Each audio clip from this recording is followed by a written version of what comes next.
Chapter 1. The Onslaught of Biohazards. What is your name? Xiao Fan. You are receiving 3 sets of intravenous drips. One for inflammation, one for nutrition, and another to alleviate your pain. Thank you, nurse. The medication can be a bit harsh on the veins, so please take it slowly and remember to ring the bell when you need a change of dressing. After the nurse concluded her instructions, she departed from the ward. This room had previously been used to isolate patients with infectious diseases, and many new patients were reluctant to stay here thus.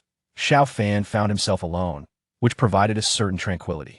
He gazed at his leg encased in a plaster cast, peering out at the overcast sky that hinted at impending rain, while his thoughts lingered on the prospect of an early discharge. Tomorrow, the cast would be removed, and he hoped to return to normalcy thereafter.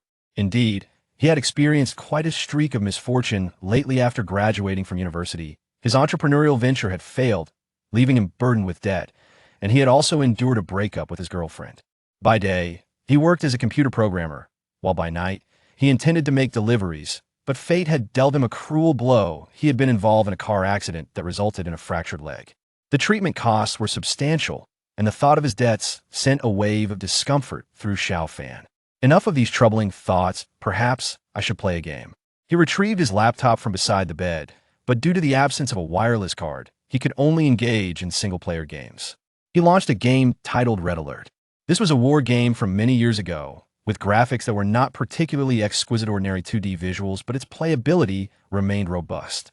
Players controlled a mobile base, capable of constructing various buildings and producing an array of military units, ultimately commanding armies to conquer the world. Selecting a nation, Xiao Fan opted for Shenzhou.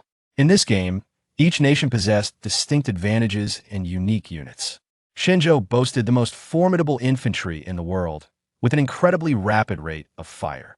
As the game commenced, Xiao Fan decided to challenge himself by selecting the highest difficulty, facing off against 7 ruthless opponents on a vast map. He had never triumphed at such a level of difficulty before, but today, in a bid to relieve stress, he resolved to give it a try.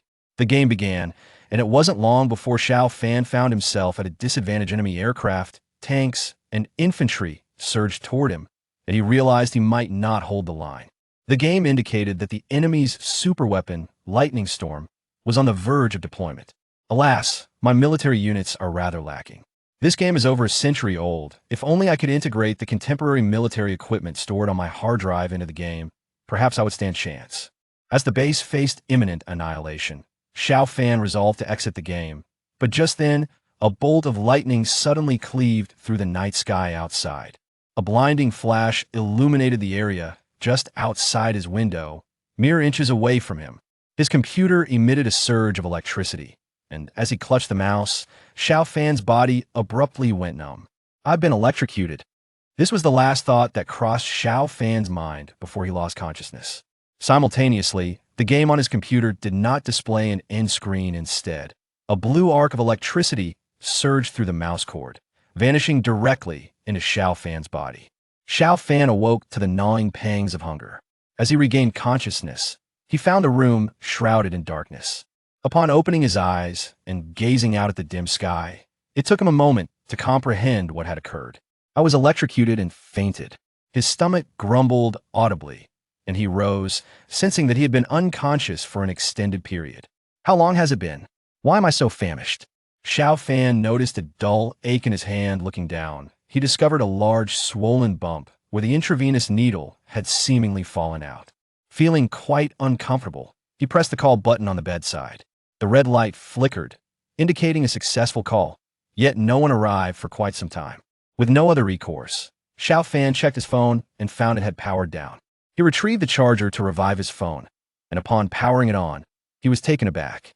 July 22nd, 9 p.m. I've been unconscious for 3 days and nights. Xiao Fan sensed that something was amiss. He wanted to call for the nurse, but hesitated, feeling it might be inappropriate. Noticing a tingling sensation around his ankle, he surmised that his recovery was progressing well. He endeavored to move his plastered leg, managing to slide out of bed and approach the door of the ward. Currently, he was in the People's Hospital of Deep Sea City, a second-tier city's inpatient ward. Although there were usually many patients, the corridor outside was eerily quiet. An oppressive silence enveloped the place. With a trembling hand, Xiao Fan grasped the doorknob, his heartbeat quickening uncontrollably. There is definitely something wrong. I must proceed with caution.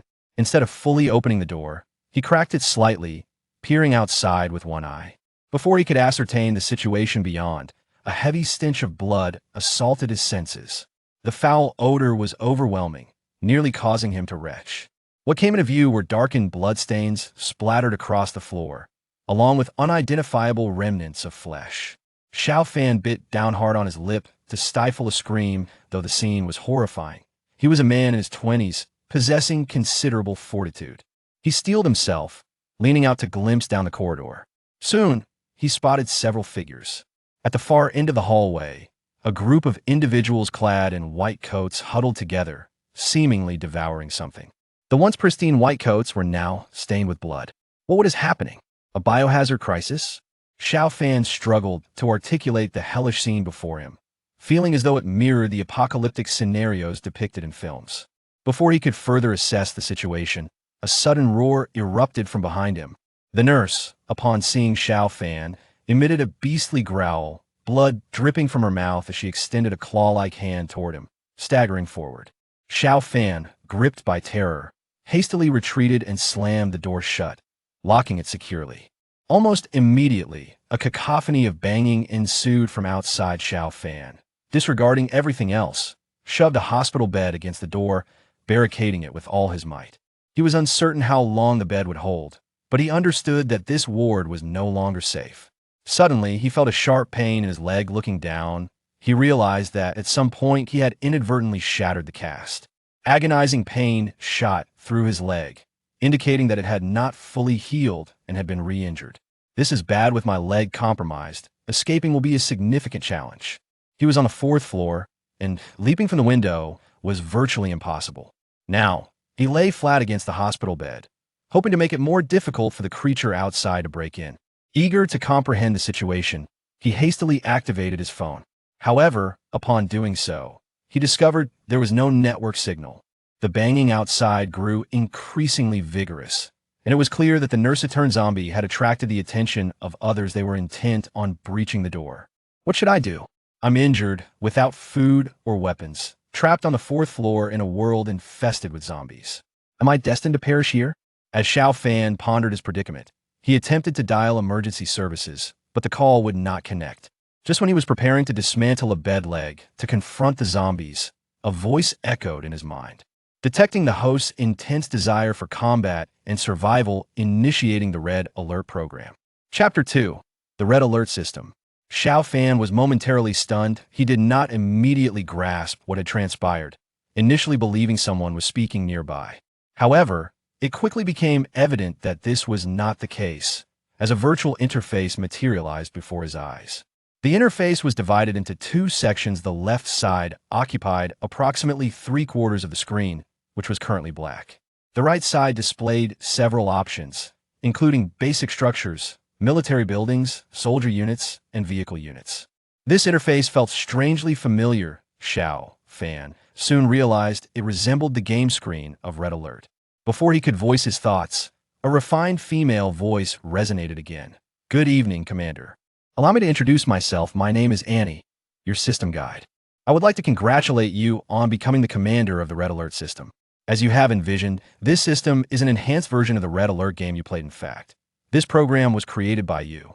Xiao Fan recalled the games stored on his computer's hard drive, as well as the military unit data contained within it, along with the thought that had crossed his mind before he fell unconscious in aspiration to merge the 2 realms into one. And there was that peculiar lightning and the jolt he had experienced. Could it be that all that he now beheld was somehow linked to that incident? Annie continued. This system is a singular entity within the entire universe. It has seamlessly integrated the units from the game into reality, existing solely through your command as the commander. Your will is the essence of this system's existence, allowing you to operate it just as you would a game. Annie, games typically start with initial funds, correct? Does our Red Alert system have any? Indeed, Commander. According to the game protocol, we possess an initial fund of 3,000 gold. However, I have utilized this amount to transfer the arsenal from your hard drive into the system. Then how am I to proceed from here? you may open your exclusive platoon leader gift pack, which you can find in the upper right corner of the screen. Xiao Fan immediately directed his gaze towards the luminous panel. He had figured out that it would manifest with just a thought and could just as easily vanish. In the upper right corner of the panel, a small gift pack was flickering incessantly. Upon clicking to claim it, the pack opened. A plethora of items appeared right on Xiao Fan's hospital bed. A military uniform, a pistol, a motorcycle key, and a medical kit. Are these items truly mine? Yes, Commander. Congratulations on acquiring the Platoon Leader gift pack. Allow me to introduce the items. Platoon Leader's uniform provides minor protective capabilities which enhance with the elevation of rank. Note: advancement requires the combat units under your command to reach their current limit, along with a specified amount of funds. To upgrade from Platoon Leader to Squad Leader, you need 8 Red Alert units and 2,000 funds. Model 05 Revolver. Overall length 197 mm, barrel length 76.2 mm, weight 840 g, capacity of 6 rounds, effective range of 50 meters. Note: ammunition can be produced in the armory or acquired in the real world. In designated hands, the system's firearms automatically replenish to full capacity every 24 hours. Platoon Leader's vehicle. A domestic Changjiang sidecar motorcycle, capable of carrying 3 individuals and mounting a machine gun. Note: due to the difficulty of parking indoors, the vehicle is currently located in the hospital's rear parking lot. Platoon Leader's medical kit contains a wound healing and hemostatic agent, a bandage, and a serum that can counteract the zombie virus. Note: all system medications possess special properties, ensuring healing. The quantity of medications increases with rank, refreshing automatically every 24 hours. Gazing at the items before him, Xiao Fan realized that these were not features of the former Red Alert system. The rank system was entirely new to him, and after inquiring further, Annie provided clarity. Commander, our system stipulates that the higher your rank, the more soldiers you may command. You currently hold the rank of Platoon Leader, commanding a squad of 8 combat units. Once your Red Alert units reach 8, and you acquire 2,000 funds, you may upgrade to Squad Leader. Xiao Fan nodded, finding this arrangement reasonable. It seemed that collecting funds would now become his primary undertaking. He recalled that in the game, acquiring funds necessitated mining, yet this was not a game world where resources were readily available. How would he obtain his funds? Upon voicing this query, Annie promptly responded. The minerals in the game consist of gold and gem mines. According to our new system's configuration, funds can be sourced from gold, platinum, silver, natural gemstones, diamonds, emeralds, and other rare metals and minerals, with a conversion ratio based on gold. 1 gram of gold equates to 1 unit of currency in the system. What about paper currency? Xiao Fan inquired. Within the system, paper currency holds no value. Xiao Fan nodded in understanding it was reasonable, as paper money was merely a construct of human printing. Given the apparent collapse of societal order, it was only logical that paper currency would have lost its worth. However, he remembered that production within the game required deploying a base vehicle to commence the construction of power plants, mines, barracks, and vehicle factories. Yet, he clearly lacked a base vehicle. The main screen remained dark, devoid of any base vehicle. Upon raising this concern, Annie provided further insight. Report, Commander. The physical base vehicle requires you to gather resources in the real world before it can be constructed. Currently, you possess a portable program, which includes a virtual barrack to assist in production. As long as you continue to acquire funds, you can initiate construction within the portable program. Upon hearing this, Xiao Fan once again scrutinized the luminous panel and indeed discovered a barrack on the construction page. Huaxiao Barrack, with a production capacity of 100 soldiers. Opening the soldier production page, he found a unit available for production. Recruit, requires 100 funds. The recruits were akin to local reserve forces, having undergone basic military training and capable of handling firearms, boasting greater combat prowess than ordinary civilians. Yet within the game, they were the most rudimentary combat units. This recruit would likely be similar to the local reserve, representing the basic combat personnel within the military newly enlisted soldiers. Yet, Xiao Fan found himself devoid of funds, unable to produce even a single recruit. Outside, the zombies had already shattered the sole observational glass on the door, and the door itself seemed on the verge of giving way. Annie prompted, Commander, Please be vigilant in collecting rare metallic minerals, such as jewelry. Xiao Fan's gaze fell upon the hand of zombie nurse reaching through the door, adorned with a gold ring and bracelet. His eyes lit up with realization as he grasped the revolver. Upon examining it, he discovered 6 gleaming golden bullets within. He had heard of this type of firearm, noted for its limited power nevertheless. It was still a gun, providing him with a sense of security. Before he could further inspect his uniform or the medical kit, the door to his hospital room was breached, and the upper half of the nurse zombie began to surge through. Following closely behind was another zombie, a female in a white coat, the head nurse. With no time for hesitation, Xiao Fan raised his pistol and fired at the nearby zombie. Bang! The sound of the revolver was not deafening, merely echoing within the confines of the hospital room. As the gunshot rang out, blood splattered forth. Chapter 3. The first private, a single shot struck the zombie's shoulder, causing a spurt of dark blood to erupt. The creature leaned back momentarily, but quickly regained its stance, attempting once more to surge through the gap in the door. The commanding officer noted that the zombie's mutation was due to the viral invasion of the brain. Essentially, these beings were already deceased. Their bodies lacked pain sensation in areas other than the brain. To eliminate them, one must destroy their cerebral tissue. Upon hearing Annie's warning, Xiao Fan swiftly recognized his previous mistake. These were not ordinary humans, and precision was paramount when firing. Adjusting his aim, Xiao Fan took another shot. With less than 2 meters separating him from the zombie, he felt the weight of the situation. If he missed at this range, he might as well end his own life. The bullet found its target within the zombie's mouth. More blood sprayed forth, yet the creature remained standing. This time, without needing Annie's reminder, Xiao Fan grasped the issue at hand. The brain referred to the upper portion of the skull. He recalibrated his aim and fired again. Bang! The nurse zombie's head jerked back, dark blood splattering everywhere. Its pupils dilated, and its body slumped lifelessly to the ground. This once dead form had finally lost all vitality, never to rise again. As the nurse zombie collapsed, the head nurse zombie followed suit. Its dark claws reached through the doorway, and Xiao Fan immediately noticed the jewelry adorning them. The head nurse was older than the nurse, likely married, as evidenced by the gold bracelet and diamond ring on her hand. This is it. Learning from his earlier misfires, Xiao Fan steadied himself and aimed carefully, firing once more. With the head nurse's fall, the outside grew quiet. Ignoring his leg injury, Xiao Fan swiftly got out of bed and squeezed through the door's narrow opening. The corridor was thick with the stench of blood, and zombies could be seen wandering in the distance. The gunfire from the pistol was relatively subdued, and since he had fired within the confines of the ward, it had not attracted too many zombies. Xiao Fan crouched down, suppressing his nausea as he rummaged through the zombie's body.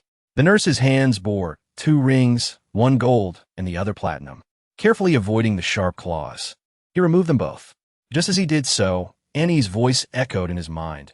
Rare metal detected can be converted into system currency. Would you like to convert? Convert. Ding.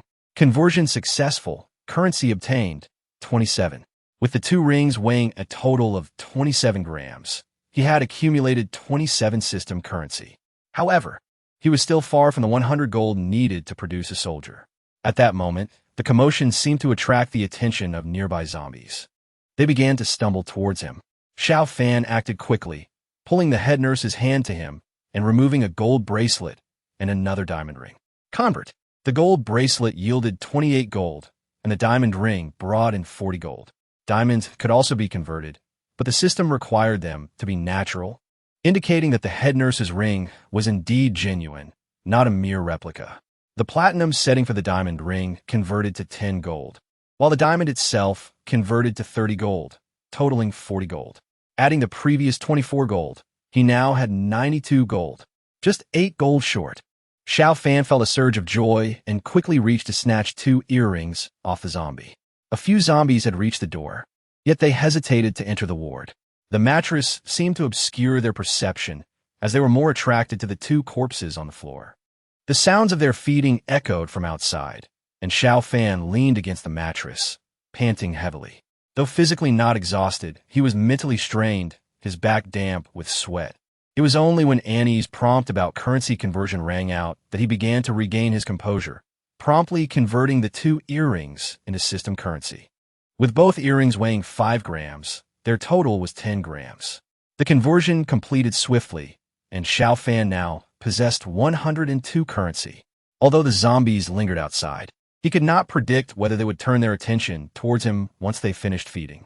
Determined, he resolved to produce a soldier immediately. Opening the soldier unit page, Xiao Fan selected the only type he could currently produce, a private. With 100 currency deducted, the production commenced, requiring 1 minute. During this time, Annie provided an overview of the private. Commander, privates are the backbone of our military units. They are not mere soulless automatons. They are flesh and blood humans with innate combat instincts and the ability to engage in basic communication. If one were to investigate their identities, they would find that these are individuals who once lived, ensuring that there are no discrepancies in their existence.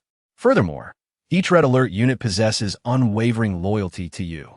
Listening to Annie's explanation, Xiao Fan nodded earnestly. Since they were human, he would treat his soldiers as comrades and never as mere tools. However, according to Annie, it seemed that privates could not engage in deep conversations. He wondered if other Red Alert units shared this limitation. The minute passed swiftly, and the private was produced. Rather than appearing out of thin air, he emerged from the restroom of the ward. Annie explained that newly formed Red Alert units always chose to manifest in unseen locations to avoid raising questions. Standing before him was a towering figure over 8 meters tall, with bronze skin clad in camouflage. Even in loose fatigues, his muscular physique was evident, wearing a military cap and carrying a rifle on his back. This formidable man approached Xiao Fan, exuding an aura of lethal intent that clearly indicated he was no ordinary recruit. Upon reaching Xiao Fan, the private stood at attention, saluting with a standard military gesture. Private Wang Zhan, reporting to Commander. Your will is the very essence of my existence. Chapter 4. The combat power of the private gazing at the imposing figure before him. Xiao Fan could not suppress a gulp. This soldier was quite different from his preconceived notions of a private. Commander, all of our privates have undergone basic military training. Our combat capabilities will increase as we gain experience. Each Red Alert unit starts at a 0-star rating, but as we eliminate targets, we can advance to a maximum of 3 stars. While a private's marksmanship is not considered exceptional among Red Alert units, we are trained in fundamental combat skills. In a 0-star state, each private can easily overpower 2 average adults, and we possess no fear. He then proceeded to introduce his weapon. We are equipped with the Type 81 automatic rifle, measuring 955 millimeters in length and weighing 2.5 kilograms. It fires 7.62 millimeters caliber ammunition, with a magazine capacity of 30 rounds that replenishes every 24 hours. Under normal weather conditions, its effective range is 400 meters. After listening to Wang Zhan's introduction, Xiao Fan felt a surge of excitement. Truly, as soldiers, their physical prowess surpassed that of ordinary individuals. Just their presence commanded a formidable air of authority. Moreover, the Type 81 automatic rifle had been battle-tested, known for its durability and reliability. The daily replenishment of ammunition was nothing short of miraculous for someone who currently lacked the means to produce bullets. Xiao Fan scrutinized Wang Zhan and noticed a military backpack slung over his shoulder. What do you have in there? Commander, it contains a day's worth of rations and my sleeping bag. The sleeping bag can be used for rest. I require only 4 hours of sleep daily to maintain my energy. The rations consist of a water bottle, 2 compressed biscuits, and a can of beef. These provisions also replenish every 24 hours and serve as our basic sustenance. Being a military enthusiast, Xiao Fan was familiar with military rations, but judging by Wang Zhan's physique, it seemed insufficient. And what about your other 2 meals? The commander of the report stated that additional food supplies needed to be provided by the commander, and they could be tasked with collecting it, after which the commander would process and distribute it. Xiao Fan was taken aback. I still have to be responsible for cooking? He nodded. Indeed, it was reasonable for ordinary soldiers to handle combat vigilance, but expecting them to cook was somewhat unreasonable. Moreover, his culinary skills were hardly commendable. He was merely a small squad leader, and he was uncertain how long it would take to be promoted to a company commander. It seemed he should look for any survivors skilled in the art of cooking. Suddenly, a dark claw emerged from the mattress behind Xiao Fan. It turned out that a zombie outside had consumed all the corpses and, having sensed the sounds or scent from the hospital room, was tearing through the mattress to attack. In a critical moment, Wang Zhan lunged forward, grasping the zombie's claw, thus delaying its actions and allowing Xiao Fan to narrowly evade the zombie's strike. Xiao Fan was startled and hastily retreated. The mattress was further torn, revealing 3 zombies outside, one in a white coat, a doctor zombie, and 2 patient zombies in hospital gowns, all straining to push the bed on the verge of breaking in. Xiao Fan urgently asked Wang Zhan, "Are you injured? Can you handle these zombies?" The commander reported, "It would be easier to resolve this with gunfire, but shooting here would likely attract more zombies. Therefore, I suggest the commander wait in the corner of the room while I deal with them up close." Xiao Fan nodded and, dragging a wounded leg, moved to the corner of the room, eager to see how Wang Zhan would manage the zombies in close combat. Wang Zhan removed his rifle from his back and, with a deft twist, produced a gleaming bayonet with a sharp click. The blade shimmered brightly, its sharp tip and 3 blood grooves attesting to its lethal prowess. This scene filled Xiao Fan, an avid military enthusiast, with awe. Wang Zhan approached the door, gripping the bayonet with both hands, and thrust it toward the doctor zombie that was about to enter. With a splatter, a jet of black blood shot into the air. This precise thrust pierced the zombie's forehead, emerging through the back of its skull, splattering blood and brain matter everywhere. The previously menacing zombie's eyes widened in shock as Wang Zhan swiftly withdrew the bayonet. The zombie's body collapsed without a struggle, devoid of any life. Compared to Xiao Fan's 3 shots to kill a single zombie, Wang Zhan's combat prowess could certainly be described as formidable. Having dispatched the doctor zombie with a single thrust, Wang Zhan kicked its body aside and swung the bayonet again. Just as a patient zombie attempted to charge in, Wang Zhan struck it down with another thrust. After killing 2 zombies consecutively, an unexpected incident occurred with the third. Wang Zhan, positioned at the door to prevent the zombie from entering and threatening the commander, was caught off guard by the outstretched claws and received a scratch to his chest.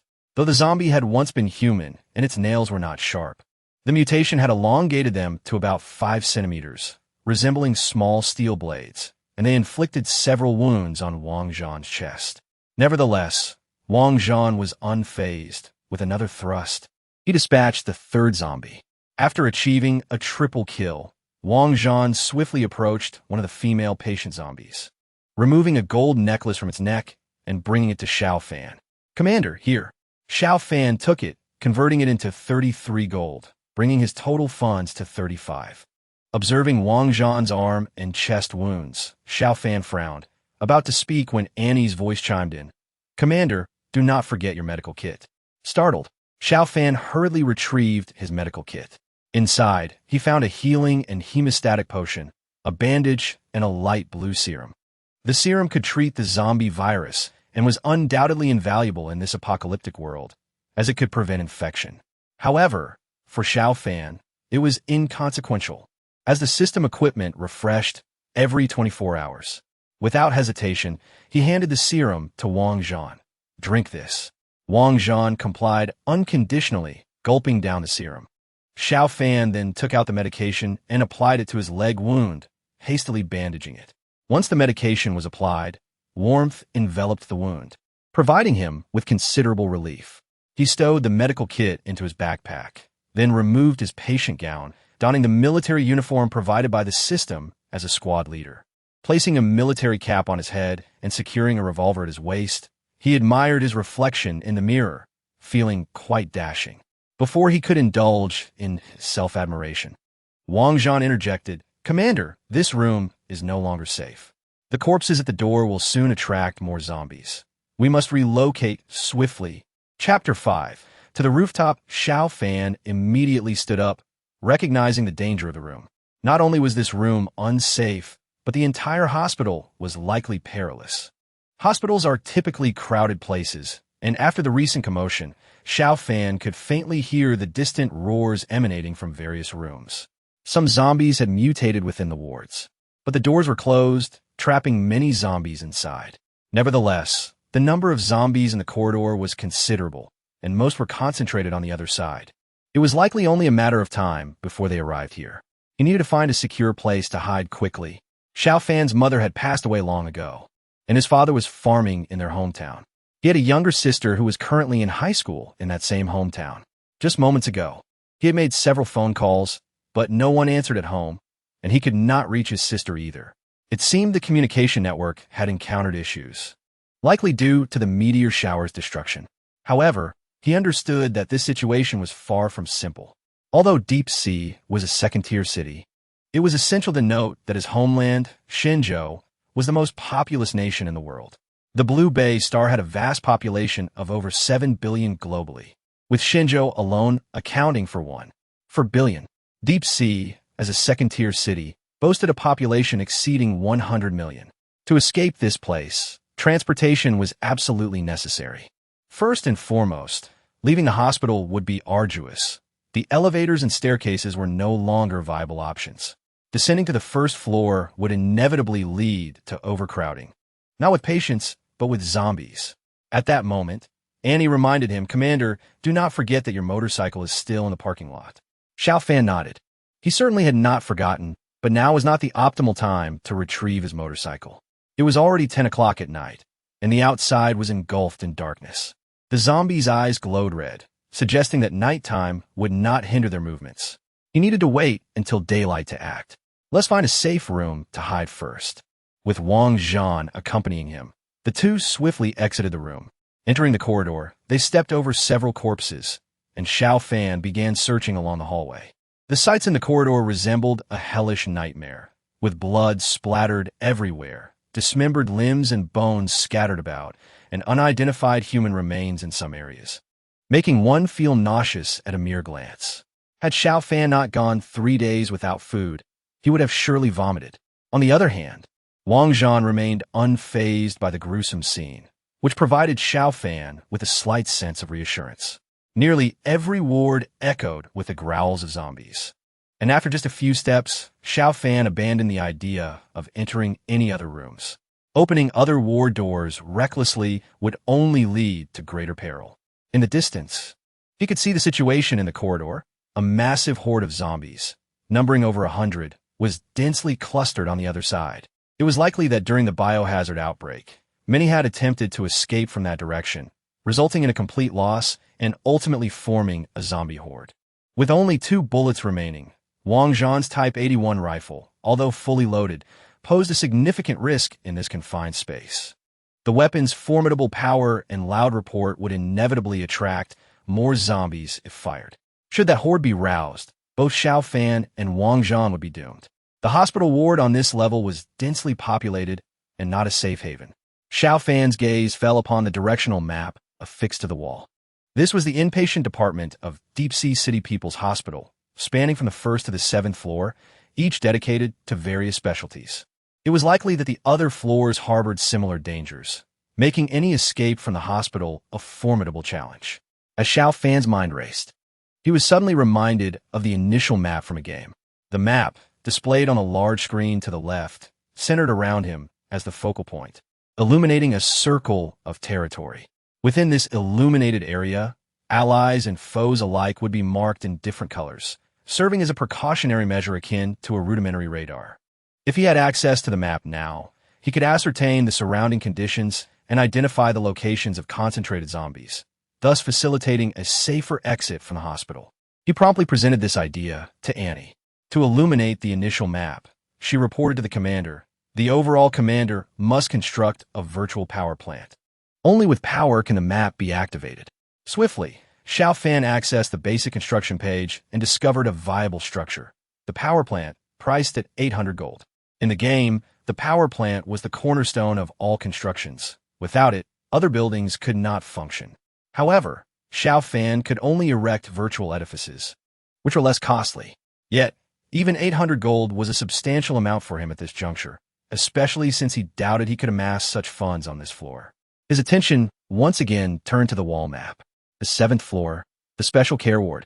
It dawned on Xiao Fan that this indicated a high-end ward, featuring single rooms designated for the affluent and influential. Fewer inhabitants meant fewer zombies. Wealthy individuals were likely to possess more valuable items, which was a primary motivator for Xiao Fan's ambition to explore that area.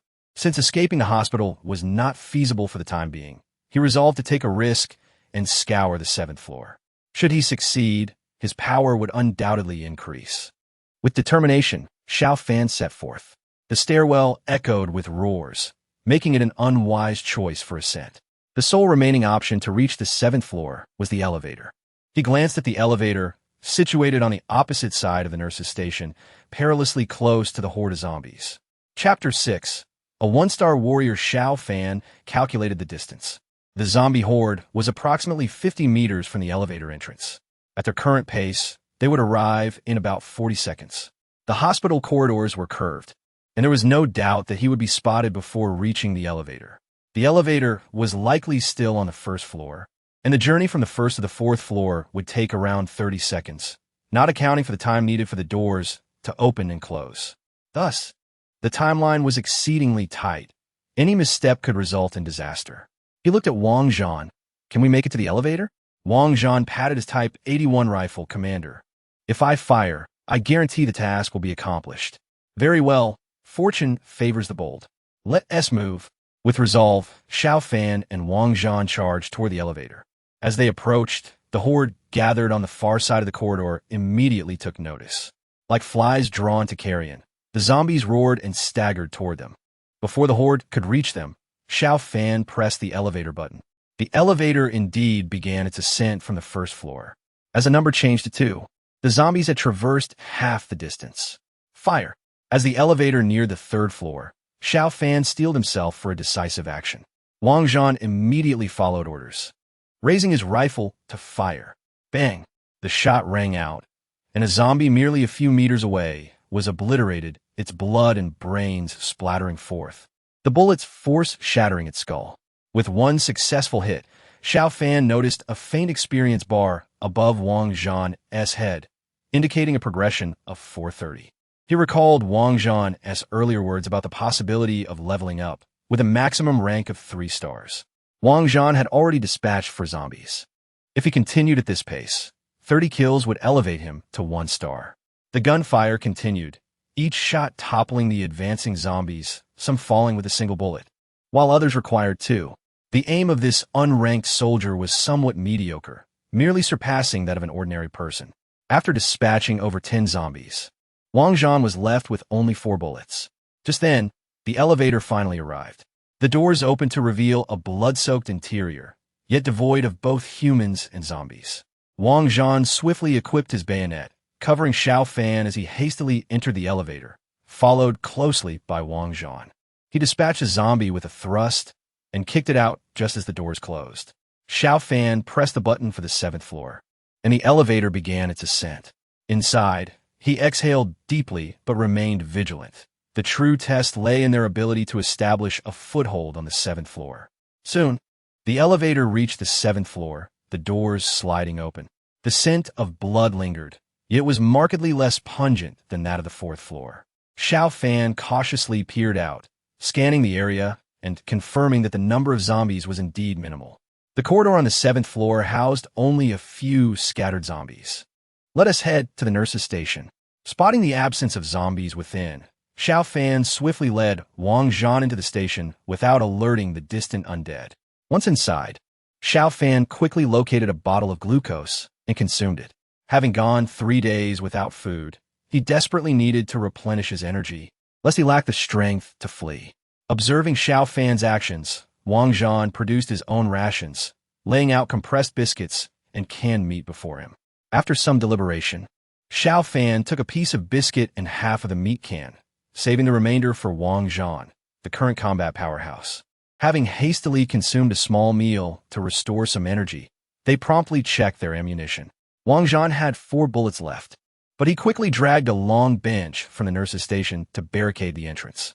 Taking cover behind the counter, he prepared to snipe the approaching zombies. After a few loud coughs, a zombie heard the noise and lumbered toward them. A nurse zombie reached the counter, clawing to attack Wang Zhan, but the barrier thwarted its reach. With a swift motion, Wang Zhan dispatched it with his bayonet. The ensuing scent of blood would soon attract more zombies. If the horde consisted solely of those in the corridor, dealing with them one by one would be manageable. However, from a nearby room, zombies drawn by the commotion burst forth, shattering the door.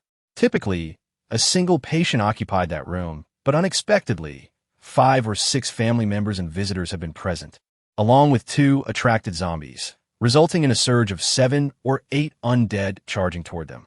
Wang Zhan found himself overwhelmed. He swung his bayonet repeatedly, taking down several. But several more zombies breached the bench's defenses. Fire! Without hesitation, Xiao Fan pulled out his handgun and fired his last 2 bullets, bringing down 1 more zombie. Wang Zhan also opened fire, and with 4 shots, he dispatched 3 zombies. However, the last zombie lunged at him, its sharp claws leaving several bloody scratches across his chest. Xiao Fan's heart raced. After all, their supply of serum had been exhausted today, and there was currently no antidote available for Wang Zhan. Could it be that his first soldier would fall here? In a moment of desperation, forgetting his fear, Xiao Fan rushed forward and delivered a powerful kick to the zombie, sending it sprawling. Wang Zhan quickly followed up with a decisive shot, eliminating the creature. More zombies were approaching from the distance, and with Wang Zhan injured and both of them out of ammunition, they seemed to be in a dire predicament. Yet, unexpectedly at that moment, a flash of white light enveloped Wang Zhan, revitalizing him instantly. Reporting to the commander, "I have leveled up." Xiao Fan was taken aback, and upon closer inspection, he indeed noticed a transformation in Wang Zhan. His tattered clothing had mended, the wounds on his chest had vanished, and he appeared invigorated and in peak condition. "Indeed, there is a difference. What changes do you feel?" Wang Zhan responded promptly. "After leveling up, my combat skills and marksmanship have significantly improved.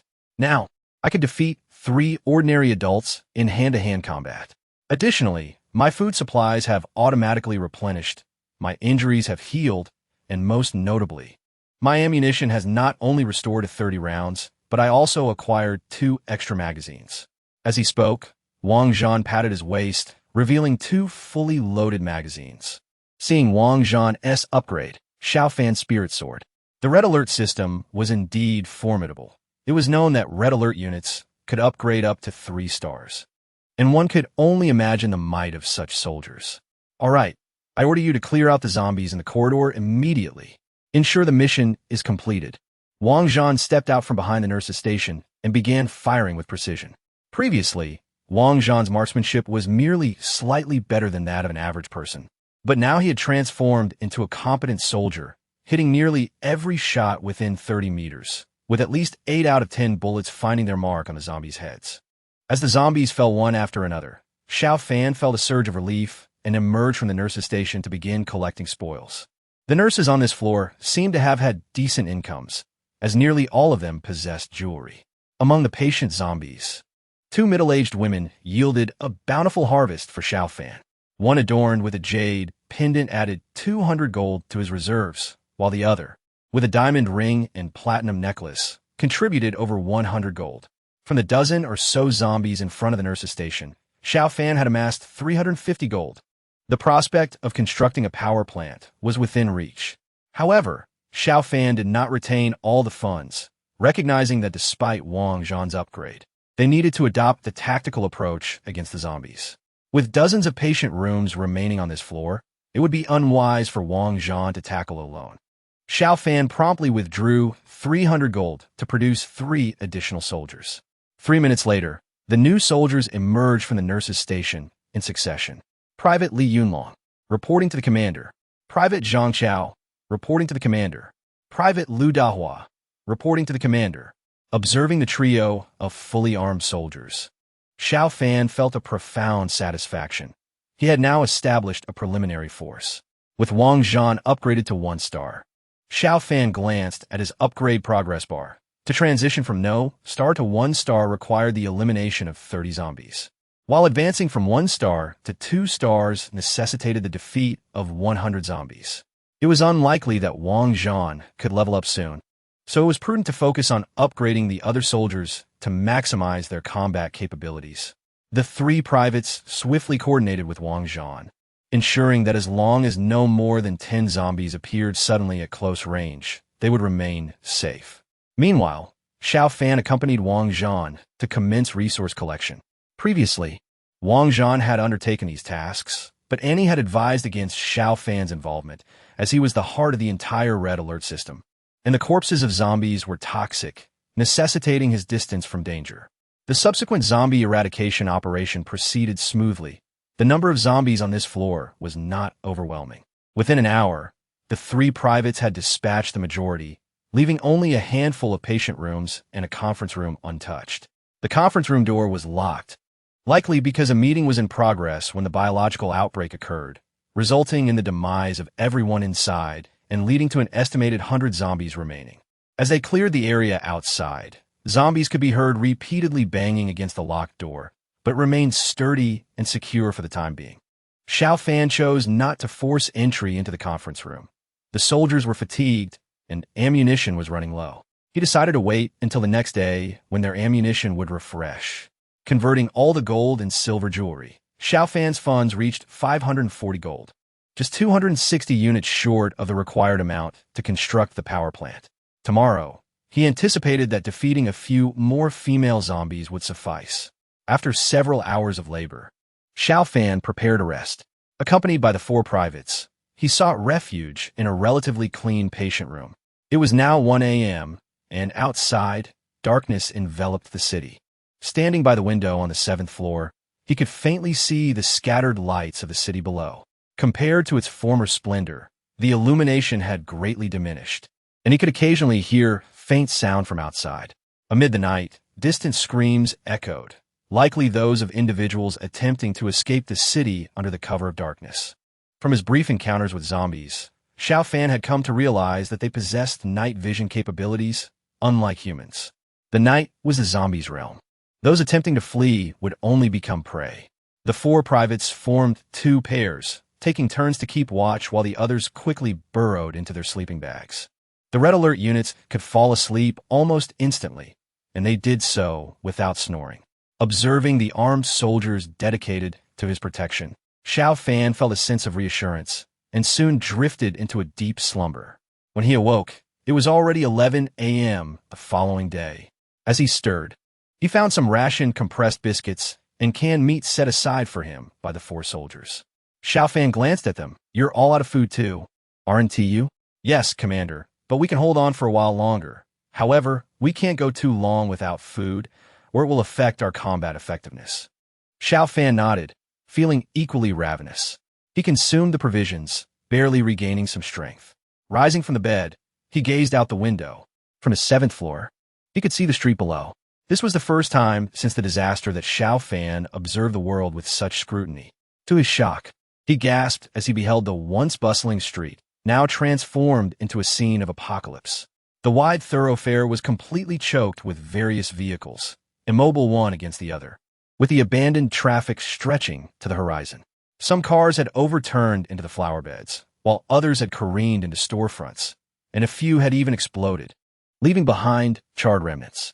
This chaos was likely the result of the desperate attempts of individuals trying to escape the city during the outbreak, leading to a complete traffic jam that trapped the majority forever.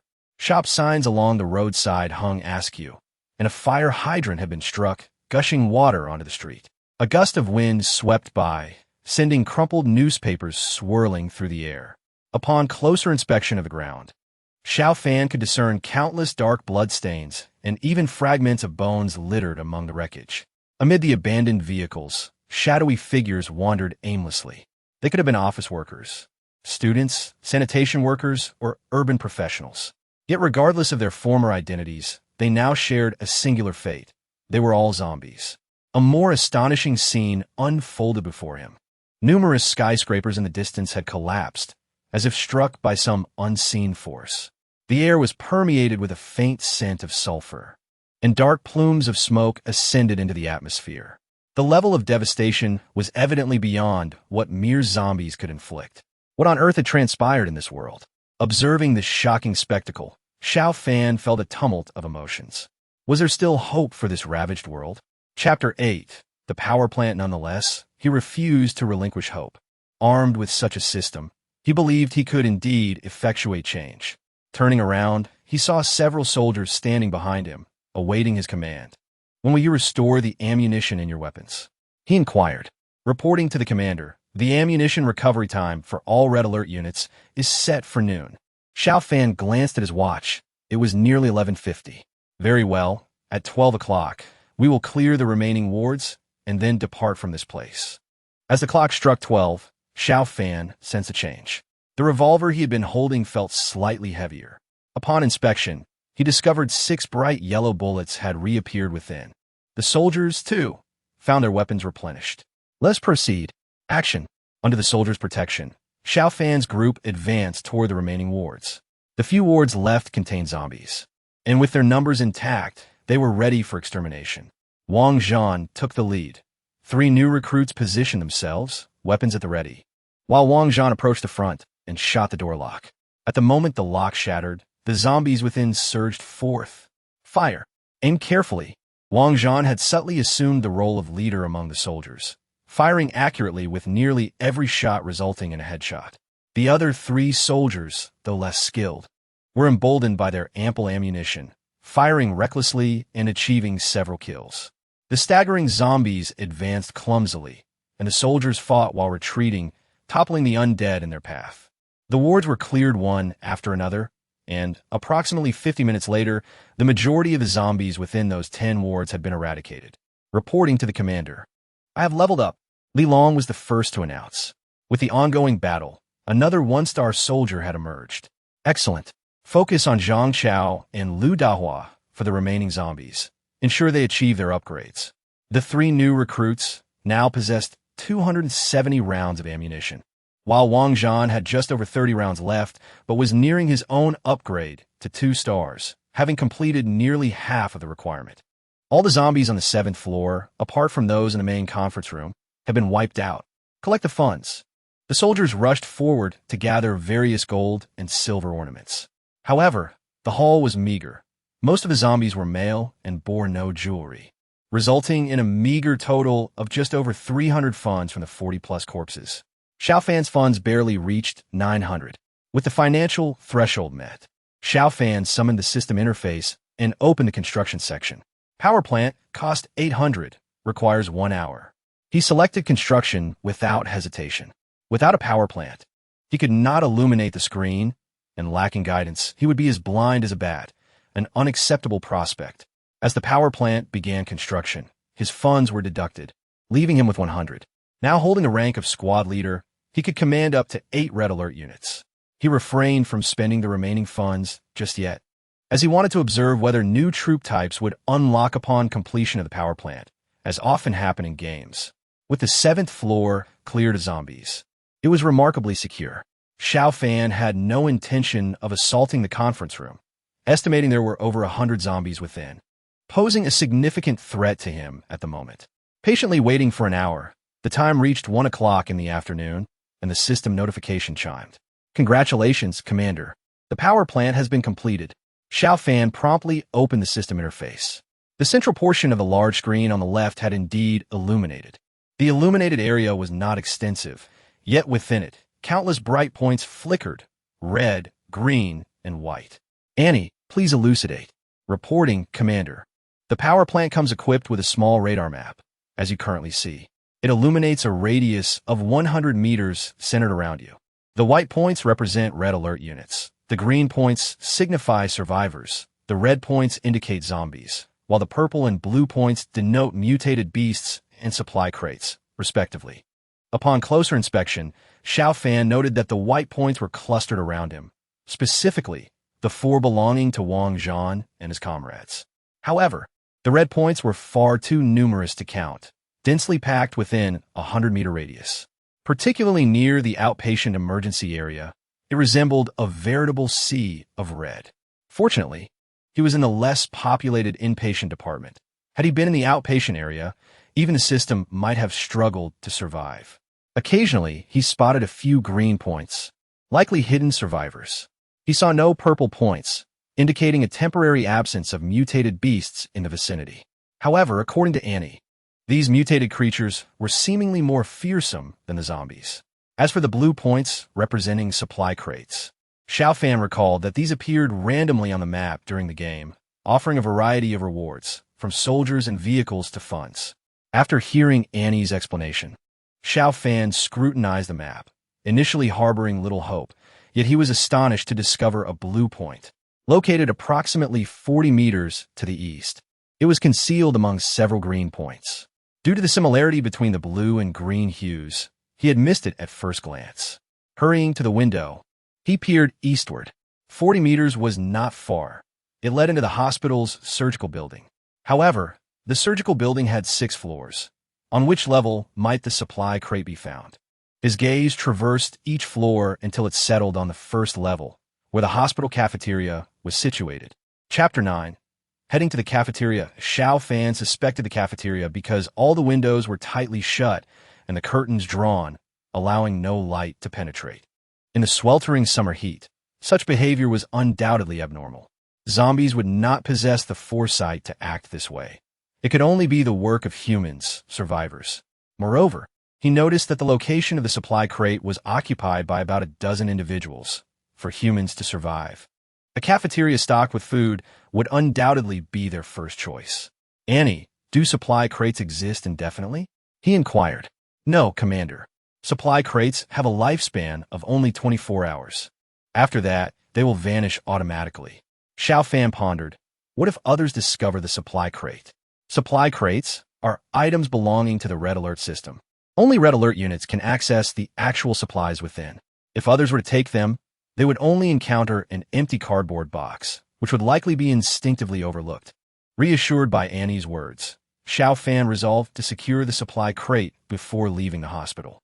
However, before that, he needed to check for any newly unlocked troop types. Upon reopening the soldiers page, he was indeed greeted with new options. Originally, there was only a single soldier type. Now 2 had been added. Military dog, cost 200 funds. Scout, cost 500 funds. Xiao Fan was momentarily taken aback. He was well aware of the military dog's capabilities. In the game, its primary function lay in identifying spies. Should an enemy infiltrator breach their defenses, the military dog would undoubtedly expose them. Furthermore, the combat prowess of these dogs was formidable.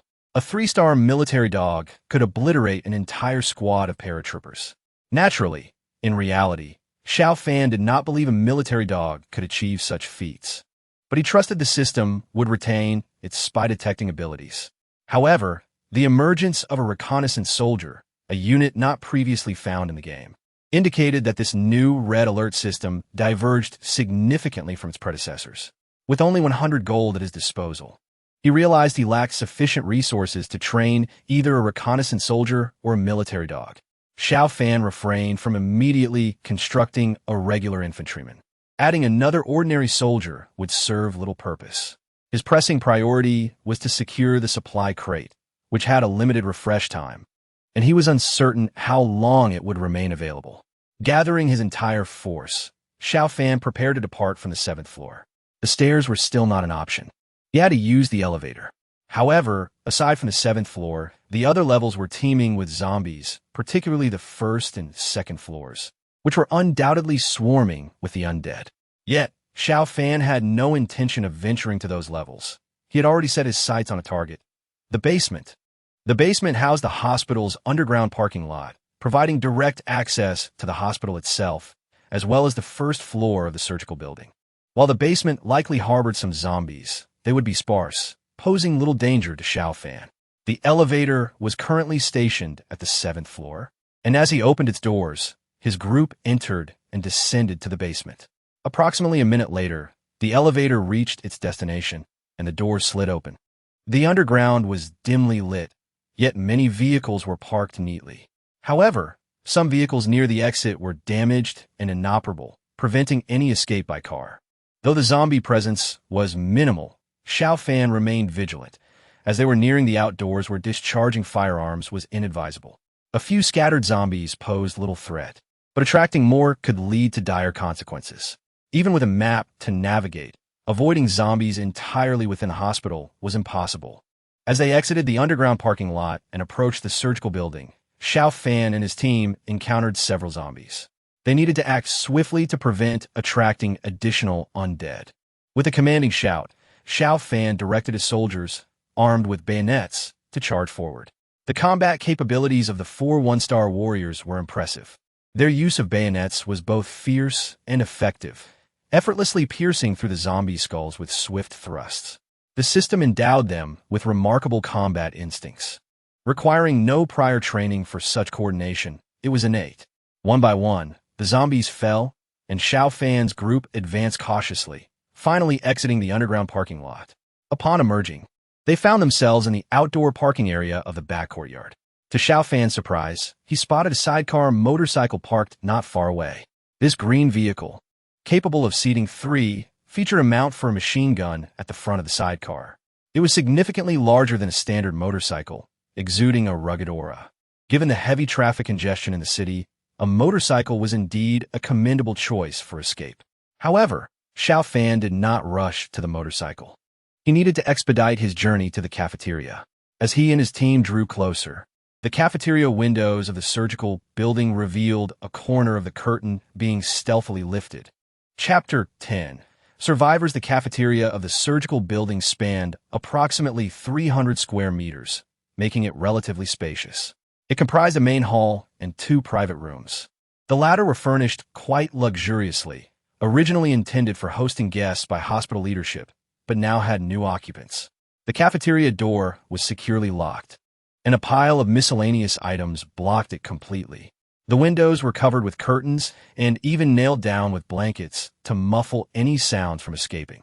In the sweltering summer heat, this transformation rendered the entire cafeteria akin to a steam room. The private rooms were more bearable due to air conditioning, while the main hall also had an air conditioning unit that struggled against the oppressive warmth. Access to the private rooms was restricted, previously reserved for hospital executives. They were now occupied by 2 medical staff members. Zhou Meng, the head chef of the cafeteria, was a burly middle-aged man with a thick beard.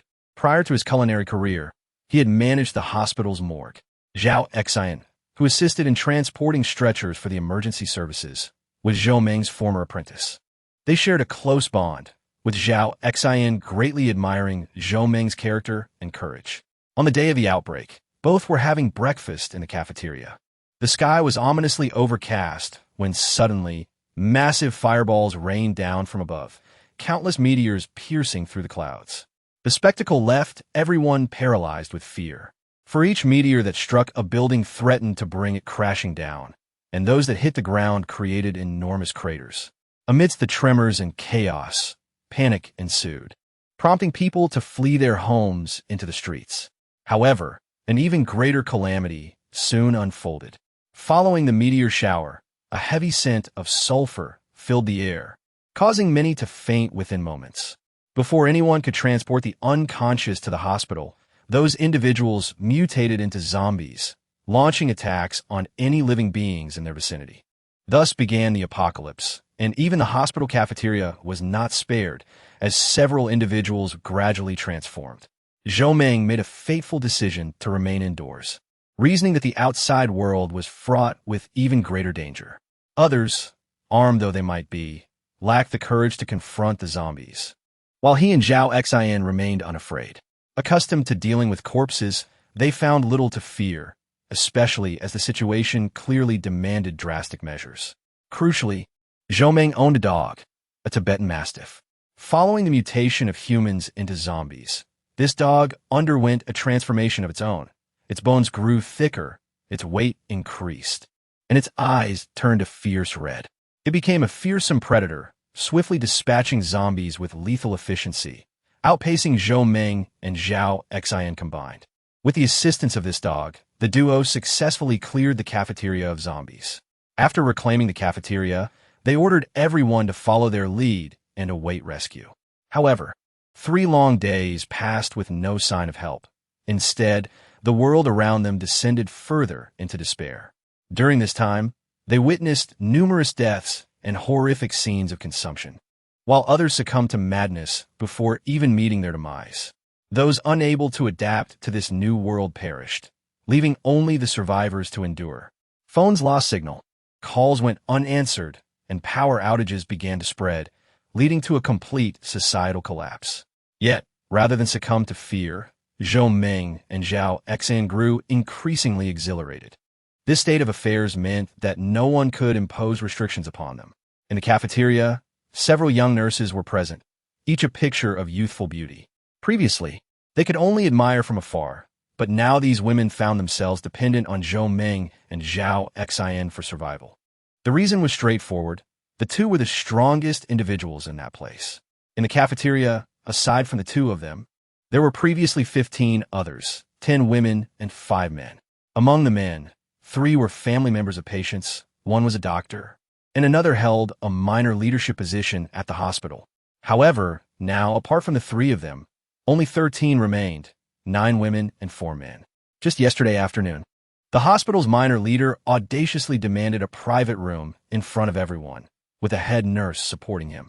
Zhou Meng found this utterly incomprehensible and, consumed by rage, unleashed a fierce Tibetan mastiff named Black Wolf, which brutally tore the 2 men apart.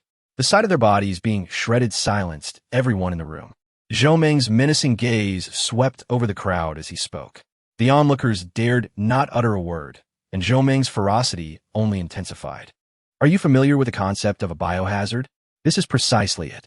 The world has crumbled. In this era, might makes right. Those who can provide sustenance wield power. Those lacking such capabilities have no choice but to submit. You witness the fate of those men. Anyone who dares to defy will meet a similar end. Beside him, Xiao Fan brandished a knife in agreement, while Zhou Meng stood there with a fire axe, his gaze scanning the crowd. Everyone bowed their heads, too terrified to resist. That evening, Zhou Meng and Xiao Fan indulged in food and drink, their minds drifting toward a plan to pursue a woman Zhou Meng had set his sights on. However, in the dead of night, gunfire erupted from the inpatient department. Upon hearing the shots, Zhou Meng and the other survivors jolted awake.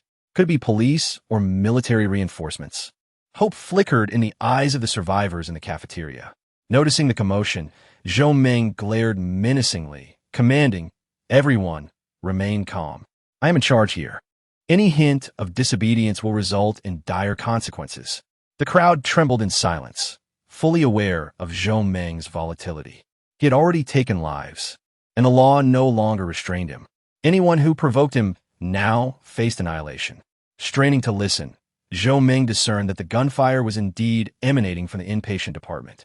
The sound was faint, and had it not been for the stillness of the night, he might not have heard it at all. Shouldn't there be no living souls in the inpatient department? He pondered. Could it be that the police truly have arrived? Xiao Fan, apprehensive about their recent actions, expressed his fears. Zhou Meng shot him a glare, dismissing his concerns. Nonsense. The police wouldn't dare come here, and even if they did, they wouldn't venture directly into the inpatient building. It must be someone else with a weapon. Zhou Meng repeatedly assured himself that there was nothing to fear. Fortunately, the gunfire ceased after a brief period, providing a modicum of relief. After a tense night, Zhou Meng felt a semblance of ease by the next morning, reasoning that perhaps it was merely someone armed. Yet, as lunchtime approached, a barrage of gunfire erupted once more from the inpatient department. What had previously been sporadic gunshots had transformed into a relentless barrage. Zhou Meng counted. At least 200 shots rang out from above. Master, Xiao Fan speculated. Perhaps it isn't the police, but the military? That could mean salvation for us. Zhou Meng seized Xiao Fan by the collar, his voice dripping with menace. You need to think clearly. If it is the military, we are as good as finished. In these times, if the military shows up, martial law will follow. Given our actions yesterday, we would surely face execution. Do you still dare hope for their arrival? What are we to do? I don't want to die, Xiao Fan exclaimed in desperation. Zhou Meng's tone turned icy. There are only 2 options. Either eliminate everyone here to keep our actions concealed, or fully integrate them into our ranks. Should those armed individuals dare approach, and if they are outnumbered, we will strike decisively to seize their weapons. At that moment, we will truly establish ourselves in this world. Rob the guns? Is that feasible? Xiao Fan stammered, taken aback. What is not feasible? We still have Black Wolf, a fierce beast capable of taking down several ordinary men in mere moments. Even if they are police or soldiers, a surprise attack could yield favorable results. As Xiao Fan gazed at the massive Tibetan mastiff, Its tongue lolling and sharp fangs bared, ambition began to kindle within him. Keep a close watch. I suspect the individuals from the inpatient department will emerge soon. There is no food for them there. They cannot linger indefinitely. Once they appear, report to me immediately.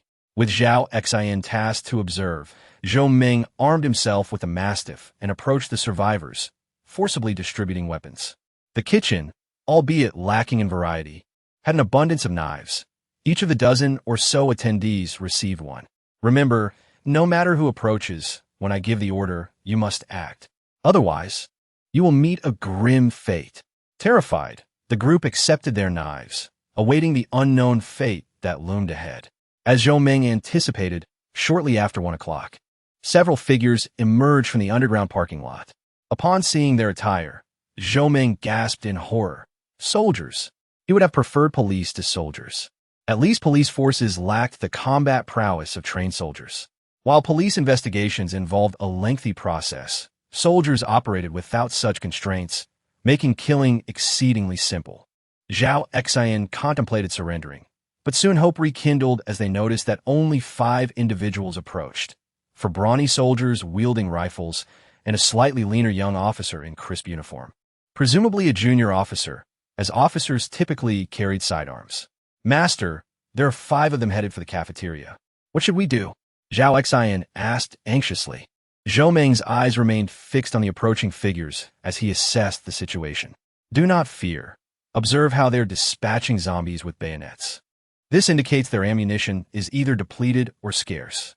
Preparedness against the unprepared presents a significant opportunity for us. What if they come and knock on the door? Xiao Fan inquired. Zhou Ming's eyes narrowed thoughtfully. We must not open the door, but we can crack a window. Let everyone be ready. The moment 2 of them step inside, we will strike and eliminate them. Zhou Ming was not greedy enough to attempt taking down all 5 soldiers at once. Such a feat would likely prove impossible. However, with the assistance of the survivors and his mutated mastiff, taking out 2 seemed feasible. Securing their weapons would mark the turning point for their counteroffensive. Zhou Ming envisioned a future where he wielded a firearm amidst the chaos of this apocalyptic world. As he contemplated, the 5 soldiers approached the entrance of the cafeteria. Chapter 12. Encounter. Xiao Fan and his companions arrived before the cafeteria and came to a halt. Instead of knocking on the door immediately, Xiao Fan opened the map, furrowing his brow slightly.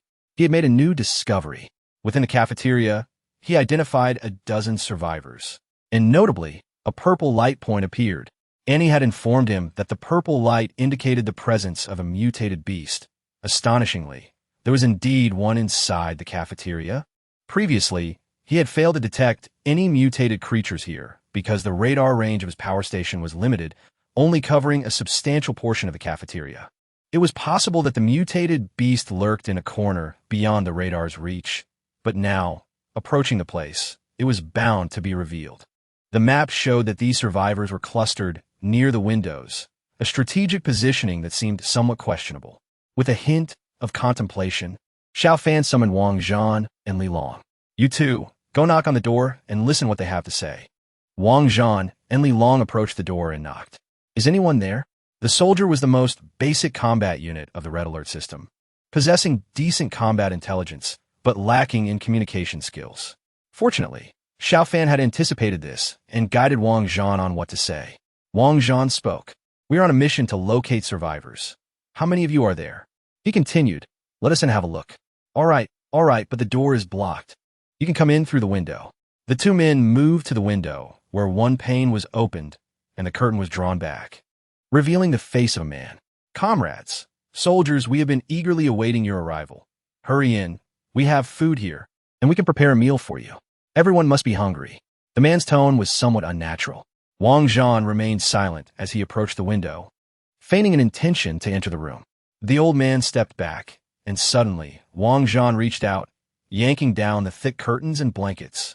Light flooded in, revealing several startled faces. There were both men and women, all holding knives, huddled by the window, their expressions fluctuating between fear and uncertainty. Zhou Ming, hiding beneath the windowsill with a meat cleaver, realized their situation was exposed and shouted, Black Wolf, attack. A dark figure suddenly leaped out from the window, its gaping maw aimed directly at Wang Zhan. The speed of the mutated beast was astonishing.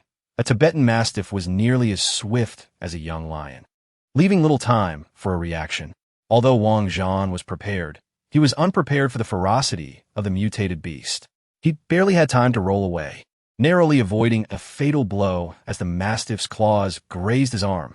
Had he reacted a mere 1 second slower, he would have certainly perished on the spot.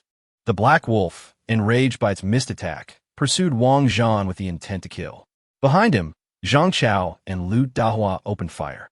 Seeing the Tibetan Mastiff injured, Zhou Meng was instantly alarmed. He grabbed a female nurse nearby and shielded himself with her, shouting outside, "Soldiers, we mean no harm. Just leave us be, or I will harm the hostages." There are over a dozen of them. Zhao Exine also seized the man, pressing a sharp knife to his throat, bellowing, "Back off! Get away from here!" The man, who had lured Wang Zhan and Li Long inside, trembled uncontrollably, his voice hoarse as he pleaded, "Please, don't be reckless. Soldiers are meant to protect the civilians. You must save us without harming us. I am the CEO of Tianyuan Group. I have money, and I know a deputy battalion commander from the Deep Sea Military District. If even a hair on my head is harmed, I will sue you and strip you of your military uniforms."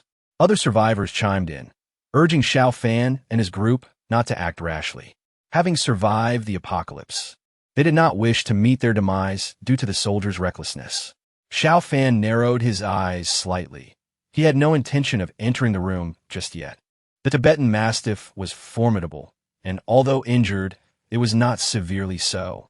The confined space inside favored the enemy, and a rash entry would inevitably lead to casualties. Observing the two men resorting to hostage-taking, Xiao Fan contemplated for a moment and then stated, "Do not harm the hostages. We will leave."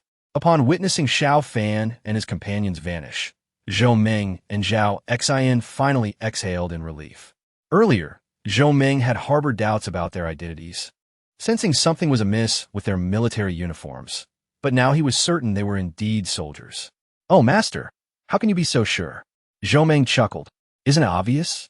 If they weren't soldiers, why would they fear our hostage situation? As long as we hold these individuals, we are essentially invincible." The survivors nodded in agreement. Feeling emboldened in the presence of Zhou Meng, yet utterly submissive towards Xiao Fan and his companions. Some individuals exhibit such behavior.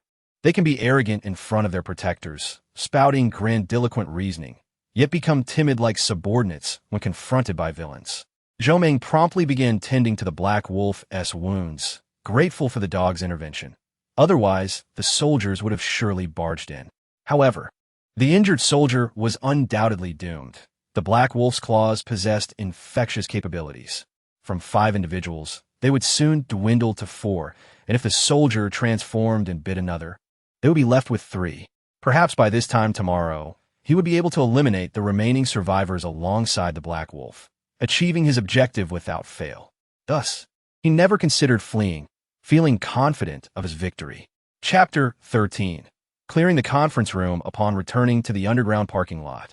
Xiao Fan did not immediately take the elevator upstairs, but instead retrieved bandages, healing medicine, and serum from the medical kit, handing everything to Wang Zhan.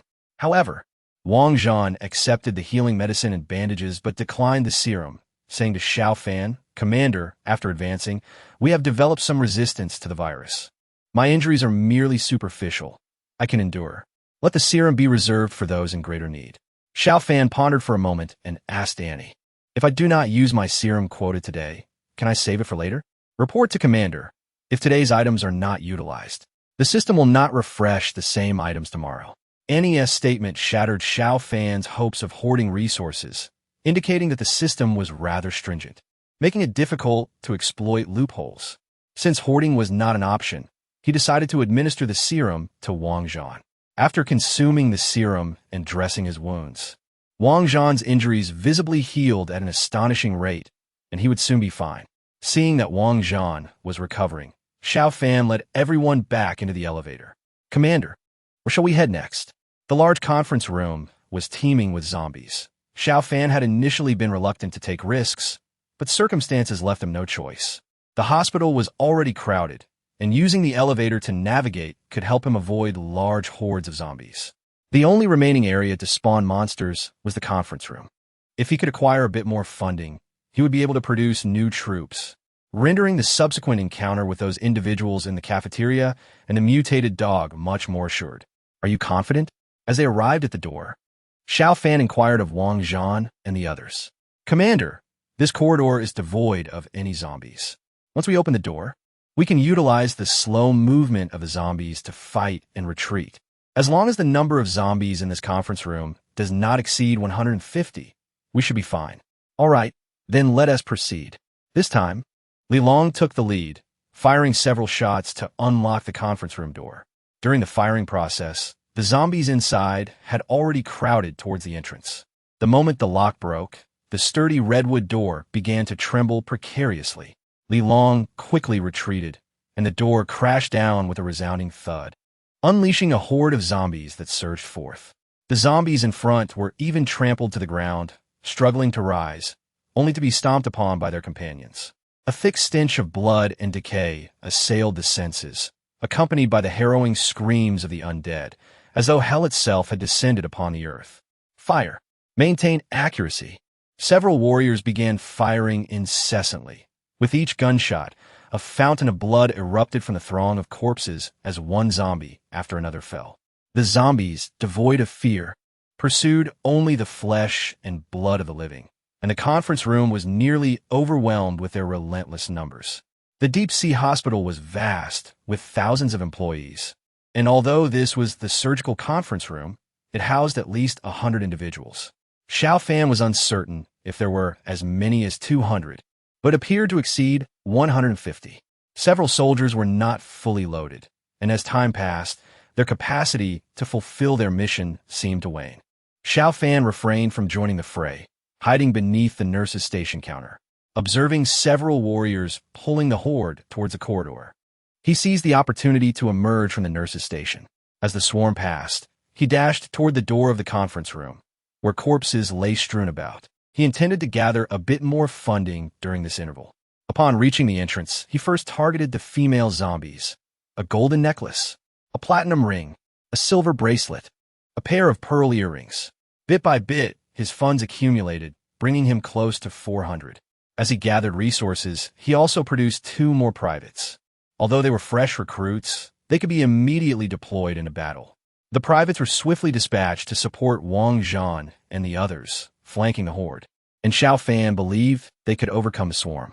After collecting a bit more funding, when he had enough for 200, Xiao Fan produced a military dog. The dog required 200 and took 2 minutes to create. While waiting for the dog's production, Xiao Fan approached the entrance of the conference room, searching for more jewelry when he suddenly noticed a corpse beneath the pile, struggling to rise. Astonishingly, one had survived beneath the mass. Let me put you out of your misery. Xiao Fan approached the not-yet-dead zombie, drawing his handgun and aiming at its forehead. Bang! Bang! 2 shots rang out, blood oozing from the zombie's forehead, yet it was insufficient. What? My 2 shots failed to penetrate the zombie's skull? The .05 revolver was hardly a renowned firearm, possessing minimal power with a record of 6 shots failing to kill a dog. Nonetheless, at such close range, previously, he had been able to deliver a fatal blow. Now, he had failed. With the 2 shots not killing the zombie, it instead clawed its way free. As the male zombie stood, Xiao Fan sensed something was awry. This creature towered over him at more than 6 feet tall, robust, and muscular. Among all the zombies he had encountered, this was the most formidable, with skin darkened, leading him to wonder if this individual had once been an athlete. Realizing the peril, Xiao Fan hastily stepped back. This particular zombie was beyond his capability to confront. Normally, zombies moved slowly, allowing him to evade easily, but this one lunged forward, closing the distance in mere strides, exhibiting swiftness beyond its counterparts. Caught off guard, Xiao Fan felt the encroaching danger as the zombie lunged towards him. In desperation, he attempted to roll away, only to be startled by a shadow darting past him. Chapter 14. The scout the shadow leaped, sinking its teeth into the throat of the towering zombie. At this moment, Xiao Fan discerned that the shadow was indeed a large dog. Gripping the zombie's throat, the dog swayed its body, utilizing its weight and sharp fangs. Crack! The zombie's neck was severed. With the head and body disconnected, the zombie could no longer survive, collapsing lifelessly to the ground. After dispatching the formidable zombie, the dog landed beside Xiao Fan, wagging its tail and nudging him affectionately. Xiao Fan took a moment to examine his new canine companion. It was a German shepherd, known for its loyalty, ferocity, and trainability, making it an ideal military dog. The dog bore a protective covering resembling a blanket, shielding its neck, back, and abdomen. Xiao Fan affectionately patted the dog's head, declaring, "Good boy, you shall be my first military dog, and your name will be Howl." Howl barked twice, seemingly pleased with his name. With Howl as protection, Xiao Fan felt emboldened to continue his search for resources, patiently sifting through the piles of corpses. With the addition of 2 new privates, they successfully eradicated the remaining zombies in the area.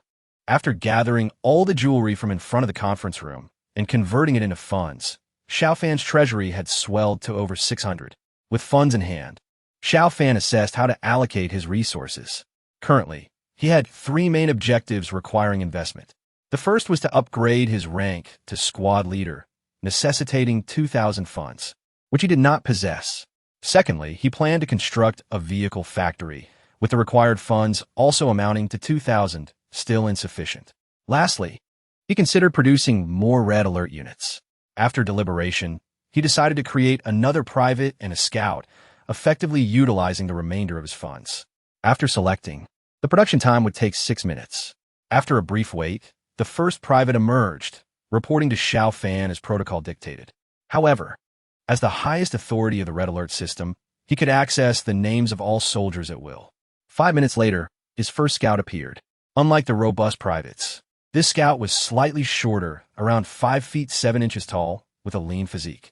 Clad in camouflage and adorned with green face paint for field concealment. He bore a submachine gun and a backpack, a pistol at his waist, and a dagger on his leg.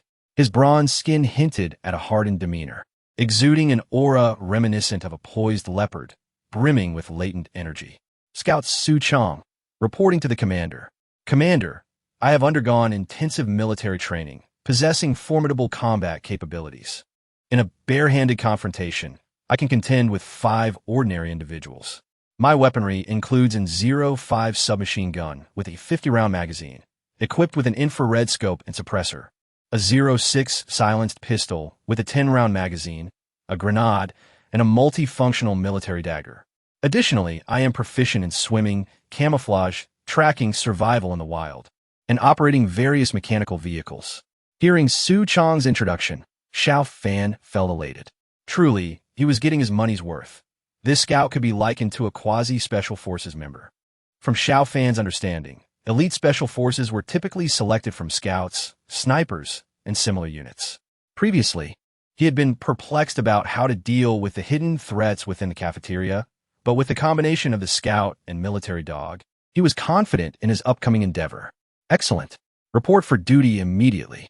Let's rest briefly before we embark towards the cafeteria." All soldiers assembled, and Xiao Fan's ranks were now at full capacity.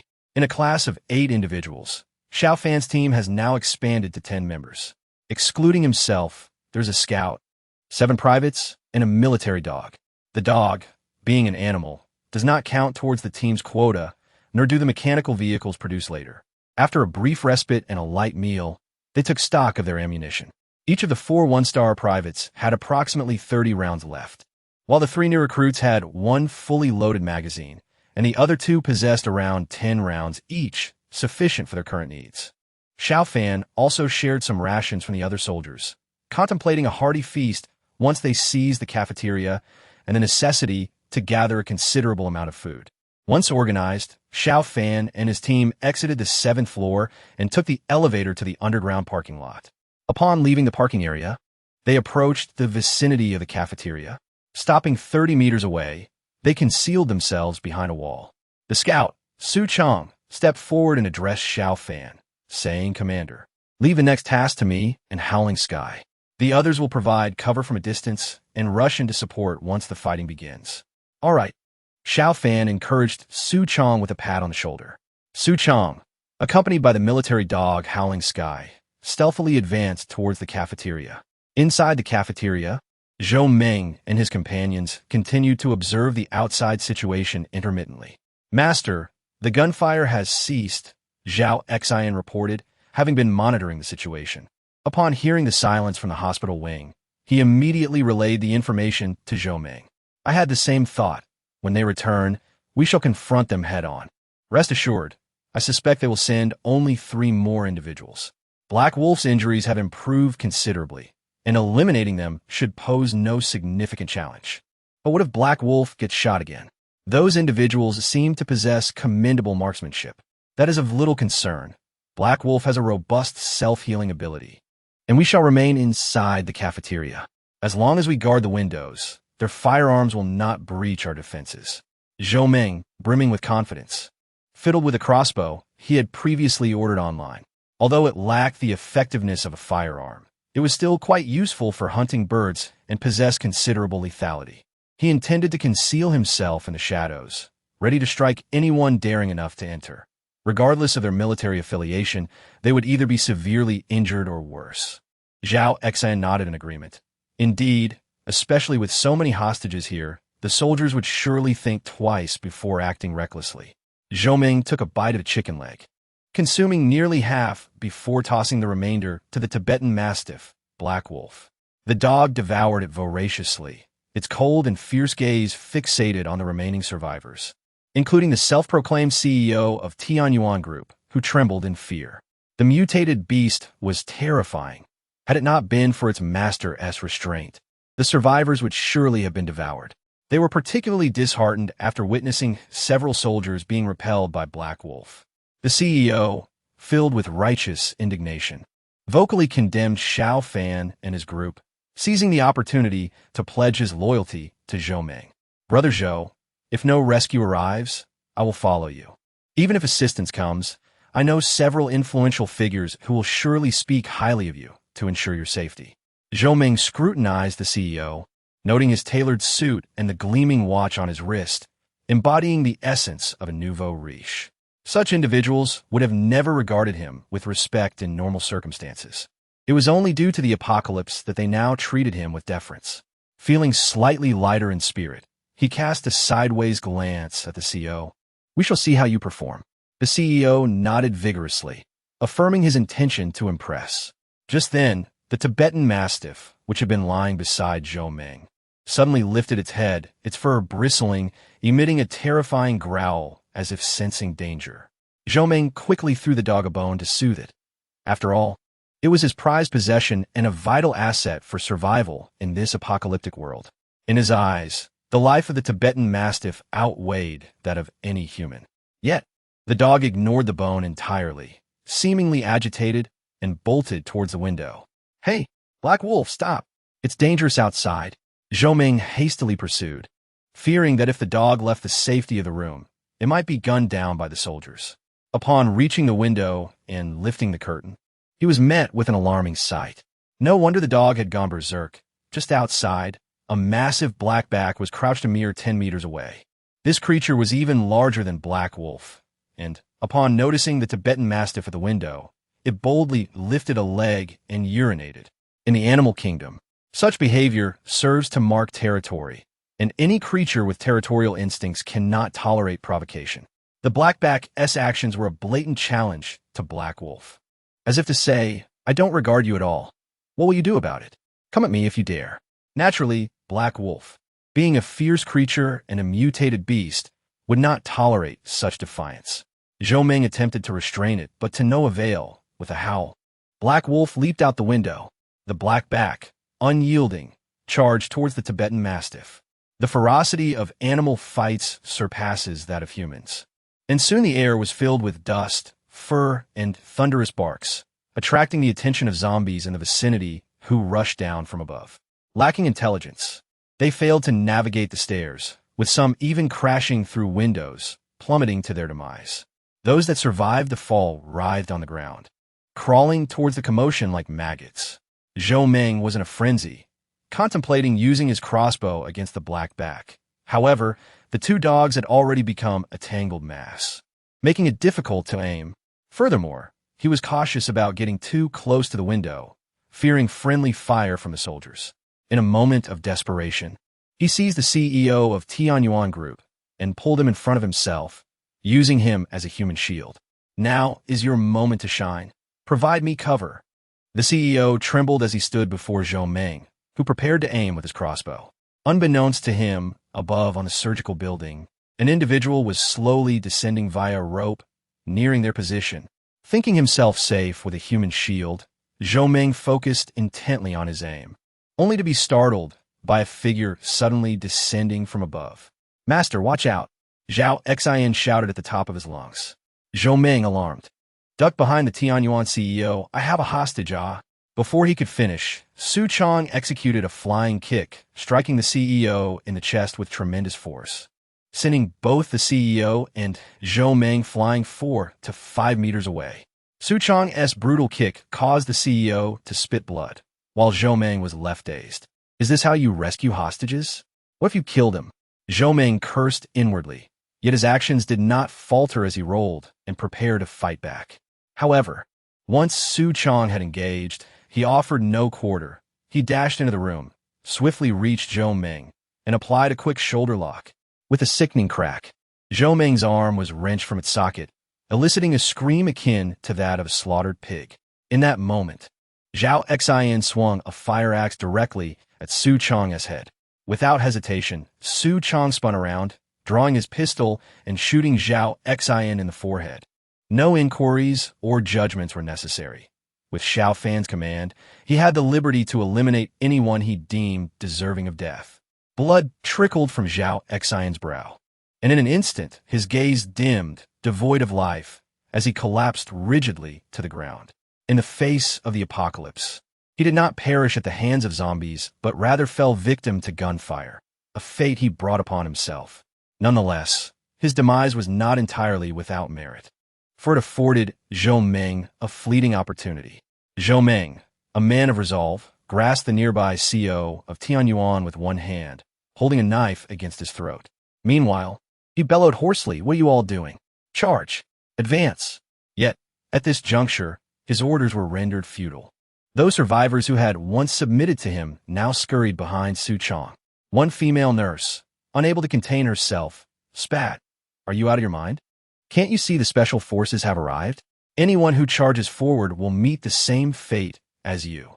The others nodded in agreement, fully convinced. Unfortunately for the black wolf outside, the tide of battle had turned against it. As a mutated dog, its strength was comparable to that of an unenhanced military canine. But the latter had protective gear and was slightly larger. With Xiao Fan and his group providing support, Xiao Tian, emboldened by numbers, had the upper hand and had already pinned the black wolf down, tearing into it relentlessly. At that moment, Xiao Fan and his companions reached the window. He raised his hand, and 4 first-star soldiers leapt in one after another. The soldiers swiftly took control of the situation, with all survivors now at the mercy of their firearms, none daring to make a reckless move. He pressed his knife against the hostage's neck, barking menacingly, "Don't come any closer, or I will kill the hostage." Su Chong let out a cold laugh, holstering his handgun and retrieving a submachine gun from behind him. "This hostage nearly met his end by my kick.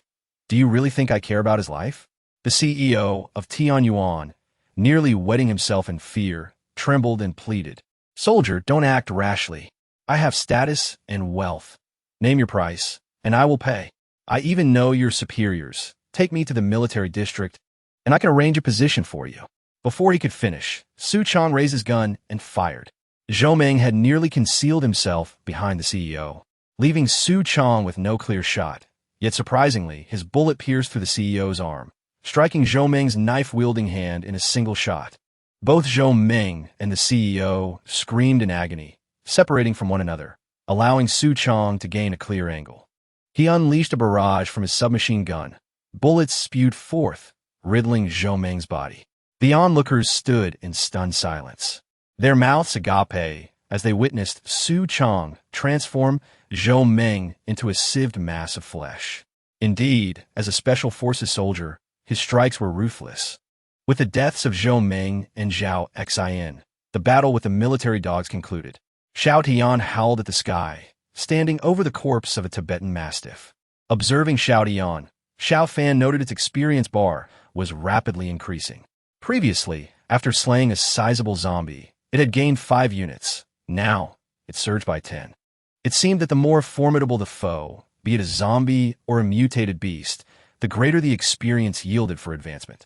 Xiao Fan chose to disregard the ongoing commotion, swiftly making his way to the cafeteria, heading directly toward the blue light marked on the map.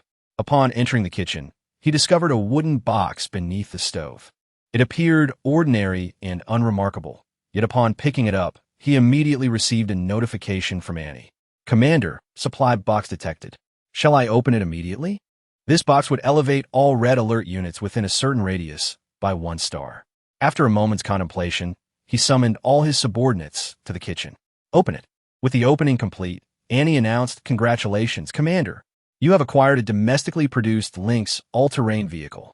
Due to the presence of non-red alert units indoors, the vehicle was currently stationed in the parking lot." As Annie finished her notification, Xiao Fan held a key in his hand. Picking it up, he immediately received information about the Lynx. The Lynx all-terrain vehicle is a domestically manufactured military vehicle featuring 8-wheel drive, measuring 3.9 meters in length, 1.8 meters in width, and 1.4 meters in height, with a weight of 1 ton and a maximum speed of 100 kilometers per hour. It accommodates 6 passengers and can traverse swamps, snowy terrain, mountains, forests, and streams, capable of floating across water. The vehicle is equipped with a 12.7mm machine gun, initially loaded with 500 rounds, which refresh automatically every 24 hours. Note: fuel used by all system vehicles does not refresh automatically. Gazing at the contents bestowed by the supply box, Xiao Fan felt a surge of excitement. Indeed, the supply boxes in the real world offered items that diverged from the game, showcasing a far greater diversity. However, with urban transport completely paralyzed, no large vehicles, including tanks, could venture forth. Thus, he required a compact vehicle, and the Lynx, smaller than a standard sedan, was precisely what he needed. With this vehicle, Xiao Fan began to formulate a vague plan for leaving Deep Sea City. Chapter 17. Preparing to depart at last. Having secured items before the supply box refreshed, Xiao Fan felt a sense of tranquility. The hospital had become a sanctuary for him, as most zombies were trapped within other buildings, posing no immediate threat. With the crisis averted, Xiao Fan realized he was hungry. Having obtained the supply box, the next priority was to procure food. The nation of Xinzhou spans an impressive 96 million square kilometers, with a horizontal stretch exceeding 15,000 kilometers. While Deep Sea City lies in the eastern central region of Xinzhou, with Xiao Fan's hometown, Yinyan City, located further north. Yet, urgency aside, one must tread carefully, ensuring supplies are prepared along the way. Food thus became paramount. The soldiers accompanying him had not only failed to provide nourishment, but were also dependent on the meager rations that barely sufficed for one meal. Everyone fought on empty stomachs, and 2 more missed meals would severely undermine their combat effectiveness. Xiao Fan's gaze fell upon the group of survivors. To be candid, he harbored no fondness for them. When Zhou Meng plotted against him, not a single one of them had spoken up to warn him. In fact, some bore knives themselves, suggesting that had Zhou Meng gained the upper hand, they might have rushed at him with weapons drawn. However, Xiao Fan understood that these were ordinary people. When faced with the specter of death, one could hardly expect heroic deeds from them. Heroes are not easily made, and not everyone can rise to the occasion. Understanding their plight did not engender affection, and Xiao Fan would neither indulge in indiscriminate slaughter nor adopt a saintly disposition toward their welfare. Fixing his gaze upon the survivors, he inquired, "Who among you can cook?" "I can." "So can I." "Sir, I only know how to prepare simple home-cooked meals. Do you think I am capable?" Several women stepped forward, some even casting flirtatious glances at Xiao Fan. After several days of trials, they had come to realize that in this world, survival necessitated aligning oneself with the strong. Xiao Fan was undoubtedly a figure of strength, flanked by 7 or 8 warriors, accompanied by military dogs, each armed. Who is the strongest in the apocalypse? Certainly, it is those wielding firearms. Moreover, Xiao Fan himself was quite handsome. Associating with him seemed a boon. Yet, Xiao Fan paid little heed to the women's advances. No matter how beautiful they paled in significance compared to a bowl of fried rice. If you can cook, then go ahead. A chaotic flurry of women rushed into the kitchen, eager to prepare meals for Xiao Fan and his companions. Meanwhile, Xiao Fan seized the opportunity to thoroughly inspect the cafeteria. Soon, he discovered the single room previously occupied by Zhomeng.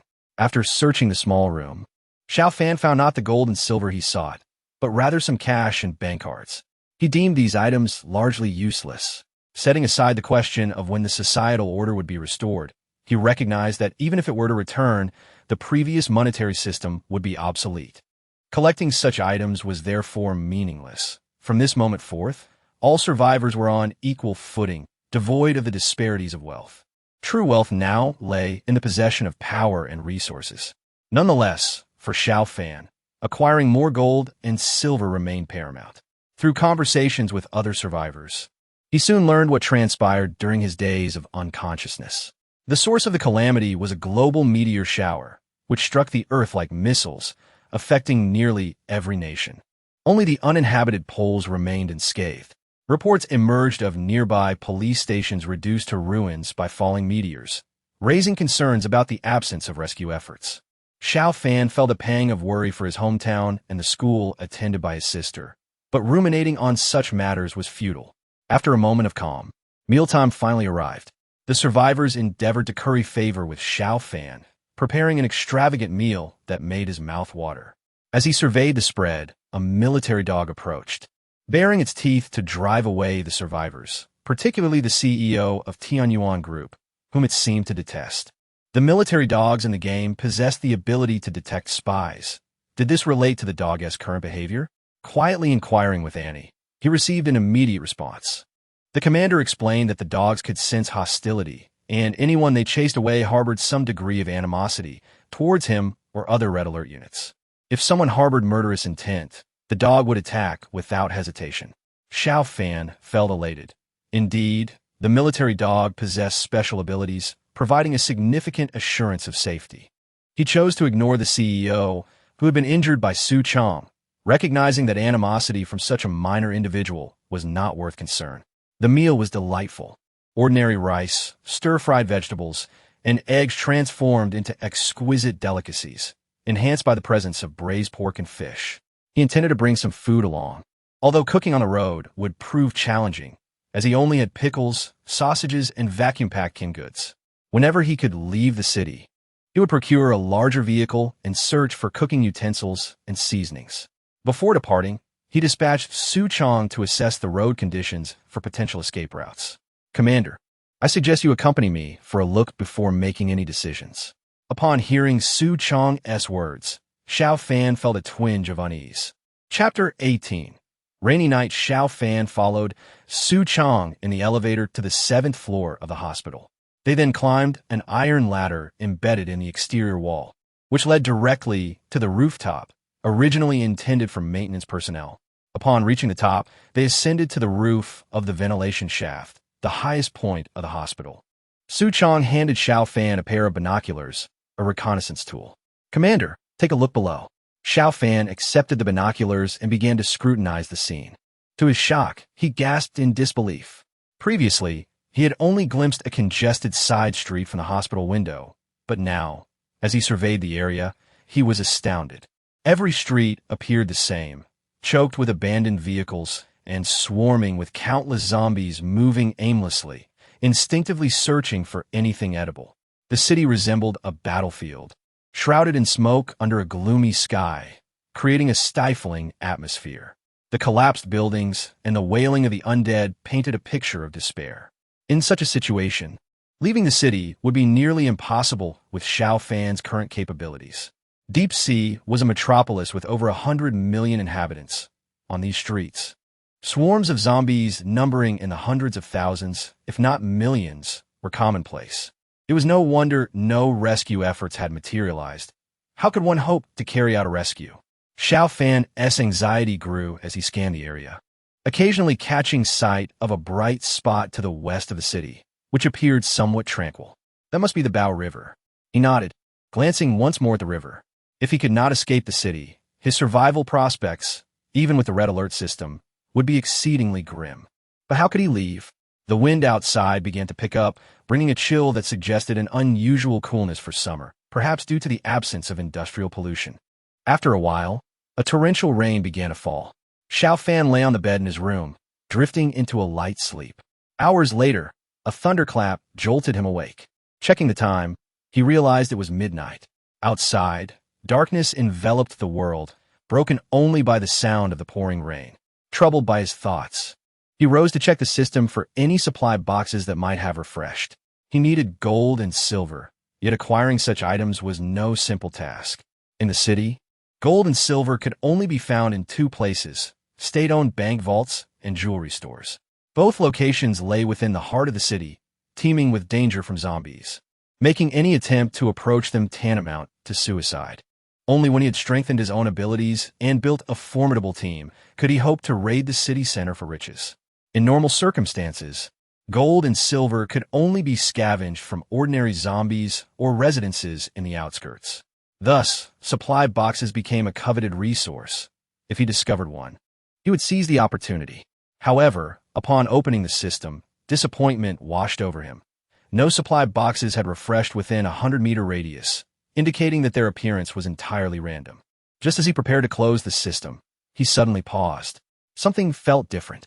Examining the radar screen closely, Xiao Fan noticed a peculiar development.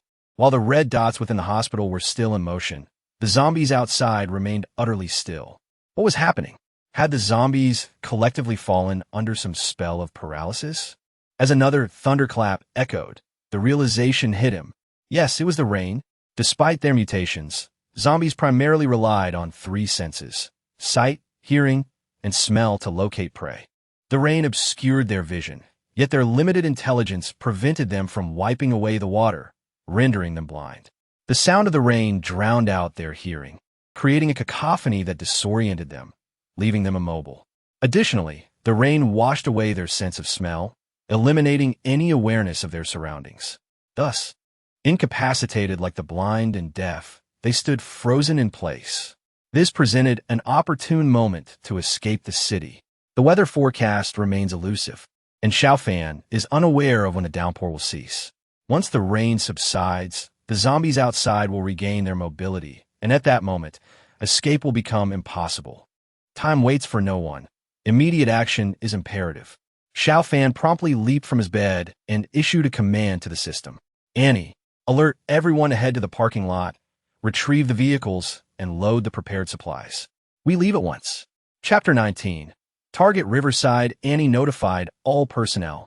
As the red alert system encompasses every unit, a single command ensures that all soldiers are informed. A sidecar motorcycle and a Lynx all-terrain vehicle were ready. When Xiao Fan emerged, the soldiers had already loaded several bags of provisions into the Lynx's trunk. This vehicle, while agile and nimble, unfortunately had a limited capacity, accommodating only these supplies. The survivors, seeing Xiao Fan preparing to depart, rushed over and clamored around him, imploring him to take them along. Upon hearing this, the survivors fell silent. Their intent to follow for survival and to execute missions was irrelevant to them. They reasoned that it would be wiser to remain in the cafeteria, where there was food and drink, allowing them to endure for at least another month. However, not everyone shared this sentiment. For instance, the CEO of Tianyuan believed that Xiao Fan's group was indeed preparing to leave the city and was merely offering excuses to dissuade others from following. He wished to depart, but refrained from voicing his thoughts, sensing Xiao Fan's unapproachable demeanor. As Xiao Fan was about to board the vehicle, Xiao Dian suddenly dragged the corpse of a deceased Tibetan Mastiff to the front of the vehicle, barking a few times. "Commander, Xiao Dian seems to want us to bring the dog's body along." Xiao Fan glanced at Xiao Tian and nodded. "Then let's take it. I trust Xiao Tian." Two soldiers forcibly stuffed the Mastiff's body into the trunk, and the vehicle roared to life. "No lights. We have a map. Avoid making any bright signals." Xiao Fan's gaze fell upon the CEO of Tianyuan, and he unexpectedly jumped down from the vehicle, approaching him. Under the CEO's astonished stare, Xiao Fan extended his left hand in a gesture to shake hands. The CEO, somewhat taken aback, was unaccustomed to shaking hands with the left. But as Xiao Fan was armed, he felt compelled to reciprocate. Perhaps this young officer might take the opportunity to speak favorably and assist him in leaving. As they clasped hands, Xiao Fan swiftly maneuvered, and with a click, the gold watch from the CEO's wrist was detached.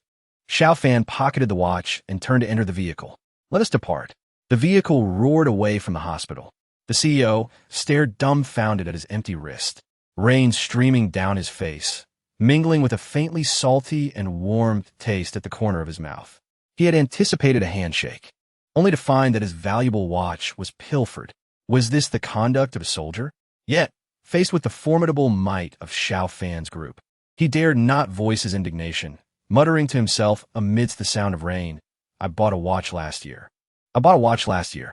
The gold watch translated into over 150 currency units, lifting Xiao Fan's spirits. The Lynx led the way, with Su Chong driving and Xiao Fan in the passenger seat, directing their course with a map, while 4 soldiers followed. Behind them trailed the motorcycle, with Wang Zhan at the helm, accompanied by a soldier, and the military dog Xiao Tian confidently occupying the sidecar. As the rain poured down, the vehicles exited the hospital gates. There was no need for headlights. The map displayed a radius of 100 meters, ensuring that as long as Xiao Fan was present, other Red Alert soldiers could share the same map. The vehicle navigated cautiously along the roadside, avoiding obstacles. Their destination lay to the northwest, towards the Baojiang River.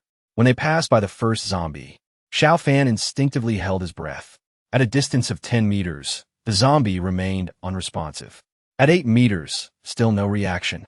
It wasn't until they reached a distance of 5 meters that Xiao Fan observed the zombie slowly turning its head in their direction. As the vehicle sped past, the zombie seemed to sense something, stumbling forward briefly, but soon became disoriented again, standing still in the rain. It was evident that the rain significantly impacted the outdoor zombies. Thus, a preliminary safe distance of 5 meters was established. Currently, the rain was torrential, had it not been for the downpour. Xiao Fan surmised that the safe distance would have been greater.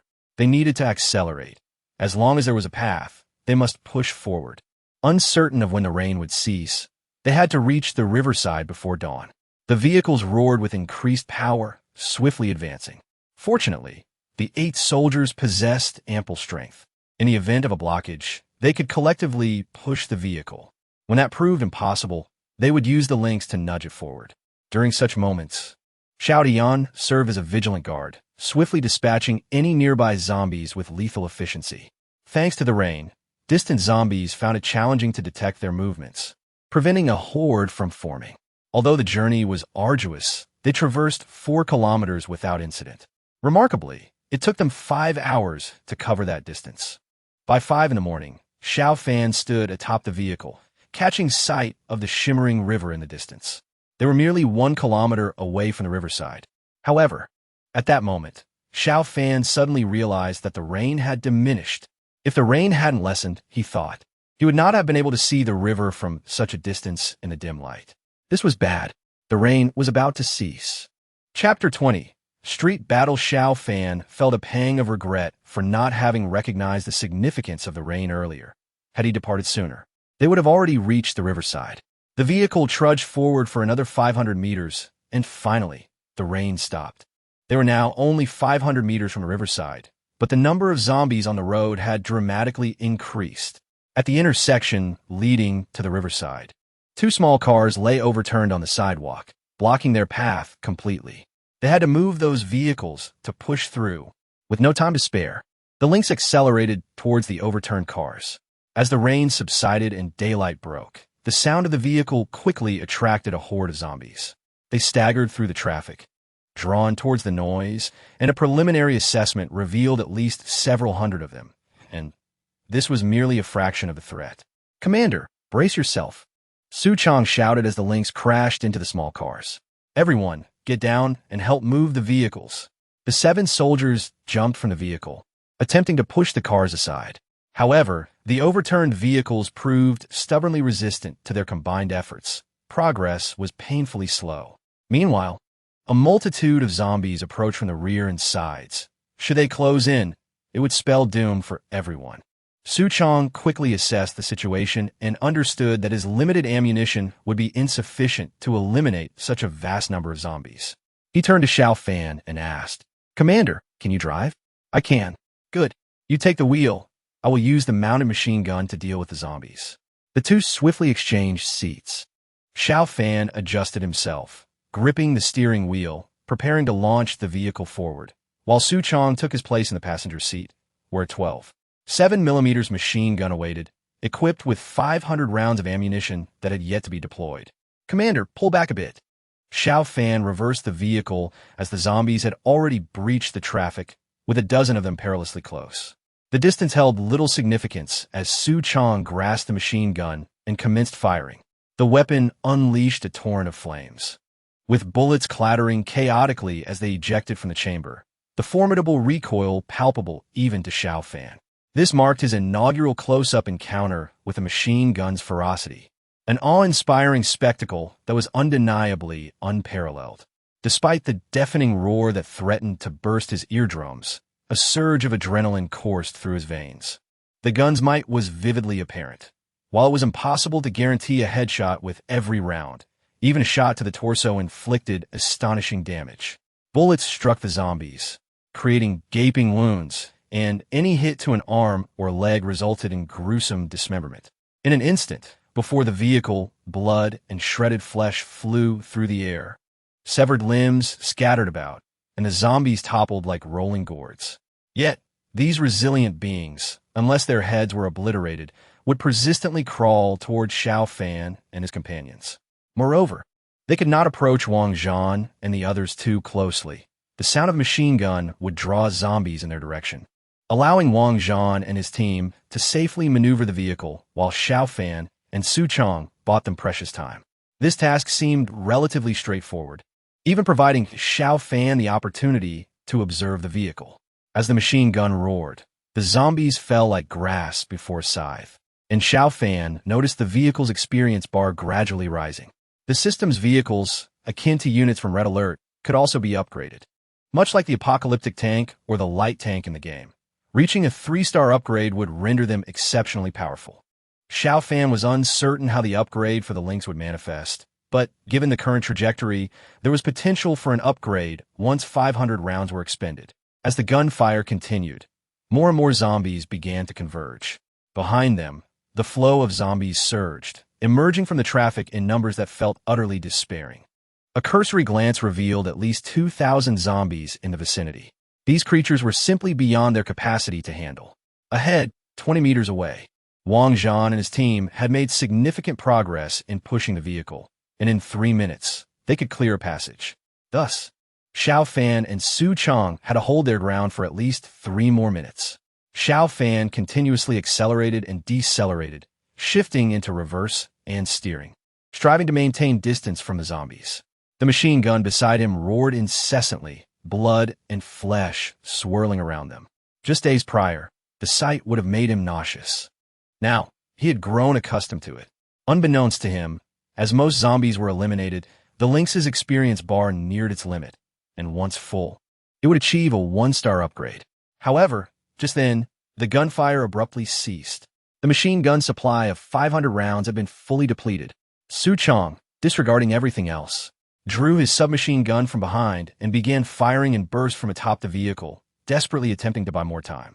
Without the machine gun's overwhelming firepower, the zombies howled and charged forward, some even leaping onto the vehicle's hood. Dark claws grasped the windshield and through the glass. Xiao Fan could clearly see the zombie's gaping maw, even catching a glimpse of the decaying flesh caught between its teeth. A sudden acceleration, followed by a hard brake, sent the climbing zombies tumbling off the vehicle. Yet this was only the beginning. More would inevitably follow. Although Su Chong continued to engage, the zombies he eliminated no longer counted towards the Lynx's kills. Witnessing this, Xiao Fan felt a surge of urgency. His gaze swept over the wounded zombies, struggling to crawl with severed limbs, and suddenly, an idea sparked within him. "Su Chong, brace yourself," Xiao Fan shouted as he slammed the accelerator, the vehicle roaring forward. The Lynx's 8 tires crushed over the bodies of the downed zombies, leaving a trail of blood in their wake. Chapter 21. Crossing the river, the prior machine gun fire had knocked down numerous zombies, yet many remained alive. As Xiao Fan drove over them, he swiftly dispatched those who had not yet perished. Initially, with the ammunition depleted, the Lynx struggled to upgrade. But this maneuver surprisingly propelled it to a 1-star upgrade. Instantly, the system notified Annie. Commander, the Lynx all-terrain vehicle has upgraded to 1 star. Vehicle power enhanced. Damaged areas auto-repaired, armor strength increased, fuel tank auto-refilled, and machine gun ammunition replenished to 1,000 rounds. Xiao Fan was elated and signaled Su Chong, who promptly resumed his grip on the machine gun. Before firing, Su Chong genuinely exclaimed, "Commander, you truly are capable of anything." Xiao Fan felt a bit embarrassed. It wasn't an extraordinary feat, yet the system instilled unwavering loyalty and admiration in every Red Alert soldier, leading them to perceive Xiao Fan as an invincible being. Little did they know, Xiao Fan merely managed to handle a gun and drive a vehicle. His combat prowess was hardly remarkable. After upgrading, the Lynx's ammunition doubled, and Su Chong unleashed a relentless barrage, once again suppressing the zombies and buying time for Wang Zhan and his team. A minute later, cheers erupted from Wang Zhan's side. 2 obstructing vehicles had been cleared, and they could proceed. The soldiers swiftly regrouped, the motorcycles revving up, this time with Su Chong at the helm. The Lynx sped through the gap, directly towards the riverbank. Crossing the street, they approached the riverside park, devoid of traffic. However, the park was teeming with zombies. During the summer, many had flocked to the riverbank for respite, and the park housed tens of thousands of zombies. Fortunately, Xiao Fan and his companions no longer aimed to eliminate them. Su Chong drove relentlessly forward. Although zombies continuously lunged at the vehicle, causing it to jolt, the upgraded Lynx's armor held firm against these common impacts. The soldiers peered from the vehicle, firing their weapons at any approaching zombies to prevent an overwhelming onslaught. With a thunderous crash, the vehicle overturned a park bench and barreled through a patch of greenery, finally reaching the beach. They were now merely 100 meters from the river, and Xiao Fan was confident that no zombie could obstruct their path any longer. Yet at that moment, a female zombie suddenly appeared behind the vehicle. He noticed her immediately, for she was a young female zombie clad in tattered bikini attire. Had it been an ordinary zombie, he might not have paid her much mind, as most zombies bore gruesome injuries. For instance, some had bite marks, while others were severely decomposed, evoking nausea at a mere glance. However, this female zombie was different. Though she was indeed a zombie, her physical form remained remarkably intact, and she appeared relatively clean. Furthermore, her body exhibited smooth lines, imparting a sense of strength. Her skin tone was also better than that of other zombies, who were often ghostly pale or grotesquely mangled. If zombies could participate in a beauty pageant, this one would certainly reach the finals. The peculiar nature of this zombie struck him. He paid no heed to notions of purity, roundness, or any other attributes, but the razor-sharp claws gave her an aura of danger. Indeed, his instincts proved accurate. While other zombies trudged behind, this one was running. Admittedly, her speed was not excessively swift, but she was undeniably in motion, even slightly faster than an ordinary woman. Eliminate her. Xiao Fan sensed the threat. This was the second time he had encountered an unusual zombie. The first was in the conference room of the hospital, where a notably tall male zombie had withstood his revolver's assault without succumbing. This time, the adversary was female, and this zombie was clearly more agile than the others. If all zombies were to run like this female zombie, Xiao Fan believed that his group would undoubtedly never reach the beach. They would likely meet their demise right at the intersection. A soldier behind him raised his gun and aimed at the zombie's head.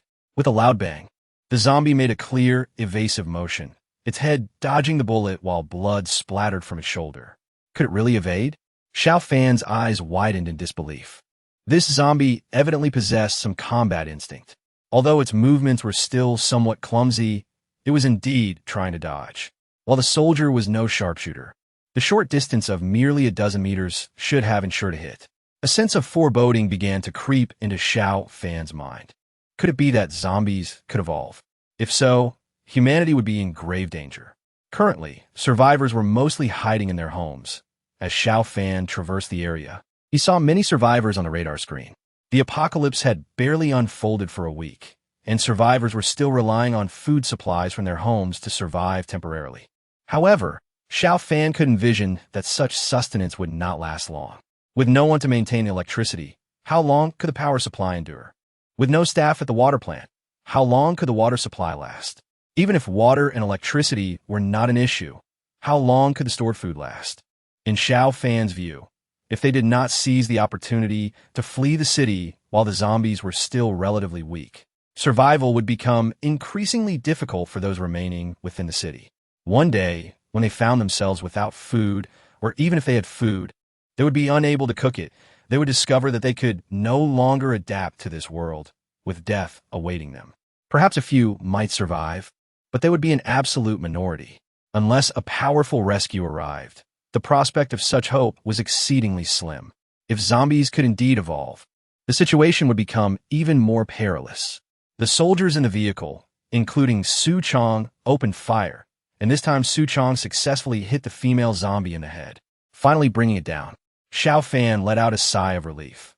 Although this female zombie was fast, its defense was clearly inferior to that of the large male zombie, making it not particularly difficult to contend with. However, the delay caused by this female zombie allowed more zombies to close in. Ahead of their vehicle lay the turbulent waters of the river, with no path forward.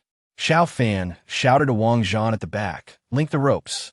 The all-terrain vehicle will tow the motorcycle, and the rest will provide cover." Wang Zhan swiftly jumped out of the vehicle, retrieved a rope, and quickly secured one end to the back of the all-terrain vehicle and the other end to the front of the motorcycle. The others opened fire together to suppress the approaching horde of zombies. The rope was soon attached, and with a wave of his hand, Xiao Fan commanded, "Charge!" Into the river. The all-terrain vehicle roared as it plunged into the mighty river. Chapter 22. Escape from deep sea. The all-terrain vehicle surged into the river, creating a massive splash. Had it been an ordinary vehicle, it might have sunk straight to the riverbed, but the all-terrain vehicle was designed for such conditions. Its very name signifies its ability to traverse various terrains, and floating on water is one of its fundamental capabilities. With high doors and a deep chassis, this vehicle could float like a small boat. The 8-wheel drive not only provided strong traction, but also enabled movement across the water surface. The motorcycle being towed behind, equipped with a large sidecar, was also capable of floating. While other motorcycles might falter, this military motorcycle, with its substantial sidecar, could manage to stay afloat, aided by the towing of the all-terrain vehicle. Thus, the all-terrain vehicle, along with the sidecar motorcycle, thundered into the river and began to navigate upstream toward the northwest. The horde of zombies roared as they reached the riverbank, but dared not venture further. A few zombies at the front were shoved into the water by the throng behind them, struggling momentarily before vanishing from sight. They could only howl at the all-terrain vehicle in the water or instinctively chase along the riverbank, but their pace was slow, and before long, they could only watch the vehicle disappear from their view. The plan had finally succeeded. The moment he acquired the all-terrain vehicle, Xiao Fan had envisioned escaping along the river. The only challenge was how to traverse from the hospital to the riverbank. Fortunately, a heavy rain provided him with this opportunity, allowing him to finally escape that hellish place. From this point forward, he would no longer take the risk of re-entering the large city until he had formidable strength. It was undoubtedly wise to find a safe location to grow stronger. However, Xiao Fan soon noticed a troubling detail. In the river, there were faint purplish glimmers. Upon closer inspection, he realized they were large fish undulating beneath the surface. The river near the metropolis had never been home to large fish. Previously, only small fish like carp and grass carp inhabited these waters. Yet now, these fish had evidently grown considerably, each weighing at least a dozen pounds, swimming near the vehicle but lacking the ability to leap and attack. At this point, Xiao Fan was increasingly convinced that not only humans and pets were mutating. Aquatic life was also undergoing transformation. This world had truly gone mad. Leaning back in his seat, Xiao Fan tilted his head to observe the riverbank. Progressing along the river allowed him to easily survey both shores. The entire city was enveloped in a thick haze, just as he had seen before. Even as the rain ceased, the sky remained gray and overcast. Along the banks, numerous zombies could be seen, some howling at the sight of their vehicle from afar. Initially, witnessing such a scene filled him with shock, awe, and despair, but as he grew accustomed to it, Xiao Fan found himself becoming increasingly numb. He was uncertain how long this situation would persist, but he knew he could not simply watch the world descend into chaos. There had to be a way. The path ahead was long and arduous, yet he remained hopeful for the future. Turning to Su Chong, he said, "Once we leave the urban area and find the highway unobstructed, we will choose to come ashore." Su Chong nodded in agreement, and Xiao Fan felt a sense of relief wash over him as he began to close his eyes and rest. In a daze, he lost track of time until he felt a slight tremor beneath him, prompting him to open his eyes. Upon doing so, Xiao Fan noticed that the towering buildings had vanished, leaving only a cluster of low-rise structures behind. Were they? Report to the commander. We have just passed through the urban-rural fringe of Deep Sea City, and there are very few vehicles here now. Xiao Fan nodded, retrieving a map from Su Chong's backpack. Su Chong's backpack resembled a treasure chest, containing not only binoculars, rations, and water, but also night vision goggles, grenades, ropes, maps, compasses, and various other items, far more than what the commander possessed. This was a complete map of the nation, and as Xiao Fan studied it, he determined a rough route. The route was straightforward: take the highway. With no airplanes available, traveling along ordinary rural roads would stretch the journey of 8,000 kilometers indefinitely. The highway offered speed and efficiency, with many soldiers present, all capable of driving, and the vehicles produced by the system being of top quality. As long as fuel was sufficient, traveling for 20 hours a day was entirely feasible. However, Xiao Fan had one more task to undertake: to find a large truck, preferably a heavy-duty one. He needed to transport a substantial supply of fuel, food, and even cooking tools. Without a large vehicle, their plans would falter. Glancing around, he resolved to head to a service area on the highway. With numerous vehicles on the highway, he was certain to find the heavy-duty truck he needed. Moreover, service areas featured supermarkets and gas stations, as well as restaurants, making it an ideal opportunity to gather supplies without wasting time. Determined to act, Xiao Fan and his group drove onto the highway from the entrance of the urban-rural fringe. At the entrance, a toll booth lay in ruins, having been toppled by vehicles, while the barriers had long since snapped. The number of abandoned cars on the highway was sparse, yet one could occasionally spot vehicles carelessly discarded at the roadside. Predominantly small cars, which held little value for Xiao Fan. The vehicle surged forward on the highway, with the sidecar motorcycle behind it accelerating as well. Xiao Tian, seated in the sidecar, extended his long tongue, his fur standing on end from the wind. At noon, all weapons and fuel automatically refreshed, and the journey continued. By 3 in the afternoon, Xiao Fan finally encountered his first service area, the Dakingshan service area. This service area boasted numerous restaurants, capitalizing on the local resources, offering a variety of mountain goods and wild vegetables. It served as a bustling stopover for long-distance buses, a place Xiao Fan had dined at previously. As the vehicle approached the Dakingshan service area, it gradually came to a halt. The area appeared dilapidated, with numerous vehicles parked haphazardly, yet devoid of any human presence. Xiao Fan's radar extended 50 meters around him, and within that range, he detected no signs of life until a pungent scent of sulfur assailed his senses. Chapter 23. The News of Gold Bars. This odor had become all too familiar to Xiao Fan in recent days, pervading the entirety of Deep Sea City, saturating the air.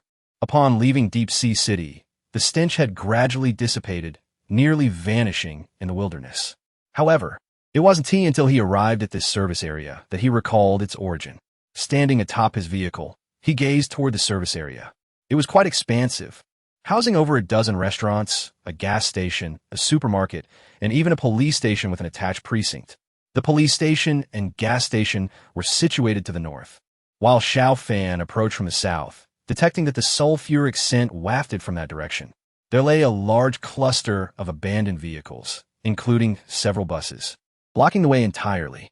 Due to the distance, that area exceeded the radar's coverage, leaving him unaware of the situation. Xiao Fan did not rush over. His primary objective was to locate a heavy-duty truck in this vicinity. He and his subordinates cautiously advanced toward the restaurant area, where sporadic zombies began to appear on the radar map. All the zombies were confined within their vehicles. As Xiao Fan passed by a small car, he noticed the driver still buckled in, clawing at the air in vain, unable to escape. Wearing a seatbelt was indeed a prudent habit, for at least prevented them from harming others. With a gesture, he signaled a soldier to approach, and with a swift thrust of his bayonet, the defenseless zombie was dispatched, granting him a modicum of experience points. Soon after, Su Chong located a well-maintained heavy-duty truck in front of a restaurant. "Commander, this vehicle is still operational." "Excellent. We'll drive it away shortly and gather more supplies," Xiao Fan replied, his gaze fixed on a nearby restaurant. This establishment seemed no different from the others, with its doors battered and bloodstains marking the entrance, the interior in utter disarray. However, the radar indicated 2 green dots on the second floor, signifying the presence of survivors. It appeared that some had managed to endure amidst the devastation. "Let us proceed and see if we can acquire some fresh information," he suggested, leading his group into the restaurant, heading straight for the second floor. On the second floor of the restaurant, sisters Lin Weiwei and Lin Momo stood guard at the bedroom door, each clutching a police-issued 5-round riot gun. Anxiety etched on their faces. Their once blissful lives had been shattered by the onset of the apocalypse, following a meteor strike that obliterated the police station to the north. Chaos erupted, with people viciously attacking one another in a grotesque display of survival. The sisters were terrified, having ventured towards the police station only to face an assault themselves. Had it not been for a bank armored vehicle refueling nearby and their desperate acquisition of a riot gun from the security personnel, they would likely have perished in these harrowing days. Fortunately, in recent days, the wandering zombies began to inexplicably drift toward the police station, as if drawn by something. This provided the sisters with a glimmer of hope, prompting them to consider escaping their current predicament. With no place to go and unwilling to await their demise, they deliberated whether to head south or north. However, before they could reach a conclusion, they heard the sound of an approaching vehicle and footsteps nearing the restaurant. Fear gripped them as they tightened their grips on their weapons, encouraging one another silently. As the footsteps reached their door, a male voice called from outside. "Those inside, we are ordered to search for supplies. If you have no objections, we shall take the cooking utensils and food outside." The sisters were taken aback. The intruders intended to confiscate their cooking equipment. Given their background in running a restaurant, both had honed their culinary skills and aspired to become food streamers, believing their talent and looks could ensure their success. The notion of losing their cooking tools was utterly unacceptable. Moreover, recognizing the intruders were human rather than zombies instilled a newfound courage in them.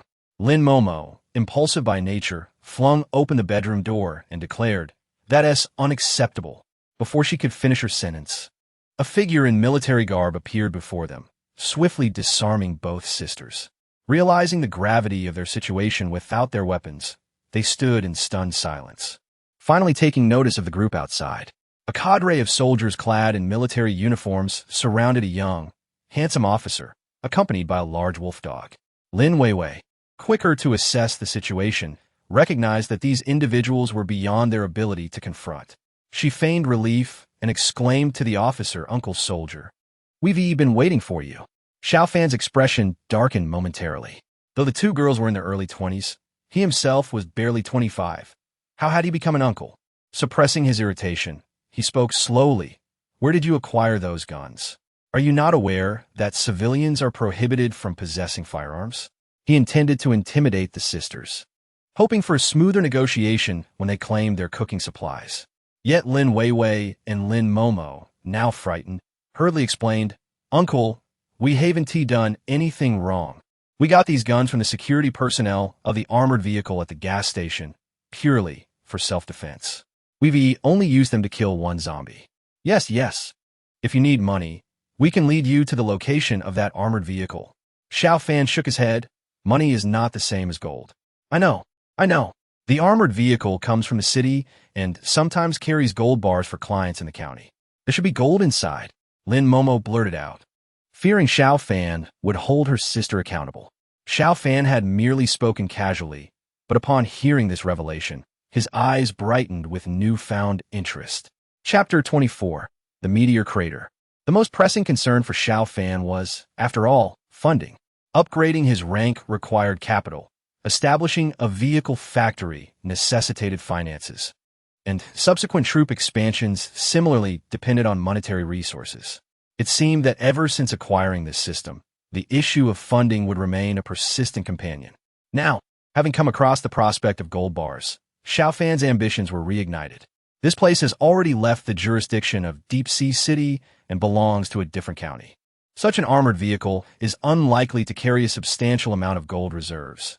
Yet even a small quantity, say just 1 kilogram, equates to a considerable sum. Thus, upon hearing about this matter, he almost instantly resolved to seize the gold within the armored vehicle. According to the two sisters, the vehicle is located near the gas station. Yet Xiao Fan remains unaware of the situation here and needs to inquire further. This area serves as a service zone, typically bustling with traffic, but they have scarcely encountered any zombies. Do you know where they all went?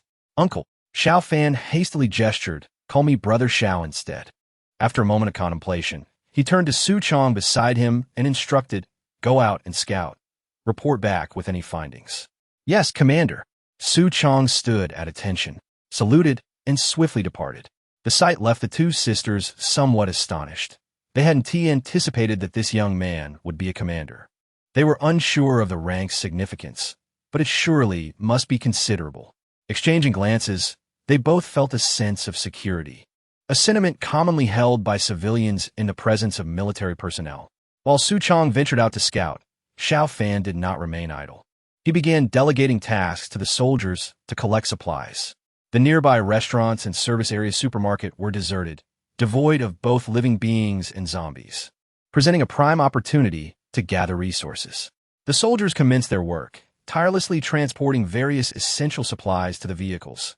Gas stoves, gas canisters, frying pans, rice, flour, cooking oil, bottled water, and an array of spices necessary for meal preparation. The truck's compartment was opened, and these items began to be systematically arranged within. After observing for a while, the sisters tentatively inquired of Xiao Fan, Brother Xiao, are you heading somewhere far? Indeed, northward, in search of my family and comrades. Oh, but how can you eat without a dining table? Our redwood tables are of excellent quality. Let's bring one for you. The two sisters volunteered to carry a redwood table to the vehicle. Xiao Fan squinted slightly, but did not intervene. The sisters exchanged knowing glances, their bond as twins allowing them to intuitively grasp each other's thoughts. They had fallen into a trap, with their dining table taken. A little performance could perhaps provide an opportunity to accompany this evidently reliable young officer away from here. Both sisters aspired to become content creators and were naturally gifted in theatrics. With a bit of charm and feigned distress, they were confident that this officer would soften. They wouldn't dare follow anyone else, but a soldier inherently possessed a guarantee of credibility. Meanwhile, Xiao Fan was also contemplating. He was not a soldier, yet if others perceived him as such, he would not deny it. Through conversation, he learned that the sisters were adept at cooking. After days of consuming packaged foods and canned biscuits, he was nearing his limit. His soldiers were utterly inept in the culinary arts, and Xiao Fan himself lacked any talent in the kitchen. Perhaps this was a fortuitous opportunity. With the military dog, Xiao Tian, by his side, he could discern anyone harboring hostility. The sisters posed no threat, being fair-skinned, beautiful, and tall. Although he felt a slight disadvantage in a 2v1 situation as the commander of the Red Alert system, he believed he could bear this minor hardship. After all, helping others is the essence of joy. Just as Xiao Fan was quietly navigating the situation, a prompt from Annie suddenly interrupted. Commander, Scout Su Chong requests to share his perspective with you. Do you consent? What is sharing perspective? Commander, you possess the highest authority. You can share the viewpoint of any Red Alert unit, allowing you to see everything they see. Oh, is that so? Then let us proceed with the sharing. Soon, a small screen illuminated the side, visible only to Xiao Fan, while the Lin sisters beside him could not see it. On the small screen, he observed the situation as seen by Su Chong. At that moment, Su Chong was lying atop an abandoned vehicle, with a gas station and police station before him. The gas station appeared relatively intact, while the police station had been reduced to ruins. No, ruins is not quite accurate.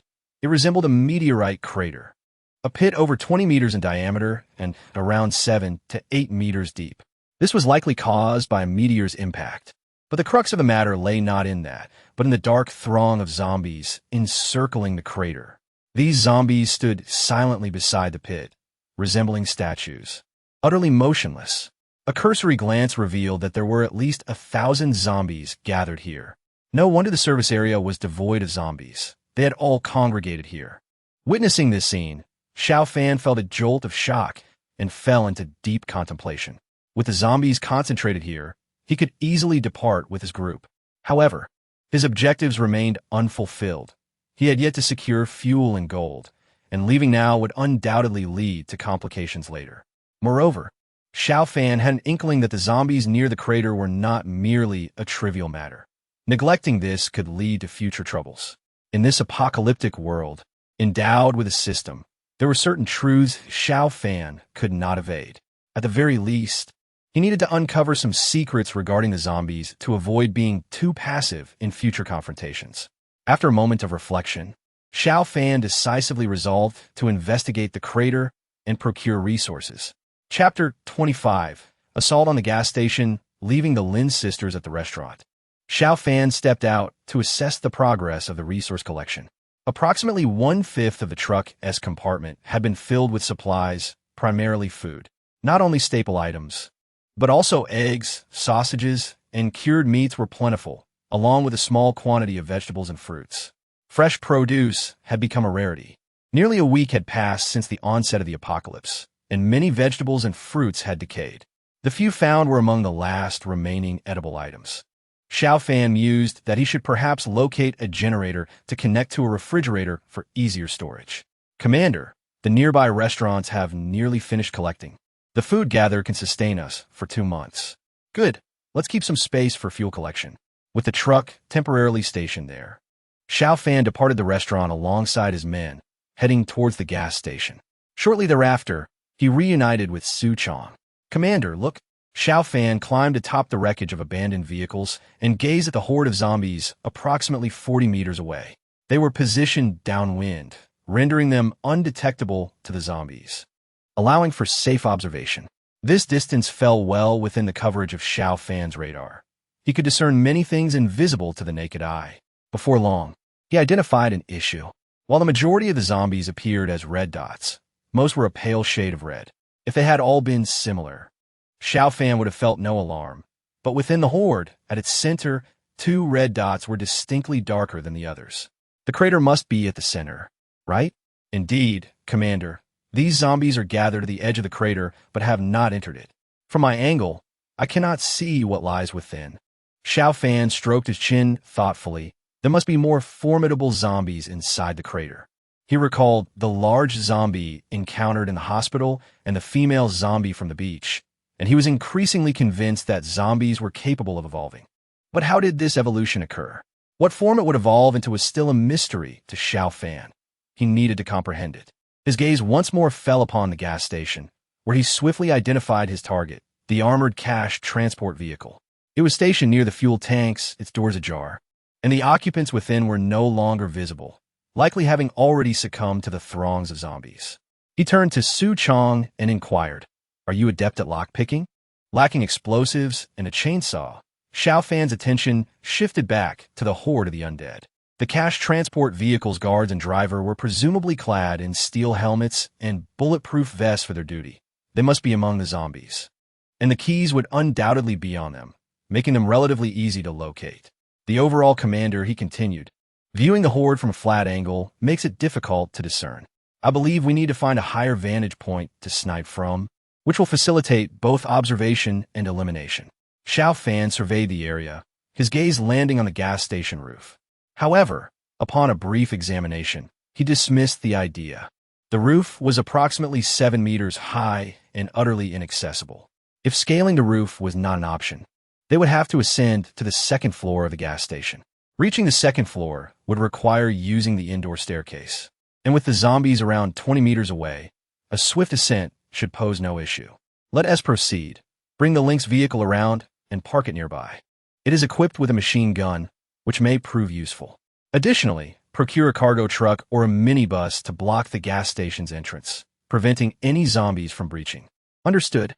Su Chong promptly departed and soon returned with the links, having also located a minibus. All personnel gather. Everyone encircled Xiao Fan. Is your ammunition sufficient? Commander.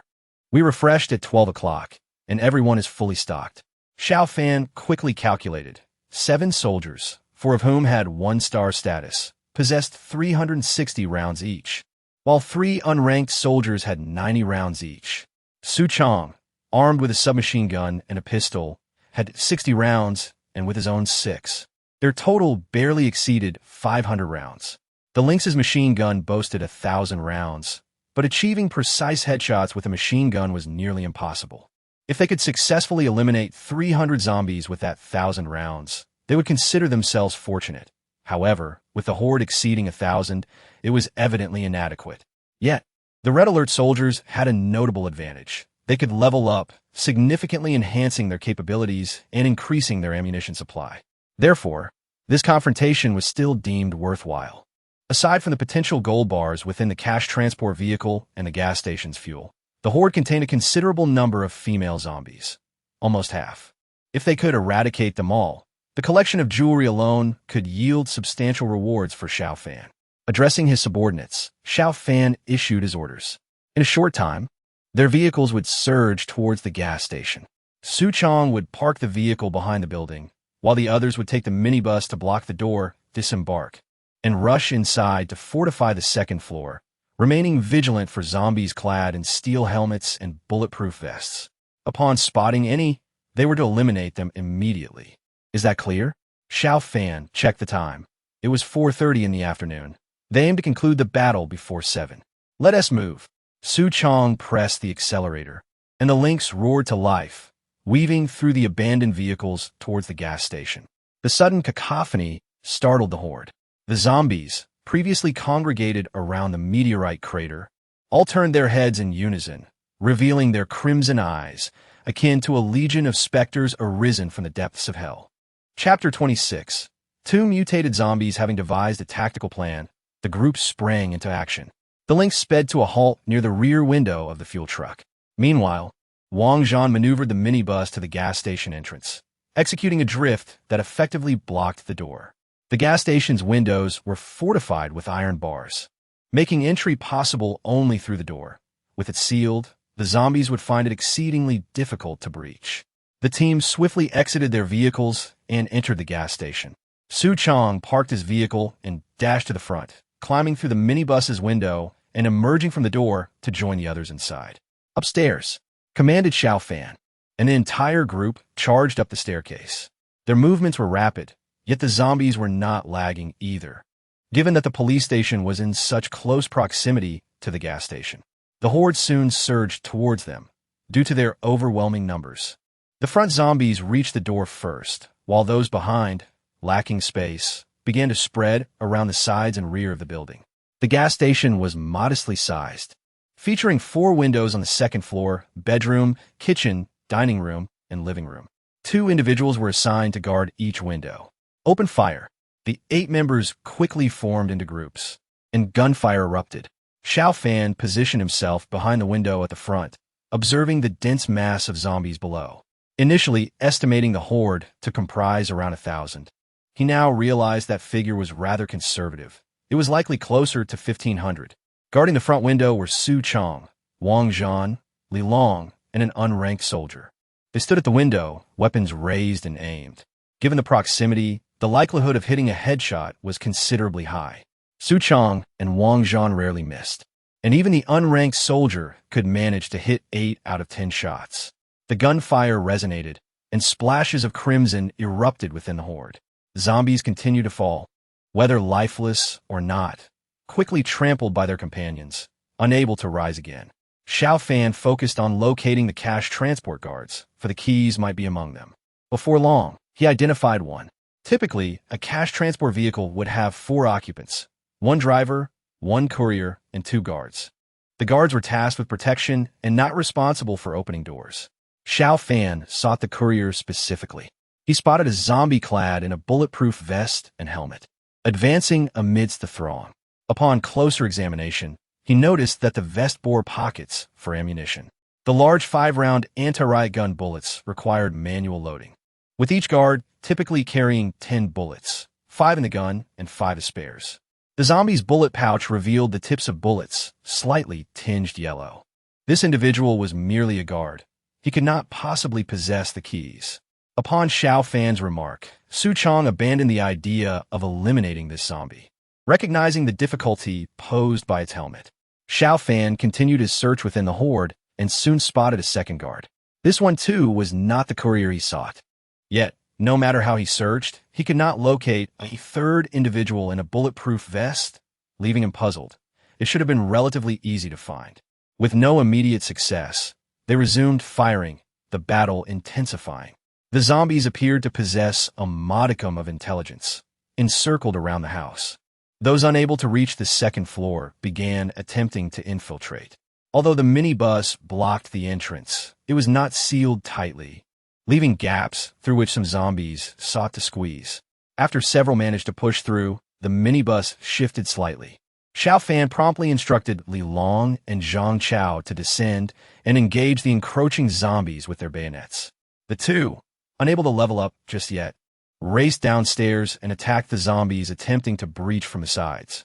With their absence, the upper floor lost 2 points of firepower, and the rate of zombie elimination began to wane. Fortunately, 3 unranked soldiers had successfully upgraded to 1-star status after a round of combat, temporarily alleviating the ammunition shortage. However, this situation could not last. The bullets upstairs were rapidly depleting, nearing exhaustion, as the minibus below faced an incessant onslaught from the hordes of zombies. The gaps began to widen. Wang Zhan and Lu Dahua descended, while 4 soldiers were tasked with blocking the door. Just as the standoff reached a critical point, a sudden commotion erupted among the undead below. Xiao Fan quickly discerned that within the throng of zombies, a particularly towering figure emerged. A larger zombie, but not just any. This one seemed to have developed a layer of keratin. Using the radar screen, Xiao Fan swiftly locked onto this creature, which evidently crawled out from a meteorite crater, clad in tattered uniform identical to that of the 2 guards. However, this zombie lacked a bulletproof vest and helmet, indicating it was likely the driver of the cash transport vehicle. This male zombie stood over 6 feet tall, and its exposed cheek bore a thick layer of keratin. Its demeanor was markedly more aggressive than the others, exhibiting considerable strength as it flailed its robust arms, effortlessly knocking aside regular zombies that obstructed its path. The surrounding zombies appear to harbor a palpable fear of this behemoth, parting to grant it a clear passage. Upon reaching the front of the minibus, the formidable zombie swung its arm with tremendous force, shattering the windshield into a spiderweb of cracks that cascaded downward.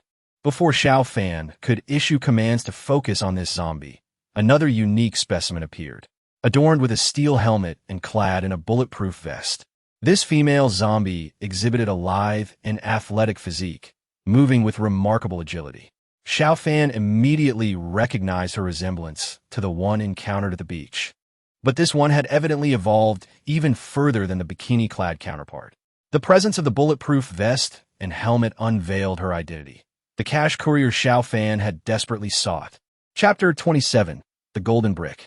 Stunned, Xiao Fan realized that the emergence of these mutated zombies posed a significant dilemma. Just as he contemplated the ensuing trouble, the giant zombie intensified its assault on the minibus. Wang Zhan and his companions fired relentlessly at it, yet the bullets merely left superficial wounds on its head and face, inflicting pain but proving non-lethal. Meanwhile, other zombies continued to push forward, making it impossible to concentrate their fire. Thus, they found themselves momentarily stymied. The courier zombie circled the building twice before gathering momentum and sprinting at a speed comparable to that of an adult male. With a powerful leap from 2 meters away, she soared nearly 3 meters high, grasping the second-floor window ledge and climbing up. A rookie soldier, recently promoted to a 1-star rank, rushed to shoot. But the agile zombie evaded his attempt. One bullet struck her vest, while another hit her helmet, failing to thwart her ascent. With a blood-curdling shriek, the courier zombie clawed at the soldier, inflicting deep gashes across his chest, severely injuring him, as she threatened to breach the second floor, potentially endangering all present, including Xiao Fan. The situation became dire. In a moment of desperation, Xiao Tian lunged forward. Instead of biting, he charged directly at her. The zombie, just finding her footing on the windowsill, was unable to evade Xiao Tian's onslaught. Although he sustained a few scratches, he successfully knocked her down. Xiao Fan promptly approached, administering the newly acquired serum to the injured soldier, and instructed the others to cease fire on the regular zombies, as they posed no threat upstairs. They were to focus entirely on preventing the giant zombie from breaching the second floor. 3 soldiers converged, their eyes fixed on the formidable creature, determined to thwart its advance.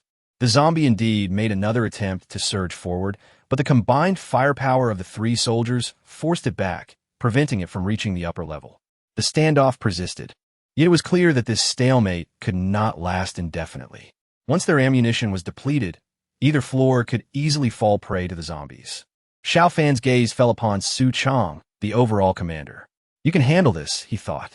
Su Chong approached the window, retrieving a grenade from his waistband. He pulled the pin and hurled it into the throng surrounding the female zombie. The deafening explosion sent a plume of fire skyward, obliterating several zombies on impact. Although the courier zombie survived, her helmet was blown off. After tossing the grenade, Su Chong leaped down from the second-floor window. The cleared space below allowed him to descend, and he quickly sprinted to the armored vehicle. As it roared to life, he drove away, successfully diverting the attention of the zombies. A throng of undead followed him, but he managed to distance himself, stopping approximately 70 to 80 meters away. Seizing the mounted machine gun, he declared, "You disgusting clowns, perish!" With a relentless barrage, the machine gun unleashed a hail of bullets, mowing down the advancing zombies. Su Chong's primary target was the courier zombie, who, despite her swift pace, could not match the vehicle's speed, allowing Su Chong to gain a crucial advantage. The zombie attempted to evade the gunfire, but it was a futile effort. In the face of continuous fire, evasion was impossible. A volley of bullets shattered one of her legs, causing her to tumble helplessly to the ground, unable to rise again. Su Chong, undeterred by the depleting ammunition, continued firing mercilessly, turning the zombies into a bloody mess. Finally, he spotted the incapacitated courier zombie and rushed the vehicle toward her. He unloaded a series of bullets from his submachine gun, and without her helmet, she could no longer withstand the onslaught, her head exploding into fragments. Crouching down, Su Chong swiftly searched her body, soon retrieving a key. Before the other zombies could close in, he hopped back into the vehicle and sped toward the fuel tank at the gas station where the cash transport vehicle was parked. With the pressure on the second floor significantly reduced, Xiao Fan's gaze followed Su Chong's movements. Su Chong halted quickly at the fuel tank, using the key to unlock the rear door. Without waiting to exit, he snatched the boxes and bags, tossing them through the second-floor window. "The commander will take care of this." As the boxes and bags landed within, Xiao Fan rushed over to open them. Inside the bags lay millions in cash. After a fleeting glance, he set it aside to inspect the boxes. A gleam of gold shone forth, revealing 3 solid gold bricks neatly arranged inside. Each brick bore the inscription of 1,000 G. Chapter 28, Promotion to Squad Leader. 1,000 G, equating to 1 kilogram. 3 kilograms of gold represented a staggering 3,000 in funds. It was worth noting that Xiao Fan required only 2,000 in funds to be promoted to Squad Leader. The construction of the armored vehicle factory also requires a capital of 2,000, which signifies that Xiao Fan can choose to complete either task. He had long decided that he would not build the armored vehicle factory for the time being, as armored vehicles are undoubtedly expensive, and even if he built it, he would lack the funds for production. The immediate priority is to quickly upgrade to the rank of Squad Leader. Once he achieves that, he can continue to produce troops. As he picked up 3 gold bricks, Annie's prompt echoed, "Valuable metals detected. Would you like to convert them into system funds immediately?" Convert. The conversion was successful, yielding 3,000 gold. Indeed, the bank remains trustworthy. This is pure gold, with no shortcuts taken. With the funds in hand, Xiao Fan promptly chose to upgrade to Squad Leader. The 2,000 funds were deducted, and the upgrade was completed in an instant. After the upgrade, Xiao Fan immediately opened the soldier production page, ready to produce new troops. However, upon accessing the system page, he was momentarily taken aback. The system displayed a new type of soldier. Infantry soldier cost 200. Engineer cost 800. The infantry soldier is easily understood as the main combat unit of the army, which in the game serves as the backbone of the ground forces. Especially in the case of the Shinjo, the 3-star infantry soldiers can even rival tanks, underscoring their formidable combat power.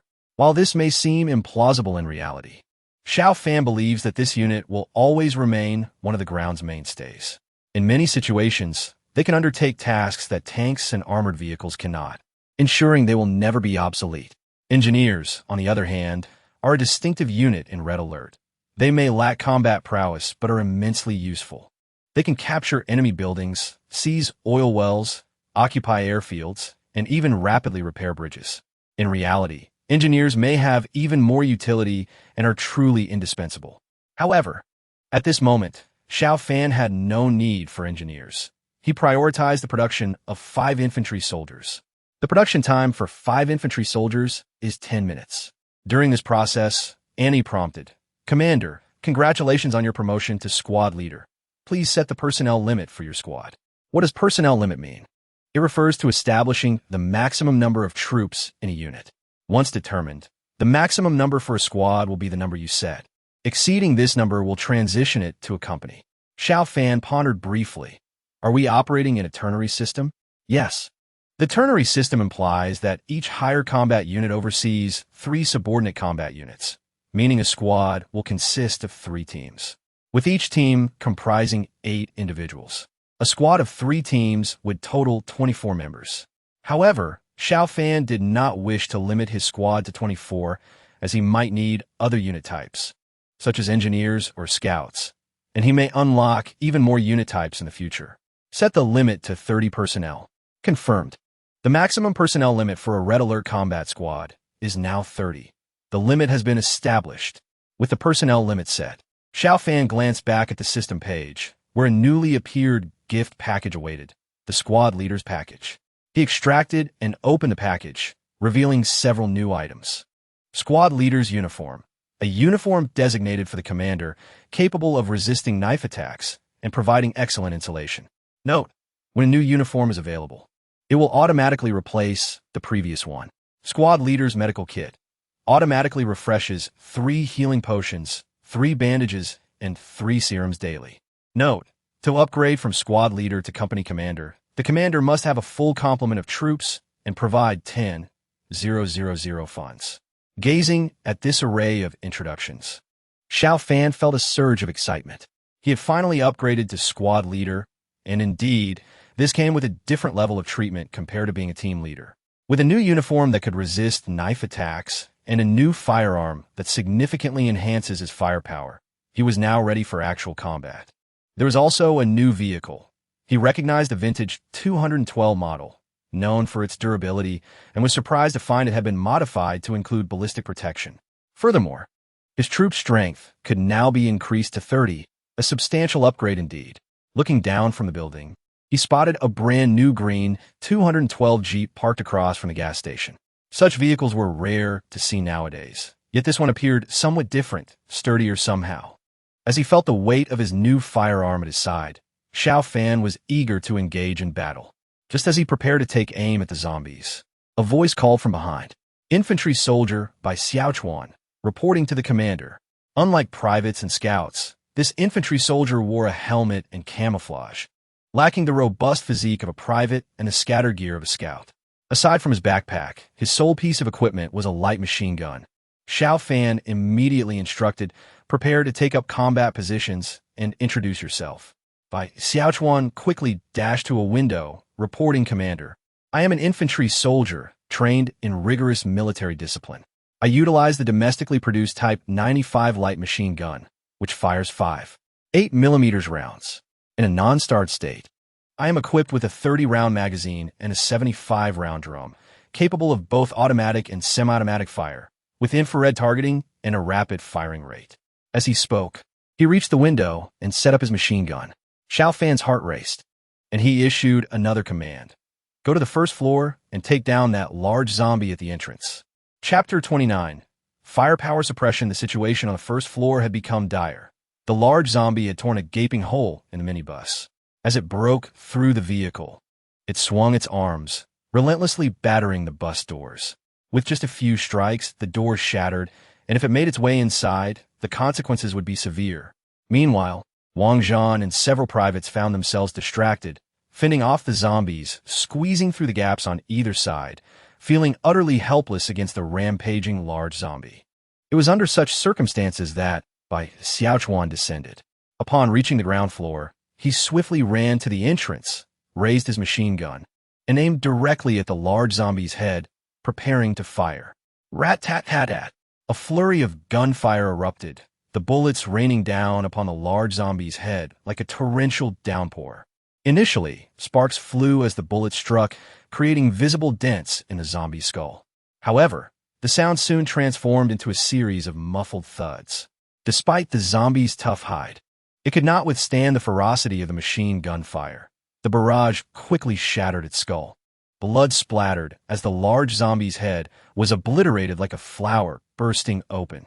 With a thunderous crash, the creature collapsed lifelessly inside the minibus.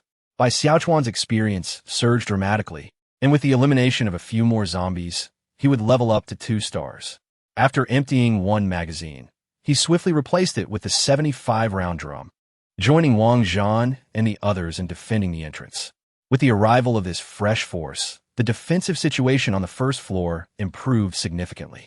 Meanwhile, from the second floor, the sound of concentrated gunfire echoed again as waves of zombies fell, a stark contrast to the previous state of affairs.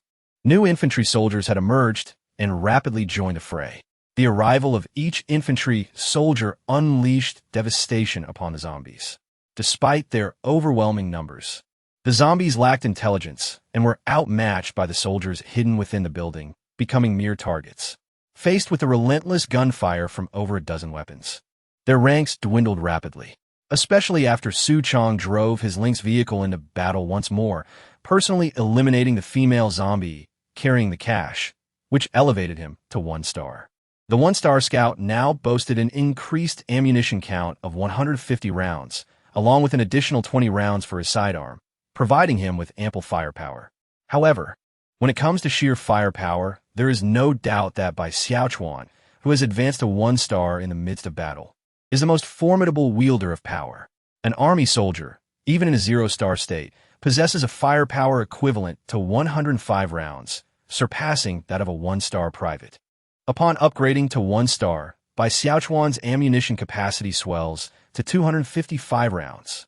With a 30-round magazine and 3 75-round drums, he transforms into a roaring dragon, unleashing a torrent of bullets that rend the zombie horde to shreds. Meanwhile, Wang Zhan, the first private to follow Xiao Fan, ascends to 3 stars during the skirmish. A 1-star private carries 90 rounds, while a 2-star private can bear 210 rounds. His agility and marksmanship have seen considerable enhancement, significantly improving his accuracy. As the tide of battle shifts, by 6:30, the remaining zombies number fewer than 100. The red alert soldiers begin to emerge from the buildings, encircling the zombies from all directions. The military dog, Xiao also ventures out of the gas station. Throughout the entire combat, it only had a chance to shine when a zombie cashier charged up to the 2nd floor. Afterward, it found no opportunity to exhibit its prowess. With so many zombies outside, if Xiao dared to venture out, it would surely be torn to pieces in an instant. Now, with the zombie count dwindling, it seizes the moment to spring into action. Individual zombies pose no threat to the military dog, which has a robust immunity to the zombie virus.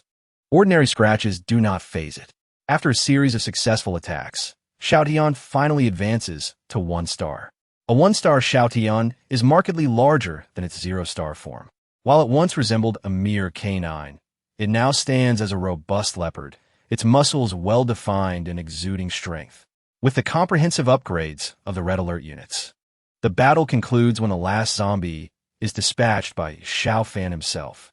Observing the ground littered with over 1,000 slain zombies, Xiao Fan cannot help but feel a surge of excitement. Perhaps restoring tranquility and beauty to this world is not merely a dream after all. He instructs his subordinates to promptly gather supplies, which now include fuel as well as the jewelry adorning the zombies. Xiao Fan then approaches the meteorite crater, peering down into its depths. At the bottom lies an unremarkable oval stone, but as he draws near, Annie promptly alerts him.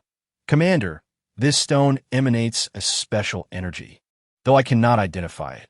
I can only sense that its energy is somewhat diminished, as if it has been emitted or absorbed by something." Xiao Fan ponders. "It seems this object may very well be the root cause of the apocalypse. I suspect the mutation of zombies might also be related to it." He orders his subordinates to retrieve the stone for further study. After completing this task, his subordinates swiftly finish collecting fuel. Several large barrels are loaded onto a new heavy truck, mostly filled with diesel and a small amount of gasoline. Concerned about the safety of storing fuel where they cook, Xiao Fan dispatches someone to find another heavy truck specifically for transporting fuel. They only cease operations after nearly emptying the gas station, having filled dozens of barrels. He places a heap of jewelry into Xiao Fan's hands, who converts it into over 700 gold. Among the more than 1,000 zombies, approximately 500 were female, averaging a contribution of over 1 gold each. Not insignificant, yet not overwhelming. Though the situation was perilous, the rewards were substantial. Chapter 30. Returning home, Xiao Fan refrains from hastily spending the over 700 gold. Instead, he intends to accumulate funds for establishing a vehicle factory. He instructs his soldiers to bring over his 212 Jeep, sizing up his new vehicle.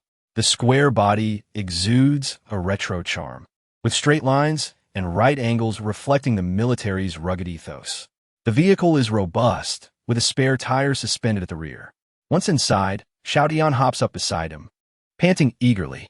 Upon entering the restaurant, Xiao Fan notices the Lin sisters waiting anxiously indoors. "Fear not. The mere 1,000+ zombies have been entirely eradicated by me and my subordinates. You shall be safe living here from now on." The Lin sisters exchange glances, and the younger sister, Lin Momo, seemingly resolute, speaks. "Brother Xiao, we are utterly defenseless. Remaining here poses a danger, whether it be from humans or zombies. As a soldier, you wouldn't abandon us, would you?" Faced with the earnest gazes of the sisters, Xiao Fan strokes his chin. "It is not impossible to take you along, but I am no great cook. You might find it burdensome to accompany me." "No worries at all.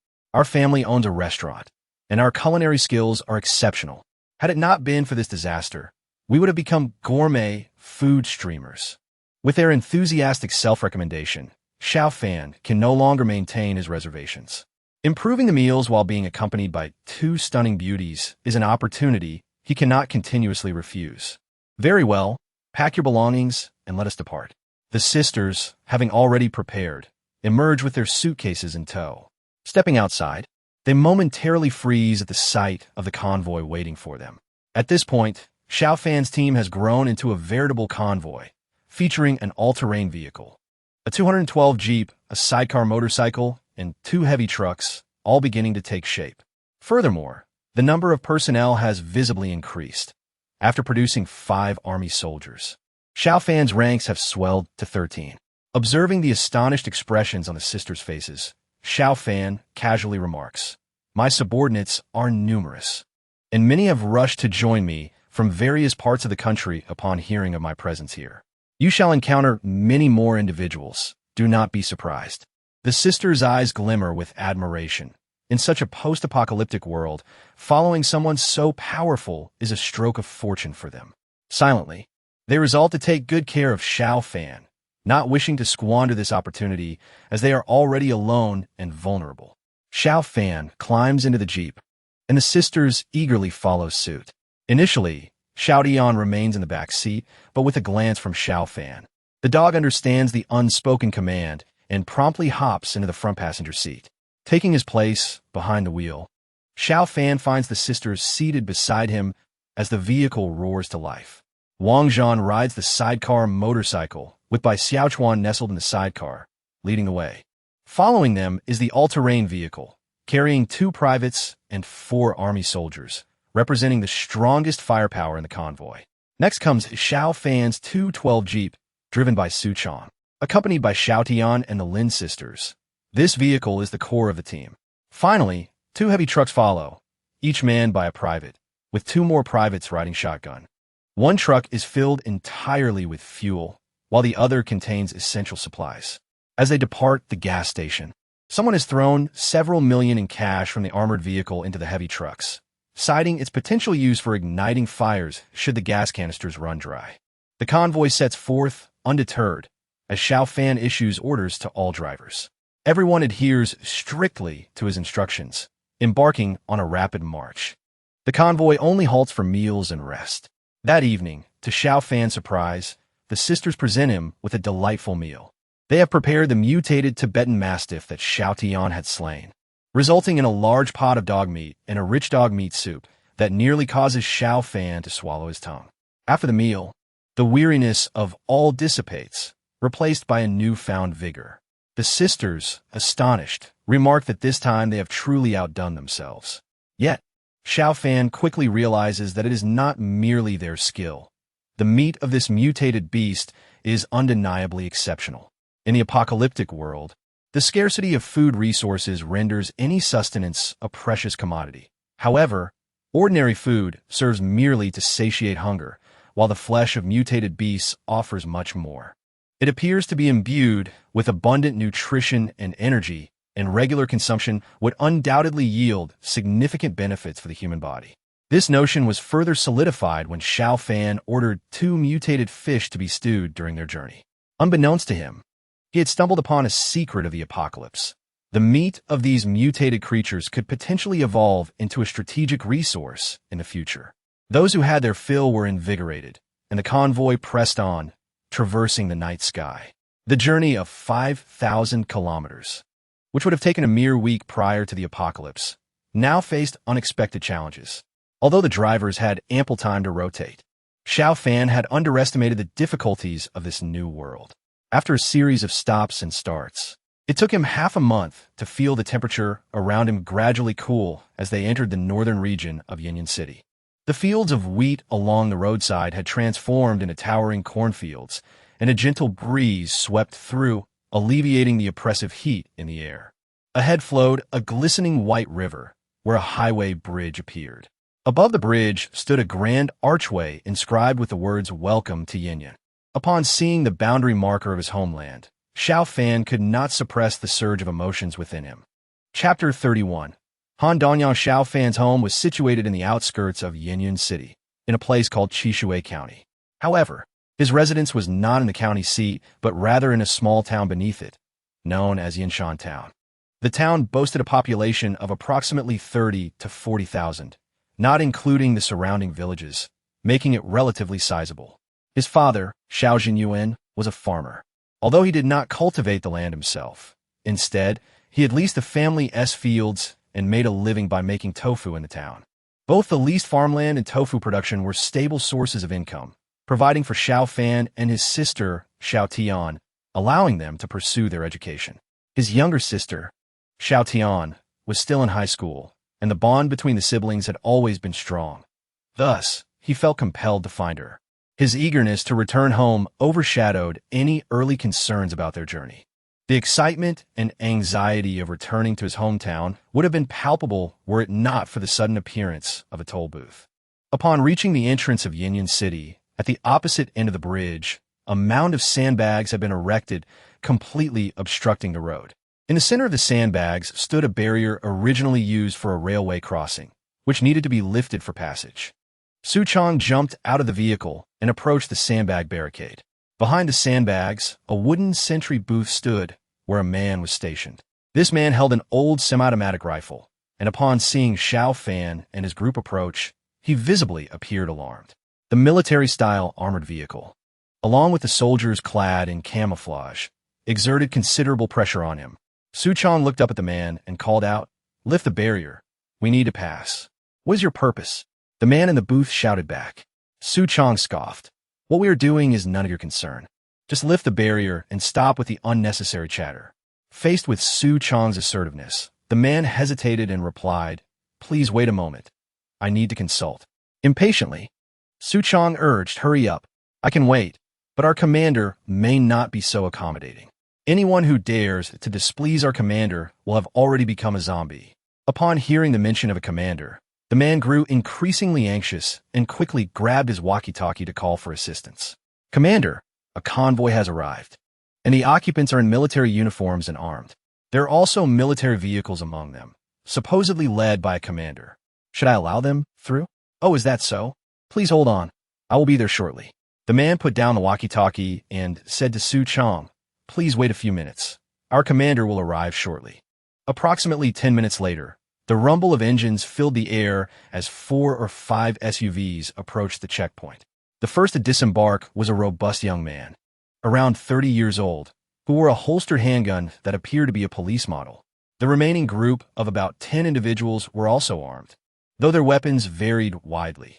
While some carried semi-automatic rifles, the majority wielded hunting rifles or handguns that seemed to lack real utility, reminiscent of Xiao Fan's own ineffective revolver. Upon seeing Xiao Fan's convoy, the group displayed expressions of anxiety and unease. At that moment, Xiao Fan stepped out of the vehicle, and the soldiers lined up behind him, brandishing their rifles and aiming toward the opposing group. The mounted machine gun on their armored vehicle was also positioned, creating an imposing show of force. The young man quickly adopted a friendly demeanor, jogging a few steps toward the barrier and repeatedly clasping his hands in greeting. It's all a misunderstanding, comrade soldiers. We are law-abiding citizens and have never engaged in any illicit activities. Our actions are solely for self-preservation. We never intended to offend you. Xiao Fan's expression remained neutral, devoid of any smile, as he inquired, what is your name? Who are you? And why have you set up a checkpoint here? The young man hurriedly responded, my name is Han Dongyang. I was the owner of the largest auto repair shop in Yinyan City. On the day the apocalypse erupted, we were conducting outdoor training, and I had over 100 workers with me when the disaster struck. Many mutated, but we, being numerous, managed to fend off the zombies with the tools at our disposal, and we have been struggling to survive here ever since. We set up the checkpoint primarily to gather some food for survival. We have never harmed anyone. As he spoke, he nervously swallowed. Our weapons are all abandoned items that we collected at great cost. They should not be considered illegal, should they? He watched Xiao Fan apprehensively, fearing the confiscation of their weapons. Xiao Fan understood Han Dongyang's words all too well. This was a crucial passage into and out of Yinyan, whether for survivors seeking to escape or those attempting to enter. The checkpoint was likely a means of extorting supplies or strengthening their own position amidst the chaos. While such actions were not commendable, Xiao Fan had neither the authority nor the desire to intervene. It seemed an inevitable outcome of the apocalypse. Xiao Fan's companion, Xiao Dian, was nearby, her gaze fixed intently on the group, revealing no signs of aggression, suggesting they harbored no ill intent. Given this, Xiao Fan resolved not to press the matter further and prioritized leaving the area. Chapter 32. The Power Dynamics in Yinyan. All right. Quickly, remove the barricade and let Commander Xiao pass. Han Dongyang, demonstrating his astuteness, recognized that Xiao Fan's group was not to be trifled with and promptly adopted a conciliatory attitude. As they prepared to dismantle the barrier and clear away some sandbags, Han Dongyang inquired, Commander Xiao, which faction do you represent? To Han Dongyang, this question implied a significant weight. It seemed that this young man named Xiao Fan held an important position, possibly as a leader of a special forces unit, igniting within him a desire to cultivate an alliance. Indeed, the potential for collaboration was not to be overlooked. Indeed, you may not yet be familiar with the current situation in Yinyan. Allow me to provide you with a brief introduction. Xiao Fan glanced at the man who appeared to be at least 5 or 6 years his senior and nodded. The situation in Yinyan is dire. The entire city has fallen into despair. Those with any semblance of capability are merely surviving, much like the individuals at our auto repair shop. We number around 200, equipped with a few weapons, yet we can only hold our ground at the city's periphery. Gathering supplies has become increasingly challenging, and we are merely making it through day by day. Other factions are in similar predicaments. Oh, are there other factions? Xiao Fan inquired, taken aback. Indeed, there are several, such as Chun Fudong from the prison, Lu Wang from the wholesale market, Zhao Dashan from Zhao Village, and Lan from the airport, and Guo Mingjie from the hot spring resort.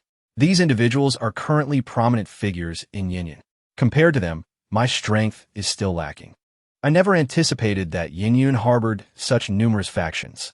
These are merely the larger factions. There are many smaller survivor groups still clinging to life.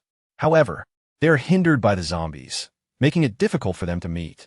Xiao Fan regarded Han Dongyang with curiosity. How do you know all this? Quite simply, through the radio broadcasts. Radio broadcasts? Xiao Fan echoed. Precisely. Each city has a radio station, which can still be accessed even though phones and televisions are inoperable. Communication persists through these broadcasts, allowing people to encourage one another and even propose meetings for trade. However, I am reluctant to engage in transactions with others. And why is that? Surely trade is mutually beneficial? Xiao Fan asked. He refrained from probing deeper into the specifics of who was involved, realizing that if such matters were circulating, he would eventually learn more, especially with the radio still operational. After exchanging a few more words, Han Dongyang's expression turned grave upon hearing that Xiao Fan intended to travel to Qishui County's Yinshan town. Commander Xiao, Yinshan town is not particularly safe either. Exercise caution regarding an organization called the Motorcycle Club. Xiao Fan nodded in acknowledgement, choosing not to delve further into the matter, though he committed it to memory. At that moment, the roadblocks had been entirely cleared, allowing the convoy to advance. Xiao Fan boarded his vehicle and bid farewell to Han Dongyang and the others. The convoy soon merged onto the national highway, disappearing from their sight. Leader, is that individual surnamed Xiao a military man? Someone queried behind Han Dongyang. It's hard to say. He doesn't seem like one. However, the people accompanying him clearly exhibit signs of rigorous military training in their every action. I suspect he may be the offspring or confidant of a prominent military figure. That's difficult to ascertain. Our military district has been severely affected by the meteor shower. It has been nearly a month without any news, and even if rescue efforts are underway, they certainly won't materialize in the short term. Understood. Han Dongyang acknowledged, aware that Yinshan town is fraught with danger. Although Xiao Fan's subordinates appeared capable, their numbers were insufficient, and it remained uncertain whether they could withstand the challenges posed by the Motorcycle Club. He had a vague understanding that the Motorcycle Club had powerful backing. Xiao Fan's convoy continued onward, resting in the wilderness overnight before resuming their journey at dawn. They navigated around Qishui County's Ring Road and, by mid-morning, arrived 30 miles outside Yinshan town. While passing through a village, they encountered approximately 300 zombies. Xiao Fan immediately ordered their extermination. A line of a dozen soldiers formed a defensive perimeter, and with no mutated zombies present, they faced little difficulty in annihilating the horde. Fortunately, this time luck was on Xiao Fan's side. The 300 zombies yielded over 800 units of currency, allowing his funds to surpass the 2,000 mark, reaching an impressive 2,600. Throughout the past half-month, sporadic skirmishes against the undead had contributed to this total. With adequate resources at hand, Xiao Fan promptly initiated the construction of an armored vehicle factory, which required 2,000 in funds and 2 hours of time to complete. As the factory commenced operations, the troops continued their advance, ultimately reaching the outskirts of Yinshan town. Su Chong, proceed to scout the area and ensure to share the footage with me. Understood. Su Chong entered Yinshan town, while Xiao Fan anxiously paced in place, eager to discover whether his father was still alive. Chapter 33. Xiao Fan's hometown, Yinshan town, spans several kilometers, housing a population of several tens of thousands, primarily reliant on agriculture. Like many other areas, the town now lies in ruins, plagued by the undead. Currently, the majority of zombies congregate in the northern half of the town, while the southern portion remains relatively clear. At the southern entrance of the town stands the Jiangnan Chun restaurant, the largest establishment in the area, traditionally hosting banquets for both joyous and somber occasions. The restaurant, a two-story structure, can accommodate hundreds of tables. At present, its windows are shrouded in curtains, rendering it impenetrable to the outside world. In the restaurant's rear courtyard, more than 30 motorcycles are parked. A mere 200 meters behind the restaurant flows a river, the very source of water for the town, where Xiao Fan himself had grown up. The restaurant's main entrance is securely locked, And atop the roof, a figure armed with a double-barreled shotgun vigilantly surveys the town's activities. Inside the first floor of the restaurant, nearly 100 townspeople toil diligently, processing grain, making pickles, grinding tofu, and mending clothes and blankets. In one corner, several overseers wielding long whips supervise the workers, ensuring no one slacks off. One man took a drag from his cigarette and shouted at the laborers, "Pick up the pace. Are you all starving or something? Let me remind you, if I catch anyone slacking off, I know you, but my whip doesn't recognize you." With a crack of the whip, a chill ran down the spines of many. An elderly woman could no longer contain herself and spoke up, "Liuzi, we have known each other for years. How can you treat us this way? I even held you when you were a child. Enough of your nonsense." "Liuzi." The young man sprang to his feet, drawing a handgun from his waist. "Don't try to curry favor with me. What does being a fellow villager matter? This is all about what Boss Feng Xinxiang says. You better understand that if it weren't for Boss Feng leading the zombies away from the town, you'd all be dead by now. And now you dare to complain about doing some work? If Boss Feng finds out, do you know what the consequences will be?" The room fell silent. The survivors, too, intimidated to speak further. Sensing his authority had quelled the crowd, Liuzi settled back down, fiddling with his gun. Someone nearby remarked, "Liuzi, be careful. If Boss Feng sees you, you might get an earful." Liuzi dismissively replied, "That's no big deal. Boss Feng acts with impunity. We're just following his example. By the way, have you guys seen how fast Boss Feng is? I once saw him sprint. Can you guess his time for 100 meters? How fast? 7.5 seconds. A few individuals around him gasped in astonishment. Is this for real? We all know that Boss Feng is swift, but this speed must surely have shattered world records. I assure you, I am not exaggerating. I timed it myself. Such matters are typically kept secret by Boss Feng. His trust in me is evident. Otherwise, why would I be entrusted with overseeing affairs on the first floor? Yet you all are not in the same position." Observing the smug expression of Lu Zi, the others felt a twinge of resentment but dared not voice their thoughts, silently grumbling that he was merely a pawn. Otherwise, why wouldn't Boss Feng allow him to indulge on the second floor? Speaking of the second floor, it was currently far more lively than the first. While it lacked the chaos of the first floor, the atmosphere was undeniably more refined. Approximately 20 individuals occupied the second floor, with most congregating in the main hall, while a private room housed 4 players engaged in a game of mahjong. Among them, seated at the northern end, was a lean middle-aged man, Feng Xinxiang, the former owner of the Jiangnan Spring Hotel, once a prominent figure in town. Having run a restaurant for many years, he had accumulated some wealth. However, respect for him did not equate to submission. Now, however, the 3 individuals at the mahjong table treated him with a discernible air of flattery. Throughout the game, wins were scarce for them, while Feng Xinxiang emerged as the clear victor. Interestingly, they gambled not with money, recognizing its diminished value, but with gold and silver. They were perhaps influenced by the saying, "In times of prosperity, antiques; in times of chaos, gold." Given the current tumultuous state of affairs, they believed that gold might prove useful, thus opting to use it as their betting currency. "Who?" Feng Xinxiang exclaimed excitedly, revealing his winning hand. A big 3 dragons mixed suit and pairs. "You're in trouble now." The others sighed, reluctantly placing their gold and silver accessories before him. Feng Xinxiang laughed heartily, handing the jewelry to a nearby woman, who eagerly rewarded him with a passionate kiss before departing to stash the valuables. Despite the apocalypse, a woman's fondness for precious metals and jewels could not easily be extinguished. "Let us see if dinner is ready. If so, have him bring it up tonight, my friends, and I shall indulge in a hearty drink." "Understood," the woman replied, rising and swaying her hips as she exited. Feng Xinxiang scoffed, "Just a low-tier university. They may have a few high achievers like Zhang Feifei, Meng Yuanxi, and the tofu grinder's son, Xiao Fan, but they hardly compare to the real universities." Indeed. But in this day and age, degrees matter little. True heroes are those like our Boss Feng, one of the men complimented. Hearing the praise, Feng Zhenxiang's demeanor brightened. "Today, in good spirits, I shall demonstrate a trick for you all." Upon hearing this, the men clapped fervently, eager to witness the legendary prowess of Boss Feng. Chapter 34. The completion of the armored vehicle factory, Boss Fong rose, retrieving a handgun from his waist, a vintage revolver, slightly inferior to that of Xiao Fan as class leader.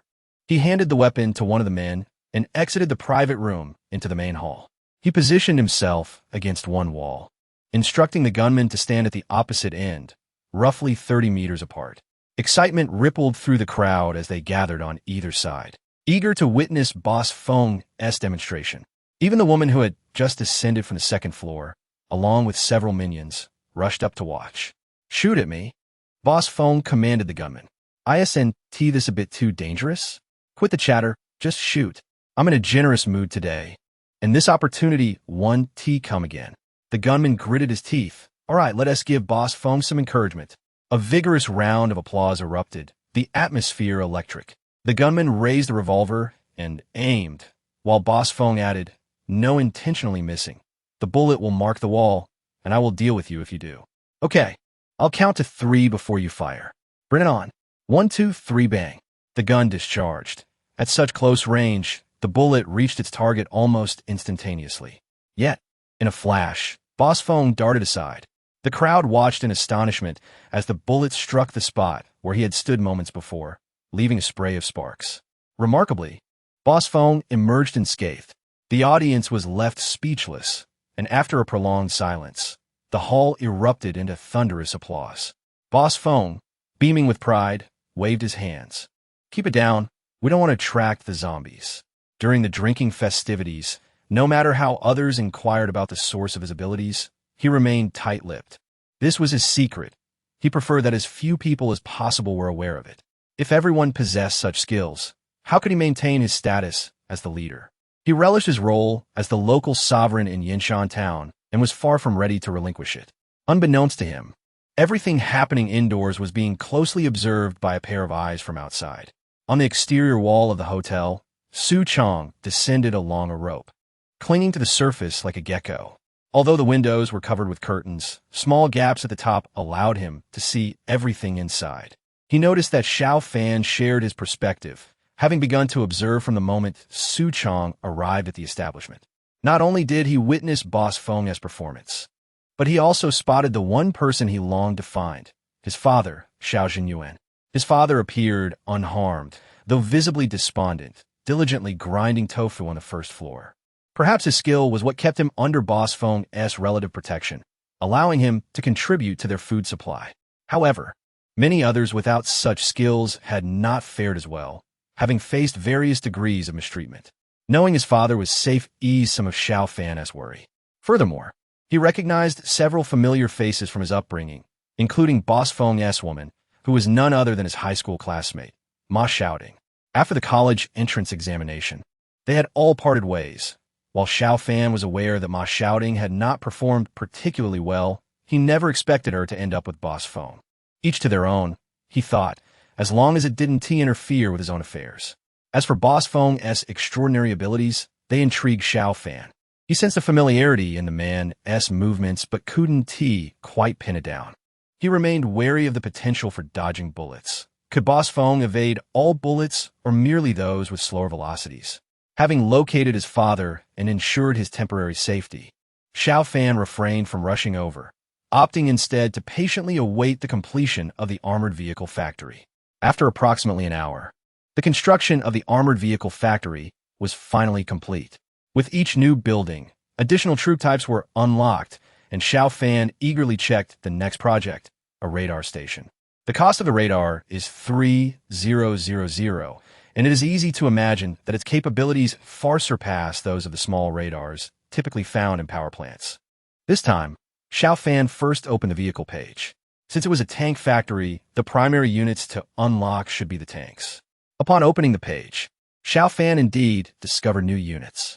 He recalled that in the game, the tank factory initially produced mining vehicles.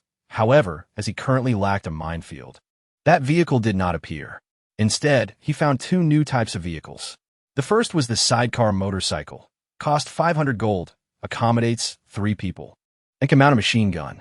The second was the VP-22 wheeled armored personnel carrier, cost 3,000 gold, with a cockpit for 2 crew members and room for 16 passengers. The entire vehicle is armored, capable of withstanding firearms and small-caliber cannon attacks, equipped with bulletproof glass, a mine-resistant bottom, and 16 firing ports allowing personnel to shoot at external targets. Xiao Fan already possessed the sidecar motorcycle, which was his squad leader's vehicle. Although this vehicle was lightweight and agile, its practicality was limited in a zombie-infested environment. The armored personnel carrier, however, made Xiao Fan's mouth water. Its formidable appearance was downright impressive. If he were to drive it, it would undoubtedly serve as a mobile fortress. Yet the steep price of 3,000 gold made him acutely aware of his financial constraints. Reluctantly, he closed the tank page and casually opened the soldier page, only to discover a new unit available. Sniper. Cost 500 gold. Chapter 35. Majestic.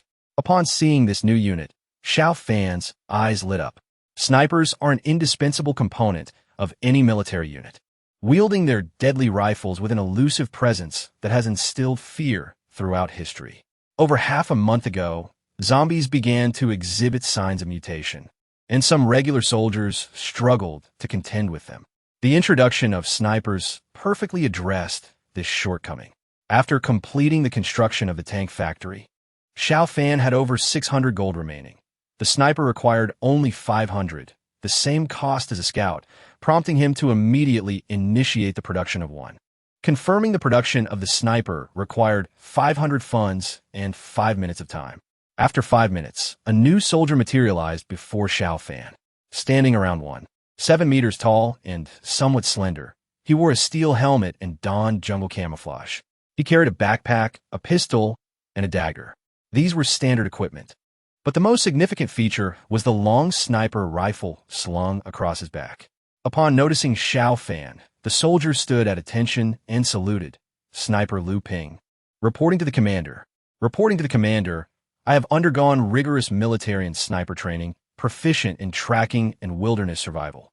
I am equipped with a military dagger and a Type 05 pistol, and my primary weapon is the W03 heavy sniper rifle, which utilizes 12.7mm caliber ammunition with a maximum effective range of 2,000 meters, capable of holding 10 rounds in a non-star state, refreshing every 24 hours. What is your shooting accuracy? Reporting to the commander. In a non-star state, my most precise hitting distance is within 500 meters, where I can strike a flying sparrow. Xiao Fan clapped his hands in excitement. Excellent, I now assign you a task. Find a suitable sniper position. Understood. I will seek a sniping point immediately. Lu Ping received the order and swiftly vanished from Xiao Fan's view. Every sniper is not only a master of tracking, but also an expert in concealment. Without Xiao Fan's radar, he would have been entirely unaware of Lu Ping's departure. With a sniper on his side, Xiao Fan felt increasingly confident about seizing control of the Jiangnan Spring Hotel. It was time to take action. He left 2 privates to protect the heavy truck and the Lin sisters while the remainder followed him. They loaded the sidecar motorcycle, the Lynx off-road vehicle, and the 212 Jeep, choosing these 3 military vehicles for their imposing presence. Once on the vehicles, Xiao Fan issued commands to the group. Soon, they arrived at the entrance of Jiangnan Spring. Just as the vehicles came to a halt, a guard station on the roof shouted, "Who are you? What do you want?" Xiao Fan jumped out of the vehicle, casting a sidelong glance at the sentinel. "Do I need to explain myself to you? Hurry up and open the door. I intend to enter." Faced with a dozen fully armed soldiers, the guard visibly quaked with fear, yet still tried to fulfill his duty. "That might not be possible. Our leader. Enough with your nonsense. If you say another word, I will end you right here." Without hesitation, Xiao Fan drew his pistol and aimed it at the guard. Opportunities to use this firearm against zombies were rare, and he was eager to demonstrate its effectiveness. The guard trembled uncontrollably. Despite having gained some courage since the apocalypse, he lacked the fortitude to confront an armed force directly. He knew that any rash move could lead to his demise. Reluctantly, he complied, descending from his post and retrieving the key to unlock the hotel door. As soon as the lock clicked open, Su Chong stepped forward, delivering a swift blow that knocked the guard unconscious, carelessly discarding him by the entrance. The privates hurriedly moved in to open the door, while the army soldiers quickly positioned themselves at the windows, securing advantageous positions. Wang Zhan and Li Long opened the door. and the privates streamed in. Those working on the first floor halted their tasks, staring at the newcomers entering through the doorway. Among them was Xiao Fan's father, Xiao Fan, who, upon seeing the soldiers, instinctively lowered his head, feeling a mix of excitement and trepidation, not daring to speak. Meanwhile, Xiao Fan, enveloped by the throng, entered without his father recognizing him. As they charged inside, the few individuals on the first floor immediately stood up. Lu Zi, in a sudden display of aggression, reached for a gun on the table, growling, "What are you doing, huh?" Before he could finish, Su Chong swiftly shot him in the wrist, causing his firearm to clatter to the ground. The remaining individuals, armed with knives, hesitated, unsure of whether to attack. Xiao Fan was aware that there were over 20 people on the second floor. He immediately commanded, "Take control of the situation." The privates advanced rapidly, confronting the group with knives, and without hesitation, they swung their rifles, delivering powerful blows. Although these thugs had previously bullied the common folk, they were no match for these skilled privates, each possessing at least 1 star in combat proficiency. They were swiftly overpowered and left sprawled on the ground. Xiao Fan strode forward, planting his boot firmly on Lu Zi's face. "You foolish creature, do you realize I could end you right now for raising your weapon against us?" His boots were sturdy military grade, specially crafted for him as a commander, ensuring that each kick delivered considerable pain. Lu Zi emitted a series of anguished cries. "Ah, Commander, spare me. I was wrong. I beg for mercy. I surrender. I am willing to confess my crimes and expose the misdeeds of Boss Feng. I know virtually everything. If you grant me leniency, I am willing to accept labor reform." "Woo-woo. Very well. We shall see how you perform. Everyone, put your hands on your heads and crouch in the corner." Lu Zi and his companions, wailing, limped to the corner, hands on their heads. The commotion below soon drew the attention of those on the upper floors. Upon hearing the tumultuous sounds from the upper floor, Xiao Fan promptly commanded everyone to select the most advantageous shooting angles. With a considerable number of adversaries above, the moment of truth for seizing this tavern was rapidly approaching. Chapter 36. Reunion. Realizing the implications of the noise from below, Boss Feng immediately sensed trouble. Initially, he had harbored some trepidation regarding his actions in Jiangnanshan, fearing that one day rescuers would arrive and his crimes could warrant a death sentence tenfold. His gang, the Flying Car Society, comprised over 30 members, primarily utilizing motorcycles as their mode of transport. Given the prevalence of zombies, motorcycles proved to be the most agile and practical option. After establishing his hold here, he lived in constant fear, struggling to find peace even in slumber.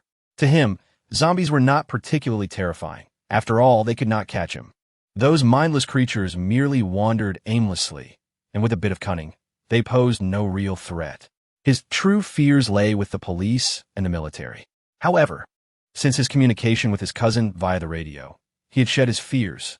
His cousin, Chun Fudong, was an ordinary prison officer in Yinyan City, tasked with procurement for the prison. When the disaster struck, the prison fell victim to a meteor onslaught, causing the main building to collapse, leaving few survivors. Even the guards either perished beneath the meteors or transformed into zombies. This seemingly ordinary prison guard, Chun Fudong, unexpectedly became a pivotal figure within the prison. At first, Chun Fudong acted without much thought, gathering a few loyal followers, seizing weapons from the prison, and commencing the extermination of zombies. As he received more and more news, realizing that various government offices, police stations, and even military divisions had been obliterated by meteors, his ambitions began to swell. He enlisted nearby survivors and appointed trusted individuals as his inner circle, eventually liberating the inmates who had not yet turned into zombies, integrating them into his ranks. He established the prison as a base, benefiting from its natural advantages, high walls for protection, and an ample supply of weaponry. Subsequently, he began broadcasting calls for survivors to join him, exterminating zombies while scavenging for resources in the vicinity, rapidly expanding his influence. It was rumored that the prison base now boasted hundreds of armed personnel, with a number of ordinary survivors surpassing 5,000. At this scale, it was undoubtedly the most formidable power in Yinyan City. Upon hearing news of the prison base, Boss Feng, also known as Feng Jinxiang, established contact with Chen Fudong. However, The distance between them, coupled with the multitude of zombies surrounding them, made a meeting challenging. The information he received from Chun Fudong bolstered his confidence. With no police or military presence nearby, what was there to fear? From that moment on, Feng Jinxiang began to act with reckless abandon. Since the apocalypse had arrived and offered him this unexpected opportunity to acquire special abilities, why should he not seize the chance to elevate himself above others? Yet unexpectedly, within a month of the apocalypse's onset, visitors began to arrive at his doorstep. While he could not see the situation below from his vantage point, he knew he could not waver. Brothers, someone is at the door. Arm yourselves. The members of the Flying Car Society immediately grabbed their eclectic array of firearms and rushed downstairs. As the opposing forces charged down, Xiao Fan refrained from firing immediately. Instead, he commanded everyone to crouch and conceal themselves within the crowd. He wanted to afford the enemy a moment's hesitation. If they opened fire at the first few who descended, the rest would be too afraid to follow. Amidst the chaos, the initial wave of attackers failed to discern where the enemy lay. When the gunfire erupted, the first group fell, and it was only then that Feng Jinxiang, bringing up the rear, realized the gravity of the situation. Remarkably alert, he managed to evade this round of gunfire, leaping over a meter high, grasping the stair railing, and pulling himself back to the second floor. This fortunate escape was due in part to his position at the rear. Had there been anyone behind him, he might not have been so fortunate. Unfortunately, his subordinates lacked both the skill and luck he had. Among the initial wave of attackers were several seasoned fighters, including Wang Zhan and Bai Xiaochuan, an army soldier of 2-star rank, while Su Chong was on the verge of achieving the same. The soldiers exhibited exceptional marksmanship as they opened fire in unison. Chaos ensued among Feng Jinxiang's men, resulting in a cacophony of cries. Within mere seconds, the sound of gunfire, akin to exploding beans, left most of the assailants wounded on the ground, tumbling down the stairs in disarray, while the few remaining, terrified, discarded their weapons. They might have felt emboldened when intimidating ordinary citizens, but facing an organized military force, they lacked the courage to engage in combat. Xiao Fan dismissed these henchmen entirely, even ordering against lethal force, for many among them were not deserving of death. He resolved to hand them over to those they had oppressed for judgment. Those who had committed grievous sins must face their fate, while those with lesser transgressions could be subjected to labor reform. As there was a scarcity of able-bodied workers among the laborers, Xiao Fan paid no heed to the fallen or surrendering remnants of the opposing force. Instead, he approached his father. Upon seeing the officer before him, Xiao Jinyuan felt a twinge of fear, but upon raising his head, he froze in astonishment. Xiao Fan, father, it's me. You truly survived? How wonderful. Tears streamed down Xiao Jinyuan's face. His spouse had passed away early, leaving behind a pair of children. With the apocalypse upon them, his sole reason for enduring was the hope of one day reuniting with his son and daughter, though he understood how bleak that hope was. The sudden appearance of Xiao Fan before him was a monumental shock. Seeing the tears in his father's eyes, Xiao Fan placed a reassuring hand on his shoulder. Having already surpassed his father in height. Father, the hard times are over. Chapter 37. Secrets. Xiao Fan's unexpected arrival not only left a profound impact on Xiao Jinyuan, but also rendered the townsfolk who recognized him utterly speechless. However, no one could interject at that moment, as numerous soldiers surrounded Xiao Fan. He now exuded an aura that was markedly different from before, one that commanded considerable pressure. It was Xiao Jinyuan who broke the silence first. Xiao Fan, weren't you working outside? How did you become a soldier? Is that so? You certainly keep your secrets well. What is your current position? Father, as I mentioned, this is military confidential information. If you insist on prying, it could lead to trouble for your son. Upon hearing the potential for trouble, Xiao Jinyuan promptly withdrew his inquiries. In his heart, his son held the utmost priority. Naturally, his son's future was of paramount importance. Yet, the sight of his son also reminded him of his daughter. Xiao Fan, what of your sister? Rest assured, she appears to be fortunate and will surely be fine. Concluding his dialogue with his father, Xiao Fan instructed a few soldiers to remain on the first floor, while he, along with Su Chong, Xiao Dian, and several privates, ascended to the second floor. He had not forgotten that the mastermind awaited them upstairs. While others might have a chance at survival, Feng Zhenxiang had none. Upon reaching the second floor, the hall lay deserted, save for the door to his single room ajar. Glancing at the radar, he noted 2 green dots within, presumably Feng Zhenxiang and a woman. Su Chang, open the door. Su Chang approached and kicked the door open, revealing the 2 individuals inside.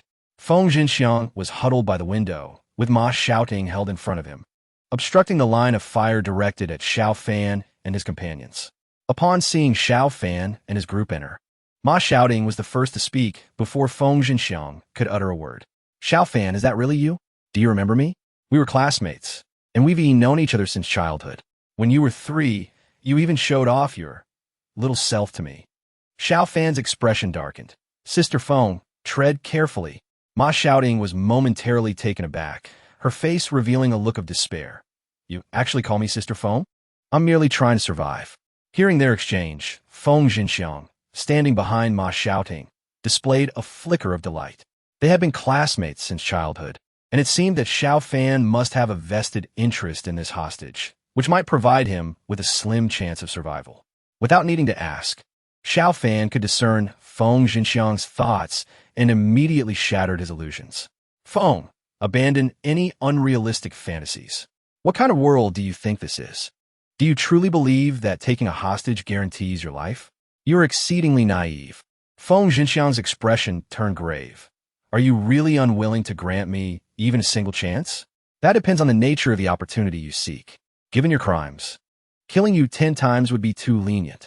You possess no value to leverage. I fail to see how you could atone for your sins other than through death. Feng Zhenxiang hesitated. What if I reveal a significant secret? One regarding my newfound speed and ability to dodge bullets. Oh, that depends on whether you speak the truth. Please, enlighten me. If the secret is substantial enough, I may consider granting you a chance. Very well, I will share.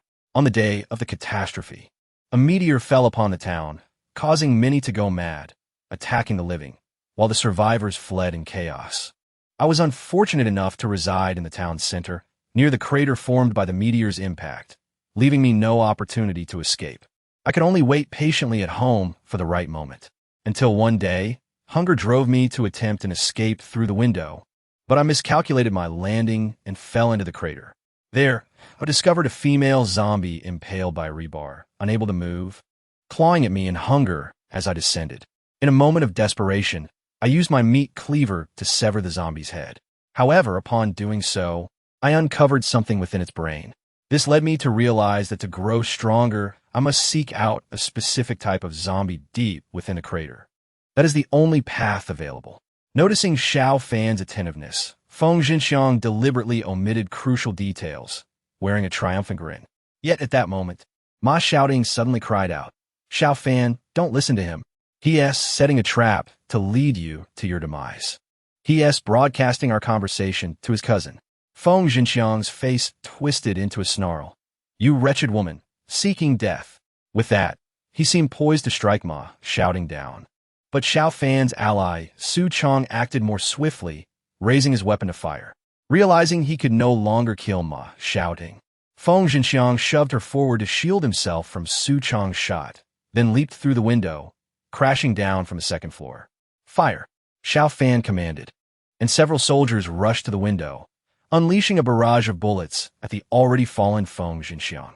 However, Feng Zhenxiang darted away like a rabbit, moving with erratic agility, sometimes in an S pattern, other times in a Z pattern. With the overgrown grass beside the Jiangnan Spring Hotel further complicating their aim, Feng Zhenxiang ran while laughing maniacally. Farewell, Xiao Fan. I hope you live long enough. Otherwise, I shall be disappointed if I return with a legion from the prison base to find you dead. Ha ha ha. Ahead lay a river. If he could leap into its depths, survival was assured. 10 meters. 5 meters. 3 meters. Feng Zhenxiang leapt gracefully toward the river surface. Goodbye, Xiao Fan. Watch me escape, huh? Bang. Feng Zhenxiang's body stiffened. A singular thought piercing through his mind. It was over. An endless darkness engulfed him. He never fathomed that someone could shoot so accurately, striking him fatally as he entered the water. His consciousness faded, leaving him forever unaware of the answer to that question. Though Feng Xinxiang's words had remained unfinished, Xiao Fan had already deduced significant truths. Having visited the crater himself and obtained a piece of meteorite, he realized he had overlooked something vital. Undoubtedly, Feng Xinxiang had encountered mutated zombies, and it appeared he must be vigilant regarding such matters in the future. Approaching the radio broadcasting station left by Feng Xinxiang, he picked up the microphone, only to be met with static. The connection had been severed. Xiao Fan did not linger on this minor detail. Although it left a loose end, it was of little consequence. If Feng Xinxiang's cousin was as unscrupulous, they would inevitably cross paths. With the system at his disposal, Xiao Fan felt no fear of any adversary. Turning to his former classmate Ma Xiaoting, he noted that while she had been entangled with Feng Xinxiang, her essence did not seem entirely malevolent. Xiao Fan decided not to complicate her situation further, instructing her to descend and comply with the directives of those below, viewing it as a form of labor reformation. Reluctantly, Ma Xiaoting made her way downstairs, where the trial was underway, bolstered by the presence of the red alert soldiers. The townsfolk found newfound courage, voicing their grievances. Except for a few heinously guilty individuals who faced execution, the majority agreed to offer opportunities for labor, allowing them to experience the fruits of their toil. As Feng Xinxiang's former partner, although she had not directly oppressed anyone, Ma Xiaoting had nonetheless offended many and was assigned the arduous task of filling sandbags. Feng Xinxiang intended to pile sandbags around the hotel for defense against zombie attacks. A heavy task ill-suited for a woman. Xiao Fan, please help me. Let me sew or cook instead. Here, your word is law, and none would dare disobey you. Leaning against a chair typically occupied by Feng Xinxiang, Xiao Fan stretched lazily. I could assist, but once I open that door, others will inevitably gossip. You haven't contributed anything to me, so it would be inappropriate to go too far. Although Ma Xiaoting had reminded Xiao Fan once, he was already aware of the nefarious intentions of Feng Xinxiang without needing any further prompting. He took note of her warning, but it was insufficient to spare Ma Xiaoting from punishment. Just as Ma Xiaoting attempted to adjust her clothing, Xiao Fan gestured for her to stop, saying, "Let's think of another approach. This one is no longer viable." As soon as he finished speaking, the Lin sisters arrived on the second floor. "Big brother Xiao, what would you like for lunch? My sister and I can prepare it for you," they chirped. Upon seeing the pure and beautiful twin sisters, Ma Xiaoting's expression shifted dramatically. In comparison, her own looks paled significantly. With no other option, she gritted her teeth and dashed into another room, retrieving a bundle. She placed it on the table in front of Xiao Fan, producing a resonant sound. Xiao Fan was momentarily taken aback. He had not anticipated such an unexpected boon. He reached out to pick up the bundle, weighing it slightly, and realized that this collection of jewelry must weigh over a kilogram. Feng Xinxiang had evidently amassed a considerable haul, likely gathering the jewelry from half of Yanshan town. Xiao Fan glanced at Ma, shouting, and inquired, "You have quite a collection here. Are you willing to part with it?" "Well, since you were so open-minded about it, I shall not be rude," he continued. "From now on, your daily task will be to listen to the broadcasts and report any significant developments in Union City. Does that sound acceptable?" "Absolutely, that's wonderful. Thank you, Xiao Fan," Ma Xiaoting exclaimed, her excitement palpable. She had not expected Xiao Fan to be so generous, assigning her such a manageable task. Having previously spoken rashly, offending both Feng Xinxiang and his cousin, she felt she had no other choices left. Being able to work alongside Xiao Fan was the best scenario she could hope for. Solidifying her resolve to follow him, leaving behind the elated Ma Xiaoting, Xiao Fan promptly entered another room and opened the jewelry bundle. Chapter 39. The Arrival of New Recruits. Upon unwrapping the package from Ma Xiaoting, Xiao Fan converted all the gold and silver jewelry into system funds. "Congratulations, Commander, you have acquired 264 gold. The system notification from Annie made Xiao Fan's eyes gleam with excitement. This was the largest sum he had acquired thus far. Even during his time in the armored vehicle, he had only managed to obtain around 3,000 gold. With an additional surplus of over 100 gold from before, he now possessed a total of 3,400 gold. This amount was sufficient for him to produce a transport vehicle. However, After some contemplation, he decided against it. Next, he intended to head to Qishui County to rescue his sister, Xiao Tian, but he could not set off immediately. Qishui was a county town, home to at least several million people. With only a dozen individuals, Xiao Fan would be walking into a death trap. Thus, he needed to make preparations beforehand, ensuring his forces were adequately equipped. Furthermore, Feng Xinxiang had informed his cousin about the situation before his demise. According to Ma Xiaoting, his cousin, Chun Fudong, was the leader of the prison base in Yinyun City, commanding a formidable number of followers, and he might seek vengeance for his cousin. Hence, Xiao Fan needed to retain a certain level of military presence at Jiangnan Hotel to be prepared for any eventualities. All of these plans required substantial financial backing, and the funds provided by Ma Xiaoting were just what Xiao Fan needed to bolster his forces. With a sufficient military, he could eradicate the zombies in Yinshan Town while simultaneously gathering resources. Resolute in his decision, Xiao Fan began a new round of troop production. He currently commanded 14 soldiers, 7 infantrymen, 5 army soldiers, 1 scout, and 1 sniper. Xiao Fan resolved to produce an additional 12 soldiers, including 7 army soldiers and 5 infantrymen. This would give him 12 army soldiers and 12 infantrymen, totaling 24 individuals, perfectly forming 3 combat squads. He planned for each squad to consist of 4 army soldiers and 4 infantrymen, ensuring optimal firepower distribution. Relying solely on light machine guns or basic rifles would not maximize their combat effectiveness. The cost for 7 army soldiers was 1 for 100 gold, while 5 infantrymen cost 500 gold, totaling 900 gold. After expending this amount, Xiao Fan also produced 3 military dogs. Military dogs did not count against troop quotas, and since he only had 1 dog, it was wise to increase their numbers. This cost an additional 600 gold, leaving him with 800 gold. Rather than producing more combat units, Xiao Fan opted to create an engineer. Engineers were extremely valuable units in the context of Red Alert, and although he had yet to see their real-world counterparts, he chose to prepare ahead of time and produce one to evaluate its effectiveness. The engineer cost 800 gold, perfectly depleting his funds. Xiao Fan instructed Annie that once all units were produced, they should distance themselves, procure 2 vehicles, and rendezvous at the hotel entrance, ensuring their arrival went unnoticed. Having given these instructions, Xiao Fan left the 2nd floor and descended to the 1st. The atmosphere in the hotel had completely transformed. Feng Xinxiang's subordinates had all surrendered their weapons and were now engaged in labor reform. They were tasked with the more arduous jobs, and they dared not voice any complaints. Rather, they worked with unexpected enthusiasm. This was due to their fear of resistance, as well as a sense of guilt for their wrongdoings. They felt fortunate not to be imprisoned and thus avoided causing further trouble. Upon reaching the 1st floor, Xiao Fan spotted his father, Xiao Jinyuan, surrounded by admirers. "Old Xiao, don't push that stone mill.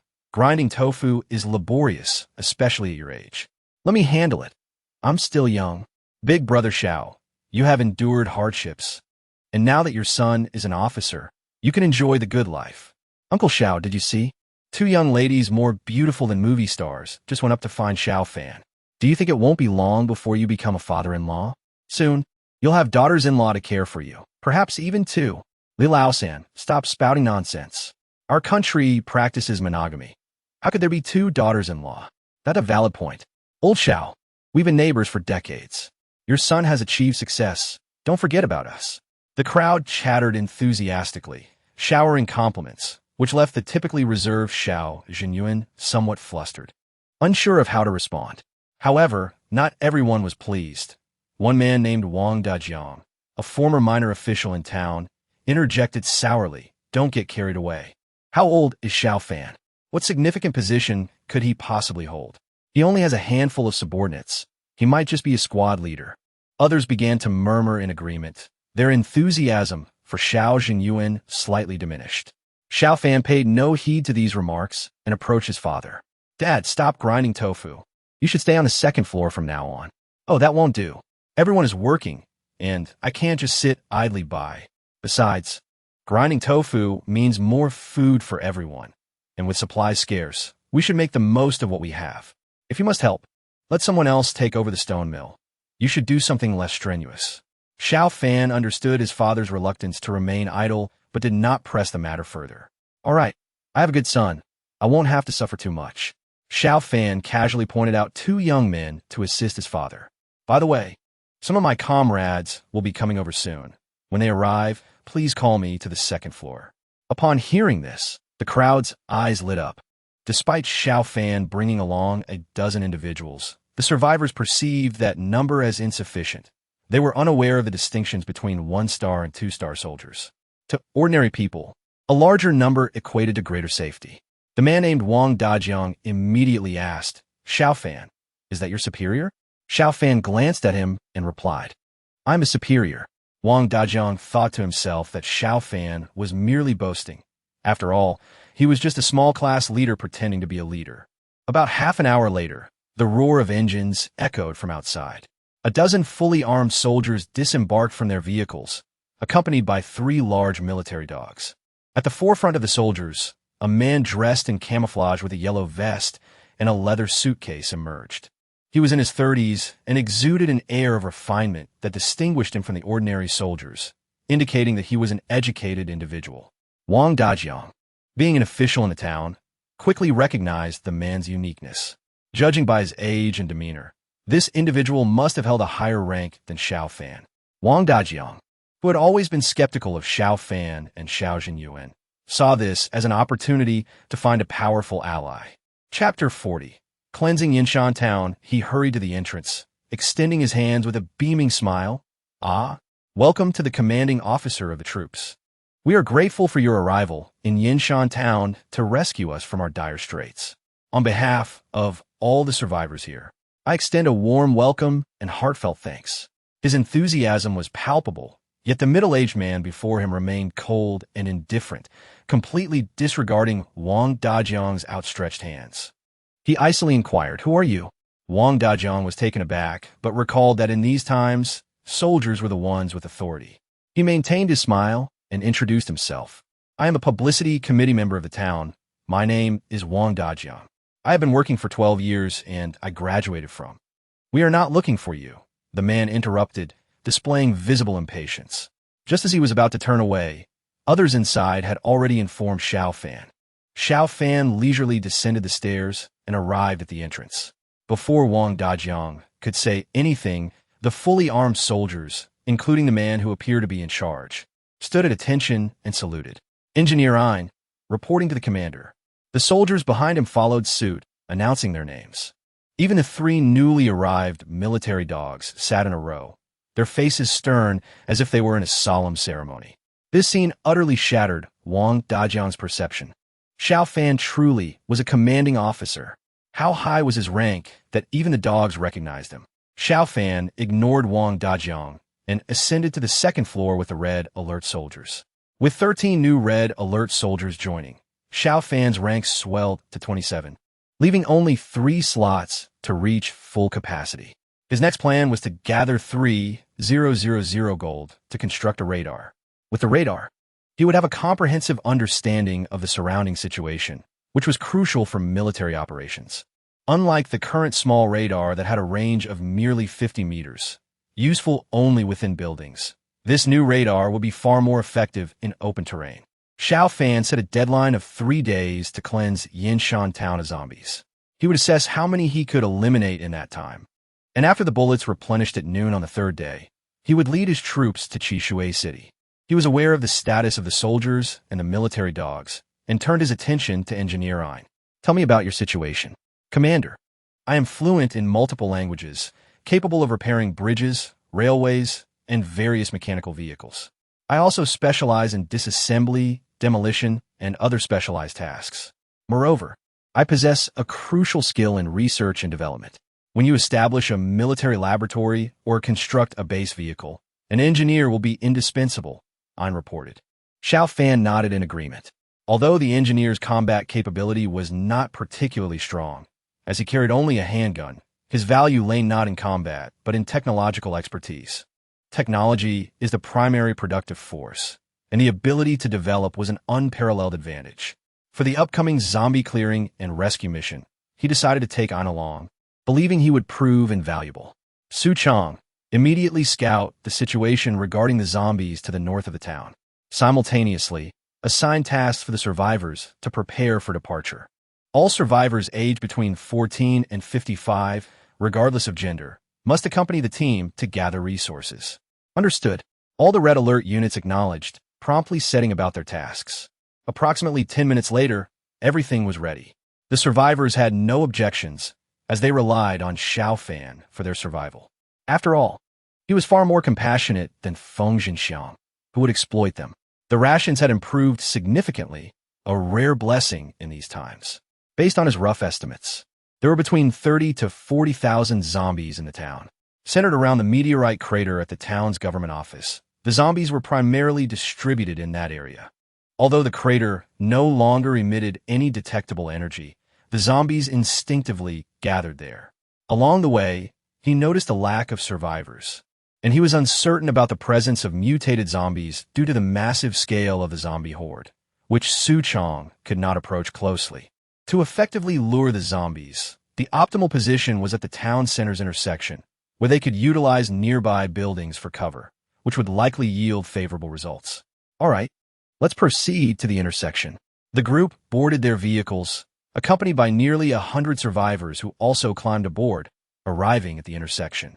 Approximately 100 meters from the intersection, the vehicles halted to avoid alerting the distant horde. The red alert soldiers swiftly occupied two-story buildings on either side of the intersection, a hotel and a supermarket. Each building housed a dozen soldiers, coordinating their efforts across the street. Only Scout Su Chong and the two military dogs remained on the ground, tasked with different responsibilities. Su Chong was responsible for guiding the survivors. Once the zombie horde was drawn to the intersection, they would maneuver to less populated areas to begin collecting supplies. At 1 o'clock in the afternoon, the battle commenced. A single military dog could not attract too many zombies at once. This time, it drew approximately 1,000 zombies, while those further afield remained oblivious. This number was just right for Xiao Fan's purposes. On the second floor of the supermarket, Xiao Fan closely monitored the approaching horde. Among them was a zombie that had begun to run, a female zombie exhibiting signs of mutation. During his earlier escape from the deep sea, Xiao Fan had only encountered 2 mutated zombies, so it was surprising to see one so readily now. Lu Ping, come here. The sniper, Lu Ping, immediately approached. Eliminate that mutated zombie, but do not fire at the others. Understood. Lu Ping promptly positioned himself at the window, raised his sniper rifle, aimed, and fired. With a muffled bang, the leading female zombie collapsed to the ground. Several nearby zombies paused to consume its flesh, as if it were a delectable treat. Meanwhile, the majority of the horde surged forward, moving toward the intersection in a massive wave. As the horde entered range, Xiao Fan immediately commanded, "Open fire." The sound of gunfire erupted in the town's center, marking the beginning of the battle to reclaim Yinshan Town. Chapter 41. The prison base as Xiao Fan initiated the reclamation of Yinshan Town. Discussions regarding his situation were underway over 200 kilometers away at Yinyun Prison to the north. In the office on the 3rd floor of the prison, Chen Fudong sat comfortably in a large executive chair, listening to his subordinate as he explained the gathered information regarding Xiao Fan. The dossier was accessible due to the police's authority to review the personal records of individuals within the city, and Xiao Fan was no exception. Xiao Fan, a 24-year-old male from Yinshan Town in Qishui City, had been admitted to Deep Sea University at the age of 18. After graduating at 22, he had been working in Deep Sea City. It was preliminarily estimated that he was equipped with several vehicles and military firearms, indicating considerable combat capability. Feng Jinxiang had likely fled, but had since failed to establish contact with their side. If there was still no news from Feng Jinxiang after 3 days, it could be tentatively concluded that he had met his demise. "Chief, this is all the information we have compiled based on the broadcasts," reported the subordinate.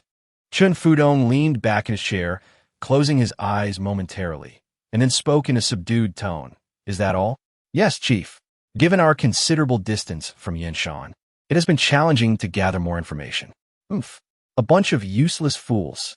Chen Fudong huffed in dissatisfaction. "You lack even basic judgment. What army? He is merely a young brat, unworthy of being called an officer. He likely has only gathered a few retired soldiers or reserves, just ignorant civilians. This is indeed a possibility, but we currently lack precise information, the subordinate replied. Chen Fudong's displeasure grew. Can't you use your brains? We are far from Yinshan. Is everyone else also far? The wholesale market in Yinyan City is located in the western suburbs, less than 30 kilometers from Qishui and under 70 kilometers from Yinshan. Can't he make a trip there? The subordinate paused, then admitted, I was foolish. However, Lu Wang is known as Lu the Skinner. It is not easy to get him to take action without a vested interest. Then offer him an incentive. Our prison base is currently strong and well supplied. Whether he desires food, fuel, women, or even ammunition, we can accommodate him. I cannot let my only brother die in vain. If he has ambitions, that is good. He has schemes, and so do we. Do not think I am unaware of his intentions. He plans to leverage his home advantage to make a substantial profit. However, the major powers in Yinyan City are formidable. Relying solely on his strength may not suffice. Here is the plan. If there is no news from Feng Jinxiang in 3 days, contact Lu Wang and inform him that I am willing to collaborate during the Mid-Autumn Trade Fair. I doubt he will refuse. The subordinate immediately gave a thumbs up. Chief, you are wise. If there is still no news after 3 days, I will have Lu Wang send someone to Yinshan town to gather intelligence. Yes, if my cousin has truly perished at Xiao Fan's hands, his men should not hold back. If they can eliminate Xiao Fan, we shall split the profits from the Mid-Autumn Fair 70-30. He gets 70, and I 30. Understood. The subordinate left, while Chen Fudong stood at the window of his office, gazing at his vast prison base, feeling a sense of control over everything. This was a desolate world, yet one brimming with boundless hope. If he could seize the opportunity, he might ascend to the pinnacle of his life. Throughout this journey, he yearned for someone to share it with. Feng Jinxiang was his only remaining relative in this harsh reality. If Xiao Fan truly killed him, Chen Fudong would not spare him. Regardless of whether he was a genuine soldier or not, it was merely a matter of a few individuals. In this world, those with strength had the final say, and anyone who provoked him would simply vanish. The defensive operations in Yinshan town continued from the afternoon into the deep of night. One group would lure the zombies away, while another would draw on more, ensuring the soldiers always had targets to engage. The snipers focused on eliminating the mutated zombies, as once they were dispatched, ordinary zombies posed little threat.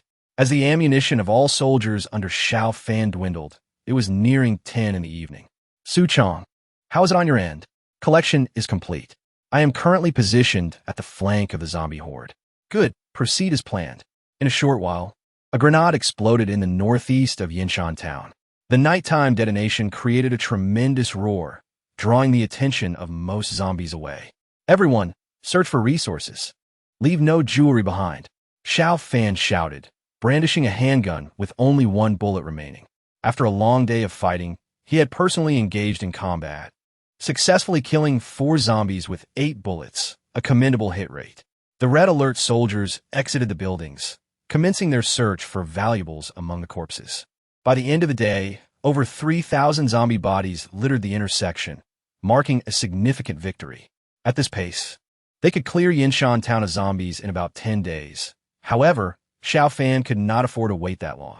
Every bit cleared would count. The collection time was pressing, although Su Chong had drawn in a large number of zombies with 2 grenades.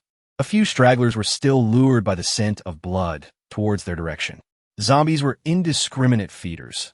Through his observations over the past few days, Xiao Fan noted that they did not attack each other. Yet, once one fell, its companions would promptly consume it. Xiao Fan pondered whether it was merely his imagination. But he felt that after consuming their kind, the zombies exhibited slight enhancements in strength and speed. He speculated that this could be a potential path for their evolution. Previously, he had thought the meteor crater was the means of their evolution. But with this new discovery, he found himself increasingly perplexed and resolved to continue observing. Several military dogs were tasked with eliminating stray zombies, while soldiers occasionally engaged with bayonets. For collecting ordinary supplies, survivors could suffice, yet for gathering precious metals, Xiao Fan trusted his own men more. Due to their fewer numbers, the collection proceeded slowly. Jewelry was in ample supply, But with limited ammunition, risks could not be taken. As he ate, Xiao Fan tallied the day's gains, and upon reviewing, he was astonished by the outcome. The survivors had indeed exerted themselves today, not only clearing residences, but also siphoning fuel from nearby vehicles. The primary resources acquired consisted of food, medicine, and fuel, along with various essential living items. It seemed that sustaining these individuals for 2 to 3 months would pose no problem. Most gratifying for Xiao Fan was the collection of gold and silver jewelry, totaling 521 gold from this endeavor. Although Yinshan was not particularly affluent, the sheer number of zombies had accumulated a substantial bounty through their large-scale eradication. This success led Xiao Fan to anticipate the moment when his overall strength would allow for an assault on smaller cities. If he could seize 2 jewelry stores, his power would undoubtedly experience significant growth. He refrained from immediate expenditure of this wealth, facing a dilemma: either accumulate 10,000 gold to upgrade his company commander or invest in radar construction. The total for both amounted to 13,000 gold, which would be challenging to amass in 2 days. Xiao Fan resolved to wait 2 more days. If he could gather 10,000 gold, he would upgrade the company commander. If not, he would prioritize radar construction. Regardless of which task he completed, he would depart Yinshan town immediately, as he was deeply concerned for his sister. In the subsequent 2 days, Xiao Fan commanded his troops, diverting the attention of zombies while searching for suitable sniper positions. Do not approach the southern area too closely, lest the threat of zombies endanger the Grand Tavern. Strive to keep the horde active near the meteorite crater. The efficiency of extermination has not been particularly high, primarily constrained by the issue of ammunition. After the second day of combat, as soldiers began to upgrade to 3 stars, the situation began to improve. The 3-star army soldiers now carry up to 480 rounds, the highest among all forces. The 3-star privates carry 360 rounds, a considerable amount as well. The most significant change after both types of soldiers upgraded to 3 stars is their marksmanship.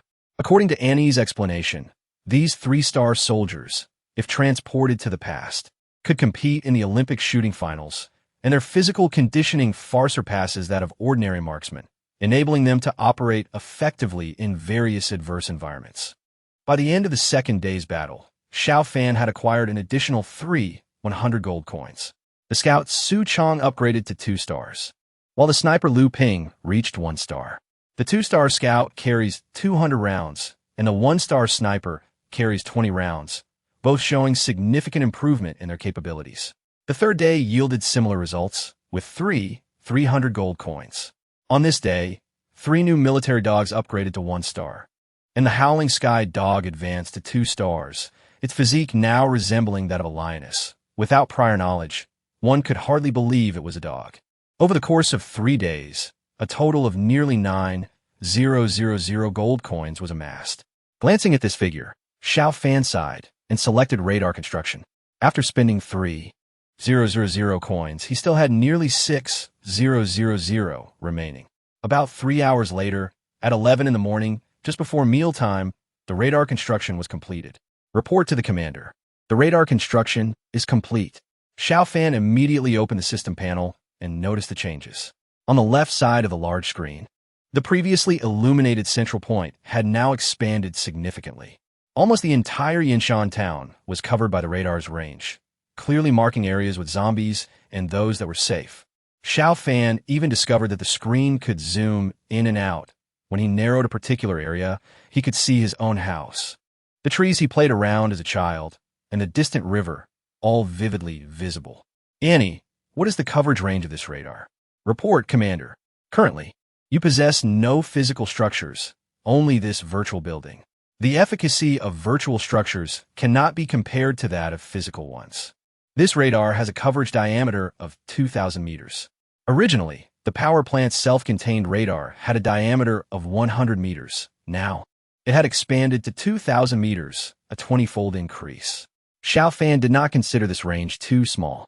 At the very least, it was sufficient for his operations.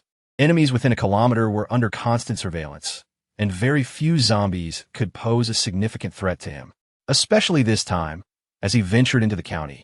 The dangers and safe zones were clearly delineated, simplifying the mission to rescue his sister. With the completion of the radar, new troop types were unlocked.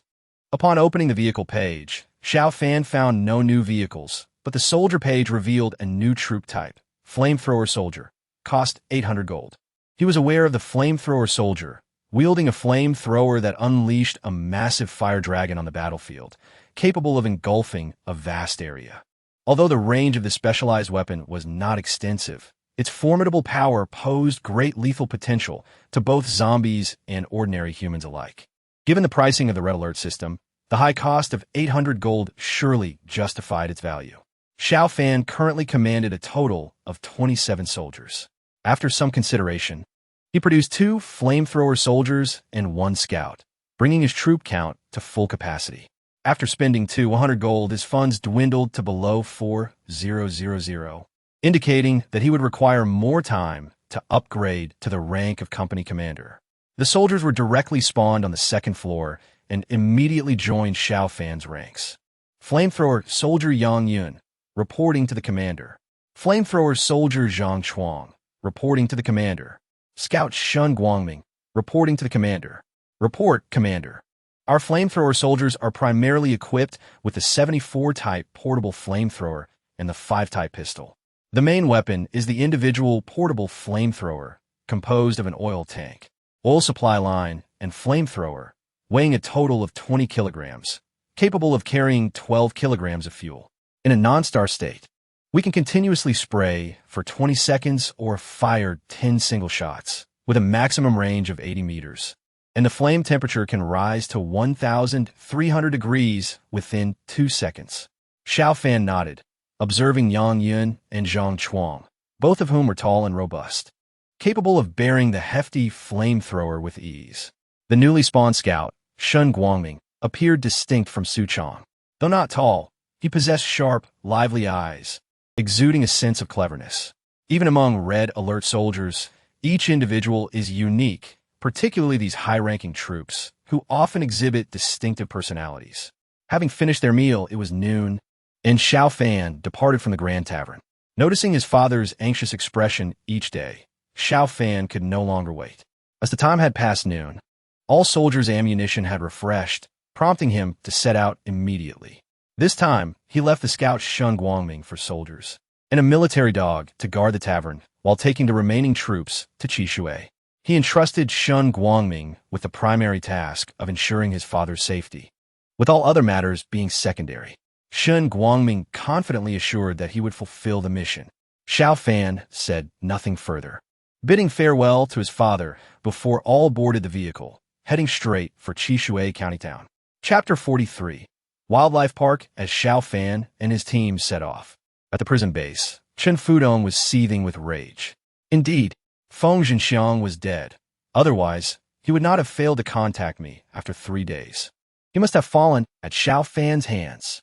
His subordinates stood nearby, silently awaiting orders, refraining from offering comfort in the face of their furious leader. Immediately contact Lu Wang at the wholesale market and execute my instructions. No matter what, I want Xiao Fan alive or dead. His subordinate promptly contacted Lu Wang, activating the broadcast station to call upon him.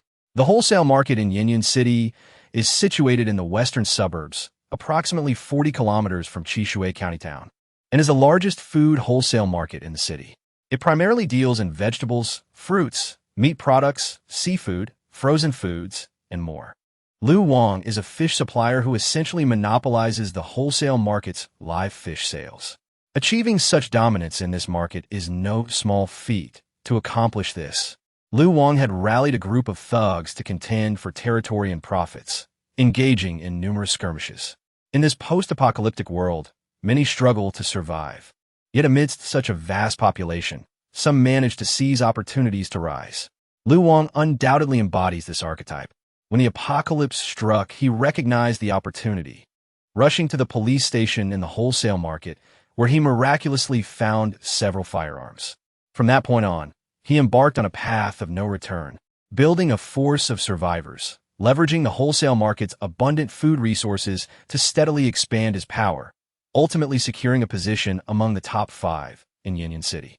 However, Lu Wang was not content with merely being in the top 5. He aspired for greater heights. Yet, surpassing the prison base, the airport base, or the hot spring resort base, each possessing unique advantages, proved to be a formidable challenge. The wholesale market was replete with food, and several cold storage facilities remained operational, prompting him to consider exchanging food for resources or personnel. If given the chance, he even contemplated engaging in a few clandestine confrontations. However, he found himself alone, his strength somewhat lacking, and was troubled by this predicament, when unexpectedly, Chen Fudong from the prison base approached him. After hearing Chen Fudong's terms, Lu Wang chuckled. Huh, Chen Fudong, is that all? To stir up such turmoil for a deceased relative hardly qualifies one as a formidable figure. His achievements are likely quite limited. His subordinate inquired. Chief, should we agree? Agree? Why not? It's merely a matter of dealing with a young upstart, a trivial task. To abstain would be foolish. But Chief, be cautious. Chen Fudong mentioned that Xiao Fan has a dozen or so retired veterans under his command. Ha! Good to know. Off you go. On the route from Yinshan to Qishui, a convoy sped forward. 3 SUVs, a jeep, a Lynx all-terrain vehicle, and a heavy truck were all mobilized. The convoy had traversed 50 kilometers, and due to radar, Xiao Fan discovered numerous survivors along the way. He noted that some survivors were still huddled in their homes, unwilling to venture outside, and he couldn't fathom how they managed to survive.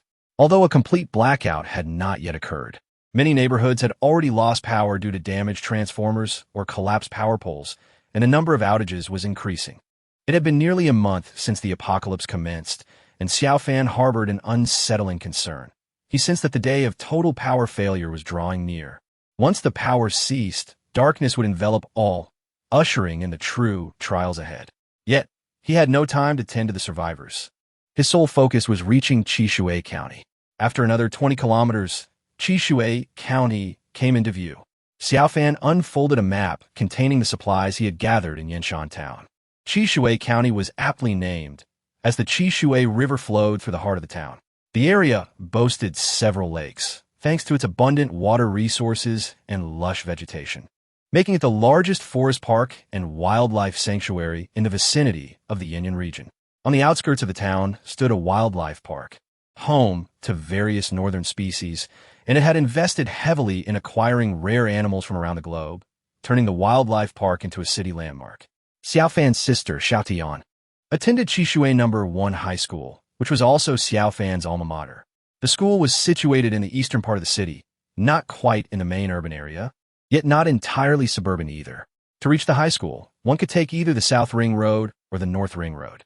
However, both routes necessitated traversing parts of the urban area, which, despite Qishui not being overly large, boasted a population of several million. Xiao Fan's limited forces were ill-equipped to navigate such terrain. Alternatively, there was a shortcut that involved crossing through the wildlife park, entering from the east and exiting from the west, which would lead directly to the back gate of the high school. Weighing the pros and cons of the 3 routes, Xiao Fan resolved to traverse the park. With the route established, the vehicles halted 200 meters from the wildlife park. This was the city's outer ring. Disembarking from the ring road, Xiao Fan led his group on foot. The streets were choked with vehicles, and regardless of their quality, no one seemed to care anymore.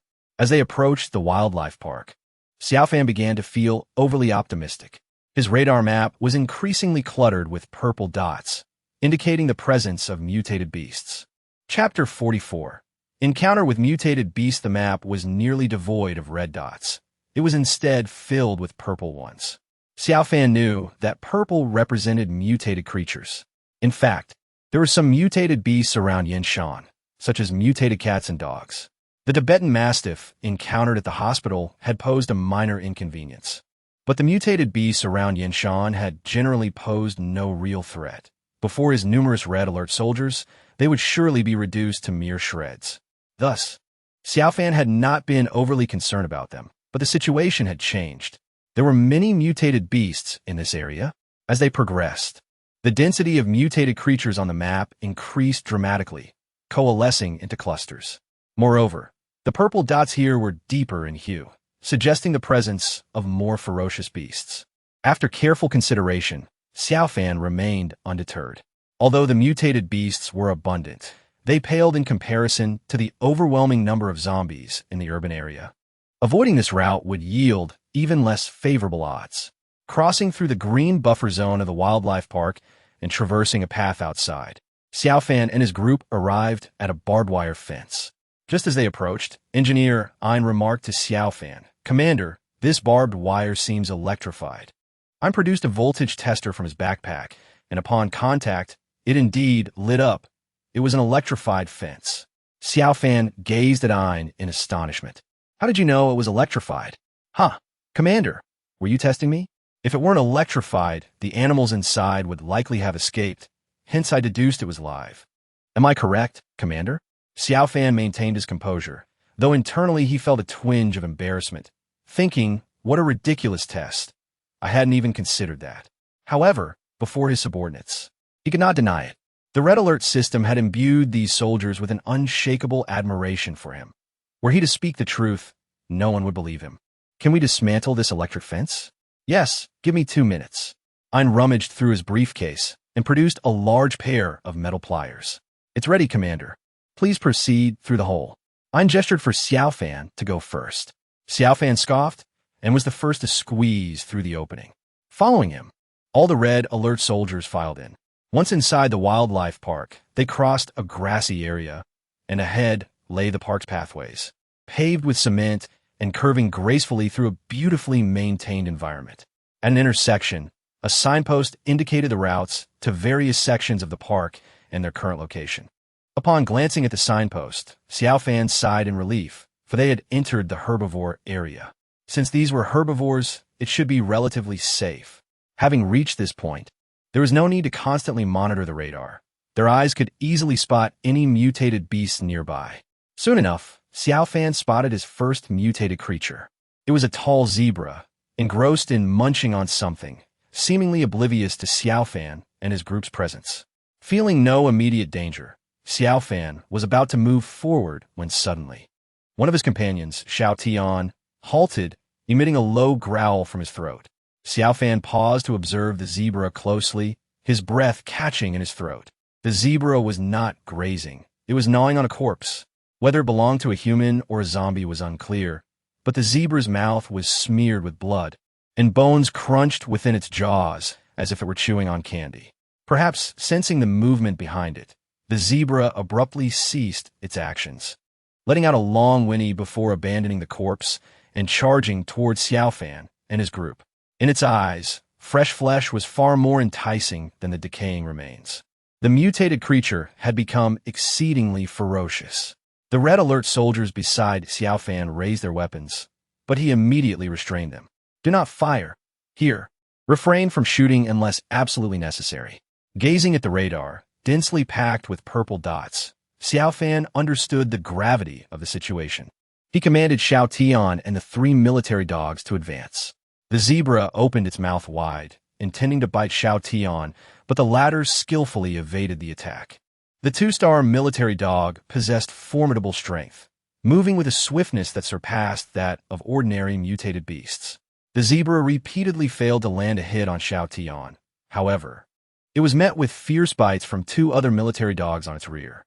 The military dog's sharp white teeth were no trifling matter. Each bite tore away substantial chunks of flesh, causing the zebra to emit anguished cries. As it attempted to turn and retaliate against the military dogs behind it, Xiao Tian seized the opportunity, lunging forward to sink its fangs into the zebra's neck. With a powerful grip, blood gushed forth from the wound. The other 2 military dogs pounced as well, their combined weight pressing down on the zebra as they relentlessly tore at it. Despite the zebra's desperate struggle, its resistance waned over time. Xiao Fan waved his hand, and the soldiers promptly moved to assist. Several privates stepped forward, plunging their triangular bayonets deep into the zebra's body, hastening its demise. Ultimately, the zebra succumbed, crashing to the ground and swiftly losing its breath. Its carcass was loaded onto a truck. The flesh of mutated beasts was a prized commodity. The Tibetan Mastiff they had encountered earlier had long been consumed, and Xiao Fan had indulged the most, feeling a notable improvement in his physical condition over the past few days. 4 robust red alert soldiers worked together to hoist the zebra and transport it to the vehicle outside the compound. Xiao Fan and his team continued onward, adhering to his plan to avoid alarming too many mutated creatures, quietly traversing the area. Upon checking the map, he was relieved to find no zombies in the vicinity, which confirmed a hypothesis in his mind. Mutated beasts and zombies engaged in combat with one another, but under what circumstances and to what extent remained to be observed. Suddenly, a few mutated beasts came charging toward them at great speed. Xiao Fan glanced from a distance and identified them as several yellow sheep, smaller than zebras. They should pose little trouble. Just as he prepared to intercept them, he noticed a horde of mutated beasts trailing behind the yellow sheep, their eyes glimmering with a sinister red light as they pursued rapidly. The yellow sheep were not charging toward him. Rather, they were being hunted down by a pack of mutated jackals, small predators of the grasslands. However, having mutated, these jackals had grown to the size of ordinary Tibetan mastiffs, and their numbers exceeded 30. Originally, the jackals had been in pursuit of the yellow sheep, but upon spotting Xiao Fan's group, their eyes lit up, emitting a series of howls that caused the yellow sheep to abandon their escape and sprint directly toward Xiao Fan and his companions. Chapter 45. The Perilous Zoo. Recognizing the dire situation, Xiao Fan realized that his plan to slip past without firing a shot had failed. The only course of action was to open fire. Just as he prepared to issue the command, his gaze fell on the flamethrower soldiers, Yang Yun and Zhang Chuang. Well, let us see how you fare. Understood. Zhang Chuang, we are ready. The 2 flamethrower soldiers immediately took cover, while the remaining soldiers formed a protective line, even the military dogs refraining from advancing. As the pack of jackals drew nearer, closing within 40 meters, Yang Yun and Zhang Chuang unleashed their flamethrowers. With a hiss and a roar, 2 enormous fire dragons surged forth, each measuring dozens of meters in length and several feet in width. The 2 soldiers wielded their flamethrowers, swaying side to side, instantly enveloping a radius of 50 meters in flames. As the jackals charged, they were engulfed in the blaze, unable to evade in time. Xiao Fan heard their agonized howls amid the inferno. Flaming figures darted about like headless flies, attempting to flee in all directions. Yet, most of the jackals lacked the stamina to escape far. Many collapsed to the ground, rolling a few times before being consumed by the fierce flames.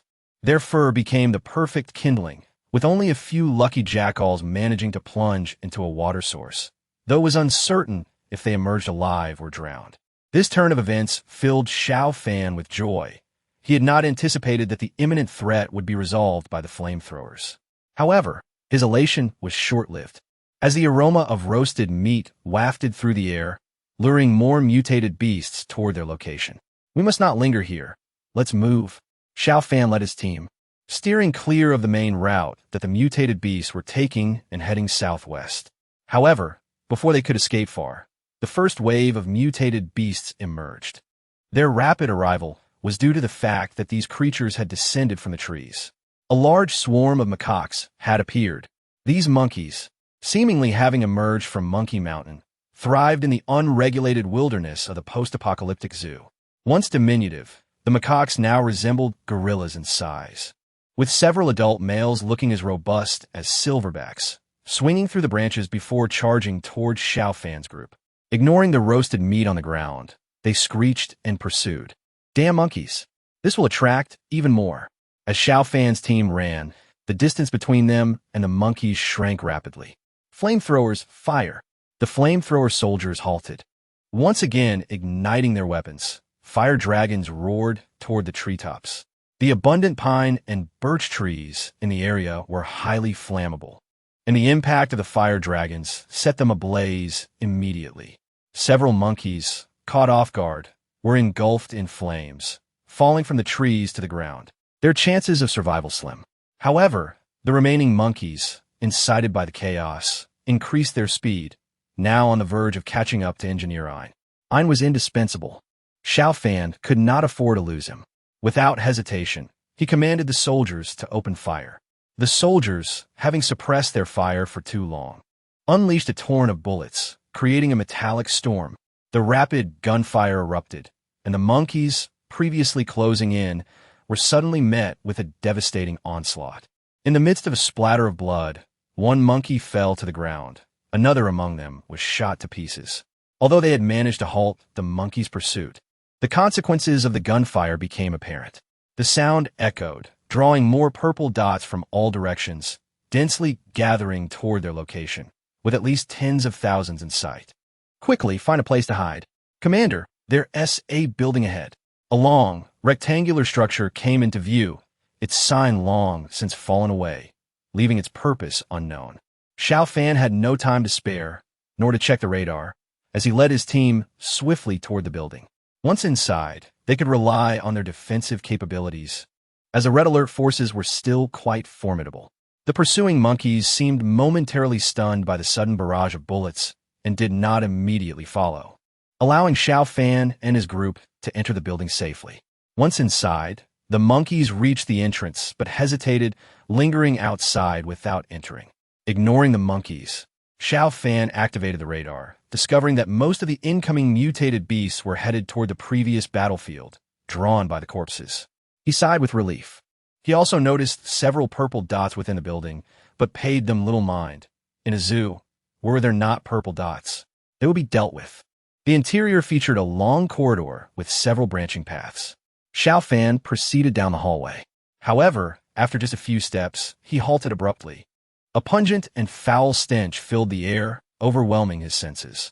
Where could such a repugnant odor emanate from? Had they inadvertently wandered into a pigsty? Xiao Fan glanced around, his gaze settling upon the glass walls lining the corridor. On the glass, there were descriptions of various animals. The king cobra, a reptile predominantly found in tropical and subtropical jungles, is highly venomous.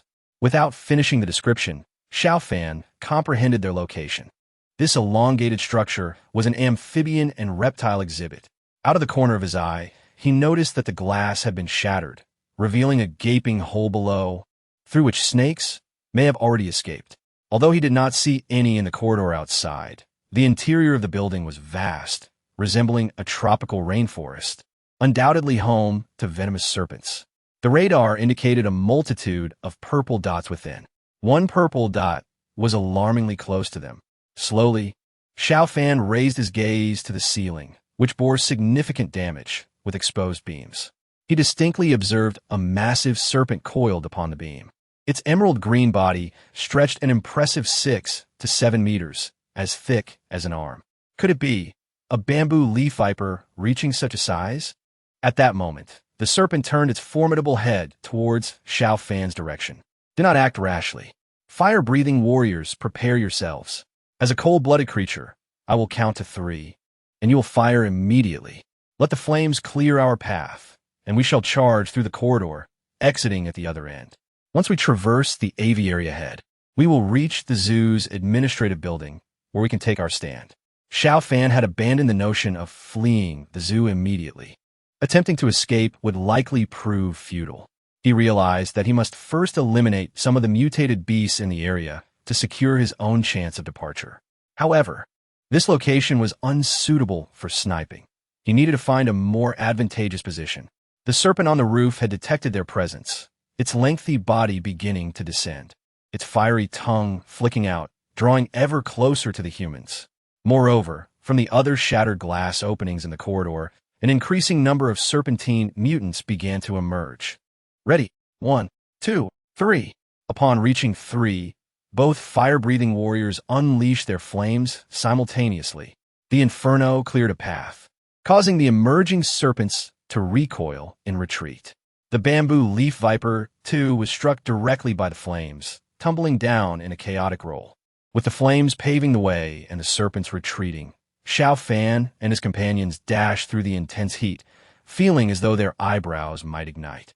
Fortunately, the oppressive heat dissipated as quickly as it had arrived, allowing them to successfully escape the amphibian and reptile exhibit's corridor. Upon their escape, the distant monkey troop caught sight of them and resumed their pursuit. Within the exhibit, colossal venomous snakes and crocodiles had also burst through the windows, joining the chase. However, they were still some distance away, and Xiao Fan disregarded the mutated beasts, leading his team straight toward the administrative building of the zoo. He had already observed the area on the radar map, noting the absence of mutated creatures, though a few zombies lingered. Nonetheless, these scattered zombies posed little threat, rendering it a rare safe zone. They only needed to circumvent the massive aviary ahead to reach their destination. The group continued to sprint, quickly reaching the side of the aviary. Xiao Fan chose not to enter the aviary, but instead planned to pass through the adjacent woods. As they traversed the foliage, a sudden cacophony of bird calls erupted overhead. Glancing up, Xiao Fan beheld a dark cloud of birds soaring above them. The aviary housed a multitude of avian species, including cranes, flamingos, black swans, cormorants, mandarin ducks, peacocks, and parrots, among countless others. Once docile birds had now grown to substantial sizes, resembling small aircraft as they circled overhead. The aviary's protective net had long been compromised, allowing the birds to escape, yet this area remained one of the city's best green spaces, causing many birds to linger. The commotion caused by the pursuing monkey troop and amphibious creatures attracted the birds' attention. As they passed through the woods, the flapping of countless wings stirred up a whirlwind. A dark mass of birds began to dive in for an attack. Before Xiao Fan's eyes, a massive black eagle, with a wingspan of 5 meters, swooped down to strike a soldier. The soldier barely dodged in time, but the eagle ensnared his shoulder, attempting to lift him into the air. Fortunately, an army soldier nearby opened fire with a light machine gun, splattering blood across the eagle's body. With a mournful cry, it released its grip, allowing the soldier to escape with his life, albeit with a bleeding shoulder, a testament to the formidable nature of these mutated birds. Fire at will. Ensure your safety while retreating, Xiao Fan commanded, prompting the red alert soldiers to retaliate. Although the mutated birds were fierce, the soldiers were armed with formidable weaponry. They had not been without resistance. They merely sought a safer location to engage in battle. Now, however, retreating without firing was not an option, especially with the agitated flock of mutated birds and the ensuing horde of mutated beasts rushing towards them. The deafening sound of gunfire erupted, immediately suppressing the frenzied assault of the birds. Xiao Fan felt immense relief for having produced 2 fire-breathing warriors in advance. Their presence was undoubtedly the most striking in this woodland battle. A towering flame erupted, igniting numerous trees amidst the dense foliage.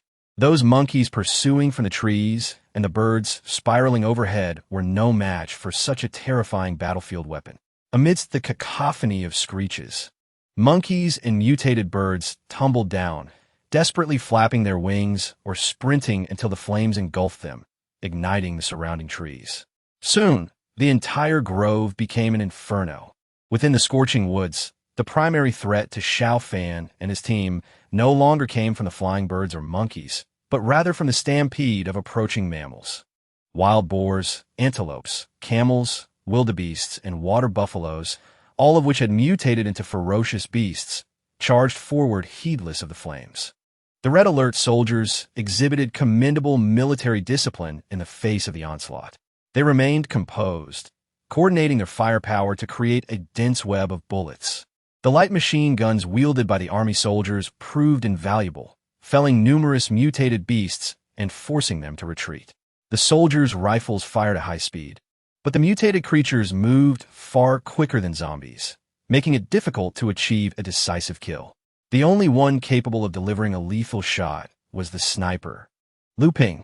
Each time his rifle discharged, a significant mutated beast would fall. However, his ammunition was limited, and he could not afford to fire indiscriminately. He targeted only the larger threats, like water buffaloes and camels, ensuring the safety of the larger contingent.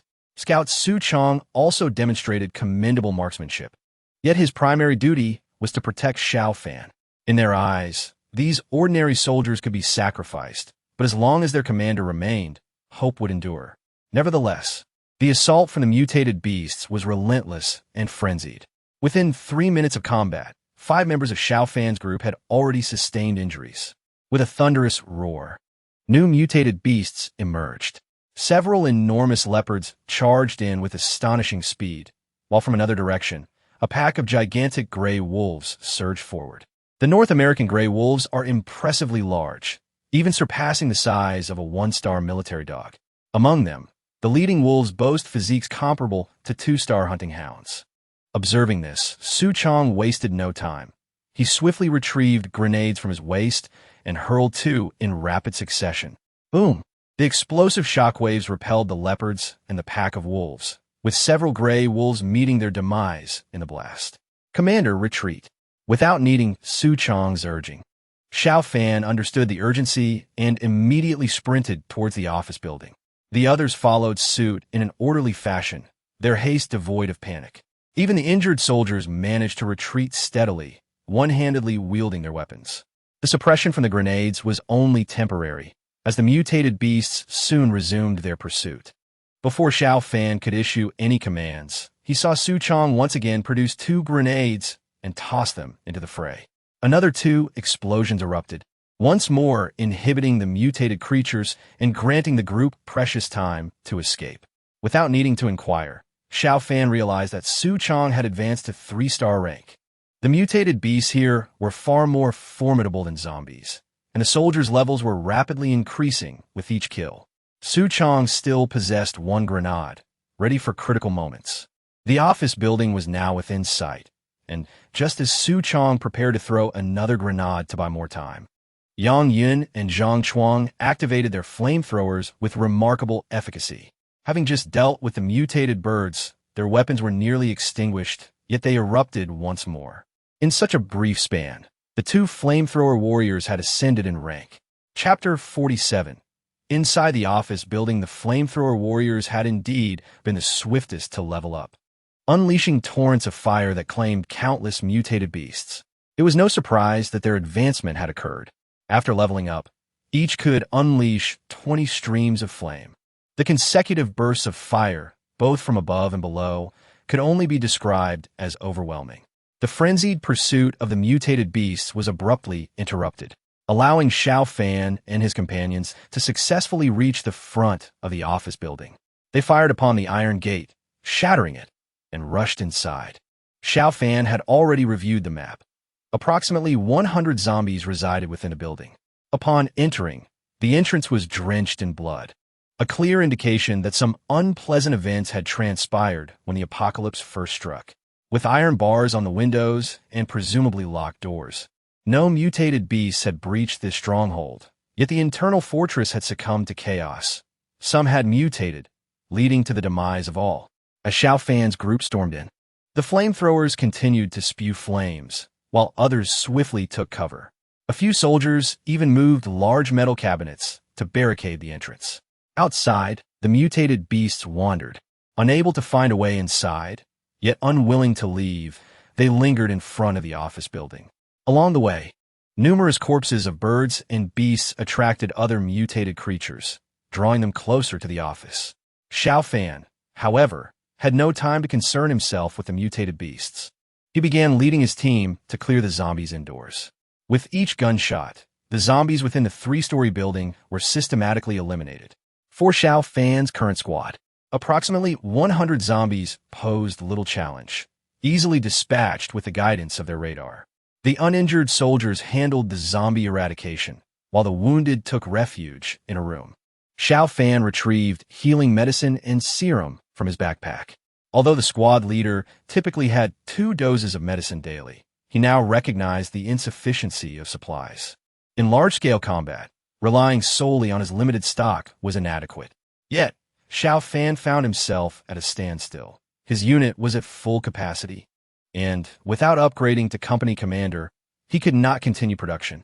The funds required for such an upgrade amounted to 10,000, yet he currently possessed less than 4,000.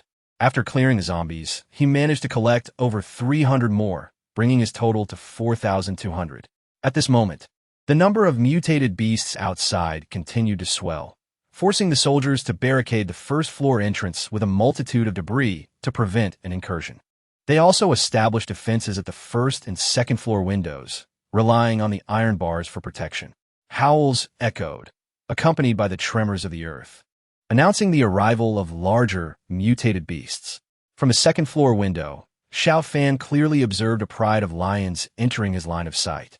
The lead lion was astonishingly robust, appearing to weigh at least 400 kilograms, its majestic mane fluttering in the wind. Upon its arrival, many surrounding mutated beasts instinctively retreated. While different species of mutated creatures occasionally clashed, such as the previous encounter between the jackals and the yellow antelopes, when faced with the presence of other species, such conflicts ceased. It was as if the jackals abandoned their pursuit of the antelope upon spotting Xiao Fan and his group. The current situation mirrored that. The mutated beasts howled in unison, yet refrained from attacking each other, instead directing their focus toward Xiao Fan and his companions inside. Although the lions were fearsome, Xiao Fan felt no overwhelming dread, for they still appeared susceptible to gunfire. Even if killing them proved challenging, the iron bars offered a formidable barrier. However, the subsequent appearance of mutated beasts filled Xiao Fan with concern. The mutated rhinos, akin to armored vehicles, and the colossal mutated elephants, resembling mobile fortresses, were fearsome indeed. These creatures, once thick-skinned and tough, had become even more formidable post-mutation. Their hide instilled a reluctance in anyone to even attempt to shoot them. Only flamethrowers and sniper rifles could potentially harm them. The enraged, mutated rhino charged directly at the building, its massive horn proving more resilient than metal, creating a breach in the wall with a violent impact. Following closely was the terrifying giant elephant, swinging its massive form to strike the wall. Xiao Fan quickly ordered the flamethrower warriors to advance and drive these behemoths away. The flamethrowers demonstrated their reliability, as two successive jets of fire singed the elephants and a rhino, causing these agitated beasts to scatter, trampling smaller mutated creatures in their frenzy. Those mutated beasts that had sought to attack the building immediately pounced upon the fallen, eager to devour flesh and blood, which would enhance their strength and evolution. Though the flamethrowers had repelled the giants, fire ultimately has its limitations, and fortunately, the two flamethrower warriors had just leveled up, providing them with a momentary advantage. Seizing this opportunity, Xiao Fan instructed his soldiers to search the building for any potential resources. While the soldiers scoured the premises, Xiao Fan ascended to the third floor, where the office of the zoo's director was located. Upon reaching the end of the corridor on the third floor, he opened the director's office door. The office was spacious, tastefully decorated, and though the potted plants had withered, they still reflected the former owner's refined taste. Behind the desk hung a painting inscribed with the characters Jin Yu Man Tang, translating to a house full of wealth. Xiao Fan knew that the zoo had long been privatized, run by a savvy businessman who had successfully turned it into a flourishing enterprise in recent years, reputedly ranking among the wealthiest in the region. It was said that this proprietor had little interest in the artistic pursuits commonly associated with zoos. His true passion lay solely in gold, though it was uncertain whether this was factual. Even if it were, he likely wouldn't store gold in his office, as that would invite unwanted attention. With a flicker of hope, Xiao Fan's gaze swept across the office. Soon, he noticed a display case against the wall, showcasing various honors previously awarded to the owner, including medals for being one of the top 10 young entrepreneurs in Yinyun and certificates of philanthropy. The most abundant items were small figurines. These figurines depicted various animals, with over 100 displayed, presumably crafted for each species the zoo had acquired. The golden figurines rested atop an aged bronze stand, igniting a glimmer of hope within Xiao Fan's heart. Would these ornaments be made of gold? Chapter 48, Promotion to Company Commander. With great anticipation, Xiao Fan picked up a large elephant ornament, as its considerable size made it feel substantial in his grasp. Indeed, it was made of metal, but upon lifting it, the desired system notification failed to sound. It was merely a brass ornament, devoid of any real value. Disheartened, yet determined, Xiao Fan began to repetitively examine these ornaments, but to no avail. Each glimmer of hope was met with disappointment, and after picking up the final flamingo ornament, he finally resigned himself to the reality. Perhaps he had become so obsessed with wealth that he was losing his mind. Who would leave a golden ornament in such a place? Unguarded against theft? It seemed he needed to devise another plan. If he could not gather enough resources, Xiao Fan would have to resort to creating armored personnel carriers, allowing his soldiers to break through in safety. He had faith in their resolve to protect him, but the mission to rescue his sister would remain unfulfilled, and he would have to restart his production efforts, an unacceptable outcome. Hesitating, he placed the last ornament down, and his hand inadvertently brushed against the bronze stand that held the ornaments. At that moment, Annie's system notification chimed in. Rare metal detected. Can be converted into system funds. Would you like to proceed with the conversion? Xiao Fan was momentarily taken aback, not immediately grasping the significance of the notification. Rare metal? Where? After a brief pause, he suddenly realized that it referred to the stand itself. However, this object appeared to be merely bronze and somewhat aged. How could it possibly be gold? With excitement, Xiao Fan removed the stand, casting the ornaments aside, and upon closer inspection, he discerned the truth. The stand was, in fact, aged pure gold. Overcome with elation, Xiao Fan marveled at the unexpected discovery. Even if someone had intended to steal from the owner, they would never suspect that these bronze stands were the true treasures. Had it not been for Xiao Fan's system and his accidental brush against the stand, he might have overlooked the riches before him. The owner certainly had a clever strategy. Xiao Fan chose not to dwell on the owner's motives. His immediate priority was to acquire these golden stands, which resolved his pressing need. The stand he held weighed at least 3 to 4 kilograms, and there were 4 such stands here. Without hesitation, he converted the stand into system funds. The conversion was successful, yielding him 500 gold. This indicated that each stand was approximately 5 kilograms. Xiao Fan quickly gathered all the ornaments and converted all 4 stands into system funds. The 4 golden stands provided him with a staggering 14,000 gold. Such immense profit left Xiao Fan ecstatic, as if he had struck it rich. Coupled with his previous 200 gold, his total funds now reached an astounding 18,200 gold. Never before had he possessed such wealth, and he promptly achieved the rank of company commander. Upon confirming his promotion, with his personnel at full capacity and funds exceeding the required amount of 10,000, the system acknowledged his advancement. With the deduction of 10,000 funds, the system confirmed the promotion. Xiao Fan eagerly claimed the rewards associated with his new rank. Upon receiving the package, he instantly transitioned from platoon leader to company commander. Company commander's uniform, a tailored uniform designed by the Red Alert system for the overall commander, featuring basic functions such as shaping and warmth, while also providing resistance against most handgun fire. Company commander's medical kit contains 3 healing potions, 3 bandages, 3 standard serums, and 1 enhanced serum, which can restore individuals who have lost 50 of their health to normal. Company commander's sidearm, MP-30 military handgun, effective range of 200 meters with a magazine capacity of 15 rounds. Company commander's vehicle, Dongfeng Mengshe military jeep, weighing 5 tons, measuring 4,698 millimeters in length, 2,174 millimeters in width, and 2,412 millimeters in height. After system modifications, it can be convertible, equipped with a 7.62 millimeters machine gun, light armor, and bulletproof glass, providing it with basic combat capabilities. In an instant, Xiao Fan donned his new attire, equipped his new sidearm, and held a new set of car keys in his hand. Without needing to inquire, he understood that the vehicle awaited him downstairs. The Dongfeng Mengshe, a steel beast he had once only dreamed of, was now his. Additionally, the medical kit contained an extra enhanced serum, capable of restoring those who had undergone 50 zombification health, a notion that puzzled Xiao Fan. How could one be half-zombie? Was it a mutation that halted midway? Shaking his head, he chose not to delve into this matter for now.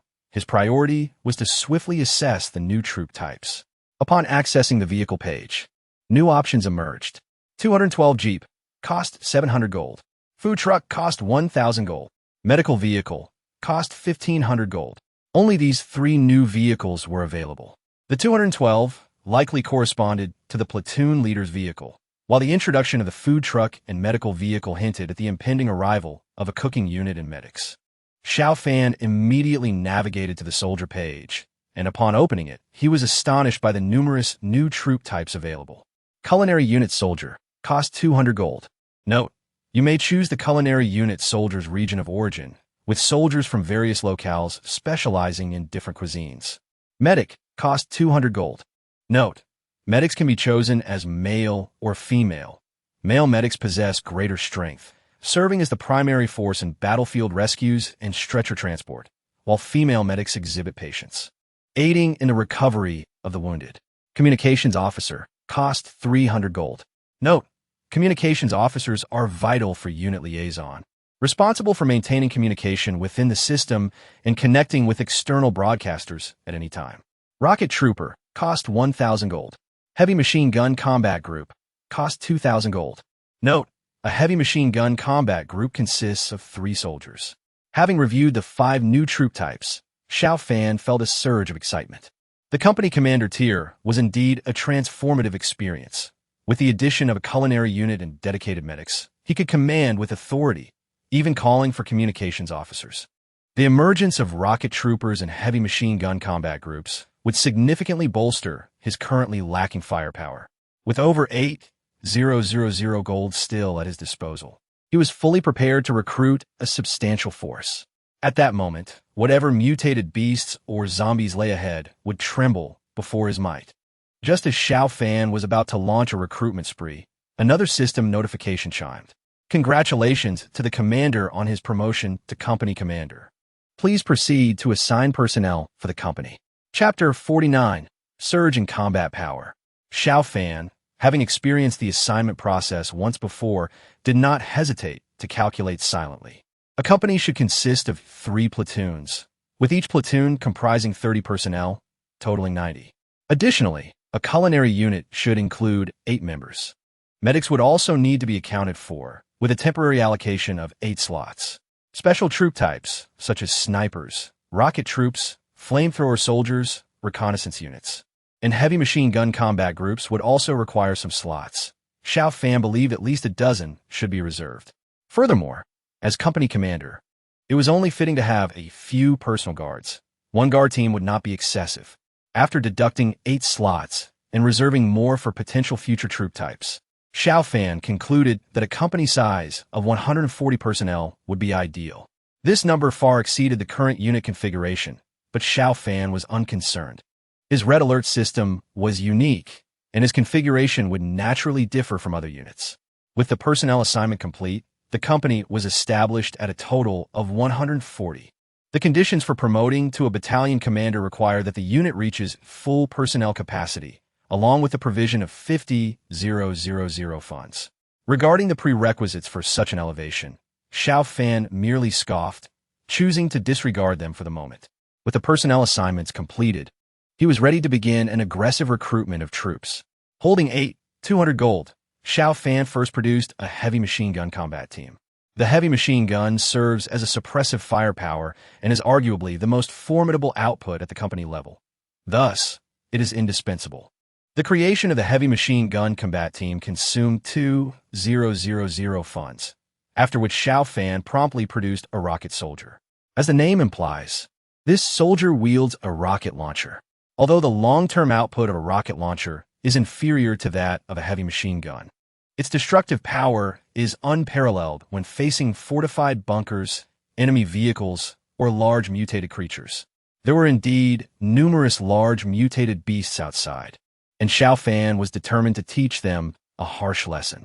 Another 1,000 funds were expended, leaving him with 5,200 gold. Next, Xiao Fan produced 3 medics to tend to the current wounded. With 8 soldiers injured, restoring their health equates to regaining his combat strength. With 4,600 gold remaining, he recruited 12 army soldiers and 12 privates. These soldiers would form 3 new combat squads, becoming the backbone of his forces.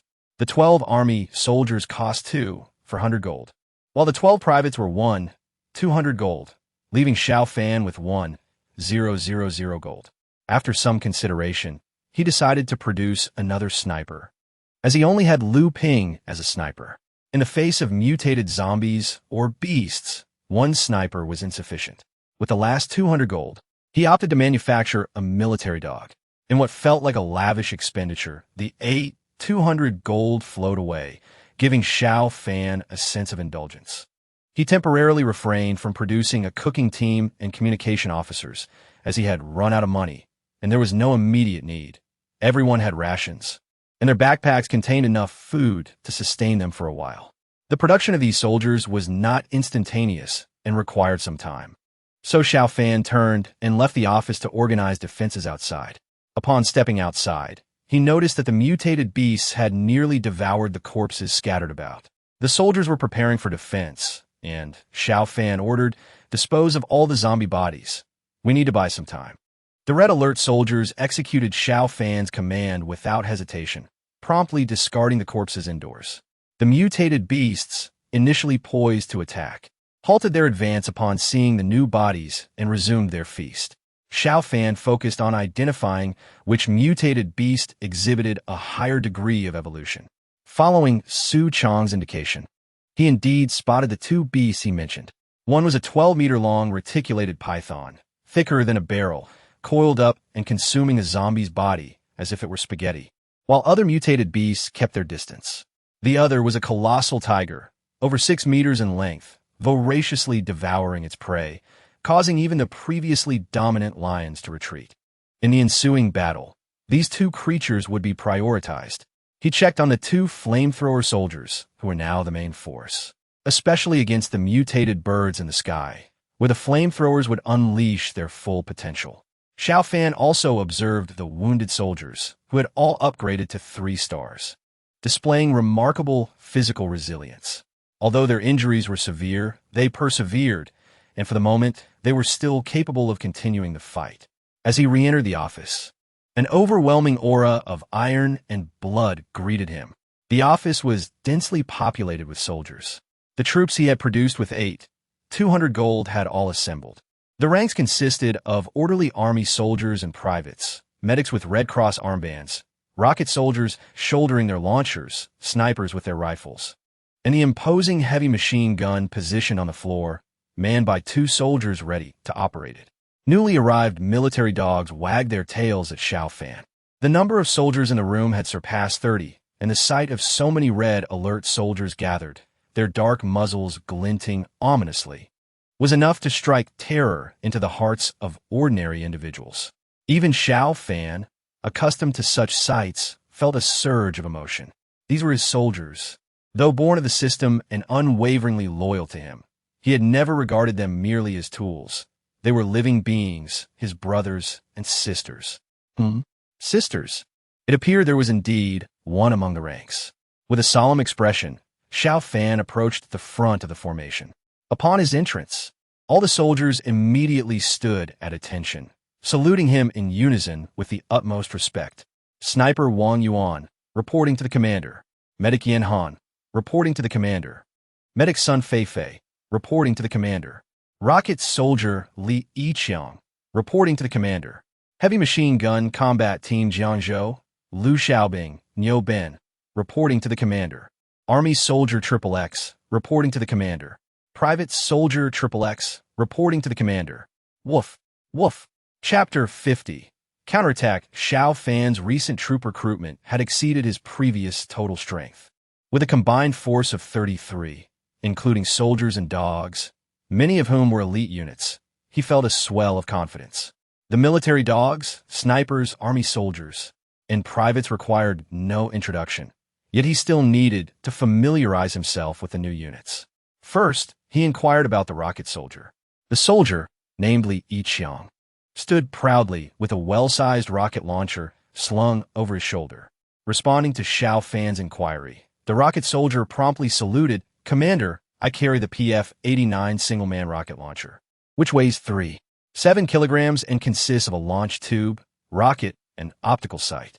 It has an 80 millimeters caliber and a total length of 900 millimeters. In its unstarred state, this launcher is equipped with 2 armor-piercing rounds and 2 cloud-explosive rounds, suitable for targeting significant individual threats or large-area targets. This could be considered the unit with the least ammunition in Xiao Fan's red alert system. Even the sniper had 10 rounds in an unstarred state. Of course, the consequence of limited ammunition was that its power was indeed formidable. Xiao Fan would soon put this rocket soldier's effectiveness to the test. After examining the rocket soldier, He turned his attention to the heavy machine gun combat team. This team consisted of 3 members, one to fire, one to supply ammunition, and one to observe and command, always ready to substitute if necessary. The one responsible for command was named Nyo Ben, who reported immediately upon catching Xiao Fan's gaze.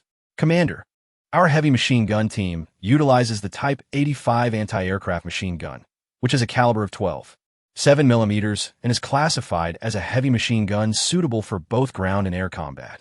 It weighs 41.5 kilograms and has an effective range of 500 meters, with 1,000 rounds in its unstarred state. Xiao Fan knew well that this weapon was a veritable infantry harvester. A single bullet could cleave a person in 2. Even jeeps and light armored vehicles on the battlefield were unable to withstand its firepower. With 1,000 rounds available in its unstarred state, it was nothing short of terrifying. After examining these 2 formidable weapons, his attention shifted to the medics. Xiao Fan had produced 3 medics, consisting of 2 males and 1 female. He had assumed the male medics would be tasked with carrying stretchers, yet unexpectedly, a female medic had emerged. This medic, Sun Fei, donned a well-fitted military uniform and cap. Her ponytail cascading from behind, her fair skin standing out starkly among the rugged soldiers. Describing her as a vision of grace would not be an exaggeration. She was undeniably eye-catching. The report's chief commander, the medics are all graduates of military medicine, proficient in emergency care and trauma.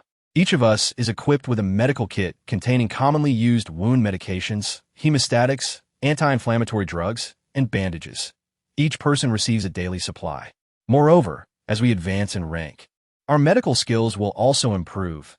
A 1-star medic can perform basic surgeries. Once the commander allocates a medical vehicle to us, we will be able to conduct battlefield surgeries at any time. Xiao Fan assessed his physical condition, finding himself rather robust. Thus, the medics seemed of little use to him.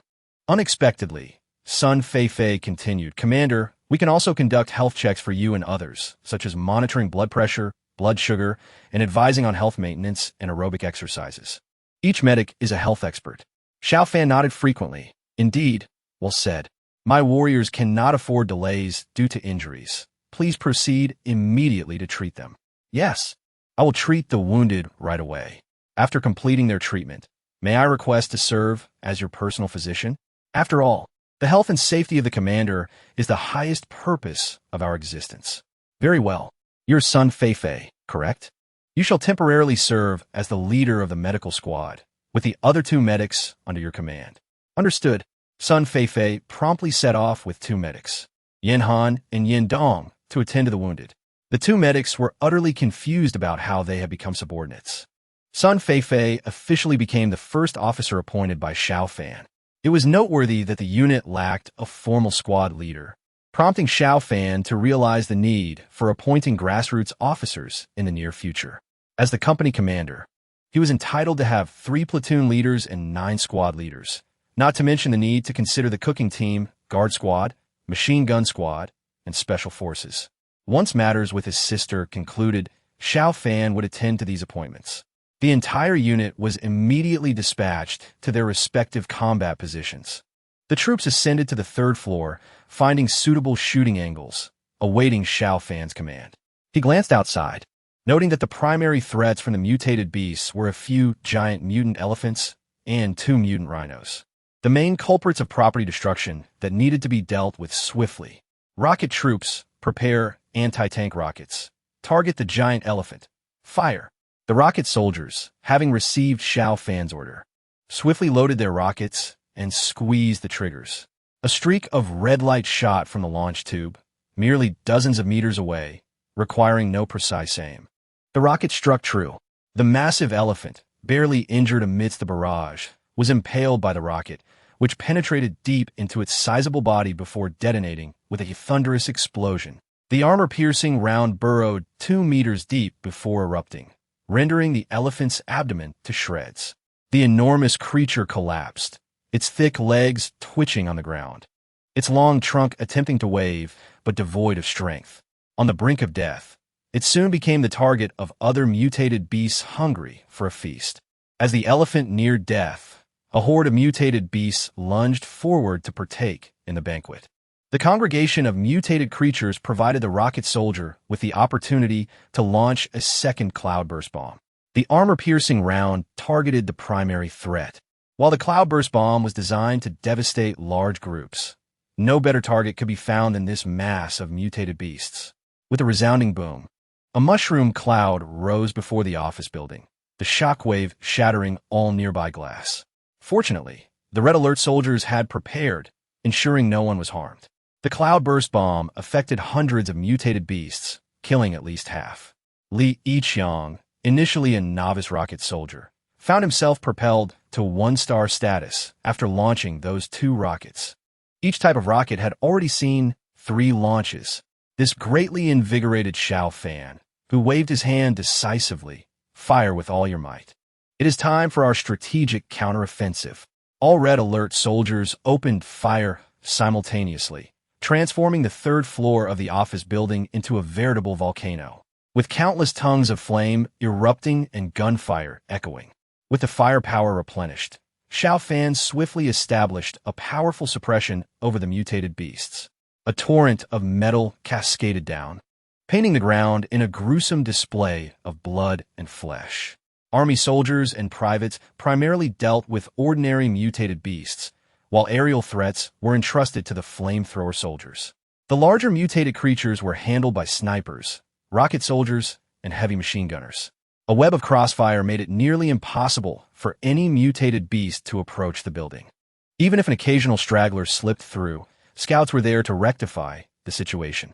Should a soldier sustain injuries, the medics promptly provided treatment, their actions swift, allowing the healed soldiers to rejoin the fray and maintain continuous firepower. On the ground, a gigantic python became the focus of concentrated fire. The heavy machine gun unleashed a deadly barrage, leaving numerous gaping wounds across the serpent's body. Do not waste bullets on cold-blooded creatures. Focus fire on the head. Niu Bin commanded the machine gunners to adjust their angles. The python, severely weakened and unable to evade, was met with a relentless storm of bullets that obliterated its head. The death of the python immediately attracted a swarm of mutated beasts eager to devour it. Regardless of whether they were zombies or mutated creatures, they exhibited an extraordinary thirst for flesh, an instinct engraved deep within their very being. However, this also granted the rocket soldiers an opportunity. Having just leveled up, Li Yiqiang launched another cloudburst bomb. Once again, a massive mushroom cloud ascended, engulfing many mutated beasts and causing those nearby to hesitate in their advance. As several giant elephants and rhinos fell, the threat from mutated beasts gradually diminished. Unencumbered by concerns, the soldiers became increasingly audacious, pursuing precise shots with fervor. This was merely a zoo, not a national-level nature reserve. The number of mutated beasts was still limited. The continuous onslaught finally led to a noticeable decrease in the mutated beast population. The battle raged on for over an hour. When snipers and machine gunners combined forces to bring down a massive Siberian tiger, the number of incoming mutated beasts dwindled to a mere handful. Seeing this, Xiao Fan signaled for the soldiers to exit the building. Flamethrower soldiers unleashed twin fire dragons, incinerating the last remaining flock of birds in the sky. A few gunshots rang out, and the final monkeys and antelopes fell into the bloodied ground. The world fell silent at last. This battle yielded no gold or silver treasures, yet it brought forth other valuable resources, an abundance of mutated beast meat. Mutated beast meat was a prized commodity. Xiao Fan's physical prowess had notably improved due to consuming this meat, which would undoubtedly become a strategic resource in the future. He did not believe that ordinary survivors deserved to partake in such strategic resources. With an overwhelming quantity of mutated beast meat available, Xiao Fan and his team labored for a solid 4 to 5 hours, even acquiring 3 heavy trucks midway to transport all the spoils. "Commander, take a look at this." An army soldier approached Xiao Fan, holding a white crystalline object. It was a crystal the size of a ping-pong ball, glowing faintly as dusk approached. Upon receiving the crystal, Annie immediately interjected, "Commander, this is virus gel." "What is virus gel?" The viral gel refers to the origin of mutated beasts or zombies.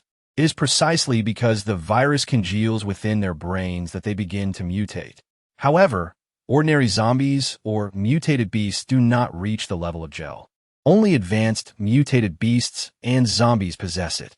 Xiao Fan immediately inquired of the army soldier, where was this found? The soldier reported to the commander. This was discovered within the brain of that Siberian tiger. Xiao Fan nodded slightly, confirming that ordinary mutated beasts cannot possess gel. The highest level of evolution here is represented solely by the Siberian tiger and the giant python. However, the gel from the giant python cannot be located, leaving one to wonder whether it was destroyed in the chaos of war or consumed by other mutated beasts. If Xiao Fan is not mistaken, the peculiar speed exhibited by Feng Xinxiang likely originates from a piece of gel. Is it possible for humans to mutate through gel as well, gaining special abilities without becoming zombies? Contemplating this, Xiao Fan summoned Engineer Ein. What could be deduced from this? Ein took a look and replied, Commander, my current capabilities do not allow for extensive research, but if we had a physical combat laboratory, we could fully conduct these scientific inquiries. At the mention of physical construction, Xiao Fan promptly asked Annie, when can we commence the construction of physical buildings? Is it impossible to do anything without a base vehicle? The commander responded, without a base vehicle, we cannot undertake military construction. However, once you're promoted to camp leader, we can commence some ordinary building projects. What constitutes ordinary buildings? How do they differ from military structures? Additionally, the commander was reminded that under virtual building conditions, the maximum force under his command can only reach a battalion, as you only have one virtual barrack, which can typically accommodate just one battalion. Upon hearing this, Xiao Fan gradually understood that the evolved red alert system differs significantly from its predecessor, unlocking more buildings. Under virtual building conditions, his development would face considerable limitations. From every perspective, it became evident that Xiao Fan needed to establish a base of his own. Yet, the precise location for this construction remained elusive to him. With his forces not even amounting to a complete company and lacking funds, the timing was not yet ripe. Setting aside this thought for the moment, Xiao Fan instructed the soldiers to rest on the spot, preparing for a barbecue feast that evening. After a night's rest, they would head straight to the school the following day. At the same time, a group of individuals was advancing toward Yanshan Town. Chapter 52. Li Nanfeng from the wholesale market in Qishui County. A convoy of motorcycles emerged. A total of 10 vehicles carried 19 individuals, with all but the first vehicle accommodating 2 people each. These motorcycles were lightweight mountain bikes, proving to be more practical than cars in the apocalypse. At least when navigating through narrow alleys, cars lacked the necessary agility. The foremost individual was clad in a black jacket, bald, wearing oversized windproof sunglasses, with a sharp machete at his waist and a 5-shot riot gun slung across his back. This man, known as Li Nanfeng, was formerly the head of security at the wholesale market. Managing such a large wholesale establishment required a certain level of ruthlessness, and Li Nanfeng was a well-known figure in Qishui County. After the apocalypse, he had personally killed his mutated wife and child, and since then, he acted with reckless abandon. Although he followed Lu Wang, he remained relatively independent. Even when Lu Wang requested his assistance, he expected some form of compensation. He simply preferred not to concern himself with the mundane management of affairs. Otherwise, the true leader of the wholesale market might still be in question. Li Nanfeng had accepted a mission to go to Yanshan Town and deal with a young man named Xiao Fan. Lu Wang provided him with information indicating that Xiao Fan had a dozen subordinates, seemingly some retired soldiers. Retired soldiers were nothing extraordinary. Li Nanfeng had veterans among his ranks as well. They were all merely ordinary individuals, with 2 eyes and a nose. No different from anyone else once removed from the machinery of war. The group accompanying him consisted of seasoned individuals who had seen bloodshed in the apocalypse and were proficient with firearms. Li Nanfeng could confidently assert that handling a dozen adversaries was trivial. Even 30 would pose no challenge. His willingness to undertake this mission was primarily motivated by potential rewards. When the August 15 trading event approached, the goods he procured could be exchanged for anything, be it firearms or women. Yet, what Li Nanfeng coveted most were the means to strengthen himself. He was aware of the existence of certain items, but was uncertain whether they would surface during the trading event. The motorcycle convoy traveled along the highway, avoiding zombies from a distance. If there were only a few zombies present, they would eliminate them directly. The distance from Xiao County to Yinshan Town was 70 kilometers, and after covering nearly half of this distance, they paused at an abandoned residential home to rest. After procuring some food and discovering a stash of liquor inside the house, Li Nanfeng sat down to eat and drink.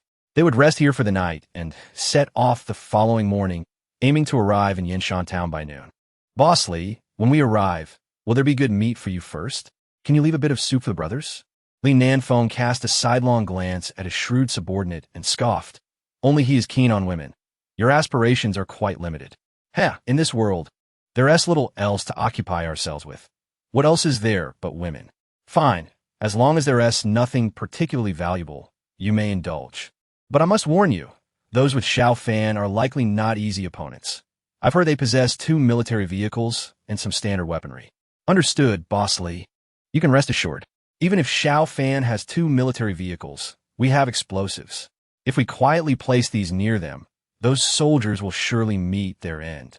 Li Nanfeng felt a sense of reassurance upon seeing the 2 packages of explosives his subordinate had brought. With such thorough preparation, he deemed failure to be out of the question. The following morning, Xiao Fan and his group feasted on mutated beast meat, each feeling invigorated. Xiao Fan stretched his limbs, sensing an enhancement in his physical strength. Checking the time, it was now 10 o'clock in the morning. At the zoo, aside from a few trapped, mutated beasts within the enclosures, there was no significant danger remaining. Xiao Fan had also obtained his new vehicle, an imposing Dongfeng Mengshe. This vehicle featured a retractable convertible cabin and was equipped with a 7.62mm machine gun. However, since they were still within the zoo and would soon need to navigate through abandoned vehicular traffic on streets, driving was not yet appropriate. Temporarily parking the vehicle, Xiao Fan confidently led his team through the zoo, making their way to the entrance. Crossing the street ahead led directly to the campus of Xiao County No. 1 high school. Like other streets, it was filled with abandoned vehicles and the staggering zombies that roamed among them. Be cautious, do not fire your weapons. We will pass through directly, using bayonets to deal with any zombies encountered. Howling Sky and another military dog forged ahead to clear the path as the soldiers advanced in succession. Navigating through the traffic proved to be straightforward, taking merely 10 minutes to pass successfully. They eventually arrived at the back entrance of the high school, where Engineer Ein approached and used metal pliers from his toolbox to cut through the iron fence. As he set foot on the familiar grounds of his alma mater, Xiao Fan felt a wave of nostalgia wash over him. It had been 6 years since he graduated from here and entered university. The campus had not changed significantly. He could still vividly recall the classrooms and the dormitory he once inhabited. Yet, the brown stains of blood on the ground and the pervasive stench in the air served as constant reminders that this was a place infested with zombies. Xiao County No. 1 high school was the largest high school in the county, boasting over 30,000 students. The peak of the apocalypse unfolded in the early morning, precisely when students were engaged in their morning reading. Given the density of students in the classroom, one can only imagine the hellish scene that ensued. Xiao Fan could not ascertain whether his sister was still alive. Nevertheless, he had no choice but to proceed. Upon activating the radar, the campus indeed appeared as a sea of red dots. However, the distribution of zombies here seemed somewhat systematic. While zombies were scattered throughout, their movements were not entirely erratic, but rather exhibited a degree of concentration. With 30,000 zombies roaming the campus, the figure was terrifying. Xiao Fan refrained from acting recklessly and instead scrutinized the situation. Simultaneously, Engineer Ein also conducted a careful observation. After studying the horde, he gravely warned Xiao Fan, "Commander, exercise caution. There may be advanced zombies here." Xiao Fan nodded slightly, having mentally prepared himself. When he departed from the depths of the ocean, signs of zombie mutation were already evident. Now, nearly a month later, some zombies may have evolved further. If there were any locations likely to harbor evolved zombies, a school would undoubtedly rank among the top. The engineer continued his observation and ultimately pointed in a specific direction. "Commander, there should be survivors over there." Xiao Fan lifted his gaze and spotted a towering white building across the playground, separated by another structure. It was the school's activity center. Chapter 53, The Communicator. The activity center, also known as the gymnasium, housed not only a basketball court and badminton court, but also a swimming pool. Since it lay beyond the radar's monitoring range, he could not ascertain whether survivors were present inside. However, he could faintly discern that the gymnasium's main entrance was securely locked, unlike other abandoned places where doors lay ajar. Furthermore, the windows were tightly sealed, a feat beyond the capabilities of mere zombies. Thus, it was certain that survivors resided within, a piece of good news, as Xiao Fan dreaded the possibility of there being none. Yet, approaching the gymnasium would not prove to be an easy task. The playground was teeming with zombies, and venturing forth without a clear understanding of the situation would be ill-advised. Xiao Fan activated the radar once more, plotting the least zombie-infested route to the gymnasium. We will circumvent this teaching building and then traverse through the administration building to reach the exterior of the gymnasium. The group immediately set forth, adhering to Xiao Fan's designated path.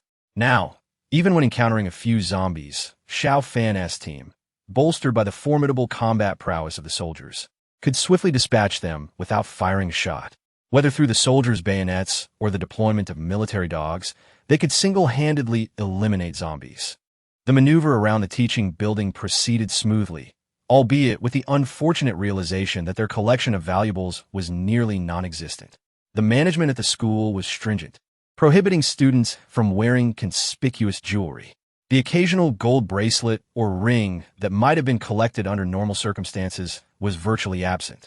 Only in rare instances did they find a few pearl earrings or delicate necklaces on female zombies. After bypassing the teaching building and slaying dozens of zombies, they managed to gather a mere 15 gold pieces. Only upon reaching the faculty dormitory did the situation begin to improve. A single plump female teacher zombie contributed 82 gold pieces to Xiao Fan. After lingering in this area for over an hour, Xiao Fan's total exceeded 1,000 gold once more. It must be noted that many of the teachers here were rather affluent, with nearly all the female instructors adorned in jewelry. Had Xiao Fan not been eager to reach the gymnasium, he could have easily amassed another 1,000 gold. Additionally, Xiao Fan discovered that among the female teachers at this school were quite a number of foreigners. He recalled that the school had employed several foreign instructors, yet he did not remember there being this many. After traversing through the faculty dormitory, they were merely 300 meters from the gymnasium. This area was now within the radar's coverage, prompting Xiao Fan to check once more. The radar map displayed the gymnasium's internal structure clearly, revealing a vast expanse of green dots, over 200 in total. 200 individuals. Splendid. Perhaps his sister, Xiao Tian, was among these survivors. Yet, Xiao Fan refrained from rushing in, as the situation inside the gymnasium remained unclear, and he desired to conduct reconnaissance first. Just as he pondered how to assess the situation, Annie sent a prompt to Xiao Fan. "Commander, I have detected radio waves emanating from within the gymnasium." "Oh, there's a broadcast." He recalled similar occurrences in Yinshan Town. It appeared they were not alone. With a quick mental calculation, Xiao Fan accessed the system interface and opened the soldier production page. Spending 200 gold, he produced a communications soldier.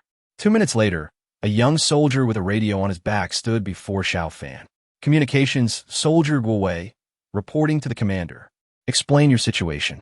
"Commander, I am utilizing a domestically produced radio, capable of internal communications as well as external communications, and can receive all radio signals within a 300-kilometer radius, excluding underground signals. I am proficient in 6 languages, enabling communication with personnel from various countries. The radio's efficacy is somewhat subject to weather conditions." Xiao Fan nodded in understanding. "Can you receive radio signals from within the gymnasium?" "Indeed, Commander." Guowei promptly commenced his task, setting down his radio and making adjustments until he swiftly locked onto the signal source within the gymnasium.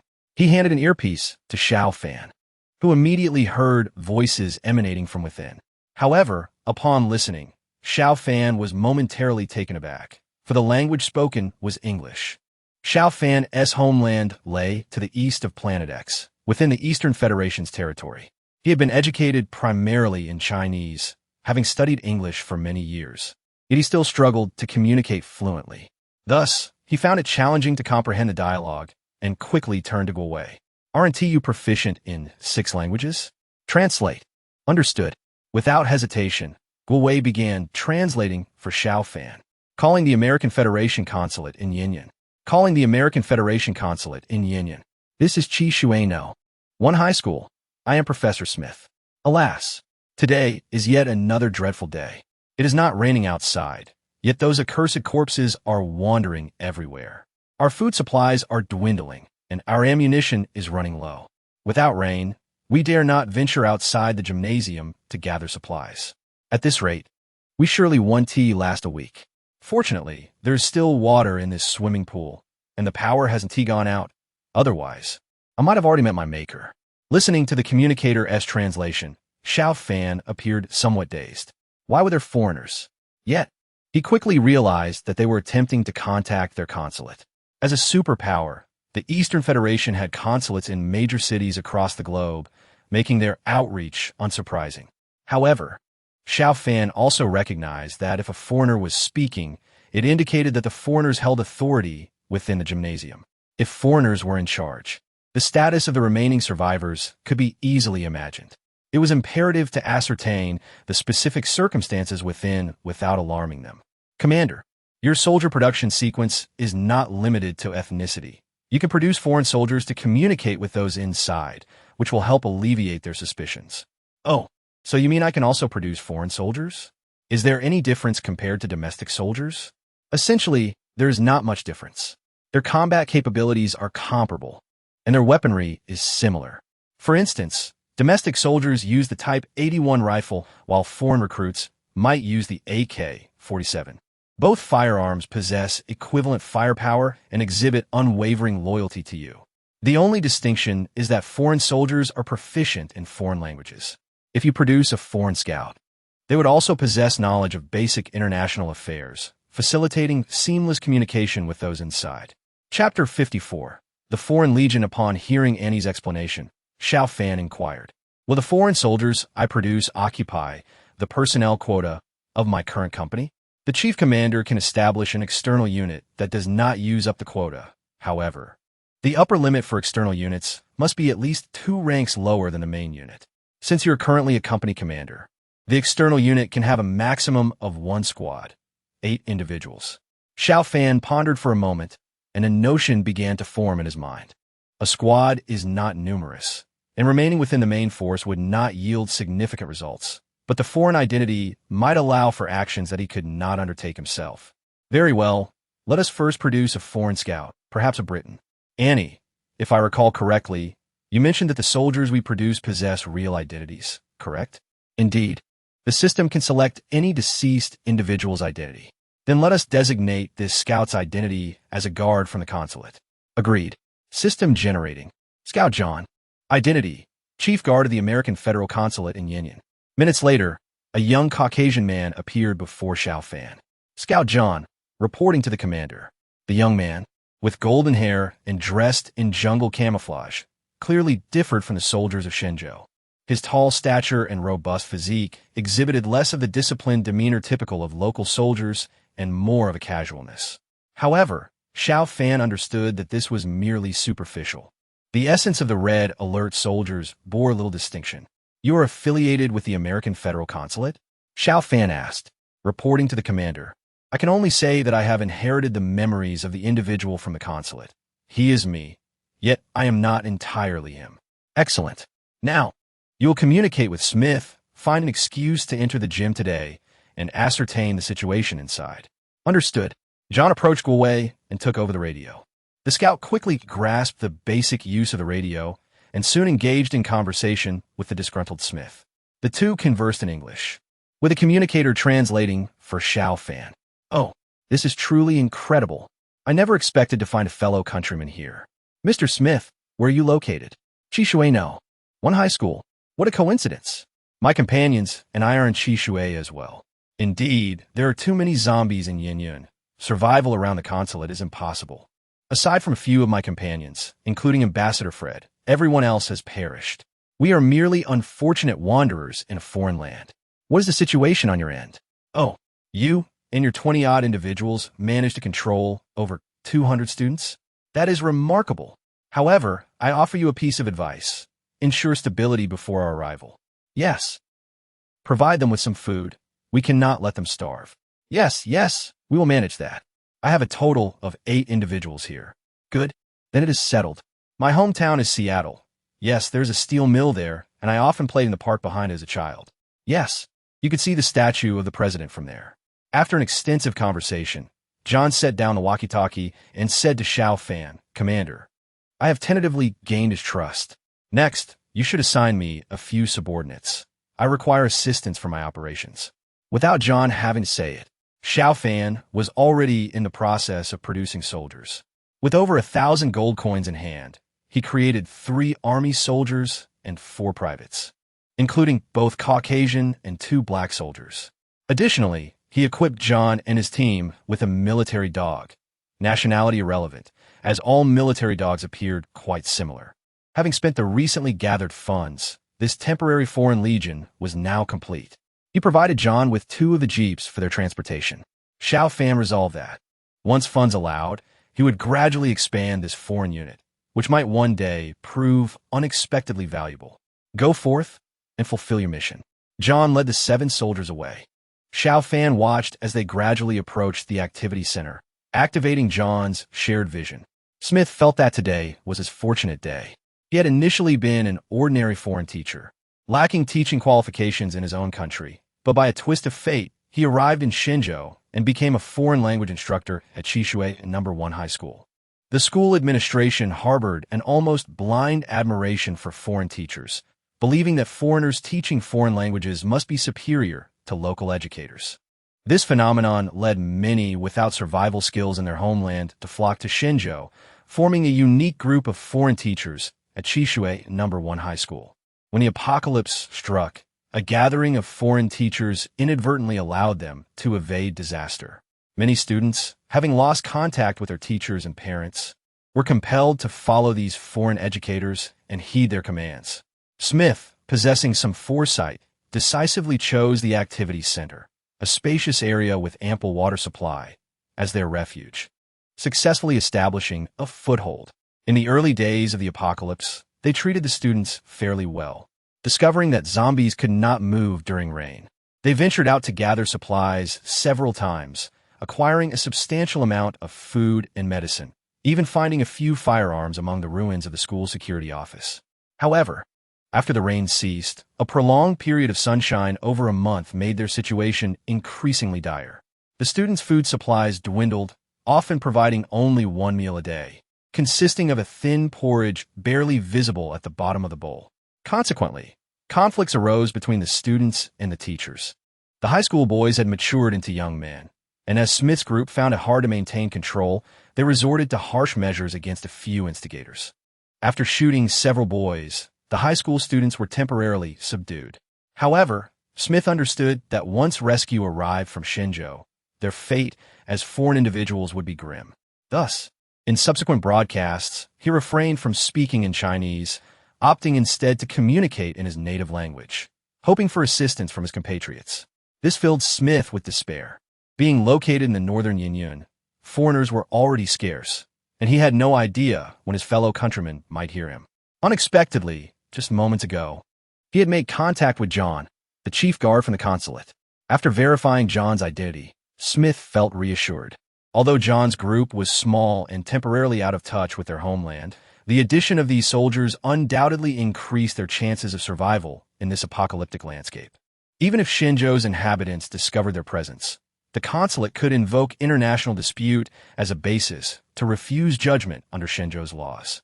Smith donned his cherished formal attire, spritzed himself with his hometown's perfume, and meticulously arranged his hair. Chapter 55. Infiltration. Upon receiving Smith's orders, the individuals within the activity center promptly sprang into action. There were over 20 foreign teachers present, predominantly male. Approximately 10 of them were armed, representing the strongest force within the activity center. They called out loudly, summoning some female students to gather and welcome the soldiers from their homeland. The activity center housed over 200 students, with a near-equal ratio of boys to girls, among whom were many youthful and radiant females. Smith and his companions were not without ulterior motives, yet the students displayed remarkable solidarity. They could endure labor and hunger, but any attempt to bully their female classmates was met with unwavering resistance, regardless of gender. Smith's group was small, making it difficult to provoke the wrath of the majority, leading to a stalemate. However, observing the group of girls, he thought the time had come. After enduring the torment of hunger and the threat of gunfire for so long, the students' will to resist had nearly been extinguished. Once John and his team arrived, compliance would be inevitable. Once our warriors arrive, you must present your best selves to welcome them. If you perform well, we might even add a meat dish to your dinner. He warned, do not be foolish. The individuals coming are soldiers protecting the consulate, the finest in our nation, each with blood on their hands, skilled in the art of killing. If you fail in your duties, your country will not be able to save you. With the promise of reinforcements on the way, Smith's demeanor grew more assertive, almost coercing the students into a welcoming stance. About 20 beautiful female students were organized, standing in 2 lines at the entrance. Xiao Tian led the group, holding a plastic red flower, her head bowed slightly, her heart heavy with despair. She could not fathom when this suffering would end. If not for thoughts of her father and brother, she would have long given up on life. But who could save her and her classmates? Would her protective brother, Xiao Fan, ever return? After waiting at the door for a while, the chilling sounds of zombies echoed from outside. Zombies lurked near the activity center, and they had not ventured outside for over 10 days to avoid them. Now, sounds of battle reached their ears, yet no gunfire followed. The VE arrived, prepared to open the door and provide cover. Several foreign teachers quickly opened a small door, beckoning the newcomers inside. A number of foreign soldiers swiftly passed through the small opening into the activity center, their appearances dusty and bloodied, suggesting they had endured considerable combat, fitting the image of survivors in this apocalyptic world. However, Xiao Tian noticed that the marks on these soldiers seemed almost too fresh. This reminded her of her brother, Xiao Fan, who could quickly soil new clothes as a child. These soldiers bore an uncanny resemblance to him. Moreover, she could not shake the feeling that the leading white soldier's gaze lingered on her for a moment, as if he was deliberately assessing her, revealing a hint of surprise and perhaps affection. A shiver ran down her spine. She must be missing her brother too much to think such thoughts. As she pondered, the foreign teacher reminded them that it was time to welcome their guests. The group of girls clapped in unison, offering a warm welcome. Smith seemed inclined to introduce the girls to the soldier named John, but John waved his hand, stating, "We need to understand the situation here and in the surrounding area. Let us find a place to talk." John followed Smith to his office, while the remaining soldiers dispersed to strategic positions, such as the windows and stairways on the second floor, enabling effective monitoring and shooting. This immediately instilled a strong sense of security among the other foreign teachers. "Behold, these are our finest soldiers, swiftly taking control of key positions, ensuring our safety," they thought. Upon reaching the office, Smith prepared a cup of instant coffee for John. "The coffee here isn't exceptional. We found it at a nearby supermarket. It's barely drinkable." John took a sip and remarked, "Mr. Smith, please provide an overview of the situation here." "Certainly, Mr. John. To be honest, I had begun to feel despair before contacting you. Recently, we haven tea had rain, making it impossible for us to gather supplies. If we don't receive provisions soon, we might not last 3 days. You have so many people and firearms. Surely, a larger group could gather supplies?" That was the intention, but 2 exceptionally powerful zombies have appeared in our school. Our firearms struggle to inflict damage on them, and the risks of venturing outside are too great. Initially, I could send students as bait, but they have begun to defy my orders, and our ammunition is insufficient to eliminate them all. Thus, we find ourselves in a deadlock. John nodded. "These are minor issues. I will ensure your safe evacuation to a secure location." "Really? Is there a safe place nearby?" "Indeed. We are aware of a secure shelter established 300 kilometers from here. We can depart immediately and head there together." "Wonderful. That is truly excellent," Smith exclaimed, overwhelmed with excitement at the prospect of leaving this nerve-wracking place.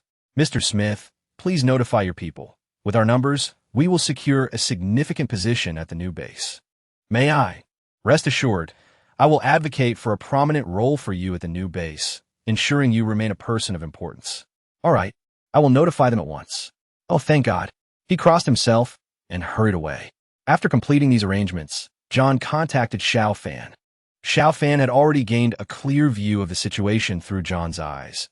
His objectives were nearly fulfilled. As long as Smith and his group departed the gymnasium, everything would fall into place. After confirming the evacuation route, Xiao Fan and his team lay in wait, ready for Smith's group to take the bait. Chapter 56. Successful Reinforcements Withdraw. The group within the activity center finally emerged. John led his foreign soldiers, brandishing bayonets to clear the path. Whenever zombies approached, they would stab them repeatedly, bringing them down without the need for gunfire, ensuring safety while avoiding attracting more zombies. Smith and his group followed closely behind, feeling both terrified and immensely proud. The zombies they once could not confront without firearms now seemed as fragile as paper before these soldiers. The thought that these formidable warriors belonged to their homeland filled them with a swell of pride. Xiao Tian trailed along in the procession, surrounded by her classmates, numbering over 100. Yet, these individuals offered her no sense of security. When only Smith and the others were present, their sheer numbers provided a semblance of resistance. But with the arrival of reinforcements, the soldiers had extinguished any hope they had left. Many students began to weep as they walked. After all, they were merely children, once sheltered under their parents' wings. Who could have imagined that an apocalyptic crisis would reduce them to this state? Now, the only prayer they could muster was that the inhabitants of the new settlement would not be excessively harsh on them.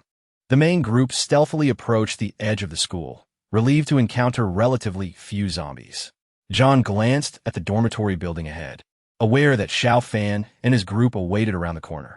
Turning back to Smith and the others, he said, "Once we turn the corner, we will leave the school. Vehicles are waiting for us over there. Hurry." Smith and the others, disregarding the students, quickened their pace. There were vehicles, but no one knew how many. If they were delayed, they might miss out on a ride. As they rounded the bend and beheld the scene before them, they were all left stunned. Before them, dozens of fully armed warriors regarded them with an icy stare. The ominous muzzles of their weapons were unmistakably lethal, not mere toys. "Your commander? Is it someone from the Eastern Federation?" Indeed, Smith, despite his usual dullness, sensed the gravity of the situation and exclaimed in fury, "John, you have betrayed your homeland. Congratulations. You are correct. However, I do not consider a betrayal, for my sole allegiance lies with the commander. Everything else is inconsequential." At this moment, Xiao Fan interjected coldly. "There is no need for further discourse. These individuals have oppressed our students. In tumultuous times, there are certain rules to abide by.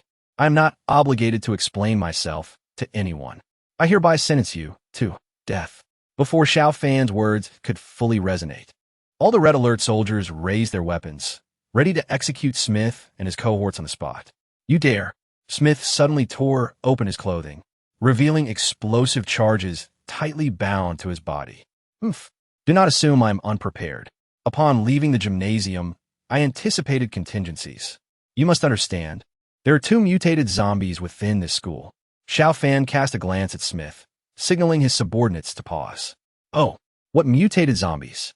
"There's an armored zombie and an agile zombie within these walls. Their strength is beyond that of ordinary men. Even with your firearms, you are no match, for they are often accompanied by a horde of minions. Once I detonate these explosives, they will be drawn here, and you will all perish." Xiao Fan nodded. "Very well. Your information is indeed valuable. Given that you have provided such intelligence, I have decided. After killing you, I shall feed your remains to the zombies." With a wave of his hand, all the Red Alert soldiers promptly executed the command to lie down and open fire, including Xiao Fan. Everyone moved in perfect synchronization, the sound of gunfire erupting. Smith, realizing his fate was sealed, immediately triggered the explosives. The foreign instructors, including Smith himself, either perished in the explosion or fell beneath the hail of bullets. Remarkably, none of Xiao Fan's men were harmed as they took cover. As for the students behind them, they were blocked by John's men at the corner, and remained completely unscathed. Ignoring the smoke of the explosives, Xiao Fan rushed into the throng of students and immediately spotted his sister, Xiao Tian. Little Tian, brother. Xiao Tian could scarcely believe her eyes, rushing into Xiao Fan's embrace. Brother, how did you get here? Am I dreaming? This is no dream. We will discuss everything later. Are you hurt? No, I'm fine. Xiao Tian shook her head vigorously, tears streaming down her face. Xiao Fan had no time for nostalgia, relieved to find his sister unharmed. He glanced at the radar map and noticed numerous red dots converging on their position. There is no time. All students follow me. John, divide the remaining personnel into 2 groups, vanguard and rearguard. Ensure the students' safe evacuation. Understood. We will accomplish the mission. A safe corridor had been cleared, providing a moment of respite. Half of the soldiers quickly formed a defensive line, retreating slowly to cover the students' escape. Behind them, a horde of zombies began to surge forward, led by a large group of female zombies. Chapter 57. Internal strife within the zoo. A victorious escape was underway. Over 100 students, under the protection of a dozen warriors, sprinted forward with all their might. Their destination lay on the opposite side of the zoo, where the barbed wire had been cut by engineers. If they could reach that point, Red Alert soldiers awaited with a large truck, ready to facilitate their departure. Approximately 100 meters away, at the zoo's entrance, over 30 Red Alert soldiers had formed a defensive perimeter, sniping the relentless stream of zombies emerging from the campus. Xiao Fan did not follow the students out first, but remained behind to direct operations. No indiscriminate fire. Focus on the agile zombies. Flame thrower units. When a number of zombies becomes overwhelming, ignite the vehicles. Most here contain gasoline. It will cause explosions. The gunfire erupted in a cacophony, taking down countless zombies that charged forth. Xiao Fan's gaze locked onto an agile zombie, its body covered in fine, scaly armor. This was the 3rd-tier mutation Smith had mentioned, possessing remarkable speed, and ordinary rifles and light machine guns were ineffective against it. Despite sustaining 2 shots under concentrated fire, the agile zombie maintained its pace, deftly weaving through the traffic and even evading gunfire. I did not believe it. Heavy machine gun team, lock onto that zombie and eliminate it at all costs. The heavy machine gun team, stationed atop a jeep, was ready for action. Upon receiving the command from the commander, Leader Nyo Ben opened fire. The heavy machine gun roared to life, unleashing a torrent of metal. No matter how swift the agile zombie was, it was no match for the heavy firepower. After miscalculating a jump, its leg was shattered. Sniper Wang Yuan seized the moment, raising his weapon for a precise shot. A spray of blood erupted as the agile zombie fell, its head blown apart. However, another formidable foe loomed. A massive armored zombie was advancing relentlessly. This creature was even more troublesome. Only sniper rifles and heavy machine guns could inflict damage, while other firearms merely left superficial marks. Yet, Xiao Fan had no intention of engaging in a drawn-out conflict. He promptly issued the order to ignite the vehicles. 2 flame thrower warriors, unable to contain their eagerness any longer, opened fire simultaneously. A colossal stream of fire engulfed half the street, igniting vehicles that began exploding one after another. A vast horde of zombies was consumed by the flames, and the commotion reverberated throughout much of the city. All Red Alert soldiers immediately retracted their firearms and retreated, executing their maneuvers with military precision. Within a minute, the zoo's entrance was deserted. Following the route they had taken, they swiftly traversed the zoo and soon reunited with the main force at the exit. Xiao Tian had been designated a high-priority protected individual and was placed in Xiao Fan's vehicle. Xiao Fan opened the door and stepped into a brand-new Dongfeng Mengshi military jeep. Xiao Tian immediately grasped his hand, leaning against his shoulder, speechless. Xiao Fan offered no further reassurance, simply instructing the driver to proceed. The convoy rolled away from the Chishui Zoo, heading towards Yinshan Town. It was clear that Yinshan Town would not serve as a permanent refuge. He needed to swiftly identify a stronghold for long-term survival.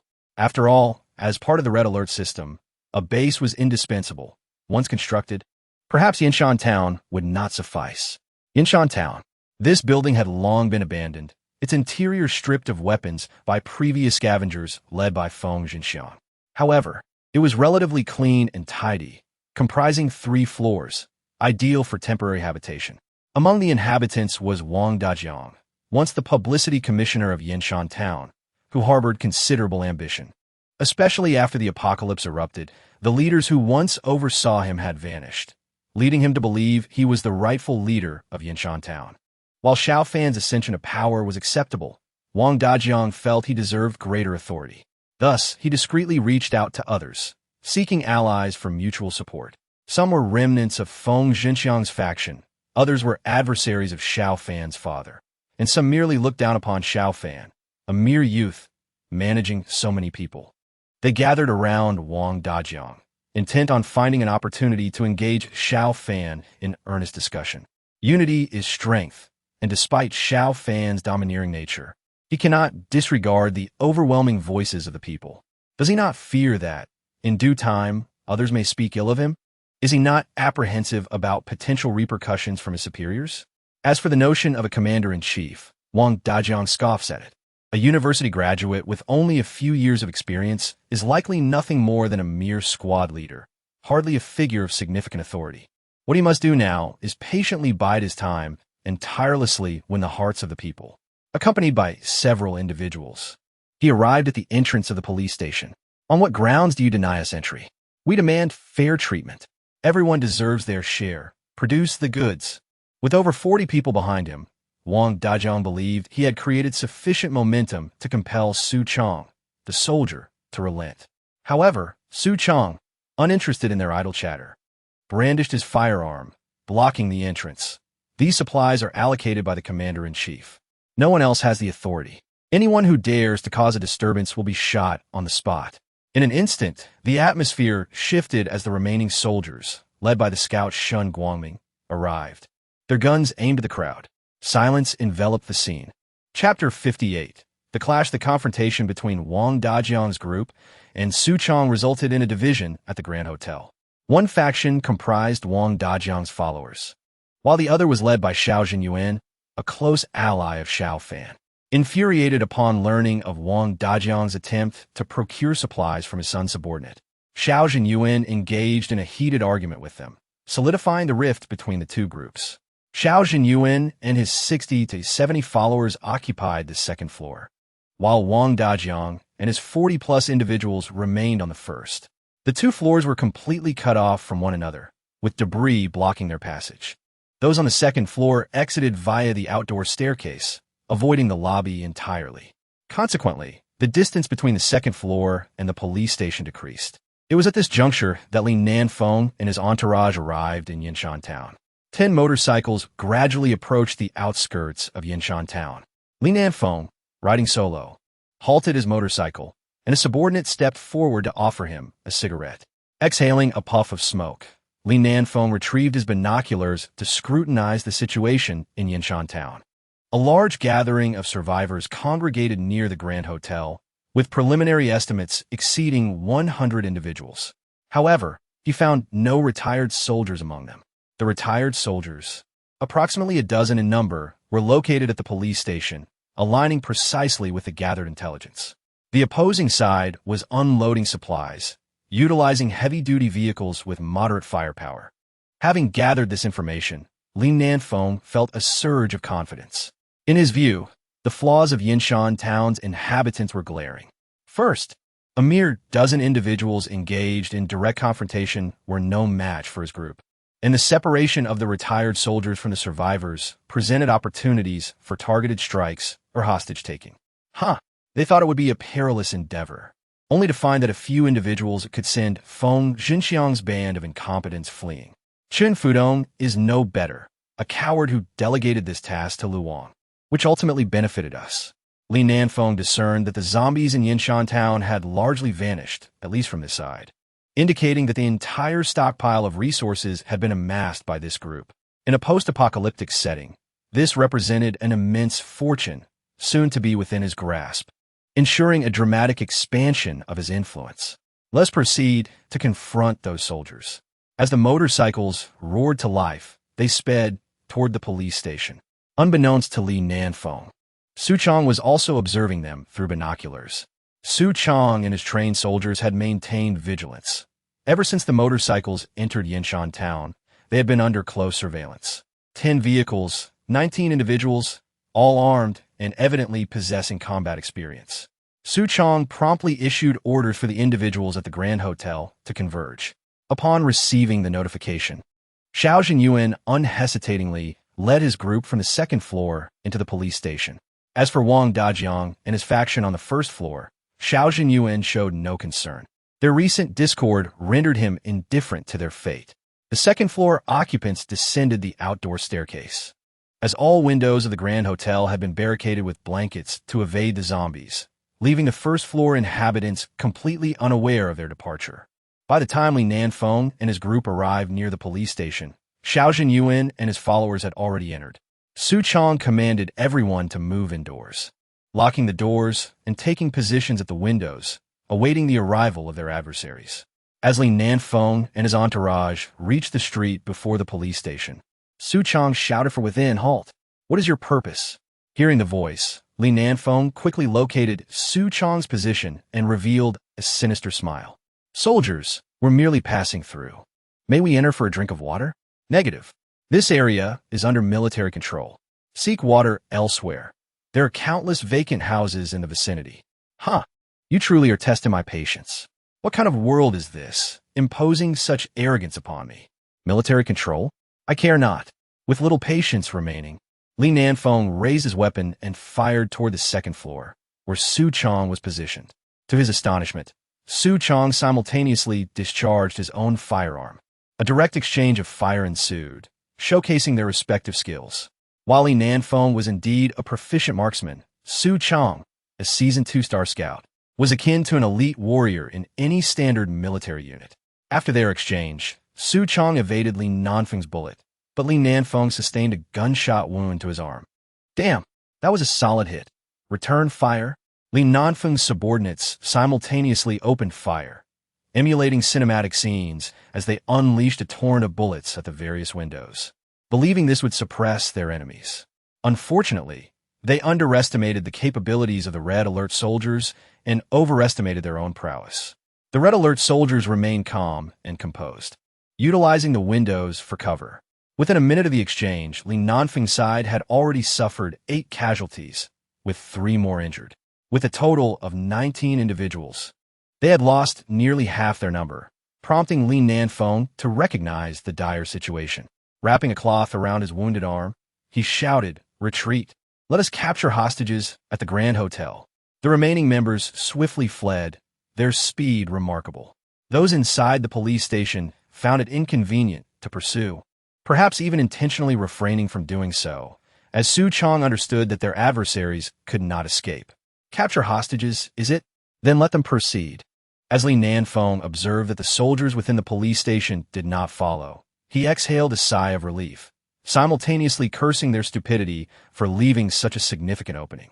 Arriving with 19 individuals, they now numbered only 11, including himself. Li Nanfeng directed all his ire at the hostages within the hotel. Upon reaching the entrance, he kicked the door open with force.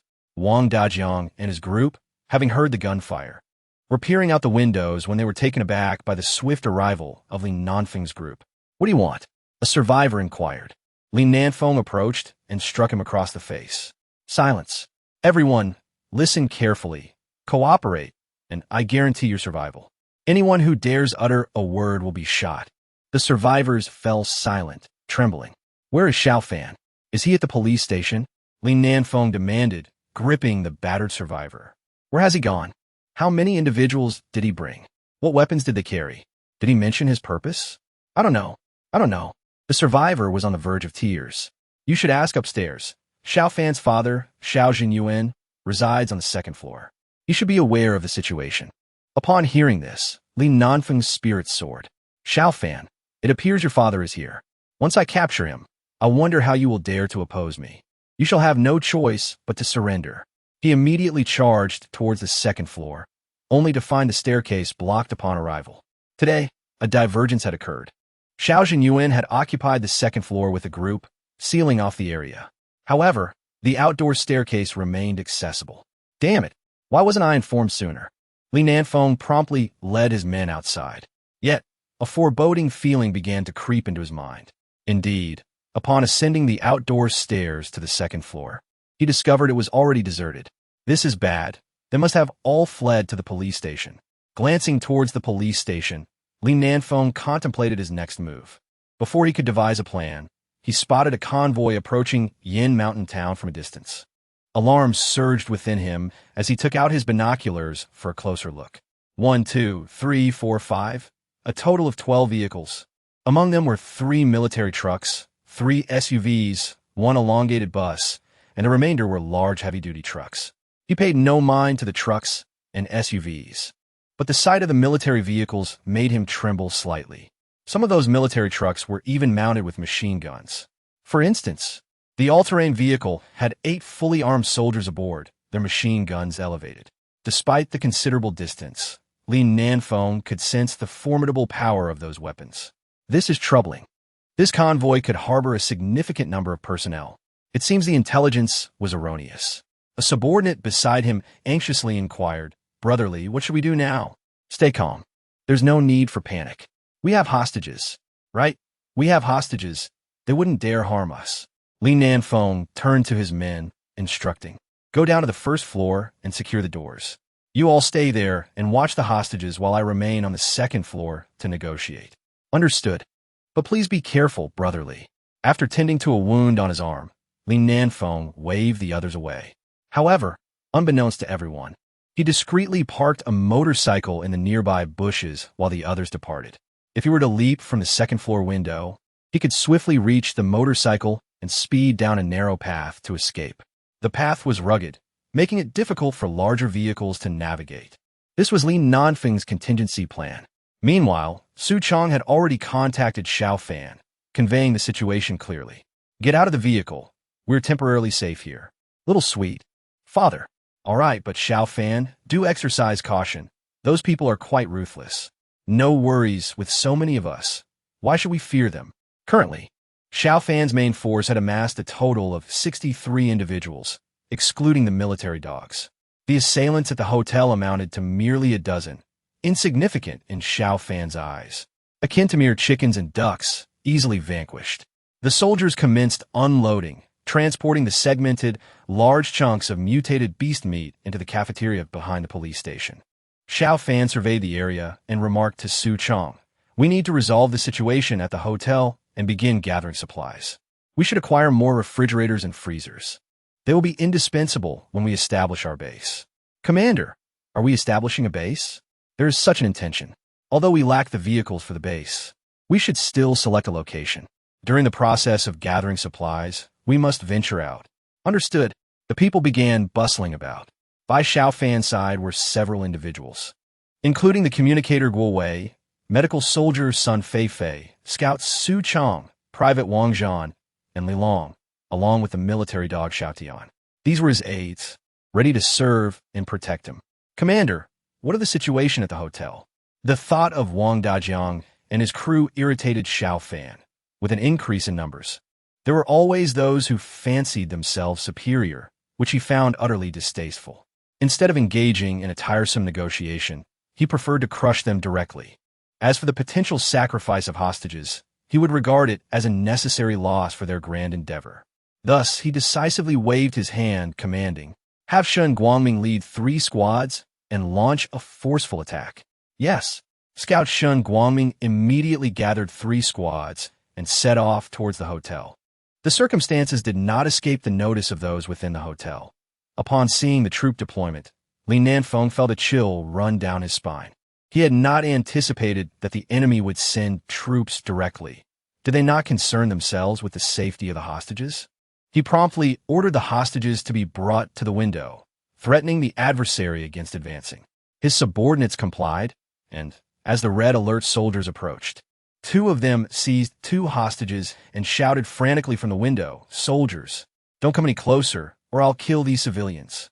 Aren't you supposed to protect the people? You can't disregard their lives." Bang! A dull gunshot rang out, and a shouting man collapsed into a pool of blood. The sniper had taken aim. Shen Guangming commanded, "Ignore the hostages. attacked the front door and the windows on either side as squads. The red alert soldiers sprang into action, each squad executing a coordinated assault with some providing cover fire. The front door was swiftly breached and Shun Guangming charged in, displaying exceptional military prowess. Drawing his silenced pistol, he rolled into the lobby and quickly fired, taking down 3 resistors in rapid succession. The ensuing battle was overwhelmingly in their favor, with various combat teams pouring in, swiftly gaining control of the situation. Shun Guangming anticipated the battle's conclusion, but unexpectedly, a motorcycle roared to life outside. Someone is escaping, Shun Guangming noted, realizing pursuit will be difficult. However, a skilled sniper, Lu Ping, remained at his side. A 2-star sharpshooter of remarkable capability. Do you think you could take him down? The path he chose is fraught with overgrown grass, so I can't guarantee a hit, but I can certainly try. Lu Ping swiftly ascended to the 2nd floor, setting up his sniper rifle. Moments later, Shun Guangming heard a muffled gunshot. An explosion echoed from a distance as the motorcycle detonated. Chapter 60. Strange Mutations After Firing. Lu Ping informed Shun Guangming, the distance was too great and the underbrush too dense. I merely destroyed the motorcycle. However, that individual is likely injured. Considering the narrow path, the chances of encountering zombies are high. He should not survive. Well, it matters little. Just one person escaped. I will report to the commander. Shun Guangming departed the hotel to brief Xiao Fan. Xiao Fan was unconcerned. He could easily surmise who was behind this. The most likely suspect was Chun Fudong, considering his familial ties to Feng Xinxiang. Moreover, Chun Fudong's prison base was over 200 kilometers away, making it a formidable challenge to reach here. The nearest human survivor point to Yin Mountain Town was likely the wholesale market in Qishui County. Whether Lu Wang from the wholesale market had any involvement in this matter remained uncertain, yet Xiao Fan deemed him highly suspicious. For the moment, Xiao Fan chose not to dwell on this issue, as he had plenty of tasks to attend to. With his forces robust and well-prepared, he aimed to eliminate all remaining zombies in Yin Mountain Town and scavenge for resources. At the very least, he wanted to ensure his troops were fully equipped. He believed that once they completed the scavenging of Yin Mountain Town, that goal would be within reach.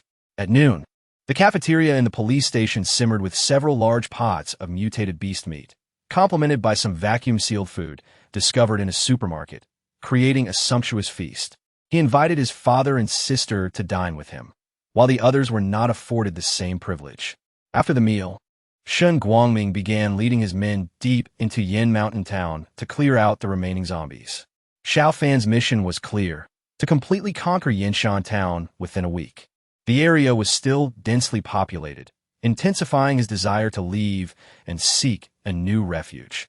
Seated in the office of the police station's chief on the 3rd floor, Xiao Fan unfolded a map he had discovered, meticulously examining the surrounding terrain in search of a suitable place to reside. Meanwhile, the cleansing operation in Yinshan Town had commenced, and on the other side, Li Nanfeng trudged along the rural path. The explosion of his motorcycle had inflicted considerable injuries, but the most severe was the prior wound to his arm, which seemed fractured and had recently begun to bleed profusely.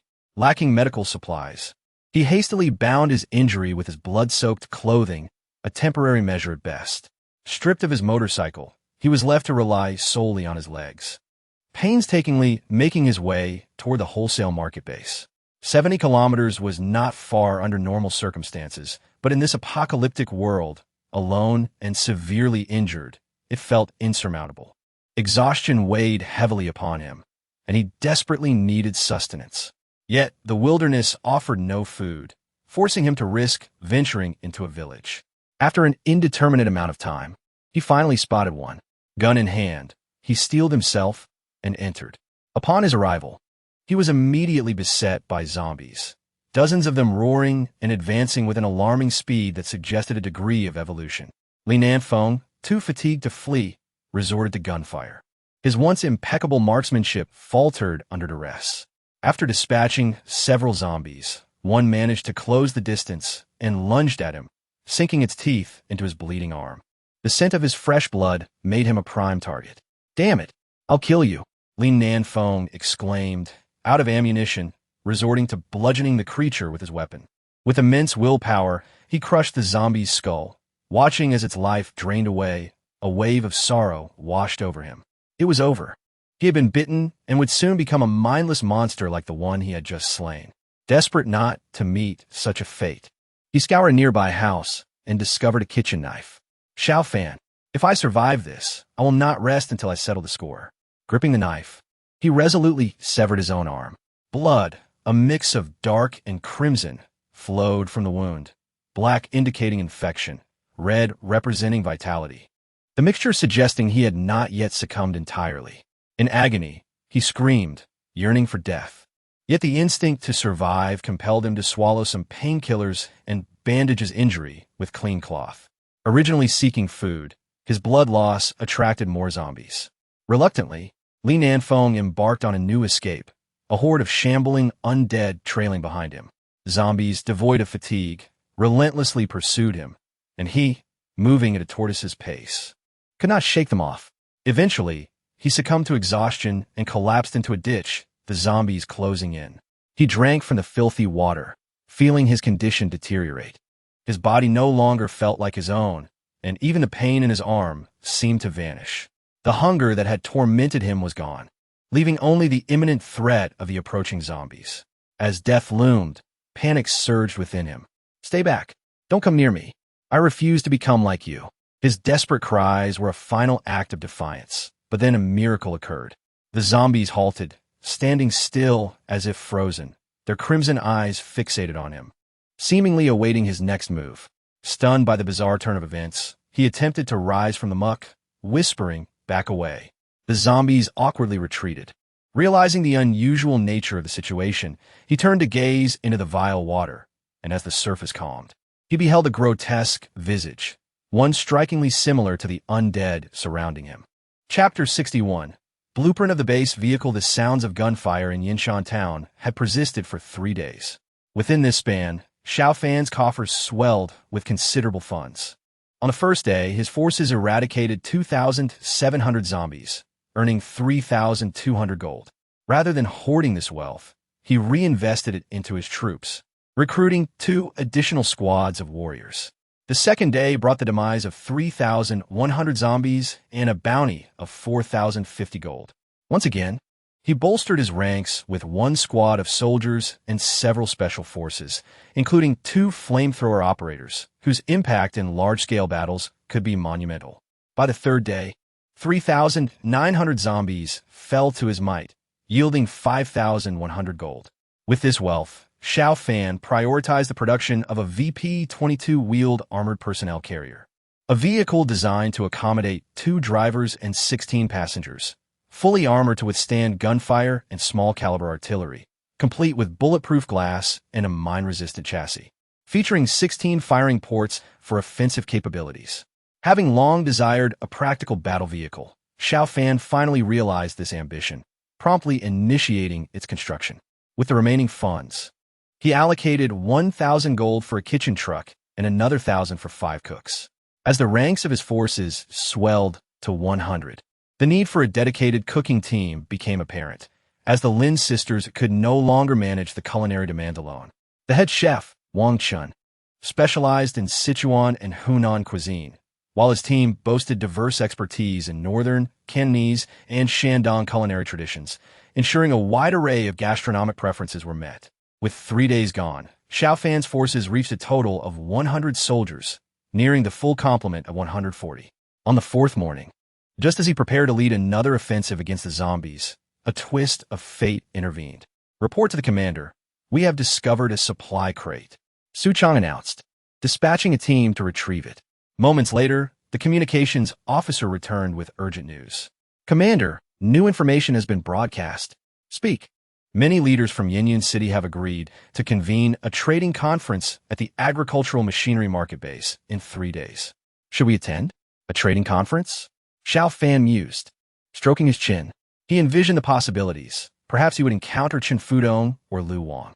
Although tensions had not yet boiled over into open conflict, animosities had been established, and skirmishes were possible. Yet, Xiao Fan felt unfazed. With 100 warriors at his command, the allure of the trading conference was irresistible. He could collect other resources independently, but precious metals were notoriously challenging to amass. If he could procure some through trade, it would be advantageous. Resolute, he instructed the communications officer, "Announce over the broadcast that I, Xiao Fan of Yinshan Town, am in need of substantial amounts of gold and silver. Those with goods to bring to the trading conference may exchange them for other resources, including mutated beast meat. The apocalypse has commenced for nearly 2 months now, and the secret of mutated beast meat should no longer be a secret. Xiao Fan is confident that anyone would find this resource exceedingly rare, as not everyone possesses the strength and fortune to sweep through a zoo. Thus, casting this card into the fray, no leader could resist the temptation." Understanding this, the communicator promptly disseminated the news as instructed by Xiao Fan. Meanwhile, Xiao Fan calculated the departure time. Yinshan Town is 150 kilometers away from the agricultural machinery market base, and departing a day in advance should suffice to reach there.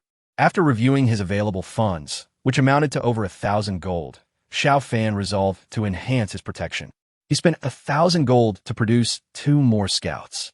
After enduring a lengthy period of training, Su Chong and Sheng Guangming had nearly met the requirements to lead a team, prompting Xiao Fan to appoint them as the first and second squad leaders, respectively.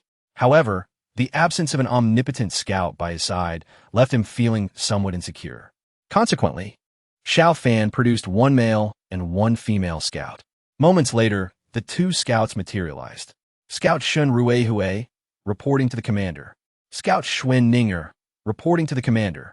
Shun Ruihui is a young man, around 20, with bright eyes that reveal his quick-witted nature. Xuen Ninger is a strikingly beautiful young woman, her figure accentuated by her military attire, capturing the attention of all who behold her. From this day forth, you 2 shall serve as my personal guards, responsible for ensuring my safety. Rest assured, Commander, we will fulfill our duties."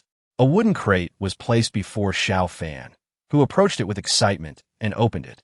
"Congratulations, Commander. You have obtained the blueprints for the base vehicle." When Annie's notification chimed, Xiao Fan was nearly overwhelmed with joy. He never anticipated acquiring the blueprint for the base vehicle so swiftly. In the realm of Red Alert, possessing a development base is paramount. Without the base vehicle, all endeavors would be mere castles in the air. As he opened the blueprints, he found numerous technical formulas that were beyond his understanding, though some parts were comprehensible. The requirements for constructing the base vehicle were as follows: 100 tons of steel, 300 tons of iron, 30 tons of aluminum, 30 tons of rubber, along with various lathes and tools, 10 engineers, and 30 construction soldiers. If all conditions are met, the construction could be completed within a month. Xiao Fan was momentarily taken aback. While most materials could be gathered, he lacked construction soldiers. Inquiring with Annie, he received immediate guidance. "Commander, construction soldiers are enlisted at the battalion level. Please upgrade promptly." Xiao Fan promptly checked the conditions for upgrading his battalion commander, which required a full complement of troops and 50,000 gold. Assessing the situation in Yinshan Town, where approximately 20,000 zombies remained, it was clear that meeting the upgrade conditions would be impossible. Thus, heading to the agricultural machinery market to participate in the trading conference had become imperative.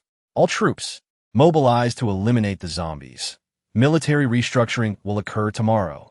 Chapter 62. The departing zombie horde. The cooking team had prepared the meal, and after all had dined, Xiao Fan restructured the troops. He first reorganized 2 fully staffed combat squads, each consisting of 30 individuals. 1 scout would serve as squad leader, accompanied by a sniper and a medic, bringing the total to 29 members. A communication soldier was also included to ensure seamless communication with higher command. Additionally, a 212 Jeep and a large truck were designated as the squad's vehicles. With 2 fully staffed squads, the total strength reached 60. Many of the warriors who initially followed Xiao Fan had since upgraded to 3 stars, such as Wang Zhan and Li Long, and were now appointed as squad leaders. Each squad was also equipped with 2 military dogs, which did not count against their personnel limits. With the 2 squads fully equipped, Xiao Fan's main force was established. Furthermore, he utilized his newly acquired funds to produce 10 engineers, whose task would be to study the blueprints and assist in gathering materials for the construction of the base vehicle. He also produced 2 additional communicators to serve as liaisons, while the remaining personnel would accompany Xiao Fan. This included 2 scouts, a heavy machine gun team of 3, 2 snipers, 1 rocket launcher soldier, and 2 flamethrower soldiers. 12 3-star Army soldiers and 12 3-star mobilization soldiers were included, along with 3 medics, 3 cooks, 1 engineer, 1 communicator, and 2 military dogs. At this point, Xiao Fan's total troop count had reached 112. With the personnel confirmed, Xiao Fan began preparing the vehicles. For the journey to the trading conference, he would naturally ride in his Dongfeng Mengshe Jeep. The Mountain Cat all-terrain vehicle was essential for reconnaissance and assault, while the newly produced armored personnel carrier would serve as the main force. Additionally, a dining vehicle was included to ensure sustenance on the road, along with several large trucks for transporting supplies. Any excess, temporarily unnecessary supplies were loaded onto the trucks, culminating in the significant haul of mutated beast meat. Over 20 freezers were cleared out, and much of the mutated beast meat was loaded onto the vehicles, packed with ice to prevent spoilage. Everything was ready, and after completing these tasks, yet another day had passed. As he prepared to depart, Xiao Fan summoned Su Chong and Shen Guangming. Understand, your tasks are prioritized as follows. Gradually clear the zombies in Yinshan Town and search nearby locations for metallic resources. Follow the engineer's directives to prepare for the construction of the base vehicle. I expect that with sufficient funds on my end, you will have gathered these foundational materials. Understood. We will ensure the completion of our tasks. Very well, I must take my leave. After issuing his instructions, Xiao Fan led the team to the vehicles. As he departed, he was seen off by his father, sister, and many others. Upon exiting Yinshan Town, Xiao Fan reclined against the back of the Mengshe, closing his eyes to rest. A waft of fragrance filled the air. Seated beside him were Scout Xuen Ninger and Medic Sun Feifei, with Scout Shun Ruihui at the wheel. The scouts ensured his protection, while the medics safeguarded his health. Thus it was only natural for them to travel together. As for the female companions, their care was a matter of course, and Xiao Fan would never admit to harboring any ulterior motives. Never. Leading the convoy was the Mountain Cat all-terrain vehicle, with the communicator following closely, maintaining contact with Xiao Fan through the vehicle's radio. Behind them trailed the armored personnel carrier, carrying 16 fully armed soldiers to provide firepower support. Following was the dining vehicle, presumably busy preparing provisions. Lastly, 3 large trucks brought up the rear. Not long after leaving Yinshan Town, they passed a village. As Shun Ruihui drove, he suddenly exclaimed, "Huh? What is it? Commander, there are no zombies in this village." "Oh, no zombies at all." Xiao Fan's interest was piqued. This was indeed peculiar. Indeed, not a single zombie in sight. After driving a bit further, they spotted the Mountain Cat vehicle ahead. The Mengshe halted, and the communicator approached the window to report to Xiao Fan. "Commander, all zombies have left this area." "Left? Why would they leave?" Xiao Fan found this strange, as all the zombies he had encountered had remained stationary, never vacating their spots. Though the reasons remained unclear, it was evident that approximately 3 to 4 days prior, the zombies had undergone a mass migration, heading in a northwestern direction with an estimated total exceeding 1,000. This information could only be preliminarily confirmed for now. Xiao Fan pondered for a moment, instinctively sensing that this was not a positive development. The greatest weakness of zombies lies in their lack of intellect, and their tendency to operate individually. Despite their overwhelming numbers, they can be gradually eradicated by those who have firmly established their positions. However, what if zombies were to acquire intelligence? What if they coordinated their actions? In such a scenario, the human race, already at a significant numerical disadvantage, would find its advantages severely diminished. Although this notion is unsettling, Xiao Fan currently lacks the time to investigate further. He must hasten to the trading conference. He instructed the residents of Yinshan Town to remain vigilant and set off. The convoy continued its journey, passing through small villages and towns, encountering occasional zombies without stopping. The all-terrain vehicles were equipped with mounted machine guns. When fired, the ordinary zombies were instantly obliterated, unable to impede the convoy's progress. The only obstacles to their journey were abandoned vehicles on the road, which required clearing whenever they became too numerous, significantly affecting their speed. Thus, they proceeded, stopping intermittently, until they traveled approximately 80 kilometers, and dusk began to settle. Upon arriving at a small village, Xiao Fan ordered the convoy to halt for the night, planning to resume their journey at dawn. As the soldiers disembarked to rest, Xiao Fan casually glanced at the map to assess the number of zombies in the vicinity. However, before spotting any zombies, he noticed several green dots within the village, survivors. His radar map, with a diameter of 1,000 meters, perfectly encompassed the small village, allowing him to clearly observe the movements of the group of survivors. Approximately 30 individuals had taken residence in a few houses, with a portion of them, about 20, now advancing towards his direction, seemingly having arrived by vehicle. Xiao Fan promptly issued a command.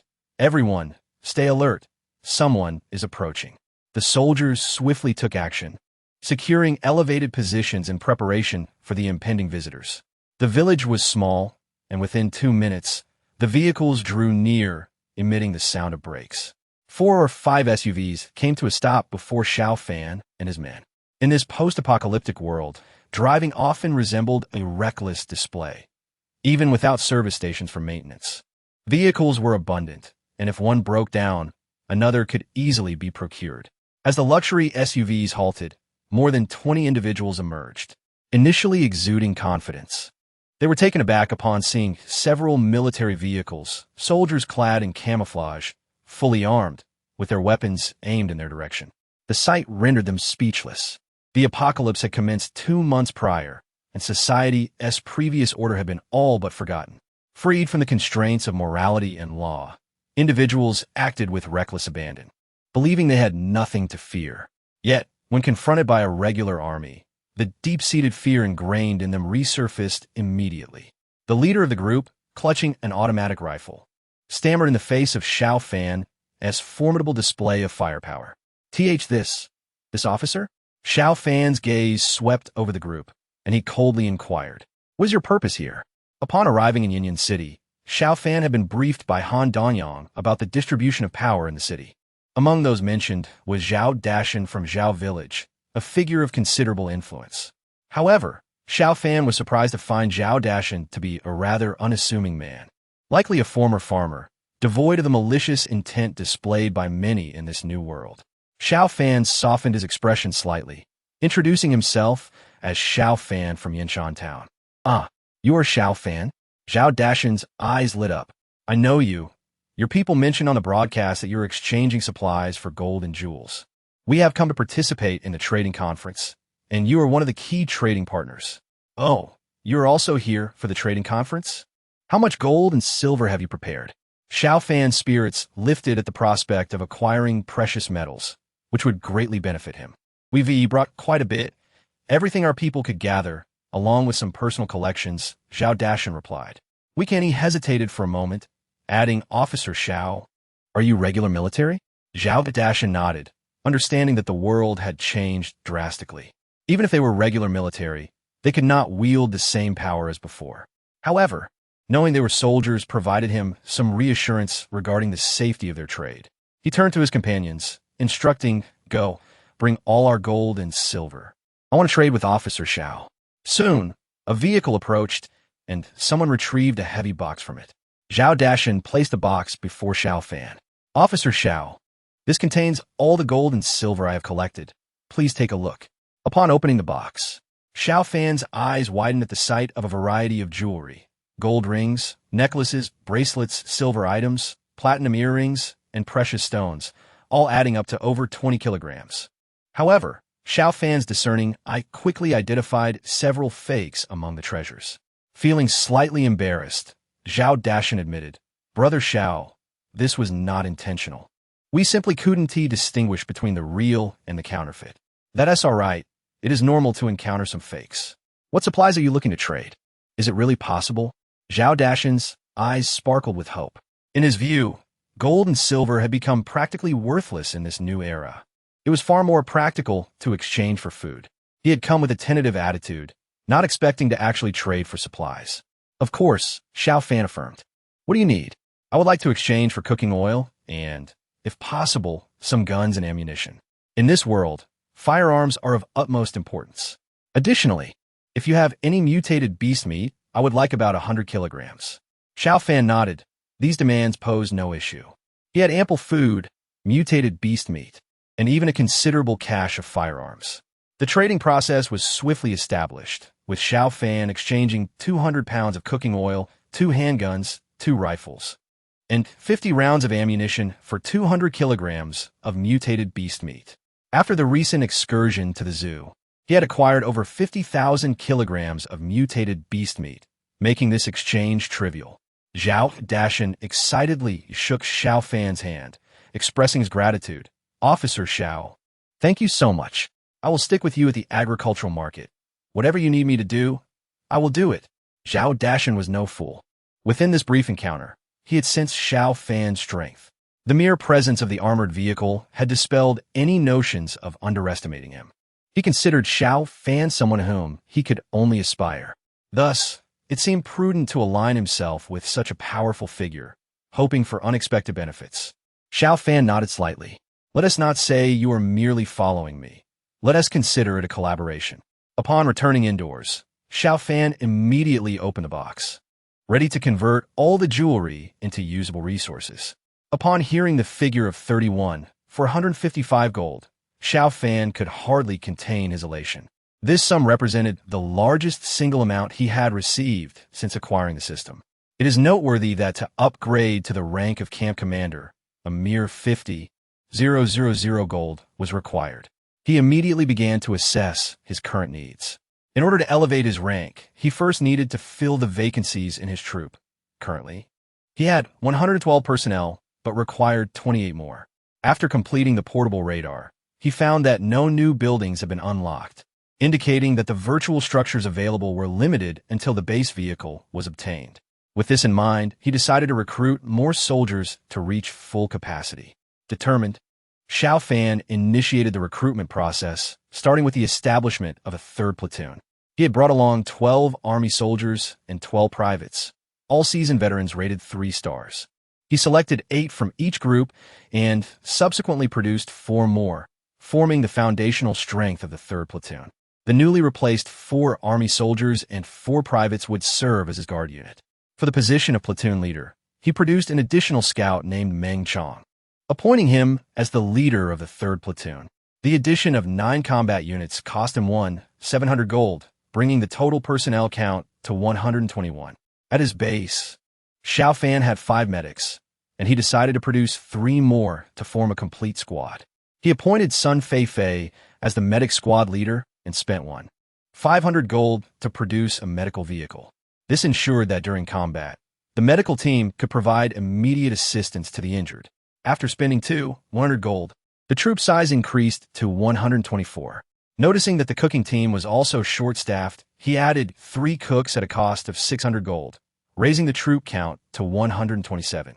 With the remaining personnel, he recruited 3 heavy machine gun teams, which cost 6,000 gold, a trivial expense. Each machine gun team comprised 3 members, bringing the total to 133.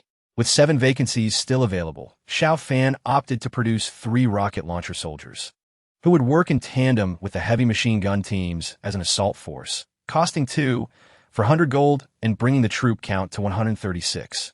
He also reinforced the 3rd platoon with a flamethrower soldier and a sniper, ensuring that their firepower matched that of the 1st and 2nd platoons. For the final 2 vacancies, he produced 2 communicators, assigning 1 to each platoon. An additional expenditure of 600 gold ensured that his unit was now fully staffed. However, his spending spree was far from over. Each platoon leader required a jeep, and he still needed 2 vehicles. Realizing that the assault strength was insufficient, Xiao Fan decided to produce 3 armored personnel carriers, 1 for each platoon. This cost him 14,000 gold, providing him with an exhilarating sense of satisfaction. Ultimately, he even produced several military dogs, assigning 1 to each soldier in his guard unit.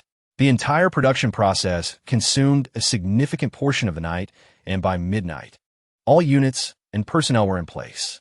Under Xiao Fan as command, 2 armored vehicles, and a jeep departed with a substantial number of personnel.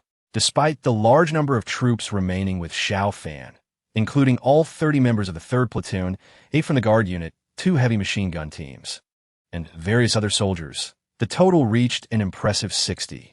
At this moment, Xiao Fan could certainly be described as formidable in strength. This recruitment phase had cost him a staggering 30,900 gold, nearly exhausting his recent gains. With just over 1,000 gold remaining, he felt no concern, as he was soon to attend a trading conference where he anticipated sufficient funds to upgrade to camp commander. After a night of bustling activity, Xiao Fan felt fatigued and slept until dawn. The next morning, he was awakened by Annie. "Commander, someone is here to see you." Rising, he found Zhao Dashan and his group standing outside his door, orderly like a group of obedient schoolchildren. Unbeknownst to Xiao Fan, Zhao Dashan was utterly astonished. He had underestimated the situation, discovering that there were indeed 2 armored vehicles on site. Not only that, but there were also formidable Dongfeng Mengshi vehicles, armed mountain cat terrain vehicles, and military jeeps, even including medical and catering vehicles. At that moment, Zhao Dashan would have found it hard to believe that Xiao Fan's group was not a regular army. As Xiao Fan leisurely arose, Medic Sun Fei approached to check his physical condition. "Commander, all your bodily functions are normal, indeed quite well.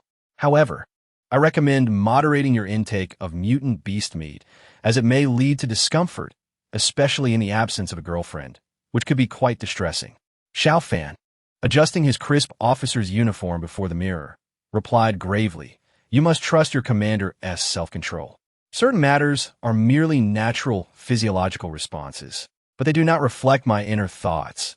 This is not something for you to concern yourself with." Sun Fei nodded, accepting his words. Stepping out of his room, Xiao Fan found Xuen Ninger waiting outside, who immediately followed him upon his exit. After the influx of new recruits the previous day, she and Shun Ruehui had divided their responsibilities. With the guard unit established, a leader was necessary, and it came down to a choice between the two. Ultimately, Shun Ruehui opted to assume the role of leader, while Schwenninger would take on the role of Xiao Fan's personal protector. Xiao Fan respected their decision, allowing Shun Ruehui to take the lead. Accompanied by Schwenninger and Sun Fei, Xiao Fan made his way to the courtyard where the cooking team had prepared breakfast, the aroma wafting enticingly. He greeted Zhao Dashan with a smile. "Good morning, Lao Zhao." Observing the 2 beautiful female soldiers flanking Xiao Fan, Zhao Dashan felt a surge of admiration, raising his esteem for Xiao Fan by another 50%. Now this is what it means to be a winner in life. As they enjoyed breakfast, Xiao Fan and Zhao Dashan engaged in conversation. "Brother Xiao, I am uncertain if you are familiar with the power dynamics in Yin, but I must caution you about a few individuals." "Who are they?" Xiao Fan inquired. "Chen Fudong from the prison base, Lu Wang from the wholesale market, and this time's landlord, Li Dahai from the agricultural supplies market. These 3 have rather unsavory reputations in the circle, so be cautious when you encounter them." Xiao Fan nodded slightly.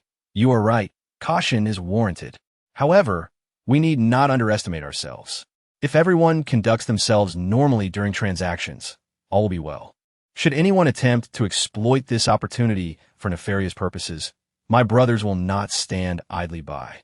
3 combat teams marched in formation, their sturdy military boots striking the ground in unison, producing a rhythmic sound.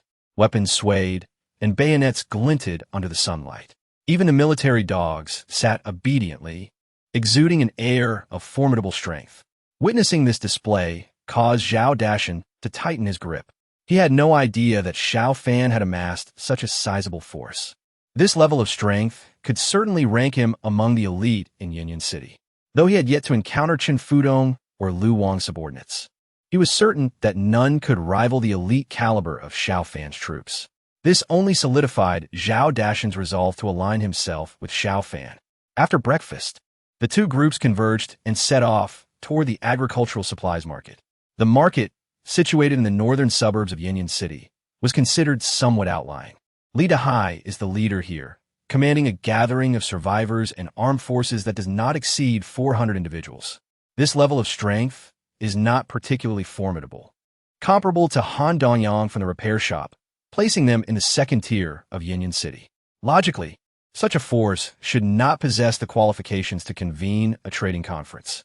However, due to their advantageous geographical location and the backing of two influential figures, the trading conference is set to take place at the agricultural market.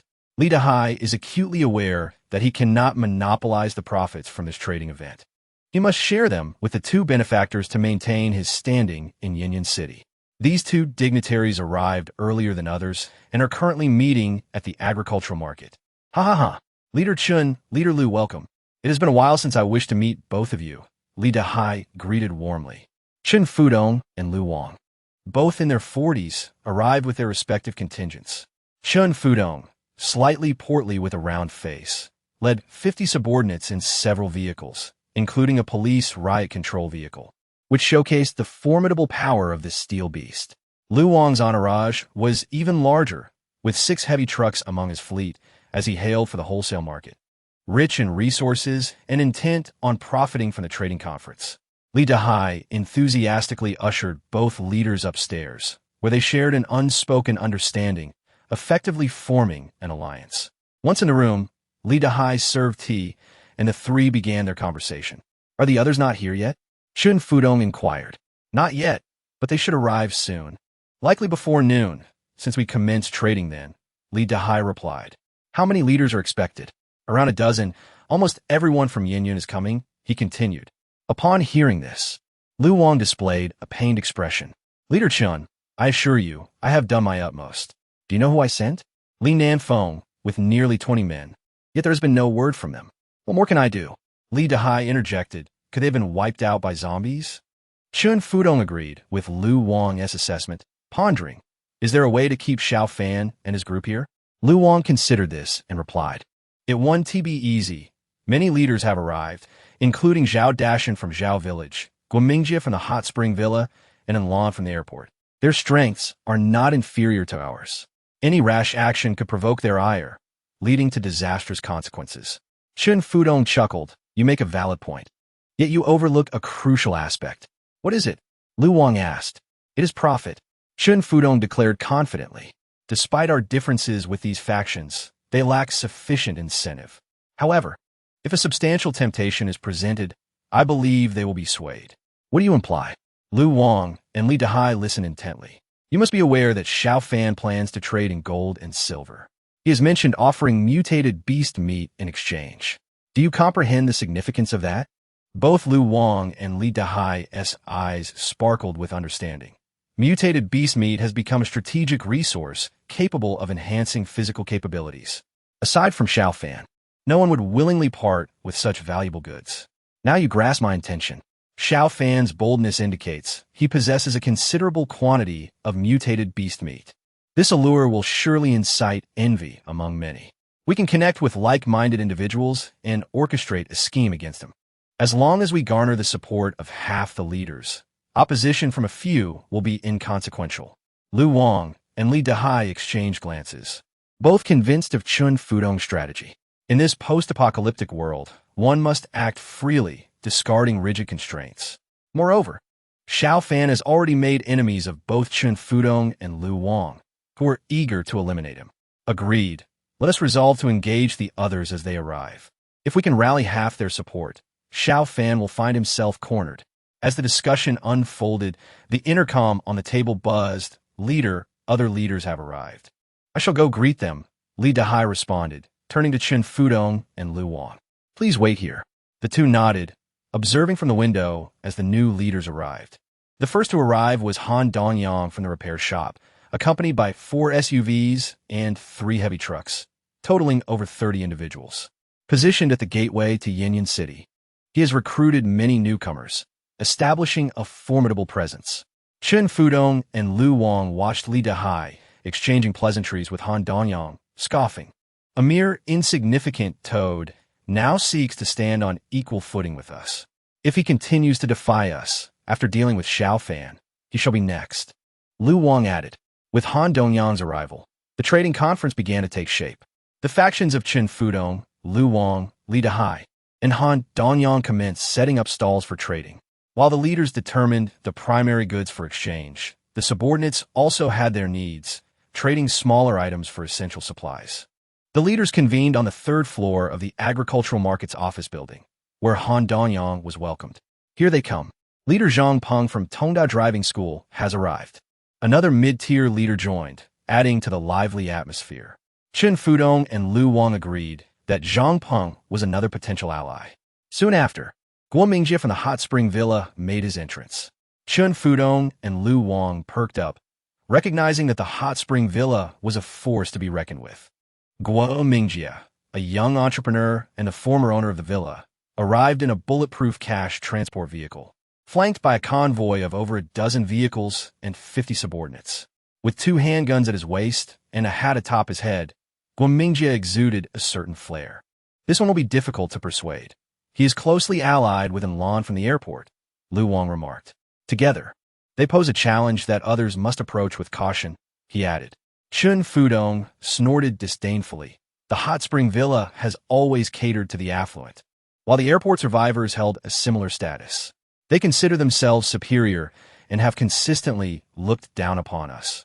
Persuading them will be exceedingly difficult. Lu Wang concurred indeed, yet they are foolish. The world has changed. Their former glory holds no value now.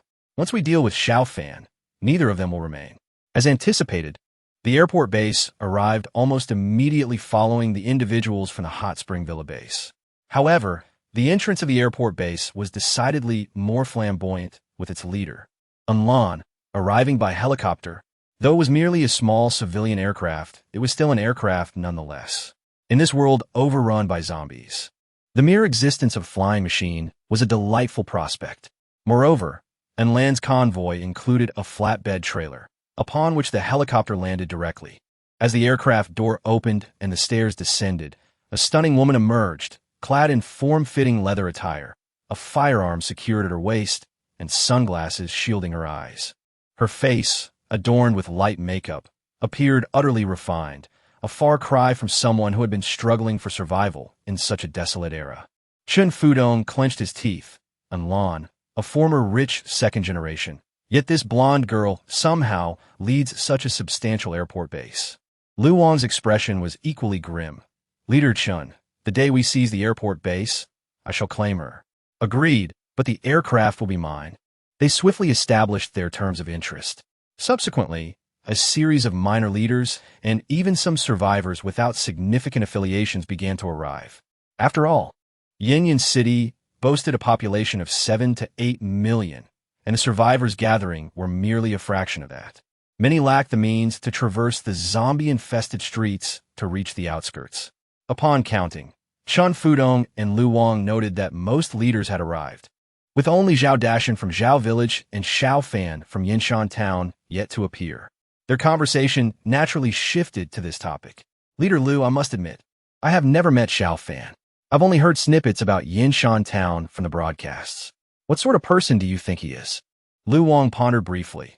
I've heard that the people from Yinshan Town live quite happily, and Xiao Fan is a young man who graduated from university not long ago. He is likely to be approachable, at least on the surface. Chen Fudong nodded in acknowledgement of Lu Wang's assessment. At that moment, the final 2 groups arrived. Leaders Zhao Dashan and Xiao Fan of Yinshan Town had made their entrance. They both leaned forward to catch a glimpse. First to arrive was Zhao Dashan's convoy, which appeared standard with its array of SUVs and trucks, yet it was not Zhao Dashan's vehicles that captured their attention. Behind his convoy was a line of military green vehicles that were undeniably eye-catching. Leading the procession was an all-terrain vehicle, equipped with a mounted machine gun atop, and inside sat 8 soldiers clad in camouflage, their bayonets glinting ominously. Following the all-terrain vehicle were 2 military jeeps, and behind them, 2 imposing armored vehicles with 16 wheels. The sight of the numerous firing ports and armor that could withstand machine gun fire made Chen Fudong's riot control vehicle seem woefully inadequate by comparison. And that was not the end of it. The convoy also included a supply truck and a medical vehicle, but it was the Dongfeng Mengshi that left an indelible impression. Zhao Dashan, who had disembarked earlier, now approached to open the vehicle door, shielding the top of his hand, exuding an air of servility. The other soldiers were equally exaggerated. Dozens of them disembarked from the armored vehicle and swiftly formed two lines extending from the vehicle's entrance to the agricultural market building. One soldier rushed over, producing a red carpet that stretched from the vehicle door to the entrance. Then, two striking female soldiers, resembling models, gracefully descended. They positioned themselves at either side of the entrance, awaiting the final protagonist's arrival. Amidst the crowd's gaze, Xiao Fan made his appearance. No, first came two large dogs. Two dogs, each the size of a lioness, leaped down, followed closely by Xiao Fan himself. Dressed in military attire, he appeared handsome and charismatic, flanked by the two beautiful female soldiers as they walked step by step along the red carpet, with the military dogs leading the way as Xiao Fan passed. The soldiers lining the sides instantly raised their weapons in salute. The spectacle and grandeur left the onlookers utterly astonished. On the second floor, Chun Fudong was momentarily speechless. Finally turning to Lu Wang, "Leader Lu, is this the approachable Xiao Fan you spoke of?" Chapter 67. The trading conference. The arrival of Xiao Fan's troops caused a significant stir at the agricultural market. Even after learning that he was the leader from Yanshan Town, their enthusiasm remained undiminished. For many, the military green uniforms and the array of military vehicles symbolized the most potent assurance for the common folk. Living under such a leader would undoubtedly ensure a sense of safety. Li Dahai stood at the entrance, anxiously welcoming Xiao Fan upstairs. Initially, he intended to offer a supportive gesture, but with two military-clad beauties flanking Xiao Fan, he found no opportunity to intervene. Thus, he could only lead the way. But with two large dogs in front, his path was further obstructed. Beside Xiao Dian was another female military dog named Jintian. Both dogs, classified as two-star military dogs, were as large as lionesses and walked happily side by side. Upon noticing Li Dahai approaching, they glared fiercely, with Xiao Tian revealing its sharp teeth menacingly. Li Dahai felt humiliated, even being scorned by a dog. Yet where could he go? Xiao Fan and his entourage ascended to the third floor. The third floor housed a spacious hall designated as a conference room, furnished with a long table capable of accommodating over 20 participants. As they reached the entrance, a figure clad in black obstructed Xiao Fan's path. "Leader, due to safety regulations, each leader is permitted to bring only two individuals inside." Xiao Fan pointed to Xuan Ninger and Sun Feifei beside him. "These are indeed two individuals." The black-clad man glanced at the two dogs, hesitating to respond, only to realize they were not human at all. Xiao Fan disregarded him and entered the room. Inside, around 10 leaders had already gathered, engaged in discussions. Upon Xiao Fan's arrival, all eyes turned toward him. Some were astonished, others envious, while a few appeared to relish the unfolding drama. Unperturbed, Xiao Fan took a seat at the front, with Zhao Dashan promptly following suit. With their arrival, the assembly was complete and under Li Dahai's guidance. Chun Fudong and Lu Wang entered the conference room. They positioned themselves beside Li Dahai, forming a solid triangle at one end of the long table. Li Dahai raised his hand, signaling the black-clad man to close the door. The conference room door shut, leaving only the leaders and their accompanying subordinates within. Clearing his throat, Li Dahai stood up. "Esteemed leaders, I am Li Dahai. It is a pleasure to meet you all on such an occasion. The fact that we are alive today makes us the happiest of individuals." The assembly's attention was captured as they listened to Li Dahai's address. Yet, as aspirations rise, everyone yearned for a more prosperous existence, free from the anxiety of being consumed by zombies the following day after merely having a meal today.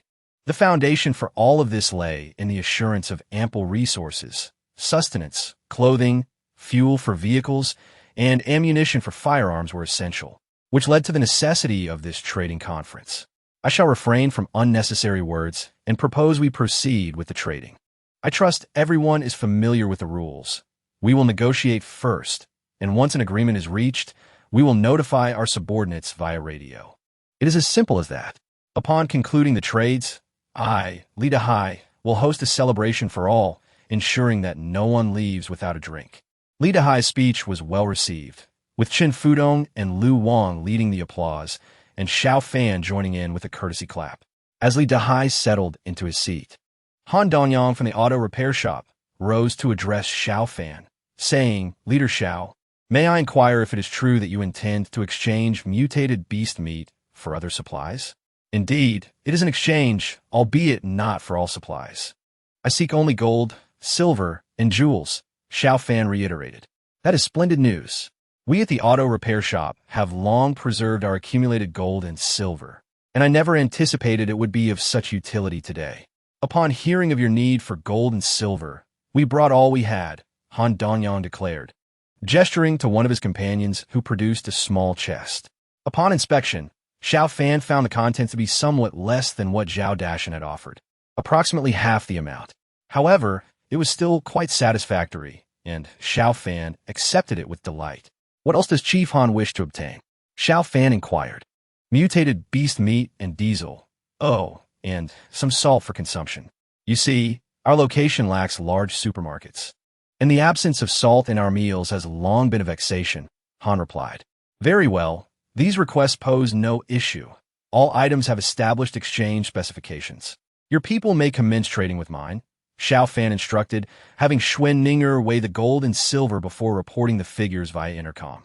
The transaction commenced with remarkable efficiency, and soon it was completed. When Han Donyang received word that the supplies were secured, some observing leaders could no longer remain passive. Guomingjie from the Hot Spring Villa promptly presented a chest. "Leader Xiao, I require only the mutated beast meat. Please see to it." Xiao Fan waited and found it exceeded Zhao Dashan's offering. This weighing was merely for show. In truth, after weighing, Xiao Fan would swiftly convert the gold and silver into funds, as transporting these items was cumbersome. Funds were far more tangible. Han Donyang had 14,000 gold, while Guomingjie possessed 38,000. The cumulative total now satisfied the conditions for upgrading to a camp leader. Xiao Fan promptly ordered the appropriate amount of mutated beast meat to be given to Guomingjie's men. Shortly thereafter, Enlan from the airport base also engaged in trade with Xiao Fan, yielding nearly 30,000 gold in exchange for close to 300 kilograms of mutated beast meat. Several leaders from smaller bases followed suit, and Xiao Fan amassed over 20,000 gold from them as well. At this point, he held over 110,000 gold, truly a newfound fortune. Without fanfare, Xiao Fan upgraded his status to camp leader, recognizing the potential significance of this development. Still, four leaders had yet to trade: Li Dehai, Chun Fudong, Lu Wang, and Zhang Peng from the driving school. These four seemed to have coordinated their efforts, each placing a chest upon the table and revealing the glimmering gold and jewels within. Observing the near completion of others' transactions, Chun Fudong finally spoke. "Leader Xiao, I see you have brought several large trucks. Surely trading over 1,000 kilograms of meat is a mere trifle for you." "Indeed, it is but a trifle," Xiao Fan replied, noting he had brought 5,000 kilograms of mutated beast meat, with only a third yet traded. He lightly tapped his fingers on the table. "What? Does Chief Chun wish to procure all of my mutated beast meat?" Chun Fudong chuckled, leaning forward with an air of intimidation. "What if we were to offer you this modest sum of gold and silver for all your mutated beast meat? Would you consider such a proposition?" Upon hearing this, the other leaders cast dubious glances at Xiao Fan, and the atmosphere grew tense. Xiao Fan narrowed his eyes. "And what if I decline?" Li Dehai interjected. "Leader Xiao, why engage in such fruitless endeavors? We are all leaders of Yin. Mutual assistance is expected. Leave the mutated beast meat with us, and we shall provide you with gold and silver. If necessary, we can issue an IOU for any difference." "Indeed, do you not trust us?" Zhang Peng from the driving school added.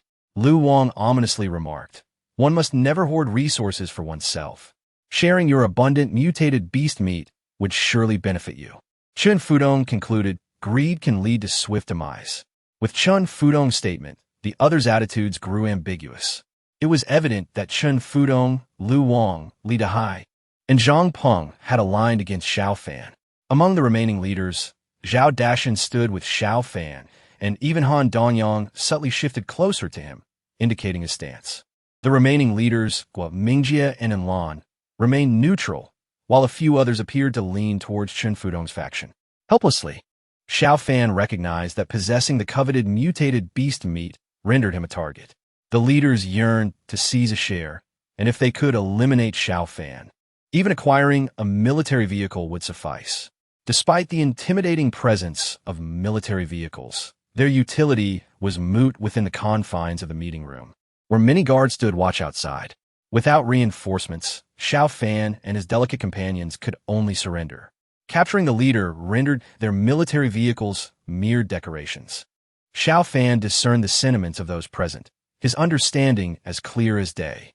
Yet, having achieved his initial objective of amassing over 110,000 gold, he felt undaunted. With a subtle smile, he addressed Chen Fudong and the others. "I shall take a brief respite." Chen Fudong waved dismissively, pointing toward the wall. "The restroom is over there. However, your subordinate and intercom must remain here to avoid any communication with those below. You must understand, no one enjoys being disturbed." Xiao Fan nodded nonchalantly, leaving the intercom behind as he rose to enter the restroom. The restroom was spacious, divided into men's and women's sections. Xiao Fan proceeded to the men's room. Upon entry, he surveyed the area with radar, discovering that over 30 gunmen lay in ambush just outside the meeting room, undoubtedly set by Li Dehai and Chen Fudong. Should negotiations falter, the gunmen would surge in to eliminate him, relying on their numerical advantage and the building for cover. The mere sight of a few armed military vehicles would not intimidate them. They could easily withstand an assault from regular troops. It was a clever scheme, yet regrettably for them, from the moment I initiated trade, victory was already theirs to forfeit. Xiao Fan activated the system interface, noting that his upgrade to camp leader was complete. "Congratulations, Commander, on your promotion to camp leader. Please designate the camp's personnel." This had long been part of Xiao Fan's plan, even the numbers meticulously calculated.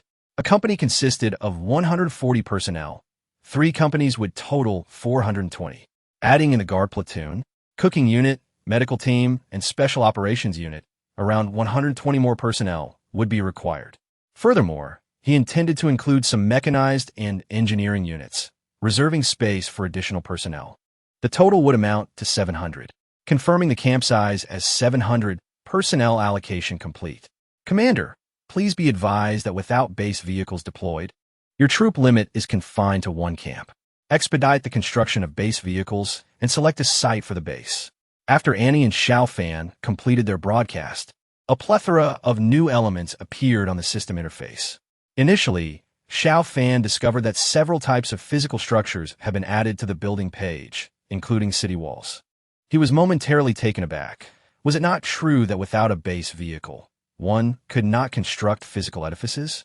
The system clarified that this feature was unlocked to facilitate the commander's pre-construction during site selection, as the walls lacked production capabilities. The city walls comprised 3 models and some related structures, making them buildable without a base vehicle.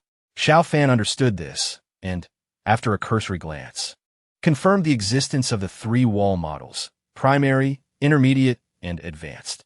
Additionally, there were city gates, water gates, electrical grids, watchtowers, bunkers, and other related facilities. Given that Chen Fudong and his associates, armed with gold, were unwilling to trade with him and even contemplated aggression, Xiao Fan resolved to take action. He promptly accessed the vehicle page, seeking a formidable unit capable of assaulting structures. Soon, he identified the units he required. 3 new vehicles had been unlocked. The Dongfeng Mengshe armored off-road vehicle, costing 2,000 gold, weighed 5 tons, and was equipped with a 7.6mm machine gun and could carry 7 personnel. The multifunctional infantry vehicle, priced at 2,500 gold, was a traditional red alert unit capable of producing varied effects when deployed with multiple troop types.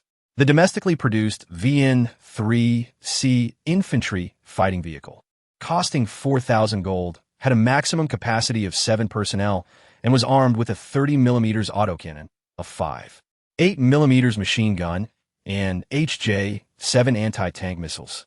Boasting a maximum speed of 120 km per hour, the Dongfeng Mengshe served as his current vehicle and was now upgraded to the rank of battalion commander, thus making the company command vehicle available.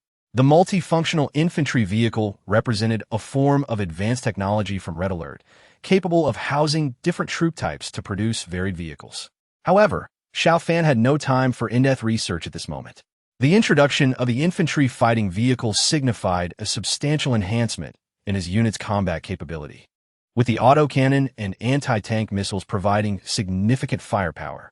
Xiao Fan immediately ordered the production of 2 infantry fighting vehicles, knowing their presence would exert formidable deterrence against external foes, particularly for assaults on buildings. Nevertheless, he continued to explore the soldier page, which also featured new units. The domestically produced 89 Type 60mm mortar, costing 1,500 gold, required 2 operators and, in a non-upgraded state, came with 10 shells and 2 illumination rounds, boasting a maximum range of 2,700 meters. The anti-air infantry unit, priced at 600 gold, utilized portable anti-air missiles with a maximum range of 5,000 meters and an operational ceiling of 4,000 meters. Capable of carrying 3 rounds in a non-upgraded state, effective against helicopters, transport aircraft, reconnaissance planes, and ground vehicles. The engineer, costing 200 gold, was a fundamental unit capable of road construction, bridge building, laying and clearing mines, and assisting engineers with various mechanical operations. The spy, at a cost of 8,000 gold, was an operative skilled in firearms combat, disguise, and multiple foreign languages, suitable for reconnaissance, sabotage, kidnapping, and infiltration missions. For the time being, Xiao Fan opted not to produce engineers or spies. Instead, he ordered 5 60mm mortars and 5 anti-air infantry units. If Chen Fudong and his group believed the building was secure, they would soon experience the might of mortars and missiles. Meanwhile, Xiao Fan was not idle indoors. He equipped the restroom with a heavy machine gun, preparing for imminent conflict with absolute firepower suppression. The heavy machine gun team was swiftly assembled, consisting of 3 personnel ready within the restroom. The machine gun was notably heavy, shielded by a metal barrier to protect the operator and ammunition assistant. Consequently, without significant firepower, it would be challenging to threaten those positioned behind the gun. He also produced 2 army soldiers armed with light machine guns, stationed behind them to deal with any unforeseen threats during combat. The firepower network created by the light and heavy machine guns would undoubtedly ensure that no one could breach their defenses. Having completed these preparations, Xiao Fan quickly accessed the battalion commander's supply box to don his new uniform. The battalion commander's attire was crafted from a special material, capable of withstanding handgun, rifle, and light machine gun fire, fire-resistant and stab-resistant, enhanced with a cloak and gloves to augment the commander's dignified presence. Without hesitation, he donned the battalion commander's uniform, which not only elevated his rank, but also imparted a commanding presence, complete with a cloak and white gloves. Once adorned with the gloves and cloak, Xiao Fan's safety and protection rating significantly increased. In addition to the uniform and sidearm, his medical kit had also been refreshed. While most medications remained unchanged, the antiviral serum had notably improved. Shaking his head slightly, he turned to the final item, the vehicle. The battalion commander's vehicle was the domestically produced Xiaolong off-road vehicle, boasting 150 horsepower, accommodating up to 7 personnel, with a shock-absorbing bed in the trunk for the commander's rest. It was equipped with Red Alert composite armor and blast-resistant tires, alongside a 12.7mm heavy machine gun with a capacity of 1,000 rounds and a top speed of 180 km per hour. Indeed, the vehicle had been upgraded compared to the Mengshe. The Xiaolong featured blast-resistant tires and composite armor, with enhanced firepower from its machine gun. As for the shock-absorbing bed, Xiao Fan was curious about its comfort. He mused that the system often devised peculiar enhancements. Whether the bed was shock-absorbing or not, did it truly matter while seated inside the vehicle? With the Xiaolong, the Mengshe would henceforth be allocated for the company commander's use. Having secured the vehicle key, Xiao Fan prepared himself with a heavy machine gun and army soldiers. Through Annie, he learned that the 2 infantry fighting vehicles had arrived near the building, along with 5 mortars, all aimed at the structure from distance. The remaining soldiers had also been strategically positioned, ensuring that no opportunities were afforded to the enemy. After today, the power dynamics in Yinyan City would surely undergo a significant transformation. Sighing in reflection, Xiao Fan adjusted his cloak and slowly exited the restroom. Just as he was about to step out, Lan from the airport base unexpectedly entered. Upon seeing Xiao Fan in his splendid new uniform, Lan was momentarily taken aback. However, her gaze quickly shifted to the heavy machine gun's ominous muzzle in the men's restroom. Xiao Fan placed his hand lightly on the gun, prepared to take decisive action should this woman choose to raise an alarm.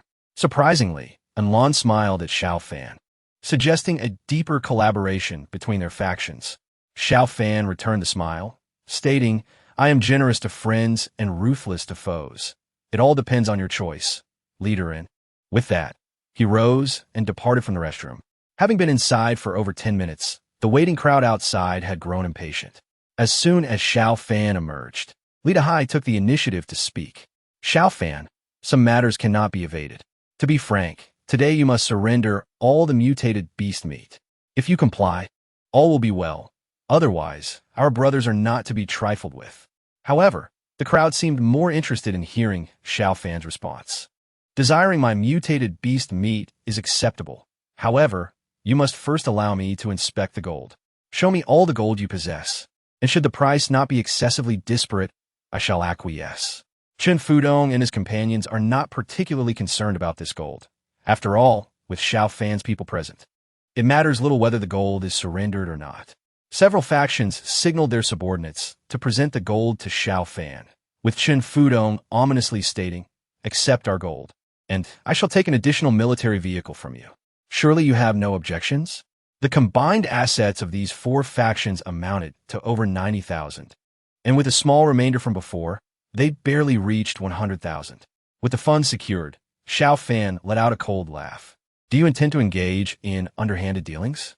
At this moment, Chen Fudong ceased to feign politeness, declaring, "It is not I who desires to play dirty.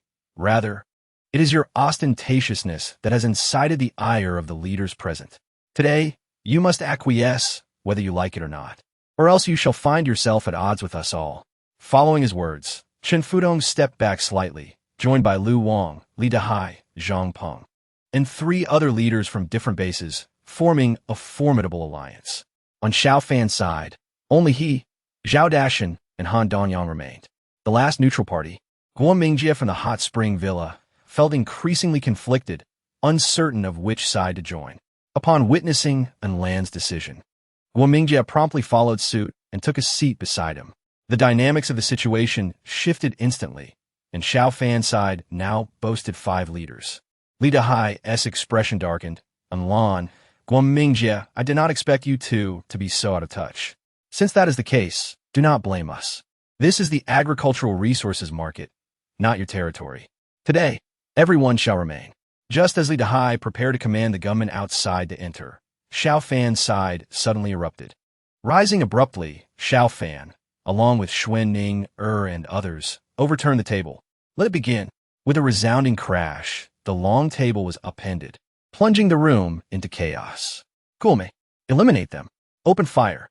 Li Dahai was taken aback by Xiao Fan's audacity to initiate a confrontation, disrupting his plans entirely as his followers reached for their weapons. Yet, Xiao Fan's allies were not to be trifled with. Scout Xuan Ning swiftly drew her pistol, executing a rapid succession of shots that felled several of those drawing their guns. Lan and Guo Mingjie, having chosen to side with Xiao Fan, likewise drew their weapons and engaged in a fierce exchange of gunfire. The room was soon filled with screams and the cacophony of bullets flying. Xiao Fan himself cloaked himself and retreated to a corner. Lan and the others quickly followed suit, while Zhao Dashan and his group, initially engaged in combat, swiftly recognized the gravity of the situation and retreated as well. At this moment, the ambushed gunmen outside surged toward the entrance. From the vantage point, Xiao Fan's group appeared cornered, seemingly at a disadvantage. Chen Fudong and his allies endured the initial wave of attacks, narrowly evading the chaos. And now they were ready to retaliate. Particularly Li Dahai, who felt humiliated on his own turf, was the first to step forward. "Damn it! Eliminate them. All of them. Their resources will be ours."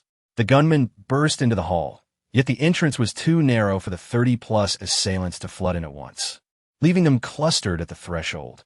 Just then, a heavy machine gun was wheeled out from the restroom, its menacing barrel aimed at the hall, encompassing most of the room within its firing arc.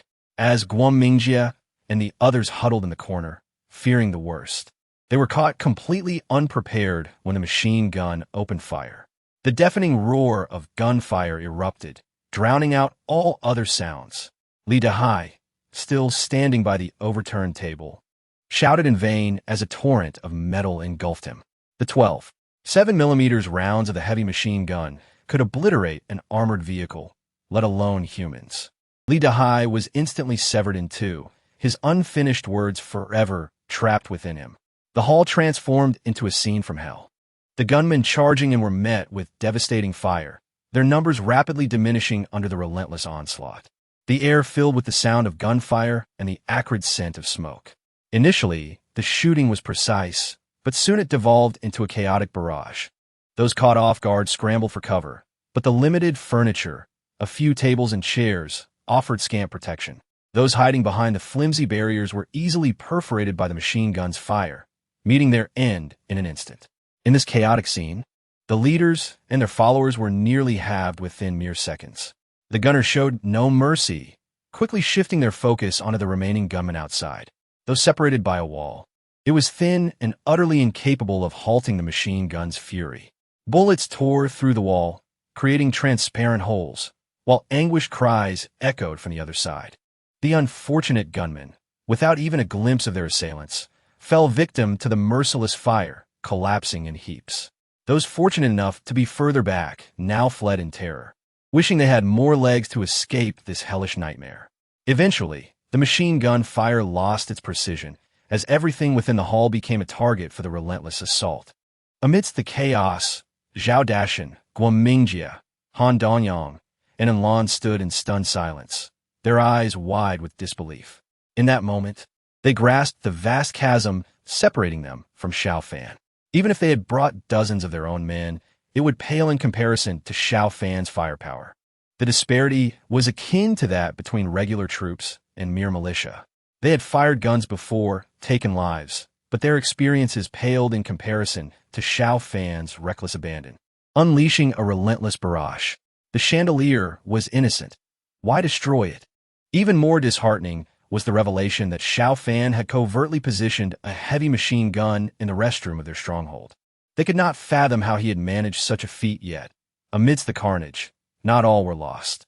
Chen Fudong, Lu Wang, and Zhang Peng, along with a few nimble individuals, had managed to take refuge in a different corner, temporarily escaping the line of fire. With rage clouding his vision, Lu Wang angrily seized the radio, commanding everyone storm the building and confront Xiao Fan.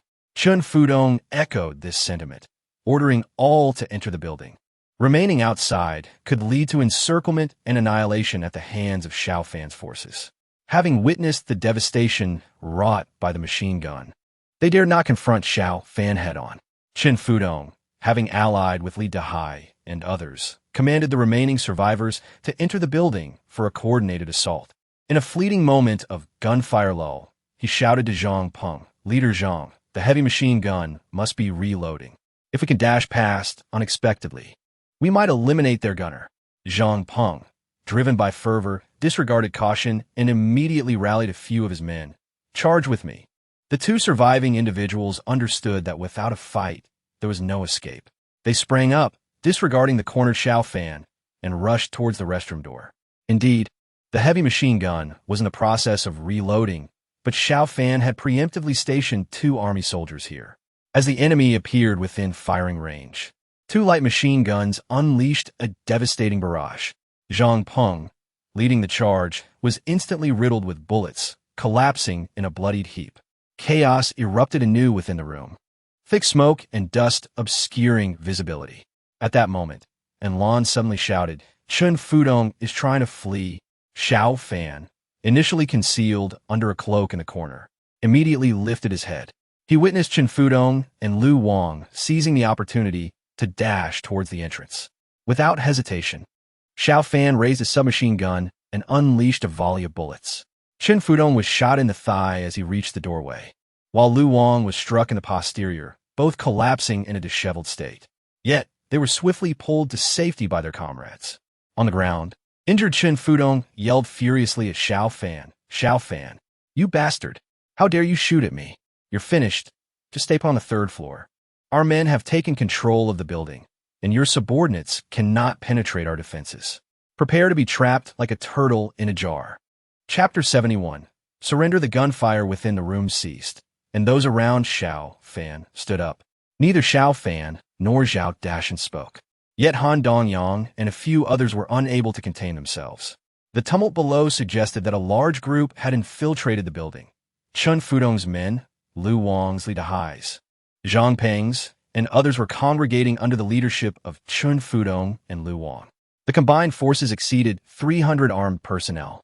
With such a sizable defense, the outsiders were effectively trapped inside. Heavy machine guns were formidable, yet ammunition was finite. Eventually, they would run out. Guo Mingjie and Lan and Han Dongyang urgently grabbed their walkie-talkies to contact external reinforcements. Xiao Fan halted their actions, stating, "If you trust me, order your men to withdraw." The others hesitated, but Xiao Dashan was the first to engage the walkie-talkie. "All personnel retreat. Retreat to Brother Xiao." "How far?" "To a safe distance. Withdraw 500 meters immediately." Xiao Dashan's subordinates were the first to retreat, as the transaction was complete and it was time to withdraw. Observing Xiao Dashan's obedience, Han Dongyang, albeit surprised, followed suit and commanded his men to retreat. Guo Mingjie and Lan soon ordered their subordinates to withdraw as well, realizing they were all in the same precarious situation with no escape route. As a large number of personnel retreated, Chen Fudong and Lu Wang, who were hastily bandaging their wounds on the second floor, felt invigorated. "Damn it, now you realize the situation is dire. It's too late. Yes, you. None of you will survive today." Surrounding them were Li Dahai's and Zhang Peng's subordinates, who, despite the death of their leaders, showed no signs of mourning. In these times, death was commonplace, and a fallen leader signified an opportunity for ascension. A new alliance formed. Over 300 individuals crowded within the building. Due to the congestion, they were compelled to disperse, utilizing barriers to establish an outer defensive line to thwart any counterattack from Xiao Fan and Xiao Dashan. Chen Fudong's group sought to employ these individuals for fire support, targeting the third floor to prevent Xiao Fan's escape. Before long, the building's perimeter was devoid of personnel. Chen Fudong's thigh was bandaged, and Lu Wang's rear was similarly wrapped, both grimacing as they prepared their forces for revenge. However, before they could mobilize, a subordinate stumbled in, breathless. "Chief Chen, it's over." Chen Fudong, in pain, could not help but lash out, "You're the one who has finished." "I'm fine." The subordinate, dazed from the slap, managed to sputter. "No, Chief Chen, Xiao Fan's men are about to launch an attack. Let them attack. We have so many men fortified within the building. Can they ascend to the heavens?" "They cannot ascend, but they can fire artillery." "What artillery? Are you speaking nonsense?" The subordinate, unable to contain himself, handed Chen Fudong a pair of binoculars. Chen Fudong took them and peered out the window. His breath caught in his throat. Though most of Xiao Fan's men had retreated to a distance of several hundred meters, he now saw a dozen soldiers positioning a row of mortars. In pairs, they loaded shells, adjusted their angles, and aimed. Chen Fudong gasped, passing the binoculars to Lu Wang. "What is this?" "Mortars. How could Xiao Fan possess such weaponry? Isn't he afraid of misfiring and blowing themselves up?" Before Lu Wang could finish his skepticism, the mortars fired. Through the binoculars, Chen Fudong saw the command being given, and 5 mortars roared to life. Boom, boom, boom. 5 shells launched, exploding the makeshift positions where Chen Fudong's men had gathered. The deafening blast sent dust and debris flying, screams echoing through the air. Due to the crowded conditions indoors, those temporarily stationed outside bore the brunt of the assault, having no chance to retaliate. The first wave of shells resulted in over 20 casualties. Before they could react effectively, a second barrage followed. The professionalism of the Red Alert soldiers was indisputable. At such a distance, their artillery was precise, clearing the outer defenses without threatening the building itself. After 2 rounds of bombardment, the more than 100 makeshift defenders outside crumbled. These individuals, lacking any military training, were merely an uncoordinated mob armed with guns. After 2 waves of shelling, the survivors surged towards the building in a panic, like a swarm of disturbed hornets. Unable to enter through the doors, they began to scramble through windows. Mortar fire, being parabolic, effectively evaded the interior defenses. Finally inside, believing themselves safe, they were met with a more catastrophic scene. Xiao Fan's forces advanced upon the building. Leading the charge were 2 infantry fighting vehicles equipped with machine guns. Such firepower far surpassed that of heavy machine guns. The walls of the building would scarcely withstand its wrath. Yet, what terrified them more was the fact that as the armored vehicles moved, they began launching missiles. 2 anti-tank missiles, trailing smoke, shot directly through the first-floor windows. At a mere 200 meters distance, the vehicles could accurately strike their targets. Boom! The explosions reverberated within. Those who had thought they were secure found themselves in a dire predicament. The 2 missiles decimated the small rooms, leaving few survivors. Attempts to counterattack were futile. Their bullets merely bounced harmlessly off the armored vehicles. Behind the infantry fighting vehicles, 2 armored vehicles followed closely. As the armored vehicles positioned themselves in front of the building, the muzzle of individual rocket launchers emerged from the firing ports. After a barrage of rockets was unleashed into the windows, the defenders could bear it no longer.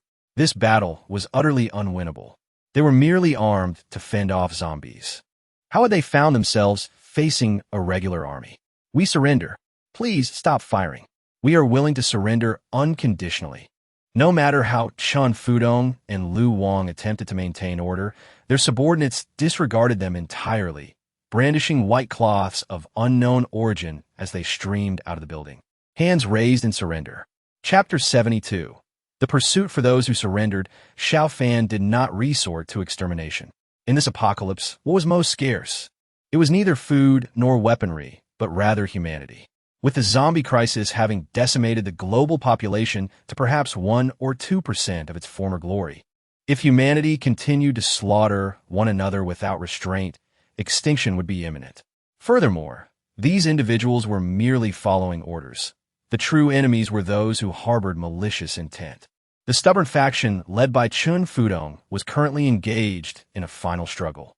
Once Xiao Fan's artillery and armored vehicles were deployed, they realized their chances were gone. Having opposed Xiao Fan repeatedly, they were assured that forgiveness would never be granted. Their only option was flight. Thus, when their comrades surrendered en masse, 5 individuals prepared to flee. Among the 5 were Chun Fudong and Lu Wang, accompanied by 3 newly appointed leaders. After a brief discussion, they leapt from the rear window of the 2nd floor. Staying behind meant certain death. Thus, they opted for a desperate gamble, hoping that perhaps 1 or 2 might escape. They believed the timing was perfect, but unbeknownst to them, Xiao Fan detected their movement via radar. "Pursue them. Shun Rui Hui, Xuen Ninger. Take your teams and follow." Since arriving at the trade conference, Shun Rui Hui had yet to find an opportunity to prove himself. While Xuen Ninger accompanied the commander into the trading hall, he remained on the periphery. Now, witnessing several individuals attempting to escape amidst the chaos, his moment had finally arrived. Upon receiving the pursuit order, Shun Rui Hui resolved to showcase his abilities. This was his chance to impress the commander and secure a commendation that could lead to a promotion. Just as he was about to set off, he spotted Xuen Ninger, accompanied by a soldier from the guard unit, a military dog, and a flamethrower soldier, driving a Lynx all-terrain vehicle to pursue Chun Fudong. Shun Rui wasted no time, swiftly commandeering an infantryman, and together they found a motorcycle to chase after Lu Wang. Meanwhile, the rest of the guard unit, accompanied by 8 military dogs, pursued the remaining leaders. Upon landing, Chun Fudong and Lu Wang immediately split up. Despite their injuries, they had no intention of escaping with the other leaders. Both were prominent figures among the leaders, having arrived at the trade conference with contingency plans in place. Adding another person to their escape would only be a burden. Thus, they quickly parted ways, the 5 of them scattering like a fan, each fleeing for their lives. In that moment, the leaders cursed their parents for not giving them 2 extra legs. Had they possessed 4 legs, they would have surely run faster. The first sluggish leader was soon overtaken. The 2 military dogs closed in, and just as the leader was about to draw his weapon, a sharp gunshot rang out.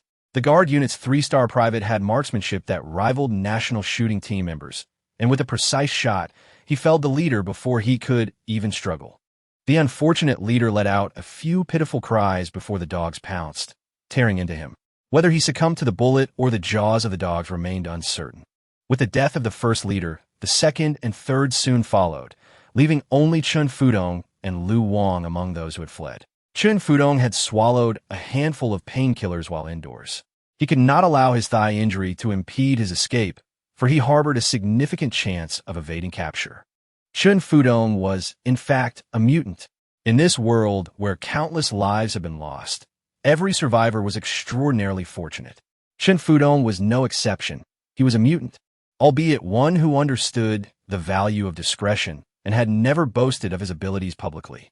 Now was the time to utilize his unique power, which enabled him to camouflage himself.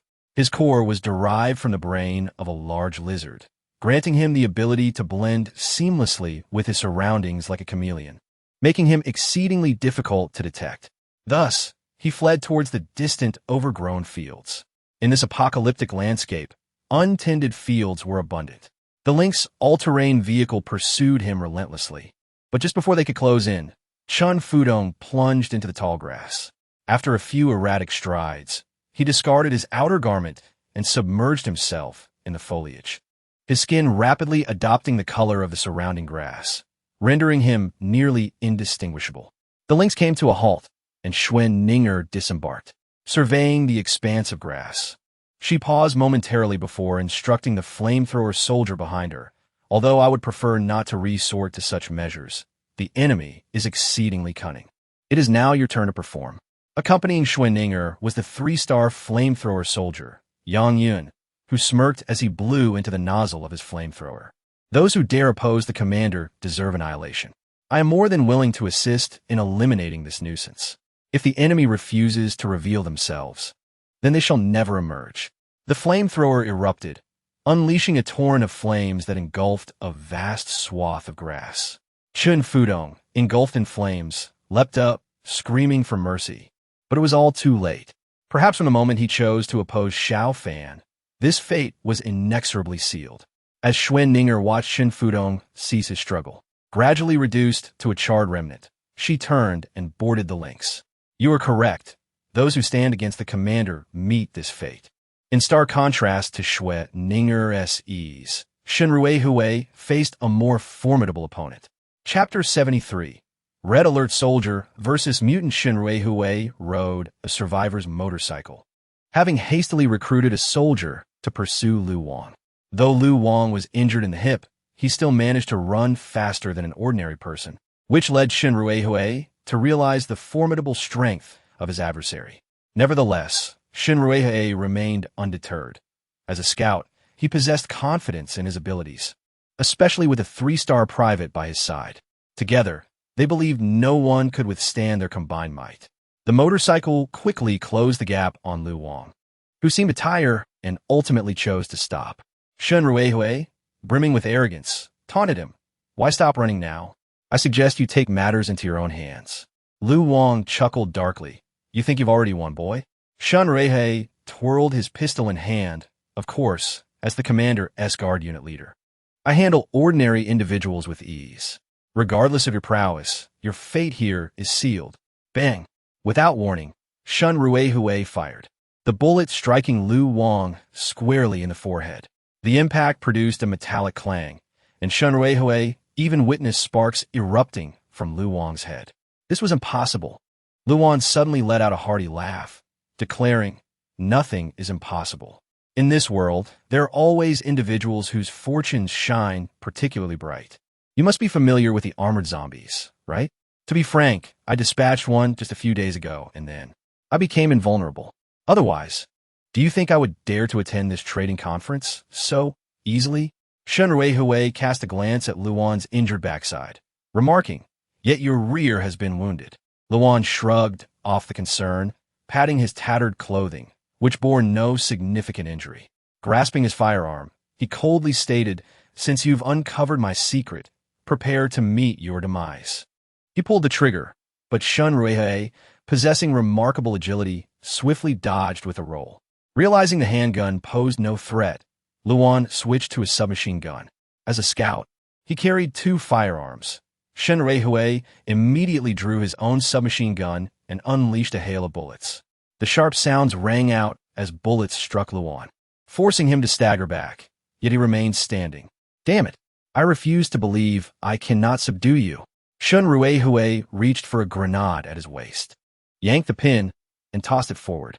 With a resounding explosion, the grenade detonated before Luan, leaving him disfigured.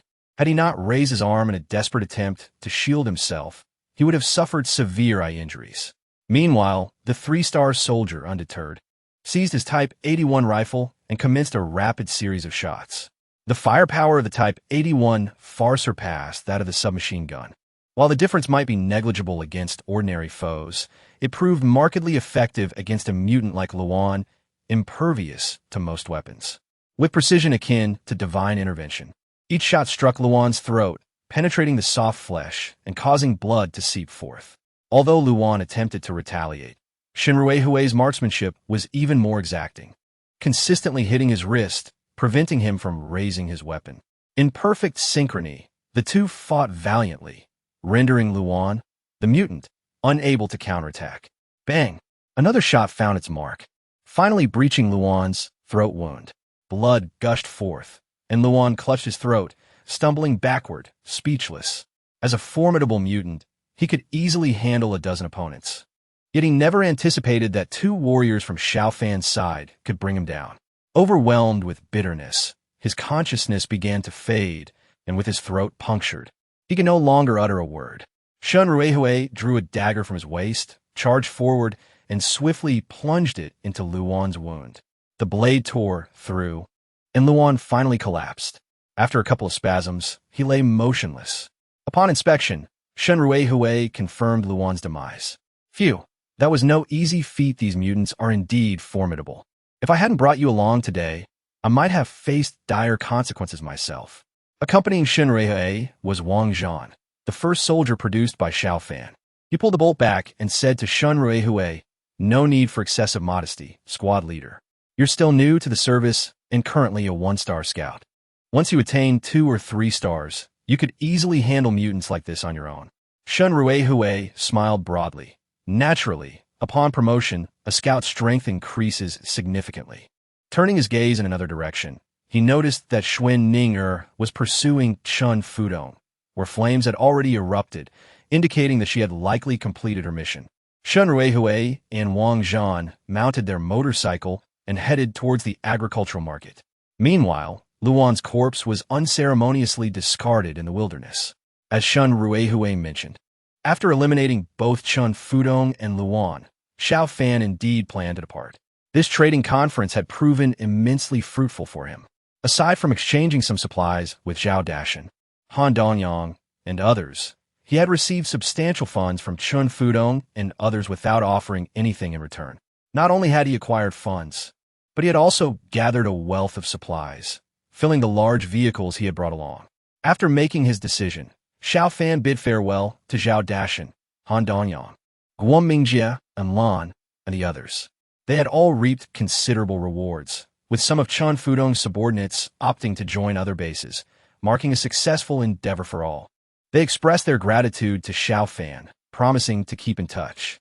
Several survivors sought to join Xiao Fan's ranks, but he declined, as he lacked a suitable base for large-scale recruitment. The attendees of the trading conference gradually dispersed, bringing an end to the fleeting prosperity of the apocalypse. The fallen leaders were swiftly forgotten, and Luan's body lay isolated. As night descended, a group of staggering figures approached Luan's lifeless form. Zombies. Chapter 74.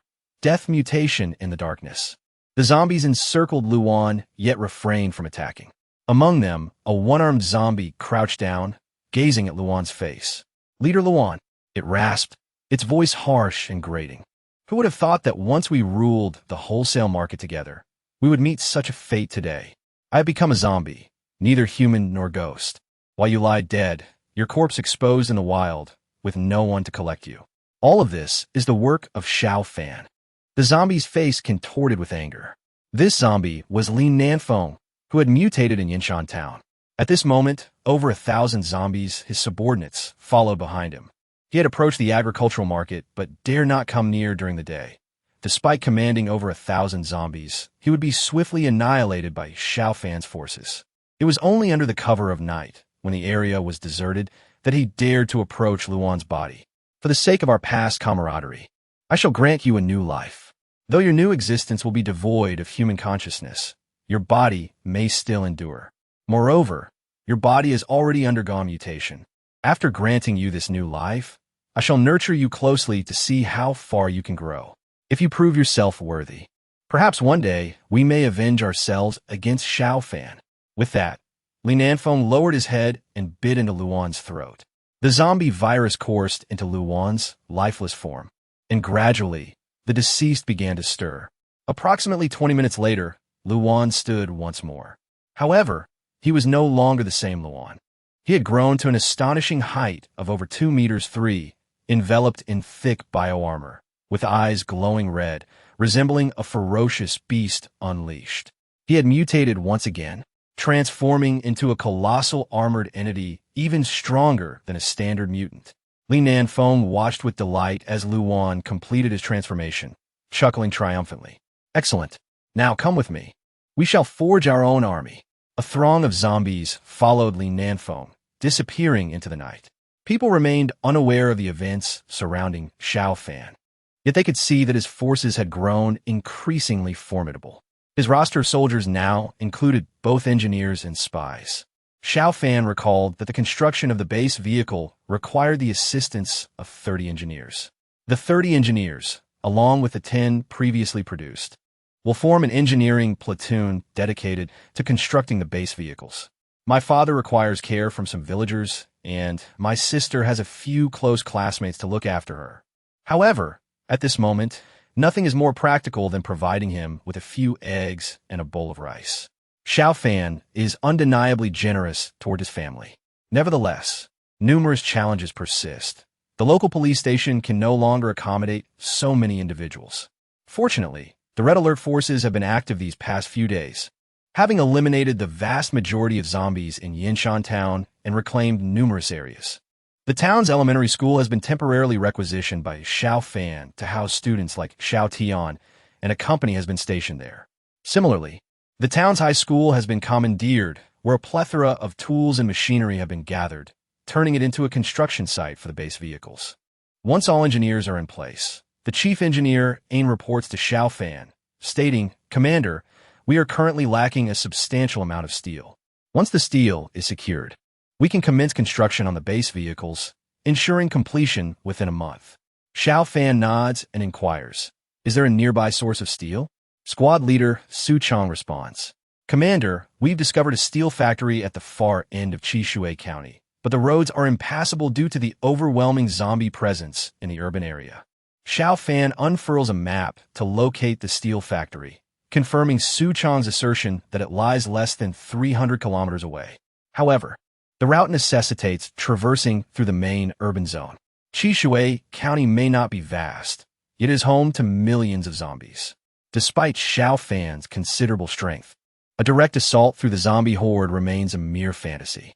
How can one reach the steel factory without alerting the zombies? Xiao Fan is deeply troubled and requests everyone to leave his room, retreating into solitude to ponder. The transportation dilemma has been a persistent source of frustration for him. Not only is steel a concern, but even his desire to leave Qishui County for other opportunities is hindered. For instance, he has identified a promising location, but is currently unable to access it. He spreads the map before him, meticulously searching inch by inch. Kaoshan Farm, with its mountains and water, offers a strategic advantage, and it is not far from the urban center while also possessing a water source. He circles the location on the map in red ink. The steel factory, though only 300 kilometers away, is difficult to reach. Previously, one could take the train, but train services have long since ceased. Wait, a sudden epiphany strikes Xiao Fan. The train, If the roads are treacherous, he can opt for the railway. The tracks are safeguarded by barriers, preventing zombies from encroaching, thus allowing unobstructed access. Securing a train would enable direct travel to the Xiao County train station, conveniently located near the steel factory. Xiao Fan realizes he has uncovered a pivotal opportunity. Chapter 75. Xiao County train station. Xiao Fan's actions are swift and decisive. After making his decision, he promptly assembles a security detail and engineer Ain, heading to the train station in Yinshan Town. At the station, a train set awaits. Having been cleared of any zombies, Xiao Fan gestures toward the train, asking, Ain, can you operate the train? Ain adjusts his coat and replies, Commander, do you doubt the capabilities of your soldiers? Give me some time, and I could pilot a spaceship into the cosmos. Excellent. In that case, you take the helm. We are bound for Xiao County. Allow me a moment. This train may have some malfunctions that require fixing. Ain boards the train to commence repairs. His objective is to reach the Xiao County train station, which is undoubtedly teeming with zombies, making the establishment of a secure zone quite challenging. Thus, he leaves one squad stationed in Yinshan Town, while the remaining 2 squads and the engineering platoon accompany him to Xiao County. However, they cannot bring their armored vehicles, as they cannot board the train, which makes Xiao Fan realize that what appears to be a luxurious train is, in fact, not particularly useful in the apocalypse. Approximately 2 hours later, the repairs conclude. Ain and another engineer assume the roles of conductors, while Xiao Fan gathers his troops to board. Ain sounds the train's whistle, the long-forgotten sound resonating sweetly in the air. The train slowly pulls away from Yinshan Town Station. Sitting within the carriage, Xiao Fan's emotions surge. His soldiers fill the cabin, seated in unison, their steel weapons glimmering. A profound sense of pride wells within him. This is his army, fearless, undaunted by death, and requiring no wages. With such formidable strength, if he fails to achieve greatness, he would feel unworthy of his existence. Perhaps sensing their commander deep in thought, Xuan Ning'er and Sun Feifei sit quietly beside him, offering silent companionship. The train races along the tracks, passing by various villages and towns. As Xiao Fan gazes out the window, he observes a pervasive desolation and decay. Zombies can be seen in the distance, clawing at the air, foolishly attempting to intercept the train. He also spots a few scattered survivors. Some have retreated to the wilderness, constructing makeshift huts and living in a manner akin to wild men. Upon seeing the train, some survivors are left in shock, desperately shouting and waving their arms, hoping to board and escape this perilous place. However, Xiao Fan cannot afford to stop for anyone. Perhaps in the future, when he possesses the power, he might. But for now, it is impossible. He cannot delay his grand plans for the sake of a few individuals. The train speeds onward, heading straight for the Xiao County train station. The journey proves to be unhindered, and Xiao Fan even spots a derailed train off to the side. Had that train not gone off track, he would have faced significant challenges. Eventually, the train arrives at the Xiao County station under the cover of night. Commander, we have arrived at the station. Xiao Fan consults the radar map and notices numerous red dots surrounding them. Zombies. Do not disembark yet. Let the cooking team prepare a meal. After dining, we shall rest and embark on our mission at dawn. Yes, sir. The cooking team begins to prepare food as everyone dines aboard the train. The once bustling county, now home to millions, lies shrouded in darkness, with only a few scattered lights suggesting that some still survive. Xiao Fan calculates the time. It has been over a month since the apocalypse began, and many areas have lost power. Those without electricity typically suffer from damaged transformers or down power poles, though some places remain lit. For instance, Yinshan Town is still powered due to Xiao Fan's governance, and the train operates on electricity as the railway infrastructure remains intact. Their power is supplied by a power plant, which, while capable of automatic operation, would only last for about 2 months without oversight. This means that in no more than 20 days, all areas, including Yinshan Town, will succumb to darkness. They must depart quickly. Delays are not an option, and they cannot exceed 25 days. This is no longer a matter of desire, but a necessity. Should they linger past this deadline, their world will plunge into darkness. A world devoid of light belongs to the zombies, which would be exceedingly unfavorable for humanity. A night passes in contemplative silence as Xiao Fan reflects on their situation. The soldiers of the Red Alert slept soundly, devoid of the affliction of insomnia, as they were products of the system. They could fall asleep almost instantly and without snoring. By the break of dawn, Xiao Fan and his comrades had their meal, feeling invigorated and ready for the tasks ahead. Understood. We shall ensure the mission is accomplished. Second Squad Leader Shen Guangming and Third Squad Leader Meng Chong promptly began organizing the troops to disembark. Attention, everyone! The platform appears devoid of zombies at the moment. However, take heed of that area over there. That is the waiting room. Once that door is opened, a horde of zombies will undoubtedly emerge, with an estimated count of no less than 3,000. Our objective is to eliminate them right at the entrance, laying a solid foundation for our forthcoming march. Second Squad, advance first. Third Squad, prepare to follow. With 30 soldiers from the Second Squad disembarking and positioning the heavy machine guns, Squad Leader Shen Guangming himself charged forward to open the waiting room door. Upon opening the door, he bolted away. Inside the waiting room, emaciated zombies surged forth, akin to a river unleashed from a dam. Chapter 76. The fierce battle on the platform. As the zombies escaped, the soldiers unleashed a torrent of firepower. The 30 soldiers of the Second Squad poured their relentless fire into the horde. Many had achieved a 3-star rank, with 3-star Army soldiers carrying an impressive 200 rounds, and 3-star privates equipped with 600 rounds. As the primary combatants, if the situation were not overly chaotic, each soldier could potentially eliminate hundreds of zombies with careful shots. However, given the pandemonium, precision shooting was impractical. They needed to prevent the zombies from approaching. Yet, under the skilled marksmanship of these soldiers, zombies continued to fall, their heads exploding in clouds of crimson mist. Some collapsed instantly, while others were bisected or crawled forward even as they fell. The horde howled, revealing grotesque faces filled with menace. In contrast, a typical survivor group might crumble in fear under such circumstances. But the Red Alert soldiers had long forgotten the meaning of terror. Perhaps they once experienced fear in their former lives, but after being reborn by the system, it was a distant memory. They possessed robust physiques, supported by a medical team ready to aid any wounded comrades.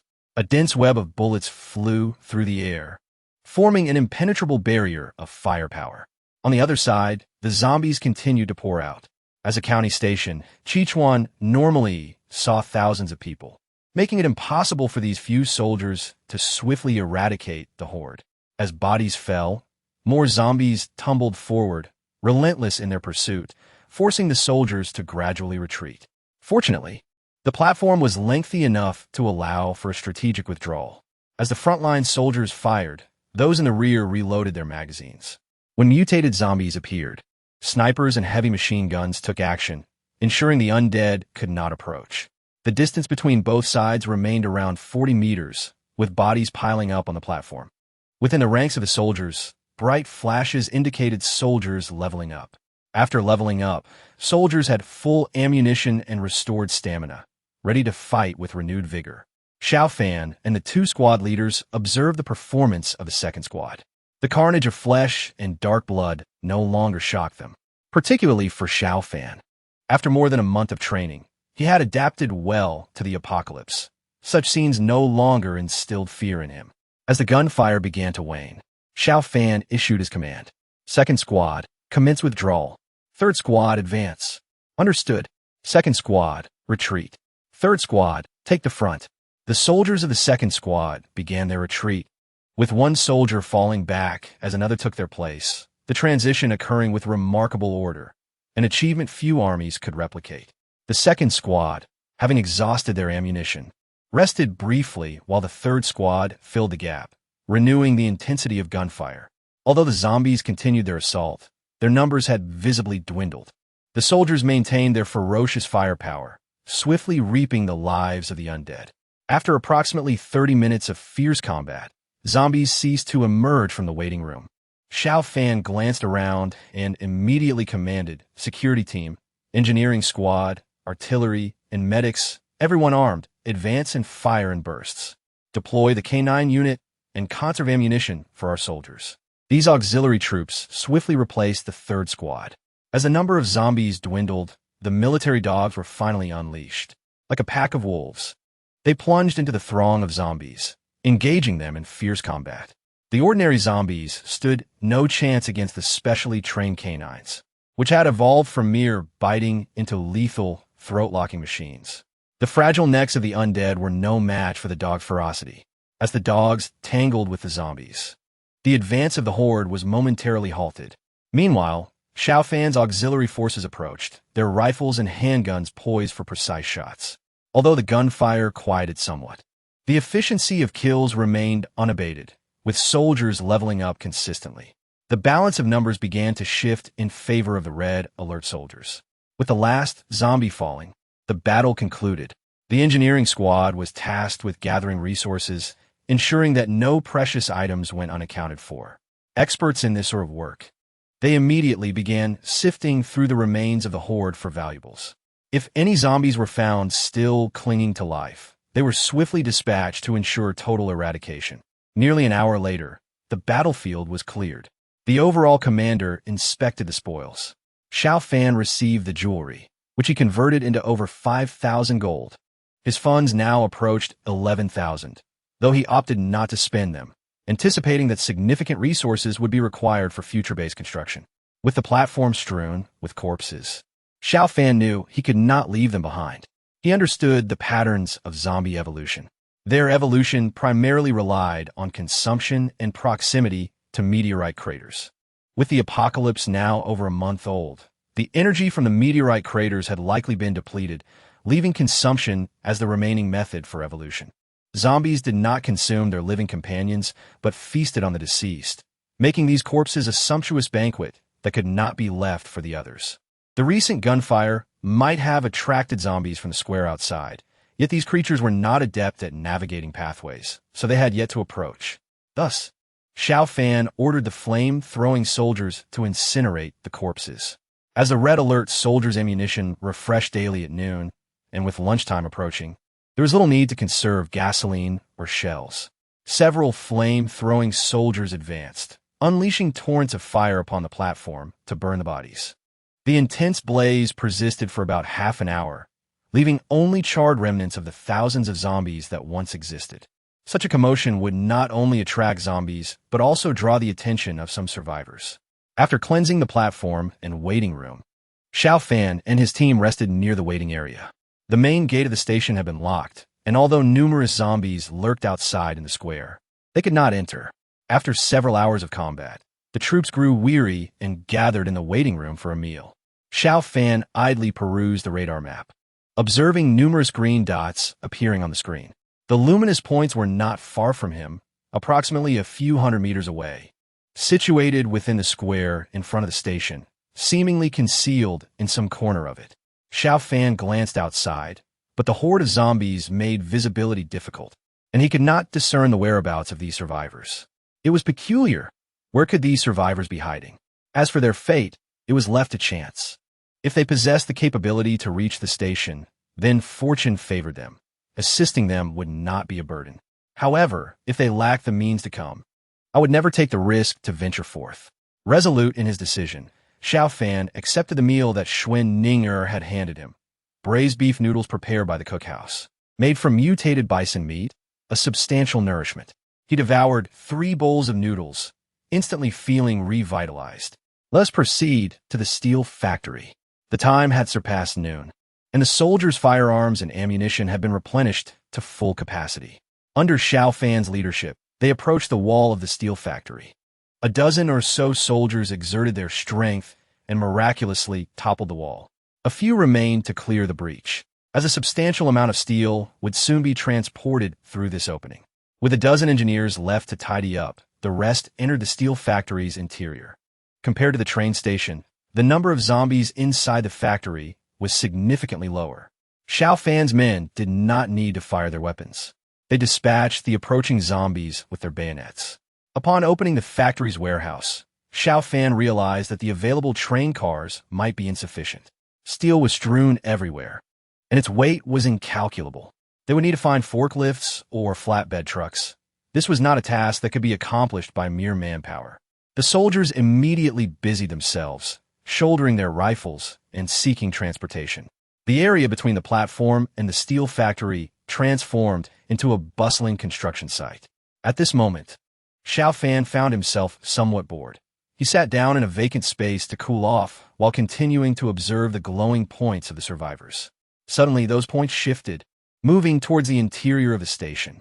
Xiao Fan was taken aback. In his view, the number of zombies in the square exceeded 10,000. It would not be a simple task for even his troops to traverse this perilous terrain. Without heavy vehicle protection, relying solely on numbers would be tantamount to courting death. How had these survivors managed to do so? Intrigued, Xiao Fan decided to lead a contingent to investigate. Continue your work, the guard unit, follow me. Accompanied by Xuan Ninger, Sun Fei, and all members of the guard unit led by Shan Ruihui, Xiao Fan made his way towards the designated location. As he and the survivors drew within 20 meters, he still could not see them. At that moment, a realization struck him. The sewers. The survivors must be inside the sewers, explaining why their positions appeared on the radar map, yet remained unseen. Step back. The sewer cover is likely to open soon. After retreating several dozen meters, indeed, within 5 minutes, the sewer cover lifted. A group of shockingly filthy individuals crawled out. The first person to emerge, upon seeing Xiao Fan and his group, burst into tears of relief. This is incredible. We finally have rescue. Fellow soldiers, I am so overjoyed. This survivor appeared ready to rush forward, but the guard dog would not permit any strangers to approach Xiao Fan easily.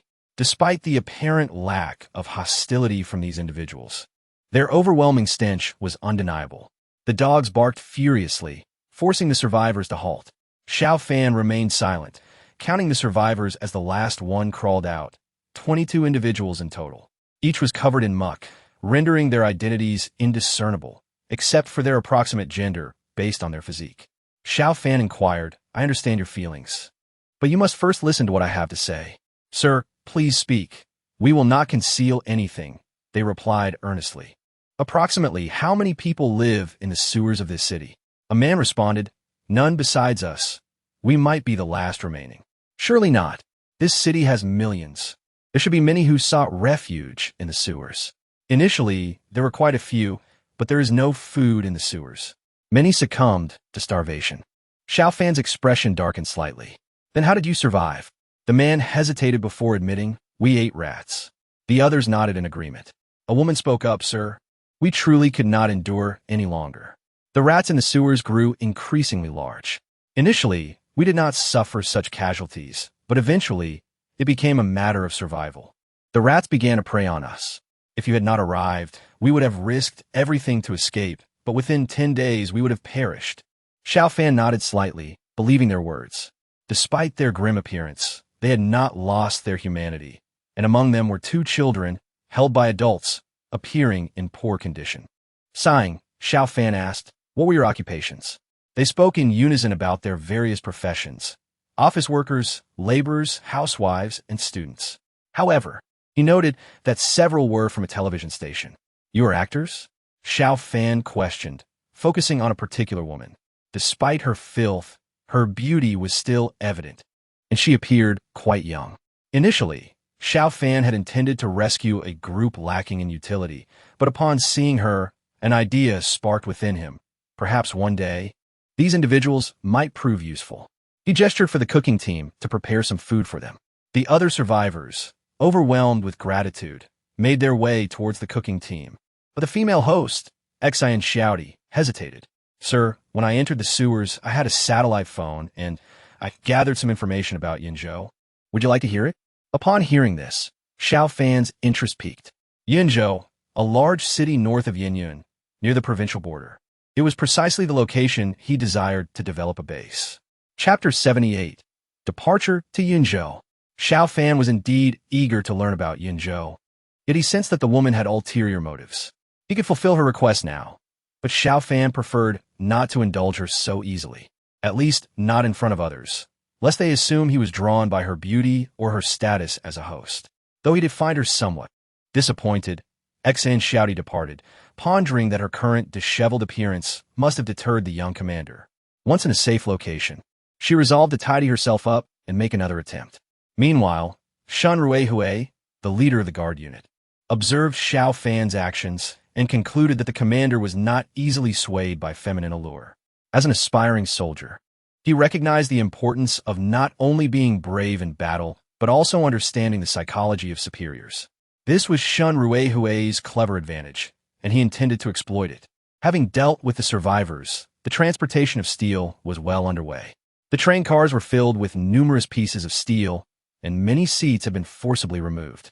Xiao Fan had initially hoped to locate a cargo truck at the station, but it was evident that a significant disturbance had occurred after the apocalypse, as a cargo truck had crashed into the station, toppling another, leaving no usable trucks available. Xiao Fan could only transport steel using the train, and if one attempt failed, he would simply try again.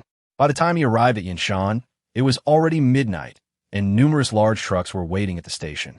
As the train pulled in, the soldiers immediately began loading the steel onto the trucks for transport to the school.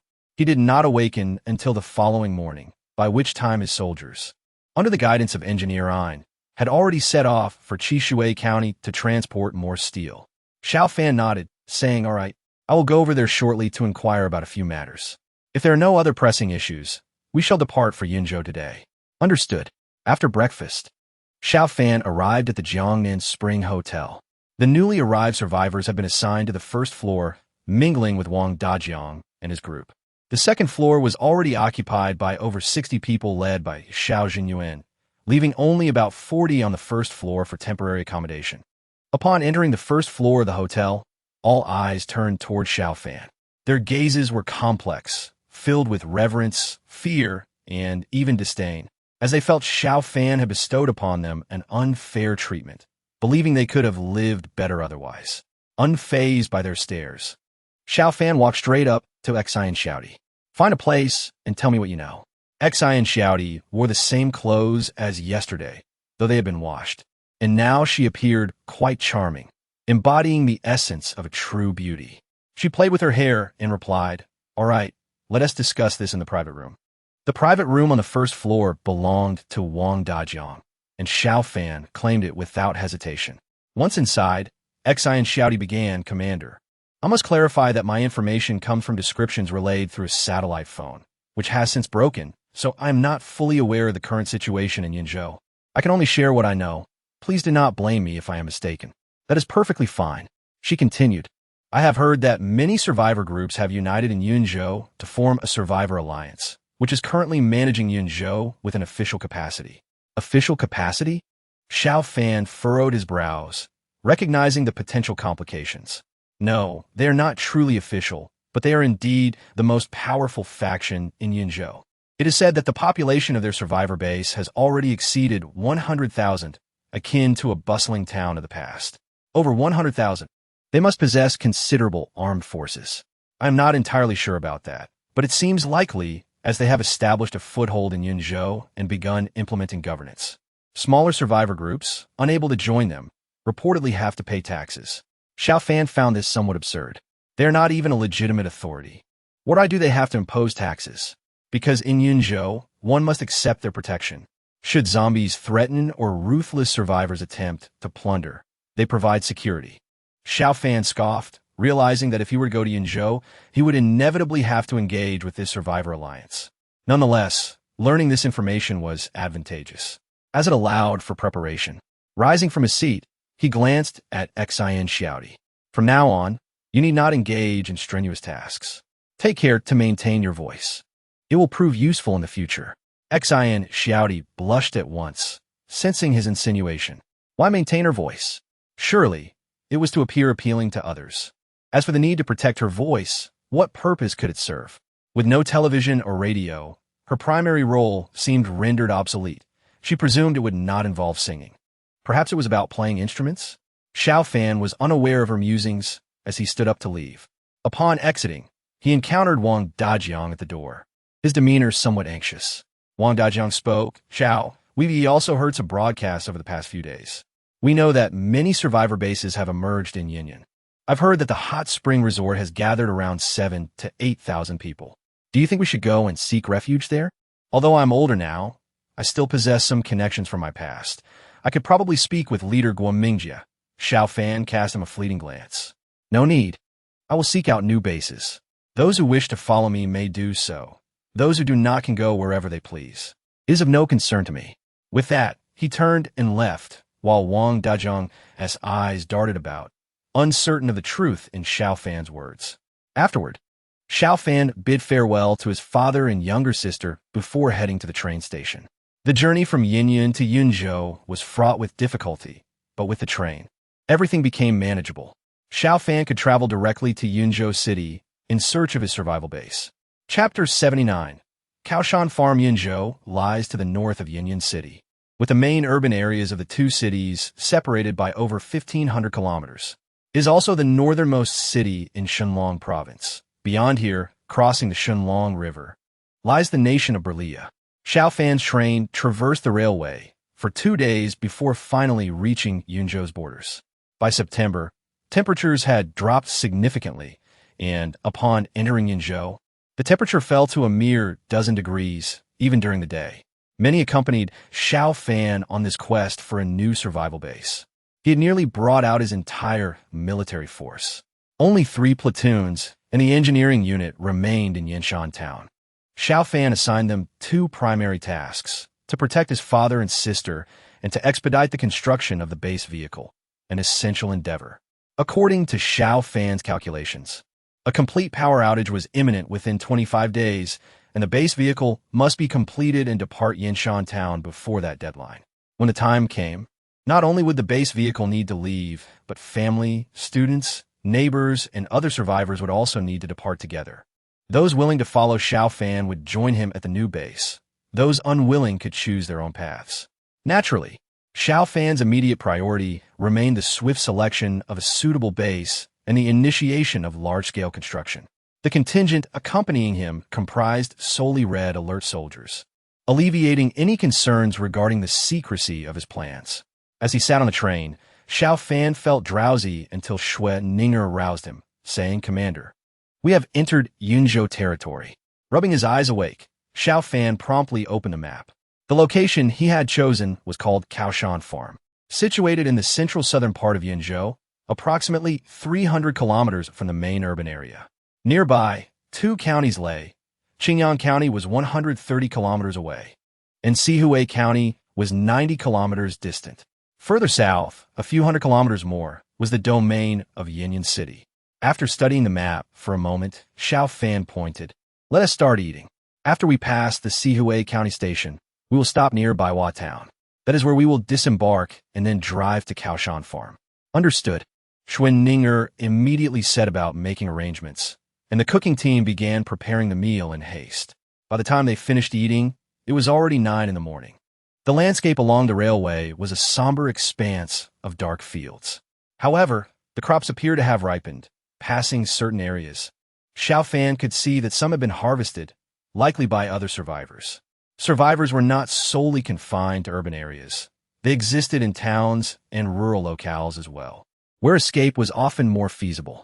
Hence, many survivors were managing to survive in the wild. Nevertheless, Xiao Fan understood that the most challenging days were yet to come. The impending power outage was a significant factor, compounded by the approaching winter. Should winter arrive and these survivors lack a warm shelter, the frigid northern climate could easily claim lives in the desolate wilderness. As I gazed at the scenery by the roadside, the train gradually slowed down. The chief commander announced that the Baiwa Town train station lay 5 kilometers ahead, yet our high-speed train would not make a stop there. "Do not halt at the station. Find a suitable spot to disembark from the tracks," he instructed. Understood. Soon, the train came to rest on a gentle slope. Xiao Fan immediately directed the soldiers to disembark, and all the warriors stepped off. The engineers produced their tools, creating an opening in the protective netting by the railway, then setting up iron plates to facilitate the descent of vehicles from the train. Xiao Fan had brought numerous vehicles, including 2 infantry fighting vehicles, 3 armored vehicles, his Xianglong, a Mengshe, 2 212 jeep cars, a Lynx terrain vehicle, a dining car, a medical vehicle, and a sidecar motorcycle. One by one, the vehicles emerged from the train, and all personnel boarded. Although somewhat cramped, there was still ample space to accommodate everyone. Xiao Fan settled into the Xiongling off-road vehicle, with the links leading the way. After consulting the map, he noted that the distance to Kaoshan Farm was approximately 30 kilometers, which was not far. Let's depart. With a roar, the convoy commenced its journey toward Kaoshan Farm. In this wilderness, encountering zombies was not an easy feat. By avoiding highways and towns, they were unlikely to meet any. Even should they encounter a few scattered zombies, it was improbable that they would pose a threat to the convoy. The journey proceeded without incident until they reached the vicinity of Kaoshan Farm. The farm had an administrative area with around 500 to 600 households, suggesting the presence of some zombies. Yet Xiao Fan chose not to approach.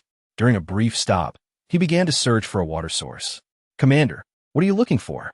"I am seeking the source of this river," Xiao Fan replied, gesturing towards a shimmering stream nearby. Xuan Ninger, standing beside him, checked the map and said, "Commander, this river is called Haiyuan River, originating from the nearby Xing'an Mountains, which should be no more than 10 kilometers away. If we follow the river upstream, we should reach the foot of the mountains." "Very well. The entire army shall advance along the river. I wish to see what lies at the base of the mountains." They resumed their journey, and after about 10 minutes, they finally arrived at the foot of the Xing'an Mountains. Xiao Fan disembarked and surveyed the surroundings. Before him lay the lush Xing'an Mountains, stretching endlessly. A moderately sized river flowed from the mountain, forming an expansive alluvial plain.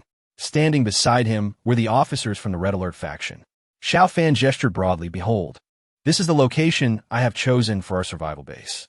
To the north, we are flanked by the towering mountains, while peaks surround us to the west, shielding us from the harsh northwest winds and creating a microclimate with slightly warmer temperatures. To the east and south lie fertile plains, a prime agricultural area, with the Haoyuan River providing ample water for sustenance.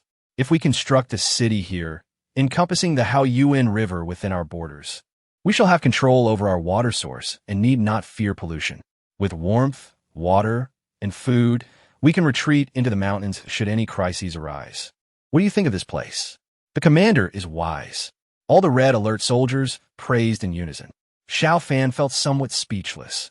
While these soldiers were commendable, their blind admiration and unconditional trust in him could be quite exasperating at times. Chapter 80.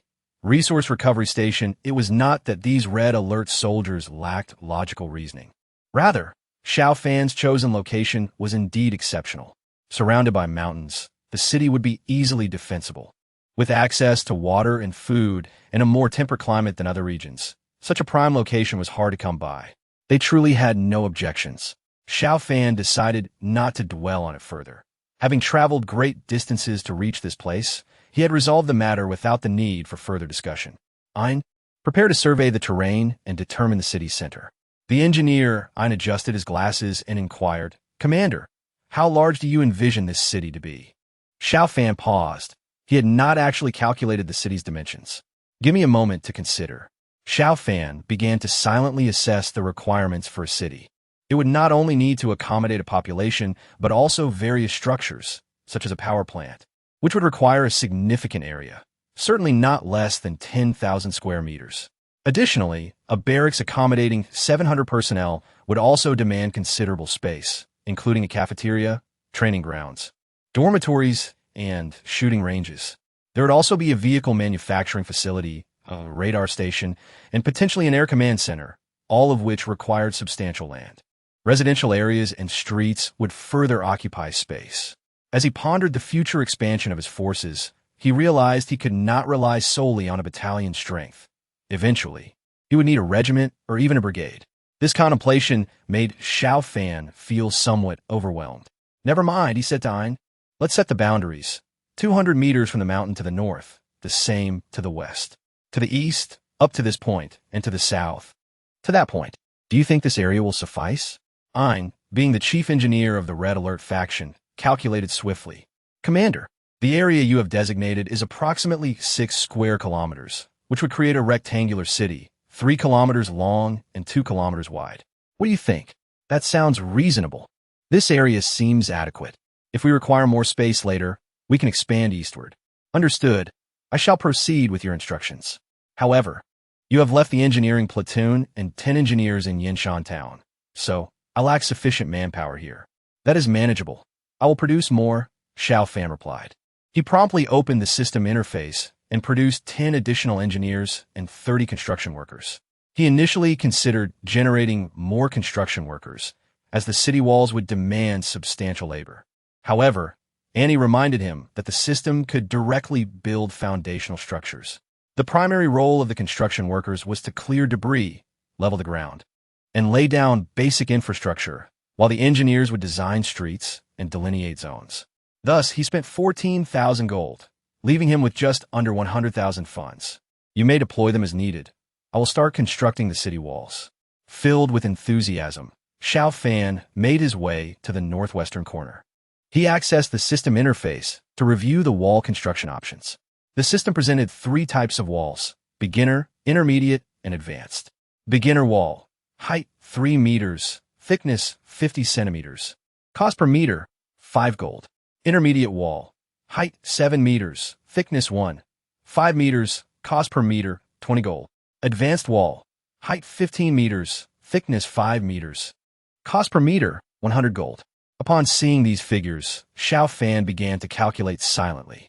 The outer city wall would undoubtedly require the advanced walls. With a perimeter of 3 kilometers and a width of 2 kilometers, the total would amount to 10 kilometers of wall, equating to 10,000 meters. At a cost of 100 gold per meter, the total would be 1 million gold. Realizing this figure, Xiao Fan was taken aback. Having graduated from university, he doubted he had made an error in his calculations. After double-checking, despair washed over him. The outer wall alone would cost 1 million gold, a sum he simply did not possess. Initially, with a fortune of 100,000 gold, I fancied myself a sudden affluent individual, only to realize that I remained a pauper. What shall I do? Must the outer city walls be of a rudimentary 3-meter height? That is utterly unacceptable, for the strength-based zombies could easily breach such barriers, while the agile ones could effortlessly leap over them, rendering them ineffective for protection. Just as I began to feel overwhelmed, Annie provided a prompt from the system. Upon hearing this, Xiao Fan's eyes sparkled with hope.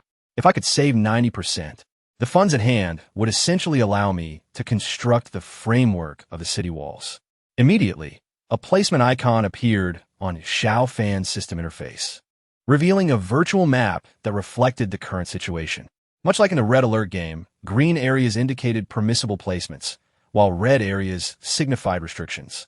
After much deliberation, Xiao Fan discovered that structures could only be erected on level ground. With a thunderous rumble, a brand new building emerged from the earth. The first tangible structure of Red Alert was born.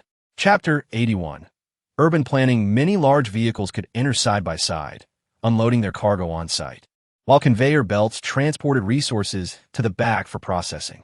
Vehicles would exit through a side gate, transforming resources into data, a simple process of the system's creation. These data were not currency, but rather resources like steel, cement, stone, timber, and blue bricks. It was essential to gather these resources, as well as some large machinery. For the foundational construction, here was also necessary.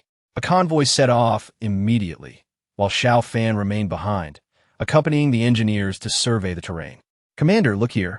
This is the center point of our city, where we can eventually construct a central intersection, Ein remarked, producing a vast blueprint that outlined some urban planning. According to Xiao Fan's vision, the city would be divided into 2 sections. One part would be a residential area, accommodating both living spaces and commercial zones, situated in the front half. The latter half would be designated as a military zone, where all Red Alert structures would be placed, prohibiting ordinary civilians from entering, a true no-go zone. Thus, 2 walls needed to be constructed to segregate the front and rear areas, prompting Xiao Fan to push the central point a bit further forward. This rear section will not be open to the public. Very well. I have another suggestion. Should we construct a tunnel leading outside the city in case of emergencies? Xiao Fan pondered and found Ein's proposal highly feasible. Not only should we build one, but 2 tunnels should be constructed. Pointing towards the vast fields ahead, he continued, If one day we are attacked by either humans or zombies, this area will become the main battlefield. We must choose a concealed location for the tunnel entrance. The tunnel must accommodate both personnel and vehicles, allowing for stealthy appearances to catch the enemy off guard. I took note of Xiao Fan's words. What about the other tunnel? The second tunnel should lead to the mountainous region behind us. In the event our city faces real danger, we can retreat from this exit at any time. Xiao Fan explained. Understood. I have it all noted and confirmed. Once the resources and machinery arrive, we will commence full-scale operations. We must prepare the city's drainage and electrical facilities in advance and lay roads. At the very least, we need a proper roadway for ease of travel, as civilian vehicles currently face great difficulty in entering and exiting. Indeed, Commander, our numbers remain insufficient, as we are in the foundational construction phase. Have you considered augmenting our engineering platoon? Xiao Fan recognized the truth in this observation. Comprehensive operations would indeed require a larger workforce. While the soldiers could serve as temporary labor, they were not professionals. Following Ein's advice, Xiao Fan produced an additional 30 engineers, thus forming a third engineering platoon. With 60 specialized engineers working together, the cleanup operations commenced swiftly. Each engineer arrived with a backpack containing basic tools, allowing them to clear weeds and debris efficiently. Xiao Fan continued to accompany Ein in surveying the site, soon arriving at a higher elevation. Commander, look here. This is the highest point within the city. I believe we can establish a radar station here. Very well. Let us proceed as you suggest. Without a physical radar, my personal radar has a limited diameter of 1,000 meters, which is rather inconvenient. The area was adorned with hawthorn trees, apricot trees, blueberries, and apples. Additionally, there was a grove of maple trees and a birch forest, which appeared particularly enchanting during the autumn season. More importantly, a waterfall graced the landscape, formed by the waters of the Haoyuan River cascading over rocky terrain, resulting in a large pond with a diameter exceeding 200 meters. The pond was fed by a river several meters wide that ultimately joined the Haoyuan River. Commander, I have designated this area as your residence, the commander's official residence. What do you think? Xiao Fan gazed upon the picturesque scenery and felt a sense of delight. He nodded slightly. Yes, let us preserve this area. Xiao Fan thought of his family, but for now, he would not invite his father and younger sister to stay. Firstly, this was a restricted zone with many secrets, and even with family, Xiao Fan would not divulge anything. Secondly, with so few inhabitants, they might feel lonely if they were to come. Then, Ein proposed a second suggestion. The exit of the second tunnel should be situated at Xiao Fan's residence to ensure that he would be the first to evacuate in times of peril. Xiao Fan considered this and agreed. Although he did not believe his safety was at risk, in the eyes of the Red Alert soldiers, he was paramount, and ensuring his safety was of utmost importance. As Xiao Fan and Ein walked and surveyed the designated areas, time passed swiftly. With the arrival of machinery, the engineers promptly ceased manual labor and commenced mechanized operations. Cement, 550 units. Steel, 706 units. Bricks, 650 units. Annie, how many resources are required to construct a high-grade wall? Xiao Fan inquired, nodding. With the current resources, if he could obtain stone and timber, it would be possible to erect a 6-meter-high wall. However, this was still far from sufficient. He needed to gather more. Observing the current manpower, Xiao Fan decided to delay wall construction and instead focus on bolstering troop numbers. Gathering resources and commencing construction while also collecting funds would not be hindered. Since we are enhancing troop numbers, let us do so significantly. Xiao Fan directly addressed Annie. Annie, please calculate how much funding is required to produce a battalion based on my current configuration. Chapter 82. Troop numbers exceed 400. Xiao Fan's current battalion-level unit configuration was as follows. 3 combat platoons, each with 30 individuals, including 3 squads of 24 soldiers. 1 platoon leader, 1 sniper, and 1 flamethrower soldier. 3 soldiers comprised a heavy machine gun team, totaling 30 individuals. Since the establishment of the cooking and medical teams, the platoon level no longer included these 2 types of personnel. The total cost for the 3 squads amounted to 7,200 gold. with the platoon leader as a scout at 500 gold, the sniper at 800 gold, and the flamethrower soldier at 1,000 gold, alongside the heavy machine gun team at 2,000 gold. Thus, the total expenditure for one platoon amounted to 11,500 gold. For 3 platoons, this totaled 34,500 gold. The cooking team comprised 8 individuals, the medical team also 8, resulting in a total of 3,200 gold, plus 2 vehicles at 3,000 gold, culminating in 6,200 gold. The guard team consisted of 8 soldiers plus a platoon leader, totaling 1,700 gold, for an overall total of 7,700 gold. This constituted a complete formation, with a total headcount of 114 individuals and an aggregate expenditure of 48,400 gold. Xiao Fan had yet to thoroughly organize the remaining special units. It was now time to ascertain those details. He resolved to equip each company with an infantry fighting vehicle, 3 armored vehicles, a Hummer, and 3 212 jeeps. The total cost of these vehicles amounted to 18,000 gold. Each infantry fighting vehicle came with 3 crew members, and the armored vehicles included a driver, bringing the total personnel count to 118. An engineer, serving as a technician, cost 800, raising the total to 119. Furthermore, with the addition of a reconnaissance officer promoted to company commander at a cost of 500, the count reached 120. There remained 20 vacant positions, which Xiao Fan did not rush to fill, preferring to wait until the physical structures were established and new troop types became available. The configuration totaled a staggering 67,700 gold. After reviewing his finances, Xiao Fan felt it was feasible. Resolute in his decision, he opted to directly increase the second company. He brought along 2 platoons and basic vehicles, establishing these 2 platoons as the first and second platoons of the first and second companies. Consequently, he only needed to augment the strength by 4 platoons. 1 platoon cost 11,500 gold, and thus 4 platoons would total 46,000 gold. With these funds allocated, production commenced. Not pausing his efforts, Xiao Fan also continued to enhance the cooking and medical teams. He already had 1 cooking team and 1 medical team, so he merely needed to add 1 more to each. Each vehicle was provided with 1, and an additional vehicle was necessary. He also planned to add 2 security teams, bringing the total cost for these 4 teams to 9,400 gold. With armored vehicles and infantry fighting vehicles secured, he additionally acquired 6 212 jeeps to serve as transport for the 6 platoon leaders, spending another 6,000 gold. The production queue had grown considerably, with the total duration extending well over 10 hours. Upon finalizing his selections, his expenditures had reached 61,400 gold. However, once production was complete, his troop strength would swell to 400. 2 understrength companies would account for 240 personnel, with 3 engineering platoons contributing 90. The Yinshan town also had a platoon of 30 personnel, along with 10 engineers. Adding in various other units, the total reached precisely 400. A fully equipped battalion was already over half complete, yet his funds had dwindled significantly. Observing the emergence of each soldier filled Xiao Fan with an indescribable sense of fulfillment.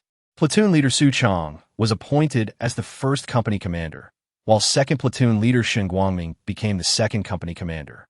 The previous platoon leader positions were filled by newly enlisted reconnaissance soldiers. Xiao Fan issued orders for the newly formed troops to immediately engage in resource collection. They required a substantial amount of supplies, including building materials, food, and fuel. With so many vehicles on site, fuel was an urgent necessity. If there were any nearby gas stations, they would not hesitate to drain them dry. Simultaneously, Xiao Fan assigned the new troops a mission to eradicate the zombies at Kaoshan Farm and Baihua Town. He needed funds, considerable funds, to facilitate infrastructure development. While Xiao Fan commanded, his security team leader, Shen Ruihui, grew anxious. As new recruits joined, the ranks swelled, and those fresh soldiers were rapidly being appointed to positions of leadership, while he, a seasoned veteran, remained merely a team leader. He could not help but clear his throat, subtly reminding Xiao Fan of his presence. "Is there something on your mind, team leader Shen?" "Commander, it seems that company leaders have been provided with security teams."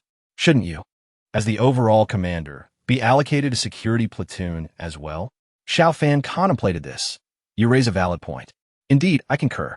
Shen Ruihui puffed out his chest, eager to demonstrate his suitability for the role of platoon leader. However, with funds tight, he decided to wait until his finances were more robust. Xiao Fan indeed felt this way. Having just spent over 60,000 gold, he was left with only 35,000 and needed to be frugal. Shen Ruihui immediately deflated, like a punctured balloon, and refrained from expressing further dissent.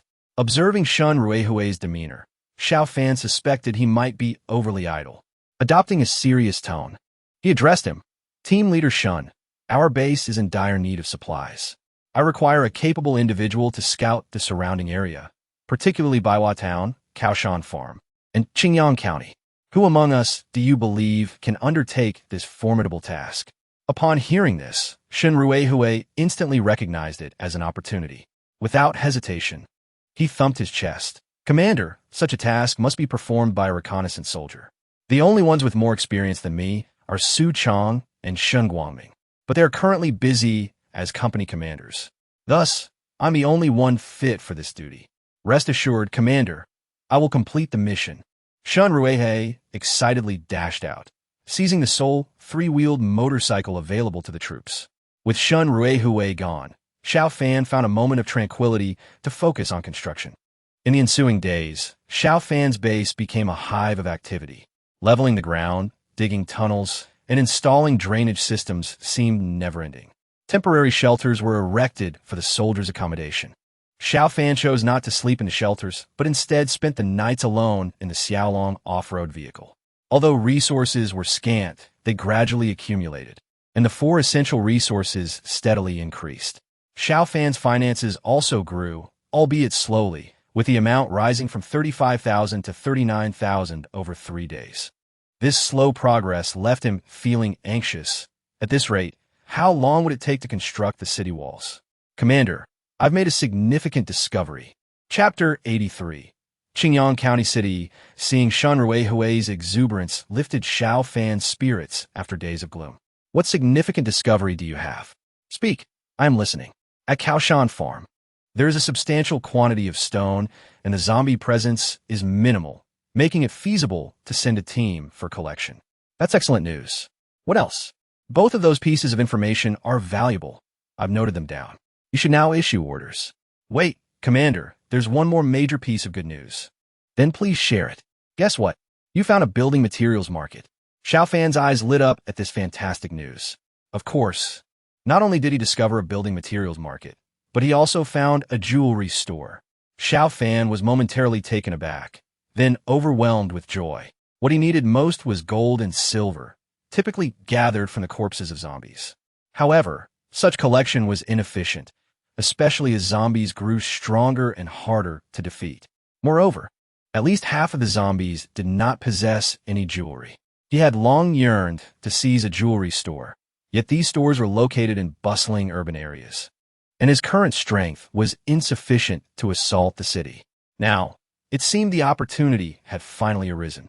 Suppressing his excitement, he confirmed with Shen Ruihui, "Are you certain we can secure the jewelry store without alerting the zombies in Qingyang County?" Rest assured, Commander, a river cuts through Qingyang County, isolating a large portion of the zombies on the other side. The area surrounding the jewelry store has a considerable number of zombies, but with our current capabilities, we can proceed cautiously and hope to secure it in a few days. Will the zombies from across the river not cross over on the bridge? Normally they would, but that bridge has been destroyed. I don't know who blew it up, but most of the zombies are on the opposite side. Otherwise, I wouldn't have found the jewelry store. Hearing Shen Ruihui's report, Xiao Fan finally felt reassured. He was uncertain whether zombies could drown, but he knew they were averse to water. During rain, zombies lost their hearing, sense of smell, and much of their vision, and those he had encountered never willingly entered water. With the river serving as a barrier, the plan became feasible. Thank you, Commander. With great excitement, Xiao Fan promptly chose to fill the ranks of the guard platoon to a total of 30 personnel. 3 newly recruited scouts were appointed as squad leaders, and Shen Ruihui was directly promoted to platoon leader. Although Xiao Fan had considered Xuan Ning'er for the position, She firmly expressed her desire to continue serving as his personal guard. Respecting her wishes, he did not press the matter, as having a beautiful guard certainly added to the visual appeal. With the guard platoon established, Xiao Fan prepared for his expedition. He dispatched the 1st Company and 1st Platoon to the Kaoshan farm to gather stones, while the 2nd Company and 2nd Platoon were sent to Baiwa town for timber collection. He personally led the 2nd Company, the guard platoon, an engineering platoon, and a multitude of heavy artillery units towards Qingyang County, ensuring the safety of the base and gathering as many mechanical vehicles and useful supplies as possible. Once everything was in place, Xiao Fan and his contingent of over 200 individuals set off in a grand procession of dozens of vehicles towards Qingyang County, situated 130 kilometers away.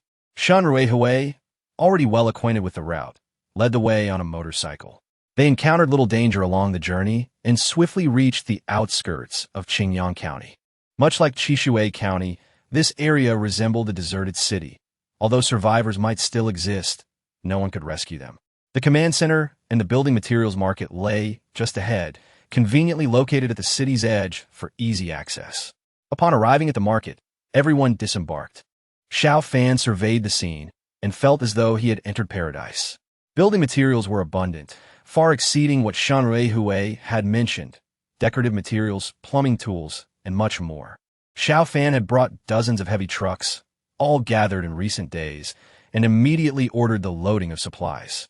The engineering platoon had also brought unloading equipment, and many materials could be sourced on site, prompting a fervent atmosphere of activity. Leaving a combat team behind for protection, Xiao Fan led the main force onward towards Qingyang County. This time, their speed began to diminish. They frequently encountered zombies along the way, and Xiao Fan noticed an increasing number of mutated zombies. "Commander, armored zombies ahead."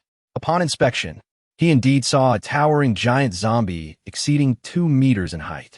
Snipers prepare to take down this behemoth. After it is slain, remember to extract the crystal core from its brain. The snipers fired, and despite the armored zombie's strength, it fell easily under their combined fire. Afterward, the engineer approached to retrieve the crystal core, while Xiao Fan continued to assess the situation ahead.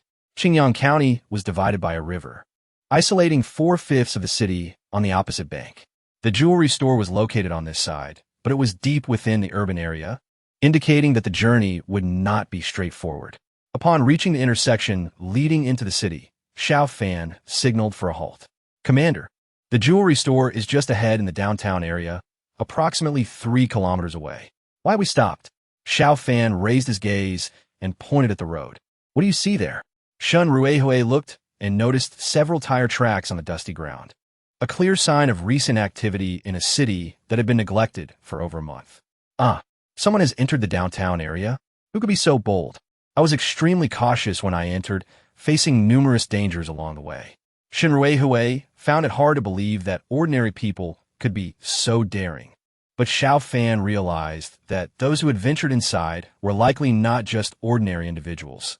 They might be the mutated ones. The thought of mutated beings immediately triggered his memory of the Survivor Alliance. Although he was uncertain of their intentions, it could not deter his advance. The convoy continued deeper into the city.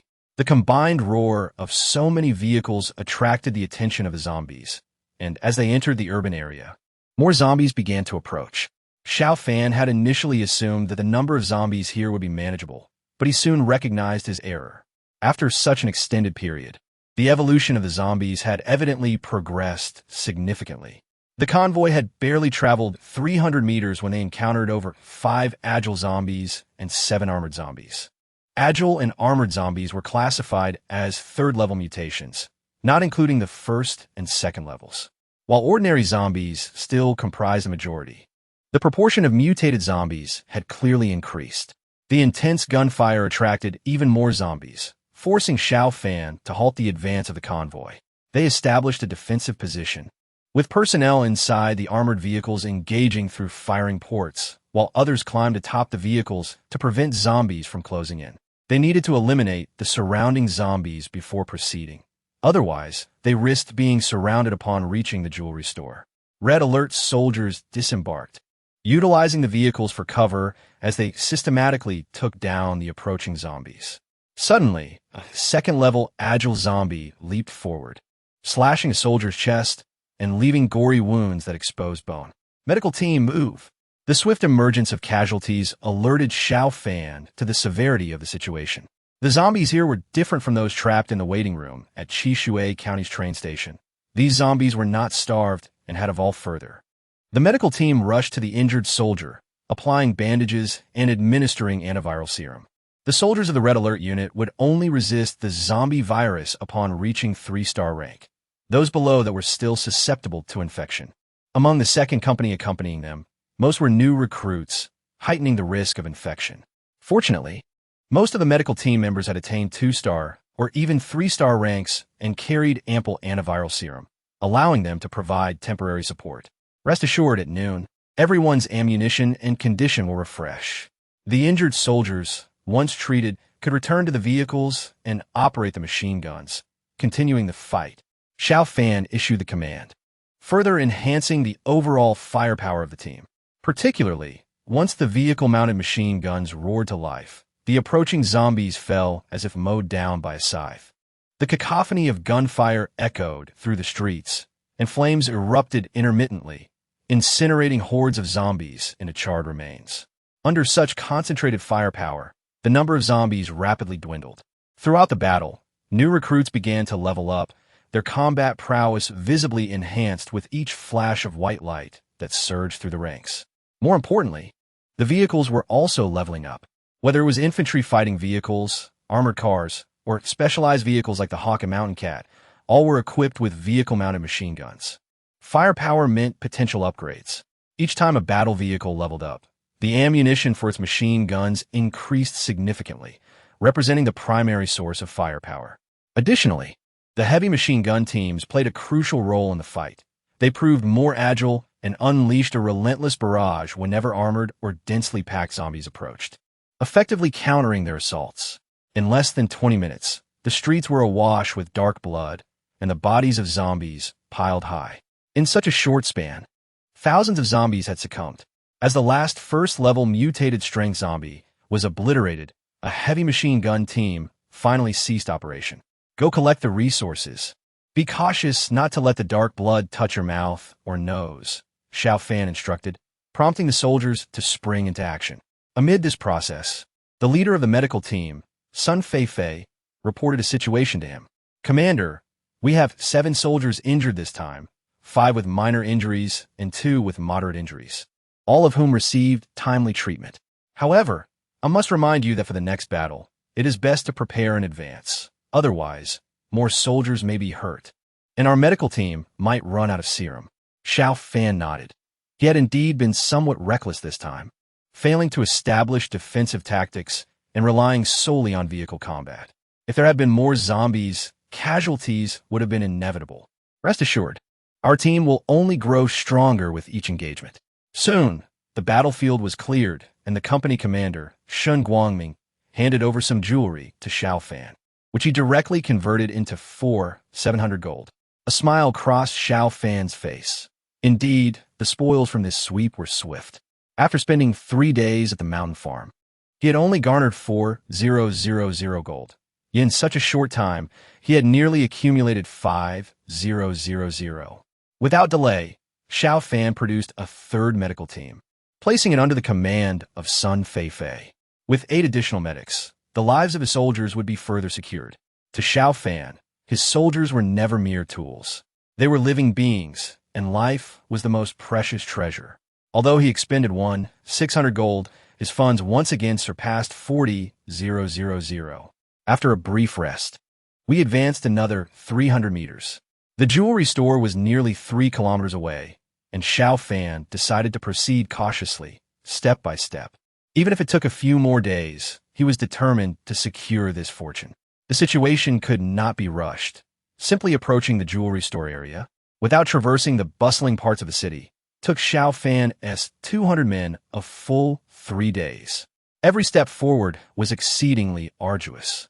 His troops even needed to construct defensive fortifications and prepare in advance to inch forward. When ammunition ran low, they would halt and wait for resupply before moving on. progressing slowly into the urban area. Over these 3 days, despite Xiao Fan's vigilance, 2 red alert soldiers fell in battle. One perished at the hands of a level 3 agile zombie, and the other succumbed to a level 3 armored zombie. There was no way around it. These 2 types of zombies were far too lethal, leaving little opportunity for survival.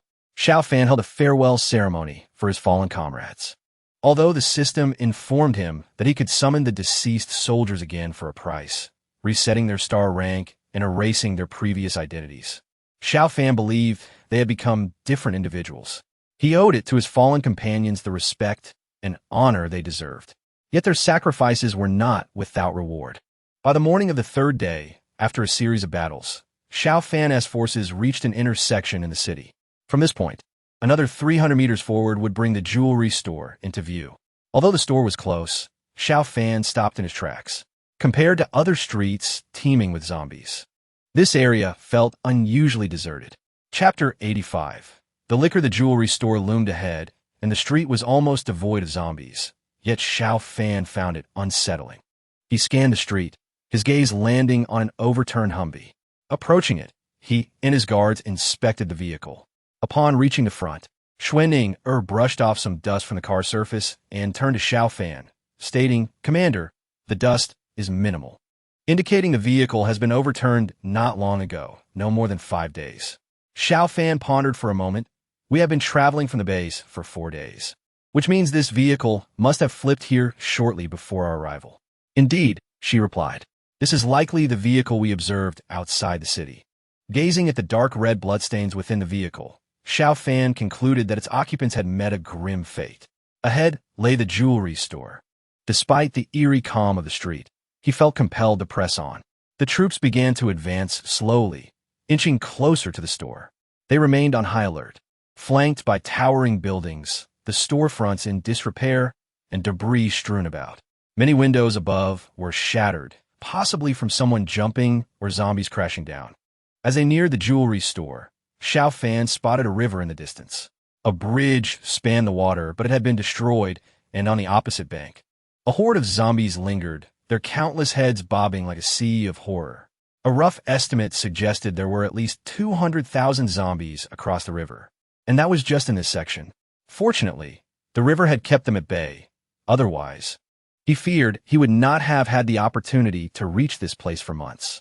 The party arrived at the jewelry store's entrance, where the sign had suffered damage. Yet the word gold remained intact, confirming it was indeed a jewelry store. The establishment was modest in size, typical for a county town. Xiao Fan did not rush inside, but first opened his radar map. Upon glancing at the screen, his eyes widened in surprise. There was a zombie inside the store. Typically, a single zombie would not warrant much attention, but this one was a particularly deep shade of red. Ordinary zombies bore a light red hue, while mutated ones appeared darker. Agile and armored zombies were a vivid crimson. Yet this zombie was a dark red. Xiao Fan understood that the deeper the red, the greater the threat posed by the zombie. Undoubtedly, this was an evolved creature, surpassing the levels of both agile and armored zombies. It was no wonder the street was so sparsely populated with zombies. This high-level zombie was likely deterring others from approaching. "Everyone, be cautious and step back a bit. Mind the zombie here," he instructed. The red alert soldiers retreated slightly, forming a semicircular perimeter in front of the jewelry store. After another careful observation, Xiao Fan confirmed that the mutated zombie was situated on the 2nd floor of the store. He issued a direct command, "Xuanning, toss a grenade through the 2nd floor window. I wish to see what lurks within." "Yes," Xuanning nodded, raising her pistol to shatter the 2nd floor glass before tossing a grenade inside. Boom! A shockwave erupted from within the 2nd floor, sending shards of glass flying. A howl erupted, and a crimson figure burst forth from the upper level. Rat-a-tat-tat! To prevent the figure from posing a threat to Xiao Fan, the soldiers of the guard unit opened fire. A dense barrage of bullets formed a fire net, denying the red figure any chance to close in. Blood splattered as the crimson figure was struck repeatedly, yet it did not fall. Instead, it swiftly evaded along the building's exterior. In that moment, Xiao Fan caught a clear glimpse of this monstrous entity. It stood over 3 meters tall, its entire body a vivid red, moving on all fours with a long tail trailing behind. Although its head was grotesque, remnants of its former humanity were still discernible. A sudden pause ensued as the creature extended a long red tongue over a meter in length, flicking in and out. Xiao Fan was taken aback, suddenly realizing this was the liquor from zombie films. This creature's feet seemed webbed, allowing it to traverse walls with incredible agility. Despite the fire from a dozen soldiers, only a few bullets found their mark. Besides Xiao Fan, Xuanning remarked, "Commander, this is an agile class zombie, even surpassing level 3 evolved agile zombies in rank. However, I feel it has only recently undergone evolution." Xiao Fan observed the tattered remnants of clothing on the liquor and replied gravely, "Not just recently. It has only been a few days since its evolution." As he spoke, something suddenly fell from the liquor atop the towering wall. Xiao Fan looked down to see it was a car key. Shen Ruihui exclaimed, "But the driver has only been dead for a few days. How could it evolve to this extent?" Xiao Fan fell silent for a moment. "Good question, but let us leave that for the engineers to investigate thoroughly. For now, eliminate this creature. Open fire. Bring him down from the wall. Howl. Do not linger with the mutt. Summon the military dogs. I wish to see how this liquor fares against several 3-star military dogs." With Xiao Fan's command, the troops fired again. This time, dozens of soldiers unleashed their weapons simultaneously, a torrential downpour of bullets enveloping the liquor. The creature bore thin scales, but could not withstand the relentless assault of rifles and light machine guns like the armored zombies. Under the concentrated fire, it was struck multiple times and lost its grip on the wall, tumbling down from the upper floor. As the liquor hit the ground, the soldiers immediately ceased fire. The formidable 3-star military dog, Howl, was the first to pounce on the injured liquor. The liquor, initially bombarded by grenades and riddled with bullets, was in a dire state. Yet upon seeing Howl, whom it regarded as prey, it let out a howl and leaped to grapple with Howl. Despite its injuries, the liquor managed to hold its ground against the 3-star military dog. Seeing Howl at a disadvantage, the female dog, Zhen Tian, sprang into action, biting down on the liquor's neck. Thus, a chaotic battle ensued in front of the jewelry store, with 1 zombie and 2 military dogs engaged in a fierce struggle. Upon witnessing the clash between the 2 military dogs and the liquor, Xiao Fan was able to ascertain the creature's combat prowess. A fully intact liquor could likely take on 4 3-star military dogs. It is worth noting that the strength of a 3-star military dog is comparable to that of a tiger from the pre-apocalyptic world, highlighting the terrifying combat ability of the liquor. Moreover, given the liquor's speed, it would be challenging for any military dog to capture it should it attempt to flee. However, this particular liquor was now trapped. Xiao Fan, no longer wishing to observe, waved his hand, signaling 2 more military dogs to join the fray. With 4 dogs attacking fiercely, the injured liquor could no longer withstand the onslaught and attempted to escape. But with soldiers ready to fire, it found itself with nowhere to turn, ultimately succumbing to the relentless bites of the 4 military dogs. The soldiers opened its head and retrieved the crystal core. The engineer stepped forward again to extract the crystal core from the liquor's brain. This core was larger and more luminous than those of agile zombies and armored zombies.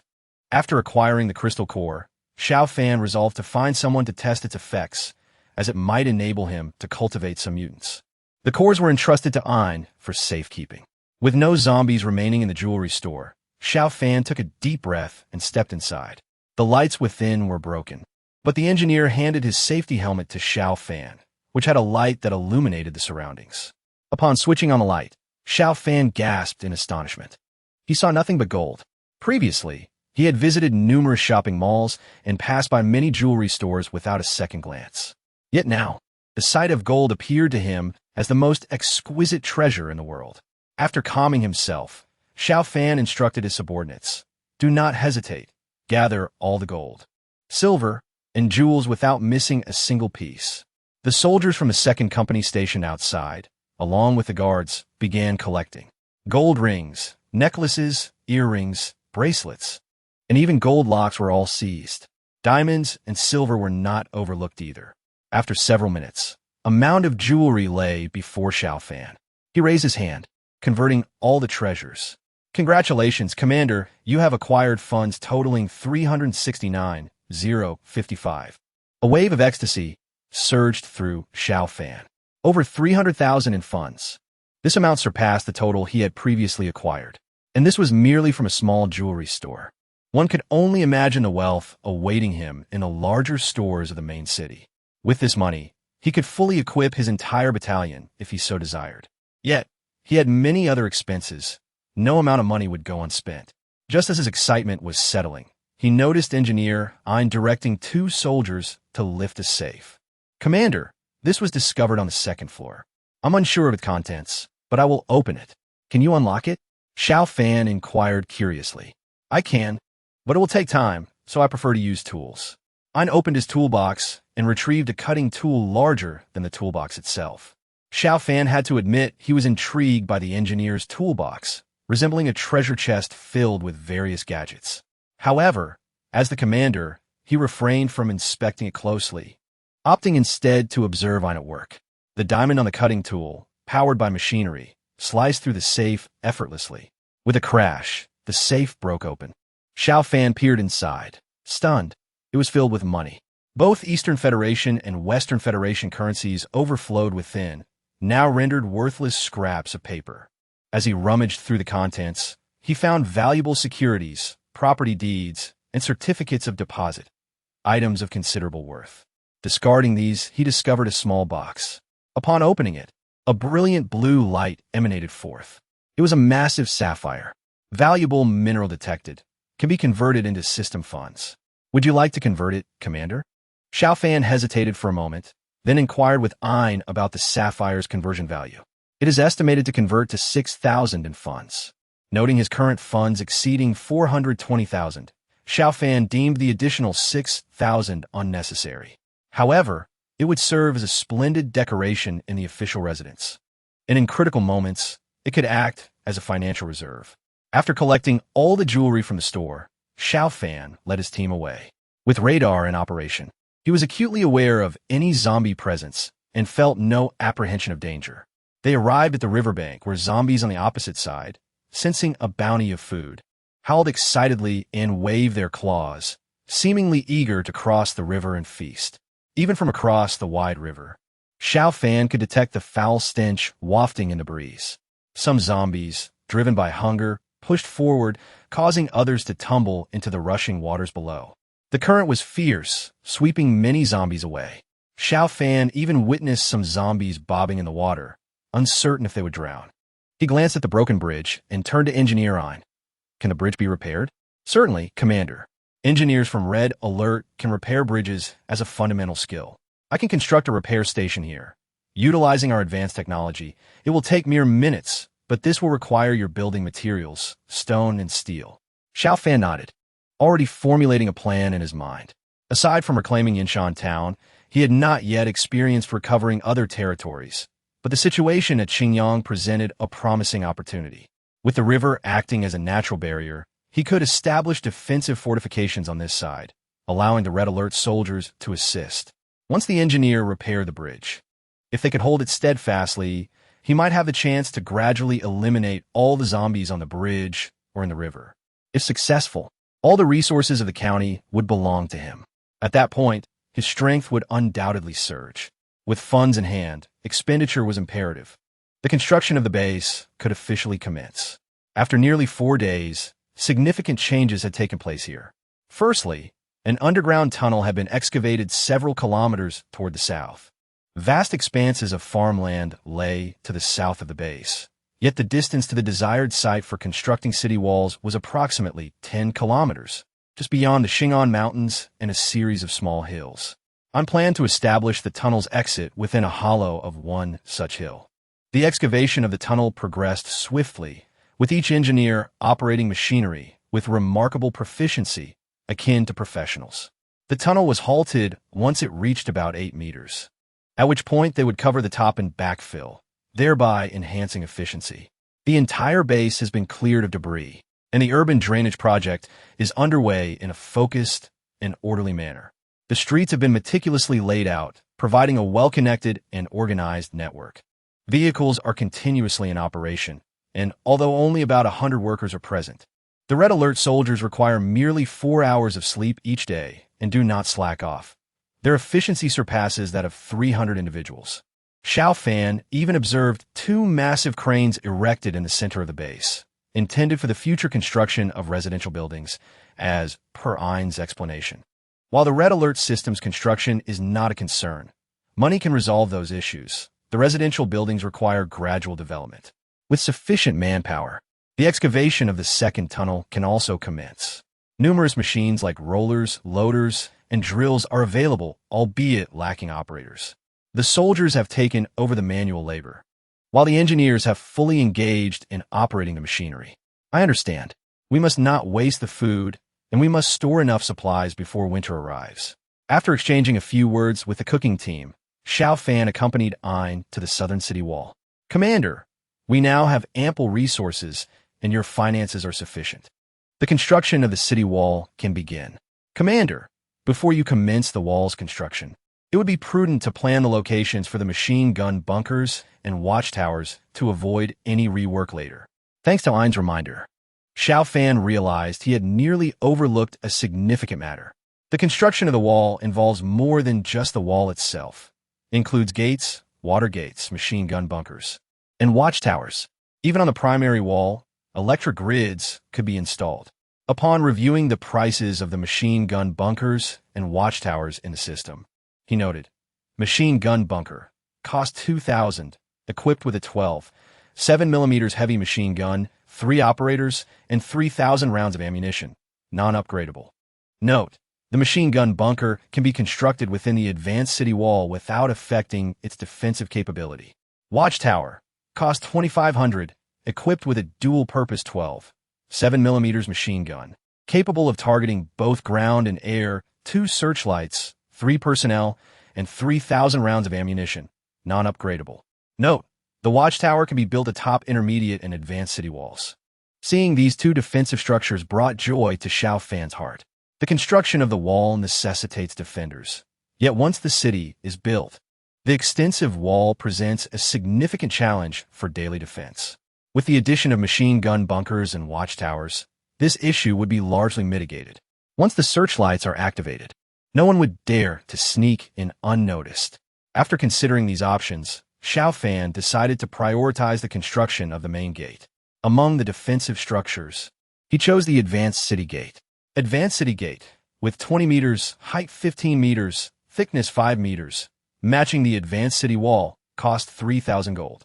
Detected sufficient resources for the commander, reducing cost by 90, actual cost is 300 gold. With a decisive click, the first city gate was completed with a resounding boom. A colossal gate, standing 15 meters tall and 20 meters wide, emerged. Its 5-meter thickness was constructed from blue bricks and mortar, reinforced with a concrete structure. The wall's crest featured raised crenellations for soldiers to conceal themselves. In the center, 2 massive iron doors, 50 centimeters thick, stood resolutely. Even armored zombies would leave no mark upon them. The doors operated via a winch mechanism, allowing for easy opening. Additionally, there were 2 smaller doors for pedestrian access when vehicles were not passing through. After completing this primary gate, Xiao Fan swiftly proceeded to the southern central area to establish the city's southern gate. He then made his way to the banks of the Haoyuan River, where cleaning had already taken place, and he promptly constructed a water gate. Compared to the land gates, the water gate was considerably more expensive, costing a hefty 1,500 gold. Due to the river's width, the gate spanned 100 meters, featuring a curved design to support the city's wall above, functioning as a large sluice gate. The sluice gate, nearly 70 meters wide, could be raised and lowered, allowing vessels to navigate beneath it. However, there was a concern. The gaps between the iron piles were somewhat wide, permitting passage for individuals, prompting Xiao Fan to contemplate potential future utilizations. He needed to devise a strategy in advance. Construction continued. Chapter 88. Machine gun bunkers and watchtowers. After completing the 3 southern city walls, Xiao Fan proceeded to the eastern side. Initially, he thought 1 gate would suffice, but he soon realized this notion was flawed. He planned to separate the city into an inner and outer city, with the outer city serving as a residential area and the inner city designated for military purposes. Thus, a wall would be necessary to separate the two, rendering a single gate inadequate. The inner and outer cities required 2 gates each, one for each. He first placed 2 gates in the eastern district, followed by one for the northern district. The north gate also featured a water gate, which marked the upstream entry of the Haoyuan River into the base. Finally, he addressed the western district, which, like the eastern district, required 2 gates. Consequently, the entire city now boasted 9 gates, 7 land gates, and 2 water gates. After the completion of these 9 gates, the subsequent task became significantly simpler, constructing the city walls. Xiao Fan began with the southern wall, stretching 3 kilometers long. After accounting for the 140 meters taken by the 3 gates, the remaining length was 2,860 meters, costing 28,600 gold. A remarkable sight unfolded as towering walls arose across the landscape. As he crossed over to the Haoyuan River, Xiao Fan drove the all-terrain vehicle across the river to continue construction. Nearly 30,000 gold was expended, and the southern wall was fully completed. He then proceeded to the eastern wall, which measured 2 kilometers long, requiring 19,600 gold after deducting the 40 meters for the gates. Next was the northern wall, which demanded 28,800 gold, followed by the western wall, also costing 19,600 gold. With all 4 city walls completed, the total expenditure amounted to 96,600 gold. Including the construction of the 9 gates, the total cost exceeded 100,000 gold. Yet this was not the end. Xiao Fan needed to construct the second wall. The purpose of the second wall was to further separate the urban areas into inner and outer sections. He had previously designed 3 gates for this wall, including 2 land gates and 1 water gate, ensuring rapid troop movement from the inner city to the outer city. This wall would be similar to the southern wall, extending 3 kilometers, with a total cost reaching 30,000 gold. After completing the wall, Xiao Fan began the construction of machine gun bunkers and watchtowers. He decided to erect 2 machine gun bunkers on either side of each gate. Initially, he did not comprehend the significance of placing machine gun bunkers within the city walls. But after the installation, the concept became clear. The first machine gun bunker at the south gate was established, creating a hidden fortress within the wall. Though the space was limited, it featured a resting area and ventilation. Equipped with a 12.7mm heavy machine gun, the bunker had an observation and firing slot, shielded by a thick metal plate that could be lowered when the machine gun was not in use, preserving the wall's defensive integrity. This observation slot allowed for surveillance and shooting without compromising security. Anyone attempting to infiltrate would face significant challenges. Xiao Fan entered to inspect the bunker and found 3 red alert soldiers stationed inside.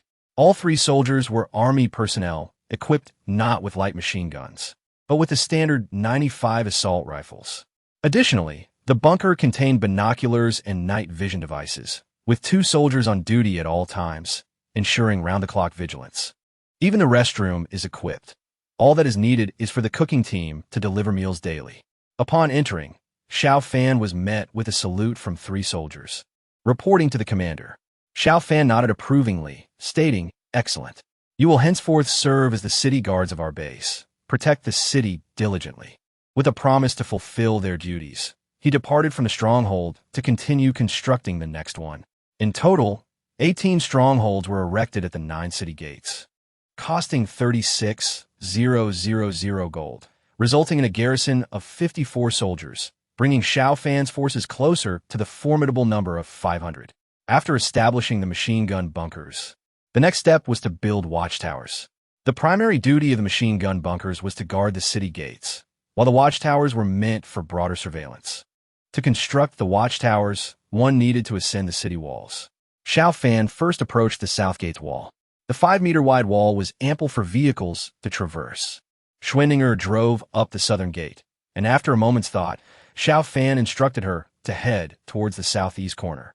The construction of the watchtowers could not be concentrated solely near the city gates. They needed to be strategically placed to manage key locations.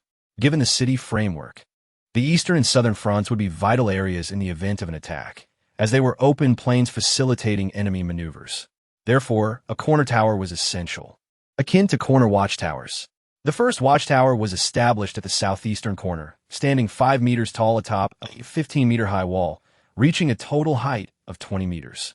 The lower 2.5 meters remained unconstructed, supported by several iron pillars, while the upper 2.5 meters formed the watchtower, accessible via a ladder. Upon climbing up, he found 3 soldiers standing in formation, saluting. This watchtower also housed a machine gun, capable of both ground and aerial defense, surrounded by large retractable bulletproof glass, providing a panoramic view. Flanking the tower were 2 powerful searchlights, one monitoring the exterior and the other the interior. Under normal circumstances, the residential areas within the city would not be illuminated by the searchlights, as it was unnecessary. The soldiers were equipped with night vision goggles and binoculars, and among the 3 soldiers was a sniper. The watchtower's extended visibility allowed for broader surveillance, making the sniper's role significant. The only drawback was that the base lacked electricity, rendering the searchlights mere decorations for the time being. However, this situation would not persist for long. Having been at this location for over a week, the construction of the base vehicles at Yinshan Town was progressing swiftly. Annie informed him that in about half a month, the base vehicles would be completed. After departing from the watchtower, Xiao Fan continued the construction of the next one. Each corner would host one, with additional towers erected every 500 meters. The southern gate spanned 3 kilometers, hosting 7 towers, while the northern gate also measured 3 kilometers with an equal number. The eastern and western gates typically had 5, but due to the established corner towers, only 3 were constructed. 20 watchtowers, costing 500 each, totaled 50,000 gold. Subsequently, Xiao Fan built 4 more watchtowers on the separating walls of the inner and outer city, omitting machine gun bunkers. These 4 towers primarily aimed to prevent any unauthorized entry into the inner city. Thus far, Xiao Fan had expended over 221,000 gold, completing all main city walls, gates, external machine gun bunkers, and watchtowers. The addition of 20 watchtowers increased his troop count by 72, bringing the total to 550. In just one day, a vast survival base was beginning to take shape. Chapter 89. Supply box in the water after completing all the watchtowers and machine gun bunkers. Xiao Fan leaned against the parapet of the southern city wall, gazing over the expansive fields and the rushing Haoyuan River, filled with a sense of infinite wonder. He realized that the most beautiful aspect of the world is not the amount of wealth one possesses, but rather the strength one wields. This grand city would soon become his base, and, as its sole master, he could not help but feel a surge of emotion. Within these defensive structures, there were a total of 126 personnel, nearing the capacity of a fully staffed company. Xiao Fan decided to increase the number by 14, forming a city guard company. He appointed a nearby sniper, Lu Ping, as the company commander, with no subdivisions directly reporting to him. Additionally, he equipped Lu Ping's unit with 13 other snipers. Including Lu Ping, all snipers were organized into 7 teams, patrolling the walls day and night, forming the Wall Patrol Unit. As a result, while the first and second companies were still not fully staffed, the City Guard Company had reached full capacity first. With no active conflict, the soldiers stationed in the watchtowers and machine gun bunkers emerged to participate in base construction. Leaving 1 sniper in each tower for security sufficed. As the numbers grew, food consumption increased, yet productivity also accelerated. The installation of drainage pipes was completed, and the basic electrical infrastructure was nearing completion. The primary tasks now involved leveling the streets and finishing the tunnels. Once these were accomplished, the foundational construction within the city would be largely completed. Beyond the southern gate lay a bustling construction site. Not only were tunnels being excavated, but the streets outside the gate were also being prepped for foundational work. However, Xiao Fan instructed against laying cement, fearing that it would be difficult to repair in the event of conflict. Therefore, the roads outside the city would be asphalt, albeit in their initial stages. With the completion of the city walls, Xiao Fan's primary responsibilities concluded. Reclining in the off-road vehicle, listening to the cacophony of construction outside, he found himself growing restless. As he fiddled with a large sapphire in his hand, a sudden system notification interrupted his ennui. "Commander, A supply box has appeared on the Haoyuan River, drifting downstream near the water gate. Upon hearing this, Xiao Fan sprang up as if propelled by springs beneath him. A supply box on the water. Such boxes often appeared in games, and indeed, some did float on water. However, while there was a river here, he had no dock, and he doubted he could construct one anytime soon, leaving him without a boat. Would this supply box provide him with a vessel?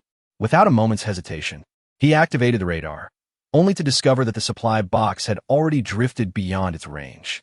He promptly ordered Schwenninger to pursue the supply box. Quick to act, Schwenninger brought over a 3-wheeled motorcycle, and without gathering anyone else, the two of them sped through the base's gates. Schwenninger drove swiftly along the Haoyuan River, pursuing the box east-southeast.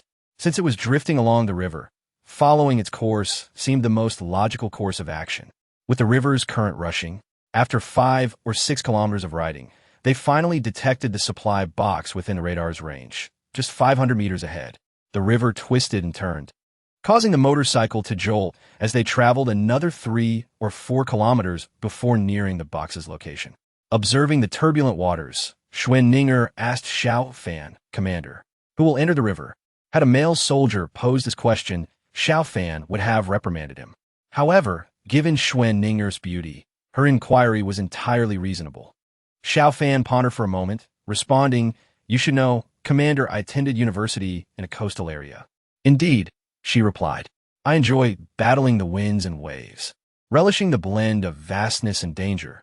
Thus, I am quite adept in water. Although I developed a cramp in water due to prolonged exposure, this small river should pose no challenge." Upon hearing this, Schwenninger quickly waved her hands. "Let's avoid that. Your health is paramount. Allow me to enter the river." Xiao Fan nodded, realizing that this was the only option. At that moment, the supply box became ensnared by water plants in a bend of the river, ceasing its drift. Xiao Fan and Schwenninger promptly alighted from their vehicle and made their way to the riverbank. Stretching her arms, Schwenninger remarked, "Commander, I intend to disrobe and enter the water. Would you kindly hold onto my clothes to prevent them from getting soiled?" Of course, Xiao Fan readily agreed. Such a trivial task was well within his willingness to assist, and with utmost chivalry, he turned his back, signaling his intent not to observe Schwenninger as she undressed. What spectacle could there be in a woman shedding her garments? Instead, Xiao Fan preferred to scrutinize the rearview mirror on the motorcycle. With his back to Schwenninger and facing the mirror, he maintained an air of virtuous propriety. Suddenly, a rustling sound interrupted the tranquility. Schwenninger had halted her movements.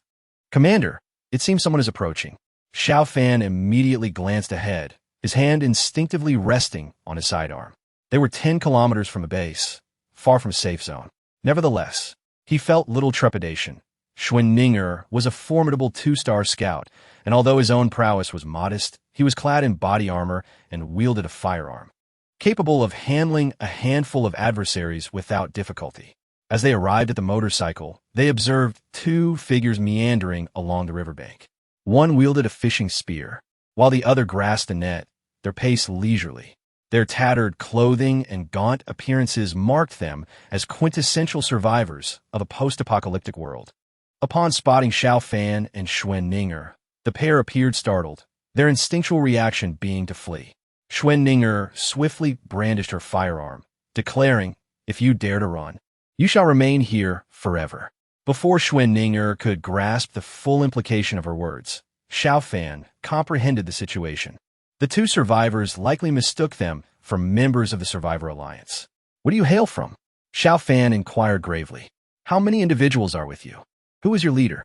"We come from General Ridge, 20 kilometers from here, with over 200 people. Our leader is Zhang Feng." As the survivor spoke, he scrutinized Xiao Fan and Schwenninger, reassured by their calm demeanor, which lacked any overt malice. "Could we request a favor from you, esteemed officers? Speak. Could you perhaps reduce our tax burden? With over 200 of us, surviving in the desolate hills of General Ridge is a struggle. The monthly taxes are simply unmanageable, especially since we have no means to process the food we harvest, and resources like salt and diesel are depleted at nearby stations. We are truly at our wits' end." Xiao Fan stroked his chin thoughtfully. How often do tax collectors visit? Are you not tax officials of the Alliance? Certainly not. Then who are you? The two survivors exchanged apprehensive glances, uncertain of Xiao Fan's intentions. They hesitated to divulge information. The tax officials notified us once, stating they would return in a month. That was over 20 days ago, so they should arrive within a week. And where is the headquarters of this alliance? Right in Yunzhou's film city, which has been occupied by them for over a month, as was broadcasted widely. Many large survivor groups have joined their ranks, and the area is now heavily populated. With numerous branches established, Xiao Fan was familiar with the Yunzhou film city, renowned as one of the top 3 filming locations in the country, primarily producing historical and war-themed dramas. The expansive area was a notable attraction in the north. He also recalled that a border defense unit was stationed nearby, possibly a company or battalion, and an airport was located within the vicinity. If the Alliance consolidated resources from the area, their power would be formidable. Having gleaned sufficient information, Xiao Fan waved the survivors away. They scurried off, acutely aware of the military garb and weapons adorning Xiao Fan and Xuan, mindful of the survival rule that mandated civility in conversations with those armed. As the two departed, Xuan voiced her concern, "Commander, their departure may lead to our situation being disclosed." Xiao Fan chuckled lightly. "No matter. The tax collectors will soon arrive, and the information will inevitably leak then. In fact, I welcome it. Since we have ventured into Yunzhou, it is vital that the people here are aware of our presence. This will serve as an excellent means of publicity. Otherwise, our base may appear too desolate." Just as Xuan was about to resume undressing, she was interrupted. With no one around now, she could finally enter the water. Xiao Fan turned once more to investigate the intriguing rearview mirror. Xuan began to disrobe again, but the distant sound of vehicles approached. Quickly donning her clothes, they soon spotted a vehicle entering their line of sight. It was a military all-terrain vehicle from the base. Shen Ruihui, accompanied by his team, drove up to Xiao Fan and Xuan, jumping from a vehicle in a salute. "Commander, you moved too swiftly. I nearly lost track of you, but fortunately, I arrived just in time to protect you." Observing the soldiers from the all-terrain vehicle, Xiao Fan refrained from comment. Suddenly, an epiphany struck Shen Ruihui. His opportunity had arisen. The supply box was submerged, necessitating retrieval from the water. Who would undertake such a task? As the commander, it would be inappropriate for Xiao Fan to plunge into the river. Xuan, being a lady, should not enter the water either. Moreover, the commander had no interest in beautiful women, making it imperative that he, Sergeant Shun, take charge of the situation. Seizing the moment, Shen Ruihui eagerly volunteered, "Commander, allow me to handle this minor task." Without hesitation, he shed his military uniform and firearm, donning only a tank top and shorts before leaping into the water. With vigorous strokes, he reached the supply box, retrieving the wooden container from the depths. Soaked, he clambered back onto the shore and presented the supply box to Xiao Fan. "Commander, the supply box." Xiao Fan felt a pang of irritation, his teeth grinding together in silence as he placed a hand on Shen Ruihui's shoulder. "Sergeant Shun, you have potential." "Haha. Thank you, Commander." Shen Ruihui beamed with pride. Disregarding Shun's exuberance, Xiao Fan opened the supply box. As anticipated, it contained aquatic resources. Upon opening it, a resounding splash erupted, sending water flying. A colossal shadow plummeted from above, crashing into the river, and a gigantic head slowly emerged from the depths. Described as enormous, this head boasted a diameter exceeding 5 meters, floating atop the water like a massive mound of earth. 2 eyes the size of basins rolled about, and upon noticing Xiao Fan, it expelled a stream of bubbles. Xiao Fan approached the water's edge, extending a hand toward the creature. Suddenly, 8 enormous tentacles, each measuring several meters in length, surged from the water, eagerly reaching out to shake his hand in a gesture of camaraderie. With a deep exhale, Xiao Fan was astonished to find himself in the presence of this creature. Upon hearing the name bestowed by Xiao Fan, the creature, affectionately dubbed Little 8, appeared elated, bubbling enthusiastically before diving back into the river. Given its immense size, the river seemed somewhat constrictive, and it struggled to maneuver. Xiao Fan pondered aloud. Shouldn't little 8 be a marine creature? Can it survive in freshwater? Rest assured, Commander, the creatures within the Red Alert system possess remarkable adaptability. It will be just fine, came the reassuring reply from Annie. Xiao Fan finally felt at ease. With a thought, Xiao Ba ceased its playful antics and approached him. Although this creature appeared quite large, Xiao Fan perceived it to be in its juvenile phase. The Red Alert unit could be upgraded to 3 stars, yet it currently had no stars. Nevertheless, Xiao Fan believed that a fully grown, 3-star Xiao Ba could indeed possess the strength to overturn an ordinary warship. On a sudden whim, Xiao Fan leaped onto Xiao Ba's head. With a command from him, Xiao Ba surged forward through the river, its massive form resembling a speeding speedboat, creating towering waves as it navigated upstream. The 10-kilometer journey was even swifter than his previous motorcycle ride, and soon the water gate of the base came into view. The machinery of the water gate was promptly activated, and amidst the clanking sounds, the sluice gate rose. Xiao Ba entered the outer city of the base, continuing to move against the current, while the guards at the second water gate opened it for them. After passing through the second gate, they had entered the inner city. Xiao Ba wagged its head and tail until it reached the designated location for Xiao Fan's official residence, right in the expansive water pool. Upon entering the pool, Xiao Ba extended a massive tentacle, effortlessly lifting Xiao Fan onto the shore. Bubbles surfaced as it submerged, its enormous head peaking above the water due to its sheer size. Xiao Fan glanced around and immediately commanded, "Send a team of engineers to expand this pool and dig it 5 meters deeper," allowing Xiao Ba ample space to rest. Soon, engineers arrived with excavators to commence their work. For the time being, Xiao Ba remained in the river, waiting for the soldiers to prepare its new home. During this process, Xiao Fan often witnessed a long tentacle shooting up from the water, each time emerging with a large fish, which it would deftly ensnare and consume. This scene appeared almost magical. Fortunately, there were no other survivors around, or it would surely have frightened them to death. Xiao Fan was exceedingly pleased with the supplies that had come from the supply box. He instructed the cooking team to provide extra meals for Xiao Ba daily to expedite its growth. Since there were no boats available for it to tow into the water, it was likely that its upgrading method would be through consumption. Technically, Xiao Ba could be classified as a mutated beast, yet was entirely submissive to him. From that day forth, Xiao Fan found himself with much amusement. The cooking team prepared numerous steamed buns for Xiao Ba, delivering 2 sacks to Xiao Fan each time, allowing him to toss the buns to Xiao Ba, which eagerly consumed everything offered, whether buns or dumplings. However, the lack of visible growth in size left Xiao Fan feeling somewhat anxious. Meanwhile, construction continued vigorously at the worksite, and Xiao Fan patiently awaited the arrival of the base vehicles. 5 days passed quietly. Yinshan Town, Jiangnan Spring Hotel, first floor. With a loud crash, Wang Dajiang slammed his bowl onto the table, rice scattering everywhere. What is this nonsense? Just a bit of corn and eggplant, ordinary pork, and canned sardines? Where are the fresh fish? Where's the meat from mutated beasts? Why must I suffer through this rubbish?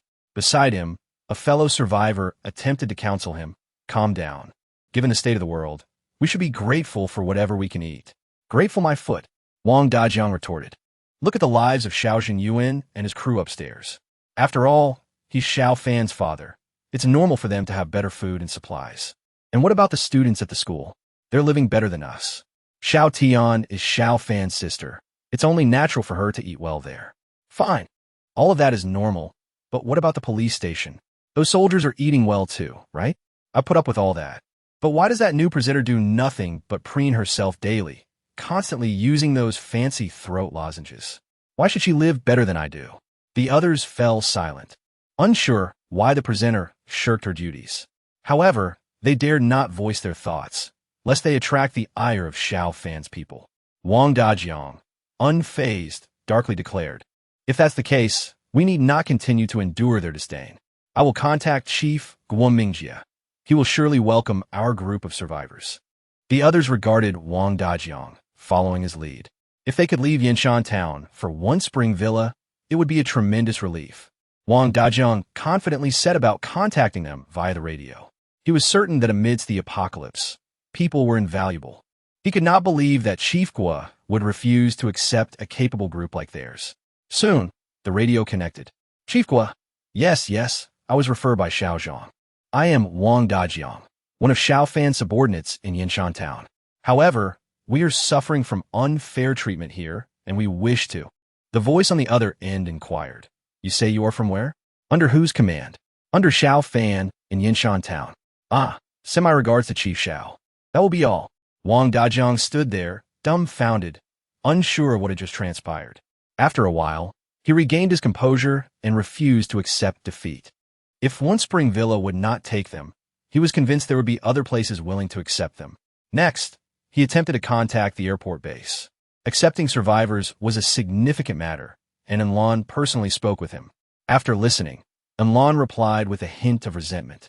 Tell Xiao Fan I do not want deadweight. If he insists on sending them my way, he must come see me himself. The call was abruptly terminated. Undeterred, Wang Dajiang finally managed to reach the 3rd Prison Base's representative. The response he received was succinct. Get lost. Chapter 92. Formation of the zombie horde. While Wang Dajiang faced repeated setbacks, progress on Xiao Fan's base vehicle had reached the halfway mark. Within the school campus, the chief engineer, Ma Dun, wiped the sweat from his brow, a smile gracing his face. Inform the commander that the base vehicle is half completed and he should prepare to clear the roads in advance. This vehicle cannot be transported by train. It is heavier than a train itself. In the campus, a colossal metallic vehicle had taken shape, measuring 30 meters in length, 10 meters in width, and 3 meters in height. It boasted massive metal tracks, designed to alleviate the pressure on the roads. Its entire structure was made of steel, reflecting a dark, glossy sheen. The communications officer received Ma Dun's orders and promptly relayed them to Xiao Fan's communications team. Upon receiving the report, Xiao Fan immediately dispatched troops to begin clearing the route from Kaoshan Farm to Yinyan City. The base vehicle needed to traverse safely, requiring the roads to be prepped, or else the journey would prove arduous. Both teams worked simultaneously, prioritizing the thoroughness of the task over rapid progress. Yinyan City Agricultural Material Market. After the trading event, the atmosphere had grown desolate. Only a handful of subordinates under Li Dehai remained, with approximately 50 survivors left. The rest had scattered like fallen leaves, seeking refuge under other leaders. Among these 50, most were armed individuals. They no longer engaged in labor, surviving solely through theft, managing to scrape by for another day of food, or resorting to robbing other survivors, as they were well acquainted with the distribution of survivors. They did not accept ordinary survivors. Even if they did, it was primarily women, as they still held some utility for a group of men. That night, these armed individuals indulged in revelry within the agricultural material markets building.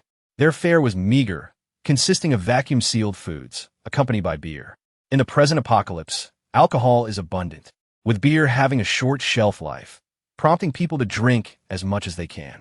Armed men, bare-chested and wielding guns, roam with disheveled hair and women in their arms, indulging in a wild revelry. This scene, filled with vibrant lights and intoxicating spirits, resembles a final frenzy.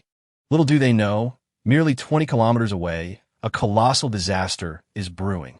In a town within Yinyan City, now reduced to a ghostly shell, over 50,000 souls reside. None have survived.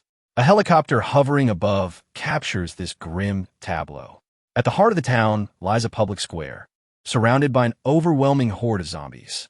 Countless undead surge forth, their wails echoing through the air, a fetid breeze sweeping past, deterring even the birds from flying overhead. The number of ordinary zombies has surpassed 50,000, while within their ranks, thousands of mutated variants lurk, first and second-level mutations.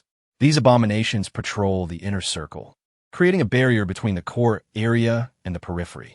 The ordinary zombies, terrified of these mutated creatures, dare not approach, resulting in a stark hierarchy within the horde. Deeper still lies the core zone, where agile zombies adorned with fine scales crouch, flanked by colossal armored zombies. Nearly 100 of these third-level mutations stand guard. Such a formidable force would spell catastrophe for any survivor faction. At the very center, an empty space reveals a table where a solitary zombie drinks wine. This is Li Nanfeng, Grasping a bottle of exquisite red wine, he downs it in a single gulp before lighting a cigar. An agile, female zombie approaches, awkwardly attempting to light his cigar with a lighter, yet her clumsy efforts yield no results. Li Nanfeng casts a disdainful glance at her. Among the horde, she is the most aesthetically pleasing zombie. He had even gone to the trouble of dressing her in a skirt and applying layers of makeup, rendering her more ghostly than undead. If he had not grown accustomed to the sight during his time among the zombies, he might have felt nauseated. However, since becoming a zombie, he has lost the ability to taste. The fine wines and cigars serve merely as a reminder of his humanity, a stark contrast to the grotesque existence he now endures.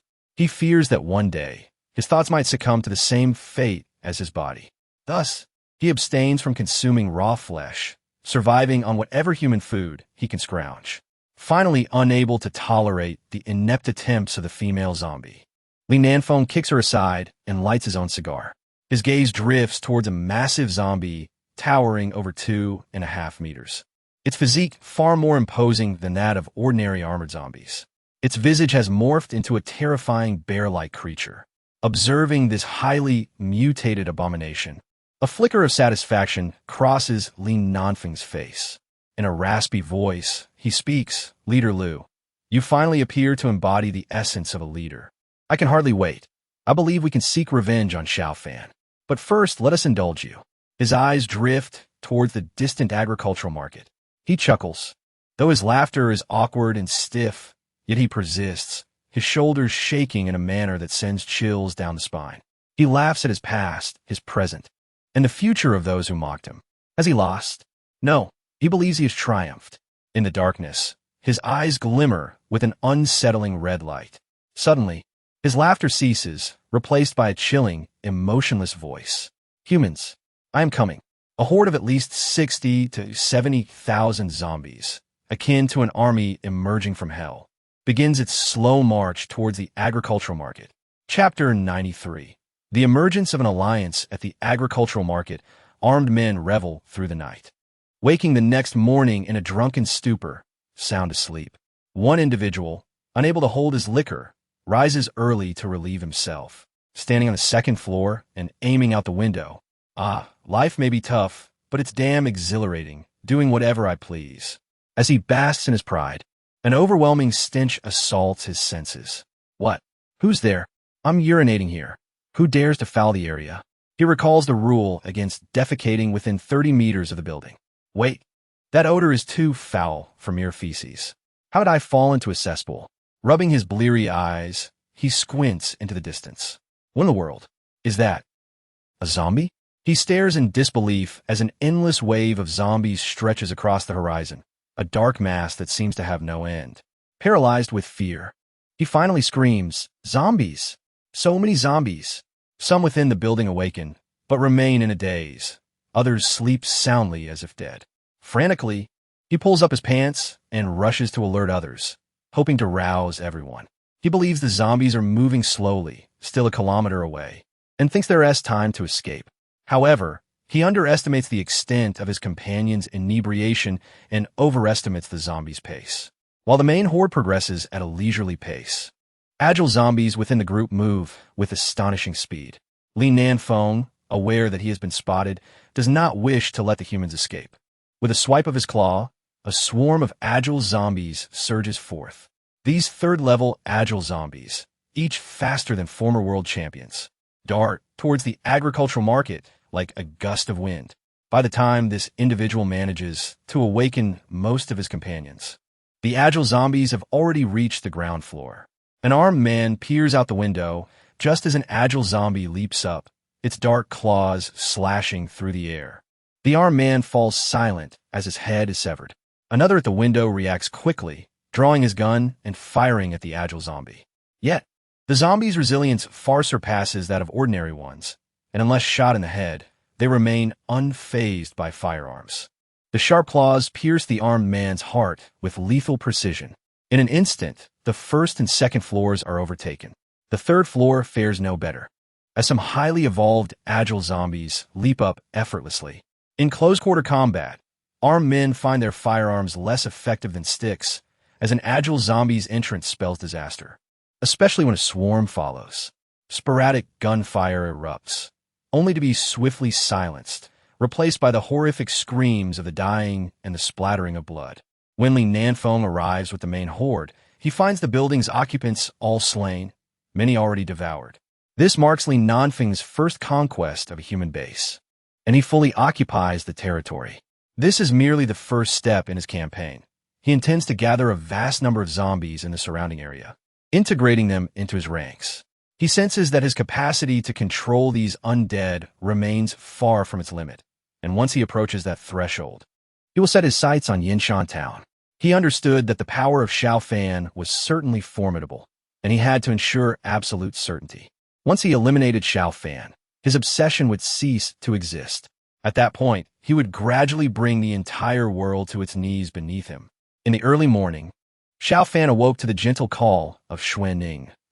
This was the advantage of having a female soldier as a guard. At the very least, it ensured a pleasant mood throughout the day. After rising, Xiao Fan walked along the main street of the base. Indeed, it was a main street. The inner city streets of the base had been completed, and the outer city was also largely finished. Although there were still few buildings, the infrastructure had been constructed with remarkable sturdiness. Furthermore, the tunnel leading from the southern district to the outside of the city was nearing completion. Xiao Fan had inspected the tunnel's exit the previous day, which was situated in a small hollow 10 kilometers from the southern district. The terrain there was relatively concealed, surrounded by a grove of trees, making it unlikely for anyone to venture there.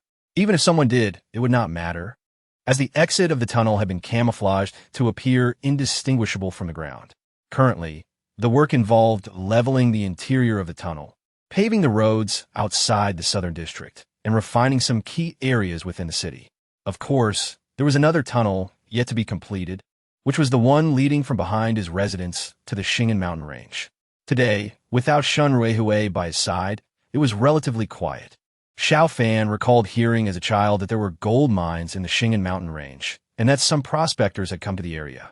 He was uncertain of the truth behind this tale, but given Shun's remarkable capabilities, it was likely that finding a gold mine would not pose a challenge. Shun Ruihui had set off with great enthusiasm and had been gone for several days without any news. Just as Xiao Fan was preparing to check on Xiao Ba, who had taken to living in the expanded and deepened pool, a report arrived from Company Commander Su Chong. Report to the commander. Several vehicles resembling those of the Survivor Alliance have been sighted 20 kilometers from our base, and they are approaching us. Upon hearing this news, Xiao Fan realized that the tax officers of the Alliance were on their way. The arrival of the Alliance's tax officers meant that the situation at Xiao Fan's base would soon be revealed to the survivors of Yinzhou. Thanks to diligent confidentiality efforts and the choice of a location far from the urban area, Xiao Fan's base had thus far remained undisclosed. The communications personnel under Xiao Fan's command had been primarily tasked with monitoring broadcasts from Yinzhou, allowing them to gain a preliminary understanding of the general distribution of forces in the region. The Survivor Alliance was primarily composed of 7 large survival bases. The largest among these was the North Wind Army, which originated from the northernmost county of Yinzhou. This faction had experienced remarkable fortune shortly after the onset of the apocalypse. They had acquired a significant cache of weapons. Far beyond mere police equipment, they possessed genuine military-grade armaments, with countless firearms and even armored vehicles at their disposal. The North Wind Army rapidly expanded, absorbing a multitude of survivors.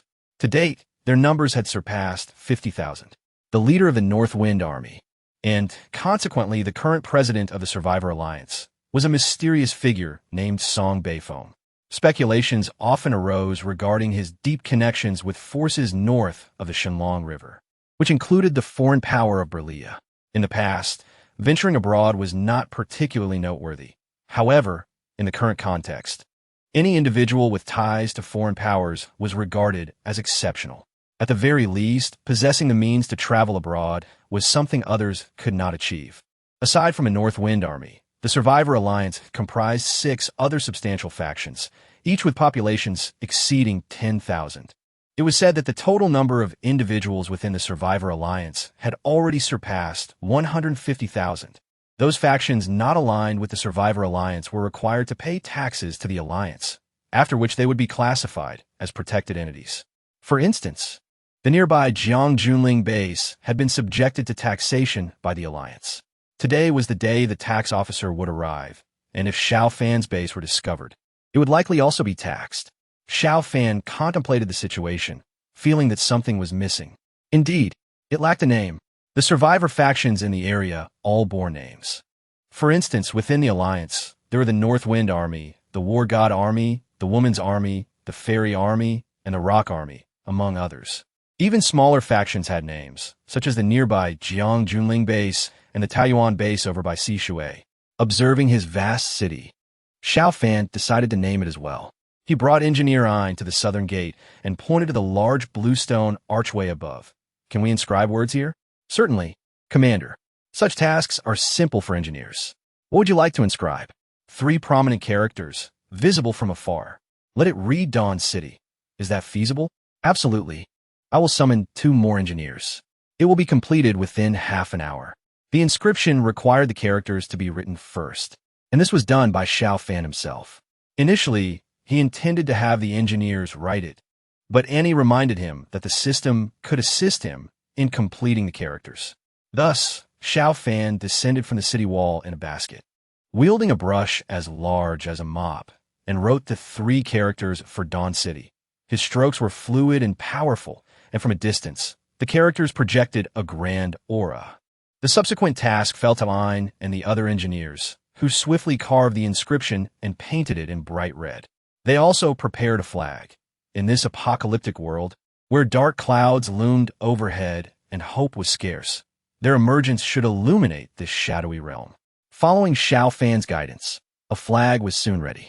Amidst the dark clouds, a ray of dawn appeared as if a divine sword had descended, bringing hope to the world. Thus, the names of Dawn City and the Dawn Army were firmly established by Xiao Fan. The large flags were planted at the 4 gates of Dawn City, instantly infusing life into the massive urban expanse. As soon as Xiao Fan solidified the name and flag of the Dawn Army, subtle changes began to manifest among the soldiers. The soldiers bore the insignia, the armored vehicles displayed it, and even the protective gear worn by the military dogs was adorned with it. The moment had finally arrived. Once all the gates were closed, Dawn City became nearly impenetrable. The towering 15-meter walls were smooth and steep, making them difficult to scale, while the heavy gates effectively shattered the fantasies of any who dared to enter. Outside, onlookers could only see the imposing soldiers in the guard towers, their gazes fixed upon them through bulletproof glass. Unbeknownst to them, heavy machine guns and concealed bunkers also scrutinized their every move. Just as the gates of Dawn City sealed shut, a convoy appeared at the bend in the road leading to the city. The caravan consisted of 5 vehicles, including a Land Rover and 4 heavy trucks. Inside the Land Rover sat 4 individuals, a driver, a secretary-like figure holding documents, and 2 others in the back seat, who appeared strikingly different from ordinary survivors. One was a middle-aged man with a slight paunch, after nearly 2 months of the apocalypse. It was remarkable for anyone to gain weight, indicating that he had been living quite comfortably. The other was a young man with piercing eyes, his hawkish nose lending him an air of danger, as if he were a predator sizing up his prey. At that moment, the middle-aged man was complaining within the vehicle, while the hawkish man remained silent, his gaze fixed on the ground. The driver nodded. Yes, there are indeed tire tracks here. If the people from Jiangjunling have not lied, they should be arriving soon. It is well that there are survivors. This facilitates matters significantly. Everyone, remain alert and spirited, for we must strive to witness them upon their arrival. We shall instill a formidable sense of authority from the onset, thus easing the subsequent tax collection process. Otherwise, the current survivors appear to be rather obstinate. Vehicles are parked on the incline, and the occupants gaze in astonishment towards the distance. Chapter 95. Shock and helplessness at times. What leaves one utterly astounded may be a limited edition supercar, a chest filled with cash, or perhaps an exquisitely beautiful woman. Yet, none of these can rival the sheer astonishment of encountering something that transcends one's imagination. For instance, amidst this desolate wasteland, A grand city suddenly rises from the earth. Particularly for those accustomed to modern metropolises, a city fortified by towering walls seems straight out of a science fiction narrative. Under the distant sunlight, the walls, forged from bluish stone and concrete, glimmer with an otherworldly sheen. The extensive 3-kilometer-long walls appear as though they have materialized from another realm, rendering the scene surreal. Shuguang City, a middle-aged man stammered, his earlier bravado now dissipated into the ether. Such grandeur is not easily feigned. Even their own Yinzhou film city pales in comparison to the magnificence of Shuguang City. What is that? The walls exude an air of impregnable strength, accompanied by a colossal metal gate. Do they not fear that such a gate would not yield to their push? And the water gate, with its impressive 70-meter width, leaves the man perplexed. When did these survivors amass such capabilities to construct such formidable structures? If they're so adept, why do they not join the Survivor Alliance? Moreover, the watchtowers positioned every few hundred meters allow him to glimpse patrolling soldiers, clearly observing him from afar. The emergence of a city, such as Shuguang, poses a significant challenge for this tax officer. The middle-aged man, Su Qingshan, hailing from the North Wind Army, felt a tinge of reluctance to proceed. He questioned his confidence in collecting taxes here. Accompanying him was Jiao Yuan, the third in command of the second-largest faction within the alliance. The War God Army. Jiao Yuan, a mutant of considerable strength, had accompanied Su Qingshan for his protection against potential threats from the survivors.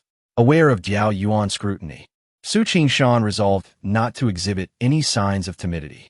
It is known that within the alliance, the North Wind Army's most formidable rival is the War God Army. To maintain the alliance's premier status, he must project an air of confidence. Clearing his throat, he instructed the driver, "Stop gaping in awe. You've had your fill of sights. Drive me to the gates of this city. I am eager to discover when a city like Shuguang emerged in our modest Yunzhou territory." The Land Rover accelerated towards Shuguang City, closely followed by 4 heavy trucks laden with the taxes he intended to collect. As they approached, the road conditions improved remarkably. It was noteworthy that this area, once devoid of roads, now boasted a newly paved asphalt route stretching several kilometers. The closer Su Qingshan drew to the city, the more he felt overwhelmed. Despite his best efforts to fathom the reasons behind the sudden emergence of such a grand city, he found himself at a loss. His only recourse was the imposing presence of the Survivor Alliance. He hoped that the inhabitants of Shuguang City would feel compelled by the Alliance's authority to comply with his tax demands. Upon arriving at the foot of Shuguang City, Su Qingshan exited the vehicle and strained to gaze upward, only to find the towering walls somewhat taxing to behold. He approached the iron gate and knocked forcefully. "Open the gate," he called out. The sound echoed as if he were striking the side of a train. The massive iron door remained unyielding. After retreating 30 meters, he managed to glimpse the nearest watchtower. "Listen, I am Su Qingshan, the tax officer from the Yunzhou Survivor Alliance. Who is your leader? Send them out to speak with me." His voice strained from the distance. He called out, only to be met with a cold, dismissive glance from the soldiers within the tower, who paid him no heed. Frustration welled within him, and though he longed to express his anger, he hesitated, noticing the formidable machine guns stationed within. The young soldiers, while inexperienced, often possessed a volatile temperament. Provoking one could lead to dire consequences, and caution was paramount in this post-apocalyptic world. Thus, Su Qingshan continued to shout hoarsely, "We, the Survivor Alliance, are based in the northern Yunzhou film city, with a survivor population exceeding 160,000. Our armed forces are formidable. We are willing to assist all survivors in navigating this dark and perilous world. We advocate for equality for all. Everyone shall have sustenance. We will help you confront the threat of zombies, ensuring our flame of hope remains alight. In times of crisis, humanity must unite. I assure you, on behalf of the North Wind Army, that all your reasonable demands shall be met." As Su Qingshan shouted outside, Xiao Fan within the base welcomed another group of individuals. 2 off-road vehicles emerged from the underground tunnel located outside the southern city, entering the heart of the city. Upon exiting the tunnel, The vehicle sped towards Xiao Fan's official residence near the pond. "Commander, we have arrived," John announced, handing over a large bag of jewelry to Xiao Fan. "Commander, here are the accessories we recently collected." Xiao Fan accepted the jewelry, contemplating the conversion of assets, and inquired, "Are your numbers somewhat lacking at the moment?" "Yes, Commander. We currently have only 8 personnel in a squad, which is indeed insufficient. Many dangerous areas remain unapproachable." "Very well. In that case, I shall elevate your squad to a platoon. For now, you may assume the role of bandits here in Yinzhou." Chapter 96. Successful construction of base vehicles without hesitation. Xiao Fan set to work. John and his team had brought over 20,000 units of currency, bringing Xiao Fan's total assets to 280,000, a considerable sum that allowed for the expansion of another platoon with ease. Opting to recruit foreign soldiers, Xiao Fan produced 2 additional squads, along with 2 snipers and a heavy machine gun. Although the equipment appeared foreign, it was essentially on par with standard Red Alert soldiers. Under Xiao Fan's direction, the foreign soldiers bore no insignia of the War God Army. He also equipped them with a powerful off-road vehicle, enhancing their combat capability. Upon completion of these arrangements, John's foreign soldiers had transformed into a full platoon. Departing in a motley assortment of vehicles, John and his team sped off to undertake a mission assigned by Xiao Fan. As John and his companions drove away, Xiao Fan turned to Xuan Ninger beside him and remarked, "Let us proceed to observe the tax officer. If we delay any longer, his voice may well give out." Upon reaching the southern gate, the voice of the tax officer below had grown faint. "We firmly guarantee to respect the legitimate rights of the survivors. You may engage in romantic relationships and start families, and under the protection of the Alliance, you can bear children. If you have the means, you may marry multiple times without interference from the Alliance." Cough, cough. Observing the tax officer, who was barely clinging to life, Xiao Fan ascended the watchtower. Upon his arrival, a soldier beside him handed over a loudspeaker, a common tool for communication found in every watchtower. Grasping the loudspeaker, Xiao Fan addressed the tax officer below. "I am Xiao Fan, the Lord of Dawn City and the leader of the Dawn Army." "Who are you?" Su Qingshan, who had been contemplating retreat, suddenly regained his composure. Straightening his suit, he looked up and shouted towards the watchtower. "I am Su Qingshan, the tax officer of the Alliance, here to collect taxes. However, we have not joined the Alliance. Why must we pay taxes to you?" "The matter is not so simple.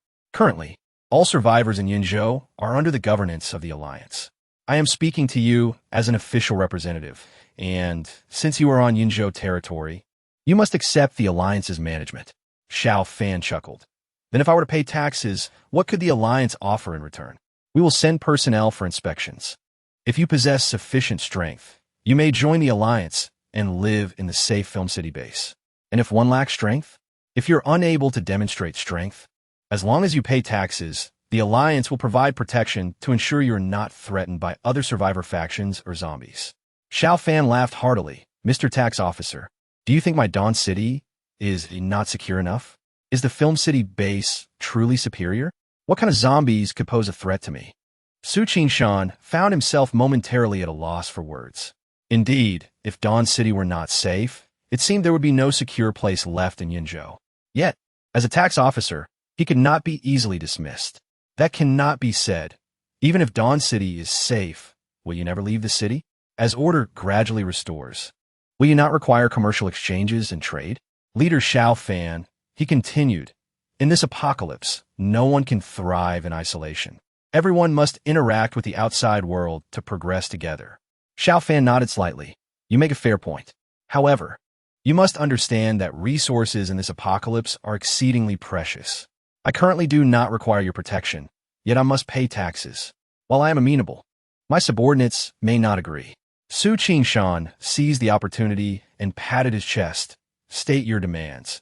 As long as they are within reason, I will ensure your needs are met. How much do you require me to pay in taxes?" "Generally, the first tax payment must consist of 500 kilograms of finished food, 500 kilograms of diesel or gasoline, along with various living supplies. I can provide these items, but in return, you must offer us some. Surely you have gold and silver jewelry?" if he could provide 50 kilograms of gold and silver in exchange. I will agree. Su Qingshan pondered for a moment and deemed the proposal feasible. What use does gold and silver hold now? Aside from some idle wealthy women in the alliance, no one cares for such things. Very well, I represent the alliance and agree. But you must also promise to establish commercial exchanges with the alliance. Should you face threats, the alliance can dispatch troops to assist in your defense. Xiao Fan nodded. Agreed. Have you brought the gold and silver with you? Not yet. You may first provide the supplies to me. I assure you I will deliver them. Trust in my integrity and the credibility of the alliance. Xiao Fan chuckled. That sounds fair, but words alone are insufficient. Let us formalize this with a contract. He produced a pre-prepared contract, signed it, and placed it in a basket to be lowered to the city wall below. Su Qingshan received the contract, scrutinized it, and felt an unsettling ease regarding the transaction. Yet, he could find no fault and proceeded to sign. Following this, Xiao Fan promptly delivered the requested supplies. With the contract secured, Su Qingshan was pleased to receive the materials. This outing had been remarkably smooth. Even the seemingly unyielding Dawn City had been successfully negotiated with, filling him with joy. Upon returning to the Alliance, he would be able to report this success without issue. In Yinshan Town, within the high school campus, the base vehicle was undergoing its final adjustments. This 30-meter-long metallic behemoth had been fully constructed. The front bore the emblem of Dawn, and its body was adorned in shades of black and red. The vehicle featured massive metal tracks on either side, ensuring it could traverse rugged terrain, lacking any bulletproof apparatus. The sheer weight of the iron made it inherently resilient. Martin entered the driving cabin of the base vehicle and ignited the engine. With a roar, the vehicle sprang to life. On the cabin's computer screen, he initiated the simulation for the vehicle's deployment. Soon, the screen displayed a successful simulation of the base vehicle unfurling, with all components functioning normally. A smile lit Martin's face. Quickly, informed the commander that the base vehicle has been successfully constructed. The communications soldier promptly relayed the good news to Xiao Fan, who, feeling bored within the base, abruptly sat upright. It succeeded. How wonderful! Chapter 97. Evacuation. The completion of the base vehicle addressed the most pressing issue at hand. Though Dawn City had been established without a base vehicle, it was merely a shell. At the very least, without electricity, the challenges of daily living would remain unresolved. Now that the base vehicle was ready, arriving here would resolve all issues. Fortunately, Xiao Fan had previously dispatched personnel to clear the roads, and additional troops would escort the base vehicle from Yinshan Town, ensuring safety during its journey. With the base vehicle en route, the survivors could not linger behind, as the Red Alert soldiers would also provide protection for the vehicle's departure from Yinshan Town. Contemplating the situation, Xiao Fan decided, prepare the base vehicle for departure, and inform my father and sister to arrive at the Yinshan Town train station by 6 tomorrow morning. The train will be waiting for them. They will travel by rail and hopefully reach us within a day. The communications officer took note and inquired, Commander, should everyone accompany? Yes. Notify them that I have established a survival base in Yinzhou. Those willing to join me may come. Those who do not wish to stay are free to do as they please. Understood. The communications officer immediately conveyed the message, while Xiao Fan dispatched engineers to drive the cargo truck to Yinshan Town to retrieve them. The base vehicle's travel speed was not rapid. Covering the over 1,000 kilometers would likely take around 10 days. The survivors would naturally not be traveling alongside the base vehicle, nor were they aware of its construction, as the high school campus had been secured, prohibiting anyone from approaching. This secret would remain undisclosed by Xiao Fan, as there was no need for others to know. Receiving notice from Xiao Fan, Yinshan Town commenced its preparations. First, Xiao Zhenyuan declared his intention to follow his son without question. At his age, with only one son, who else would he follow? And as for Xiao Tian, she would go wherever her brother went. Friends, neighbors, and classmates of Xiao Zhenyuan and Xiao Tian also expressed their eagerness to accompany them. Such simple happiness was exceedingly rare in this apocalyptic world. Moreover, those who had emerged from the sewers at Qishui County train station mostly chose to follow Xiao Fan as well. With no alternative, the soldiers here have proclaimed that they will soon withdraw. Remaining here would be perilous. As for Xian Xiaodi, the star of the provincial television station. She was taken away without a choice. Xiao Fan tended to her daily, ensuring she did not labor, which proved to be quite advantageous. She was nourished well, her voice maintained in a delicate state, exuding an alluring charm in her speech. Even her ability to swallow was honed through practice, leading her to believe that this fade would surely captivate Xiao Fan. The only ones in a state of panic were those on the first floor of the hotel, part of Wang Dajiang's group, observing the flurry of activity on the second floor, where everyone was anxiously packing their belongings, ready to flee at any moment. The first-floor occupants grew uneasy. Some rushed to Wang Dajiang, exclaiming, "Dajiang, it seems they are truly leaving. It appears those soldiers are all withdrawing. Are we really not going with them?" Wang Dajiang's expression darkened. "Go where? To subsist on meager rations?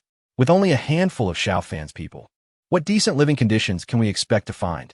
Perhaps we'll just end up in a small village, toiling endlessly in the fields. But if we don't go, we lack weapons and means for self-defense," someone interjected. "This means that all of Yinshan town will belong to us," another added. "Indeed, there are still ample resources here. Xiao Fan's people have only taken a few valuables. If we gather what remains, we can sustain ourselves. We have tools. Can we not cultivate our own crops and raise chickens?" Wang Dajiang's words ignited fervent discussions among the others. "Yes, we can farm ourselves," they exclaimed. "What benefit is there in following Xiao Fan? Once he leaves, we shall no longer be beholden to anyone." "Exactly. We can construct new homes. Approval for construction is no longer required." "Huh, what a splendid idea. I shall build a villa, complete with a swimming pool. I will build one too. Let's be neighbors." Their enthusiasm grew as they envisioned a prosperous future, mapping out their lives for the next decade. Wang Dajiang reveled in their excitement. It was precisely the outcome he desired. Unbeknownst to them, they had begun to see themselves as leaders. Though their numbers were merely over 40, they had taken a significant step forward. Wang Dajiang, confident in his abilities, believed he could thrive in the vast expanse of Yinshan town. Bolstered by self-encouragement, he addressed the group. "I shall inform them that we will not be leaving." "Not leaving! Not leaving!" they cheered. Satisfied, Wang Dajiang stepped outside and conveyed the message to the messenger. "We are staying. Tell Xiao Fan that he may pursue his own path, while I tread my own. I refuse to believe that without the butcher, I cannot feast on the meat." As night fell, darkness enveloped the fields. 30 kilometers outside Yinshan town, a gust of northwesterly wind stirred, and a colossal crow cawed as it ascended into the sky, flapping its wings in haste to escape. Its departure was not spurred by the chill of the wind, but rather by the unwelcome guests on the ground, an overwhelming horde of corpses. In the shadows, the crimson eyes of the zombies flickered like countless ghostly flames across the landscape. Leading the tide of undead, Li Nanfeng glanced toward the distant Yinshan town. "Xiao Fan, you surely did not anticipate that I would come bearing a grand gift." In truth, Li Nanfeng had never faced Xiao Fan directly. His current predicament stemmed from an assault by Xiao Fan's subordinates. Yet, this very humiliation was intolerable for the proud Li Nanfeng. He sought to make Xiao Fan aware of his suffering, demanding retribution in blood for the pain he endured. Over the past few days, he had been gathering zombies, exerting mental control to command them to join his ranks. His legion had swelled to an astonishing 150,000. Although he felt this was not his limit, he could no longer afford to wait. Thus, he marched, accompanied by this vast horde, toward Yinshan town. The distance, though easily traversed by vehicles, felt like an arduous journey to him. The zombies obeyed, yet their pace was agonizingly slow. At last, he approached his destination, convinced that after this encounter, Yinshan town would cease to exist. As he advanced into the night, his mind conjured images of the impending carnage, delighting in the twisted pleasure it brought him. Chapter 98. The final supper. By dawn the following day, at around 5 o'clock, all the inhabitants of Yinshan town began their exodus, under the guidance of the soldiers. Those on the second floor of the hotel departed. Standing at the entrance, Xiao Zhenyan gazed upon the place he had called home for a lifetime. Letting out a long sigh, he approached the first floor, hoping to dissuade Wang Dajiang and his group one last time. Yet, he was met only with cold expressions. "Old Xiao, you should leave. You are a son, but you have no ties to us. Let's part ways. Indeed, everyone has the right to choose their own life, provided they do not harm others. We are all from the same village, but I urge you to take care of yourself. Do you truly believe life will be better elsewhere? I doubt it. Farewell, old Xiao. The mountains are high and the waters long. May we each fare well. Ultimately, Xiao Zhenyuan could persuade no one, but he felt no remorse. After gathering a small bundle, he found Xiao Tian waiting and resolutely followed the soldiers away. Meanwhile, Wang Dajiang and the others, having taken over the second floor of the hotel, stood by the window, watching their fellow villagers depart with their belongings, feeling a pang of loss. This farewell might mark a lifetime of separation. Yet, as the train departed, their fleeting sorrow quickly dissipated. Wang Dajiang declared to the group that today would be celebrated as the Independence Day of Yinshan Town survivors.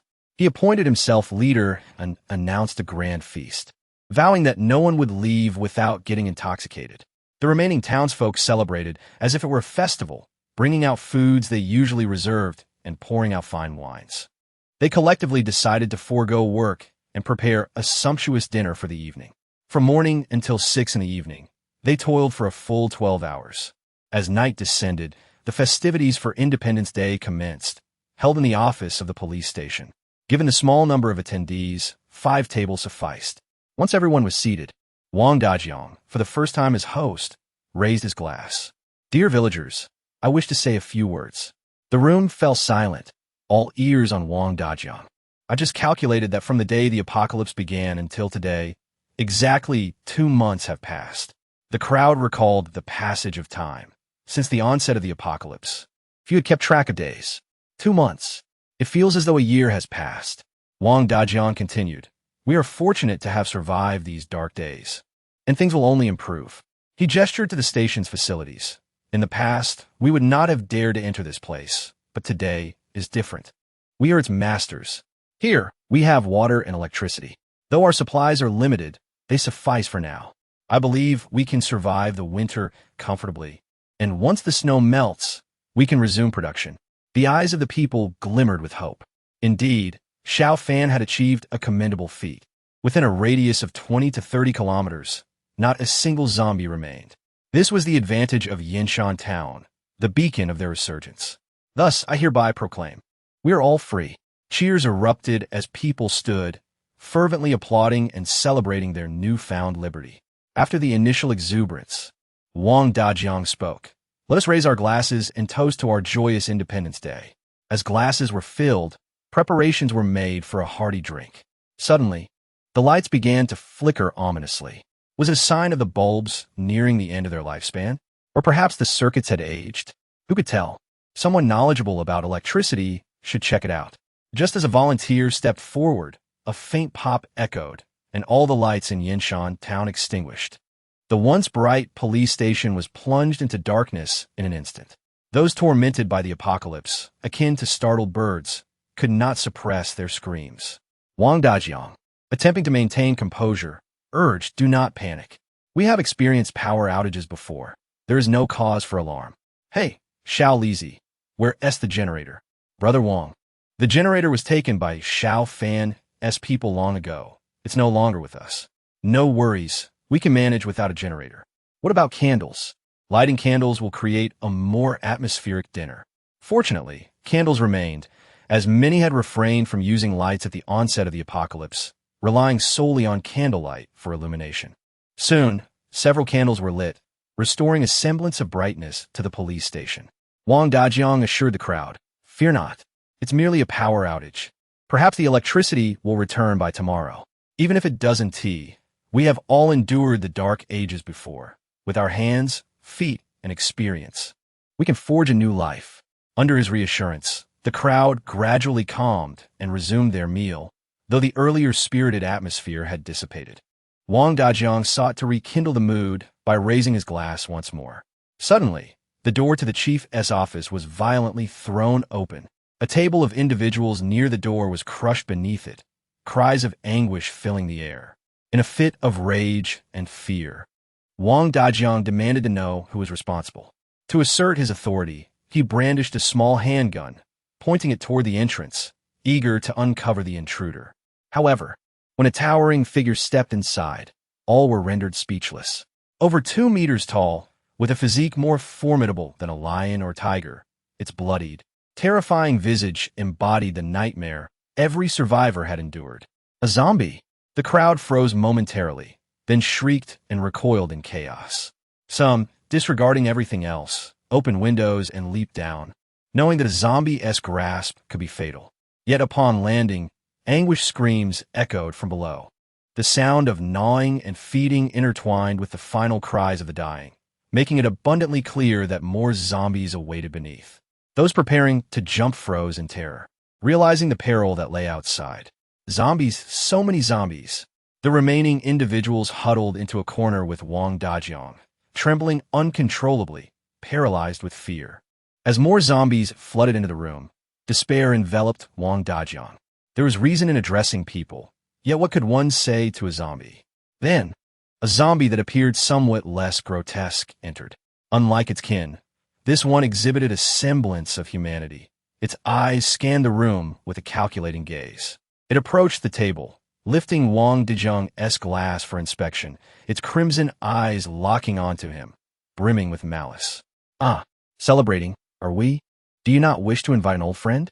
The onlookers gaped in disbelief at the speaking zombie. It seemed to anticipate their astonishment, leisurely sipping the wine before sauntering closer. "I remember you all, back at the hotel. I held you captive, while Xiao Fan and his men were indifferent to your fates. What predicament do you find yourselves in now? Celebrating your newfound independence?" The zombie suddenly seized Wang Dajiang from the crowd, its piercing gaze fixed upon him. "I detest those who wield firearms. Are you courting death?" The small gun in Wang Dajiang's hand clattered to the ground. No, I merely speak. Where is Xiao Fan? Why are there only a few of you left?" Wang Dajiang stammered, his words tumbling out incoherently. "I didn't give the orders. I'm not entirely sure. Xiao Fan's people left for a new base. I don't know where exactly." The zombie-esque gaze swept over the gathered crowd. "Who among you knows Xiao Fan's whereabouts?" All they said was that they were leaving, without specifying a destination. A lone survivor hesitantly spoke up. They departed via the railway, heading north. North? That area is vast. The zombie's impatience was palpable. Engaging in futile conversation with these ignorant beings was a torment. After becoming a zombie, Li Nanfeng's temperament had turned particularly volatile. With a cold, unfeeling gaze, he surveyed the group before Wang Dajiang scoffed. "Since you're all so useless, there's no need for you to live." He flung Wang Dajiang into the horde of zombies. "Enjoy your Independence Day, my darlings. It's feast time." The horde of zombies surged forward, engulfing Wang Dajiang and his companions before they could even utter a scream. Among them, the mutated giant bear zombie, Lu Wang, devoured its prey with alarming speed, crunching flesh with a ferocity that surpassed that of demons from hell. Li Nanfeng sat alone on a chair, his expression devoid of emotion as he observed the carnage. After a while, feeling somewhat perturbed, he turned his gaze to the map on the wall. His eyes fell upon a location encircled in red ink. It was a circle Xiao Fan had instinctively drawn when selecting a position. Kaoshan Farm in Yunqing City. Li Nanfeng studied it for a moment before a chilling laugh erupted from him. "Ha ha ha, this truly comes without effort. Xiao Fan, did you think that by relocating, I would lose track of you? You are mistaken. Even if you hide at the ends of the earth, I shall pursue you to the horizon. And until I have ground your bones to dust, my hatred shall remain unquenched." Li Nanfeng departed the police station building.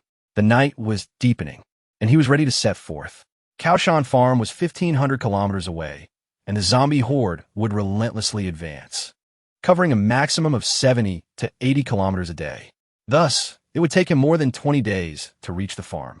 He needed to hasten his pace. A massive swarm of zombies began to move, slowly marching along the road toward the north. Though their pace was sluggish in this world, no one could halt their relentless advance. Meanwhile, Xiao Fan remained unaware of the events transpiring in Yinshan Town. He had personally led a group to the vicinity of the train station in Sisui County, waiting for their arrival. They waited until 5 in the afternoon when the train finally arrived. Those from Yinshan Town began to disembark, and Xiao Fan joyfully reunited with his father and sister, engaging in cheerful conversation with them. Board the vehicle. We are heading toward the new base. Although it is currently rather rudimentary, it boasts safety, allowing everyone to live and build with peace of mind. Over 200 survivors embark, and the convoy heads directly towards Dawn City. Along the way, across a stretch of wilderness, the faint outline of the Xiao farm can be seen. A few survivors reside within its confines, hidden in scattered residences. Xiao Fan and his companions have passed this way several times, yet those survivors remain elusive, possibly out of fear. Xiao Fan does not wish to disturb them. If they choose not to show themselves, so be it. Encountering them now would merely complicate matters. As they pass Xiao farm, he can still discern a few lights flickering. However, just as they drive by, the lights extinguish simultaneously. He must ascertain one crucial detail.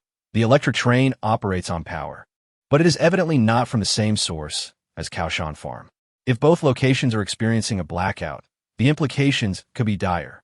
Commander, we have lost power. The train cannot start. Xiao Fan silently nods. The complete blackout, although anticipated, weighs heavily on his heart.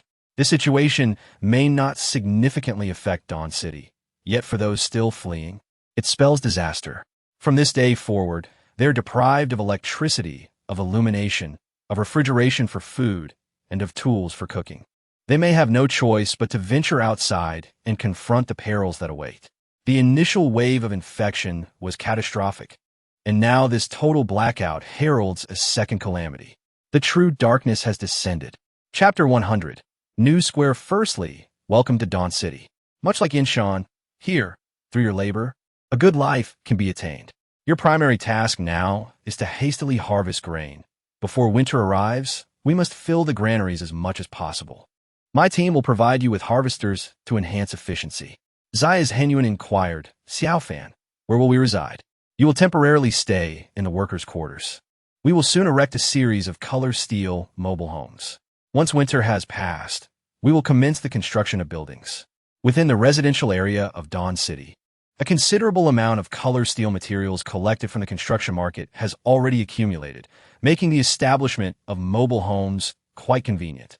Those who came from Yinshan may have felt some apprehension initially, but now they are beaming with joy. This city is nothing short of extraordinary and imposing. Being here, gazing at the towering city walls, one feels an immense sense of security. Harvesting grain and building mobile homes are mere trifles. Just as Xiao Fan busily organizes everyone, Xingxiadi approaches with Xiaotian. Brother, arrange a place for me to stay. I wish to reside with Sister Xiaoti. Xiao Fan glanced at the two. A place has been arranged for you. But why do you wish to stay with her? Sister Xiaoti is kind and beautiful, and she has work to offer you too, Xiaotian chimed, moving closer to Xiao Fan. Brother, what work did you arrange for Sister Xiaoti? One day, I saw her practicing with a cucumber. When I asked, she wouldn't tell me. Can you enlighten me? Upon hearing Xiaotian's words, Xiao Fan cast an appreciative glance at Xingxiadi. This woman has indeed grasped his intentions, understanding she was to be recruited for broadcasting. In the absence of a microphone, she even used a cucumber as a substitute, a truly perceptive young lady. Xiao Fan beckoned Xingxiadi closer. Since you have practiced for so long, I shall grant you an opportunity to showcase your skills publicly. Publicly?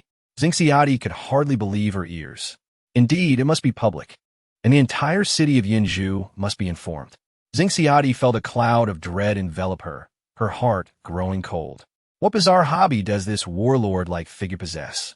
Torn between the desire to decline and the fear of doing so, she found herself in a quandary. Noticing her distress, Xiao Fan frowned slightly. What is it? Must being a host mean you cannot broadcast without a camera? You want me to broadcast? Xingxiadi was taken aback. Yes, for now. We only have broadcasting equipment. We lack a television tower or broadcasting facilities, so your original profession cannot be utilized yet. However, do not worry. I will expedite the acquisition of these resources, aiming to establish our Dawn television station before the new year. At that point, you can return to your previous occupation. Hearing Xiao Fan's words, Xingxiadi was uncertain whether to feel joy or sorrow. Xiao Fan's communicator approached, presenting her with the broadcasting equipment. He urged her to promptly prepare a script, while the communicator briefed her on the current situation in Dawn City. Her task is to attract a batch of survivors through the broadcast. Xiaofan worked swiftly. By the next morning, her script was ready. Adjusting the communication equipment, the broadcast began to transmit citywide. Xiaofan's gentle voice resonated, allowing anyone tuned into Yunju's broadcast to hear her. Since the broadcasting devices operate via radio waves, the blackout temporarily does not hinder the transmission. As long as their vehicles can still start and their batteries are functional, they can receive the broadcast signal. This is Dawn City. It has been a while. My dear listeners, I am delighted to connect with you through this medium during these dark days. In that moment, Xiaofan's role as a host captured widespread attention. Is the official here? People wondered, how could a provincial host be broadcasting? They adjusted their radios to her frequency, listening intently. First, I wish to congratulate everyone for still being able to hear this broadcast. At the very least, we are alive, and as long as we live, there's hope. Fortunately, I did not give up, which granted me the opportunity to be rescued and arrive in our beautiful Dawn City. Our city is situated at the foot of the Xing'an Mountains, located at longitude XXXX and latitude XXXX, nestled near the Kaoshan farm in Yunju. The entire city is safeguarded by a 15-meter-high wall, allowing us to live and work in happiness without the constant fear of being consumed by zombies. We possess a formidable armed force for our protection, and the beautiful Haoyuan River flows through our city. We have an abundance of water and ample food supplies. And our leader, Xiao Fan, is a kind and affable gentleman. Dawn City welcomes the arrival of other survivors, inviting every diligent individual to join us. Moreover, let me whisper a secret. Our leader Xiao Fan may possess the blood of dragons, as he has a peculiar fondness for collecting gold and jewels. Should you bring silver or gold, Leader Xiao Fan is even willing to offer various supplies in return. I am Xiaofan, eagerly awaiting your arrival in Dawn City. The broadcast concluded amidst soothing music. Through her words, Xiaofan painted a picture of a beautiful, bountiful, peaceful place that stirred longing in the hearts of her listeners. Xiao Fan, upon hearing her broadcast, felt immense satisfaction. Xiaofan holds considerable renown within the province, which serves as an advantage. It is only a matter of time before survivors begin to arrive. However, this approach poses a drawback, as it contradicts the Alliance's current policies. The Alliance seeks to impose taxes on all, while Xiao Fan brazenly invites people in, undoubtedly inciting the ire of the Alliance's higher-ups. However, Xiao Fan remained indifferent, as he and the Survivor Alliance were fundamentally incompatible, akin to oil and water. This was the Yunzhou Film City base, and an urgent announcement echoed throughout.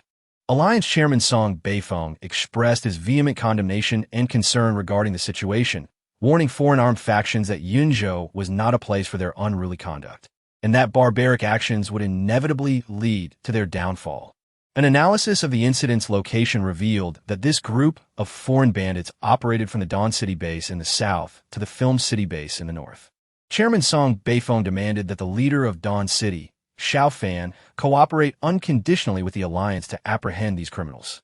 Xiao Fan, upon hearing the broadcast from the Beifeng army, merely scoffed.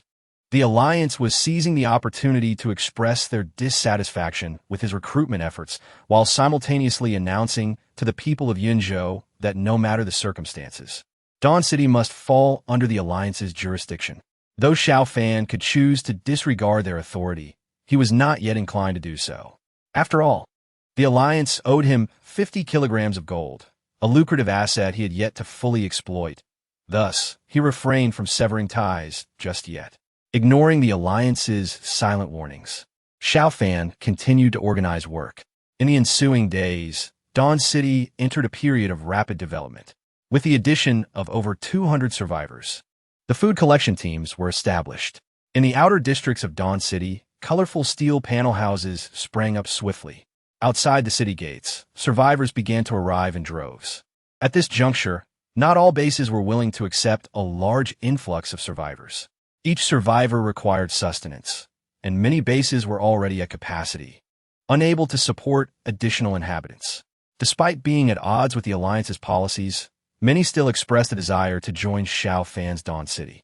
which had set up a registration office at the city gates. Each survivor was required to provide their information, and engineers would issue identity cards to ordinary survivors. Possessing this identity card would grant them the status of temporary residents in Dawn City. To become formal residents, they would need to pay a fee of 500 grams of gold. If they lacked gold, they could earn points through labor, which could offset the gold requirement. Once recognized as formal residents, they would be able to purchase temporary housing and exchange it for their own home once the new buildings were completed the following year. Nearly every individual arriving at Dawn City was captivated by its grandeur, eager to become a resident. Consequently, newcomers did not feel exploited. Rather, they were invigorated. On the first day, over 150 survivors were welcomed. The second day saw more than 130, and by the third day, the number of incoming survivors surged to 290. As the influx of people increased, some nefarious individuals began to infiltrate the ranks. Su Qingshan and Jiao Yuan were among them. A few days prior, they had encountered a brutal gang of merciless bandits while traveling with a convoy from the Film City base. This gang, comprised of foreigners speaking a broken Eastern Federation dialect and armed with formidable weaponry, nearly cost them their lives. Had it not been for Jiao Yuan's quick thinking, leading them down a slope, they might not have survived. Though they lived to tell the tale, all their supplies were taken by those foreigners. Based on Su Qingshan's professional instincts, he suspected that the recent robbery had strong ties to Dawn City. The two disguised themselves as survivors, smearing their faces with dirt and wearing tattered clothing as they returned to Dawn City. The heavy gates opened, revealing crowds gathering to register. In the distance, another gate was in constant motion, heavy trucks entering and exiting, seemingly transporting goods, yet ordinary people were prohibited from approaching. In the southeast, the Haoyuan River flowed out of the city. During their previous visit, they had not paid much attention, but this time, feigning casual wandering, they approached the water gate to observe. Noticing the imposing waterlock, Su Qingshan formed a judgment. He instructed Jiao Yuan to take notes. Jiao Yuan, tasked with his protection, nodded and began jotting down observations. The first point regarding Dawn City's situation was that its defenses were formidable, with walls and gates nearly impregnable. However, the water gate posed a security risk. If one could enter via the water route, they could reach the interior of the city. Su Qingshan refrained from immediately registering, fearing recognition from someone he had encountered before. Instead, he lingered nearby, hoping to engage a stranger in conversation. Fortune smiled upon him, as he soon spotted an unfamiliar face. Noticing the young officer in military attire, Su Qingshan's interest piqued, and he approached with a friendly demeanor. "May I inquire your name, sir?" The young officer cast a glance his way, seemingly pleased with the deference, and replied amiably, "I'm acting squad leader Shun." "Acting squad leader? Is that a position that still exists?" The young officer huffed. "Of course it does. A squad leader is essentially an acting squad leader, and I am the first in line. One could say I'm a de facto squad leader. But enough about that. Do you have business with me?" "Ah, nothing of great significance. I merely wish to inquire whether one must pay in gold to become a resident of Dawn City." "Naturally. You've seen the situation here. 500 grams of gold is quite reasonable. Besides, what use is gold to you? You cannot eat or drink it. I'll tell you this. Obtaining residency in Dawn City is akin to securing a household registration in the capital of the past. If you don't act now, you may find it impossible to secure it later, no matter how much you're willing to pay." Su Qingshan nodded vigorously. Indeed. By the way, I noticed our leader Xiao Fan is quite young. I wonder if he has a girlfriend? I have a sister who is exceptionally beautiful. It would be wonderful to introduce her to the leader." The young officer scoffed dismissively. "You underestimate our commander. To achieve such a feat, he is not a man to be trifled with. He has no interest in romantic pursuits. You should abandon that notion." After saying this, the young officer hurried away, leaving Su Qingshan and Jiao Yuan exchanging glances. After a moment, Su Qingshan asked Jiao Yuan, "You are observant. Do you believe what this squad leadership said is true?" Jiao Yuan nodded solemnly. "From my observations, his words were sincere." Upon arriving at Dawn City, individuals could exchange their gold and silver jewelry for various essential goods. Not limited to food, they discovered that the place seemed to be undergoing a reconstruction of civilized society. Within the modular houses, televisions and refrigerators were being installed. Although the televisions were not yet operational, it was reported that electricity would soon be available, making the refrigerators useful. The city's drainage system was well constructed, with each modular home equipped with water heaters, showers, and toilets. As people aspired to higher living standards, witnessing the conditions in Dawn City, they were no longer content to remain in their humble abodes. Many carried sufficient gold and silver jewelry and began flocking to Dawn City, forming a growing trend. Starting from the third day, Xiao Fan experienced daily revenues exceeding 10,000 gold, and this amount only continued to rise. However, he remained uncertain about the existence of mineral resources in the area, necessitating another inspection by engineers. This filled Xiao Fan with joy. Everything was in place, awaiting the arrival of the base vehicles. After a week, as Xiao Fan's funds accumulated to 35, he finally received exhilarating news. Commander, the base vehicles are 10 kilometers away from Dawn City. At long last, the moment had arrived. Xiao Fan swiftly ascended the city tower with his companions, gazing intently towards the south. Approximately 20 minutes later, under the gentle glow of the morning sun, the base vehicle made its appearance. As it came into view, an exhilarating surge coursed through Xiao Fan's veins. In the realm of red alert, without the base vehicle, all aspirations were mere castles in the air. Though he commanded over 500 troops, their composition was far from complete, and his forces were limited to a single battalion. Such a meager contingent could barely ensure survival in this apocalyptic world, let alone achieve anything significant. Only when the base vehicle unfolded would the true game commence. A colossal metallic behemoth, measuring 30 meters in length, 10 meters in width, and nearly 4 meters in height, emerged, causing the very earth beneath to tremble. In front of the base vehicle, a procession of red alert tanks stood guard. The 3rd platoon, led by Meng Chong, was tasked with escorting it, accompanied by an engineering platoon that had remained in Yanshan town. Naturally, Xiao Fan had dispatched personnel to welcome them. A contingent from the 3rd platoon had set out days earlier to clear the path, and they now arrived alongside the base vehicle. The arrival of the base vehicle left the residents of Dawn City, who were diligently working, utterly astonished. What a terrifying vehicle this was! Could it be that someone had modified a train? The soldiers urged the crowd to step back as the base vehicle rolled directly through the city gates. Entering through the southern gate, it traversed the inner and outer city gates, ultimately penetrating the military-restricted zone of the inner city. Xiao Fan had already arrived by vehicle. Engineer Ma Dun disembarked from the base vehicle and approached Xiao Fan together with Meng Chong, the 3rd platoon leader. Ma Dun, the base vehicle has been successfully constructed. Please report to the commander-in-chief. Excellent, excellent. You have all done well. Take a moment to rest. No time for rest.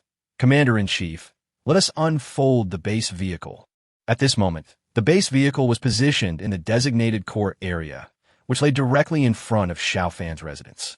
This area had been meticulously planned in advance. Once the base vehicle unfolded, it would become a restricted zone, strictly off-limits to outsiders. Once the base vehicle was deployed, Xiao Fan intended to construct inner walls to segregate the various buildings.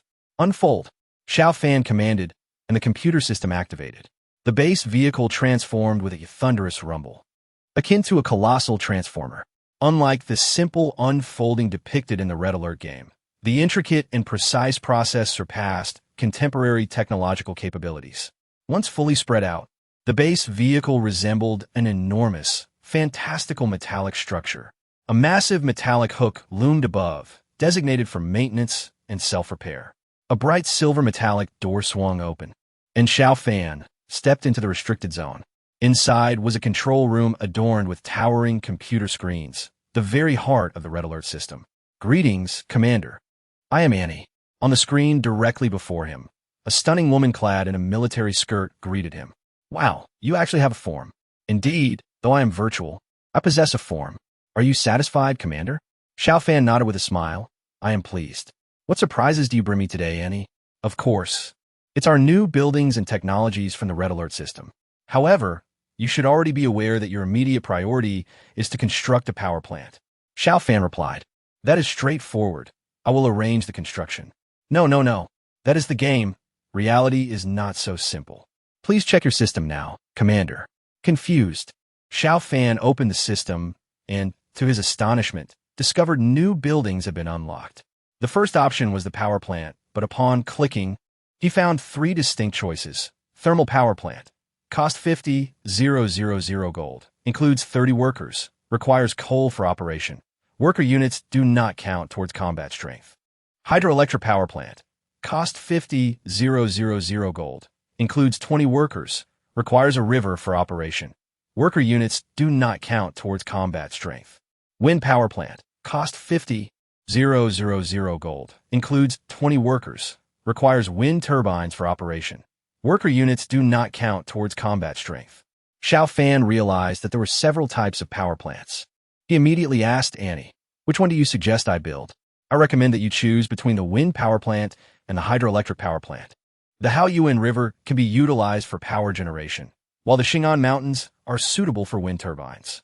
Both options have the same cost, so you may select at your discretion." After some contemplation, Xiao Fan decided to prioritize the wind power plant. The western and northern regions were abundant with strong winds, making the placement of turbines a missed opportunity otherwise. While the Haoyuan River could also accommodate a hydroelectric power plant, it would obstruct Xiaoba's path. If the wind power plant ever proved insufficient, he could explore hydroelectric options later. Although the cost of 50,000 gold was substantial, Xiao Fan understood that this was a tangible structure, making the price reasonable. Select, construct. Upon confirming his choice, a prompt sounded, confirming construction of the wind power plant. Cost 50,000 gold. Construction time, 5 hours. Automatic completion after 5 hours. Please be patient, Commander. During the waiting period, Xiao Fan pondered the wind turbines, which would be erected atop the mountains, curious about how the survivors would perceive them. The system reassured him that the turbines would be positioned on the opposite side of the mountain, invisible to the survivors, allowing Xiao Fan to relax. The 5 hours passed swiftly, and the wind power plant was completed. Xiao Fan proceeded to the designated site to position the power plant. At the moment of placement, numerous wind turbines rose on the opposite slopes to the west and north. Even the high-voltage lines connecting to the base were swiftly established, showcasing the marvel of red alert construction. The wind power plant occupied an area of approximately 20,000 square meters, filled with intricate wiring and a central control room. The personnel, who had been brought along, were highly skilled and capable of sustaining themselves. The plant even featured a cafeteria with staff responsible for meal preparation, although the food supply would still rely on Xiao Fan's provisions. At the moment of energization, all electrical devices within the base sprang to life simultaneously. Refrigerators, water heaters, electric stoves, and the streetlights that had already been erected illuminated the surroundings. The searchlights atop the city wall towers could also be activated, although they remained dormant during daylight. The entire base seemed to hold its breath for a moment before erupting into cheers. Power had been restored. Since the blackout, aside from a few large survivor bases that could rely on generators for electricity, most areas had succumbed to darkness. People often fail to appreciate the importance of things until they are lost. Only after experiencing darkness do they truly recognize the beauty of light. Those who had hesitated to join the base now felt immense gratitude for their decision. In such a secure city, now reconnected to electricity, this was bliss. Many emotionally expressive individuals even shed tears of joy. As the townspeople celebrated the return of power, Xiao Fan diligently prepared for the next phase. With the power plant completed, the construction of the next barracks had been unlocked. Barracks cost 60,000 gold. Accommodates 1 battalion of troops. Since acquiring the red alert system, Xiao Fan soldiers have been sleeping in sleeping bags at night, lacking a fixed residence. Occasionally, he felt a twinge of guilt as the commander-in-chief for not providing adequately for his troops. Thus, the establishment of the barracks would not increase his troop capacity. Yet he was determined to proceed with its construction to provide his soldiers with a warm place to rest. Spending another 60,000 gold, the construction of the first barracks commenced. During this process, Xiao Fan did not idle. He began erecting walls around the buildings in the inner city. He first constructed a perimeter wall around the base and the power plant, leaving a gate for entry and exit. and then began to install an electric grid atop the wall. The electric grid required a deduction of steel resources, but the base was now electrified, rendering the grid operational.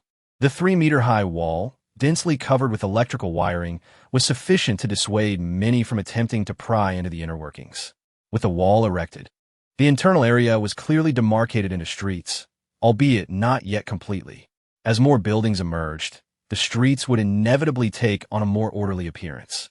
After completing 2 rings of the wall, the barracks remained unfinished.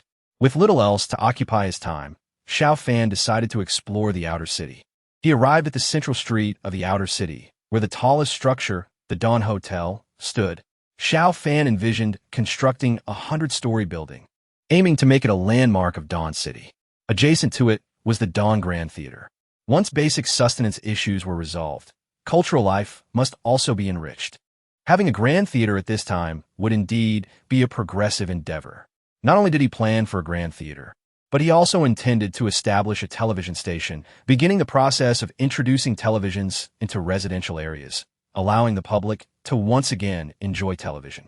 On this day, Xiao Fan donned casual attire and sunglasses, wishing to observe the ordinary citizens of Dawn City in their current state. Upon reaching the central street, he found numerous individuals resting and chatting. Xiao Fan blended into the crowd, appearing unremarkable. However, soldiers in a watchtower far off were vigilantly monitoring the area. Should anyone dare to act against the commander, they would not hesitate to use lethal force. Fortunately, Dawn City was not particularly chaotic at present. It remained quite safe. Sitting on a stack of blue bricks temporarily placed by the roadside, Xiao Fan lit a cigarette and listened to the surrounding conversations. "Where are you from?" asked one. "I came from Yinyun," replied another.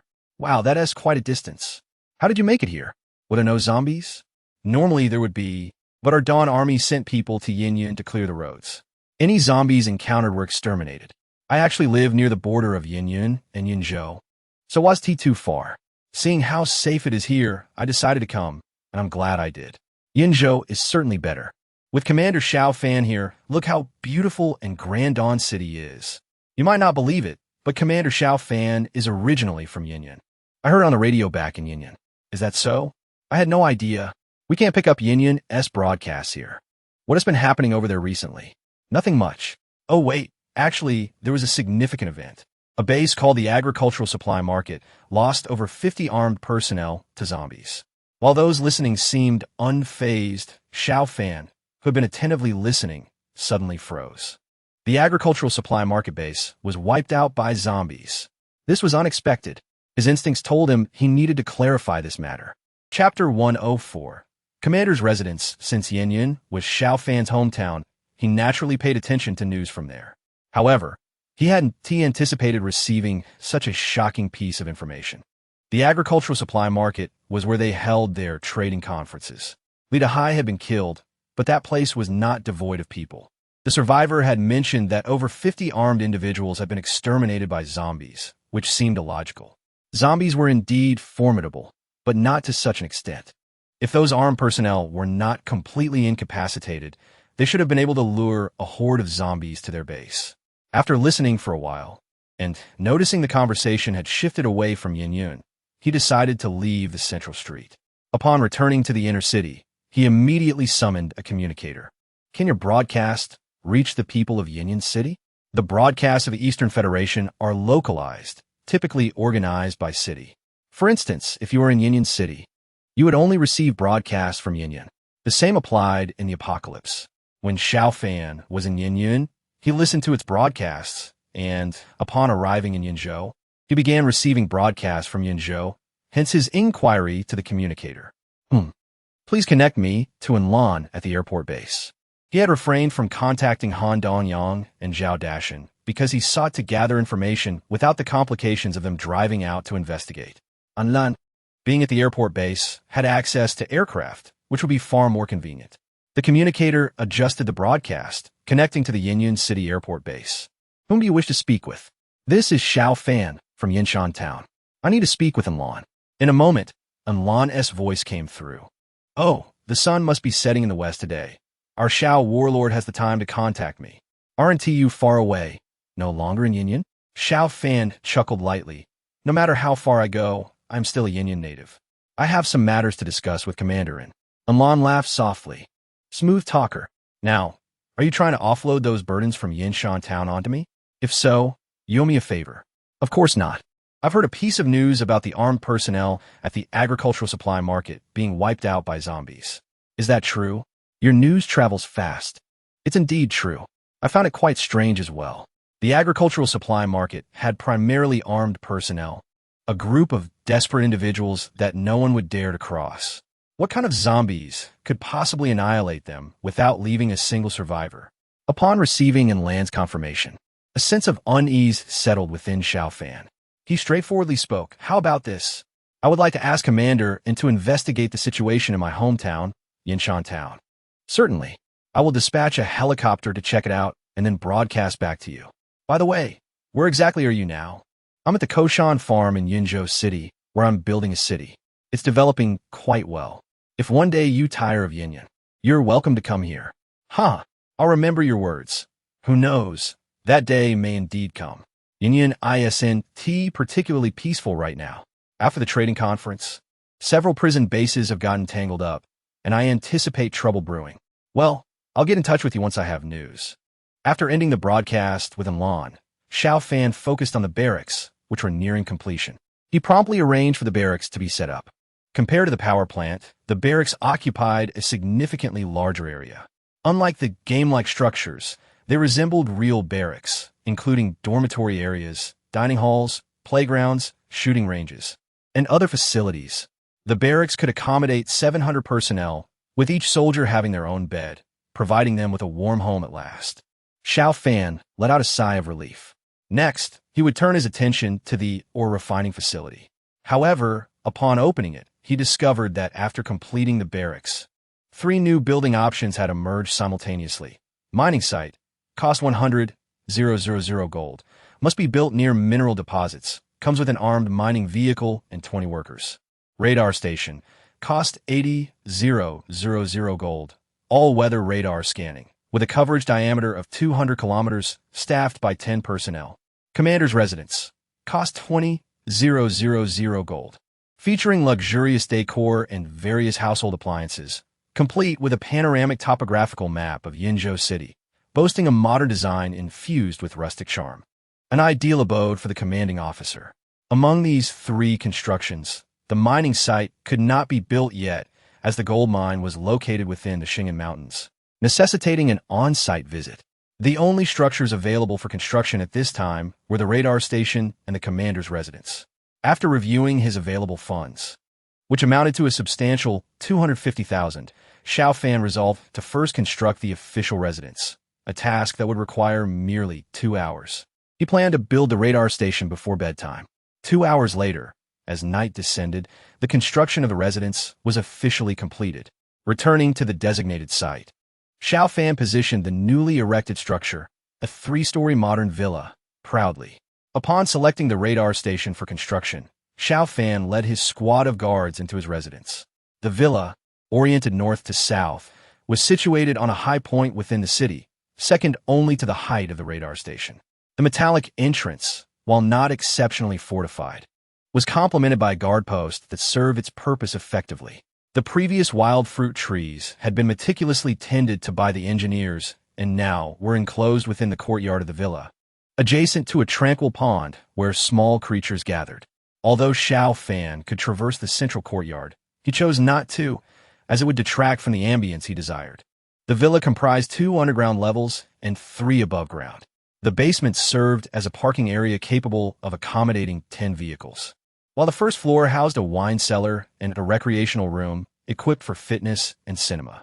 The expansive living room, with a soaring height of 8 meters, boasted an opulent chandelier and featured a detailed topographical map of Yinzhou City against one wall. The second floor contained bedrooms and a study, whereas the third floor was graced with a grand terrace and a master bedroom, offering a panoramic view of Dawn City. The rooftop was outfitted with a helipad, facilitating the convenient takeoff and landing of helicopters. The master bedroom itself was adorned with a glass ceiling, allowing one to gaze at the falling snow or the twinkling stars while reclining in bed. As Xiao Fan settled onto the large sofa in the living room, he marveled at the opulence of a residence he had once only dared to dream of, pondering the implications of such luxury at the rank of company commander. He mused that if he were to ascend to the position of regiment commander or brigade commander, his dwelling would surely reach celestial heights. In the midst of his reverie, a communications officer approached him urgently. "Commander, we have an urgent message from Yin Yin." Xiao Fan promptly received the call. "What grave matter has arisen?" On the other end, Unlan's voice was filled with urgency. "I dispatched a helicopter for reconnaissance, and it appears that Yinshan town is deserted, yet there are signs of a massive horde of zombies in the vicinity. Upon further investigation at the police station, my team discovered dozens of skeletal remains. Victims of the zombie onslaught. Your men have perished." This alarming news startled Xiao Fan. "Are you certain it was a large horde? How many would you estimate, and where did they head?" "Indeed, it was a large horde. The numbers are unquantifiable, but the signs of trampling in the fields suggest at least over 100,000. My team tracked the horde moving northward." "Northward?" Xiao Fan pondered, sensing ominous implications. If this horde was the same that decimated the agricultural market, why would they venture from there to Yinshan town? The distance between the two locations was not insignificant. The wholesale market was closer. The horde had deliberately moved to Yinshan to annihilate Wang Dajiang's group, yet there seemed to be no discernible reason for targeting them specifically. Now, with the horde advancing northward, could it be that they were heading towards him? While Xiao Fan was uncertain as to why he might attract zombies, this theory was increasingly plausible. "I understand the situation now. Thank you, Chiefin. You are welcome to visit any time." Xiao Fan concluded the call, then summoned Engineer Ein. "There seems to be a potentially massive horde advancing from Yinyun City to the north, and I suspect they may be heading in our direction. Is there a rapid reconnaissance method available?" Ein contemplated briefly and replied, "Commander, we could construct a multifunctional infantry vehicle, which would be operated by scouts to survey the area. This vehicle would serve as an all-weather reconnaissance unit, capable of capturing detailed footage should it encounter a horde." Xiao Fan nodded in agreement. The multifunctional infantry vehicle was indeed a remarkable invention, akin to black technology from a game. With different units aboard, it could yield varying effects. When scouts entered, it would transform into an all-weather reconnaissance vehicle. He accessed the vehicle interface and selected the multifunctional infantry vehicle for construction. Multifunctional infantry vehicle cost 2,500 gold. Upon completion, he immediately assigned the critical task to Shun Ruehui. After Shun departed, Xiao Fan returned to the system interface, where he noticed a unit he had yet to produce: the Spy. Spy. Cost 800 gold. An operative skilled in firearms, hand-to-hand combat, disguise, and multiple foreign languages. Suitable for reconnaissance, sabotage, abduction, and infiltration missions. After some consideration, Xiao Fan opted to produce 2 spies. They emerged, a male and a female, both in their 20s. The male spy was robust and formidable, exuding the aura of someone who could thrive in a post-apocalyptic world. The female spy possessed an innocent and captivating beauty, a quintessential visage of an Eastern goddess. Spy Chun Jianglong, reporting to the commander. Spy Luya, reporting to the commander. Xiao Fan surveyed the 2 spies with satisfaction. Although they were not the inconspicuous types who could blend into a crowd unnoticed, each possessed unique capabilities. In the Red Alert game, spies could pilfer enemy resources, and infiltrating enemy barracks or factories would grant his newly produced units an immediate boost in combat effectiveness. Of course, the spies he had produced now had even greater potential. After whispering instructions to them, he assigned tasks. The 2 spies saluted and departed Dawn City, their destinations unknown. That night, as he lay in bed gazing at the myriad stars, he drifted into a deep slumber.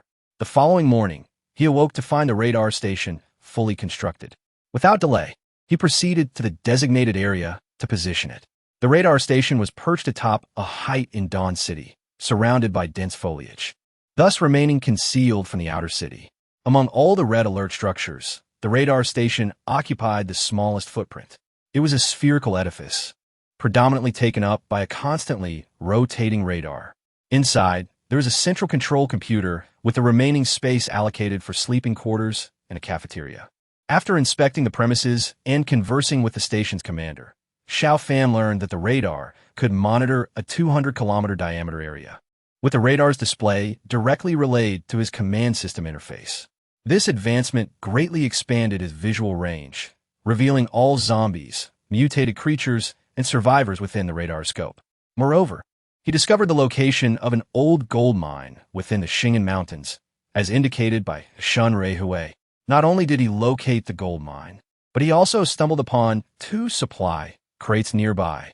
Heavens, to receive 2 at once. It seems fate compels me to mine. Well, with the radar station completed, it is now time to establish the ore refining plant. He promptly selected the ore refining plant for construction, knowing it came at a hefty price of 100,000 gold. After confirming the selection, his funds dwindled from 350,000 to merely 40,000, with expenditures including 5,000 for the power plant, 6,000 for the barracks, 20,000 for the commander's residence, 80,000 for the radar, and 100,000 for the ore refining plant. Gazing at the meager sum of 40,000 gold, Xiao Fan realized that he must devise a way to procure more funds. Otherwise, the impending construction of the battle vehicle factory would remain unattainable, let alone other necessary edifices. After selecting the ore refining plant, Xiao Fan personally led his team on their expedition. It was not out of a penchant for risk-taking, but rather because the placement of the ore refining plant required his personal touch. No one else could perform this task in his stead. The gold mine lay over 90 kilometers away, comfortably within radar range, and he felt assured of his knowledge of the terrain.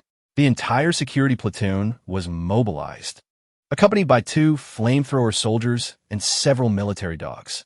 Xiao Fan, along with his team, drove a rugged terrain vehicle and an armored car into the Xing'an Mountains. They aimed to cover as much ground as possible, for they needed to retrieve the 2 supply crates within 24 hours.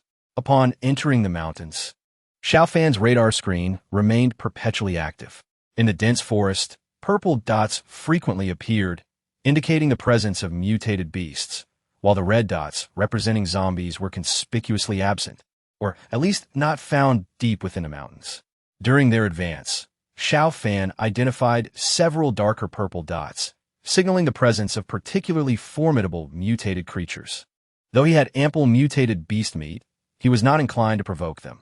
He preferred to evade confrontation whenever possible. However, complete avoidance proved challenging. After traversing over 30 kilometers along the river, the path eventually ceased, and Xiao Fan's team commenced their trek on foot.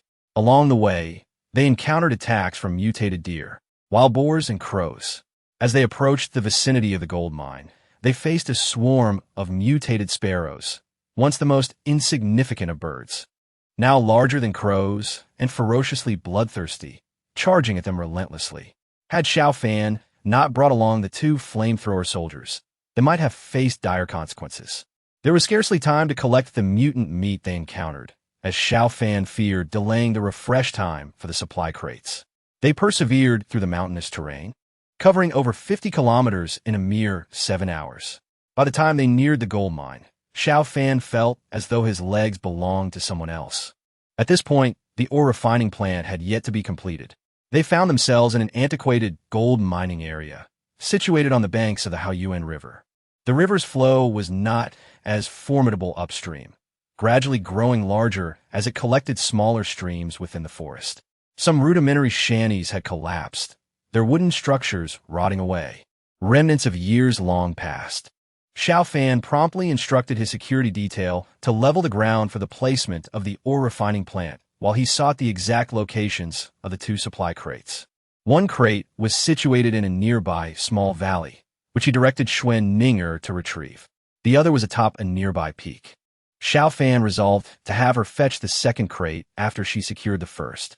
With eager anticipation, he opened the first crate, hoping for a substantial sum of money to alleviate his current financial predicament.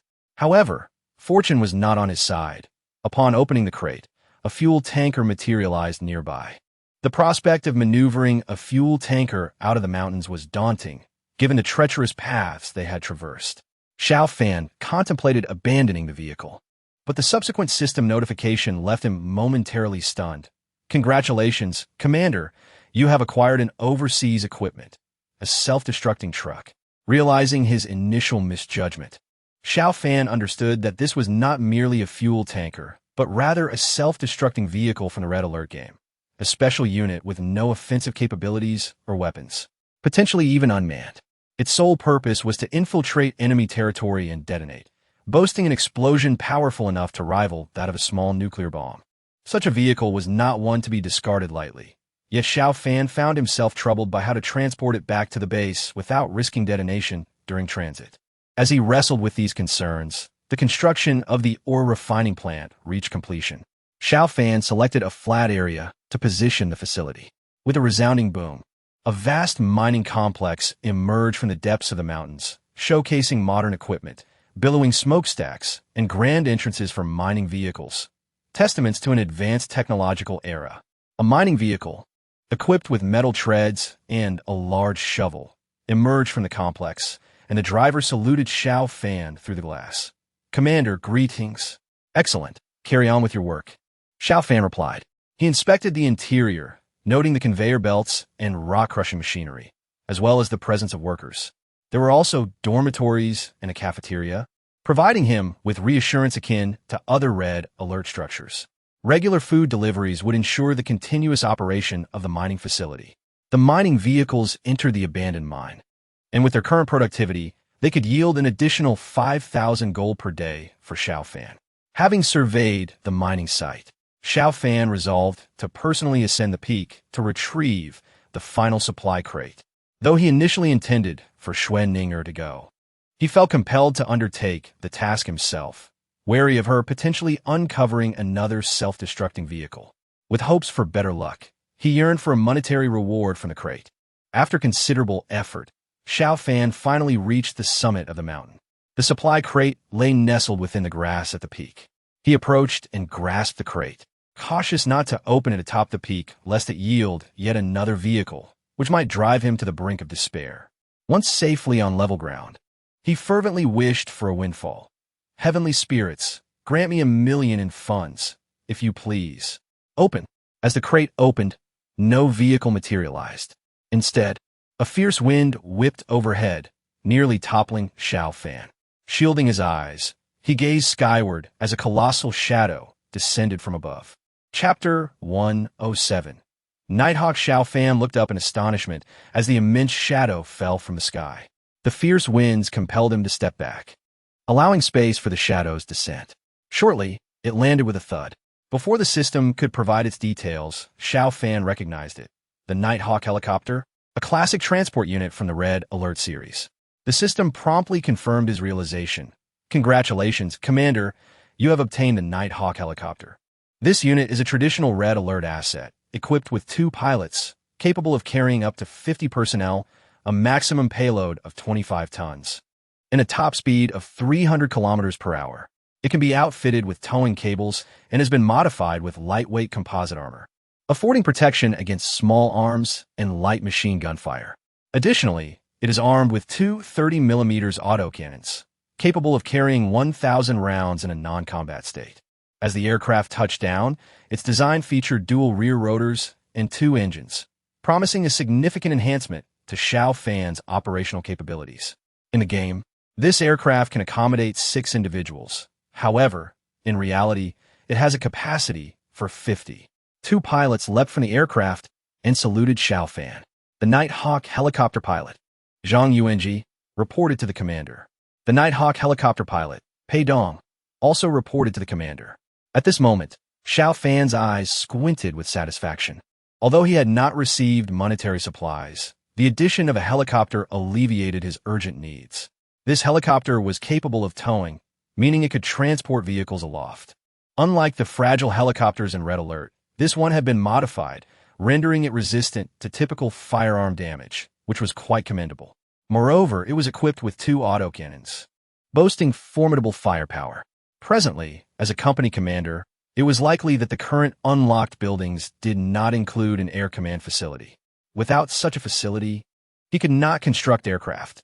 Thus, having this helicopter compensated for his deficiencies in air support.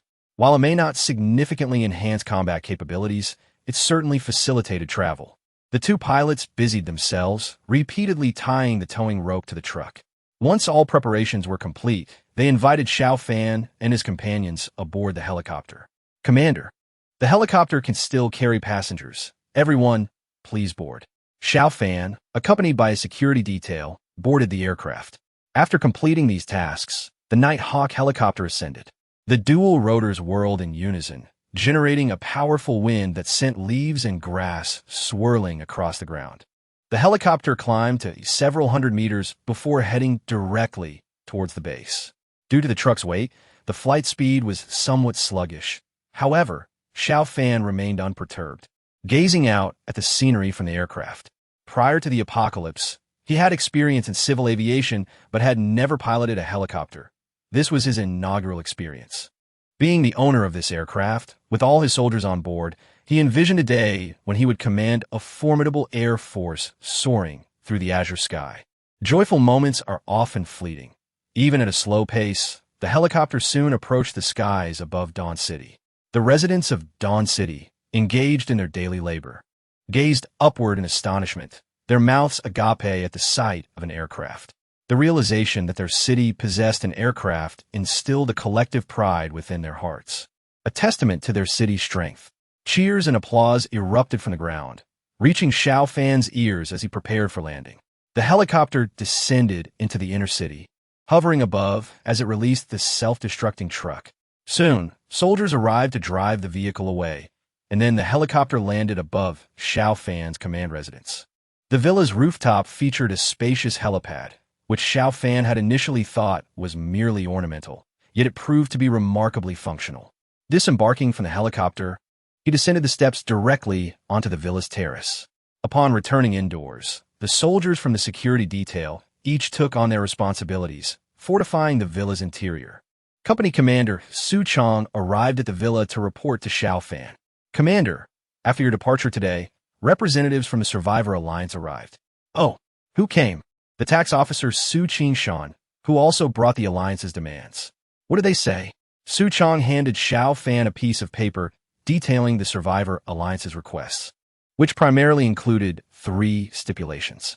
The first demand was for Dawn City to open trade with the Survivor Alliance, offering gold and silver in exchange for supplies. The second demanded the dispatch of troops from the Alliance to assist in the defense of Dawn City. The third stipulated that Dawn City join the Survivor Alliance, officially accepting its leadership and requiring Xiao Fan to relocate to the Film City base. Su Shan had also delivered 50 kilograms of gold as a gesture of goodwill for a previous debt owed to Dawn City. He implored Xiao Fan not to refuse and to provide a response within 2 days, publicized via broadcast. Holding the thin sheet of paper, Xiao Fan recognized it as the Alliance's conditions, serving as an ultimatum. Should he reject their terms, he would be considered an adversary. However, acceptance was equally unpalatable. While the first condition seemed feasible, the Alliance would mistakenly perceive it as a victory, unaware that the true advantage lay with him. The second and third conditions, however, were insidious. Did he truly need their station defense?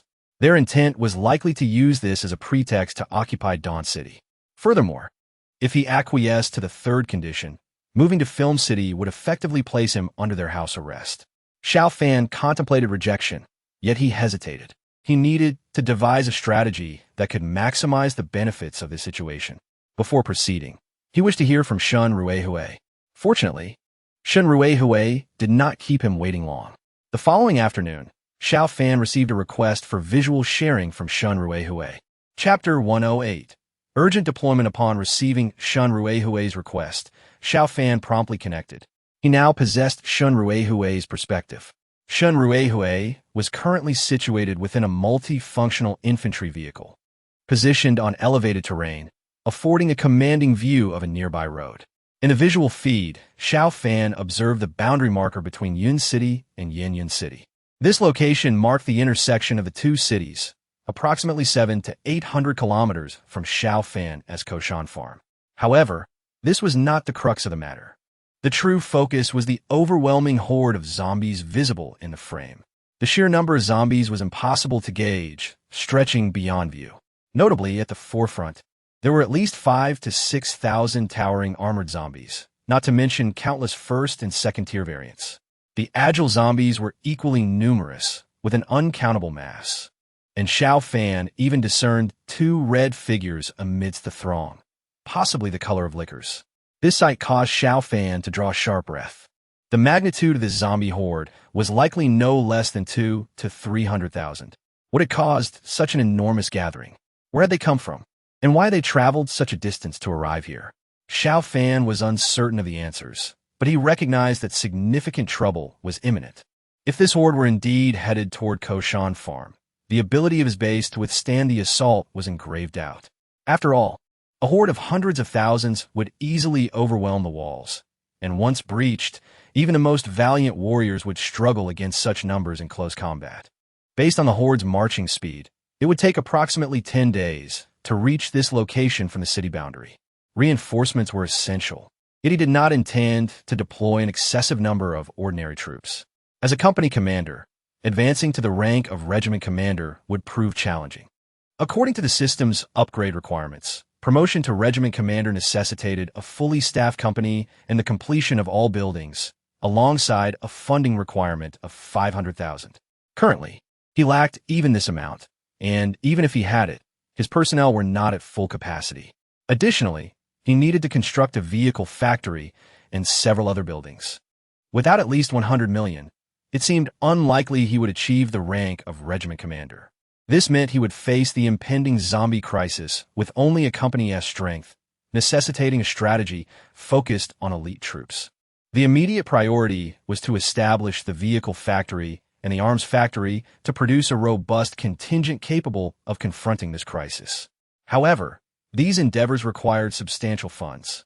Presently, he garnered a modest daily income from the recruitment of survivors in Dawn City and the mining facility, amounting to around 10,000. Yet this was far from sufficient. He required greater financial resources. It appeared that hunting zombies was imperative, but perhaps there were even better methods. Xiao Fan gazed upon the paper atop the table, a remnant left by the Survivor Alliance. Contemplating for a moment, a smile graced his face. He summoned the communications officer, instructing, "Please issue a broadcast stating that Dawn City is eager to join the Survivor Alliance. Request them to send personnel for immediate assistance and extend our invitation for trade. We possess ample fuel, food, daily necessities, and construction materials, alongside firearms and mutated beast meat. In exchange for gold and silver, we can provide anything they desire. Proceed with the announcement at once." The communications officer departed to relay the message, and Xiao Fan then called upon the commander of the city defense unit, Lu Ping. He conveyed to Lu Ping that should the Alliance forces send assistance, all personnel, except those stationed at the watchtowers and machine gun bunkers, were to be relocated to the second city wall, thus entrusting the entirety of the outer city's defense to them. However, access to the second wall was strictly forbidden. This was non-negotiable. Lu Ping accepted the orders and took his leave. Xiao Fan continued to issue directives, emphasizing that once personnel from the Alliance arrived, there should be no conflict with them. The primary focus was to engage in trade and to secure as much gold and silver as possible. With all arrangements in place, Xiao Fan began to mobilize his troops. Time was of the essence, and the impending horde necessitated that he procure funds swiftly. His target was Qingyang County, where a river provided a strategic advantage for defending the bridge, a rare opportunity not to be squandered.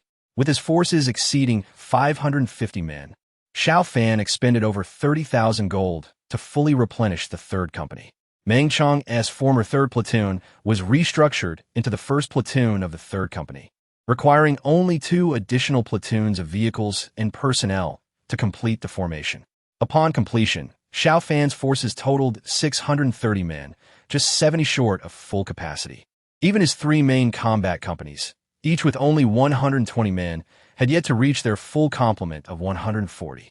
Some logistical units remained unfilled for the time being, as he wished to reserve positions for future construction needs. After replenishing the 3rd Company, Xiao Fan ordered the city defense unit and engineering platoon to remain behind for garrison duties, while the 3 fully staffed combat companies, a guard platoon, along with the cooking and medical teams, would accompany him on the expedition. For armored vehicles, 3 infantry fighting vehicles, 3 Hummers, 1 Hawk, and 1 Lynx, all equipped with mounted machine guns, set forth, alongside a convoy of heavy trucks carrying 400 troops, charging toward Dawn City. The gates of the inner and outer city swung wide open, and military vehicles surged forth, each soldier fully armed. Although the residents of Dawn City were unaware of the soldiers' intentions, they recognized these men as their protectors. Some residents even offered food to the soldiers. But every offering was graciously declined. Each soldier upheld the principle of not taking even a single thread from the populace, for they needed nothing. The overall commander would ensure all their needs were met. Xiao Fan ascended in a helicopter, departing the city.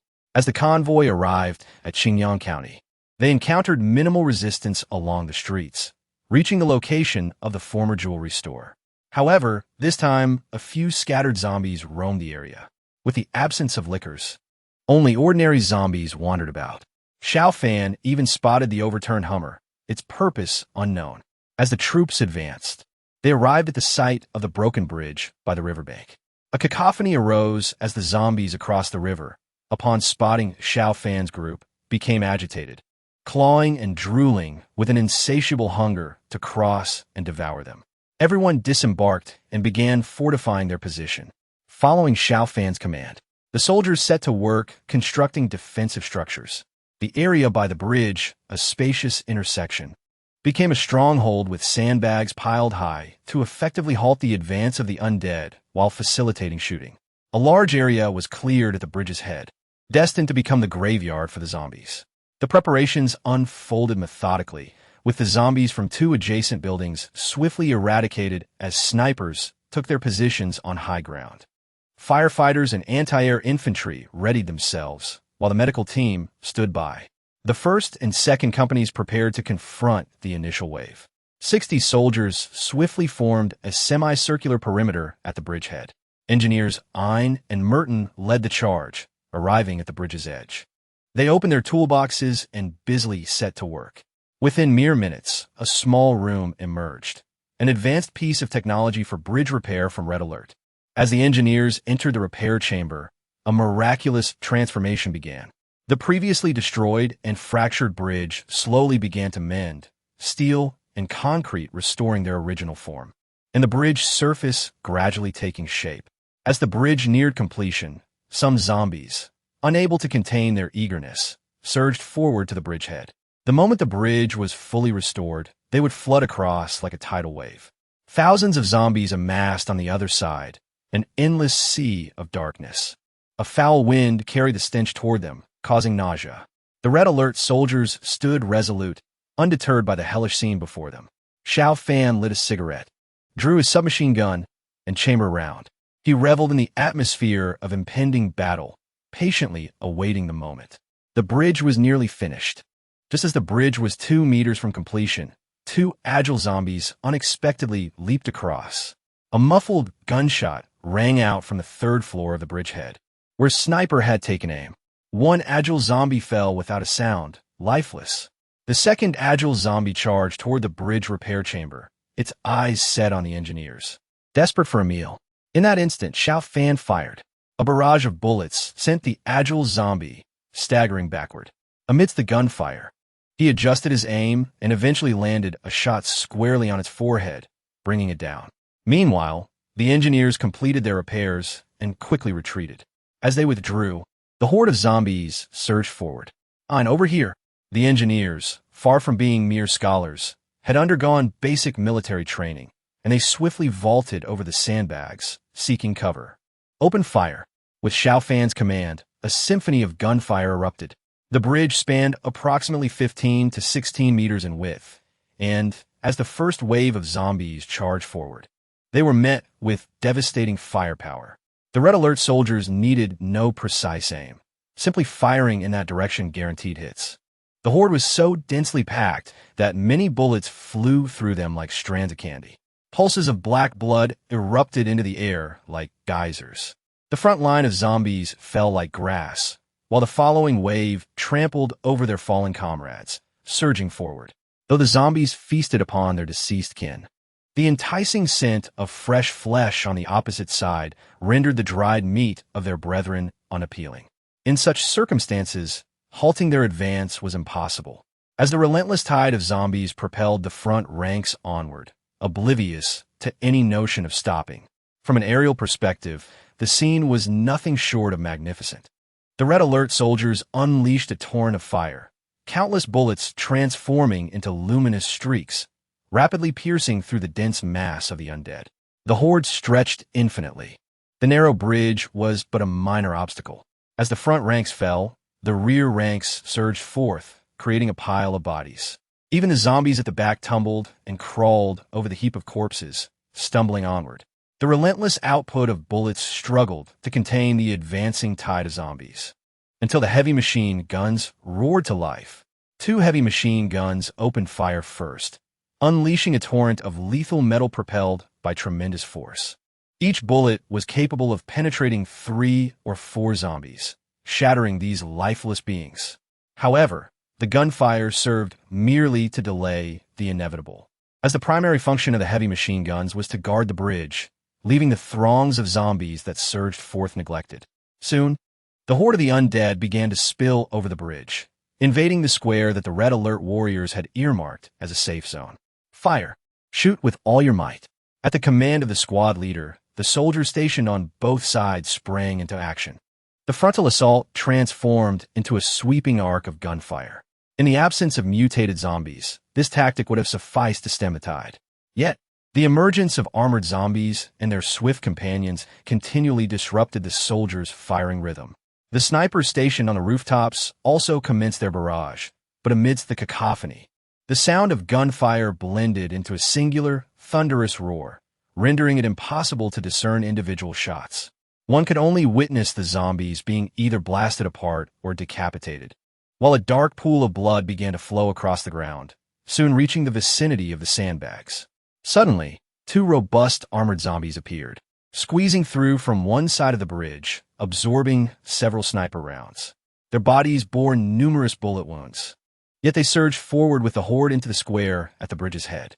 In front of the positions held by the 1st and 2nd platoons, they charged in. The soldiers fired desperately, managing to repel one, but another rushed directly to the sandbags. A massive claw descended perilously close, threatening a soldier's life. At the critical moment, he swiftly ducked down. Whoosh! A single-man missile soared in, crashing into the armored zombie with a resounding explosion. The giant's form disintegrated under the missile's impact, sending a rain of blood cascading down. The soldier, narrowly escaping death, looked up and gave a thumbs up towards his comrade, a gesture of gratitude for timely support. With a quick hand signal, he rejoined the fray. Witnessing this, Xiao Fan's face broke into a smile of satisfaction. This was his unit, cohesive and indomitable. Chapter 110. Excitement. The 1st and 2nd platoons had held their ground for less than 30 minutes before running low on ammunition. The 2 platoons withdrew, allowing the 3rd platoon to take their place. Xiao Fan issued the order, and the Red Alert warriors retreated in an orderly fashion. During this transition, the vehicle-mounted machine guns finally opened fire. The torrential barrage of bullets effectively stymied the advancing zombies, temporarily alleviating the perilous situation. As the 4 platoons completed their handover, gunfire erupted once more. Yet, the outlook for this round of combat was grim, as the bodies of the undead had accumulated into a towering heap at the bridge's head. The immense pile threatened to tumble, obstructing the soldiers' line of fire, while many zombies began to scale the heap, diminishing the accuracy of shots. The overall commander realized that the corpses needed urgent disposal. How to proceed? First, the bridge must be barricaded. Xiao Fan nodded, though uncertain about how to execute this blockade. Engineer, I informed him, Commander, it's time for your intervention. Taken aback, Xiao Fan replied, what do you mean? We need the commander to construct a wall at the bridge's head, confining the zombies behind it, allowing us to clear the bodies here. Xiao Fan glanced at the hellish scene at the bridge's head and gritted his teeth. All right, how do we proceed? The commander could erect a wall at the bridge's head to block the zombies. But wouldn't that wall also obstruct us? Xiao Fan paused, realizing this was the first time he had encountered such a function. Indeed, in Red Alert, structures could be sold for currency. Yet, another dilemma arose. With zombies swarming the bridge, how could the wall be positioned? You must find a way. Standing up, Xiao Fan surveyed the relentless horde compared to the initial surge, formulating a strategy. To erect a wall at the bridge's head, it was imperative to sever the zombies' reinforcements, creating a front and rear blockade to concentrate fire on the approaching zombies. Prepare the mortars. The 5 mortars on standby immediately readied their ammunition. Target the center of the zombie mass on the other side of the bridge. Disperse them. As the mortars adjusted their accuracy towards the horde on the far side, the guard platoon coordinated with the 2 platoons of the 3rd Company, while the heavy machine guns fire. Eliminate all zombies in the square, leaving no threats behind. Armored vehicles. Move. Once the heavy machine guns ceased fire, 2 armored vehicles charged across the bridge, crashing through the pile of corpses to clear space for the wall. With all red alert forces prepared, at Xiao Fan's command, the mortars fired. Boom, boom, boom. 5 shells detonated precisely on the far side of the bridge. The resulting fireballs engulfed a large cluster of zombies, and a shockwave sent many tumbling into the river below. Simultaneously, rocket soldiers unleashed their fire, and the destructive power of individual cloudburst grenades rivaled that of the mortars. After 2 rounds, a vacuum zone formed at the bridge's head. Seizing this opportunity, the 5 or 6 heavy machine guns stationed on this side roared to life. A torrent of metal surged forth, effectively perforating the zombie horde. The overwhelming firepower swiftly suppressed the assault of the zombies, who had lost their reinforcements. The guard platoon capitalized on this moment, coordinating with the 2 platoons of the 3rd Company to swiftly dispatch the zombies in the square. Commander, the time is now. The engineer urgently alerted as more zombies began to surge from the bridge's end. Armored vehicles, advance. 2 armored vehicles roared to life, crashing through the towering heaps of corpses. With a thunderous collision, the pile was dispersed, revealing the bridge's head. Xiao Fan took this chance, sprinting to the bridge's head, practically stepping on the zombies as he ran. Fortunately, his commanding officer's uniform not only provided ballistic protection, but also shielded him from the undead's grasp. Arriving at the bridge's head, he placed the pre-constructed 20-meter wall. Nearby, a few obstructive zombie corpses were swiftly cleared away by accompanying engineers. With a resounding crash, the wall was erected, 7 meters high and 20 meters wide, completely sealing off the bridge. The zombies on the other side could only futilely pound against the barrier, unable to breach it. Taking a moment to exhale, the pounding of his heart gradually subsided.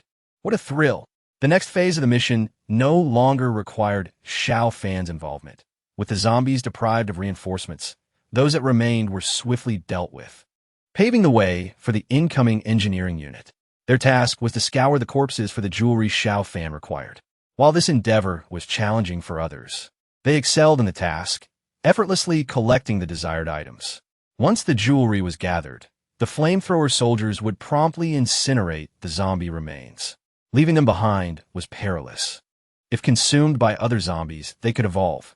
A fire was the most prudent solution. Commander, here's the jewelry. Xiao Fan received the collection, which converted to a sum of 13,000 gold.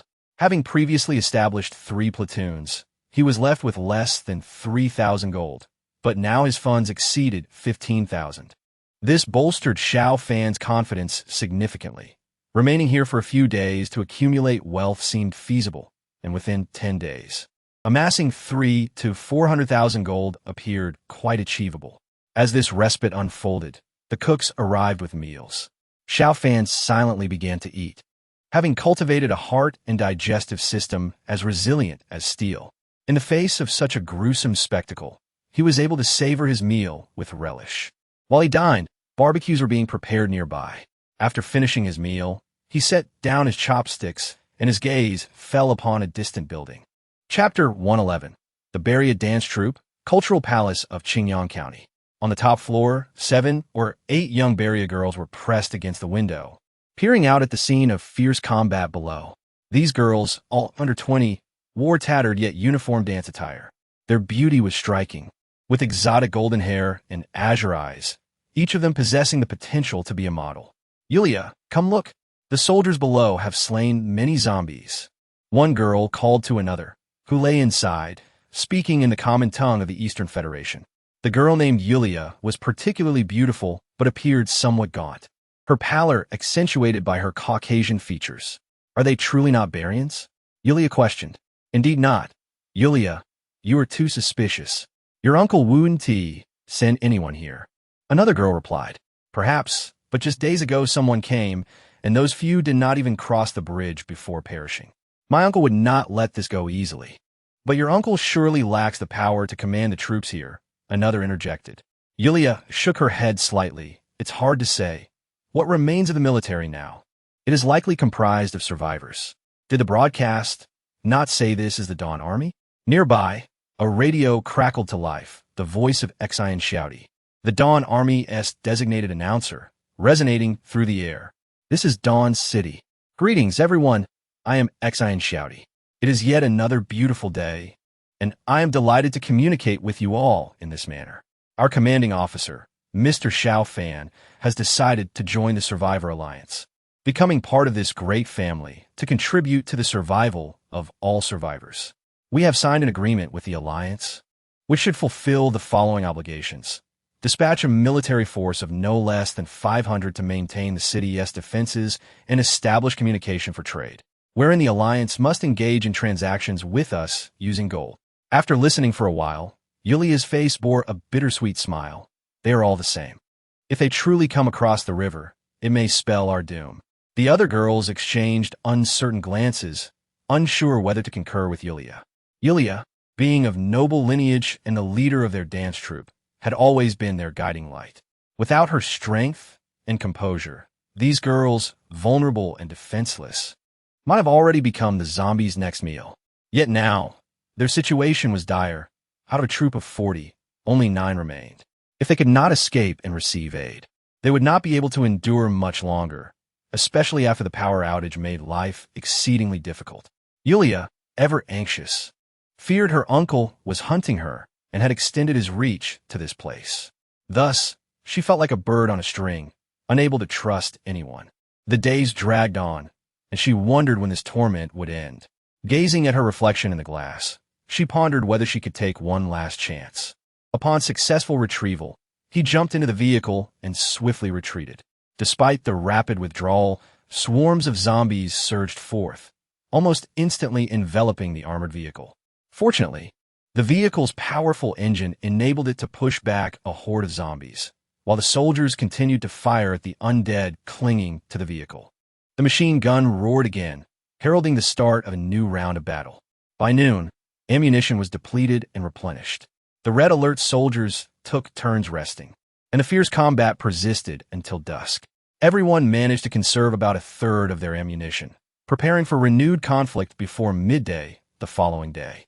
The day's arduous fighting yielded significant rewards, with a total of 38,000 gold acquired from the battlefield and an estimated 30,000 zombies exterminated, not counting those that fell into the water. Of course, these 30,000 zombies were trivial compared to the boundless horde on the other side, which still surrounded them. Yet Xiao Fan felt satisfied. The bridge had made this incursion into the county possible. With the income from the mining operation and the recruitment in Dawn City, his funds had surpassed 50,000. Although Xiao Fan felt the pace was still sluggish, it was the best strategy he could devise. As night fell, some soldiers stood guard while the others rested where they lay. This routine continued for 5 consecutive days, during which many events transpired. Firstly, reconnaissance indicated that the zombie horde had penetrated deep into Yunzhou, now numbering around 400,000. Their advance was directed towards Dawn City and the nearby mountainous farmlands. Based on their speed, it was estimated that they would reach Dawn City in about 4 days. Additionally, the Alliance had begun to mobilize. Given the distance to the film city from Dawn City, they were expected to arrive the following day. Some merchants from the Alliance had already reached Dawn City ahead of schedule, bringing significant quantities of gold and silver to procure supplies. These developments foreshadowed an impending storm. In the morning, after breakfast, Xiao Fan gazed reluctantly at the unending horde of zombies across the river. How long do you think it would take us to clear the zombies from Qingyang City if we remained? Squad leader Su Chang calculated, Commander, with our current force, it would likely take 3 months. However, if we receive reinforcements or if our munitions factory becomes operational, allowing us to produce our own ammunition, We could reduce that to about a month and a half. Above, 3 blood-red letters proclaimed. SOS. Chapter 112.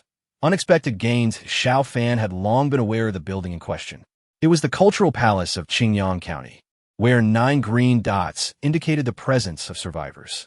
However, he had no intention of offering assistance, given that the distance between them was less than a kilometer and they could undoubtedly see the ongoing battle. If they did not seek help, Xiao Fan would not rush to their aid. Clearly, they did not feel it was necessary. He thought this matter was settled, but unexpectedly, just as he prepared to leave, the survivors began to call for help. Had this been before he acquired the Night Eagle helicopter, Xiao Fan would not have risked a rescue. The horde on the opposite bank was an insurmountable barrier. However, with the helicopter now at his disposal, rescue was no longer an issue. A simple flight could bring them to safety. After a moment's contemplation, Xiao Fan resolved to lend a hand, as Dawn City was in need of recruits. Seeing a call for help deserved a response. Shun Rui Hui, take a security team and head to the helicopter to transport the survivors from there to here. Understood. The reconnaissance soldier, Shun Rui Hui, accompanied by a security team, boarded the helicopter and flew directly to the rooftop of the cultural palace. Meanwhile, fighting continued on one front while rescue efforts commenced on another. Inside the building, several Beria girls surrounded Yulia, their expressions grave. Yulia, have you made a decision? A decision must be made. We, a group of girls, lack the means to survive independently and can only rely on the soldiers. If we do not receive assistance soon, we may perish here. After all, the worst outcome cannot possibly be worse than our current predicament. However, even if those men are not affiliated with your uncle, what reason do they have to shelter us? It is important to note that we are not citizens of their nation.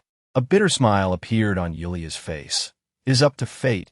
At the very least, the leader is a young man, is he not? The other girls fell into contemplation, understanding Yulia's implication clearly. If the proud and beautiful Yulia has made such a choice, what about them? Suddenly, the sound of helicopter blades interrupted their conversation. With a crash, a young soldier burst through the window. The girls shrank together in fear, huddling close to Yulia. However, the young soldier did not harm them. Instead, he spoke directly. You're seeking rescue, right? The commander sent me to retrieve you. You can come with me. The girls rose to their feet, and Yulia adjusted her tightly fitting dance attire as they approached the window. The helicopter's ladder was positioned directly at the opening, hovering just outside, allowing them to ascend. Yulia glanced at her companions and inquired of the soldier, "Are you from the Dawn Army? Is the commander named Xiao Fan?" "Indeed. Then we must express our gratitude to him soon. Could you share what kind of person he is?" The young soldier looked at the group of foreign beauties with a cold demeanor and replied curtly, "A powerful man, a ruthless man, one who appears calm, but is, in truth, merciless. He can kill without a blink during moments of silence. In the wilderness, even if beautiful women undressed before him, he would turn away and not look." With each word, the color drained from Yulia and the others' faces. This reminded him of a past girl group. If these girls were properly adorned, they could have debuted before the apocalypse, particularly the one in front, whose beauty was striking. Xiao Fan approached them calmly and asked, "Where are you from? Why are you in the Cultural Palace building?" Hearing his steady voice, Yulia trembled slightly and replied, "We come from Shanhaewai. We are here to learn singing and dancing." Xiao Fan recognized Shanhaewai, a border city of Beria, separated from Yunzhou by only a river. Given the proximity between Beria and Shenzhou, it was not unusual for the two nations to have exchanges in various fields. As he pondered, he noticed the fear in Yulia's eyes. Uncertain thoughts raced through her mind until suddenly a spark ignited within her. "Commander, do you require gold?" "Yes, indeed. I know a gold shop nearby. You can go there." Xiao Fan shook his head slightly. The streets are swarming with zombies. Not on the street, but on the top floor of a mall. It's a luxury jewelry store open only to select clients, filled with valuable gems and jewelry. With your helicopter, you can certainly visit. Upon hearing Yulia's words, Xiao Fan's eyes brightened. If there truly was a gold shop on the mall's top floor, it would be an enormous opportunity. Since it was the top floor, zombies would be scarce. He could dispatch a team to seize the chance. It seemed that harboring goodwill had indeed borne fruit. Rescuing these Barian girls had led to such promising news. Without hesitation, Xiao Fan instructed Shunrui Hui to lead a security team to the location Yulia had specified to gather gold. To convey his goodwill, he offered the girls a warm smile. "Very well, congratulations. You are officially joining Dawn City from today." The girls beamed with joy, embracing each other excitedly, even shedding tears of elation. Yet why was it that, despite their acceptance, none came forward to express their gratitude? Such obliviousness. "Commander Gold." Xiao Fan opened the bag, revealing a dazzling array of gold, emeralds, and gems. "Found precious metals and minerals. Convert to system funds. Proceed with conversion." "Convert immediately." "Congratulations, Commander. You have acquired 514,902 gold." Xiao Fan's heart soared with delight. Over 500,000 in funds. This unexpected windfall made him realize for the first time that the fate of Dawn City was truly in his hands. Chapter 113. Alliance meeting in the northern region of Yinzhou City, at the Film City base, once the northern center for film production. The area was comparable in size to Dawn City. Here, numerous modern war-themed films and television series were filmed, necessitating the construction of various buildings such as modern streets, artillery positions, and command houses. The headquarters of the Alliance Army was established within the command house. Today, a complete assembly of Alliance leaders gathered at the command house. At the end of the long table in the hall sat a middle-aged man, with Su Qingshan seated behind him, bringing the latest updates. To his left and right sat the leaders of the War God Army and the Women's Army, Ho Zhan and Mu Jieyu. Ho Zhan was a lean man with a grim expression, radiating a sense of formidable strength, clearly a powerful mutant. The leader of the Women's Army, Mu Jieyu, was in her 20s, donned in a black trench coat, her fair complexion and fiery red lips marking her as a beauty in this grim era. Below them sat Li Mu, the leader of the Fairy Base, and Shi Chang of the Rock Army. Lastly were Zhao Xingyu of the Burning Army and Wang Qian of the Wolf-Tooth Army. With the 7 leaders convened, it was evident that they were to discuss significant matters. Surveying the 6 aides, Song Beifeng produced a sheet of paper. "Esteemed leaders, this outlines Xiao Fan's terms for joining the alliance. I trust you are all aware of its contents, which align closely with what we have discussed. However, there's one point I must emphasize." He pointed to a specific clause on the paper. Xiao Fan stated that we could deploy 500 personnel to assist Dawn City in maintaining its defenses. But this is strictly limited to the city walls. No troops are permitted at the city gates. During the day, the gates will be open, and entry into the city will require inspection, with no weapons allowed. At night, the gates will close, and no one may enter or exit. Can you discern the implications of this? At this moment, Su Qingshan, standing behind Song Beifeng, added, "Furthermore, Xiao Fan will not withdraw the guards from the watchtowers. Our personnel will merely replace his guards on the wall. It appears that there is yet another wall within Dawn City, and we have no intelligence on what lies behind it." Upon hearing this, Ho Zhan of the War God Army spoke coldly. "This is obvious. Xiao Fan clearly does not trust us. Opening only the city walls does not provide us with a considerable advantage. Su Qingshan just mentioned that the firepower within Xiao Fan's watchtowers is formidable. Relying solely on personnel stationed on the walls may not guarantee our control over Dawn City." Mu Jieyu from the Women's Army concurred. "I share the same sentiment. Thus, 500 personnel are undoubtedly insufficient. Based on our current intelligence, Xiao Fan's forces likely number over 500, and with the advantage of terrain, we should consider increasing our numbers." The relationship between Ho Zhan and Mu Jieyu appears to be rather strained. He immediately retorted, "How did those 500 agree with Xiao Fan? If we were to add more manpower, he would certainly refuse. Women, with their long hair, often lack insight." Mu Jieyu straightened up, her demeanor sharpening. "What did you say? Do you harbor a prejudice against women?" Ho Zhan chuckled wryly. "How could I dare to discriminate against you? If I did, even Old Song would not stand for it." The atmosphere among the attendees became somewhat suggestive, hinting at the unique connection between Song Beifeng and Mu Jieyu. Song Beifeng waved his hand, silencing their quarrel. "Let us refrain from such trivial matters. Our objective is to secure Xiao Fan's cooperation. Ideally, we want him to come to the Film City. If he continues to resist, we must go to him. The crux of the matter now is how to successfully capture Shiguang City. Let us brainstorm solutions. At that moment, Li Mu from the ferry base spoke up. Haven't we sent numerous individuals disguised as merchants to Shiguang City? They could serve as our insiders. If they coordinate with us, our chances will significantly improve. However, someone interjected, but these individuals are unarmed. If a conflict arises, do we expect them to face the Shiguang army with nothing but their fists? Su Qingshan quickly added, indeed. The gaps in the sluice gates are considerable, and we currently guard the city walls. If someone can transport weapons underwater, they could deliver them to our people within the city. Song Beifeng pondered for a moment.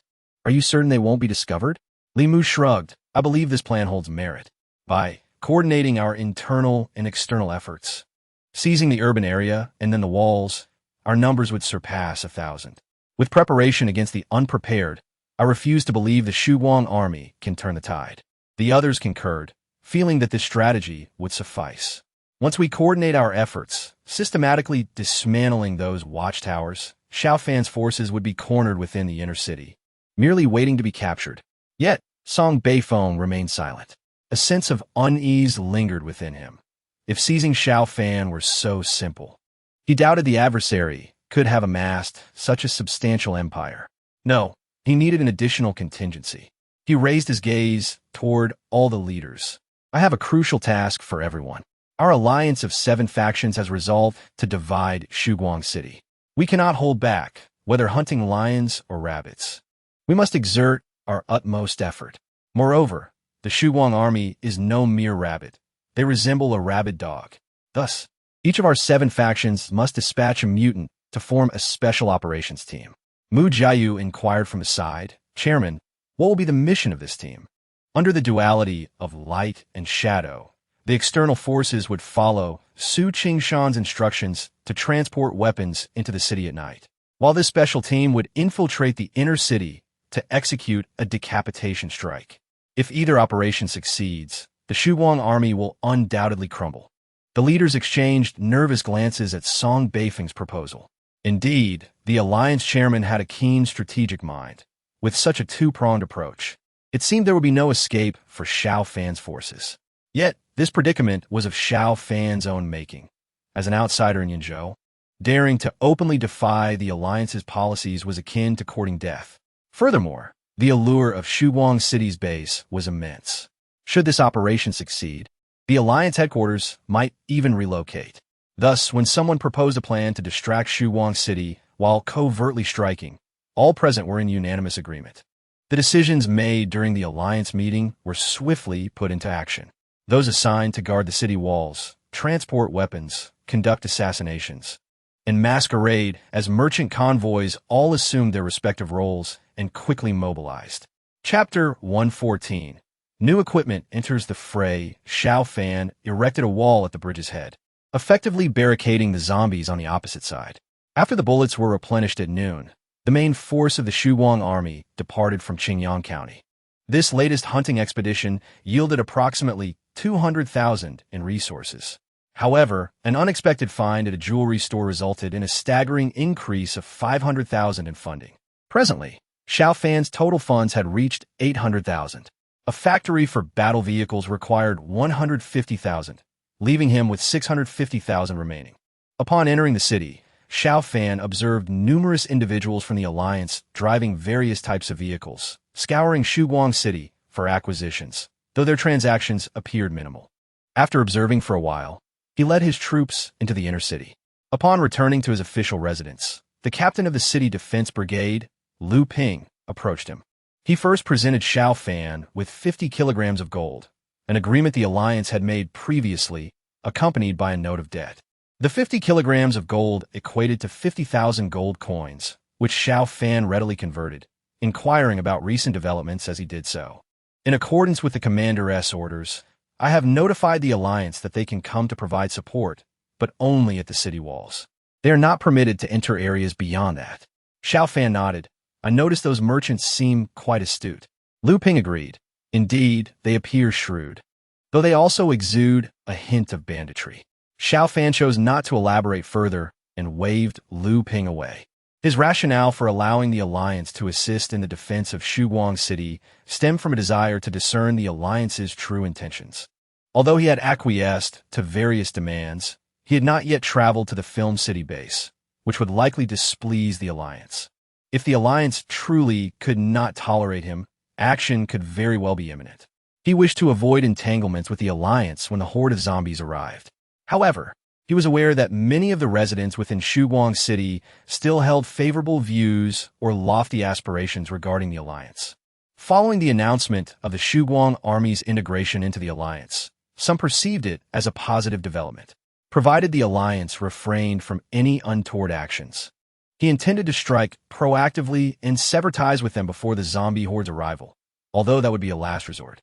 Nevertheless, judging by current circumstances, it appeared the alliance was far from tranquil. Xiao Fan was also eager to discover what tricks the alliance might have up their sleeves. He found himself almost impatient. That night at midnight, Xiao Fan rose from bed and proceeded to the designated area within the inner city, where he established the newly constructed battle vehicle factory. The factory was a vast facility featuring a courtyard, a row of garages, and a spacious production workshop. Once Xiao Fan issued the order for construction, the battle vehicles would be swiftly assembled and readied for operation. After positioning the factory, he immediately set about establishing an arms factory, expending another 100,000 gold coins, leaving him with 600,000 remaining. Next, Xiao Fan opened the page for battle vehicle units. The emergence of new units in the Red Alert framework was contingent not only on rank elevation, but also on the construction of new buildings, which in turn would refresh the available units.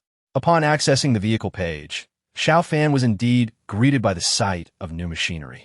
GBL 130 tracked mine dispensing vehicle, costing 6,000 gold, crewed by 2, weighing 20 tons, with a maximum speed of 60 kilometers per hour. It carries 216 landmines and can launch 1,000 various types of mines. It is equipped with a 12.7mm anti-aircraft machine gun. In a non-stellar state, it carries 216 mines, which refresh daily. Note, mines can be produced through the arms factory. Type 63 107mm towed rocket launcher, costing 2,500 gold, manned by 2 operators, with a total weight of 385 kilograms and a combat weight of 613 kilograms. It boasts a maximum range of 8,500 meters and features 12 launch tubes. In a non-stellar state, it carries 24 cloud explosive shells, requiring a vehicle for towing. Note, shells can be produced through the arms factory. The 56 style 14.5mm quadruple anti-aircraft machine gun, priced at 2,000 gold, requires a crew of 3. It boasts a caliber of 14.5mm, weighs 20 kilograms, and has a combat firing rate of 600 rounds per minute. Its effective range is 2,000 meters against aerial targets and 1,000 meters for flat fire, with a capacity of 1,200 rounds in a non-nuclear state. Notably, ammunition can be produced at the armory. These 3 new vehicles are the latest equipment provided by the tank factory. Upon seeing these innovations, Xiao Fan excitedly raised his fist. His anticipation proved correct. He had intentionally left a personnel gap of 70 to await the arrival of new gear. With these formidable weapons at his disposal, he felt significantly more confident in facing the impending zombie horde. Undoubtedly, these pieces of equipment are instruments of war, far superior to the previous combat units. Whether it be the mine-laying vehicle, the rocket launcher, or the quadruple anti-aircraft machine gun, all are veritable reapers of lives. Furthermore, these advancements reveal a promising transformation. Once the armory is completed, his side will possess sustained combat capability. Provided the funding is adequate, ammunition supply will also be assured. Without wasting any time, Xiao Fan first produced a mine-laying vehicle. There remains vast open land outside Dawn City, and the reason he had not expanded it fully was the anticipation of such a day. Now, it has indeed proven useful. After selecting the mine-laying vehicle, he proceeded to order 10 units of the 107 rocket launchers and 10 quadruple anti-aircraft machine guns. The total expenditure for these assets amounted to 51,000 gold, leaving Xiao Fan with 550,000 gold in funds. He refrained from immediate expenditure. as the officer training center had yet to be constructed and he needed to retain ample logistical supplies. One could never predict the financial demands of the forthcoming battle. As night fell, the tank factory was bustling with the continuous production of new equipment. The mine-laying vehicle was the first to emerge. Yet Xiao Fan chose not to deploy it immediately. The time was not yet right. Following the arrival of the 10 107 rocket launchers, he promptly requisitioned 9 platoon leaders along with the vehicle of the guard platoon leader. 10 212 jeeps were assigned to tow the rocket launchers for eventual defensive operations. When the 10 quadruple anti-aircraft machine guns were produced, Xiao Fan decided they would remain in the inner city, as their moment had yet to arrive. With the emergence of this new equipment, personnel numbers increased, augmenting Xiao Fan's forces by an additional 52 individuals, bringing the total to nearly 690. At this juncture, the combat strength of Xiao Fan's side had experienced a significant leap. His troops now ranged from 2-star to 3-star ratings, bolstered by substantial heavy firepower. Should Xiao Fan choose, he could easily disregard the Alliance's forces. Tomorrow marks the day the Alliance troops will arrive, at which point all will be revealed. Chapter 115. Night Raid as agreed. The Allied forces arrived at Dawn City the following morning. Over 50 vehicles, predominantly off-road ones, rolled in, including several armored cars and cash transport vehicles. However, the most striking were 2 armored vehicles. Upon their arrival, the Dawn Army ordered them to halt near the Southgate parking lot, forbidding any movement. The Allied forces did not make any further demands and began to ascend the city walls, taking over the southern wall along with half of the eastern and western walls.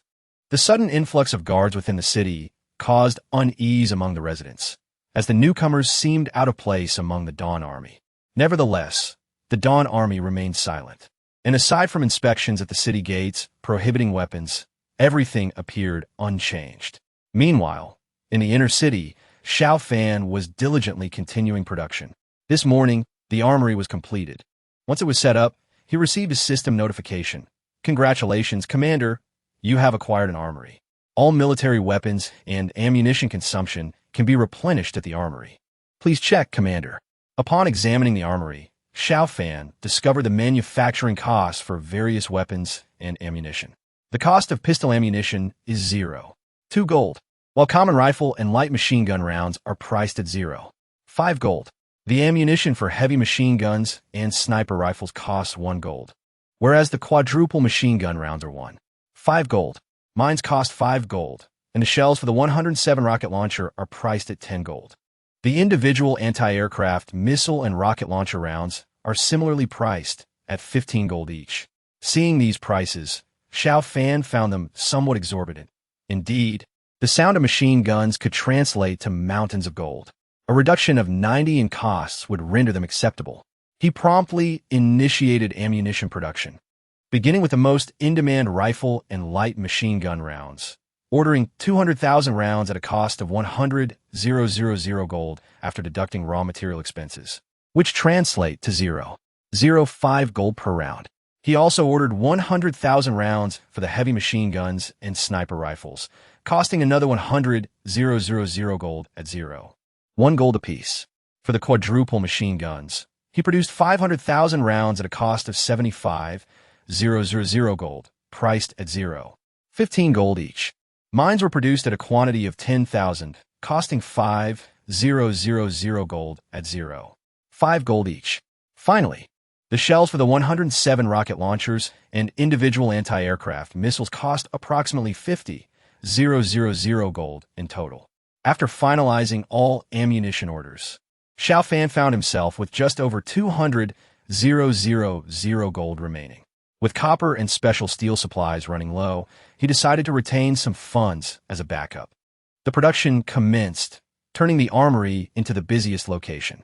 On the assembly line, boxes of bright yellow ammunition rolled out, and shells were packed. The dark mines were also boxed up, with all available engineers summoned to assist in the efforts. Dawn City had transformed into 2 contrasting realms.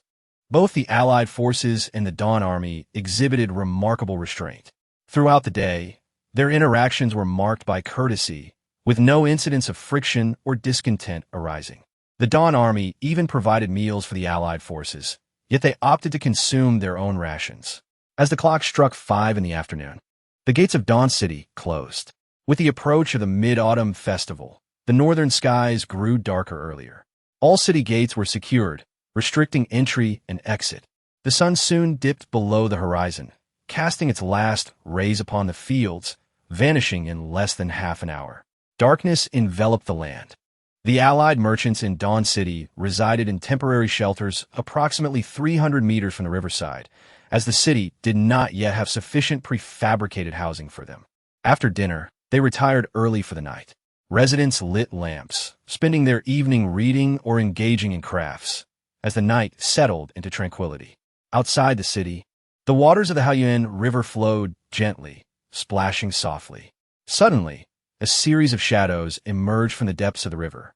Clad in black diving suits that blended seamlessly into the darkness, 10 figures surfaced. All were from the ferry base near Yinzhou, where the largest Jiangsonya River was located. This base had once hosted a ferry, and many skilled swimmers lived in the vicinity. This time, they dispatched the 10 best swimmers for the mission. One of the figures gasped for air after surfacing and addressed the others. Everyone is familiar with this waterway, right? Soon, weapons will be transported over. Our task is to infiltrate through the sluice and hand over the weapons to the contacts inside. Understood? Understood, don't worry. However, Wong, this waterway is quite deep, with many sections exceeding 30 meters. Do you think there will be any mishaps? What are you worried about? I know the fish are growing larger nowadays, but not here, as this is the source of the Haoyuan River. Even if there are big fish, they reside downstream. Do you understand? Got it. All right, prepare to act. I hear there's another special operations team out tonight, but that's not our concern. If we handle this well, we'll all prosper. The group concealed themselves by the riverbank, gazing intently at the distant Dawn City. Soon, 10 long oil paper packages were delivered, containing firearms in 10 batches. Listen for the signal from the city wall. When it sounds, act immediately and remember to pair up. Understood. Brother Wong gestured, and 2 individuals swiftly shouldered 2 of the heavy packages. They moved upstream against the river's current, their robust physiques allowing them to pause at a bend in the river. The bright searchlights swept over them a few times before shifting elsewhere. After approximately 2 minutes, a sound reminiscent of a crow's call echoed from the city wall. The noise was so realistic that, had they not previously encountered the adept mimics stationed atop the wall, they would have been unable to discern its authenticity. The signal had arrived. For the time being, the searchlights would not sweep this area, and they sprang into action. The first 2 sailors plunged into the water, moving swiftly like fish towards the water gate.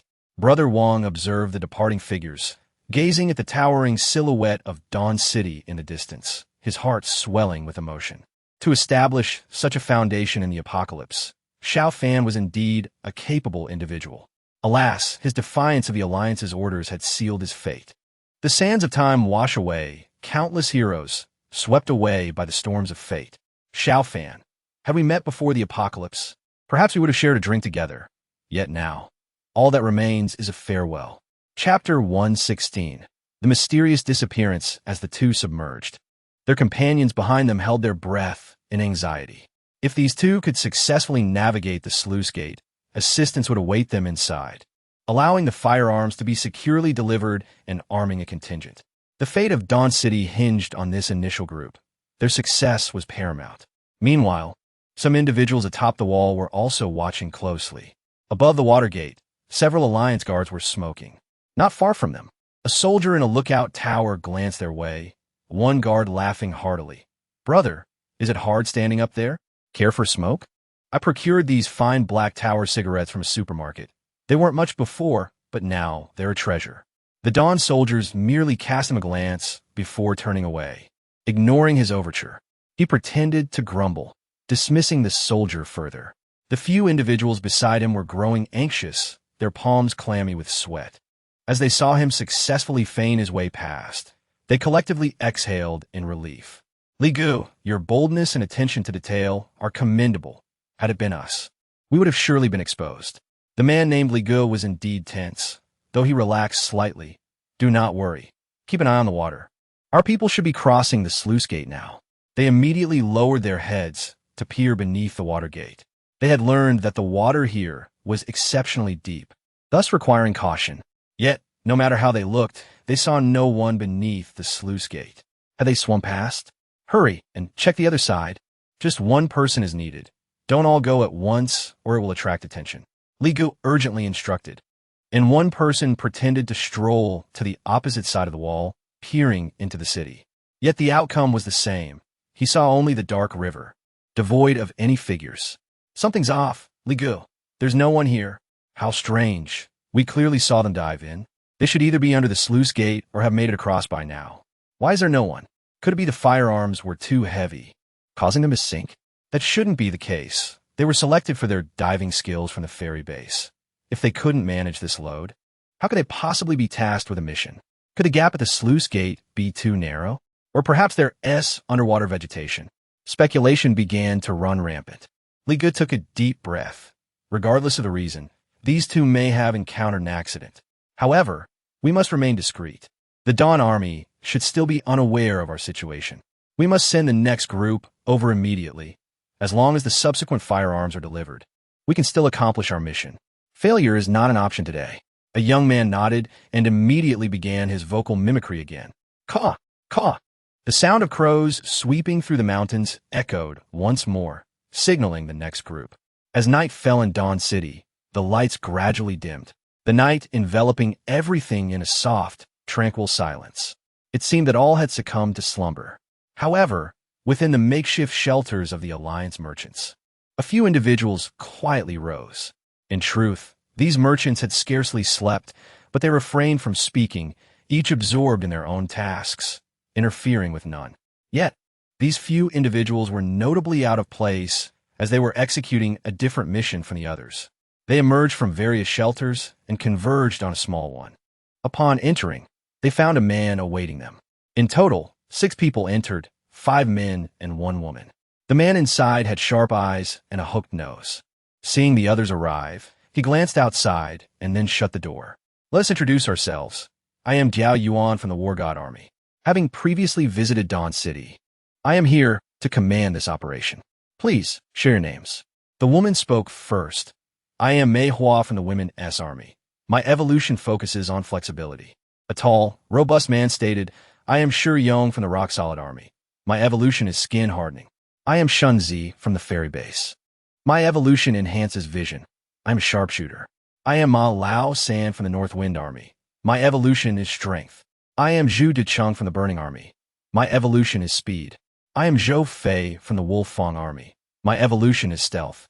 Diao Yuan nodded, shaking hands with each. Everyone understands the purpose of this operation. A newcomer has established a bandit group called the Dawn Army in Yinzhou, controlling the headwaters of the Haoyuan River, monopolizing the roads, railways, and waterways, extorting gold from every entrant into the city.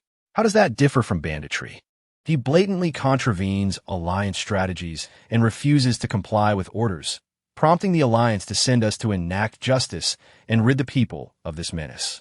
The dangers of this mission need not be elaborated. The Dawn bandits occupy strategic positions and are heavily fortified, with their leader, Xiao Fan, rarely venturing out of the inner city. Our task is to infiltrate the inner city of the Dawn Army and assassinate Xiao Fan. The Dawn Army boasts numerous troops and superior weaponry. Whether we succeed or fail, our chances of escape are slim.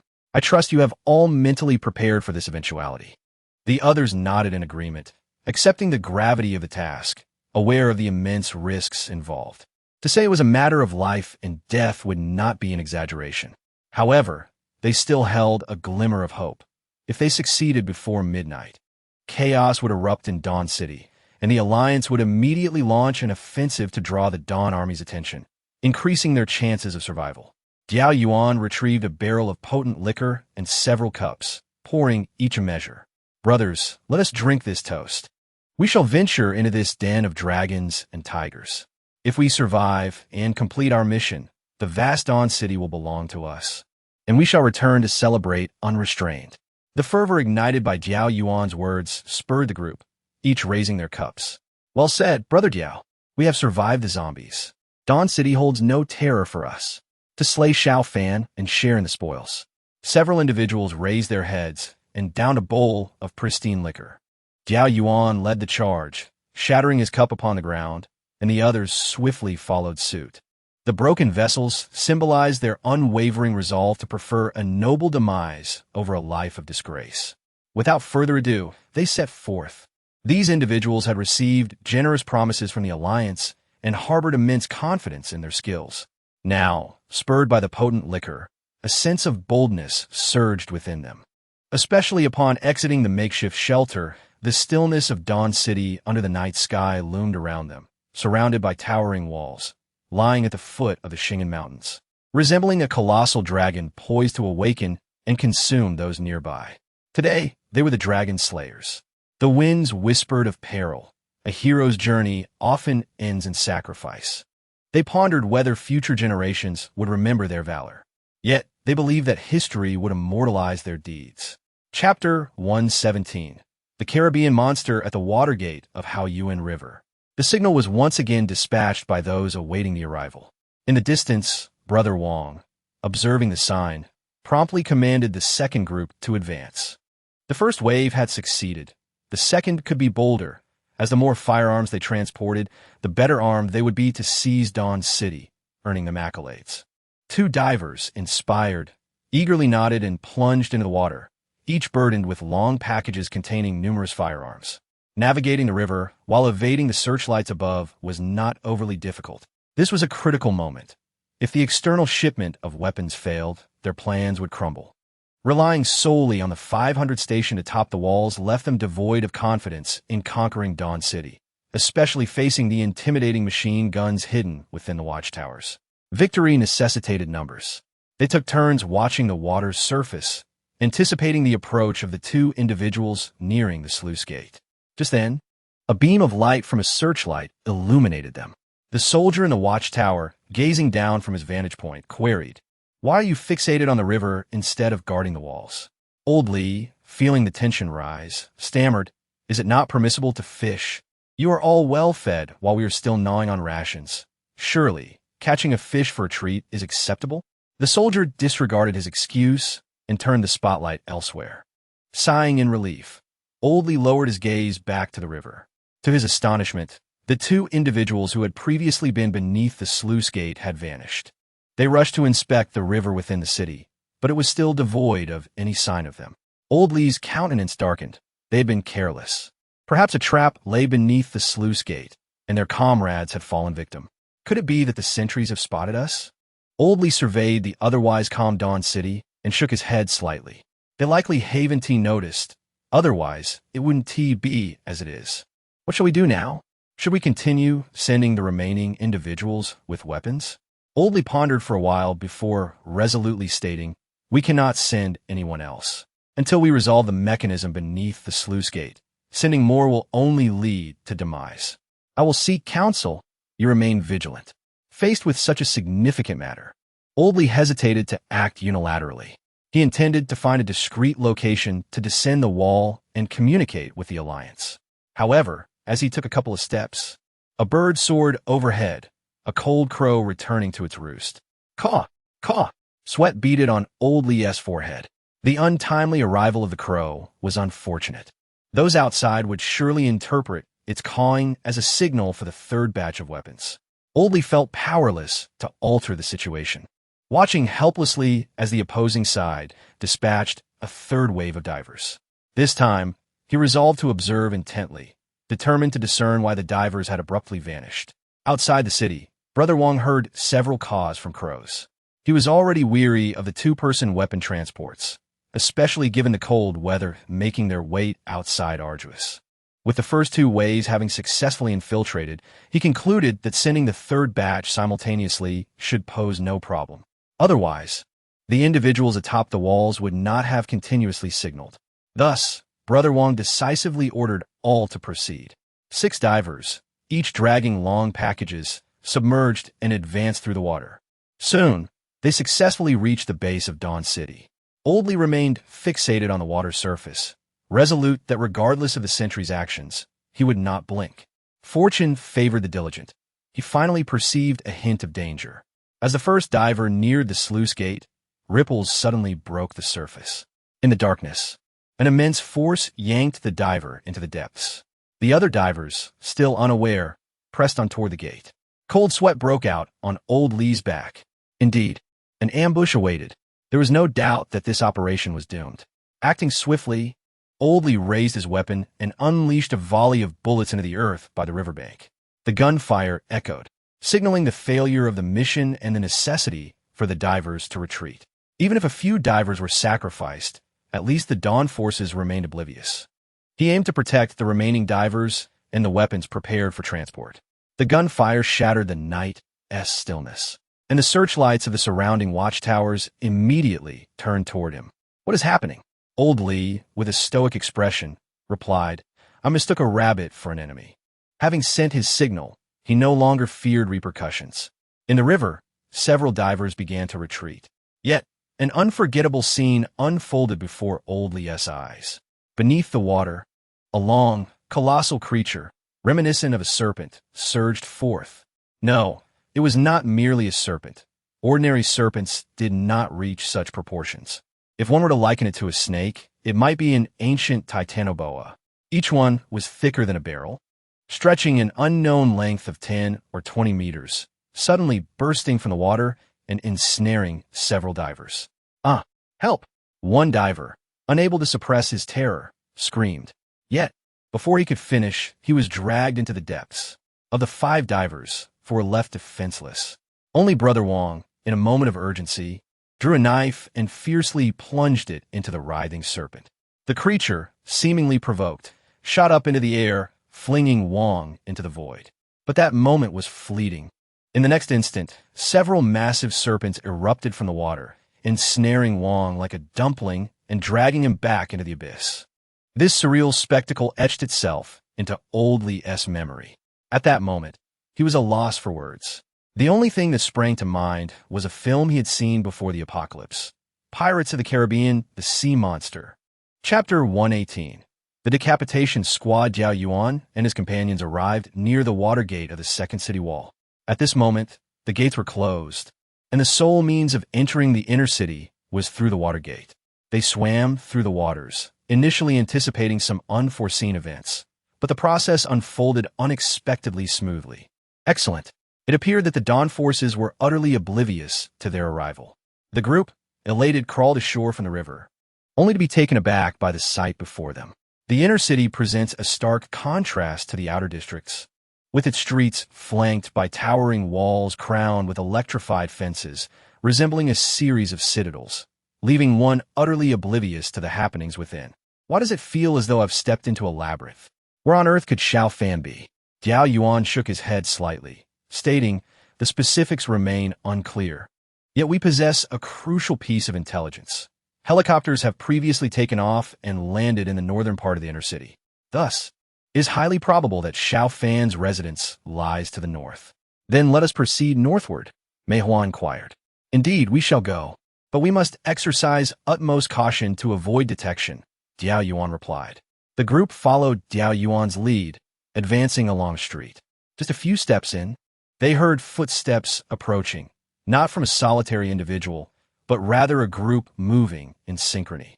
"This is bad. It must be a patrol." The group quickly concealed themselves in a corner, peering out to confirm the presence of a patrol team. 4 soldiers marched in formation, accompanied by a military dog. If they were merely a handful of soldiers, Jiao Yuan's team would not have been overly concerned. Even if conflict were to arise, they could easily hide.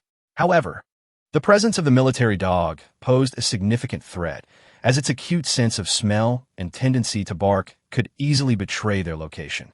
They could not afford to be exposed so soon after entering. Attracting more troops would spell disaster for their mission. The gazes of the transformed individuals fell upon Jiao Yuan. As a member of the War God Army, his ability to command this operation, overpowering those from the North Wind Army, underscored his exceptional capabilities. He swiftly made a decision. "We shall ambush and eliminate this patrol team and their dog." The others nodded in agreement. But the question remained, how to execute the ambush without being detected. If the patrol opened fire or the dog barked, their plan would be thwarted. Jiao Yuan surveyed the transformed individuals and pointed to one from the ferry base. "You're Shunzi, correct? I recall you introduced yourself as a sharpshooter." "Indeed," he replied. Can you take down those soldiers in an instant? Not while they remain in formation. However, if they can be spread apart, I could neutralize all four within 3 seconds. Does your weapon have a silencer? Yes. Excellent. Jiao Yuan continued. We need someone to stealthily approach and launch a surprise attack, ideally eliminating the military dog first. This will disrupt their formation, providing Shunzi with a clear shot. We'll take on this task. Zhou Fei, a member of the Wolf Fang army. Step forward. I shall go. My evolution grants me the ability to blend in with my surroundings and mask my scent, so the dog will not detect me. Very well. Then, you two will handle this operation. We shall await news of your success. With that, Jiao Yuan retreated with the others, while Shunzi adjusted his shooting angle. Zhou Fei silently advanced 20 meters, concealing himself behind a corner tower. From Jiao Yuan's perspective, Zhou Fei seemed to meld with the wall, his appearance indistinguishable from it. Without prior knowledge of his location, he would have been nearly impossible to spot. The patrol drew nearer. Zhou Fei held his breath, his body coiled like a taut bow, ready to spring into action. Though his evolution leaned towards stealth, his physical prowess had also seen marked improvement, allowing him to swiftly dispatch a dog. He awaited the moment of their closest approach. 10 meters, 5 meters, 3 meters. Suddenly, the previously still military dog erupted into a cacophony of barks. The entire plan was thrown into disarray. Zhou Fei froze, fearing any hasty movement might alert the patrol, hoping instead for the soldiers to falter, which would provide Shunzi with an opportunity. However, the dog's barking triggered an immediate response. A bright searchlight swept across the area. The darkness of the night transformed into a stage, with the spotlight illuminating Zhou Fei as its sole performer. An ear-piercing alarm blared. This is bad. We've been compromised. Attack! Zhou Fei had no choice left. He leapt forward in an attempt to eliminate the dog at once. If the dog remained alive, their escape would be jeopardized. A dagger materialized in his hand, and he felt confident in delivering a fatal blow to the canine's heart. But the dog lunged at him, and in that instant, man and beast collided mid-air. Zhou Fei felt an overwhelming force as the military dog knocked him down. Was this a dog or a tiger? His blade thrust forward. Yet the dog's protective layer rendered the strike ineffective. The dog's vicious jaws clamped down, delivering a fatal blow to Zhou Fei. He could scarcely fathom that a dog could possess such formidable strength. At that very moment, gunfire erupted, for soldiers from the patrol simultaneously dropped to the ground and rolled, their weapons trained on Shunzi's concealed position. Shunzi, taken aback, could hardly believe that these ordinary soldiers responded with greater agility than he, a transformed being. In that instant, he found himself uncertain of whom to target. A fleeting second of hesitation sealed his fate. The gunfire rang out, for shots hitting their mark. Shunzi fell backward, his mission unfulfilled before it could even begin. 2 transformed individuals were lost, and the searchlight began scouring the vicinity. The footsteps of the patrol drew closer, accompanied by the blaring of whistles. In that moment, the dread of the military base became all too evident. Jiao Yuan glanced ahead, spotting a long, open gate. With no other options remaining, they had to rely on luck. Charge! We still have a chance. Chapter 119. No place to flee. Jiao Yuan and his companions sprinted forward, remaining out of reach of the patrol for the moment. They arrived at the gate. The open entrance featured an electric sliding door, flanked by a guard station housing a sentry. Beyond lay an expansive, empty parade ground and rows of barracks. Jiao Yuan drew his weapon and fired at the guard in the booth. The bullet struck with a loud clang, failing to shatter the bulletproof glass. Damn it! Let us move. The 5 scattered, eager to traverse the barracks area quickly. Leading the charge was Zhu Deshang, a speed-oriented transformed individual capable of completing 100 meters in under 8 seconds. He dashed forward without a care, leaving the others far behind. However, as he reached the center of the parade ground, the doors of the barracks suddenly swung open, unleashing a tide of soldiers. All were armed and opened fire upon spotting Jiao Yuan and his team. Zhu Deshang, sprinting ahead, became the primary target. A speedster can typically evade 1 or 2 guns, much like Feng Jinxiang in Yinshan Town. Yet, facing a barrage of hundreds of weapons was an entirely different matter. Gunfire erupted like popcorn, heedless of the waste of ammunition. Zhu Desheng had no time to dodge, instantly reduced to mere fragments. Jiao Yuan and his companions, slightly lagging behind, managed to avoid the initial onslaught. But the sight sent chills down Jiao Yuan's spine. They were transformed beings, yes, but they had not anticipated a direct confrontation with an army. Turn back. Shi Yong, cover us. We'll scale the wall. Shi Yong, a transformed individual from the Panshir army, possessed hardened skin, ready to defend his comrades. In the early days of the agricultural materials market, Lu Wang was also a hardened mutant. However, Shi Yong's level of evolution was evidently superior to that of Lu Wang. His skin had transformed into a thick, keratinous layer, as resilient as steel, comparable even to armored zombies. At this moment, Shi Yong was fully equipped, donning a steel helmet and a bulletproof vest, resembling a turtle encased in an additional layer of protection. His towering figure shielded Jiao Yuan and the others as they made a beeline for the nearby high wall. Leading the charge was Ma Lao San from the North Wind Army, a strength-type mutant wielding a massive iron hammer weighing 150 kilograms, an implement only a strength-type mutant could handle. Jiao Yuan had tasked him with breaking down the surrounding wall to make their escape. Having assessed the wall, he deemed it not particularly thick. While others might fail to breach it, Ma Lao San, as a strength mutant, would succeed, as bullets whizzed towards them. Striking Shi Yong's body with a sound akin to iron clanging, he endured the onslaught from rifles and light machine guns. Lacking heavy firepower, he managed to hold his ground, although the sheer volume of bullets began to take its toll on his internal organs. Drawing his weapon, he produced a foldable alloy shield. With a sharp click, the shield emerged, offering him some semblance of protection. Quickly, I can't hold on for much longer, Shi Yong bellowed. Meanwhile, Ma Lao San swung his iron hammer, relentlessly battering the wall. Jiao Yuan stood between the two, his expression grim as he awaited the outcome. However, Mei Hua from the female soldiers could no longer wait.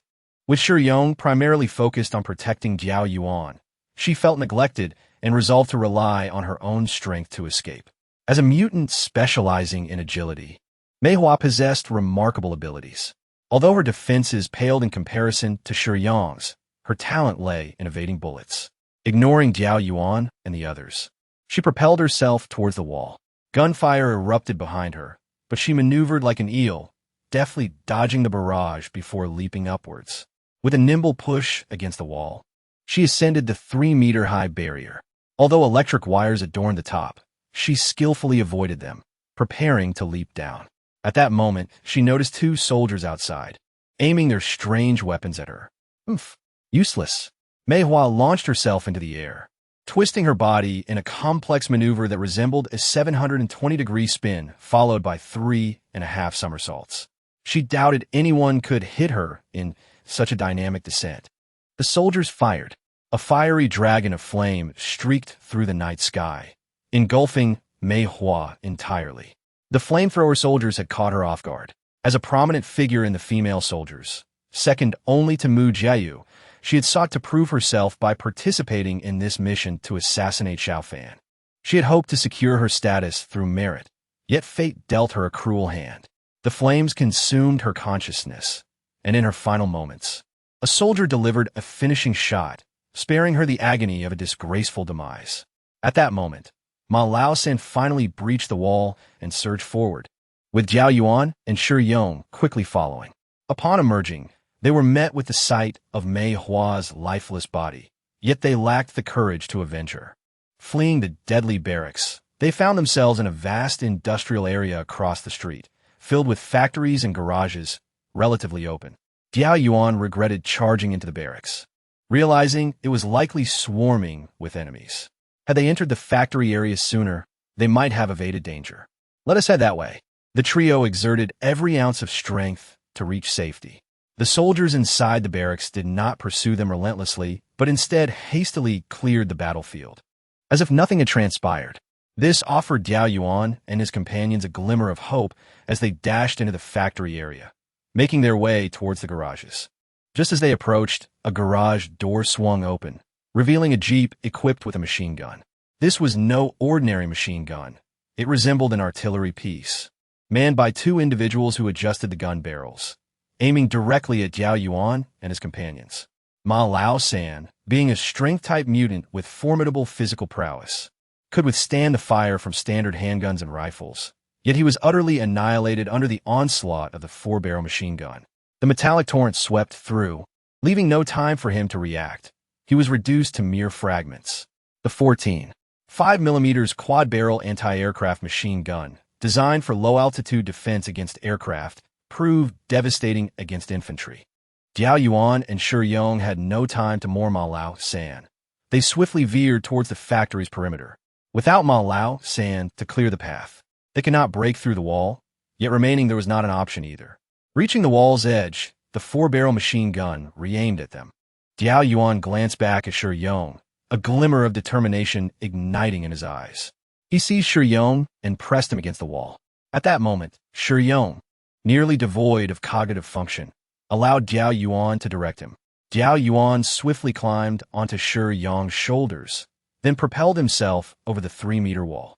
His movements were surprisingly agile, avoiding the electric wires without a hitch, suggesting a hint of agility mutation. Just as Jiao Yuan cleared the wall, the machine gun erupted again.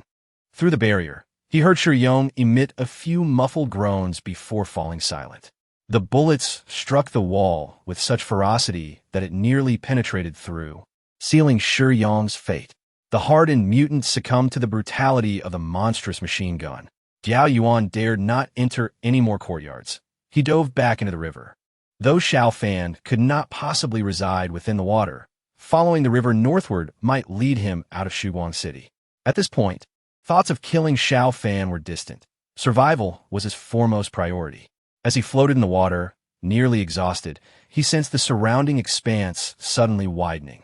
Cautiously, he emerged from the depths, scanning his surroundings.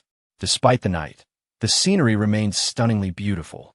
Before him lay a broad water pool, resembling a small lake, bordered by shade-giving trees. Amidst the foliage, a villa became discernible. Could this be Xiao Fan's residence? Jiao Yuan never expected that his chaotic flight along the river would lead him to Xiao Fan's abode. Presumably, Xiao Fan was inside the villa now. Should he dare to investigate? With all his companions slain, he stood alone, torn between the temptation to complete his mission and the terror of death. As Jiao Yuan hesitated, a figure emerged from the shadows of the trees along the bank. Clad in military attire, draped in a cloak, adorned with a military hat, and wielding a gun, the individual walked along the stone pathway in the moonlight. It was Xiao Fan, the notorious leader of the Shuguang army, the scourge of Yun province. Jiao Yuan instinctively reached for the gun at his waist. During introductions with his team, he had not disclosed his mutation type. In truth, he was a dual-evolved mutant, excelling in both speed and vision. He was a skilled marksman, and with his target now in sight, he could easily take him down. Yet, an instinctive feeling warned him that it would not be that simple. Xiao Fan approached the water pool and halted, casting a knowing smile towards Jiao Yuan concealed within the water. "I've been waiting for you for quite some time. What do you intend to do?" This question seems rather odd. Given that you and your companions have intruded upon my stronghold, shouldn't it be I who asks you what your intentions are? Or have you been rendered senseless by my subordinates, losing the courage expected of an assassin? Jiao Yuan momentarily faltered at Xiao Fan's provocation. "Xiao Fan, you possess remarkable audacity. Knowing I am an assassin, you still dare to confront me? If I were timid, I would not have allied with you to reach this point. Enough of this banter. I have instructed my men to spare one of you for the sake of amusement. Now, I offer you a chance. I will count to 3, and we shall draw our weapons. If you manage to take me down, I assure you will leave Dawn City alive. What say you?" Jiao Yuan's spirits lifted instantly. "Are you serious? The King of Dawn speaks without deceit." Xiao Fan raised his gun. 1. Bang! Jiao Yuan and Xiao Fan fired almost simultaneously, each hitting the other. However, when Xiao Fan fired, he shielded himself with a bulletproof cloak, rendering Jiao Yuan's shot ineffective. In contrast, Xiao Fan unleashed a barrage of bullets, nearly claiming Jiao Yuan's life, as he was struck multiple times and crawled weakly toward the shore. Shameless. Xiao Fan ignored him, retreating into his cloak, revealing only the gun barrel as he continued counting. 3. Bang! More shots rang out, shattering Jiao Yuan's arms. He could no longer threaten Xiao Fan. Lying by the water's edge, Jiao Yuan gazed helplessly at the sky, yet his lips remained defiant. Xiao Fan, do not celebrate prematurely. The Alliance will soon breach the city, and that will be your demise. Huh? Do you think I am unaware of the Alliance's plans to transport weapons via the river? Let me inform you, they have already met their end here. A flicker of shock crossed Jiao Yuan's face, but he maintained an appearance of disbelief. Disbelieve, do you? Then allow me to introduce you to the tempest of the ocean. Xiao Fan whistled towards the water. Come forth, my darling. With a crash, a massive shadow emerged from the depths. Severely wounded, Jiao Yuan's pupils dilated in terror at the sight before him. A creature, akin to a small mountain, surfaced, its tentacles, each over 20 meters long, swirling in the air, nearly engulfing his entire field of vision. Such a surreal spectacle, typically reserved for science fiction, was immensely overwhelming, particularly as one tentacle coiled around him. A colossal suction cup landing squarely on his head, lifting him from the ground as if he were a mere vegetable. Jiao Yuan's ability to think faded, leaving only Xiao Fan's devilish voice echoing in his ears. Now, divulge all that you know, or you shall experience the ocean's wrath. Chapter 121. Retreat upon the southern wall of Dawn City. Oldly sat in a state of frustration, smoking. Beneath his feet lay 2 empty packs of Black Tower cigarettes and a multitude of discarded butts, testifying to his sleepless night. Even now, he questioned the reality of what he witnessed the previous evening. In truth, doubt was unnecessary. Their plans had gone awry, the reinforcements within the city had waited in vain, and the weapon carriers had perished in the river. All that remained was for them to endure a long night atop the walls. Yet the sight of that monstrous creature in the water was too fantastical, making it difficult for him to convince others of its existence. As dawn broke, a broadcast echoed throughout Dawn City. A broadcasting station had been established within an outer courtyard, heavily guarded and adjacent to an inner city gate, normally off-limits to ordinary survivors. Within this courtyard resided Xiao Fan's father and sister, and currently, Xian Xiaodi and Xiao Tian were both working at the station. Loudspeakers were placed throughout the city, allowing residents to listen to the broadcast directly. Xian Xiaodi's voice was melodious, lending a pleasant quality to the morning air. Good morning, citizens of Dawn City. I am Xian Xiaodi. Today, I will continue to read the terms agreed upon between Dawn City and the Alliance. Dawn City has joined the Alliance, and the Alliance must ensure the safety of Dawn City. Under no circumstances may they abandon us. Should the Alliance fail to uphold this agreement, we reserve the right to withdraw from the Alliance at any time and demand a compensation of 1 ton of gold for the emotional distress caused to leader Xiao Fan. Old Li, listening atop the wall, felt an inexplicable agitation rise within him. He harbored a nagging suspicion that the Dawn Army's declarations might indeed come to fruition. His apprehensions were confirmed when he spotted Jiao Yuan atop the wall. While others remained oblivious to the underlying truths, Old Li was aware of certain details. He had hoped that the assassination squad would achieve something significant, but following last night's silence, it seemed likely they had met with failure. Yet seeing Jiao Yuan now sparked a glimmer of hope. Could he have succeeded? Jiao Yuan, donning a hat, appeared unscathed, not at all resembling someone who had just emerged from a fierce battle. Jiao Yuan, what happened yesterday? Jiao Yuan waved a hand dismissively. It was a failure. They're all dead, and I am the sole survivor. What shall we do now? Retreat. What did you say? We are retreating? Why? We currently hold the walls, allowing us to contend with the Dawn Army. Once we retreat, reclaiming this position will be nearly impossible.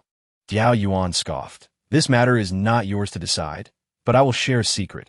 A vast horde of zombies is heading toward Dawn City, expected to arrive by this afternoon. If we do not retreat, we will be here to accompany Dawn City to its grave. Zombies? What threat do they pose? Can they even climb up here? Our guns are not mere decorations. You may choose not to believe me, but I advise you to report this to the Alliance immediately. They should verify the situation themselves. Remember, act swiftly or maybe too late. Skeptical, Old Li reported the situation to the Alliance. In light of the previous night's failure, The Alliance had become more cautious, promptly dispatching scouts.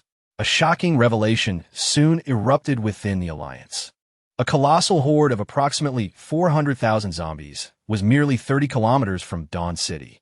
This news struck like a thunderclap, leaving the Alliance members disoriented. 400,000 zombies. What a staggering concept. Since the apocalypse began, there had not been a horde of this magnitude outside the cities. The most alarming aspect was that this horde was organized, moving as one, a relentless tide approaching. Just a sheer number could easily overwhelm Dawn City. The Alliance was thrown into chaos, with everyone urging Song Beifong to ensure the complete withdrawal of the Dawn City garrison and personnel. They could not remain. Song Beifong, overwhelmed, lamented that had he known this earlier, he would never have sent anyone to Dawn City. The broadcast from Dawn City had repeatedly emphasized the consequences of the Alliance violating their agreement. He had dismissed it as a joke at first, but now, reflecting on it, he felt as though he had fallen into a trap. If the Alliance abandoned Dawn City now, the city would undoubtedly withdraw from the Alliance without hesitation, facing no repercussions. Even among all the survivors in Yun Province, the reputation of the Alliance is likely to plummet, making tax collection a significant issue in the future. Song Beifong hesitated, while Mu Jieyu of the Daughter's Army grew increasingly anxious. Old Song stopped deliberating. Although Xiao Fan's coup is ruthless, his intention is to bind us to him, compelling us to stay and serve as cannon fodder for the defense of Dawn City. The others nodded in agreement, recognizing that Xiao Fan's aim was indeed to force them into a dire confrontation with the horde of zombies. Given that the Dawn Army could no longer defend the city, we cannot fall into his trap, Mu Jieyu urged as she observed Song Beifeng's lingering indecision. What are you truly worried about? History is written by the victors. Once we withdraw, Dawn City will fall in an instant. What power will our agreements with Xiao Fan hold then? If there is no one left, are you still concerned about compensating him with a ton of gold? Give it to the ghosts. Indeed, Chairman Song, hesitation is not an option. The zombies will reach us in no time, and if we do not retreat now, it will be too late. Absolutely. Once Dawn City falls, other survivors will not dare to challenge us. There will be no significant repercussions. The crowd, voicing their opinions, ultimately overwhelmed Song Beifeng's resistance. Convey the order. Our station troops and merchants in Dawn City must evacuate immediately. Remember to take our belongings. We cannot let the Dawn Army profit from this. Chapter 122. The arrival of the zombie horde as soon as Song Beifong issued the command. The Alliance members hurriedly began packing their belongings, preparing to flee. At that moment, the previously low-profile Dawn Army emerged, confiscating all Alliance supply vehicles. Oldley stood angrily in front of the vehicles, attempting to negotiate with them. A young man, claiming to be a reserve company commander from the Dawn Army, brusquely stated, "No need for idle chatter. What does your Alliance intend to do? You all look like frightened rats, plotting your escape. Are you planning to abandon Dawn City? Dream on. We will not let you leave." Oldley realized that the opposing side was well aware of the zombie situation and was likely attempting to force the Alliance to confront the horde first. This was a trap they could not fall into. Yet, with their supplies held back, Oldley found himself in a predicament. At that moment, Diao Yuan quietly approached him. "Oldley, as long as the Green Mountains stand, we need not fear a lack of firewood. Think about it. Isn't Dawn City doomed?" "Yes, but the supplies. If there are no people left, what use are the supplies? Do the zombies need them?" Oldley shook his head, acknowledging that the zombies certainly did not require the goods. Suddenly, a realization dawned upon him. Diao Yuan's reasoning was sound. Having once known Diao Yuan, he recognized that the boy had grown wiser after narrowly escaping death. "You're right. Shall I report to the Alliance now?" "No need for that. By the time the Alliance reaches a decision, we might be unable to leave. When on the field, a commander must act independently. We should depart now." "All right, let us go." As the temporary commander of the area, Oldley, along with Diao Yuan, who was in charge of the decapitation operation, swiftly ordered a retreat. With the command given, Alliance members hastily boarded their vehicles, disregarding the Dawn Army's detention of their supplies, and fled in disarray. Behind them, the broadcast from Dawn City continued. "We have an urgent announcement. A horde of approximately 400,000 zombies has reached the vicinity of Kaoshan Farm and is expected to arrive at Dawn City around 3 o'clock this afternoon. At this critical juncture of life and death, our alliance has abandoned Dawn City, ignoring our pleas and insisting on departing. We deeply lament the alliance's betrayal.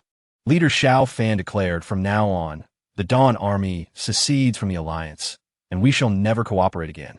The alliance must be held accountable for this betrayal and compensate leader Xiao Fan with 2 tons of gold for emotional distress.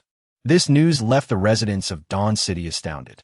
However, once the shock wore off, their immediate reaction was not fear, but rather outrage at the alliance's treachery. Not only in Dawn City, but all survivors in Yun Province who heard the broadcast were equally astonished by its content. With 400,000 zombies advancing, could Dawn City withstand the onslaught? They hoped it could, as the Dawn Army appeared far more reliable than the Alliance. If the Dawn Army could survive this calamity, many survivors would consider settling there. The Survivor Alliance had operated in Yun Province for over 2 months, but now, in the hearts of its people, it paled in comparison to the emerging Dawn City. Within Dawn City, following the Alliance's withdrawal, the city erupted into a flurry of activity. Soldiers from the Dawn Army surged into the inner city, commencing preparations for battle. The broadcast repeatedly announced the imposition of martial law, urging all residents to remain indoors. The inhabitants, recognizing the gravity of the situation, hastily secured their doors and windows, yet remained concerned about the impending conflict as it pertained to their very safety. In a temporary structure not far from the city walls, a group of girls from Chishua and No. 1 high school gathered. At that moment, these young ladies took to the sofas by the window, kneeling with their chins resting on their hands, forming a line as they gazed at Xiao Fan's figure atop the city walls. Hey, don't you think Xiao Tian's brother is rather handsome? Absolutely. Xiao Tian is beautiful. Their family must have good genes. Do you think Brother Xiao and his team can defend the city? They should be able to, right? Brother Xiao is so handsome. He certainly won't be afraid of those disgusting zombies. Wake up, you lovesick. What does being handsome have to do with fearing zombies? Well, that's just how I feel. I wonder if Brother Xiao has a girlfriend? Even though he's several years older than me, I really wouldn't mind. Hey, let me tell you something, but don't spread it around. I heard that Brother Xiao isn't interested in girls. Who told you that? That's just a rumor. Not at all. Many people know about it now, and supposedly the information came from Brother Zhao's own troops. It's such a pity. Wah! My hopes for love have ended before they even began. Unbeknownst to Xiao Fan, his romantic gossip had spread widely. He stood atop the city walls, peering through Shan Reihui's binoculars to survey the situation. The radar screen displayed the horde's movement, but nothing compared to the clarity of the naked eye. On the radar, the area towards Kaoshan Farm was engulfed in a crimson hue. The scale of this zombie horde was seemingly boundless, having already passed Kaoshan Farm, with the rear still just entering radar range. Adjusting the binoculars repeatedly, by 2 o'clock in the afternoon, Xiao Fan finally spotted the vanguard of the horde. On the distant horizon, a dark mass of zombies surged like a tide. A continuous line of black nearly filled his entire field of vision. Through the binoculars, he could clearly discern the grotesque faces and snarling mouths of the undead. The foul stench emanating from the horde, carried by the northern autumn breeze, seemed to congeal into a sinister mist. As the horde advanced, birds took to the sky in a panic, unable to bear the sight of such terrifying creatures. Xiao Fan glanced at the system clock and instructed Xuen Ninger beside him. Take note. On the 11th day of the 8th lunar month, at precisely 2:15 in the afternoon, 400,000 zombies descended upon the Kaoshan farm. An announcement was made to the broadcasting station to disseminate the news. Regardless of the outcome of this battle, the reputation of the Dawn Army must be established. As the Great War approached, the call to join the group was reiterated. Chapter 123. The Siege of Zombies. The combat strategy for the impending arrival of zombies had been rehearsed numerous times by the Dawn City. Now, everything was proceeding in an orderly fashion. Crates of ammunition were being transported to the city walls, and the soldiers stationed for defense swiftly took their positions. Outside the walls, mine-laying vehicles and engineers were urgently deploying landmines, which did not need to be concealed beneath the soil, as zombies were incapable of discerning them. The cooking team was busily preparing meals, and the medical team members were all in position. Xiao Fan himself was continuously monitoring the movements of the zombie horde through radar and telescopes. Behind him, the Gar platoon closely followed, while communicators reported on various situations from Yinzhou. Upon hearing of the arrival of 400,000 zombies, many survivors who had contemplated coming to Dawn City decided against it, leaving everyone in a state of uncertainty. Xiao Fan scoffed, remarking that it was perhaps inappropriate to call it mere observation. They were likely in despair. Apart from themselves, it seemed no one believed they could defend the city under such circumstances. The situation within the city was manageable, as the defending soldiers were present, compelling the residents to follow orders. However, without the soldiers, it was likely that the residents would have fled by now.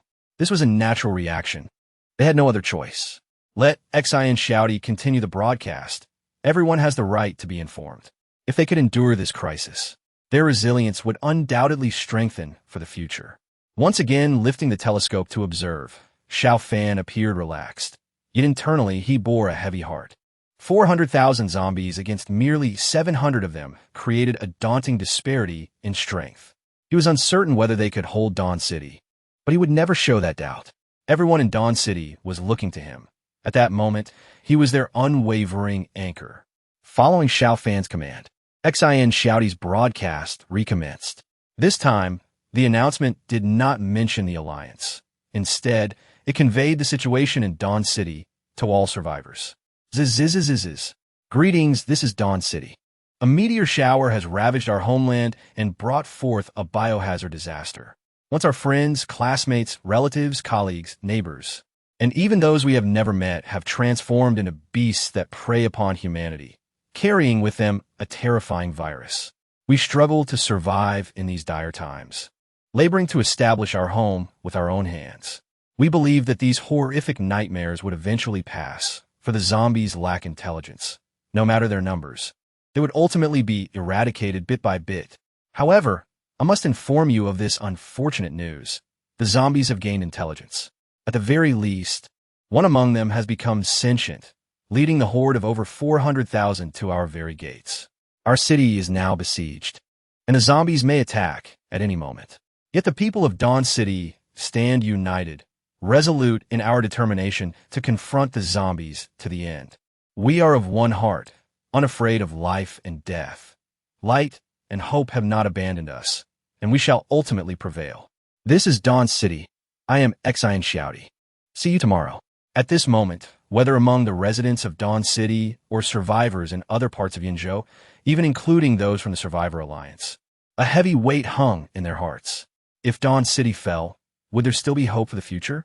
Outside Dawn City, Li Nanfeng had finally caught sight of the city ahead.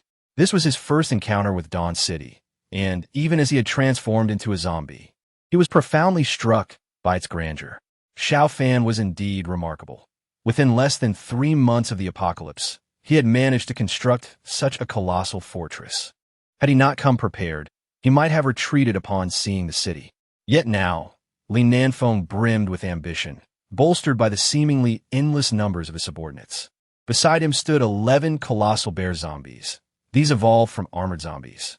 Armored zombies, known as Tier 3 mutations, typically stood between 2 and 2.5 meters tall. Once they exceeded 2.5 meters, they underwent a qualitative change, their size expanding, their appearance resembling that of a bloated bear. These were the colossal bear zombies, classified as Tier 4 mutants, ranging in height from 2.5 to 3.5 meters. The most formidable among them, mutated from the corpse of Lu Wang, now stood over 3 meters tall and served as Li Nanfeng's personal bodyguard, with Li Nanfeng nestled within Lu Wang's embrace, using the giant as a shield. In addition to Lu Wang, he commanded 10 more colossal bears. These zombies were nurtured through forceful feeding. Each required immense effort and care, representing his current strongest fighting force. Had he relied solely on the wild, the highest level of evolution he could achieve would merely be the armored type. Alongside these colossal bears, he also had 16 lickers, which were agile zombies that had also evolved to the same tier. These lickers exceeded 3 meters in length and possessed long tails that aided in maintaining balance, enabling them to scale walls and leap. Together, these 11 colossal bears and 16 lickers constituted Li Nanfeng's most formidable combat capability. Furthermore, he He commanded over 5,000 armored zombies and more than 6,000 agile zombies. All tier 3 mutations. From Yin Yun to Yin Zhou, he had diligently collected any mutated zombies he encountered, amassing a core strength of over 12,000 tier 3 mutants.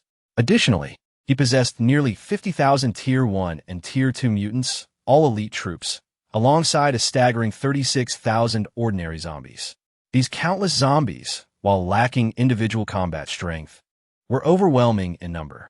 Despite the towering presence of Dawn City, Li Nanfeng believed he could create a path into the city simply by using corpses as a means to pile them up.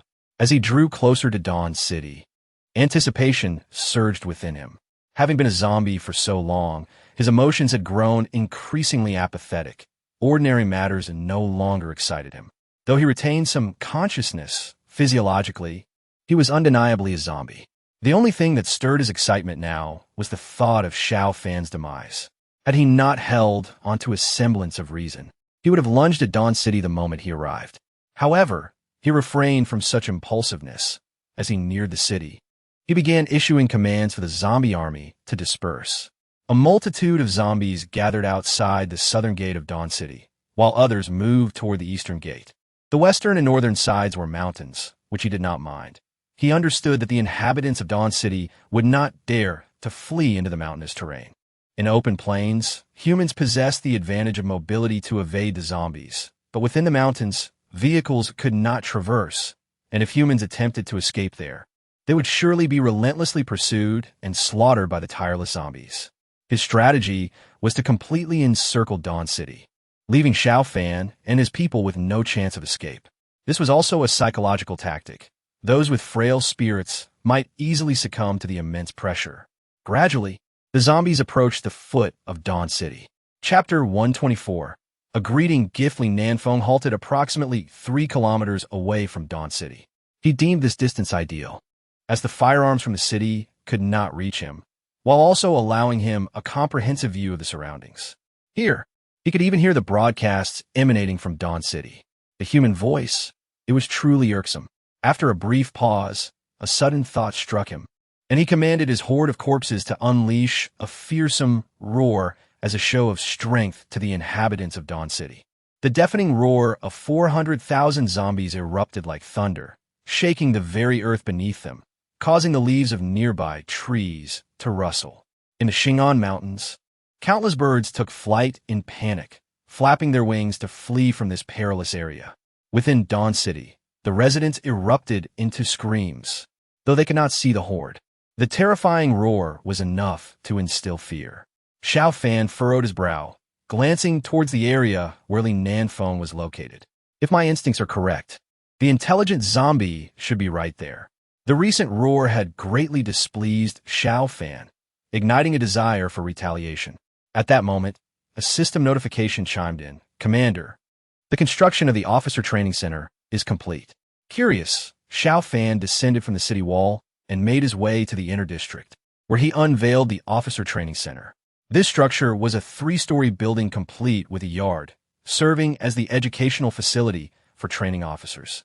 It housed automated training programs capable of producing new officers and allowing existing ones to enhance their skills.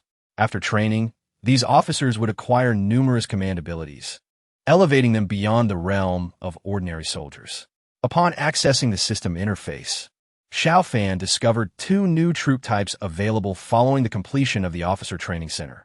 Quartermaster, costing 1,500 gold upon authorization from the commander, can manage system resources, make situational judgments, actively oversee the production of materials in the armory, and coordinate logistics, alleviating burdens for the commander. Chief of Staff, costing 2,000 gold. Having undergone professional military training, can make precise judgments based on battlefield conditions, serving as the commander's most valuable aid in combat. With over 200,000 gold at his disposal, Xiao Fan felt overwhelmed by the multitude of responsibilities he bore. Every endeavor of construction and development relied heavily on him, and he was compelled to take charge of combat operations as well. Although he had appointed several officers, they were primarily soldiers who excelled in battle but lacked finesse in command. Fortunately, they had been engaged in skirmishes with zombies, otherwise the troops might have faltered. Selecting the chief of staff and quartermaster, Xiao Fan noted that each position could only accommodate one individual, and thus could not be produced in excess. As the production process commenced, he sought to inspect the new facility, only to find that no new buildings had been unlocked. Nodding in acknowledgement, he realized that he had met one of the foundational requirements for upgrading his rank, yet he still needed personnel and funds. While personnel could be managed easily, the latter posed a significant challenge, requiring a substantial 50,000 gold. Soon, the two new recruits reported for duty. Chief of Staff Zheng Luan reported to the commander. Quartermaster Chun Yuandu reported to the commander. Zheng Lun, a man in his 30s wearing glasses and a gentle smile, was not one to be underestimated. For those who assisted in combat command were never ordinary. Chun Yuandu, also in his 30s, was tall and composed, exuding reliability. Both were officers of rank, produced by the system as legitimate military personnel. Excellent. You will each take on your respective roles. Chun Yuandu, you are responsible for logistics, which includes not only production, but also overseeing the medical team, cooking units, and more. Understood. Zheng Luan, follow me. Can you discern whether that area is the location of the zombie leader? Zheng Luan raised his binoculars, assessing the situation. It should be correct, Commander. That area is densely populated with high-level zombies, and we can certainly take advantage of their instability to deliver a formidable greeting. What should we do? As Chief of Staff, Zheng Lun, now authorized by Xiao Fan, could issue commands to the Red Alert soldiers. He promptly ordered, bring all 107 rocket launchers here. Before long, a convoy of 212 off-road vehicles transported 10 rocket launchers to the outer city roads. Positioning, south at 11 o'clock, distance, 2 kilometers. Coverage required within a 200-meter radius. Is that clear? Understood. Prepare. The soldiers manning the rocket launchers adjusted their firing angles. There was no need for reloading, as each rocket launcher was equipped with 24 cloud explosive rounds, 12 of which were already loaded. Commander, may we fire? Yes. Strike with great force. They have come here to howl and yell. We must respond accordingly. If that area is indeed where the zombie leader resides, then we shall present them with a proper greeting. Ready. Fire. Boom. Boom. Boom. Boom. The 107 rocket launchers initiated their first barrage. Rockets, trailing red flames, soared through the air. Despite their location within the city, the arc of the rocket's trajectory allowed for strikes beyond the city walls. 10 launchers unleashed 120 rockets, all within a mere 5 seconds. In an instant, the area where Li Nanfeng resided was ravaged by artillery fire. The soil of the fields seemed to be overturned, with explosive flashes blooming across the landscape. The horde of zombies gathered there was met with a devastating onslaught. Limbs and dismembered bodies flew through the air as the first and second-tier mutated zombies could not withstand the immense power of the rockets, being obliterated in an instant. A rain of black blood fell from the sky, as several third-tier agile zombies were also vanquished by this barrage. The bodies of 2 lickers plummeted from above. Despite their agility, their inherent vulnerability meant that they could not survive a direct hit from the rocket fire. Yet, the leader of the zombies, Li Nanfeng, was nowhere to be seen. Chapter 125. The attack begins as the smoke cleared, chaos reigned. A colossal zombie rose, having shielded Li Nanfeng beneath its mass. However, it had not fully protected him. One of Li Nanfeng's legs had been blown off. After all, he was the core of the horde, and a rocket fire had been aimed directly at him. Although the mutated giant zombie had exerted all its effort to shield him, its limited intelligence meant that Li Nanfeng's leg was left exposed. Though he felt no pain, the loss of a leg was a significant blow to Li Nanfeng's morale. It was worth noting that he had already lost one arm upon infection, and now losing a leg meant he was nearly incapacitated. Xiao Fan, you bastard! I will not rest until I have my vengeance. Li Nanfeng could not contain his rage. Yet, despite his fury, he resolved to retreat from this perilous area. He had made a grave mistake, clinging to past notions and failing to acknowledge the advanced weaponry Xiao Fan now possessed. His reliance on outdated experiences had nearly led to his demise. He instructed Lu Wang to carry him away to a small hill several kilometers back. Though it was farther from Dawn City, it provided a measure of safety and would not hinder his command. Having sustained an injury, he was now much more cautious. With the leader wounded, the horde of zombies lost its direction, remaining stationary in the fields like a mass of wooden stakes. The Dawn Army has secured a fleeting tranquility and immediately seized the opportunity to reorganize their deployment. Xiao Fan glanced at the clock. It was 3:30 in the afternoon. They promptly prepared for a meal, knowing that the enemy's assault would commence within the hour, and the initial wave of attack would be formidable. They must endure. The rations for the Dawn Army were swiftly readied, and the entire force gathered for an urgent meal. During the meal, Xiao Fan suddenly inquired, "Where's Xiao Ba?" "By the river, waiting for someone to feed it." "No, do not feed it anymore. From now until the battle concludes, refrain from giving Xiao Ba any food." Xiao Fan had overestimated Li Nanfeng's patience. Upon reaching a safe zone, Li Nanfeng could hardly contain himself and launched the first wave of the assault. The horde of zombies began to move. In this initial wave, Li Nanfeng deployed 30,000 zombies, comprising 20,000 ordinary zombies, around 8 or 9,000 first and second-tier mutated creatures, and approximately 1,000 third-tier mutants. The sheer number of high-level zombies indicated that this first offensive was anything but a mere probing attack. The total count of high-level zombies exceeded 10,000, a clear indication of Li Nanfeng's significant investment in this assault. The remaining horde stood silently behind the first wave. Although the initial assault involved only 30,000 zombies, Xiao Fan remained vigilant. The zombie leaders possessed intelligence, and he dared not underestimate them. In truth, once the number of zombies surpassed 10,000, they became an overwhelming force. This army of 30,000 was akin to a vast expanse. Especially behind them, the horde appeared as a dark cloud, obscuring the horizon and instilling immense pressure. The zombies staggered forward, gradually encroaching upon the southern plains. Xiao Fan observed silently from the city wall as the zombies approached the minefield. He had strategically placed 10,000 landmines in the southern and eastern sectors, with 7,000 in the south and 3,000 in the east.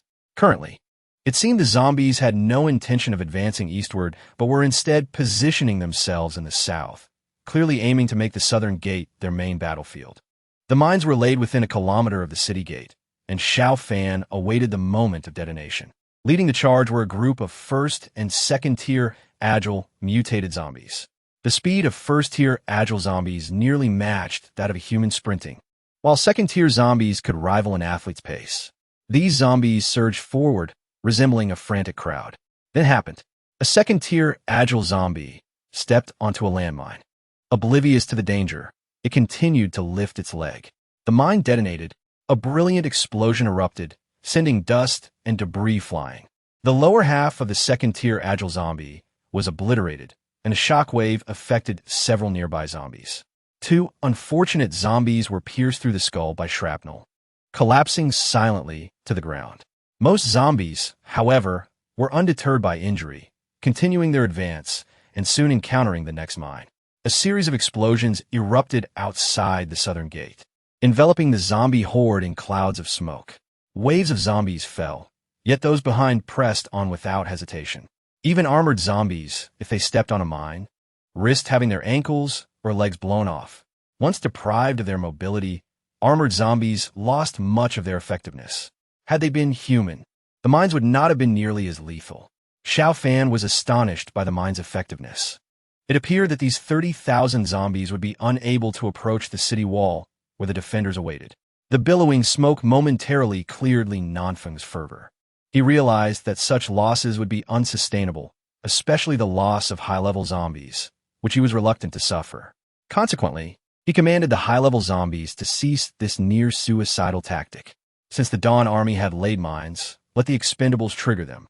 Li Nanfeng dispatched another 10,000 ordinary zombies, staggering towards the southern gate, their sole purpose to detonate the mines and clear a path for the high-level zombies. The remaining nearly 20,000 zombies from the first wave remained stationary. Observing this scene, Xiao Fan immediately recognized an opportunity. If he could charge out now and catch the enemy off guard, it might even be possible to annihilate this wave of high-level zombies. Originally, during a defensive operation, the armored vehicles had little utility, But at this moment, Xiao Fan issued a direct order. All vehicles were to sortie from the city. Chapter 126. The armored assault. As the gates of Dawn City swung open and the armored vehicles surged forth along the pre-designated, mine-free path, Li Nanfeng was taken aback. He had never imagined that in such a dire situation, Xiao Fan would possess the audacity to deploy his vehicles. Yet he did. The Xianglong vehicles, Mengshi cars, armored trucks, and infantry fighting vehicles, along with 10 212 jeeps towing quadruple anti-aircraft machine guns, swiftly exited the city, barely a kilometer away. Each of these vehicles was armed with machine guns, arranged in a semicircular formation, unleashing a torrent of fire upon the high-level zombies waiting for orders. The machine guns were primarily of 12.7mm caliber, while the quadruple anti-aircraft machine guns boasted 12.5mm caliber. This heavy firepower could only be somewhat withstood by the armored zombies, but even they could not endure for long. As the vehicles surged from the city, Xiao Fan had already issued the command. The Dawn Army, emboldened by the command, unleashed a relentless torrent of metal upon the horde of zombies. Without receiving orders, the zombies instinctively advanced. Once the bullets began to fly, they staggered toward the armored vehicles. This was precisely what Xiao Fan had hoped for. The heavy machine guns exhibited their harvester capabilities, tearing through the ranks of zombies as if they were overripe melons, sending plumes of black blood skyward, swept away by the mountain breeze, even audible within Dawn City. The sound of machine guns resonated in unison. Golden streaks of light shooting forth, and hordes of zombies collapsed in heaps. At this moment, even the third-tier agile zombies found themselves at a disadvantage. The soldiers needed no precise aim. They merely poured bullets into the throng. Severed limbs and dismembered bodies flew through the air, heads rolled about chaotically, and entrails mixed with the earth, forming mounds of unrecognizable, putrid matter upon the field. An armored zombie charged forward amidst the bullets. The machine gun rounds thudded against its body, initially leaving white marks, then causing depressions until the bullets finally pierced its tough skin. Boom! The armored zombie exploded. The relentless barrage of bullets did not cease with the destruction of one zombie. Having penetrated its body, they continued to mow down the lives of those behind. Thus, despite its unwillingness, it had no choice but to push the zombies forward. Orders surged from its mind, directing the ordinary zombies to charge ahead, with the armored zombies following closely behind and the agile ones trailing thereafter. The aim was to allow the agile zombies to approach the vehicles, thereby creating a significant impact on the armored column. As the wave of expendable ordinary zombies approached, this tactic indeed yielded some success. Though the machine guns continued to blaze, the mortality rate among high-level zombies significantly decreased. As the zombie horde drew ever closer to the armored vehicle battalion, Li Nanfeng felt a surge of exhilaration. As long as the high-level zombies could close the distance, the armored and agile zombies would teach these arrogant individuals that hiding within their vehicles was not a guarantee of safety. However, he overlooked one crucial factor: the maneuverability of the armored vehicles. As the horde of zombies approached, the stationary battle vehicles roared to life. 20 vehicles formed 10 agile squads, retreating and providing cover for one another, with at least one machine gun perpetually firing. The zombies attempted to close in, but failed to match the speed of the vehicles, being methodically eradicated instead.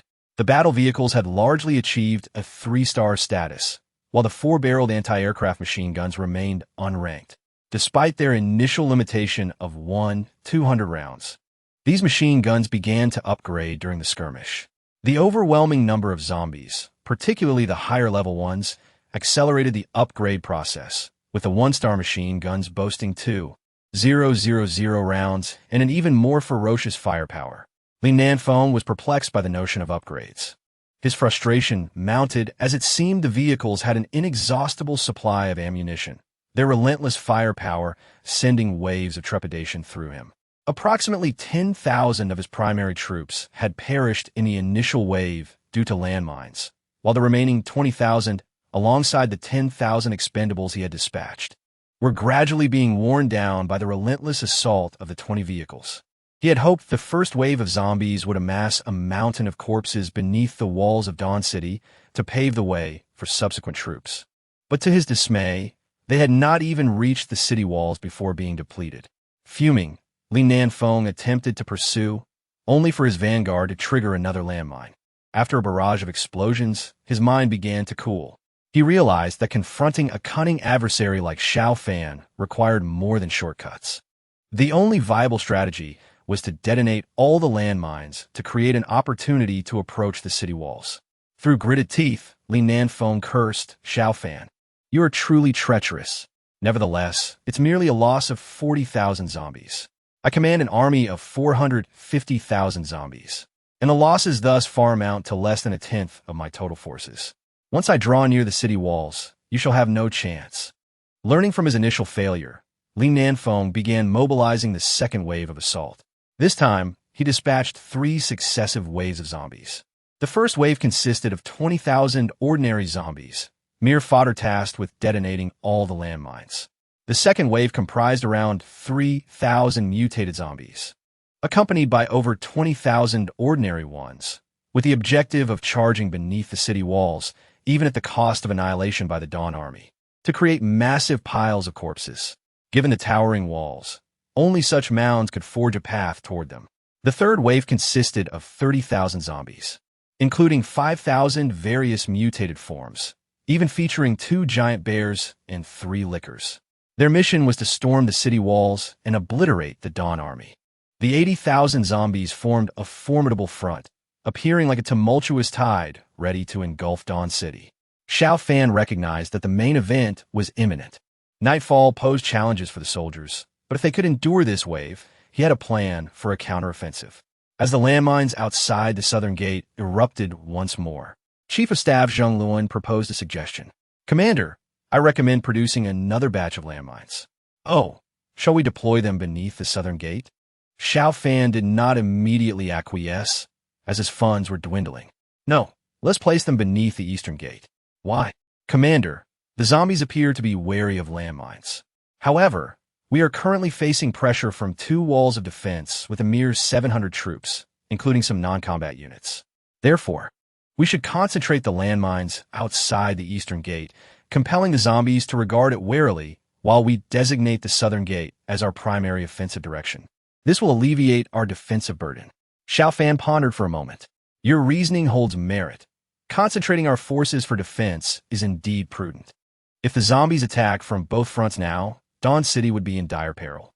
Let us proceed," Xiao Fan decided, allocating 50,000 gold to produce landmines, preparing to seek a suitable opportunity to deploy them outside the city. However, such an opportunity was not easily found, particularly until they could withstand this wave of assault.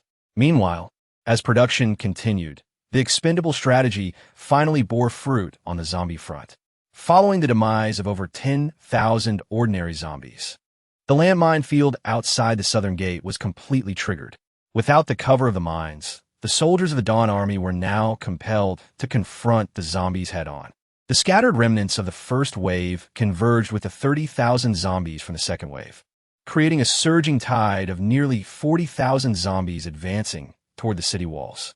Above them, the soldiers were fully prepared for battle. Tasked with the first line of defense were the soldiers of the first company, over 100 warriors positioned behind the battlements, all ammunition loaded, waiting for the moment the zombies entered firing range.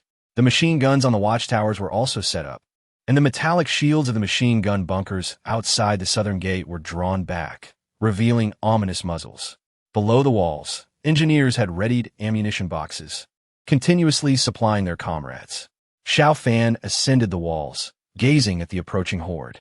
300 meters, 200 meters, 100 meters. The soldiers of the Dawn Army. Tonight was pivotal.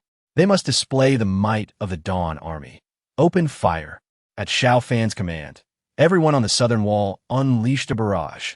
The cacophony of gunfire reverberated through the air, and countless black blossoms erupted from the horde. The soldiers of the first company, all 3-star warriors, were sharpshooters, achieving an impressive headshot rate even amidst the chaos of large-scale combat. Zombies fell in droves, yet their comrades pressed on undeterred through the hail of bullets. inching closer to the walls. The 100-meter stretch from the wall to the outside became a gruesome battleground, with nearly 100 zombies perishing every second. In just this short distance, the Dawn Army expended 50,000 rounds of ammunition. Yet, the results were magnificent, with over 10,000 zombies lying dead in their wake. Nevertheless, the second wave of zombies ultimately fulfilled Lin Nanfeng's strategy, reaching the base of Dawn City's towering walls. Faced with the 15-meter-high barrier, the zombies could not immediately breach the city. They crowded chaotically at the base, exposed to the continuous gunfire from the Dawn Army. At this juncture, Li Nanfeng issued a command, instructing the zombies to gather, no longer dispersing randomly beneath the walls, but clustering together. You think the Dawn Army has fierce firepower? Let them shoot at will. The zombies began to coalesce, creating an almost overwhelming scene. Countless zombies pressed together, and those felled by the Dawn Army's bullets did not disappear. Instead, they formed heaps of corpses. The surviving zombies began to climb atop these mounds, willingly becoming part of the growing pile. In mere minutes, 3 mounds exceeding 3 meters in height had emerged at the foot of Dawn City, and their height was rapidly increasing, the tide of black bodies seemingly insurmountable. The soldiers of the first company soon exhausted their ammunition. Xiao Fan immediately commanded their withdrawal while the second company took their place. They would utilize the fresh supply of ammunition when available, conserving reserve rounds as much as possible. Even the machine guns in the watchtowers and bunkers fell silent, having run out of ammunition. The city guard unit was instructed to redirect soldiers from the inner walls and the north and west gates to the southern gate, bringing their weapons to reinforce the defense. Yes, the captain of the city guard, Lu Ping, had long been prepared, promptly summoning reinforcements from other walls. Now was the time to marshal all available forces to ensure the security of the southern gate. Meanwhile, the corpse mounds had grown to over 4 meters in height. Flamethrower soldiers ascend the walls and incinerate that mass of zombies below. The flame-throwing warriors surged up the city wall, employing their flamethrowers in an alternating fashion to unleash torrents of fire upon the densely packed horde of corpses below. Although the zombies had mutated, their essence remained that of muscle and fat, rendering them remarkably susceptible to the inferno, particularly when they were unable to reach the summit of the wall. The ground below transformed into a blazing sea. Despite their lack of pain and the slow process of being burned to death, their fate was inevitably to be reduced to ashes. Under the concentrated assault of the Dawn Army and the formidable might of the flamethrowers, the number of the second wave of corpses began to diminish sharply, and the height of the corpse piles ceased to increase. It was during this moment that the third wave of zombies arrived. Initially, the number of zombies at the base of the wall had dwindled to around 10,000. But upon the arrival of the third wave, it surged dramatically to 40,000. Even the flamethrowers could not inflict significant damage upon such a vast multitude, particularly as many of the advanced zombies were exceedingly formidable. The first and second-tier armored zombies, responding to Li Nanfeng's commands, began to hurl the fallen corpses of their kind onto the piles. The ordinary zombies, driven by frenzy, rushed forth to contribute to the construction of the towering heaps. In less than 10 minutes, 3 enormous piles of corpses had amassed to over 7 meters. Each mound comprised thousands of zombie carcasses, and the height continued to rise. On the watchtower, the snipers of the city guard opened fire. Their objective was to focus on eliminating the armored and agile zombies. The sound of gunfire echoed continuously, with occasional 3-tiered, mutated zombies being taken down on the spot. Yet, this did little to thwart the relentless assault of the zombies.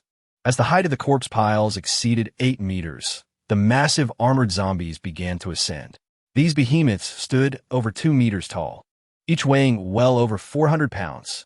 Their non-human, muscular arms were capable of grasping either an agile zombie or a first or second-tier mutated creature.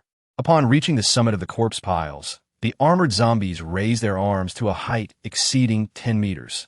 They vigorously swung their arms, tossing the agile zombies directly over the city wall. For the first time since the onset of battle, a genuine crisis had emerged. Chapter 128. The appearance of the giant bear Xiao Fan had to concede that this sudden maneuver by the zombies had indeed caught the Dawn Army off guard. When a dozen armored zombies climbed the corpse piles and tossed over 20 zombies into the fray amidst a hail of bullets, chaos erupted atop the city wall. What had once been a shooting advantage transformed into a face-to-face confrontation, resulting in immediate injuries among the soldiers. Once mutated, zombies became nearly unbeatable in close combat against ordinary humans. Despite the rigorous training of the Red Alert soldiers, injuries were unavoidable. The soldiers had to redirect their fire to eliminate the zombies on the wall.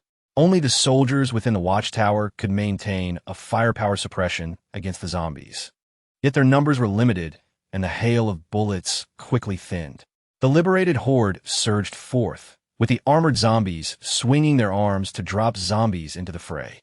Observing this scenario, Xiao Fan immediately issued a loud command. "Scouts, throw down all your grenades and bombard the corpse piles. Engineers, prepare gasoline to douse the piles. Flamethrower troops, prepare for a second attack. Military dogs, ascend the city wall. Medical team, prepare to assist the wounded." With these successive commands, the high efficiency of the Red Alert soldiers became evident. All scouts, including Shen Ruihui and Xuen Ninger, who had remained close to Xiao Fan, drew their grenades and hurled them at several corpse piles. The resounding explosions erupted near the city wall, inflicting considerable damage upon the frantically advancing horde. However, this was merely a temporary suppression. The engineers began pouring gasoline down from the wall. The purpose of the gasoline was to augment the power of the flamethrowers, and in this dire moment, the reserve gasoline was put to use. Meanwhile, the hand-to-hand combat atop the wall was entirely taken over by the military dogs. Engaging in close-quarter combat with zombies was a task the military dogs handled far more adeptly than the soldiers. The elite canine units pounced like tigers descending from the mountains, swiftly dispatching zombies with lethal precision. Even when some mutated zombies managed to grapple with the dogs, the canines would drag them down from the wall, with the medical team ready to tend to any injuries sustained. As the flamethrowers unleashed their fiery breath once more, the relentless wave of zombie assaults was finally curtailed.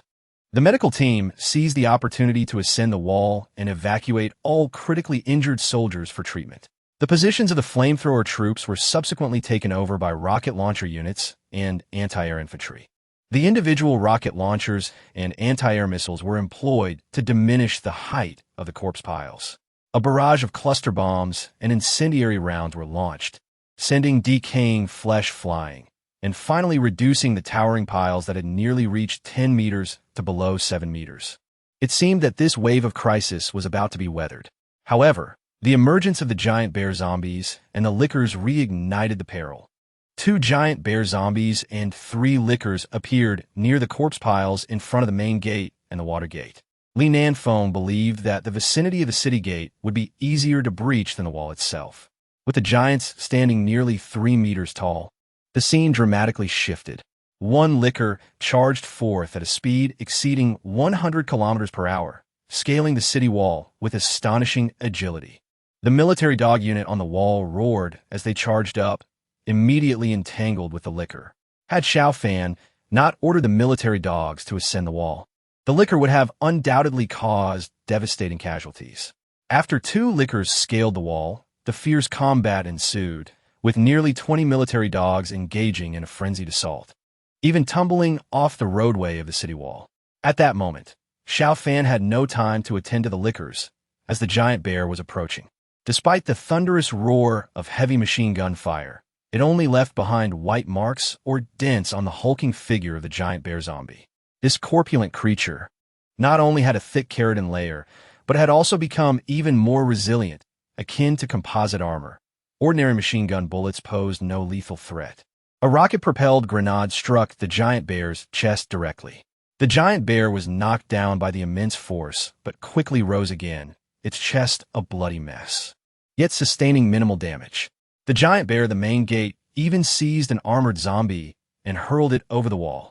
The force of the throw was so great that the armored zombie flew over the wall, crashing into the inner confines of Dawn City. The fallen armored zombie had broken its leg and struggled to rise, no longer posing a threat. However, this act startled Xiao Fan's Dawn army. Such a 4th-tier mutated zombie was dreadfully terrifying.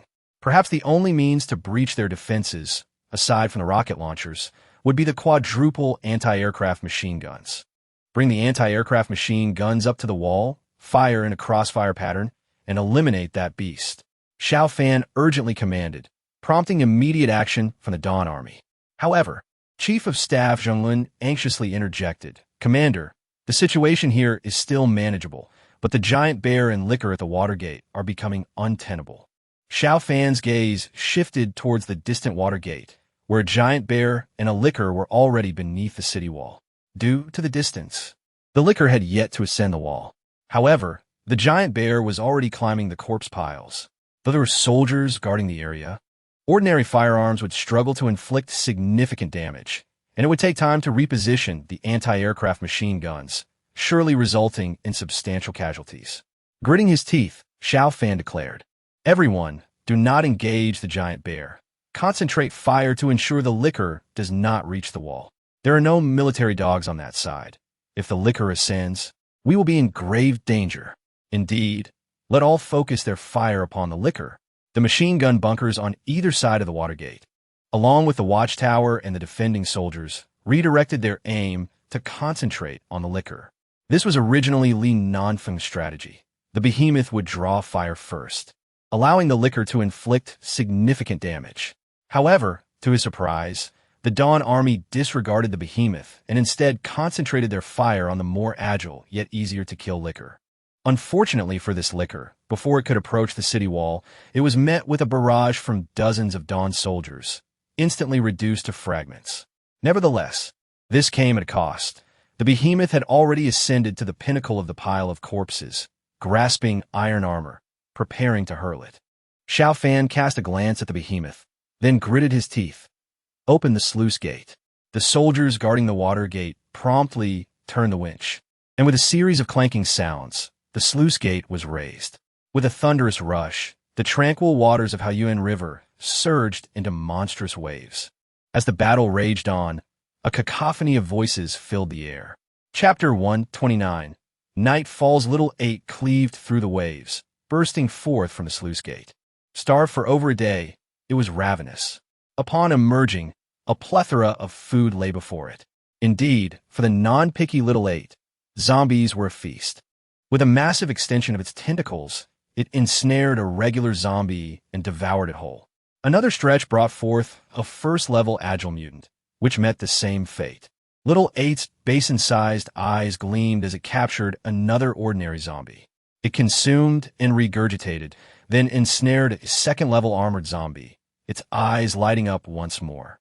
The clever Little Eight had matured, now capable of discerning the quality of its meals. Soon, it fixated on a particularly delectable morsel, albeit at a considerable distance. With a powerful thrust, its four massive tentacles anchored to the ground, stretching forth like colossal ropes, ensnaring the rampaging behemoth beneath the city wall. The behemoth was suddenly yanked off its feet, tumbling from the heap of corpses. Yet, demonstrating formidable strength, it struggled against Little Eight, countering with its own might. Its gigantic, sharp claws inflicted wounds upon Little Eight's tentacles. Stung by pain, Little Eight's ferocity ignited. The four tentacles began to exert force, engaging in a tug-of-war for approximately 2 seconds, until the behemoth's body was abruptly lifted from the ground. With a resounding crash, a colossal splash erupted as Little Eight dragged the behemoth into the depths. The Haoyuan River roiled violently. The behemoth thrashed desperately. Yet Little Eight's grip tightened, as if multiple giant serpents were simultaneously constricting their prey. Even a beast as powerful as the behemoth could not withstand the crushing embrace of this deep-sea monstrosity. Its most vulnerable neck buckled first under the immense pressure. Just like ordinary zombies, the behemoth's neck snapped, extinguishing its life force. The behemoth's body lurched, losing its vigor amidst the turbulent waters. While Little Eight bobbed up and down until the nearly 3-meter-tall behemoth zombie was unceremoniously consumed.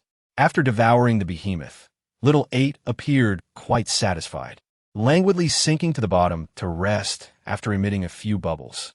From a distance, Xiao Fan witnessed this scene and let out a sigh of relief. Little Eight's assault had alleviated the crisis at the Watergate. With the behemoth and liquor eliminated, the vicinity of the Watergate was rendered secure. Meanwhile, the behemoth at the main gate finally encountered its nemesis after 2 heavy machine guns were redirected. The 2 machine guns were mounted on the city wall, unleashing a furious barrage of fire.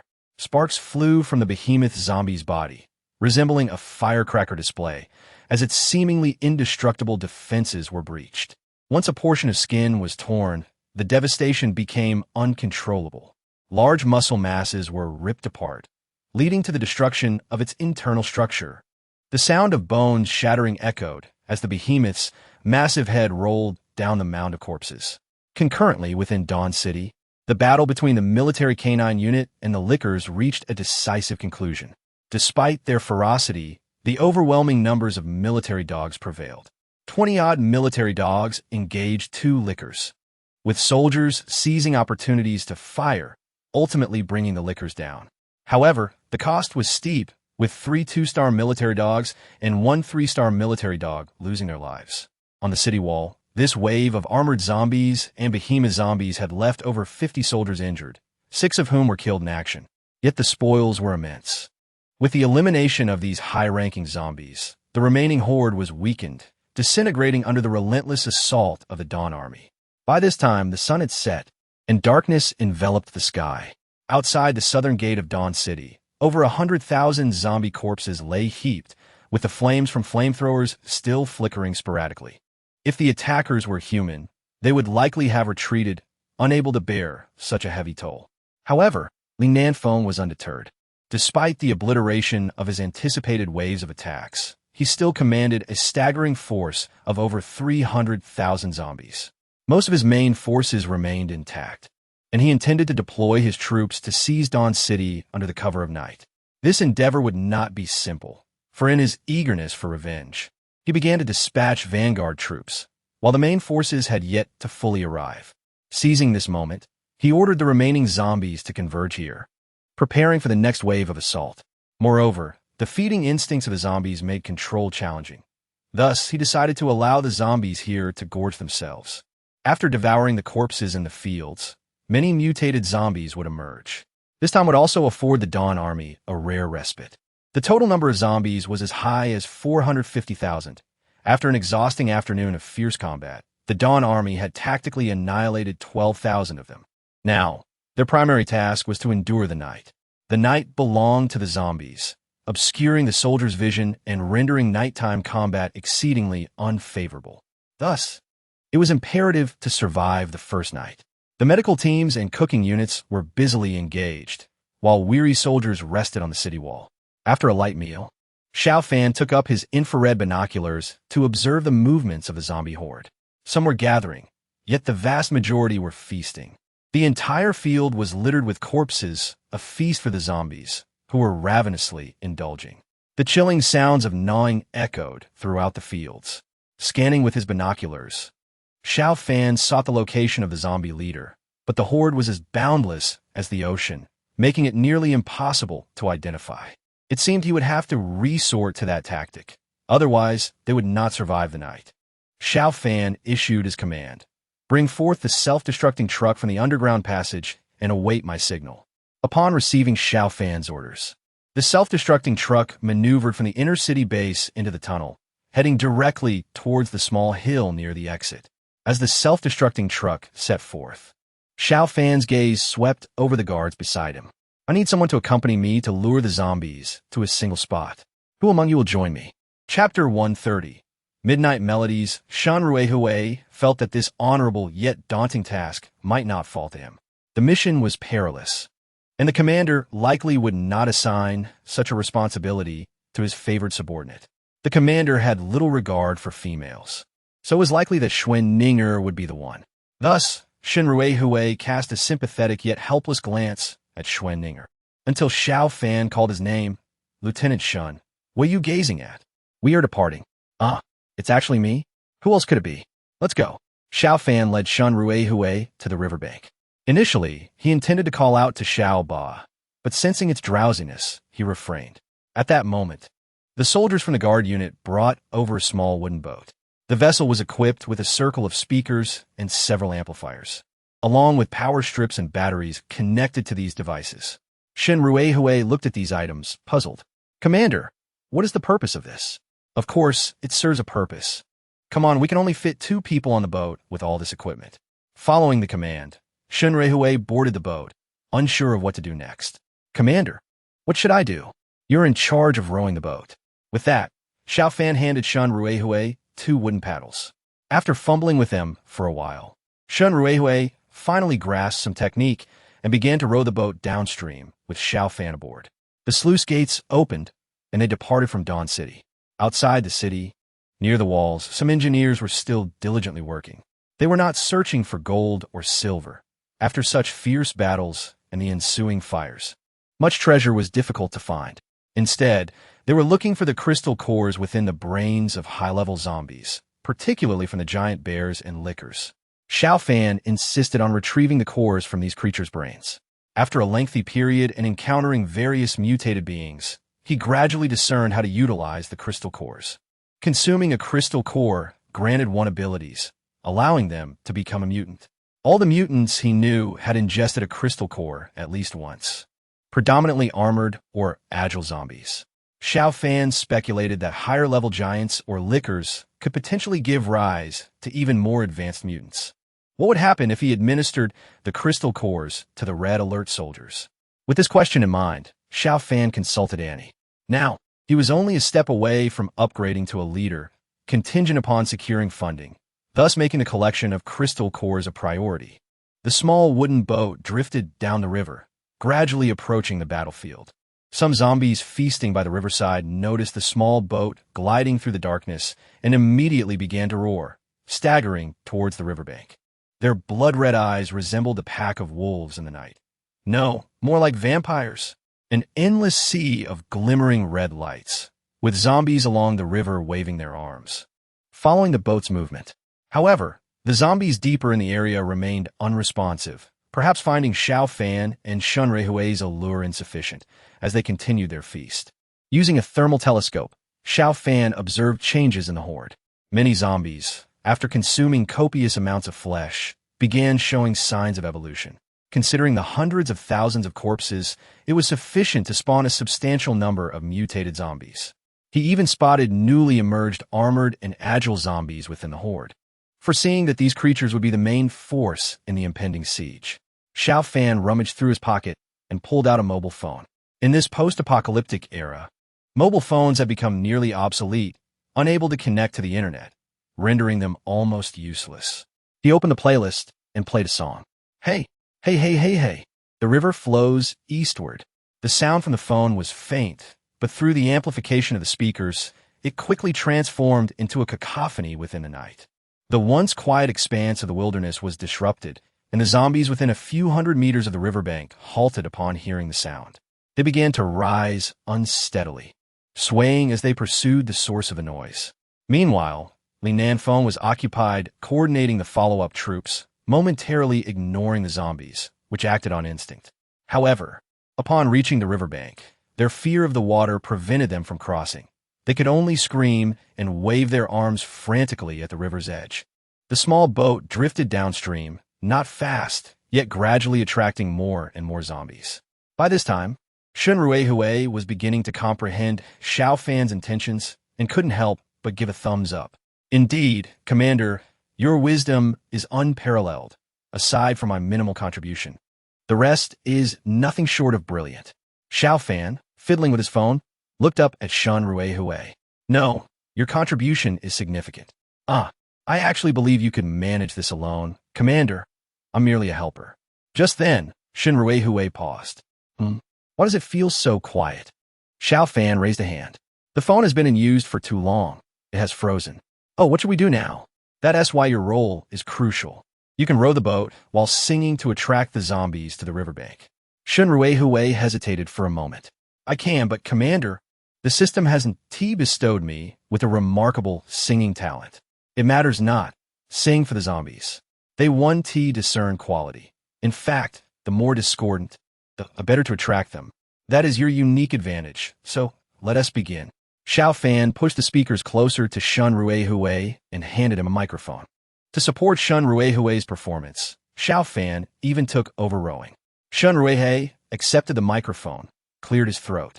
"Commander, I'm starting now. Commence your performance." Boom, boom. "The girl across the way, look over here. Don't be frightened by my appearance." The singing was jarring, reverberating through the air. As they passed along the river, the zombie horde stirred restlessly. The first to charge forth were the female zombies, transformed into agile mutants. With their crimson eyes, they leaped furiously by the riverbank. Observing the effectiveness of his singing, Shun Ruehui became even more fervent. "Lonely boy, my heart is aflame. I beg you, grant me a little love. Love, love." Xiao Fan stuffed cotton in his ears, straining to row the boat. The swarm of zombies behind them grew larger in the stillness of the night. Nothing spread sound more widely. The number of zombies along the riverbank surged from hundreds to thousands, and then to tens of thousands. As they neared the area of the small hill, the horde behind them had swelled to an uncountable mass, a dark tide stretching endlessly. This area had become an ideal zone. Upon receiving Xiao Fan's command, Shun Ruehui exerted himself to the utmost. At that moment, he even forgot the lyrics but retained the melody. "Come, come, come, come, come, come, come, come." "Heyo." His voice grew increasingly loud, bordering on a scream. Even Li Nanfeng, adjusting the subsequent zombie hordes in the distance, found it unbearable. "What is that? It sounds worse than the zombies." However, lacking radar and being too far away, he was unaware of the unusual movements of the horde until a vehicle appeared. An explosive truck emerged from the tunnel, making its way around before approaching the wilderness. As soon as the zombies had congregated in maximum capacity, the explosive truck roared to life. This vehicle was unmanned, fully controlled by a computer program. With the engine at full throttle, it charged into the horde. Some zombies attempted to impede the truck, but it was not something ordinary zombies could stop. The truck quickly accelerated to over 100 miles per hour, thundering toward the horde. Behind the truck, a group of zombies staggered, trying to chase after it. Xiao Fan keenly monitored the radar screen, keeping a close watch on the truck's position. In no time, the truck reached a distance of 500 meters from the zombie horde. Almost there. Although the self-destructing truck is said to rival a small nuclear bomb, it is, after all, not a true nuclear weapon. The 1-kilometer blast radius is nearing its lethal limit. Beyond that, it would likely have little effect on creatures such as zombies. Xiao Fan instructed the self-destructing truck to halt and immediately called out to the somewhat hoarse Shun Ruehui. "Captain Shun, it's time. We need to hide." "Hide? Where to?" Without hesitation, Xiao Fan swept the speakers and amplifiers off the boat into the river. "Grab hold of the boat's edge with me.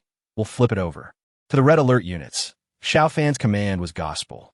Shun Ruehui promptly followed suit, grasping the boat's edge, twisting it left and right. And together they overturned the small wooden vessel. The two of them clung to the boat's edge underwater as the weight caused it to sink rapidly, soon disappearing beneath the surface. However, the boat's concave center created an air pocket, allowing them to breathe despite being submerged in the river. Self-destructing truck explode. With Xiao Fan's command, the self-destructing truck, besieged by a horde of zombies, detonated amidst the throng. Boom!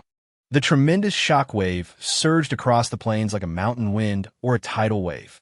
Everything in its path, flowers, grass, and trees, vaporized. A colossal mushroom cloud soared into the sky. The fiery red glow resembled a volcanic eruption, instantly illuminating the skies outside Dawn City. The earth seemed on the verge of being torn asunder. Such a monumental disturbance was not only audible to the residents of Dawn City, but also to those 30 kilometers away in Jiangjun Ridge or the nearby farms. And even in Sisui Town, people gazed skyward, bewildered by the disaster-like mushroom cloud. Almost everyone was in the dark about what had transpired. Could it be a nuclear explosion? The effects of this strike were astonishingly effective. The entire horde of zombies congregated along the riverbank, disintegrated with the explosion. Whether ordinary, mutated, agile, or armored zombies, their musculature and bones could not withstand the force of this man-made cataclysm, reducing them to ashes in the blast. Even a newly birthed giant bear and a pair of newly emerged lickers could not escape this calamity, vaporized by the shockwave. They left no sumptuous feast for their companions, vanishing in an instant. The shockwave rippled across the river, sending waves shimmering upon the surface. Xiao Fan and Shunrui, clinging to the boat's edge at the riverbed, could still perceive the flickering red light from above, casting a rosy hue on the riverbed. Their heads were concealed within the boat's hollow, shielded from both the shockwave and radiation. Observing the radar map, Xiao Fan noted that a vast area of dense red dots had been eradicated. Within a 3-kilometer radius, a vacuum had formed. It was known that nearly half of these zombies had mutated. The zombie leader possessed intelligence. One could only imagine the extent of its anguish at this loss. Xiao Fan mused, his feet unceasing in their movement as they propelled the small boat forward underwater. His premonitions proved correct. While others might not grasp the exact losses among the zombies, Li Nanfeng, as their leader, was acutely aware of his subordinate count. Prior to the explosion of the self-destructing truck, he had nearly 340,000 zombies under his command. However, following the detonation, a staggering 110,000 of his zombie army had been obliterated. Now, his ranks barely exceeded 220,000. The once formidable army of 450,000 had been halved. Staring blankly at the colossal mushroom cloud in the sky, Li Nanfeng found himself bereft of thought. His lips trembled as he muttered, "What? What just exploded?" Chapter 132. A brief period of safety. Xiao Fan and Shunrui had been walking underwater with the boat held aloft for about a kilometer when Xiaoba approached. Xiao Fan took a closer look at Xiaoba, discovering that this creature had upgraded to 1 star. In fact, Xiao Fan could monitor the upgrade progress of each red alert unit. Initially, each unit had an experience bar above it, which he had chosen to remove as it was an eyesore, but he could still access that information if desired. Xiaoba had first consumed some of the Alliance's invaders, followed by several mutated zombies, and finally devoured the giant bear zombie. Now, it had reached 1 star, its physique having grown approximately 1/3 larger than before. Its tentacles, previously under 20 meters in length, now exceeded 25 meters, and its body had swollen significantly, becoming almost too large to conceal in the shallow river. Patting Xiao Ba's large head in encouragement, Xiao Fan and Shunrui made their way ashore. Before them lay a barren expanse of roughly 3 kilometers in diameter, devoid of remnants. Seeing this, Xiao Fan finally exhaled in relief. Following this strike, even if the zombies moved swiftly, regrouping for an assault on the city would have to wait until dawn. For tonight, they were safe. Aside from essential sentries, the entire army was to rest. The mine layer vehicle was dispatched from the city to lay down the newly produced 10,000 landmines in the Eastern District. After issuing several commands, Xiao Fan descended to the base of the city wall, where he sank into a deep slumber within a military vehicle. The nighttime unfolded as Xiao Fan had anticipated. After the initial shock, Li Nanfeng could only continue to direct the remaining zombies to converge. This process was not instantaneous. By the time he gathered the bulk of his forces, dawn had already begun to break. From a bird's eye view, while the zombies still appeared boundless, their ranks had notably thinned. Nevertheless, Li Nanfeng's resolve remained unshaken. He firmly believed he could seize Dawn City.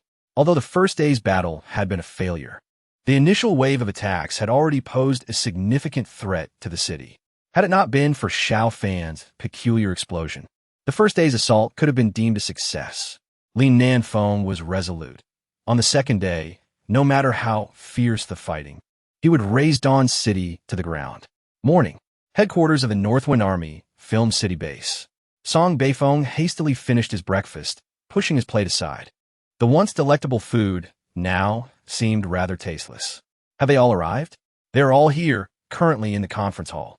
Rising from the table, Song Beifeng headed to the meeting room. Within, the leaders of various factions had gathered with their trusted aides. Song Beifeng took a seat, surveying the room in silence before instructing his subordinates to activate the broadcast. It was 6 o'clock in the morning, the designated time for the Dawn Army's announcement. Those present either sipped tea or smoked, reclining in their chairs, all awaiting the news. They were eager to learn whether Dawn City had fallen. As the area was now perilously dangerous, leaving no one behind to monitor the situation. They could only listen for updates via the broadcast. Deep down, they all hoped there would be no news. If silence prevailed, it would mean Dawn City had indeed perished. After all, the Dawn Army had severed ties with the Alliance, and its annihilation would be the best outcome. Yet, if Dawn City truly fell, would the zombie horde continue to ravage Yinzhou? This too weighed heavily on their minds, creating a profound sense of conflict. At exactly 6 o'clock, a crackling sound filled the air. This is the Dawn Army. This is the Dawn Army. Good morning, fellow citizens of Yinzhou. I am Xiao Fan. The sturdy fortifications forged from iron and steel have brought peace to the world. Today, at the behest of our leader Xiao Fan, I wish to commend and express gratitude to the valiant soldiers of the Dawn Army. After nearly a day and night of fierce combat, the Dawn Army successfully annihilated over 200,000 zombies yesterday, significantly diminishing the ferocity of these beasts and ensuring the safety of the residents within Dawn City. Among the valiant soldiers of the Dawn Army, notable figures included Zheng Lin, Chen Yuandu, Xuan Ninger, Su Chong, Lu Ping, and Shun Ruihui, among others. We also remember our fallen warriors, whose names shall not be forgotten. Leader Xiao Fan expressed that the Dawn Army possesses the capability to defend our city, and we shall indeed safeguard it. With the conclusion of this battle, we extend a warm invitation to all to settle in Dawn City and collaboratively build a beautiful homeland. Song Beifeng waved his hand, signaling to terminate the broadcast. At this moment, he felt somewhat perturbed. He had not anticipated such a massive horde of zombies attacking the city, yet failing to overpower the Dawn Army. He found the situation rather extraordinary. While it was to be expected for the Alliance forces to withstand an assault on the Film City base, what afforded the Dawn Army such resilience? Had he not received indirect news indicating that the battle in Dawn City was exceptionally intense? With a significant explosion occurring even in the dead of night, he might have assumed the zombies had not launched an attack at all. Yet, the Dawn Army had held their ground, and although their continued defense was uncertain, hope had at least emerged. Should they succeed in their defense, the circumstances would become exceedingly unfavorable for the Alliance. Observing the leaders gathered in the conference room, Song Beifeng felt a sense of discontent. As soon as the prospect of profit arose, they rushed forth with enthusiasm. Now, with the Alliance suffering substantial losses in Dawn City, they were adopting a demeanor of self-importance, shifting the blame onto him as the Alliance chairman. Song Beifeng was not inclined to let them off the hook easily. He still recalled the failed assassination attempt on Xiao Fan. Clearing his throat, he addressed the assembly, stating, "Everyone, please cease your gazes upon me.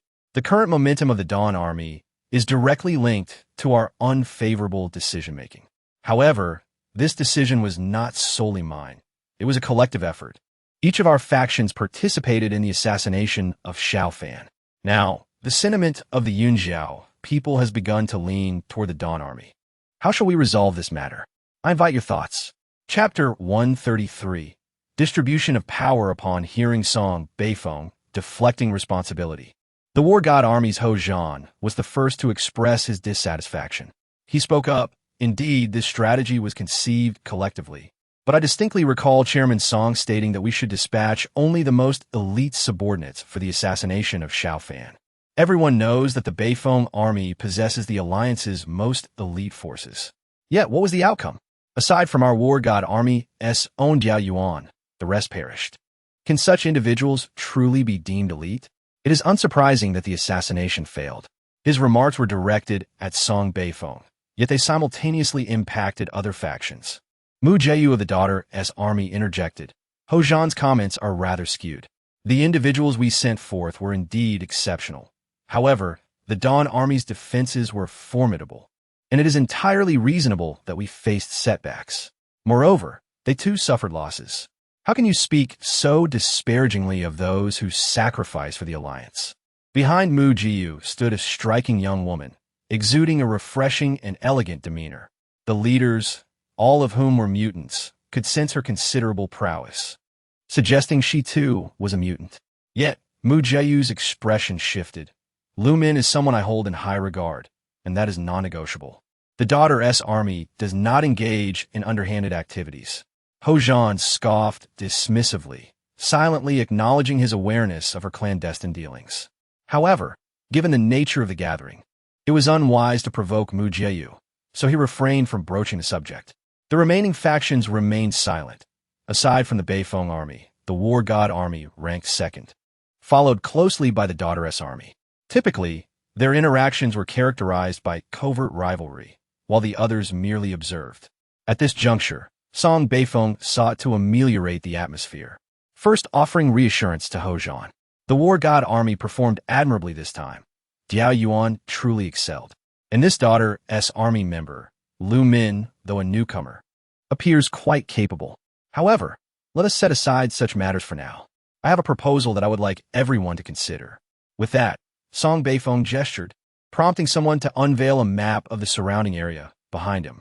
The map detailed the distribution of various factions, including the Dawn Army, and even included the territorial delineations of nearby cities, such as Heishan and Yilin.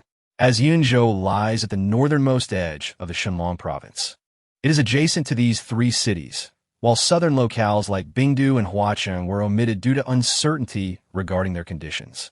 Interestingly, a location further north was marked, the border city of Shanhai in Beria. Approaching the map, Song Beifeng began to elucidate the situation to the assembly. Esteemed colleagues, our position in Yunzhou renders us neighbors with only these three cities. The influence of Yinyun is quite fragmented, though it does possess a robust prison base with which we have established diplomatic relations. The Heishan region is sparsely populated, with the majority of residents concentrated near the airport, and we have made contact with them. Meanwhile, the Yilin city boasts a power comparable to ours, known as the Forest Base, surrounded by rivers, lakes, forests, and farmland. I believe their potential for development may even surpass our own. Our current situation in Yunzhou is precarious. Whether the zombies prevail or the external meddler Xiao Fan emerges victorious, neither scenario is favorable for us. Therefore, I propose that our immediate priority should be to enhance our strength, which involves engaging with an external force, the Shanhai in Beria. At this point, Song Beifeng turned to Li Mu, head of the ferry base, and inquired, "Do you possess vessels capable of crossing the Shenyang River?" Li Mu pondered briefly. "It may be challenging. The river is teeming with large fish, and small boats are hesitant to navigate it. We are currently repairing a cargo ship, which should be capable of making the crossing once completed." Li Mu nodded affirmatively. "Yes, Chairman Song, we should have it ready in the coming days." "Excellent. I await your update." With that, Song Beifeng addressed the entirety of the alliance. Only by strengthening ourselves can we find a way forward in this apocalyptic world. With Xiao Fan posing a challenge to us, we must eliminate him. When the time comes to trade with Shanhai, I expect everyone to accompany me. We will strive to meet any demands they present. Whatever the cost to vanquish the Dawn Army, we shall bear it without hesitation. Feeling that the meeting had grown somewhat oppressive, he lightened the mood with a jest. However, let us not be overly concerned. The Dawn Army expended their utmost effort in repelling the zombies yesterday. Today, they may not withstand the onslaught. Outside Dawn City, the zombie horde had finally assembled and was beginning to gather in the distance, signaling that the next wave of attacks was imminent. Within the city, Xiao Fan strolled down the street with his guards, a smile gracing his face as he sought to gauge the morale of the residents. Following the victory of the previous night, the expressions of the inhabitants had brightened considerably, for they perceived a glimmer of hope in the Dawn Army's defense of the city. As he walked, numerous individuals greeted Xiao Fan, though predominantly men, which left him feeling somewhat disheartened. Thus, when a particularly robust young woman approached him, her face flushed with embarrassment, he mustered his spirits to respond. After all, she could be an admirer of some sort. "Hello, Brother Xiao." "Greetings," responded the youth with a smile. "Brother Xiao, I perceive you to be a most amiable individual. They say you. I do not believe it. I wish to be your friend." Xiao Fan's eyelids flickered slightly. "May I inquire your name?" "I am Chu Mo, with Chu signifying the first love, and Mo representing ink." Xiao Fan nodded slightly. "A lovely name, quite poetic." "And your surname?" Seeing Xiao Fan's approval, the girl blushed deeper and shyly replied, "My surname is Xiong." For a few seconds, Xiao Fan's heart skipped a beat before he exhaled, "I sincerely apologize, but I currently have no plans to seek a girlfriend." Xiong Chu Mo's expression stiffened for a moment, yet she quickly regained her composure. I understand. It has been mentioned to me before. I merely wish to verify. Farewell. Brother Xiao. With that, she turned and hurried away, leaving Xiao Fan bewildered as he gazed at her retreating figure. He glanced around, spotting Shunruehue with a knowing expression, feeling as though something peculiar was transpiring behind his back. Before he could delve into matter further, a soldier atop the city wall reported that the zombies were launching another attack. Chapter 134. The following day, Xiao Fan promptly ascended the city wall. Looking down, he confirmed that the zombies had indeed formed an attacking formation. Unlike yesterday, when the zombies had attacked from the south while some were also present in the east. After the bombardment from the self-destructing trucks last night, no zombies were visible in the east today. The thick formation in the south seemed endless, as if they intended to unleash their full force upon the southern gate. Xiao Fan glanced at the radar map, a smile curling at the corners of his lips. Are the artillerymen in position? All in place. Commander, we await your command. Very well, take aim. The first wave of zombies comprises approximately 30,000 cannon fodder, whose sole purpose is to pile against our walls. Today's primary objective is to prevent these cannon fodder from approaching the walls and to disrupt their formations. Artillerymen, prepare to fire. Chief of Staff Zhang Luan immediately checked the positioning and angles, then issued the command to the artillerymen to commence the assault. The 107 rocket launchers had fired a round yesterday, but had remained dormant since. The mortars within the city had also yet to be utilized. The soldiers had exhausted their ammunition and had not resorted to their reserves as they were awaiting this very moment. After the system refreshed the ammunition yesterday afternoon, it had vanished by this morning. The reserve bullets were to be conserved for this critical juncture. The artillery opened fire first, as Zhang Luan issued the launch order. 10 107 rocket launchers and 5 mortars erupted in unison. With a flurry of sounds, the soldiers quickly reloaded for a second round. Numerous fireballs exploded amidst the advancing horde of zombies. On the side of Li Nanfeng, the plan had been meticulously crafted. Today, there were no landmines outside Dawn City, allowing the cannon fodder zombies to advance directly to its base. The heaps of corpses from last night had burned for an extended duration, with the towering pile, which had reached nearly 10 meters, now reduced to around 3 meters. He urgently needed to reconstruct these piles of bodies. However, the artillery's ferocious bombardment disrupted Li Nanfeng's arrangements. The initial 2 rounds of bombardment had not concerned Li Nanfeng, as the density of the artillery and rockets suggested that the Dawn Army had limited weaponry. In such a relatively modest human stronghold, what could their ammunition reserves possibly be? Yet, when the 3rd and 4th rounds continued without signs of abating, Li Nanfeng grew increasingly perturbed. Damn it! Why does the Dawn Army possess so much artillery? Did they raid an armory? Within Dawn City, rockets and mortars were continuously being launched. The rapid succession of these concentrated bombardments was astonishing, with shells being fired without the need for precise aiming, resulting in widespread devastation. After several rounds, nearly all had advanced to the 1st star level. The unstarred 107 rockets, which originally had 24 shells, instantly increased to 36 shells after reaching 1 star. 10 cannons thus yielded an additional 360 shells. The commander had instructed not to be stingy with the ammunition, and the artillerymen executed this directive to the fullest. The relentless barrage transformed the area outside the southern gate into an inferno. Only a meager few thousand of the 30,000 cannon fodder zombies managed to escape the artillery's range.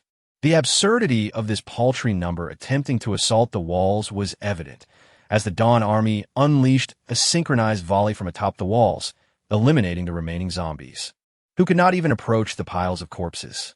The cannon fodder squad, organized by Li Nanfeng, was utterly annihilated without achieving its intended effect. In a fit of rage, Li Nanfeng decisively dispatched his main force once more. 50,000 zombies had gathered, forming an immensely formidable assault group, with more zombies continually converging from the rear. Xiao Fan surveyed the scene, noting the multitude of high-level zombies among the 50,000, with sporadic sightings of 4th-level mutated zombies. The horde advanced towards Dawn City with a relentless and determined momentum. Xiao Fan understood that the critical moment had arrived. Although this wave appeared to consist of only 50,000, the abundance of high-level zombies posed a greater challenge than the previous day's 100,000. Aware of the difficulty ahead, the soldiers of the Dawn Army wore solemn expressions as they awaited atop the city walls. Chief of Staff Zheng Luan was delivering a briefing. Everyone, do not be frugal with the bullets. The enemy's numbers are overwhelming. All machine gun units should not prioritize accuracy for now. The most crucial task is to suppress the enemy. It is now 9 o'clock in the morning, and everyone has just had their meal. It is likely we won't have time to eat again until tonight. The commander's first directive is that we must withstand this wave of 50,000 zombies at all costs. There was little time for discourse as the zombie horde began its advance. This time, the zombies' formation was relatively dispersed, with gaps between them. Consequently, the artillery's concentrated bombardment would be significantly less effective. Observing this, Xiao Fan sighed.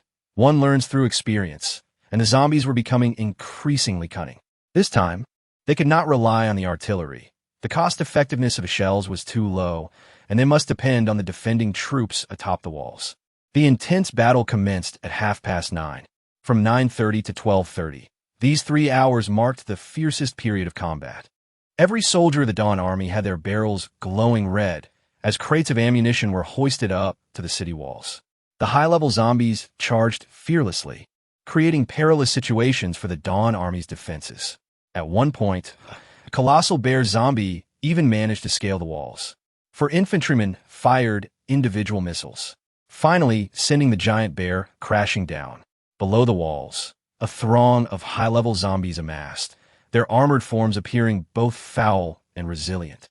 Braving the hail of bullets as they climbed the piles of corpses to launch their frenzied assaults. Xiao Fan had expanded the canine unit to 100, yet casualties continued to occur during this process. Wounded soldiers were swiftly evacuated, receiving rudimentary bandaging before returning to the fray. Whenever a soldier fell, fresh recruits appeared to replenish their ranks. This was a brutal war of attrition, and Xiao Fan's resources were steadily depleting throughout this ordeal. Only at noon did the Dawn Army's counterattack commence. At 12 o'clock, the state of every soldier and their weapons were refreshed.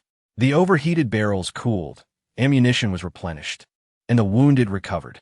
After being pressured for 2.5 hours, the Dawn Army rejuvenated their vigor, launching a furious counteroffensive. All machine guns roared to life simultaneously, suppressing the zombies that were nearing the walls. Li Nanfeng, who was personally directing the battle from the rear, felt a pang of anguish. The Dawn Army was remarkably resilient. However, Li Nanfeng had achieved one of his objectives. The fierce combat at the southern city of Dawn had stretched the Dawn Army thin. The additional 20,000 zombies he had dispatched were now stealthily approaching the eastern city. Chapter 135 Happy Mid-Autumn Festival. Outside the East City Gate, the mines detonated with a resounding explosion, finally bringing a smile to Xiao Fan's face. He had long detected the presence of 20,000 zombies lurking outside the East Gate through his radar screen, yet he maintained a facade of ignorance. The zombie leader likely believed he had successfully deceived his adversaries, oblivious to the fact that a minefield had already been laid in wait. According to Xiao Fan's analysis, the zombie leader was probably a somewhat knowledgeable individual, a mere half-baked strategist with a basic understanding of military tactics, at least familiar with the concept of feigned retreats. However, he failed to grasp the notion of turning the tables. The vast horde of over 400,000 zombies had been foolishly scattered under his command, dwindling to approximately 150,000. As the zombies retreated, seemingly abandoning their assault, cheers erupted from within Dawn City, though they had not yet secured a final victory. It appeared, for the moment, that they had triumphed. Only Xiao Fan refrained from celebrating alongside the others, despite the smile that adorned his face. The zombie withdrawal signified their abandonment of the East Gate offensive, shifting the focus of their next assault entirely to the South Gate. Moreover, this retreat hinted that the true battle might unfold under the cover of darkness. The zombie leader had also realized that during the day, the Dawn Army had the advantage of both time and terrain, making it difficult for the undead to gain the upper hand. However, the night would change the dynamics entirely. Tonight, there would be no self-destructing vehicles to attack the horde. Xiao Fan did not wish to prolong the conflict until nightfall. So he dispatched a helicopter in hopes of enticing the zombies to continue their advance. Yet the zombies were unmoved, even as the helicopter fired upon them from the sky. They remained indifferent.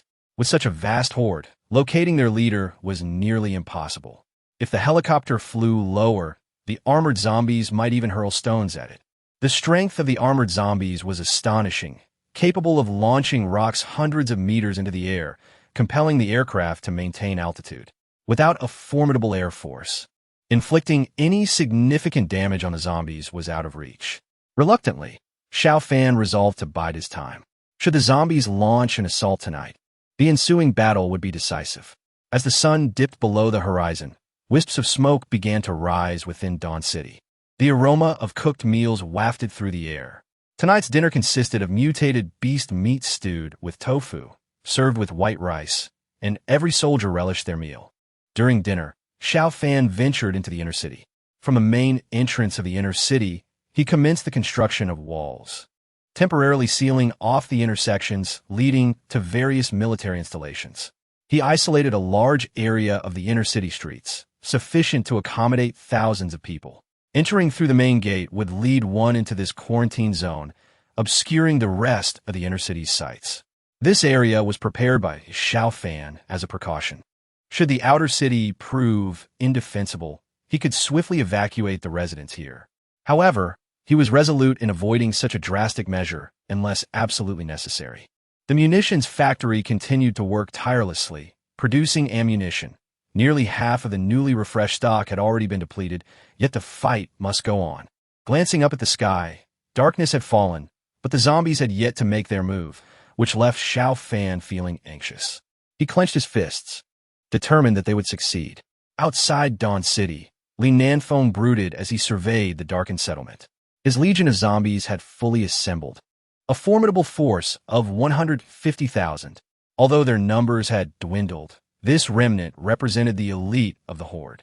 After enduring prolonged battles, the surviving zombies had devoured numerous fallen comrades, leading to significant evolution among them. Of the remaining 150,000, only 70,000 were ordinary zombies, while over 30,000 were first-level mutants, more than 20,000 second-level mutants, and around 10,000 third-level mutants, numbers unchanged since their arrival. Among his ranks were 8 giant bear zombies and 12 lickers. Learning from past failures, Li Nanfeng planned to employ a strategy of feigned retreats, advancing steadily. He intended to push forward relentlessly, with 150,000 zombies forming a line. When the front ranks fell, the rear would surge forward, leaving no respite for the Dawn Army.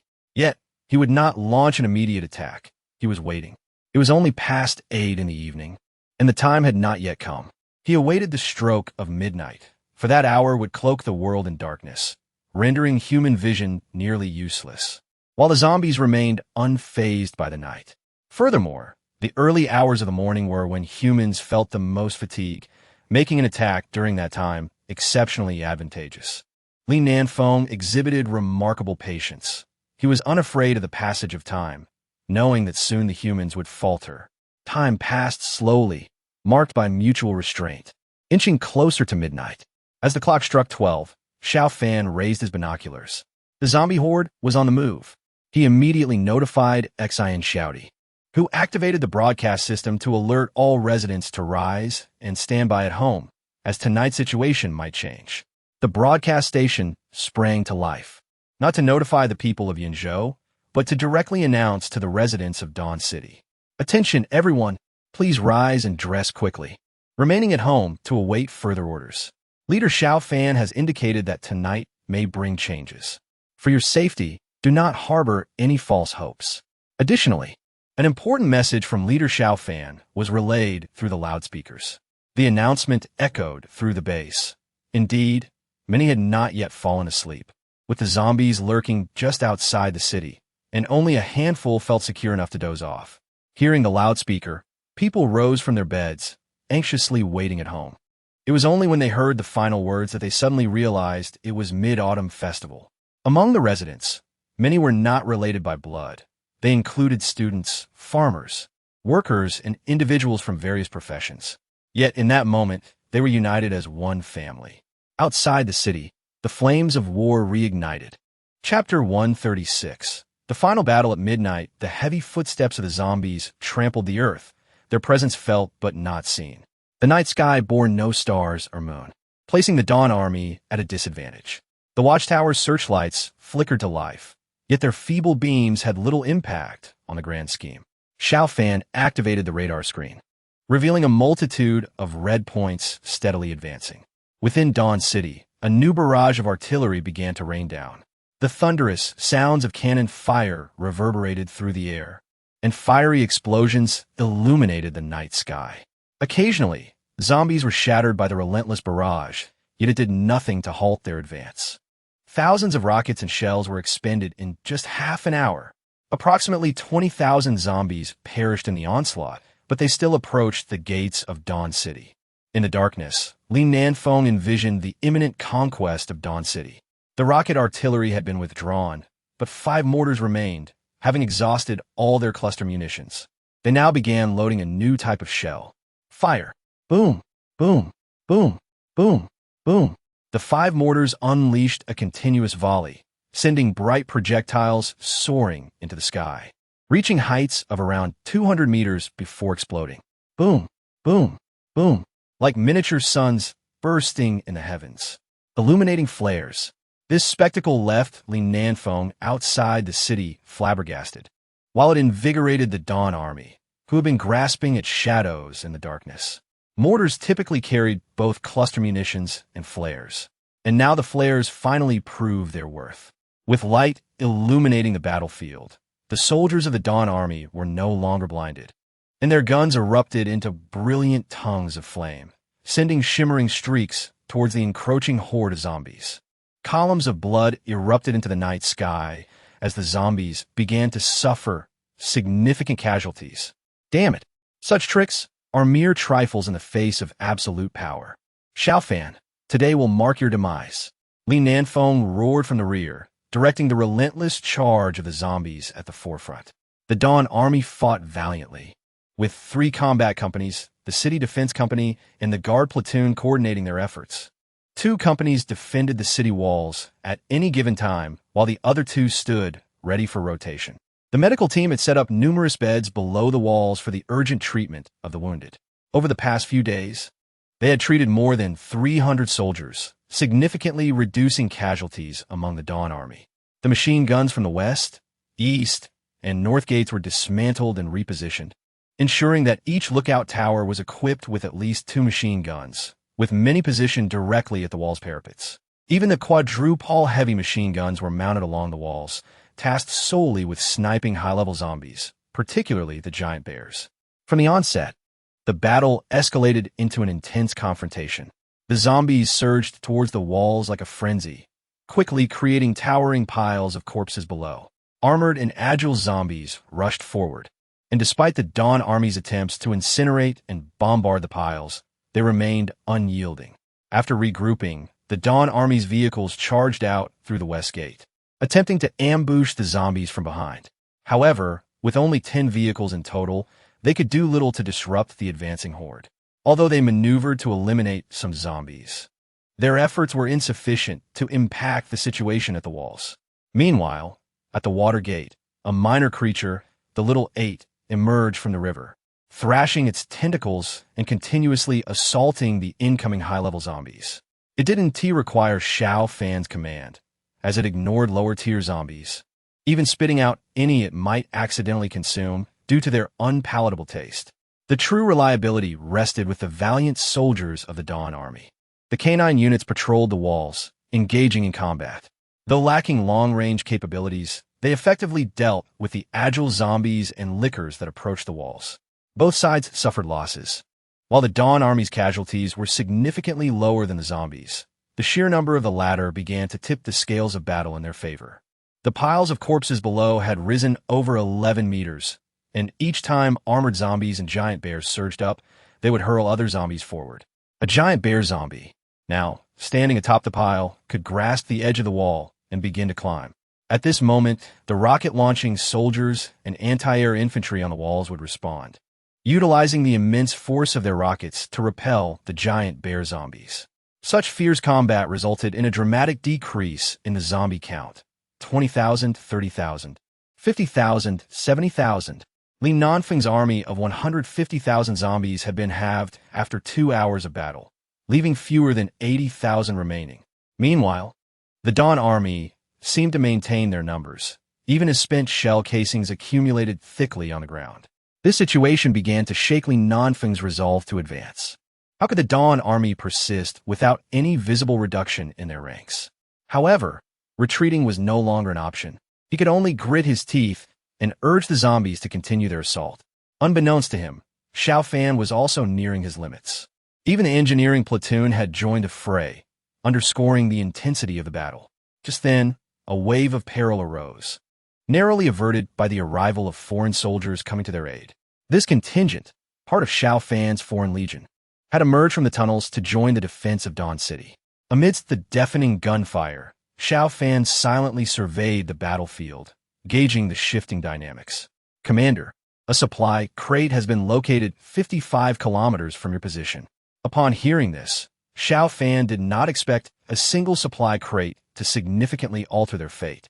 Yet he recognized its necessity and promptly dispatched Shenruehui to retrieve it by helicopter. After the helicopter departed, he observed that the piles of corpses below had amassed over 12 meters high. Soon, not just the giant bears but even armored zombies could scale the walls.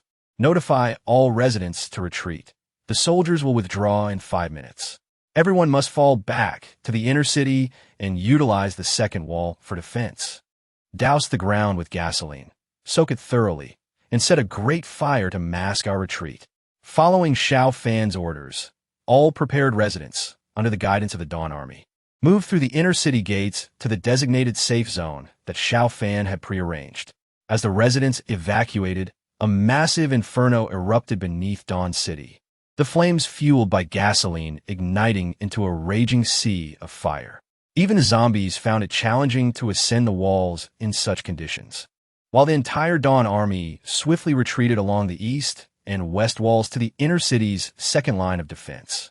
The southern wall had been abandoned. The outer city had been forsaken. When the flames finally subsided, Li Nanfeng's horde of zombies managed to ascend the walls of Dawn City, climbing over the heaps of corpses. However, before he could revel in triumph, a devastating revelation struck. There was still a second wall. He was acutely aware of the immense cost incurred to breach the first wall. Now, his total zombie count barely reached 60,000. Could such a meager force conquer the second wall? The answer was unequivocally negative. Humanity was indeed pitifully treacherous. Li Nanfeng stared vacantly at the second wall for a considerable time before his gaze settled on the giant bear zombie, Lu Wang, who had been supporting him. This colossal creature stood nearly 3.5 meters tall, representing the zenith of its kind. Li Nanfeng murmured, "Old Lu," in these final moments, "I fear he must rely on you." As the siege approached its climax, the final moments loomed. Gratitude flowed for the support and ratings received, wishing everyone a happy mid-autumn festival, with an invitation to join the group for continued updates. Chapter 137. The giant cannon. Li Nanfeng gazed at the inner city's walls, realizing he lacked the strength to overcome them. His only recourse was to cultivate a super zombie, hoping it might dismantle the Dawn Army's defenses.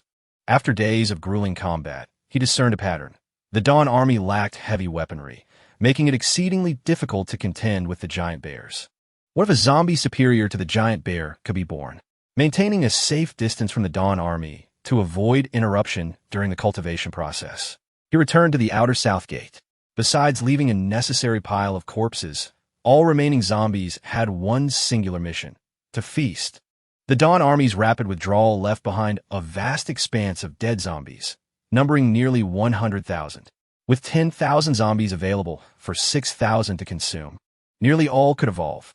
The eerie sound of gnawing filled the air as Li Nanfeng remained unperturbed by the Dawn Army's potential interference. In fact, he welcomed it, eager to eradicate them in one fell swoop. Xiao Fan, however, remained steadfast within, his forces nearing their breaking point. Li Nanfeng chose to attack under the cover of night. While most armies would be exhausted at this hour, his troops still held firm. Yet, even they were wearied, with dwindling ammunition and nearly every soldier bearing injuries. If they could fight from the walls, they stood a chance, Venturing to the southern wall would be tantamount to suicide. Therefore, Li Nanfeng's consumption plan progressed seamlessly.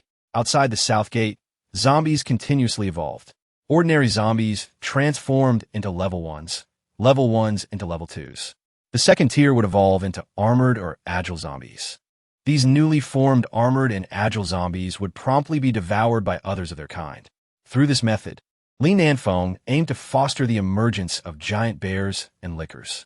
Once a giant bear or licker was born, it would rush to Lu Wang's side, where the massive creature would shatter their skulls with a single blow and consume their cores alongside their brain matter. Then, as if his stomach possessed an infinite capacity, Lu Wang continued to devour 2 colossal bears and 4 lickers, still able to consume more. During this process, his body began to swell gradually, reaching the limits of the giant bear zombie. Standing between 2.5 to 3.5 meters, this height represented the size range of the giant bear zombies. And now Lu Wang was nearing the impressive height of 3.5 meters, appearing significantly larger than the other giants, his body continuously expanding on the verge of evolution. Xiao Fan, within the city, was not oblivious to this situation, yet he found himself at a loss for effective solutions. The Dawn army was currently unable to engage in battle outside the city, and even if they ventured out, defeating this behemoth seemed unlikely. Should he send Xiao Ba? Xiao Fan shook his head. There was not merely one zombie present. Despite the ongoing consumption, the total number was nearly 50,000, making it far too perilous for Xiao Ba. In desperation, Xiao Fan even contemplated forming a suicide squad laden with explosives, hoping for a mutual destruction with the zombie. As the aircraft landed, Shen Ruihui hurried over to Xiao Fan, clutching a wooden box. Good. Xiao Fan accepted the supply box and promptly opened it. Congratulations, Commander. You have acquired an overseas defensive weapon, the Giant Cannon. The Giant Cannon is a stationary defensive weapon, unable to move, operated by a crew of 5. With a caliber of 400 millimeters. It can adjust its barrel for a 180-degree firing range, with a maximum range of 30 kilometers, and comes with 2 rounds that refresh daily, but cannot be upgraded. Upon hearing Annie's prompt, Xiao Fan was momentarily stunned, then elated. A giant cannon. In the game Red Alert, each nation has its unique technology, like the self-destructing truck being one such example. One nation boasts the giant cannon, which possesses unparalleled range and lethality compared to ordinary artillery. Its only drawback is its immobility. Otherwise, it would undoubtedly reign supreme in land warfare. Hence, the system instructed Xiao Fan to find a placement location. After a moment's contemplation, Xiao Fan made his way to the inner city's central area. He had initially intended to erect a landmark structure for aesthetic purposes, like a flower bed, an archway, or a sculpture. However, he realized those items were unnecessary, and it would be better to install the giant cannon instead. After consulting the system, Xiao Fan swiftly constructed a gun platform. The platform was built using advanced walls, each 5 meters wide. Xiao Fan constructed 9 sections of 5-meter-long walls, which, when gathered, formed a tall platform measuring 15 meters in both length and width. Climbing up the iron ladder, Xiao Fan reached the top of the platform. He clicked on the shining giant cannon icon within the system and proceeded to install it. A massive cannon, towering over 5 meters, emerged beneath the platform.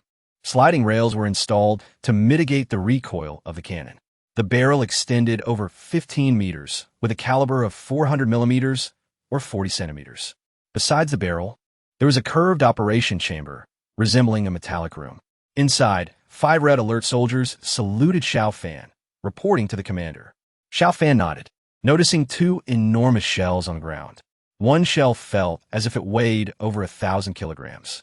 The scene evoked memories of battleships' naval guns. He suspected that this cannon was likely salvaged from a battleship, as its size rendered it impossible for any vehicle on land to transport it. Thus, it could only be fixed in place. Although he had no desire to delve deeper into this origin, what mattered was that with the acquisition of this giant cannon, Dawn City now possessed a formidable weapon. Even though it could only fire 2 shells daily, Xiao Fan deemed that sufficient. The opportunities for the cannon to unleash its firepower were limited, yet it could certainly be considered a deterrent weapon. The extent of its destructive capability was not a current concern, as a target was readily available. Can you hit the mutated zombies outside the southern city wall from this position? Commander, I cannot guarantee a direct hit. The only flaw of this giant cannon is its lack of precision. The primary zombie is currently amidst a horde, ensuring area damage. However, the probability of a direct hit is approximately 50. If the zombie remains stationary, the accuracy of the second shot could rise to 80. 50? That's acceptable. After all, we have 2 shells daily. Let's try one first. Also, prepare some gasoline to pour in front of the gun platform. In the darkness, another illumination flare shot into the sky, guiding the cannon's aim. The cannon's mouth slowly moved, targeting the colossal zombie that was already undergoing evolution in the shadows. Chapter 138. The might of the giant cannon outside the southern gate. Li Nanfeng gazed in delight at the transforming Lu Wang. After consuming 2 more giant bear zombies, Lu Wang finally began his metamorphosis. His height surged from 3.5 to an astonishing 4 meters. His entire physique, including limbs, grew extraordinarily robust, not in a cumbersome manner, but rather with muscles that were immensely developed. His body became enveloped in a metallic sheen. The keratin layer of his skin mutated again, transforming into large, armor-like scales. Even his head was covered in these scales, and his facial features altered, resembling not a giant bear, but more akin to a gorilla. With a gaping mouth, sharp fangs protruded. Roaring, this new zombie emitted a thunderous bellow. A single punch struck the ground, creating a deep crater immediately. Li Nanfeng looked up in awe at this zombie, which should not have existed at this moment, his heart racing with excitement. The zombies born in the wild were typically no more than advanced armored types, with giant bears rarely evolving, let alone this gorilla-like creature before him. No, it should not be referred to as a gorilla, but rather as a King Kong. Li Nanfeng believed that even a tank would be crushed by a single blow from this King Kong zombie, especially with its metallic-scaled body. He suspected that even Xiao Fan's quad machine guns would merely tickle it. The rocket artillery would likely only succeed in darkening its scales. As this zombie traversed the city wall, it could easily obliterate the few hundred soldiers of the Dawn Army. Li Nanfeng felt exhilarated. Despite the recent infighting among the zombies resulting in nearly 20,000 casualties, he was left with only 40,000 mutated zombies. Yet the presence of this King Kong made it all worthwhile. Lu Laoda, it's time for your performance. Suppressing his excitement, Li Nanfeng was embraced by another giant bear, liberating Lu Wang. Apart from this bear, he commanded another giant bear and 2 lickers, constituting his remaining elite forces. Li Nanfeng was being held by the giant bear zombie, gazing with satisfaction at Lu Wang's figure. Suddenly, a red light appeared in his view. The crimson glow radiated from the darkness of Dawn City, aimed directly in this direction. Following the red light, a resounding boom echoed as sound traveled slower than light. For some reason, Li Nanfeng instinctively felt a chill of foreboding. Not good. No sooner had he thought this than the red light surged past him, exploding about 100 meters behind him with a tremendous roar. A powerful shockwave sent the giant bear that was holding Li Nanfeng tumbling. Behind him, another giant bear and 2 lickers, positioned incorrectly, were caught in the blast radius of the shell, instantly shredded into bloody fragments without emitting a sound. A crater emerged behind them, comparable in size to a basketball court, an unprecedented scale of devastation. Li Nanfeng was nearly driven to madness. He could hardly fathom that the Dawn Army possessed such a formidable weapon. If they had such a powerful cannon, why had they not used it sooner? Had they done so earlier, he might have fled. Fortunately, the King Kong zombie had only been slightly affected, suffering no significant harm, allowing Li Nanfeng to exhale in relief. At this moment, Li Nanfeng's resolve began to waver. Perhaps retreating was the wisest course of action. He immediately issued a retreat command to all the zombies, having narrowly escaped a calamity just moments before. If another cannon were to fire, he might end up utterly obliterated. The horde began to withdraw, preparing to leave Dawn City. Yet, he felt a pang of reluctance. He wished to discern the source of such formidable firepower. With his blood-red eyes fixated on the direction of Dawn City, he saw, amidst the darkness, a towering cannon that had risen in the inner city, its presence illuminated by flames licking at its base. His keen vision allowed him to spot several individuals frantically attempting to extinguish the blaze. Li Nanfeng, who had initially intended to flee, found himself pausing involuntarily. "Halt! Everyone stop!" he commanded decisively, recognizing an opportunity. The cannon had ceased firing, and perhaps he could afford to delay his escape. The indomitable zombie, Lu Wang, had also halted, standing nearby. At that moment, the blazing cannon discharged for a second time. This time, Lu Wang stood isolated, devoid of any other zombies obstructing his view. The crimson light surged forth once more. Boom! A violent explosion erupted right before Lu Wang's eyes. The shot was astonishingly precise, striking Lu Wang's upper body directly. His massive form, more conspicuous than a truck, made him an easy target. The recently evolved metallic scales disintegrated as if they were mere parchment, shattered into fragments amidst the deluge of blood. The cannonball even struck the ground hundreds of meters behind him, creating a colossal cloud of smoke as if a missile had just landed. The impact carved out a crater the size of a basketball court, obliterating any zombies within its vicinity. At the cost of 40,000 zombies, the hard-earned Lu Wang was reduced to ashes in an instant. Li Nanfeng could hardly bear such a blow. Had he not transformed into a zombie, he might have succumbed to a heart attack or stroke. His mind blank. He struggled to regain his composure, realizing he had fallen into a trap. Had he chosen to flee earlier, he might have escaped. But the Dawn Army had orchestrated a fire to manipulate his judgment. Their cunning was premeditated. This was murder. Li Nanfeng recognized the dire situation. With Lu Wang's demise, his greatest asset was lost. Though he still commanded 40,000 zombies, it was insufficient to breach the second wall of Dawn City. The only viable course of action was to flee. Losing over 400,000 subordinates was inconsequential. Given time, he could muster another horde of zombies. He estimated his limit of control to be around 500,000. Next time, he would return with 50,000 mutated zombies, and he could cultivate another Lu Wang. However, all of that would have to wait until he managed to escape. No longer could he focus on conquering Dawn City. He ordered the last remaining behemoth to assist him in his flight. In his desperation, he neglected to control the horde, indifferent to the fates of these expendable minions. As the rest of the horde remained motionless while he fled, he became increasingly conspicuous. Xiao Fan, observing through his infrared telescope, clearly pinpointed the zombie leader's location for the first time. He ordered the helicopter to deploy, intent on confronting this zombie chief personally. As the Night Hawk helicopter took to the skies, dawn was breaking.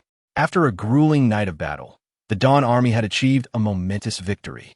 Although 40,000 zombies lingered outside the city, they were now mere shells of their former selves, bereft of leadership and acting solely on instinct. Posing no threat to Dawn City, Xiao Fan paid them no heed. Aboard the aircraft, he locked his sights on the lumbering behemoth below. Cradled in its arms was a one-handed, one-footed zombie. From the terrified gaze of the creature looking skyward, Xiao Fan deduced that it was the source of all the chaos. Though the Nighthawk was a transport aircraft, it was equipped with 2 machine cannons. At Xiao Fan's command, the cannons targeted the behemoth and opened fire. Despite its size, the giant's speed was lacking, and the cannons quickly crippled one of its legs, causing it to collapse with a thunderous crash. Li Nanfeng was thrown to the ground, immobilized. He attempted to summon the horde to protect him, but the distance he had run separated him from them. The Nighthawk descended, firing once more to eliminate the last behemoth. Xiao Fan stepped down from the aircraft, confronting the fallen Li Nanfeng. Draping a cloak around himself and donning white gloves, Xiao Fan approached Li Nanfeng, who suddenly brightened at the prospect of seizing an opportunity. Perhaps if he struck Xiao Fan, he could infect this villain. Yet reason cautioned him against such impulsiveness, so he merely glared with blood-red eyes, conveying his unwavering defiance. Xiao Fan chuckled. "What a formidable zombie leader you are.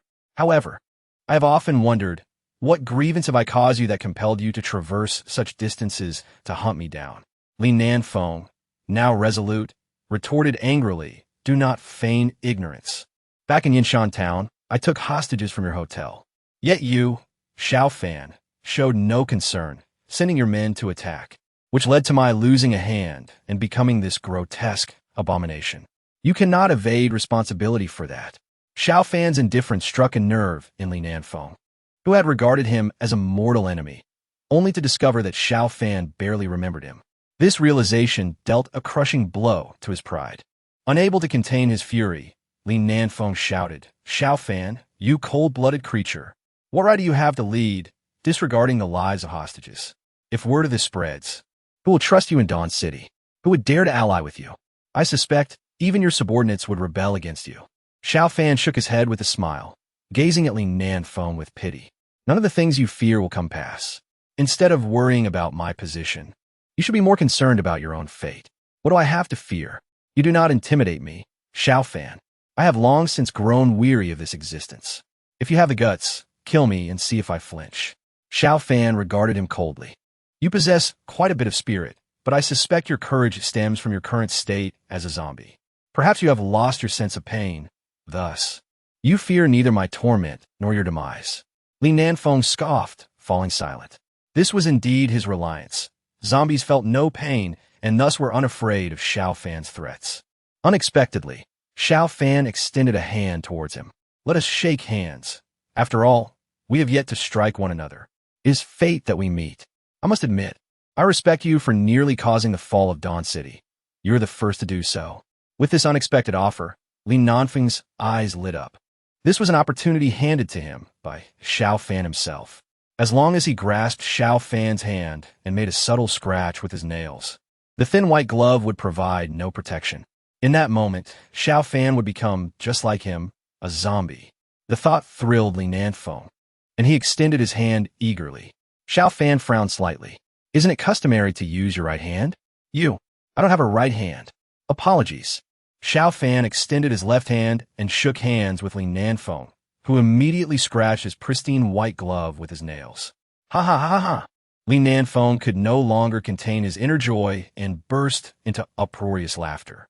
"Xiao Fan, oh Xiao Fan, today is your turn. You shall be infected and become a zombie. Do you long for life? You may plead with me. I know how to preserve your existence under these circumstances. However, be prepared, for if you agree, you shall become like me. Ha ha ha." They both laughed, but suddenly, Li Nanfeng sensed something amiss. What is that?" He looked down to see Xiao Fan's right hand holding a syringe, injecting something into his own body. "What are you doing? Are you injecting me?" Xiao Fan paused after injecting half the syringe. "Consider this an experiment." Li Nanfeng was indifferent to the notion of an experiment, staring blankly at Xiao Fan's hand, which showed no signs of being scratched despite the pristine white glove. What kind of glove is this? Why is it not torn?" "I already mentioned, you do not need to know these details. You simply need to understand that you are now in my grasp, and you must heed my commands, or I shall render you in a predicament of life and death." Li Nanfeng sneered. "Stop dreaming. Unleash whatever abilities you possess. If you intend to kill me, then do it. If you spare me, I shall summon hordes of zombies to end you. Is that so?" Without further ado, Xiao Fan suddenly stood and fiercely stomped on Li Nanfeng's severed arm. Li Nanfeng gasped. "Xiao Fan, you are abusing your power, you bastard. It hurts, it hurts. Let me go." Xiao Fan chuckled. "Aren't you a zombie? How could you possibly feel pain?" Li Nanfeng was momentarily stunned. "Right, I am a zombie. I have long lost my sense of pain. How can I feel anything?" He could not help but look down at his severed arm, noticing blood oozing from the wound that Xiao Fan had stomped on, and to his astonishment, the blood had turned somewhat red. Am I not a zombie? Oh my god, it hurts like hell." Another stomp. "Xiao Fan, you son of a..." Crack. Another stomp. My mistake. Brother Fan, I was wrong." Chapter 140. After victory, seeing Li Nanfeng capitulate, Xiao Fan let out a cold laugh. Upon observing Li Nanfeng's condition, he understood the purpose of the medical serum the system had provided him. Today, upon encountering Li Nanfeng, he realized that the so-called 50 zombification referred to creatures that are half human, half zombie. Undoubtedly, this individual harbored many secrets worthy of thorough examination. Xiao Fan did not administer the serum in its entirety. Doing so would transform Li Nanfeng completely into a human, potentially nullifying its effect. Preserving certain characteristics was essential. Looking down at Li Nanfeng from a position of authority, Xiao Fan inquired, "Do you still possess your ability to control zombies?" Li Nanfeng grimaced in pain and assessed. It seems to have weakened. Xiao Fan had injected him with half the serum, and at this moment, his state leaned more towards humanity, making the weakening response natural. Along with this transformation, the last crystal core from the giant bear was also taken. The crystal cores of the iron-armored and agile zombies could be classified as primary cores, capable of inducing a mutation. The cores from the giant bear and the liquor were secondary cores, the specific effects of which had yet to be tested. The crystal core from the behemoth could be termed a tertiary core, and it was the only one in Xiao Fan's possession, perhaps the only one in the world at present. If it were not for Li Nanfeng's frenzied feeding, the behemoth zombie would not have been birthed at this time. He stored these crystal cores in his mansion, confident that no one currently possessed the capability to pilfer from his abode. The Dawn Army had excavated an underground chamber in a corner of the inner city, repurposing it as a temporary prison for Li Nanfeng. Without Xiao Fan's permission, he would remain there, divulging all the secrets he knew or did not know. These matters would be left to the engineers for further investigation, as Xiao Fan had numerous other responsibilities to attend to. The battle outside the city continued unabated. With no command, the 40,000 zombies outside were systematically eliminated. The soldiers even drove vehicles out of the city, accompanied by 3 engineering squads tasked with gathering resources and incinerating all zombie corpses. Retaining them would lead to viral outbreaks. Incineration was the prudent choice. The extensive fires obscured many items. Some non-gold materials were destroyed, while others remained, mixed within the detritus of decaying flesh, complicating the collection effort. Within the inner city, the residents beheld the awe-inspiring giant cannon, stirring their spirits. It became evident that the inner city possessed such a formidable weapon. No wonder they could triumph over hundreds of thousands of zombies. The cannon's purpose was now manifest, providing an unbounded sense of security and belonging. Due to the city walls, those in the outer city were oblivious to the cannon's existence, leading to no suspicions regarding its origin. The populace jubilantly proposed names for the cannon, ultimately settling on Dawn's Justice, decreed by Xiao Fan himself. Its range embodied truth, and its caliber represented justice. With this mighty cannon at their disposal, Dawn City stood as the bastion of righteousness. The broadcasting station resumed its transmissions. The elation in Xin Xiaoti's voice resonated throughout Yinzhou. "This is Dawn City. This is Dawn City. I am Xin Xiaoti. Friends in Yinzhou, happy Mid-Autumn Festival. Today, at the behest of leader Xiao Fan, I am honored to share some good news. Through our actions, we have proven that Dawn possesses both the resolve and capability to safeguard our city. We welcome other survivors to join us in the joint endeavor of constructing a beautiful Dawn City. There are no grandiose slogans, but this achievement speaks volumes, far more than any promotional rhetoric." That day, many expressed their desire to join Dawn City via the broadcast. In this frigid apocalypse, nothing holds greater significance than a safe refuge. For instance, the General Ridge Base, merely a few dozen kilometers from Dawn City, immediately declared their intention to join en masse, surrendering their long-collected gold to the Dawn Army. Compared to the Dawn Army's modest request for gold, the Alliance's forced taxation was far more egregious. In this era, resources are far more valuable than gold, and Dawn City openly welcomes you to join. The Alliance seizes your life-saving provisions while denying you entry into their ranks, merely offering empty promises of protection. Such thievery was relentlessly condemned in the broadcast.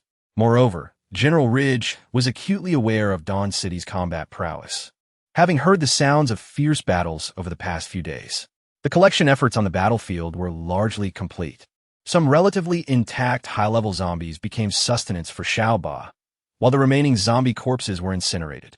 A heap of dark jewelry was handed to Xiao Fan, converting into a substantial sum of 110,000 gold. After this battle, Xiao Fan's funds had nearly been depleted. Previously, he had 250,000 gold, now reduced to only 90,000. However, with the infusion of this 110,000 gold, his funds were restored to 200,000. At present, Xiao Fan's objective was to amass funds, striving to reach 500,000 to achieve the rank of captain. After this fierce battle, Xiao Fan recognized the significance of heavy firepower. Relying solely on light weapons had become increasingly inadequate in the face of the evolving undead. Moreover, he was acutely aware that the alliance was not at rest, diligently strengthening its forces, evidently preparing for a relentless confrontation with him. However, Xiao Fan understood that for the time being, there would not be any substantial conflict between Dawn City and the alliance, as both sides required time to enhance and fortify themselves. As Xiao Fan contemplated dispatching troops once more to Qingyang County to eradicate the zombies and gradually amass resources, someone was already researching ways to provide him with funding. Chapter 141. Upgrading to Commander in the Survivors Alliance at the headquarters of the Amazon Corps. Mu Jieyu reclined on a plush sofa, listening to Lu Min's discourse. Lu Min had become the second in command of the Amazon Corps, earning Mu Jieyu's trust. Lu Min began to speak softly beside Mu Jieyu. Sister Mu, we need not be overly constrained by the current situation. Although the Dawn Army stands in opposition to the Alliance, we are not yet in a state of war, and Xiao Fan has never explicitly declared his intention to fight against the Alliance. At such a juncture, we should seize any advantageous opportunity. After this battle, Xiao Fan likely acquired an immense number of crystal nuclei. I estimate it to be in the hundreds, if not thousands. If we do not act swiftly to negotiate, others may outpace us. Hesitantly, Mu Jieyu responded, will the Dawn Army accept our trade? What do we have to offer? Our resources are quite limited. I suspect the Dawn Army will indeed engage in trade, Lu Min countered. Though our supplies may be scant, what do we, the Amazon Corps, possess in abundance? Mu Jieyu's eyes brightened. You mean women. However, she quickly added, but the Alliance has long been aware that Xiao Fan is not inclined towards women. This may not sway him. Lu Min could not help but roll her eyes. Sister Mu, I am not referring to women themselves, but rather the jewelry they possess. Many of our women took their cherished ornaments while fleeing. If we can gather these jewels, we could trade them with the Dawn Army. Xiao Fan has consistently utilized such items for trade.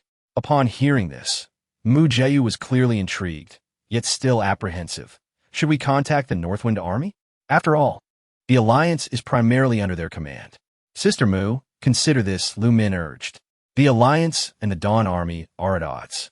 Would Chairman Song be willing to set aside his pride to negotiate? You might not only find no agreement, but he may also reprimand you. In my view, if we do not act, the War God Army will certainly take the initiative. They are also in urgent need of crystal nuclei to cultivate their mutants. If this continues, it won't be long before the War God Army becomes the foremost faction in the Alliance. Mu Jieyu expressed her disbelief. Would the War God Army really do that? You may doubt it, but you can inquire further, Lu Min insisted. These individuals have always harbored ambitions to become the leading force in the Alliance. They will not let this opportunity slip by. Mu Jieyu dispatched someone to gather information, and indeed learned that the War God Army was actively collecting gold and silver. The exchange rate was roughly 1 kilogram of gold for 1 crystal nucleus. They were uncertain about the number of crystal nuclei the Dawn Army possessed, but estimated it to be around 1,000 at most, rendering the success of the trade uncertain. Lu Min accepted the task and swiftly collected the jewelry, setting off for Dawn City. Almost concurrently, Jiao Yuan from the War God Army also embarked on a journey to Dawn City with a significant haul of jewelry. Currently, Xiao Fan had an abundance of crystal nuclei. Following this siege, he had eliminated over 15,000 Tier 3 zombies. After accounting for those consumed, destroyed by self-detonating vehicles, and casualties during the conflict, he still possessed nearly 6,000 crystal nuclei. Thus, when the War God Army and the Amazon Corps proposed trade, Xiao Fan readily consented. 1 crystal nucleus equated to 1,000 gold. This transaction was imperative. The trades were swiftly finalized. The War God Army secured 350 crystal nuclei, while the Amazon Corps acquired 500. Through these transactions, Xiao Fan garnered a staggering 850,000 gold. Both factions departed laden with spoils, satisfied with their gains. The War God Army believed that this trade would enhance their strength, allowing them to surpass the Northwind Army as the leading force in the alliance. Meanwhile, Mu Jiayu of the Amazon Corps remained a staunch supporter of the Northwind Army. Her enhanced power, however, would not significantly impact their standing. Disregarding the subtle power struggles within the alliance, after bidding farewell to the two visitors, Xiao Fan found his funds had soared to 1,500,000. With this substantial capital, he was filled with fervor and chose to upgrade, to elevate from a battalion commander to a regiment commander.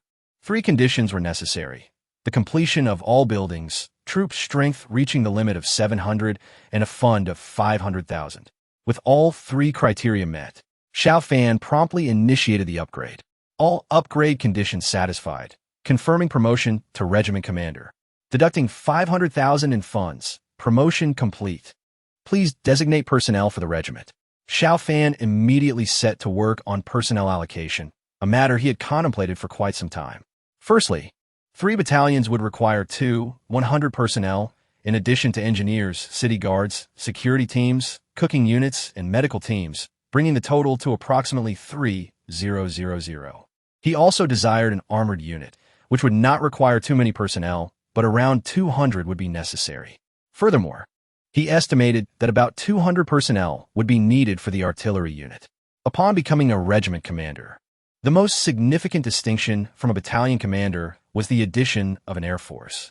Xiao Fan was uncertain how many personnel would be required for this unit, but he estimated it should comprise around 300 to 500 members, including various auxiliary units. A total of 4,000 personnel seemed essential for a regiment. Confirming a regiment of 4,000 personnel, personnel allocation complete. Total commander upgrade to brigade commander requirements. Completion of all building constructions, full troop strength, and a fund of 3 million. With the system notification, Xiao Fan officially completed his upgrade, transforming the Dawn Army from a battalion-level unit into a regiment-level unit. Xiao Fan transitioned from battalion commander to regiment commander. Within the system, the regiment commander's package had appeared. Upon opening it, several items were revealed. Regiment commander's uniform, a military uniform modified with advanced technology, offering exceptional defense, capable of withstanding sniper and heavy machine gun fire, providing comfort in both winter and summer. Regiment commander's sidearm, a grenade launcher modified from a domestic model, measuring 30 millimeters in length, with a magazine capacity of 30 rounds and 2 grenade rounds, granting lightweight weapons formidable firepower. Note, this weapon cannot be mass-produced. It is exclusive to the total commander. Regiment commander's vehicle, Dongfeng armored vehicle, weighing 5 tons. Constructed with a steel structure for superior bulletproof protection, equipped with a 23 millimeters chain gun for firepower assaults, accommodating a maximum of 9 personnel, and capable of speeds up to 180 kilometers per hour. Note, this time, the large shock-absorbing bed has been modified to accommodate 3 individuals, given the previous model's limited use by the total commander. Aside from these 3 items, the medical kit had not improved, indicating that as Xiao Fan's rank continued to rise, his primary role was shifting away from medical duties. Xiao Fan removed his battalion commander's uniform and donned the regiment commander's attire. Clad in a deep green military uniform of cool tones, with meticulous craftsmanship and a sharp silhouette, Xiao Fan exuded an air of authority. Standing there, he radiated the presence of a high-ranking officer. Gazing at his handsome reflection in the mirror, Xiao Fan couldn't help but worry about how many girls might rush to him upon his departure. Yesterday was an additional chapter for the Mid-Autumn Festival, and today's extra chapter is in response to the rating increase. Please continue to elevate the ratings. Chapter 142. Reintegration. The sidearm that once rested at his waist had vanished, replaced by a formidable pistol measuring 30 centimeters in length. Unlike traditional firearms, this particular weapon boasted 2 barrels. The upper one was designed for firing bullets, while the lower was intended for launching grenades. Inside the gun, a grenade of approximately 25 centimeters lay ready, with an additional round stored in the holster. Securing the pistol to his waist, Xiao Fan glanced at the lawn outside the mansion, where a new vehicle, Dongfeng Ironclad, was parked.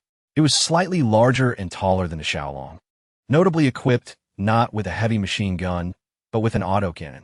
With a caliber of 23 millimeters, it was significantly more powerful than a quad machine gun, capable of dispatching colossal bear zombies with ease. However, as he ascended to the rank of commander, such armaments were not his primary concern. He was more eager to explore his new structures and technologies. Opening the construction page, he discovered two newly unlocked buildings.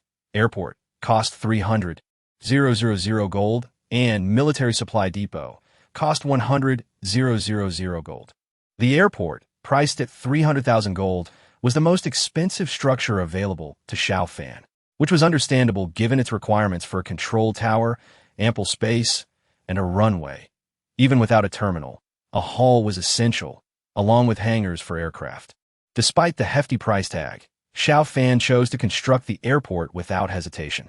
The military supply depot, which he recognized as akin to an armory, though focused on producing other military supplies rather than weaponry, was also unlocked.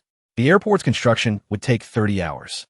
After confirming the airport's construction, Xiao Fan inquired of Annie about the crystalline core usage that the commander could determine later. Nodding in acknowledgement, he was not in a rush. Having reviewed the main structures, he noted that there was also a new defensive building available. Vanguard 3 anti-air missile launching site, cost 10,000 gold. This facility would host 8 Vanguard 3 anti-air missiles, measuring 1 meters in length and weighing 23 kilograms. With a speed of 750 meters per second and a maximum range of 15,000 meters, all guided by lasers and non-upgradable. Upon seeing the anti-air missiles, Xiao Fan was instantly reminded of the Patriot missile from the game he played. Unlike the infinite supply in the game, however, this facility would provide only 8 missiles per day. Yet, understanding the importance of preparation, he opted to construct a missile launching site. The soldier page showed no significant changes, but the vehicle page revealed 2 new types of combat vehicles. Type 96 122mm towed howitzer, cost 8,000 gold.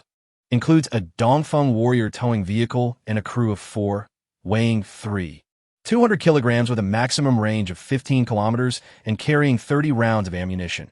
And Type 96 light tank, cost 10,000 gold, with a crew of 3, armed with a 125mm smoothbore gun capable of firing armor-piercing and thermobaric shells, carrying 40 rounds of ammunition and equipped with a 12.7mm anti-air machine gun, an automatic loader, and vehicle radar communication system, with a top speed of 50 kilometers and a maximum range of 500 kilometers. Xiao Fan felt a surge of excitement upon seeing these 2 vehicles.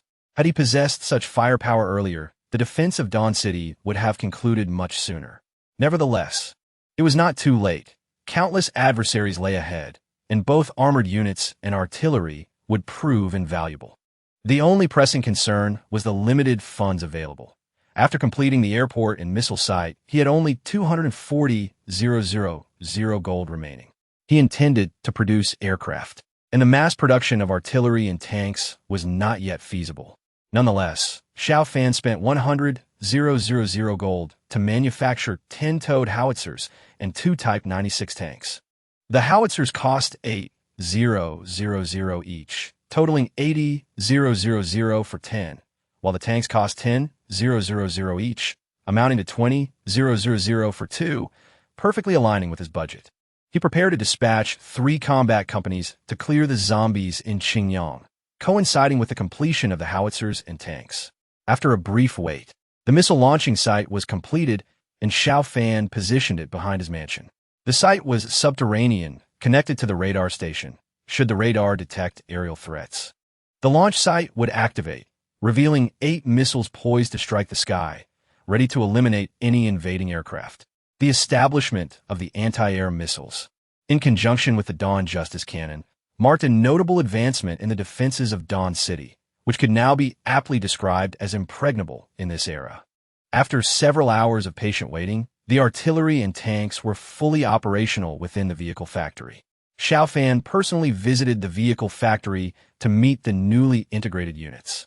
The sight of 10 towed howitzers lined up in formation filled him with excitement. Each howitzer came with a daily supply of 30 rounds, significantly expediting operations to eliminate zombies. The 2 tanks, with their robust armor, towering cannons, and the clanking of metal tracks were clearly designed for warfare. Once he accumulated sufficient funds, Xiao Fan vowed to establish an armored division, ensuring dozens of tanks would be at his disposal. With the new units enlisted, Xiao Fan's army surpassed 700 personnel, officially advancing to a brigade level. Although funds were tight, he grit his teeth and spent over 30,000 gold to fully equip the Foreign Legion to a complete company. During his time as a battalion commander, the Foreign Legion had only reached platoon strength. Now, as a commander, he could expand it to company size. A platoon comprised merely 30 individuals, which was insufficient for any significant influence in Yunzhou, but a company of 140 soldiers could certainly command a louder voice. However, the company was not equipped with tanks or howitzers, only infantry fighting vehicles and armored personnel carriers, which sufficed for the time being. John was promoted to company leader of the Foreign Legion and departed with his troops, tasked with special missions that Xiao Fan wished to undertake, but could not. This arrangement ensured that any fallout would not tarnish Xiao Fan's illustrious reputation. All blame would fall upon this contingent, aptly dubbed the Scapegoat Company. As the overall commander and leader of Dawn City, maintaining a positive public image was crucial for the city's development. After the Scapegoat Company left, Xiao Fan did not immediately set off for Qingyang. Today, the supply officer, Chen Yuandu, informed him that over 1,000 individuals from General Ridge will be seeking refuge in Dawn City tomorrow morning and requested Xiao Fan's audience. With the current population of Dawn City nearing 2,000, the arrival of General Ridge's populace would elevate the total to over 3,000, dispelling the city's former desolation. Furthermore, the newcomers would bring some funds, though likely not substantial, making Xiao Fan's presence essential. At the very least, he wished to extend warmth to those arriving, providing a worthy news story for the broadcast station. Xiao Fan realized that being a good leader was far more complex than merely commanding troops in battle. He decided it would be best to wait until the airport was completed before embarking on a zombie-clearing mission. Remaining patient at the mansion, he arranged for a formal reception. If he were to meet the newcomers, he aimed to make it a grand occasion, allowing them to feel Dawn City's sincerity and strength, encouraging them to stay wholeheartedly. Xiao Fan harbored no concerns about ill-intentioned individuals infiltrating. The city was under constant patrol, and his 3-star military dogs were not mere decorations. By the following morning, around 10 o'clock, the people from General Ridge arrived. Chapter 143. Zhang Jinhua, the leader of General Ridge, is named Zhang Jinhua, a man in his 30s. Prior to the apocalypse, he was not an inconsequential figure. He served as the president of the Yunzhou Commercial Bank. After the outbreak, he led a group of bank employees to flee the institution. At General Ridge, there are over 1,000 individuals, a force that holds little significance among the survivors of Yunzhou. Following the imposition of taxes by the Alliance, Zhang Jinhua felt a profound discontent. However, lacking the strength to resist, he could only endure this dissatisfaction, uncertain of how long such patience would last. At times, he even harbored a pessimistic thought that perhaps the General Ridge base would struggle to survive the winter. This changed with the emergence of Dawn City. The city invited people to join the Alliance and required gold, which others deemed worthless. Later, the Alliance fractured, and the two parties parted ways, an audacious move that no one else in Yunzhou dared undertake.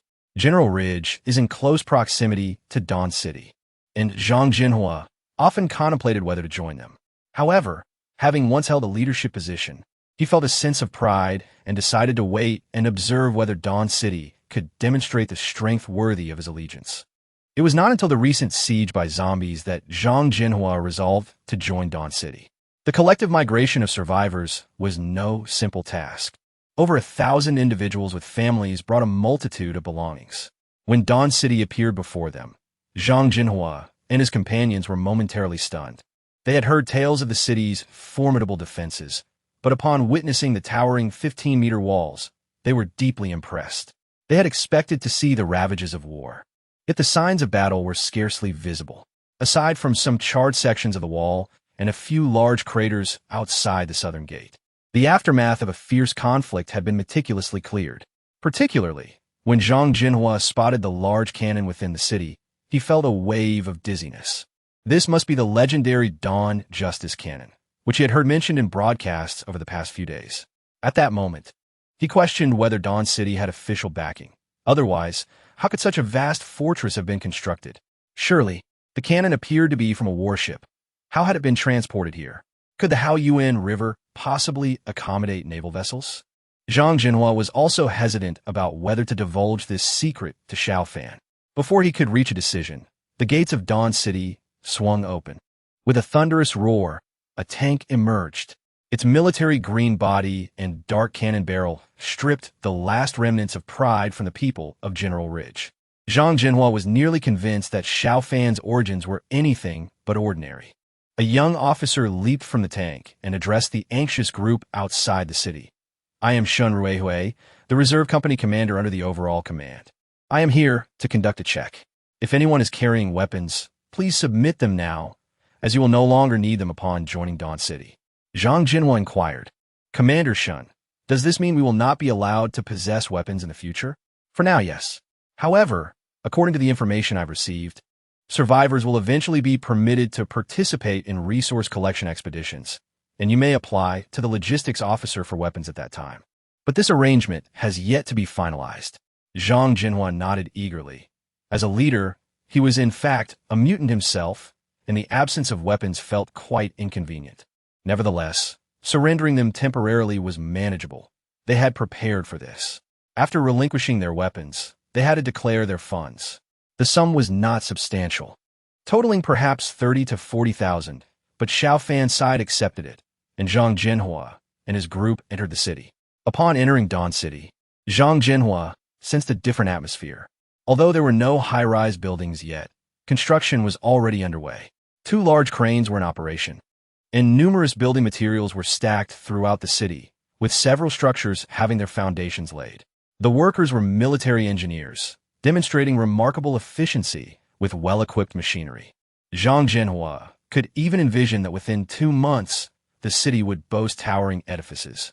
The wide, smooth streets were lined with attractive, orderly temporary housing, and commerce was beginning to flourish. The faces of the people they passed radiated joy. Evidently, they were content with their lives. Having just endured such a fierce battle for the city, the residents of Dawn City were united, their sense of happiness palpable. As Zhang Jinhua and his group arrived in their eclectic assortment of vehicles, they felt somewhat like country bumpkins entering the city. Soon, the survivors brought by Zhang Jinhua were escorted by logistics officer Chen Yuandu for registration, as they would now be residents of Dawn City and entitled to its benefits. Meanwhile, Zhang Jinhua and several of his aides were taken to the vicinity of the Dawn Hotel. The hotel was still under construction. Initially, Xiao Fan had planned for a 100-story building, but with the appearance of the Great Cannon, this plan had been revised. The height of the buildings was now restricted to 6 stories, ensuring that the cannon, positioned atop a 15-meter platform, could fire in any direction without obstruction. The hotel and the Dawn Grand Theater were among the first structures being built. Next to the hotel, there was a temporary 2-story structure serving as a precursor to the Dawn Hotel. The establishment faced the street, offering an unobstructed view of the surroundings. At this moment, the entrance was heavily guarded, with powerful military dogs resembling tigers stationed there, their keen eyes fixed on passers-by. Zhang Jinhua and his companions felt a palpable sense of trepidation as they entered the hotel under the guidance of a strikingly beautiful female officer named Xuanninger. Once inside a private room adorned with exquisite mahogany furniture, they found a pot of hot tea waiting for them. As they settled in, one of them remarked, "Please wait a moment. Our commander will be here shortly." Chapter 144. The Air Force. It was only after Xuanninger left the room that Zhang Jinhua and his companions could finally exhale. One aide patted his chest, exclaiming, "My goodness, the pressure was overwhelming. I scarcely dared to breathe." "I feel the same. I've met leaders before, but why do I feel so intimidated today?" Zhang Jinhua, slightly more composed, took a sip of tea and mused, "It's simply that the disparity in our strength and status is too great, which naturally induces anxiety." "This tea is quite good." The others sampled it as well, with one commenting, "This is exceptional to Hong Pao. I had the fortune to taste it once before. I wonder where Leader Xiao acquired it." Another added, "Resources are plentiful now, it's not unusual to stumble upon some treasures. Is it really normal? Just take a look at the liquor in this room. Only then did they notice the wine rack, filled with an impressive array of white and red wines, including dozens of bottles of the renowned national spirit, Xiantai, from various vintages that dazzled the eye. The presence of oak barrels and antique wine jars further accentuated the opulence. This is simply extravagant. Before the apocalypse, these wines would have been worth a fortune, Zhang Jinhua sighed. What does this signify? It denotes absolute power. To amass such an impressive collection of fine goods is not merely a stroke of luck. It appears we have underestimated leader Xiao. Several individuals nodded in agreement. Yet one among them expressed slight dissatisfaction, remarking, "Why hasn't Xiao Fan arrived yet? Is he becoming a tad too pretentious? Should we inform him about the matter?" Zhang Jinhua, though already resolute in his decision, maintained a composed facade. "Let us wait a while longer." Xiao Fan was not intentionally delaying or being haughty. Rather, the airport had been completed. No matter how significant the circumstances, they paled in comparison to this achievement. He promptly proceeded to the designated airport site. The airport was situated in the northeast corner of the inner city, bordered to the west by the Haoyuan River and to the east by the city wall. Upon establishing the airport, the once barren expanse in the northeast corner underwent a remarkable transformation. A row of 20 hangars, a control tower, and a terminal emerged, accompanied by up to 5 runways and 10 helicopter landing pads. Each runway stretched 1 kilometer, a length sufficient for aircraft takeoff and landing. Notably, the runway adjacent to the city wall was designed with an upward curve, allowing aircraft to ascend directly beyond the confines of the wall. The airport, like other structures, was staffed with 30 personnel belonging to the Air Force's ground crew, officially part of Xiao Fan's organization. Upon entering the terminal, Xiao Fan was greeted by a spacious and brightly lit environment, exuding a modern ambience. Murals depicting fighter jets taking off adorned the walls, instilling a sense of grandeur that left Xiao Fan thoroughly satisfied. Settling into a luxurious lounge chair, he accessed the system interface. The first order of business was to inspect the vehicle options, anticipating the addition of aircraft. To his delight, 4 new aircraft models had indeed appeared. Female Deer helicopter, costing 5,000 gold, a traditional unit from Red Alert. It accommodates 2 crew members and can carry 4 passengers, equipped with a 12.7mm anti-aircraft machine gun, with a maximum speed of 240 kilometers, suitable for reconnaissance and emergency tasks. Armed helicopter 8, costing 20,000 gold, a medium transport helicopter. It has a crew of 2 and a maximum capacity of 39, armed with 2 23mm cannons, capable of a maximum speed of 315 kilometers, designed to transport airborne troops. Featuring 15 stretchers and a hoist for aerial drop and rescue missions. Armed helicopter 9, costing 20,000 gold, a light reconnaissance helicopter. It accommodates 2 crew members and 8 passengers, armed with 2 23mm cannons, 2 Red Arrow, 8 anti-tank missiles, 2 Tianyin, 90 air-to-air missiles, and equipped with a multi-caliber rocket launcher, suitable for cooperation with the G8. Yun, 9 transport aircraft, costing 50,000 gold, a medium transport aircraft with a total weight of 77 tons. Staffed by a crew of 4, a maximum payload of 30 tons, capable of carrying 140 airborne troops. With a cruising speed of 650 kilometers and a maximum range of 7,800 kilometers. Surveying the array of aircraft, Xiao Fan recognized that his Dawn army had taken a significant leap forward. He was familiar with the female Deer helicopter from the Red Alert game, albeit its combat capabilities were rather limited. Nevertheless, it would serve its purpose for patrolling within and around Dawn City and addressing unforeseen incidents, proving more convenient than larger aircraft, particularly in terms of fuel efficiency. The other 3 aircraft were precisely what the troops required. The armed helicopter 8 could transport an entire platoon, comparable to his Nighthawk. The armed helicopter 9 was entirely combat-oriented, with its anti-tank and air-to-air missiles far from mere decorations. The external rocket pod provided formidable ground suppression fire. Its only drawback was its relatively thin armor, yet it would excel in combating zombies.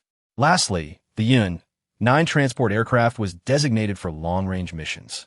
Its extensive flight range and substantial carrying capacity endowed it with advantages that helicopters could not match. The total cost for these 4 aircraft amounted to 95,000 gold. Xiao Fan currently possessed 111,000 gold, having increased from just over 100,000 yesterday, as the mining facility continued to provide approximately 5,000 gold daily. With one military supply depot yet to be constructed, Xiao Fan leaned towards prioritizing aircraft production. Visitors were arriving, and showcasing several aircraft would not only demonstrate the strength of Dawn City, but also bolster its morale and cohesion. If he were to build, he resolved to build the best.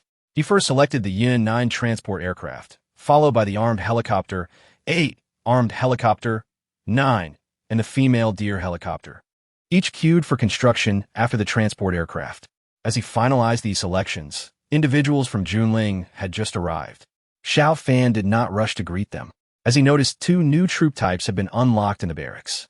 Airborne troops, costing 300 gold, they possess exceptional parachuting skills and can execute airborne missions.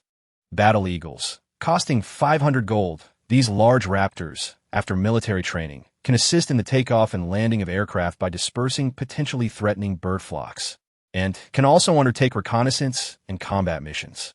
With over 10,000 gold remaining, Xiao Fan felt a surge of enthusiasm upon discovering the new troop types. He decided to spend liberally, aiming to exhaust his funds to avoid lingering desires. He allocated production for 10 Battle Eagles and 30 airborne troops. The production process was swift. Soon, the first Battle Eagle soared from the barracks, flapping its massive wings as it ascended into the sky. After circling above, the eagle folded its wings and landed beside Xiao Fan. After a couple of calls, it nuzzled Xiao Fan's waist. Contrary to his previous perceptions of smaller eagles, this one stood over a meter tall, even in its unassuming state. The impressive claws and sharp beak left Xiao Fan with no doubt about its power. Its golden feathers exuded an air of nobility. Delighted, Xiao Fan stroked the eagle's head. Well then, since you were the first to emerge, I shall name you Xindiao. May you, like the legendary eagle, lift me to the skies. The eagle screeched in approval of its new name, flapping its wings before soaring into the air. It chose the tallest of a row of poplar trees near the airport to perch upon, its keen eyes surveying the surroundings as it commenced its duty of guarding the airport. Chapter 145. News of Gold Reserve. Xiao Fan did not linger to observe the subsequent Battle Eagles and airborne troops, as he had to meet the newcomers. When the Dongfeng armored vehicle arrived at the entrance of Dawn Hotel, Zhang Jinhua and others had already come out to greet them. The formidable appearance of the Dongfeng, with its gleaming silver body, towering chain gun, and vibrant orange ammunition, left Zhang Jinhua and his companions in awe. Any remnants of pride they may have harbored from pre-apocalypse days evaporated, for they felt no comparison to the Lord of Dawn City. Xiao Fan exchanged handshakes with Zhang Jinhua and the others before entering the hotel together. Once seated, Xiao Fan inquired, "What are your impressions of Dawn City?"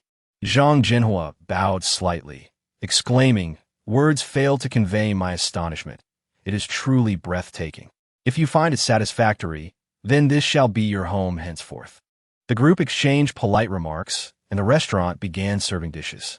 8 dishes and a soup, including a mutated beef hot pot, mutated wild boar stir-fried with chili, a large carp from the Haoyuan River, and steamed bear paw. There were also fried, mutated sparrows, tofu stewed with bullfrogs, river shrimp with wood ear mushrooms, and a northern delicacy, flying dragon soup. Several bottles of national liquor were opened, and the tantalizing aromas of the feast stirred everyone's appetites. These dishes, let alone in the apocalypse, were rare even before the world changed, especially some of the animals that were likely protected species and not permitted for consumption. Zhang Jinhua and a few others could not suppress the rumbling of their stomachs, their faces turning crimson. "Leader Xiao, in comparison to you, we are but beggars," they lamented. "In these trying times, all that I possess is merely a stroke of luck." The admiration Zhang Jinhua felt was palpable. It was no wonder that Xiao Fan had built such a vast enterprise. Everything he had achieved could not simply be attributed to luck. It was a testament to humility. Schwendinger, stationed beside Xiao Fan, was tasked with pouring wine for him, while the others were not within her purview. Xiao Fan did not instruct Xuan Ninger to serve the others, as although these individuals were leaders of their factions, upon entering Dawn City, they became part of the community and had not yet earned the privilege of being attended to by her. Zhang Jinhua and the others dared not request her service, hastily filling their own cups instead. Welcome to Dawn City. Let us strive together for a prosperous future. Leader Xiao is too courteous, they replied. Cheers! As they downed their drinks, their faces flushed, buoyed by both the alcohol and their excitement. After setting down their cups, Zhang Jinhua tentatively inquired, Leader Xiao, at the city gates, we heard from Captain Shun that survivors might be organized into teams to venture out for resource collection and could even apply for weapons. Is this true? Xiao Fan indeed harbored such intentions. The residents of Dawn City could not remain idle. There were countless resources outside, and relying solely on the military for collection would squander their combat capabilities. He planned to allow the citizens to collect resources, submitting a portion to the city while retaining some for themselves. This way, the city could swiftly acquire resources, improving the residents' livelihoods.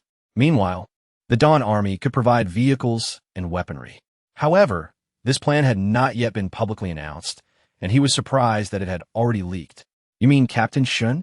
Yes, Captain Shun, he confirmed. Xiao Fan nodded, pondering how Shun Guangming, often appearing earnest, could be so loose-lipped. He would need to find an opportunity to address this behavior. Although Xiao Fan wielded supreme authority here, he did not wish to stifle the soldiers' inherent nature. They were all human, after all, and it was best to allow them to be themselves. However, some necessary discipline was required, and he would attend to this matter when time permitted. As the group continued to drink and converse, the revelry soon escalated. Feeling a slight intoxication, Xiao Fan decided to excuse himself. Enjoy your meal. I shall take my leave. The others stood to see him off when suddenly, a resounding roar echoed from outside the window. One person instinctively exclaimed, an airplane. This was quickly dismissed by another. Have you had too much to drink? At this hour, what airplane could there be? Xiao Fan picked up a napkin to wipe his hands and spoke slowly, looked behind. They beheld a large transport aircraft soaring over the city walls, ascending into the sky. A wave of cheers erupted from within Dawn City. No one had anticipated that the command center had already acquired aircraft. The inner city felt like a treasure trove, always revealing new wonders, cannons, tanks, and now airplanes. Each appearance sent ripples of excitement throughout the city. In times past, airplanes were commonplace, but now, seeing military aircraft was a profound morale booster for the populace. It seemed that the hope for a return to civilization was not entirely lost. Even if a full restoration was not feasible, at least there was hope for Dawn City, which filled everyone with a sense of pride. Zhang Jinhua opened his mouth, then abruptly turned to Xiao Fan, saying, Leader, there's something I believe is essential to discuss. Speak freely. I was the president of the Yunzhou Commercial Bank, located in the northern outskirts of Yunzhou City. Within our bank's vault, there lies a reserve of 2 tons of gold. Upon hearing this, Xiao Fan's eyes brightened. 2 tons of gold equated to 2 million in system currency. Securing these funds would immediately enable the formation of his air and tank divisions. He had sensed that Zhang Jinhua had something significant to say, and as the aircraft had now been completed, it was indeed impressive. Yet, Xiao Fan remained silent, as it seemed Zhang Jinhua had more to convey. I understand that you have been gathering gold and silver, but I previously believed that such reserves belong to the state. However, it has now dawned upon me that in this post-apocalyptic world, all things are ownerless. Thus, I felt it necessary to report this information to you, leaving the decision on how to proceed in your capable hands. After listening to Zhang Jinhua, Xiao Fan patted him on the shoulder, appreciative. This news is of great importance, and I acknowledge it. Therefore, I hereby grant you the status of the first survivor adventure team of Dawn City. You may apply for weapons, vehicles, and even housing. Chapter 146. Commercial Bank. Upon receiving this news, Xiao Fan contemplated revising his plans. While capturing Qingyang County was imperative, as the resources there would significantly bolster the Dawn Army, he was equally determined to acquire the gold from the Yunzhou Commercial Bank. Situated on the outskirts and devoid of zombies, it would be remiss not to seize this opportunity. Upon returning to the inner city, Xiao Fan proceeded to the airport. The aircraft he had previously constructed were now complete.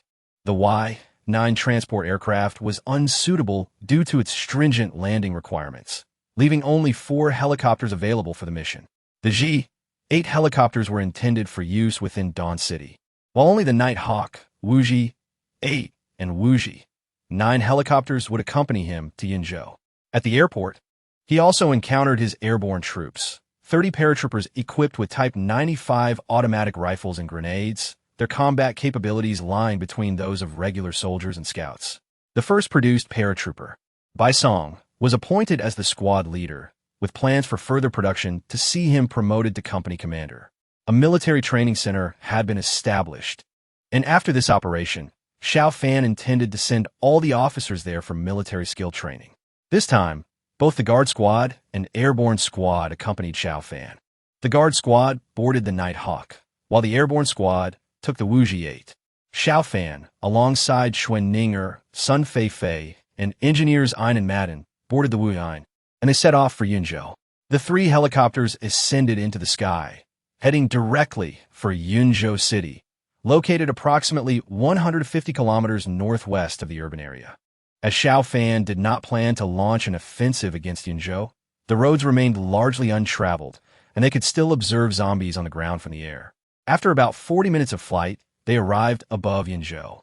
This area had fallen outside the radar range of their base, forcing Xiao Fan to rely on his personal radar to locate the Yunzhou commercial bank. Success. Gazing at the radar, which displayed a cluster of purple dots, Xiao Fan fell into contemplation.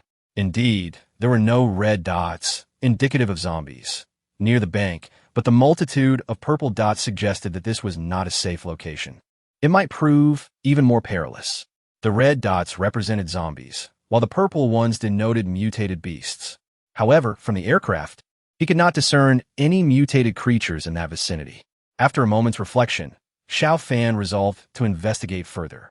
They prepared to descend, seeking a suitable and secure landing area. The 3 helicopters circled before finally landing atop the commercial bank's roof.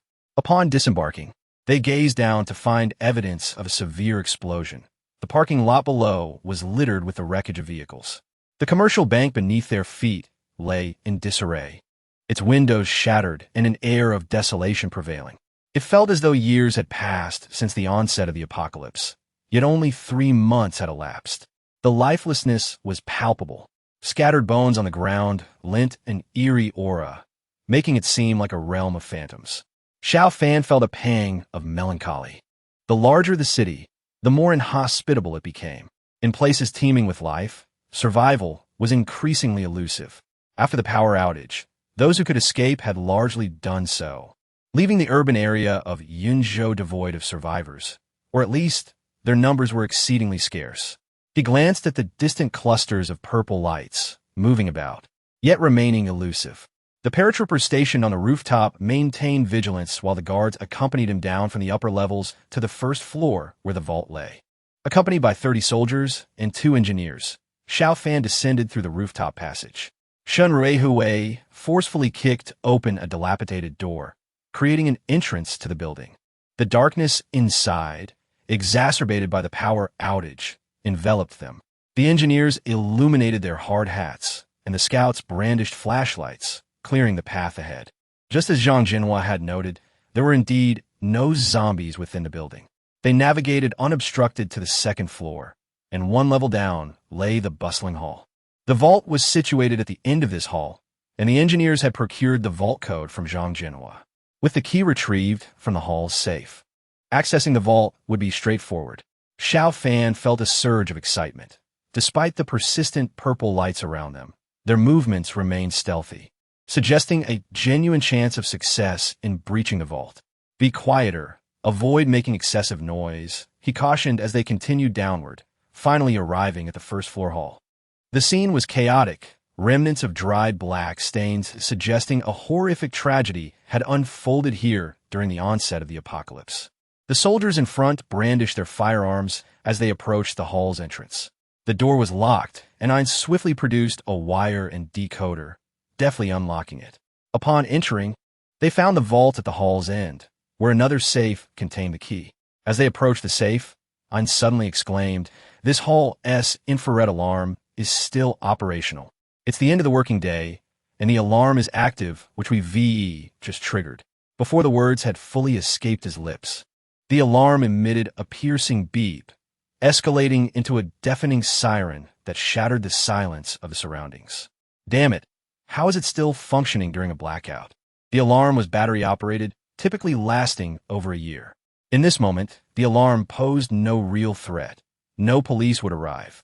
However, the sound would undoubtedly attract unwanted attention. Xiao Fan raised his weapon and shot the alarm, but it was too late. He glanced at the radar map, noticing the dense clusters of purple lights rapidly converging towards their location. Not good. We must retreat. To the rooftop. The guards immediately shifted from the rear to the front, hastily exiting the hall towards the stairwell. As they rounded the corner to the first-floor stairwell, a manhole cover outside erupted with a thunderous bang.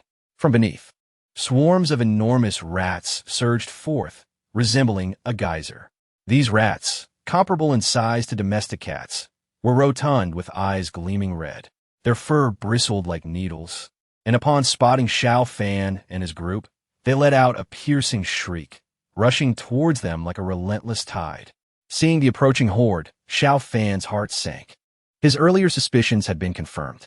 When he had seen the purple points indicating mutated creatures but could not locate them, he had surmised they must reside underground. What lurked below? Certainly, it was the rats. While zombies posed the greatest threat to humanity during the apocalypse, mutated creatures should not be underestimated. Among these, the most dangerous were not lions or tigers, but rather rats. Their numbers were vast, reproducing rapidly, and if they mutated, it would spell disaster. He and his team cautiously descended from the rooftop, having almost succeeded, only to be thwarted by an infrared alarm. Now, with the rat swarm emerging, acquiring gold was no longer feasible.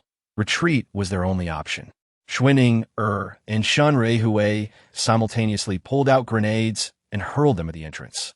The thunderous explosions temporarily halted the rat tide, allowing Xiao Fan and the engineers to hasten back upstairs.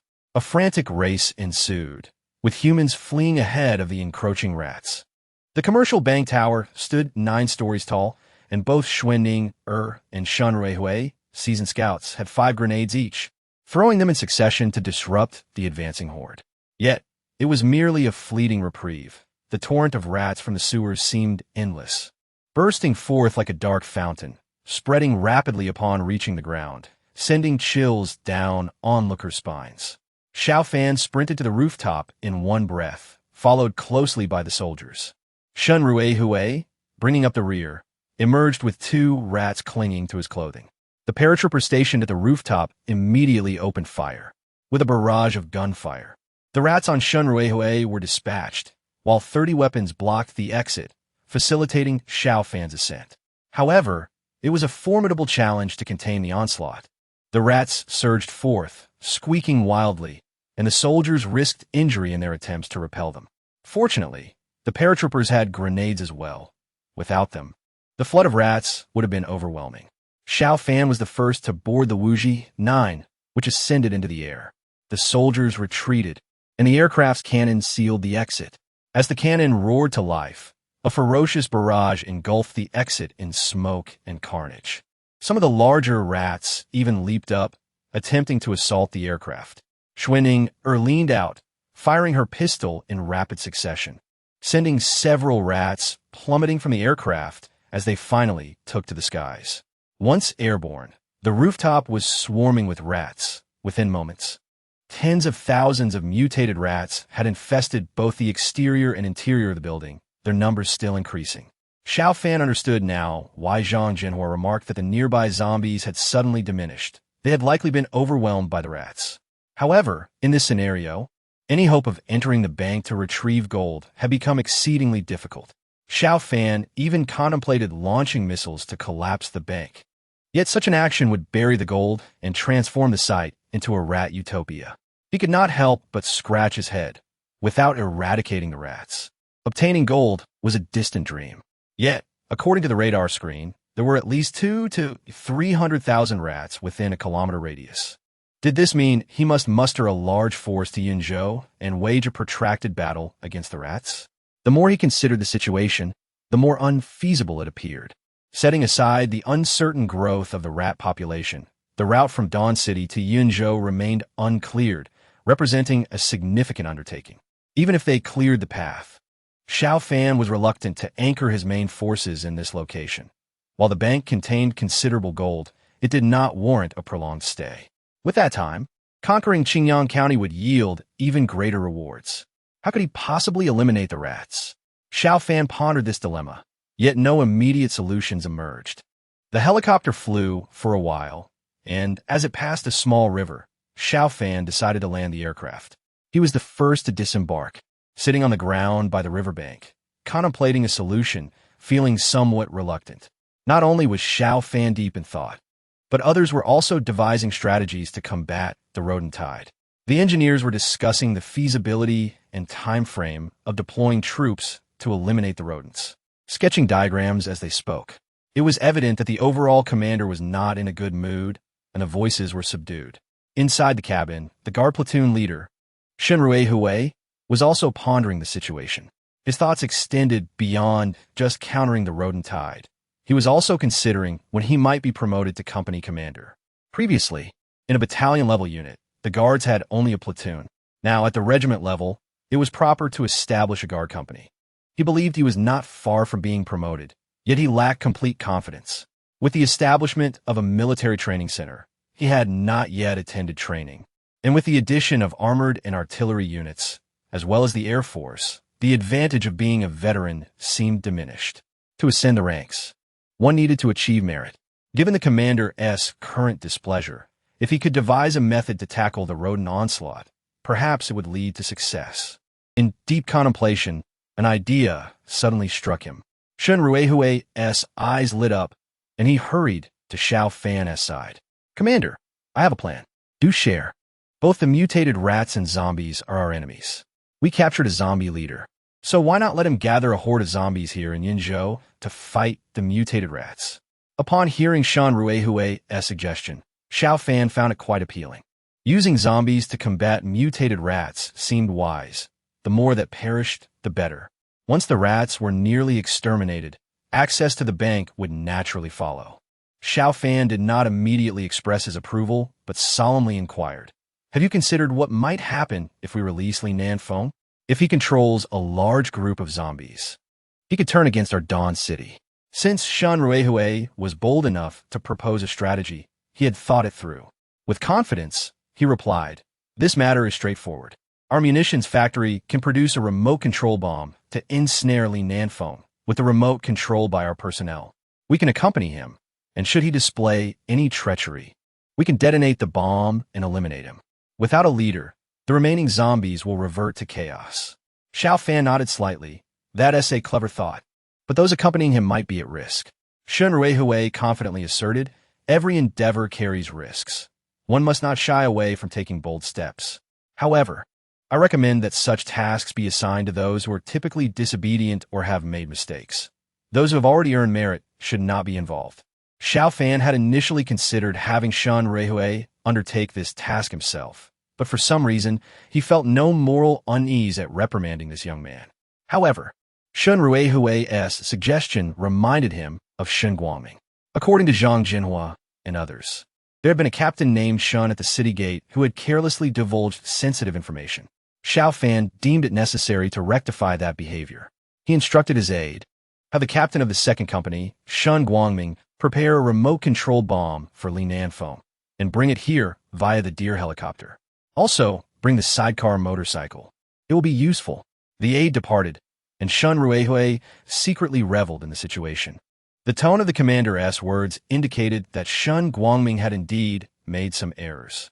This made things easier, as when Shen Guangming arrived, he would likely receive a reprimand, alleviating the commander's frustration. With the motorcycle accompanying him, it was likely that Shen Guangming would be left behind to accompany the zombie leader, Li Nanfeng. With Shen Guangming's absence, the position of second company commander would be vacant. Surely, such a role should be awarded to someone who has demonstrated merit. It appeared that his promotion to full company commander was imminent. With this thought, Shen Ruehui stood behind Xiao Fan, eagerly awaiting Shen Guangming's arrival. Chapter 148. Alliance decision. The deer helicopter arrived with Shen Guangming and Li Nanfeng. Beneath the aircraft, the sidecar motorcycle dangled. Shen Guangming and Li Nanfeng disembarked. The latter's appearance somewhat comical, one arm and one leg missing, his body wrapped in explosives with metal rings tightly fastened, even around his neck, making it impossible for him to remove them on his own. Reporting to the commander, Li Nanfeng is here. Xiao Fan nodded, scrutinizing Shen Guangming's face. This subordinate was typically composed, and Xiao Fan was somewhat incredulous that he could be so indiscreet. Captain Shen, where were you when the troops from Jiangjinling entered the city yesterday? Reporting to the commander, I was gathering timber at Kaoshan Farm. You were gathering timber? Then why did Zhang Jinhua say he encountered a captain named Shen? Xiao Fan's suspicious gaze swept the room, ultimately landing on Shen Ruehui. If I recall correctly, I instructed you to welcome Zhang Jinhua and his group, did I not? Yes, Commander. And what did you discuss with them? Just some trivial matters. I am mindful of your orders, Commander. I did not disclose a single word regarding our core secrets of Dawn Army. Upon hearing this, Xiao Fan fully comprehended the situation. What was about to be revealed was deemed trivial in Shen Ruehui's eyes. He patted Shen Ruehui's shoulder. Your strategy was excellent, but others may struggle to grasp your line of reasoning. Therefore, I believe this honorable task must be completed by you personally. As the helicopters ascended, only Shen Ruehui and Li Nanfeng remained. Shen Ruehui held the remote control tightly, glaring at Li Nanfeng. Do you understand your mission? No, I do not. Now endowed with a sense of pain, Li Nanfeng was genuinely fearful, lacking the demeanor of a formidable zombie leader in the face of Shen Ruehui's intimidating presence. How many zombies can you control? Originally, I could command around 500,000, but after being injected by Captain Xiao, I can now only manage 100,000. There are rats near the bank. I will transport you on a motorcycle to control the zombies and engage the rats. I give you a strict order. Within 20 days, you must eliminate all the rats here. Whether I become a company commander hinges on this. Li Nanfeng was taken aback. You wish to be promoted to company commander? I sense you might be mistaken. Nonsense. That is merely a test from the commander. I prefer not to boast about my achievements. If the commander knew how many troublesome women I have dealt with on his behalf, I would already be a battalion commander. Shen Ruehui, unwilling to waste further time with this dim-witted zombie leader, seized him and placed him in the sidecar of the motorcycle. He revved the engine and sped off toward Yinzhou City. Xiao Fan sensed an unusually low temperature this year, perhaps due to the absence of residents, factories emitting heat, and vehicle exhaust. The warm winters of previous years would not return. By nightfall, the temperature approached freezing. Frost would soon descend, and snow would likely follow. Xiao Fan had issued a singular command to the main forces. The extermination of zombies in Qingyang County must be completed within a month. 3 combat companies, along with the artillery unit, were all dispatched to Qingyang County. In the northern region of Yinzhou, there remains a considerable number of survivors. Those capable of leaving have brought their families to Dawn City, hoping to become part of this burgeoning community. Xiao Fan has generously opened the gates, welcoming all who arrive.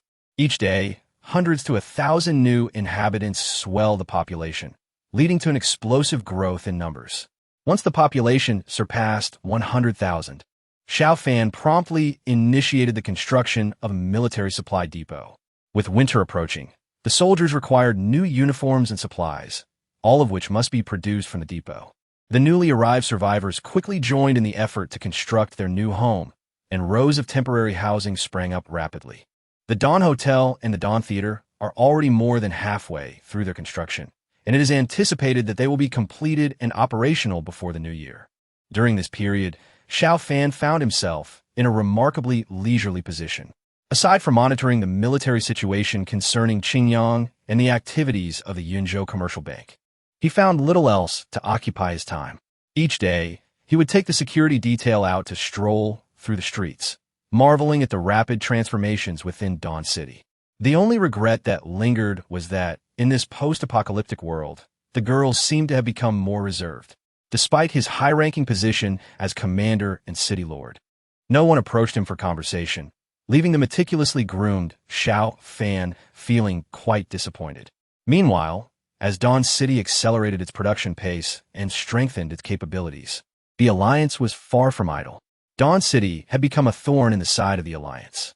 The survivors of Yinzhou had lost faith in the Alliance and were flocking to Dawn City, a development the Alliance, which had long considered itself the official authority in Yinzhou, could not tolerate.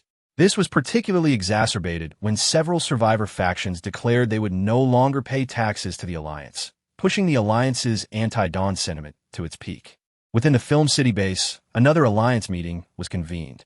Song Beifeng sat in his prominent position, his expression markedly grim. Ladies and gentlemen, I trust you have all heard the broadcast today. The Cave Base has announced its intention to form a close alliance with Dawn City and has rejected any obligation to pay taxes to us. It is crucial to note that the Cave Base houses over 7,000 survivors, and during their first tax payment, they contributed the largest sum in all of Yinzhou. Losing this source of revenue would spell trouble for our alliance. The War God Army's Ho Zhan interjected, I believe the alliance has been too lenient. If it were up to me, we should directly launch an attack on the Cave Base, eliminate their leaders, and replace them with those who are friendly to us. Song Beifeng turned to the others. Do you share this sentiment? Mu Jieyu pondered for a moment. We must consider the response from the Dawn Army. They just announced their intention to ally with us. And if we strike the Cave Base now, could it not provoke Xiao Fan? We have yet to procure weapons from Beria, and engaging the Dawn Army directly could cost us dearly, even if we were to emerge victorious. Song Beifeng replied, weapons are not a concern. Li Mu's cargo ship has been repaired. We shall set out after this meeting. The rest of those present perked up at this news. The day they had awaited had finally arrived. However, Song Beifeng was not as optimistic.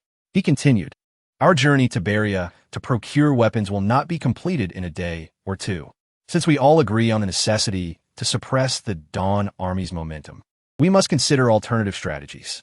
As I previously mentioned, both the lion and the rabbit must exert their full efforts. Let's brainstorm together. Ho Zhan continued, I do have a suggestion. Oh, please share. The current leader of the Yin prison base is Hu Xiaofei. He has reached out to me several times, indicating he has garnered support from nearby leaders.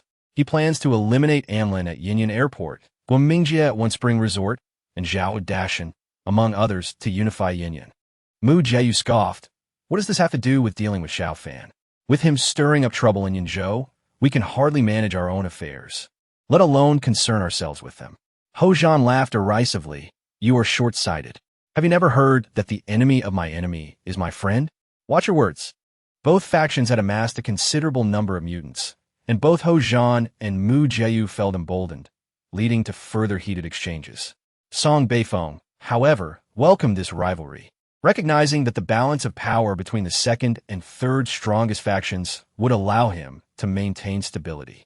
In his view, the War God Army and the female warriors would never truly align. Nevertheless, he cleared his throat. Let us refrain from digressing. Ho Zhan, please continue. As I understand it, before Xiao Fan arrived in Yinzhou, he had offended many within Yinyan. Hu Xiaofei and his supporters have promised their subordinates that they would avenge their previous leader by eliminating Xiao Fan, thus securing their loyalty and position. This could be leveraged. As he spoke, Ho Zhan approached the large map displayed on the wall. Observe, Dawn City is not far from the border between Yinzhou and Yinyan. To the south lies a town called Baihua Town, which hosts a small survivor base of about 300 to 400 people. They have already indicated through broadcast their intention to defect to Dawn City. We could send agents to assist Hu Xiaofei in unifying Yinyan, with the condition that they invade Xiao Fan's territory. I suspect that even without our intervention, once Hu Xiaofei gains control over Yinyan, he would inevitably seek to confront Xiao Fan, so they would likely agree. If this plan materializes, a conflict could erupt between Yinyan and Dawn City, allowing us to choose whether to remain passive observers or to strike Dawn City or even the Cave Base first. Ho Zhan's proposal quickly garnered support from the Alliance members. With Yinyan's assistance, it would indeed be feasible to challenge Dawn City. The Alliance swiftly passed this resolution and organized a 1,000-strong armed force to set out for Yinyan, while the higher-ups dispatched personnel alongside Song Beifeng to Beria. The Alliance's convoy traveled northward, emerging from the Film City base. After approximately 50 kilometers, They reached the boundary river between Shenzhou and Beria, the Shenlong River. This river boasts an extensive watershed. If it were entirely under Shenzhou's jurisdiction, its flow would rank second nationally. Along the riverbank, the autumn grass had turned yellow, and there existed a ferry terminal named Wangbei Ferry. This location was once part of Shenzhou's territory, but had since been ceded to Beria. The people of Shenzhou could only gaze across the river to their former lands. Hence the name Wangbei Ferry. On the opposite bank lay the military stronghold of the Beria border, Shanhaewai. Upon arriving, Song Beifeng instinctively tightened his coat. It's quite cold. It feels as though winter is fast approaching.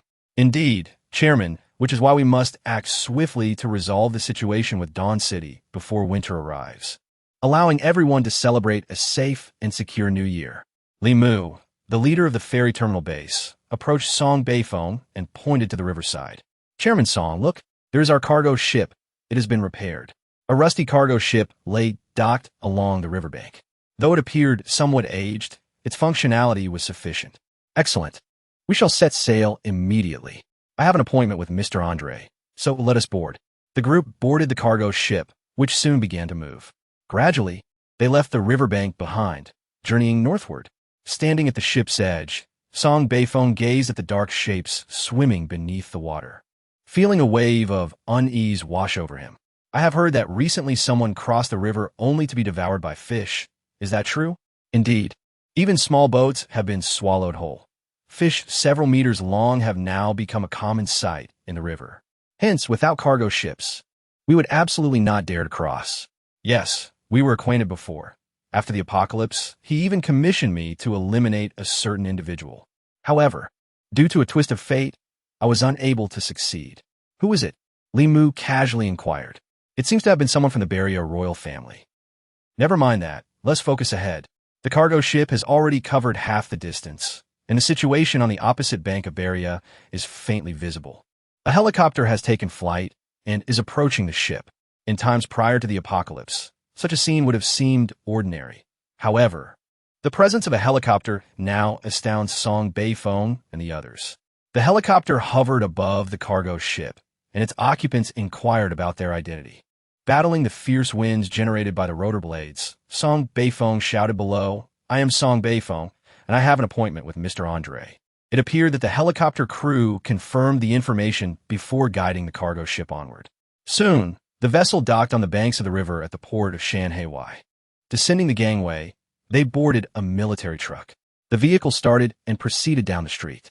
As they traveled further, Song Beifeng and the others were astonished to discover that the entire city of Shanhaewai had already been reclaimed. Of course, Beria is sparsely populated, and even though Shanhaewai is a vital border town, it does not boast a large number of residents. It is not significantly larger than a town in Shenzhou. Nevertheless, with a population of several hundred thousand, the challenge of reclamation was not trivial. Yet, not only had this place been reclaimed, it seemed to have been orderly for quite some time, with everything running smoothly, save for the scant few people on the streets. Before long, the truck arrived at the square in front of the Shanhaewai City Hall. The sight there left Song Beifeng and the others astounded. A line of armored vehicles and several tanks were parked in the square. Among those who accompanied Song Beifeng were some veterans familiar with military affairs. Although these tanks were light tanks, in this era they were akin to divine artifacts. However, the tanks appeared somewhat worn. After a moment of contemplation, Song Beifeng addressed those beside him. "Do you see? Our visit here was fortuitous. Andre himself is the head of a military academy, and the cadets are all reserve personnel from the armed forces, comprising combatants and engineers alike. It is said they have established a weapons production line, capable of restoring past military equipment. These tanks are reassembled from older models, and there should be more than just these." Nodding in agreement, Song Beifeng realized that they had come prepared for whatever awaited them. Under the guidance of the guards, they entered the city hall of Shanhaewai. Inside, they encountered Andre, the leader of Shanhaewai, a burly man with a thick beard. "Ha ha ha! Song, I welcome your arrival. It brings me great joy to see an old friend on such a day." Andre beamed, embracing Song Beifeng. "Mr. Andre, it is equally a pleasure to see you. How have you been lately?" "I am well enough, though many old friends have vanished, and I find it difficult to locate drinking companions. Ha ha ha. At Andre's invitation, the group took their seats. Everyone, please help yourselves to some food.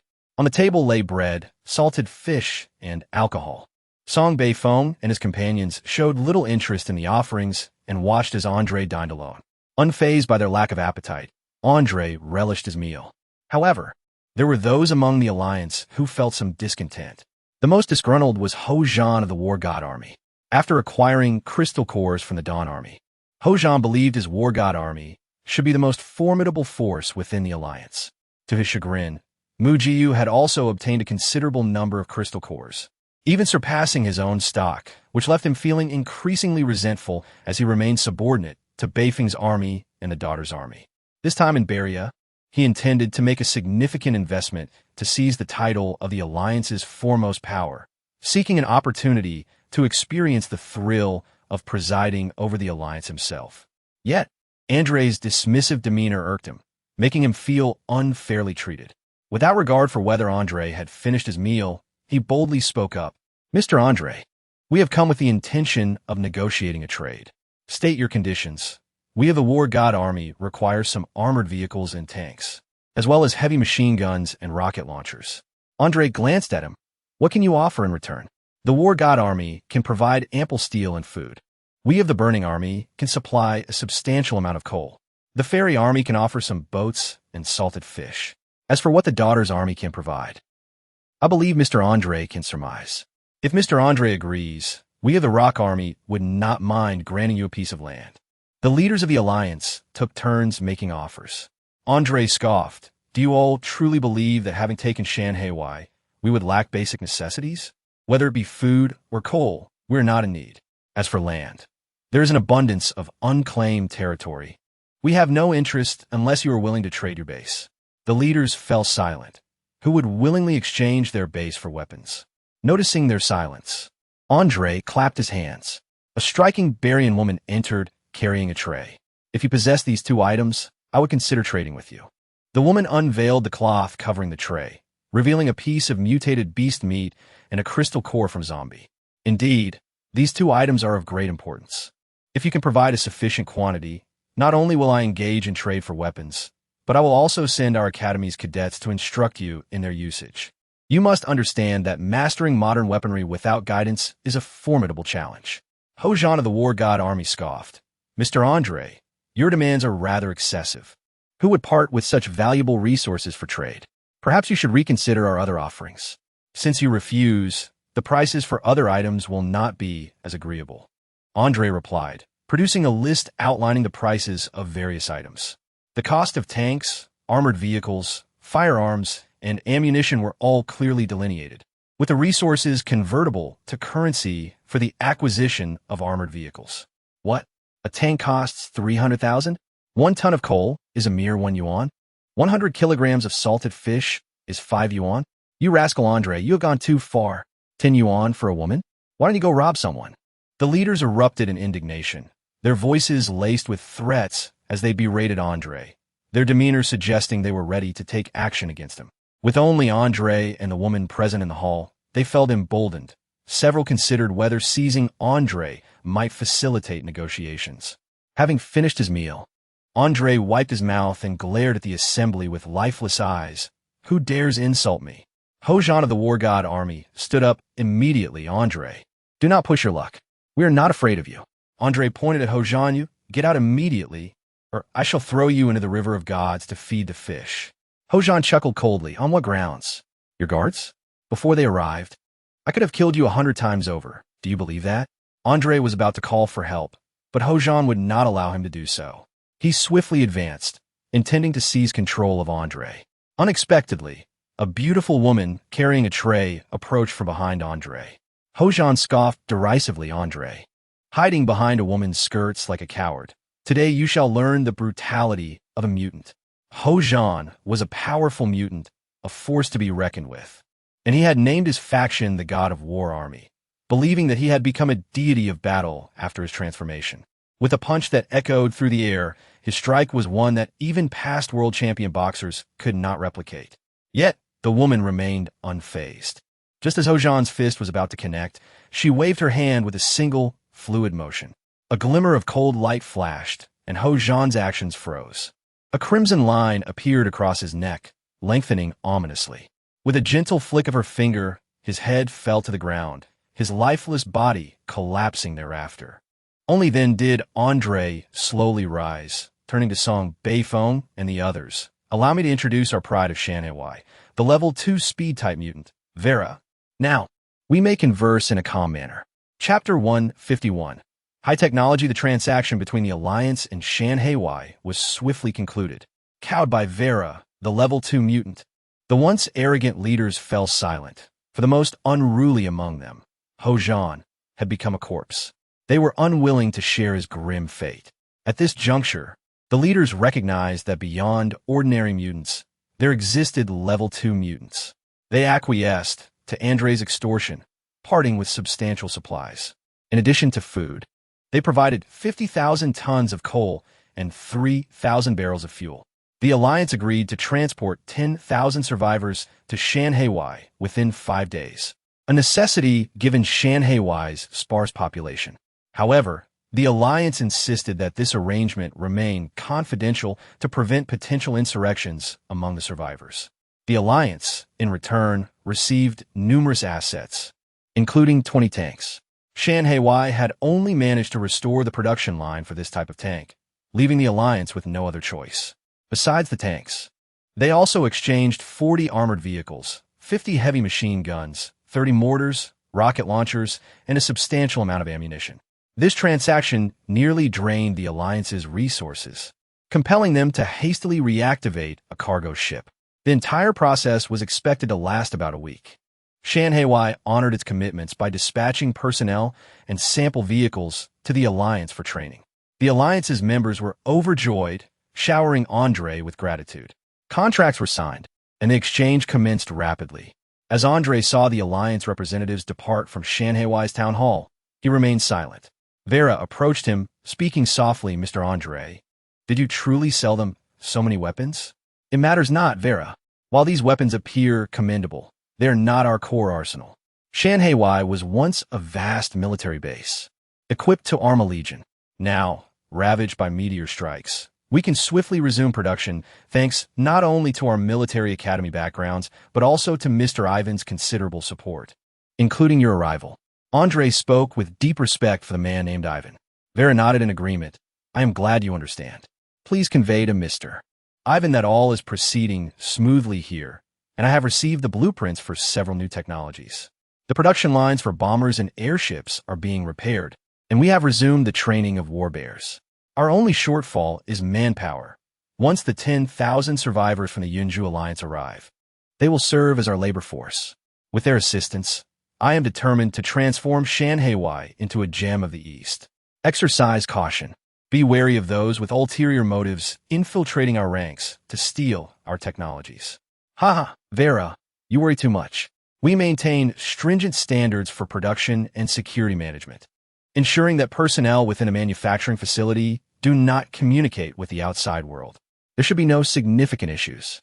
What are your plans regarding Zhanzhou? Let them engage for now. The Alliance's members are a disorganized rabble. However, with our weaponry support, they should be able to vanquish opposing forces. When the time is ripe, I can effortlessly swallow the entirety of Yunju. Vera glanced at him. You have yet to locate the princess. I have no news of her. Her fate remains uncertain. Once I receive word, I shall act immediately. Within Dawn City, General Xiao Fan unveiled the supply warehouse. This facility, unprecedented in the context of past red alert scenarios, appeared as a colossal structure but contained a treasure trove within. It could produce military uniforms, bedding, footwear, backpacks, harnesses, binoculars, night vision devices, and a plethora of other military supplies. The key challenge lay in the fact that there was but a single production line, an epitome of cutting-edge technology. Once the military supply warehouse was operational, it was immediately put to use. During the production process, Xiao Fan also observed bulletproof vests and helmets being manufactured. Presently, he held around 150,000 in funds and, after consideration, decided to produce body armor and steel helmets alongside the autumn and winter uniforms. The Dawn Army now numbered approximately 770 personnel, and the cost of producing the uniforms exceeded 80,000.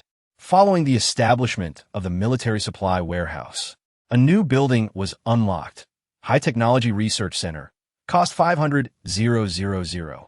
Upon seeing the structure, Xiao Fan paused, immediately inquiring of Annie. Annie, is this a combat laboratory? Commander, the High Technology Research Center is not a combat laboratory. In the game, the combat laboratory is rather generalized, blending land, sea, and air forces. In reality, combat laboratories are categorized into 3 branches. The prerequisite for unlocking a combat laboratory is the establishment of a high-technology research center, which can develop special buildings, unique functionalities for units, and even the usage of crystal cores, which you urgently need to comprehend. Aren't crystal cores simply consumables? For ordinary individuals, yes, but not for red alert soldiers. Xiao Fan refrained from pursuing the topic further. With the advent of high technology, he resolved to invest in its construction, confident that the value of the 500,000 investment would be justified. Although he currently lacked the funds, they would soon be forthcoming. In Yunju, Shunruehui, accompanied by a horde of zombies, had been engaged in a fierce battle with mutated rats for over a week, incurring numerous losses among the undead, but managing to clear most of the rat tide surrounding the commercial bank. Xiao Fan decided to embark once more to Yunju in search of gold. Chapter 152. Mass mobilization near the commercial bank in Yunju City. An overwhelming stench made it nearly impossible to approach. The ground was littered with corpses, those of mutated rats and zombies alike. In recent days, Shunruehui, riding a 3-wheeled motorcycle with Li Nanfeng, had been luring zombies. Initially, 5,000 zombies posed little challenge, but they would be devoured within hours by the relentless tide of rats. After some analysis, Shunruehui and Li Nanfeng devised a new strategy, allowing the zombies to consume their fill before returning to lure more, aiming to attract as many mutated zombies as possible. Though this method slowed their efficiency in luring, it accelerated their kill rate. The strength of the mutated zombies was remarkable, with each capable of dispatching several mutated rats. After repeated cycles of luring and retreating, the rat population near the bank dwindled significantly. Moreover, Shunrui noted that after several encounters, the rats had grown more cunning, seldom venturing out. At this point, Shunruehui reported to Xiao Fan that the time had come to target the bank. Upon Xiao Fan's arrival with his team by airplane, he noticed Shunruehui, looking disheveled and dusty, standing beside a motorcycle, gnawing on a compressed biscuit and military canned food. Xiao Fan approached and patted Shunruehui on the shoulder, acknowledging, "Commander Shun, you've worked hard." Taken aback momentarily, Shunrui broke into a smile, replying, "Thank you, Commander." Xiao Fan chose not to engage further and led his team into the commercial bank. On arrive at the vault, effortlessly inputting the code before unlocking the heavy door. With a flick of a switch, several powerful flashlights illuminated the interior of the vault. This marked Xiao Fan's inaugural entry into a bank vault, particularly one belonging to a municipal bank. The sheer volume of cash was staggering, estimated at several hundred million, including a multitude of foreign currencies. Xiao Fan merely mused that these bills held no allure for him. His ambition lay with the impressive array of safes lining the walls. Ein proceeded to open each safe in turn, revealing a treasure trove of investment-grade gold bars and bricks.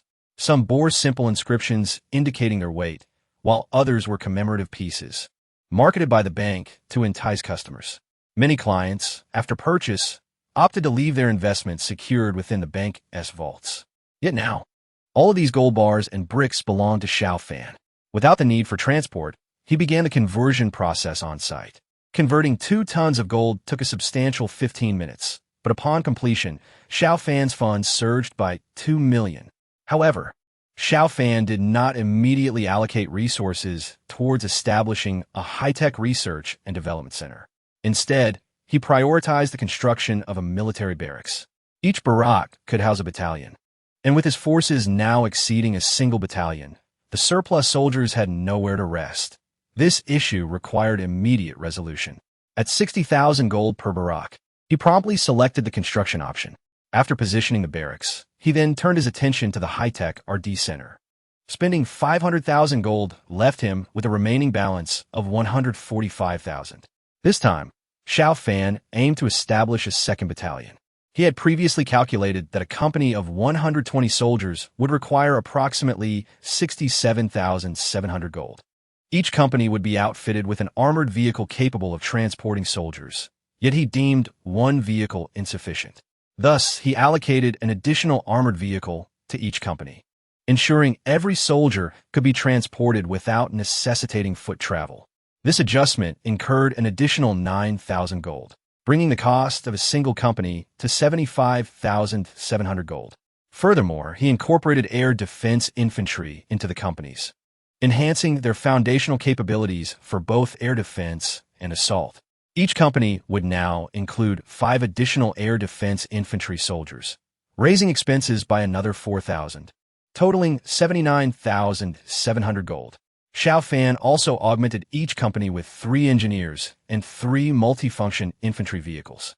Once the engineers boarded the multifunction vehicles, they transformed into maintenance units capable of swiftly repairing combat vehicles. This innovation ensured that the company's vehicles would remain operational, significantly boosting efficiency.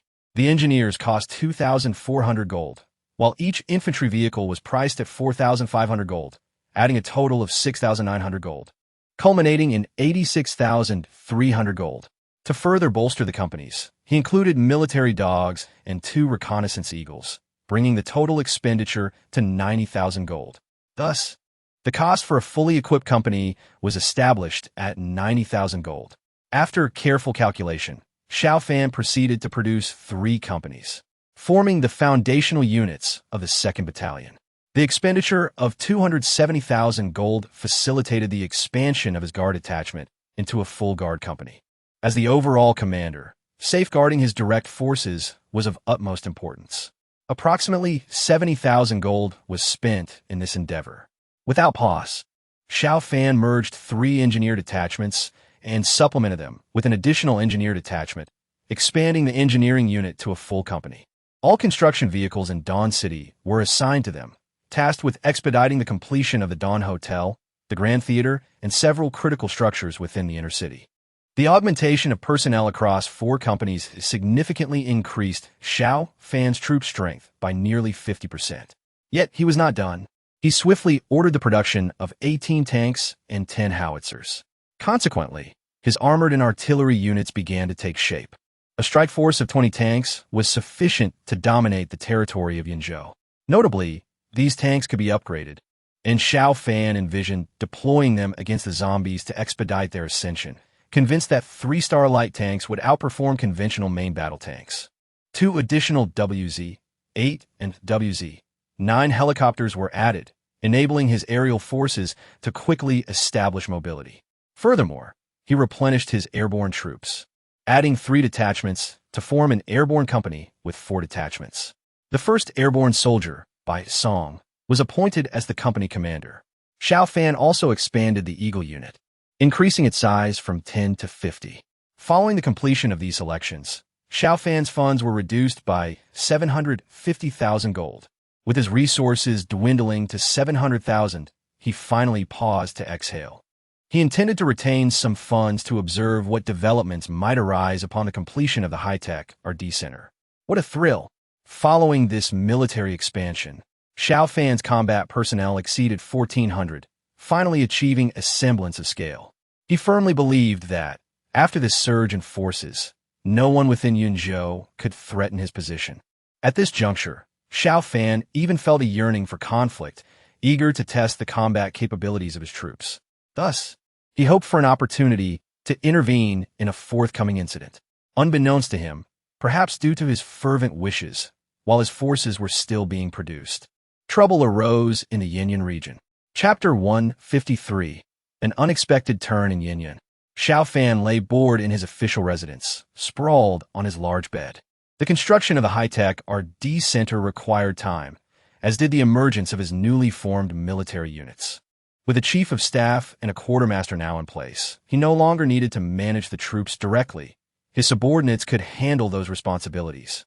Consequently, Xiao Fan found himself feeling somewhat restless, gazing up at the glass ceiling and the blue sky dotted with clouds. A golden eagle soared overhead, the very first eagle he had created, named Shundiao. Feeling playful, Xiao Fan inquired of Annie, "Can I switch my view to that of Shundiao?" "Certainly, Commander." Shundiao is also a red alert unit. You can switch to any red alert unit. Without hesitation, Xiao Fan shifted his perspective to Shundiao. In an instant, the scenery transformed. Xiao Fan felt as though he were a bird, soaring freely in the vast expanse of sky and earth. Through Shundiao's eyes, he could effortlessly survey the entirety of Dawn City, glimpsing his residence, the radar station, and the power plant.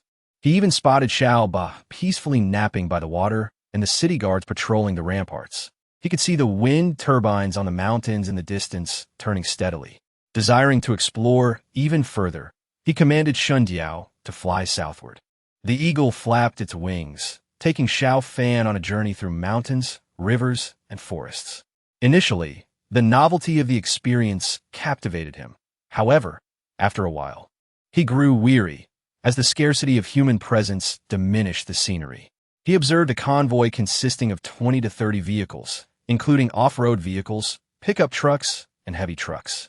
Passenger cars had largely become obsolete in this post-apocalyptic world, and these vehicles evidently belonged to a larger survivor organization. Xiao Fan directed Shundiao to glide above the convoy, and with keen eyesight, he recognized some familiar faces in the vehicles. "Isn't that Lan, Guomingjia, and Zhao Dashan?" he pondered. The leaders of several Yinyun bases appeared to be in a state of flight. Contemplating for a moment, Xiao Fan sprang from his bed and made his way to the first floor of his residence. "Guard attachment, accompany me. We have old friends arriving."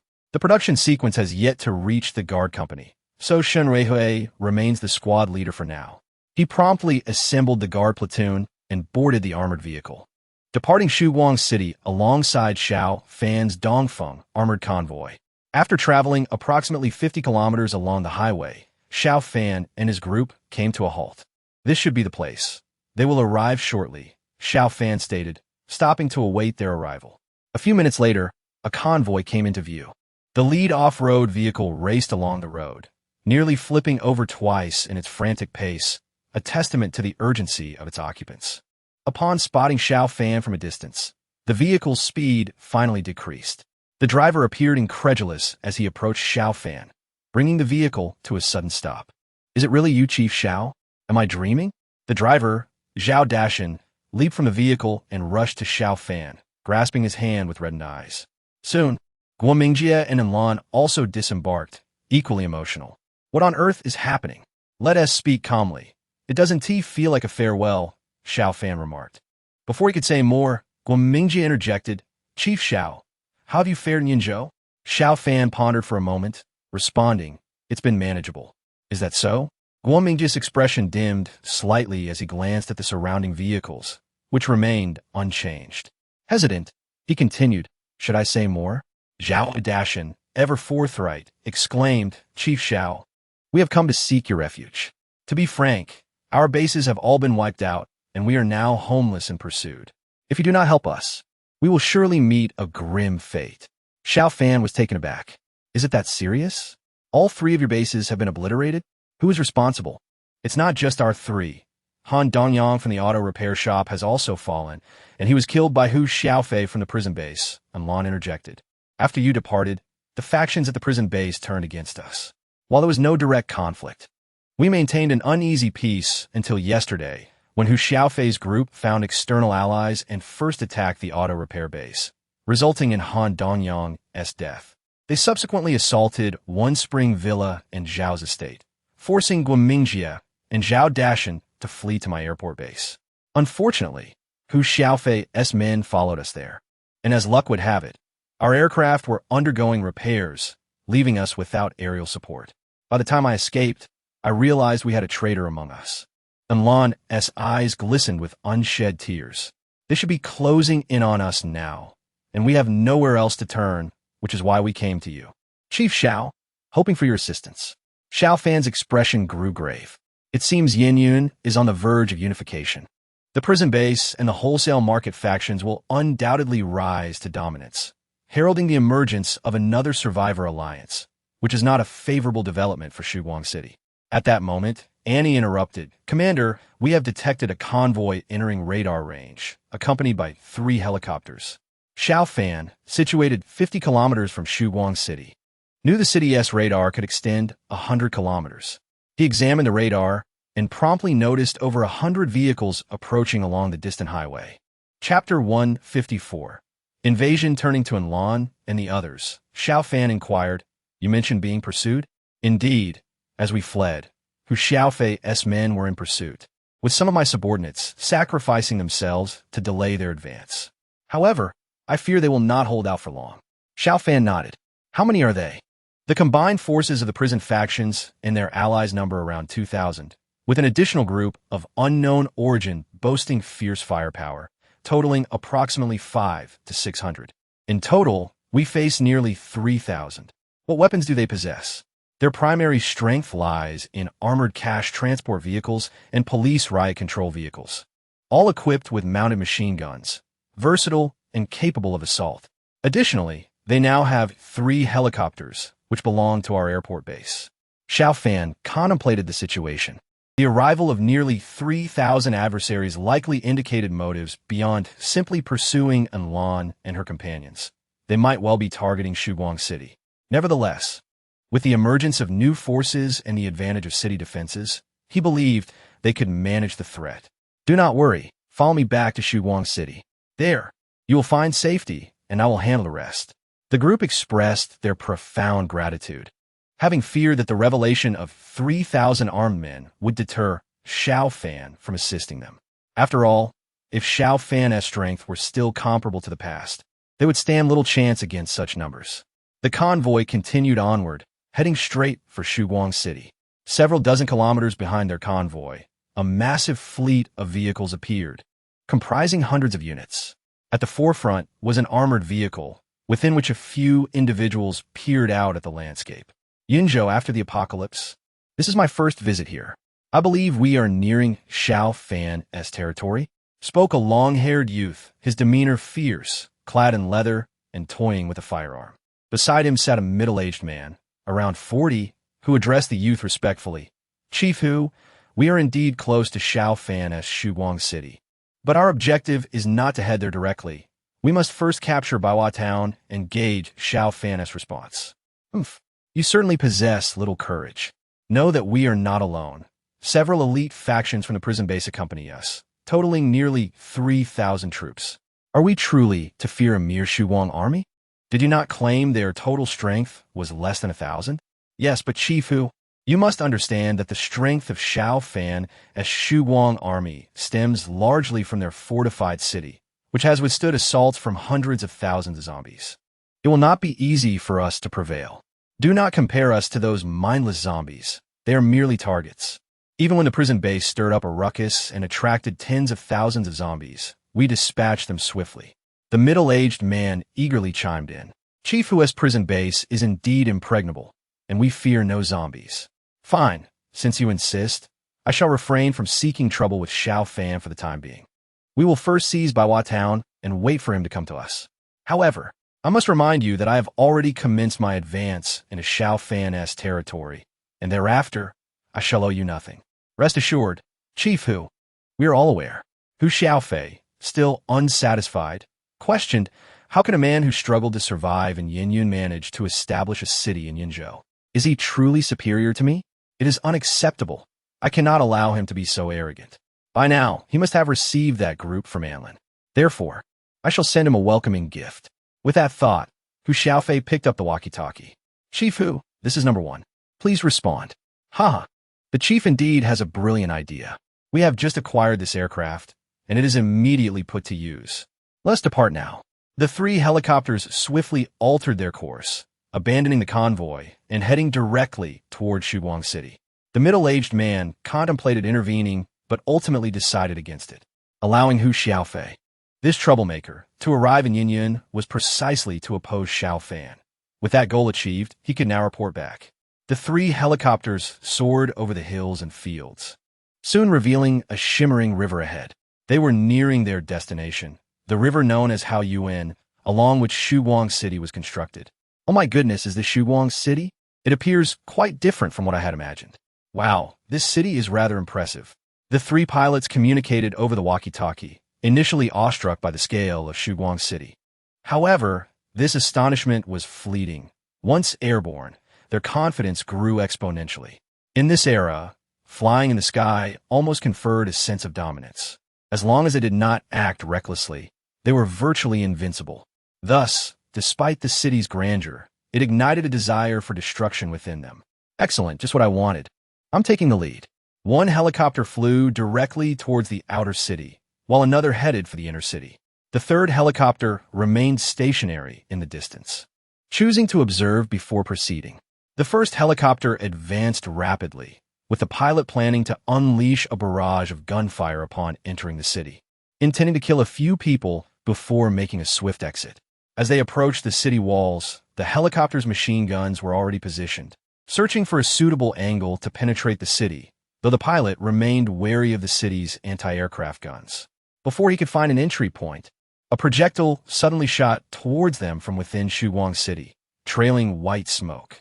The pilot recognized it from war films he had seen before the apocalypse, an anti-aircraft missile. The helicopter's slow speed rendered it unable to evade such a weapon. Boom! A fireball erupted in the sky, obliterating the helicopter instantly. Chapter 155. Capture alive. The first helicopter was destroyed just outside the outer city walls, while the second successfully navigated into the inner city. Unlike the recklessness of the first pilot, this one had a clear target, a picturesque villa in the inner city, evidently home to someone of importance. Capturing Xiao Fan or a family member could earn him great merit. Hence, he decided to take the risk, believing there were likely no anti-aircraft defenses in this area. After all, during such times, weaponry was scarce, and constructing city walls was already a significant feat. Having anti-aircraft facilities would be exceedingly improbable. Upon reaching the rear of the inner city and finding it quiet and unoccupied, he made his descent. His amphibious aircraft was designed to land on water, so he cleverly chose a pond as his landing spot to avoid interference from ground vehicles. The helicopter's landing gear, equipped with floats, ensured it could rest on the water's surface without issue. As mist rose around him, he encountered no obstacles during his landing. However, a distant explosion startled him. Oh no! A comrade has been lost. This pilot, being astute, felt uneasy about their overly smooth progress. He and his two companions decided to remain in the aircraft for the moment, opting to observe instead. At that moment, a figure approached the pond's edge. Clad in military attire, the individual wore an apron and a chef's hat, revealing his identity as a cook. He pushed a cart loaded with large fish towards the water's edge and appeared quite disdainful of the helicopter resting on the water. Hey, what are you all doing up there? The commander has given the order. You may die, but the aircraft must be captured alive. I advise you to surrender quickly. Doing so may afford you a chance at survival. The crew inside the helicopter was taken aback. Surely this cook could not be serious? Even if they were discovered and unable to apprehend Xiao Fan, how could they capture an aircraft? Even if they fired their weapons, they could only destroy it. Could they really catch a helicopter like one might capture a person? Finding it illogical, the crew felt less fear, with one member even preparing to aim the machine gun at the seemingly delusional chef. Just then, from the direction of the villa, a group of armed soldiers charged towards them. This is bad. Retreat. The pilot, ever alert, saw the approaching soldiers and immediately activated the helicopter's engines, preparing to leave the pond. The rotors whirred rapidly, yet the helicopter remained immobile. It felt as though something was holding it back. Look under the pond. The gunner leaned down for a glance, only to feel as if his soul had left his body. Enormous tentacles had ensnared the helicopter's landing gear, their thick appendages resembling deep-sea serpents climbing up the aircraft. What in the world? Before he could finish his exclamation, a massive tentacle surged into the cockpit. A suction cup the size of a basin clamped onto the gunner's face, yanking him from the cockpit as easily as pulling a weed. The tentacles then surged into the cockpit, swiftly filling the space, rendering the helicopter as insignificant as a toy. The crew, no more than specks of dust, were all dragged beneath the water in an instant. Meanwhile, the cook tossed a fish into the pond, sighing, "Ah, how hard it is to advise the damned. Xiao Ba. It's time to eat." Remember to bring the aircraft ashore. The commander said this prize will be rewarded to the adventurous team that performs well. We cannot let it be damaged. In the depths of the pond, Xiao Ba extended its tentacles, hauling the helicopter onto the shore before beginning its meal. The fates of the two helicopters were eerily similar, yet distinct, all witnessed by the crew of the third helicopter. Upon seeing the first helicopter's destruction, he knew the situation was dire. He was not overly concerned for himself. After all, an aircraft could always flee. Minutes later, he discovered the answer. Only an aircraft could intercept another aircraft. When an armed helicopter appeared behind him, he understood it was over. This civilian aircraft could never withstand an assault from a military helicopter. Damn it! What kind of useless intelligence did those people from Yunzhou provide? How could the Shuguang army possess military helicopters? Had he known this, he wouldn't have come to his demise. I cannot die here. If I can preserve my life, I will survive. This pilot was resolute. As the military helicopter prepared to launch an air-to-air missile, he immediately donned his parachute and leapt from the aircraft. Just as he jumped, his helicopter was destroyed. A missile struck, turning the helicopter into a firework display. Only the pilot, having opened his parachute, floated down toward a nearby forest. As he descended, he feared the military helicopter might pursue him and eliminate him with its onboard cannon. However, it remained stationary in the distance, seemingly oblivious to his presence. The parachuting pilot let out a sigh of relief, until he spotted several enormous eagles soaring across the horizon. Initially, he did not perceive anything amiss with these eagles. In the apocalypse, birds had progressively increased in size, rendering their stature entirely ordinary. At that moment, he dangled from his parachute, with no path to the heavens and no refuge on earth, passively being drawn by the eagles towards the direction of Dawn City.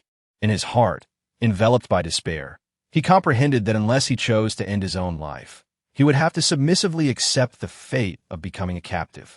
I am truly sorry, Boss Hu. It is not that I lack effort, but rather that the enemy is exceedingly cunning. I may have to betray you. Chapter 156. Preparation for battle within Dawn City. Xiao Fan listened to the report from the Chief of Staff at the official residence. Commander, the intelligence aligns perfectly with the accounts provided by the aircraft pilot. The armed forces of Yinyun, numbering 3,000, have invaded Birchtown. The personnel at the Birchtown base have declared their allegiance to the Yinyun prison base and are supplying provisions to the Yinyun forces. Xiao Fan tapped his fingers lightly on the table. This cannot be blamed on them. The opposing force is formidable, and to resist would be a foolish endeavor. Preserving one's life is a victory in itself. Furthermore, the Alliance announced today, via broadcast, that they welcome the friends of Yinyun to Yunzhou, inviting all to collaboratively build a civilized society, and both parties have declared an immediate strategic alliance for mutual defense and assistance. Xiao Fan chuckled. This is akin to a self-revelation. They believe that by uniting with the prison base, they can exert pressure on me from two fronts. Commander, we have received further intelligence. The Alliance is currently engaged in trade with the Burlians, and it seems a substantial quantity of weapons has been transported across the Divine River. With urgent training underway, it won't be long before they achieve combat readiness. Xiao Fan nodded slightly. It appears the Alliance cannot remain idle. They are preparing to settle accounts with me. What shall we do now? On the map, several locations were highlighted. One was the Film City base of the Alliance. Another the Birchtown base where Hu Xiaofei and his group were stationed, and the last was his own Dawn City.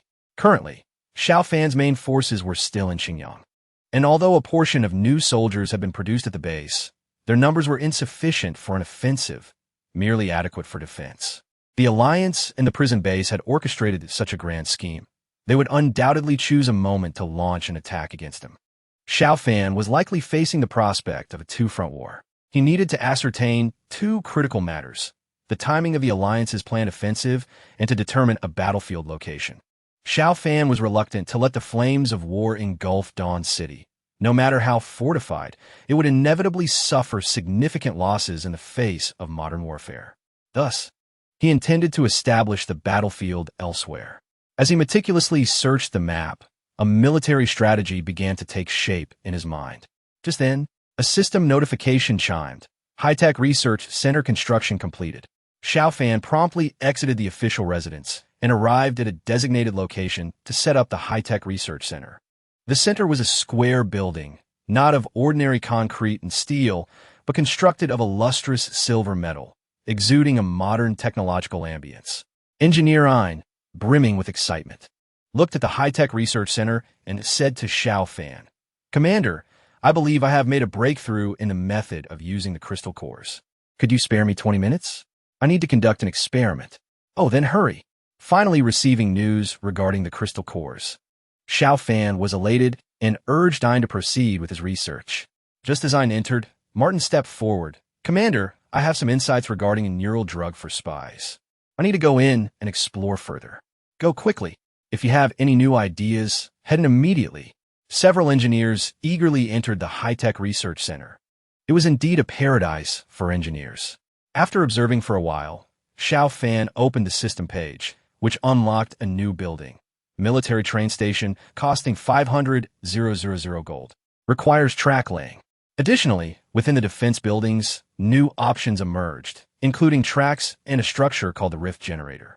Rift Generator costs 50,000 gold. A red alert black technology product, capable of generating a field infused with electromagnetic energy that can obstruct radar and satellite detection, used to conceal critical areas from the enemy. Upon seeing this, Xiao Fan realized that his development had temporarily reached a plateau. Previously, he had been unaware of the existence of the red alert and the train station. Thus, he had not reserved space for the train station. He had not even considered laying tracks, nor had he intentionally collected the materials needed for track construction. To build the train station, he would need to locate a suitable site, possibly extending the city boundaries slightly. Moreover, the emergence of the Rift Generator bolstered Xiao Fan's confidence. Once deployed, a vast area would appear black to the enemy, rendering it invisible. With its implementation, the safety level of Dawn City would escalate significantly. While the train station was essential, it was not an immediate priority. Xiao Fan instructed his engineers to begin gathering materials, as the more pressing matter was the impending war with the Alliance. Selecting the Rift Generator, Ein excitedly emerged from the high-tech research center. "Commander, we have succeeded. Our Red Alert soldiers can now utilize the crystal cores." "Oh, quickly tell me how." Xiao Fan's eyes brightened. "The reason our Red Alert soldiers could not previously use the crystal cores was due to their rank limitations. The maximum rank for Red Alert soldiers was 3 stars, rendering crystal cores ineffective. Now, following high-tech modifications, our soldiers can advance further. The current maximum rank is 5 stars. 5 stars? Indeed. In terms of strength, 3-star Red Alert soldiers fall between ordinary individuals and first-level mutants. After consuming a first-level crystal core, they will reach 4 stars, at which point their combat capability will lie between first-level and second-level mutants. 4-star soldiers can be deemed elite warriors. Xiao Fan held a modest stock of first-level crystal cores, over 5,000 in total. If so, he could elevate all his 3-star soldiers to 4 stars. 4-star soldiers would easily overpower mutants. The prospect of such formidable power was exhilarating. And what of 5 stars? 5-star soldiers require 4-star soldiers to consume a second-level crystal core, specifically that from a giant bear or crawler to ascend to 5 stars. The strength of 5-star soldiers will surpass that of ordinary second-level mutants. We can classify 5-star soldiers as hero units. Hero units can even evolve unique skills exclusive to them. Hearing Ein's description, Xiao Fan felt a surge of excitement.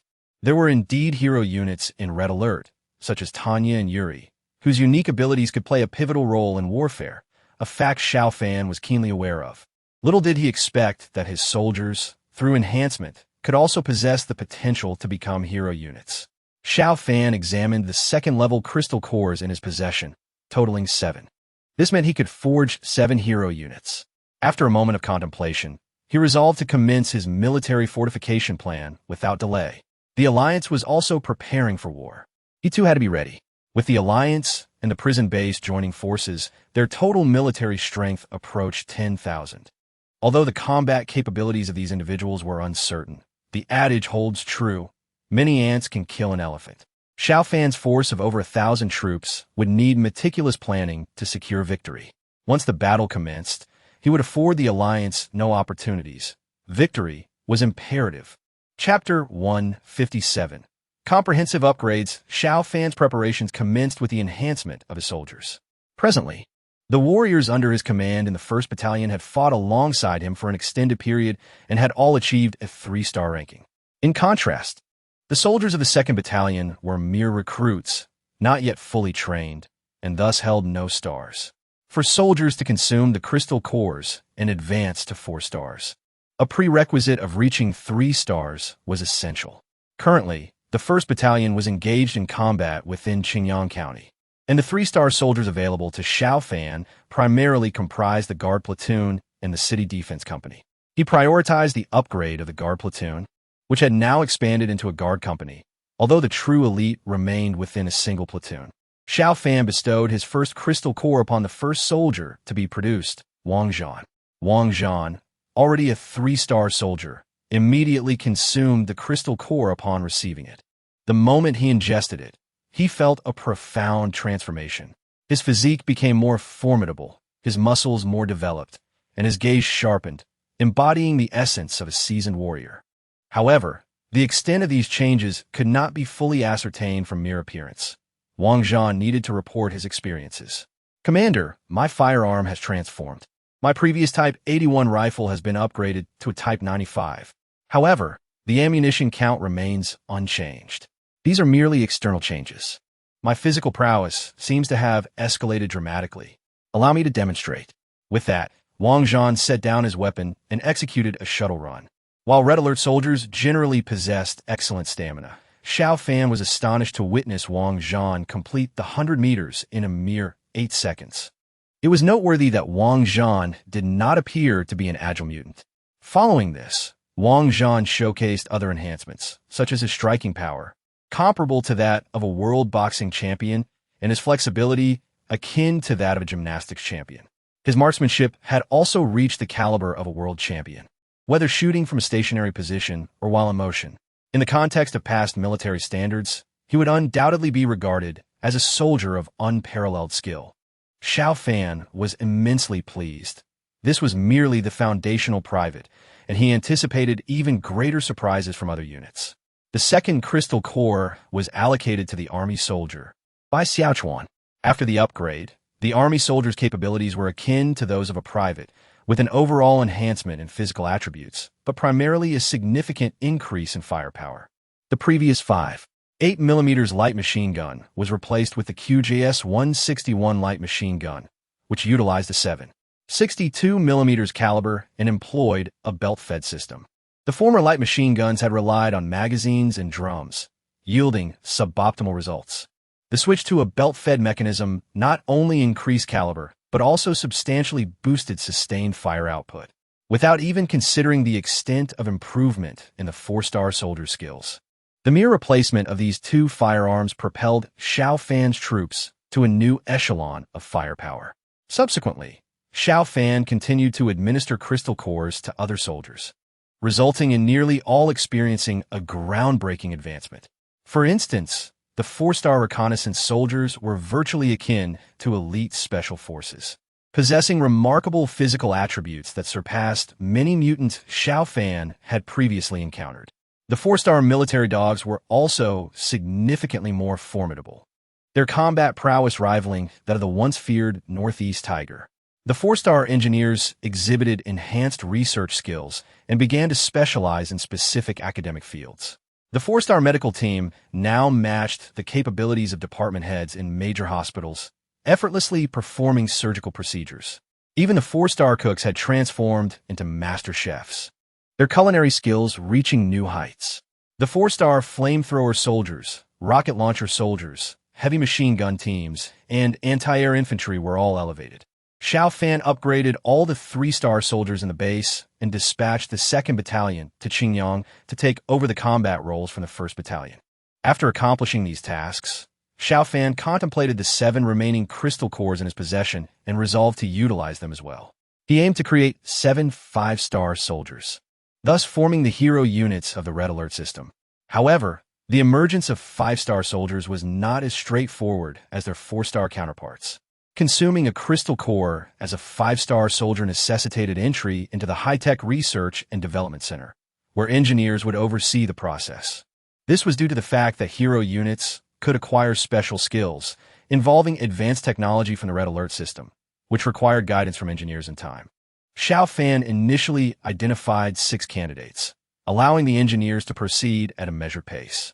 The selected units included Engineer Ein, Sniper Lu Ping, Military Dog Xiao Tian, Reconnaissance Soldier Xuan Ninger, Medical Soldier Sun Fei Fei, and Reconnaissance Soldier Shun Rui Hui. Although many soldiers required upgrades, such as rocket launcher soldiers, anti-air infantry, and airborne troops, Xiao Fan selections were made with purpose. A super sniper would wield significant power on the battlefield, while upgrading the engineer to 5 stars would undoubtedly bring transformative changes to the Red Alert system, a crucial development. Moreover, Xiao Tian, Xuan Ninger, and Sun Fei Fei provided essential personal protection, making their upgrades non-negotiable. As for Shun Rui Hui, serving as his guard company leader, possessing formidable skills was equally vital. With 1 crystal core remaining, Xiao Fan intended to reserve it for the Divine Eagle, now a 1-star entity. He aimed to expedite its upgrade to 3 stars and subsequently administer 2 more crystal cores to ascertain whether it could elevate him to the skies. Regrettably, Little Ba remained a 1-star entity. Otherwise, Xiao Fan would have certainly granted the slot to it. Upon completing these arrangements, Engineer Ein commenced his upgrade process, which would require 24 hours. During this interval, Xiao Fan seized a crystal core, specifically a level 1 core, and resolved to experiment with it himself. He had never harbored ambitions of becoming overwhelmingly invincible. After all, a mutant in this era hardly qualified as such. Rather, he wished for his capabilities not to impede his progress. Should he encounter sudden peril, the consequences would be dire. After consuming mutated beast flesh for an extended period, Xiao Fan's personal strength had surpassed that of the average individual. However, he remained fundamentally a normal person, and the effects of consuming a crystal core would differ from those experienced by Red Alert soldiers, whose success rate stood at 100% due to their 3-star status. In contrast, Xiao Fan, being essentially human, faced a different trajectory of mutation and enhancement. Hence, the possibility of failure loomed. To mitigate potential risks, Xiao Fan entered the high-tech research and development center, where engineers were tasked with monitoring his physiological data to ensure safety. Lying on a bed in a manner akin to a patient, he swallowed the crystal core. Chapter 158, The Ultimatum of the Alliance Indeed. Unexpected occurrences marred Xiao Fan's evolutionary process. Upon consuming the crystal core, he felt an intense surge of warmth coursing through his body, particularly in the area of his left eye, which produced a discomforting sensation. The engineers worked diligently to regulate his condition, preventing his body temperature from rising excessively or his heart rate from accelerating too rapidly, ensuring that no complications would arise. Ultimately, Xiao Fan's evolution concluded without significant issues. Upon awakening, he discerned a remarkable enhancement in his strength and speed, a testament to his successful evolution. However, a peculiar issue emerged. His left eye appeared altered. In the dimly lit room, when he gazed into a mirror, he noticed a faint red glow emanating from his left eye. Rubbing his eyes, he discovered that his vision was somewhat uncoordinated when attempting to focus with both eyes simultaneously. Commander, the evolution of ordinary individuals differs from that of Red Alert soldiers.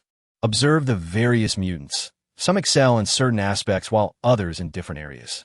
It appears your left eye has undergone evolution. Allow me to conduct a vision test. Engineer Ein suggested, while Engineer Martin produced a vision chart consisting of rows of distorted letters. Positioned 3 meters away, Martin pointed to the top row and inquired, Commander, in which direction does the opening of this letter face? Xiao Fan cast a displeased glance at him, saying, the character is so large. I can see it quite clearly. Please stand a bit further away and then ask. The distance was adjusted to 5 meters, and this time, Martin pointed to a character in the center. Commander, use your right eye first. Xiao Fan covered his left eye and took a look, accurately indicating a direction.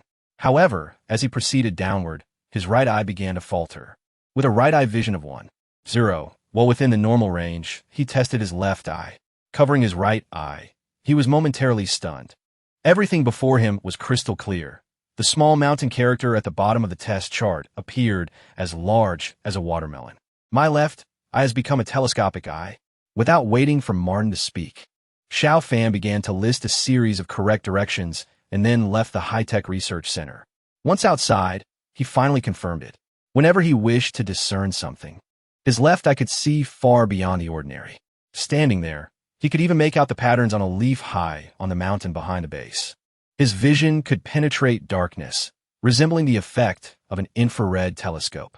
Martin followed him out and said, "Commander, it has been confirmed that your mutation has enhanced the vision of your left eye. This is an extremely practical evolution. With training, you can become a marksman, possessing extraordinary observation and surveillance capabilities." Xiao Fan nodded, feeling a mix of joy and peculiarity.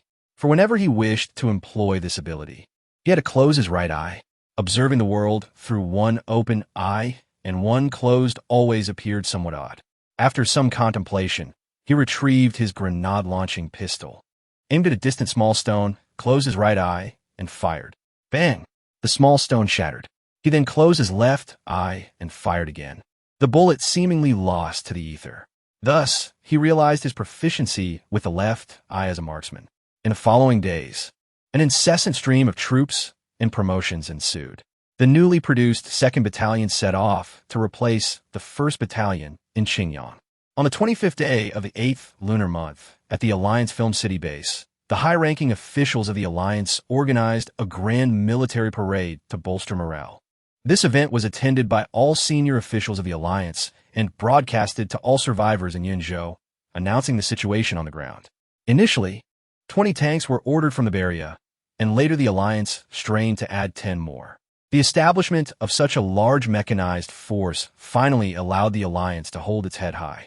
Chairman Song Beifeng delivered a passionate speech in front of the Film City base, with a microphone ensuring that not only Alliance members, but also other survivors in Yunzhou could hear him. "Dear elders and compatriots of Yunzhou, I am Song Beifeng. You have just heard the news of the Alliance's military parade, gaining a general understanding of our military strength. I believe you now comprehend the Alliance's resolve and capability to safeguard our rights. Since the Alliance's establishment in Yunzhou, we have adhered to the principle of assisting all survivors in building a better home, and we have consistently spoken and acted in accordance with this. However, the emergence of an external force, namely the Dawn City, has shattered the harmonious environment in Yunzhou. The Dawn bandits have occupied the border between the two cities, seized water sources, obstructed transportation, and unlawfully requisitioned gold from the surviving supporters, inciting great public resentment. Moreover, upon arriving in Yunzhou, they refused to comply with Alliance orders, even attempting to use our military as cannon fodder, while maliciously withholding supplies and expelling Alliance merchants. Eventually, they meddled in the affairs of Yinyun, inciting civil war. And after the defeat of Yinyun, they took in the vanquished into Dawn City, causing the flames of war to spread into Yunzhou. The actions of Dawn City have severely crossed the bottom line of the Alliance and the people of Yinyun. Today, I solemnly declare that Xiao Fan's Dawn City and the Dawn Army are illegal organizations. I command you to lay down your arms and accept reorganization by the Alliance within 48 hours. All forces cooperating with the Dawn Bandits must cease their collaboration immediately. Otherwise, they will be treated as illegal organizations, and the Alliance's war machines will be specifically deployed against you. Xiao Fan, the bandit leader of Dawn, I Song Beifeng, warn you here, abandon all fantasies, do not attempt to stand against the tide. You may choose to flee, but your actions have already been condemned by the people. There will be no refuge for you in this land. You can either retreat into the deep mountains and become a wild man, or seek exile abroad as a stranger. Consider your options wisely. Chapter 159. The Offensive of Public Opinion. Just 10 minutes after Song Beifeng's speech, another broadcast message emerged. Hu Xiaofei responded to Song Beifeng's call, stating that the people of Yinyun firmly supported the actions of the Yunzhou Survivor Alliance to eliminate the internal turmoil in Yinyun and assist the people of Yunzhou in dealing with the troublemaker Xiao Fan. The prison base would collaborate with the Alliance army to deliver a fatal blow to Xiao Fan's Dawn Army at an opportune time and place. Following the 2 consecutive broadcasts, the entire Yunzhou was shrouded in the clouds of civil war. The alliance, having endured for so long, finally began to counterattack. It was evident that the alliance had been biding its time, diligently preparing, and had finally built a formidable military force. With 30 tanks now at their disposal, they aimed to raze Dawn City to the ground. While Dawn City could withstand hundreds of thousands of zombies, it would certainly be unable to endure an assault from 10,000 modern troops, a consensus among many. The broadcast had showcased the alliance's might. In addition to countless tanks, there were numerous heavy machine guns, rocket launchers, mortars, and other weaponry. Should they unleash a barrage, it was likely that Dawn City would vanish, especially with the cooperation from the prison base, which boasted over 2,000 personnel, though lacking tanks, possessed various armed vehicles. The coordinated assault would surely spell the end for Dawn City. At this moment, those who had joined Dawn City were filled with concern, while those who had not intended to join felt a sense of relief. The true anxiety lay with those who had decided to join but had not yet managed to do so, such as the cave base. The cave base, located at the edge of the Xing'an Mountains, was originally an air raid shelter, later occupied by survivors and transformed into a base. Approximately 7,000 survivors resided there, making it a relatively large survival base. It was close to a sizable town named Pingyuan, with Dawn City situated over 100 kilometers to the south and the Film City base over 100 kilometers to the north. Most of the survival supplies at the cave base came from Pingyuan. However, the town was also infested with zombies, numbering over 100,000, forcing the cave base to be exceptionally cautious during supply collection, making life quite hard. With the rise of the Dawn Army, they contemplated joining. They had already made arrangements to join Dawn City and were nearly packed and ready to depart when this turmoil erupted. Now, the cave base found itself in a dilemma, uncertain about how to proceed. On the 26th day of the 8th lunar month, at 6 in the morning, the sky bore a gloomy hue. As people awoke, they noticed small snowflakes beginning to fall from the heavens. For many years, winters had been warm, and snowfall at this time was rare. Unexpectedly, it seemed this year's winter had arrived exceptionally early. Upon rising, some individuals could not resist the urge to gather firewood, preparing to endure the coming winter. Some who had originally planned to join Dawn City had not collected supplies in advance, but the situation had now changed dramatically. It is possible that Yunzhou may once again revert to its former state, dominated by a single alliance. Upon reaching 6 o'clock, the broadcast echoed once more. "This is Dawn City, this is Dawn City. Good morning, everyone. I am Xiao Fan. On behalf of Leader Xiao Fan, we issue a solemn warning regarding the alliance. The Dawn Army cherishes peace, yet is never afraid of war. The purpose of conflict is to secure lasting tranquility. In this time of rampant zombies and humanity's struggle for survival, the alliance, disregarding the threat of the undead, insists on igniting civil war, for which we express our vehement condemnation and vow to stand firm against. To the outside forces arriving from Yinyan, your reckless entry into the Yunzhou conflict will undoubtedly lead to your own destruction. The Dawn Army hereby formally declares war against the Yunzhou Survivor Alliance and several factions from Yinyan, having withstood the siege of hundreds of thousands of zombies. The Dawn Army is far from being a soft target. Legend has it that Xiao Fan is a ruthless individual. Folktales depict him as cold-blooded, killing without hesitation, and perhaps not even entirely human, as he possesses no physiological desires, surrounded by beauty yet remaining untouched. It is noteworthy that we live in a world devoid of legal constraints. It would indeed be extraordinary for such a cold-blooded individual to submit to the alliance. Now, it is common knowledge that war may erupt at any moment. The speculation among the populace revolves around the potential battleground. Will it be Dawn City, the Birchtown base, or a surprise counterattack led by Xiao Fan on the Film City base? Tension and anxiety permeate the air as people closely monitor the unfolding situation. The only certainty is that whoever emerges victorious from this battle will be recognized as the true sovereign of Yunzhou without dispute.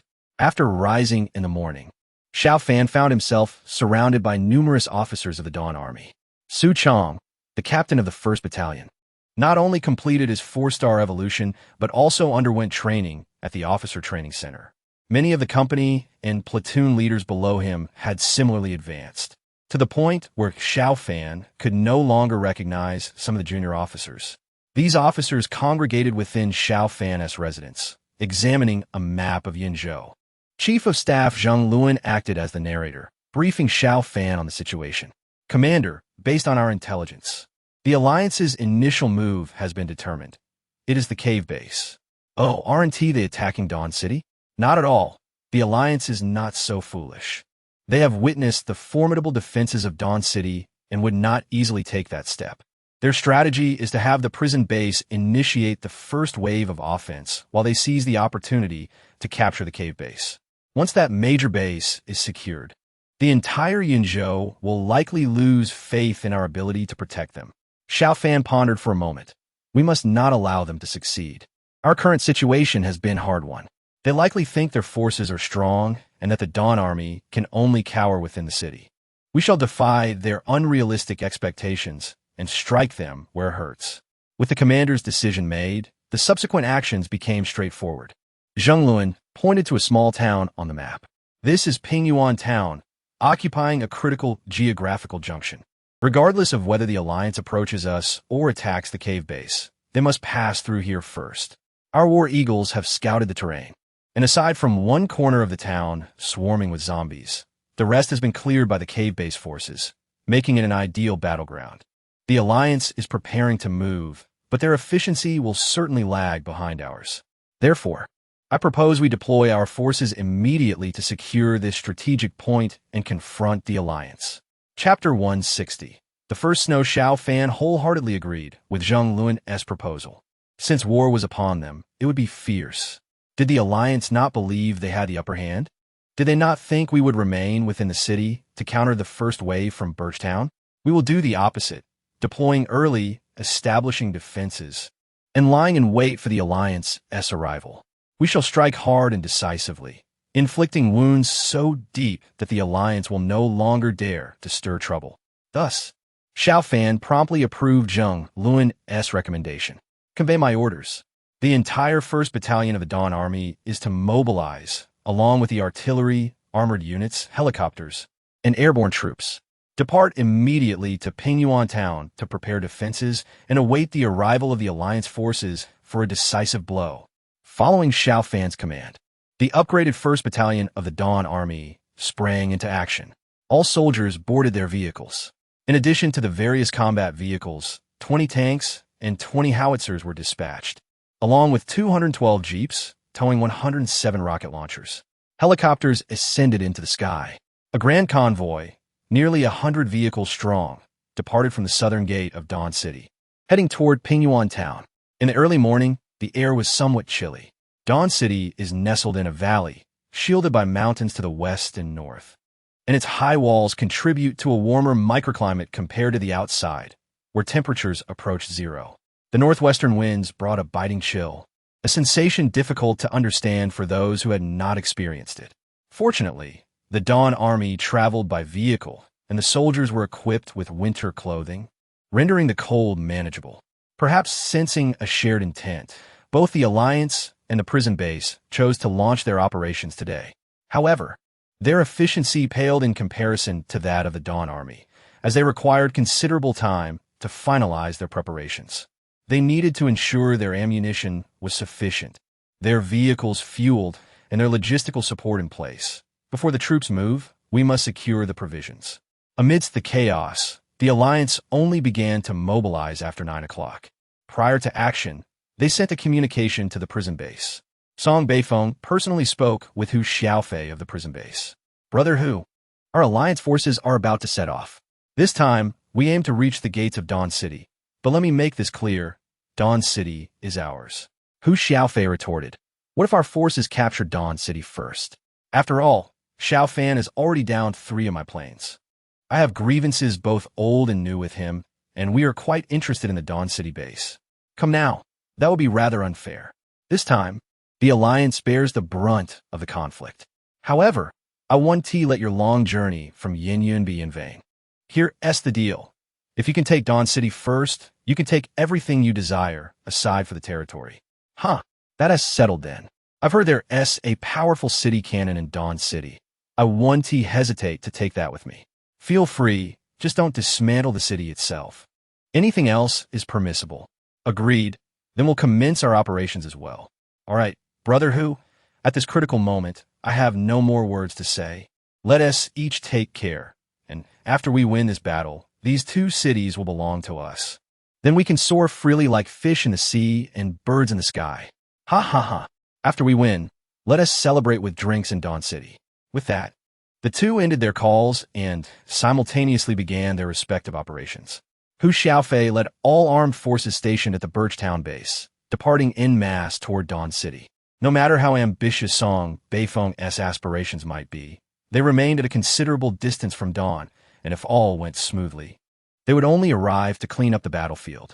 After all, Xiao Fan had yet to witness the splendor of Dawn City, nor had he directly experienced the might of the Dawn Army. Thus, at this moment, he believed that his forces were more than capable of seizing the city.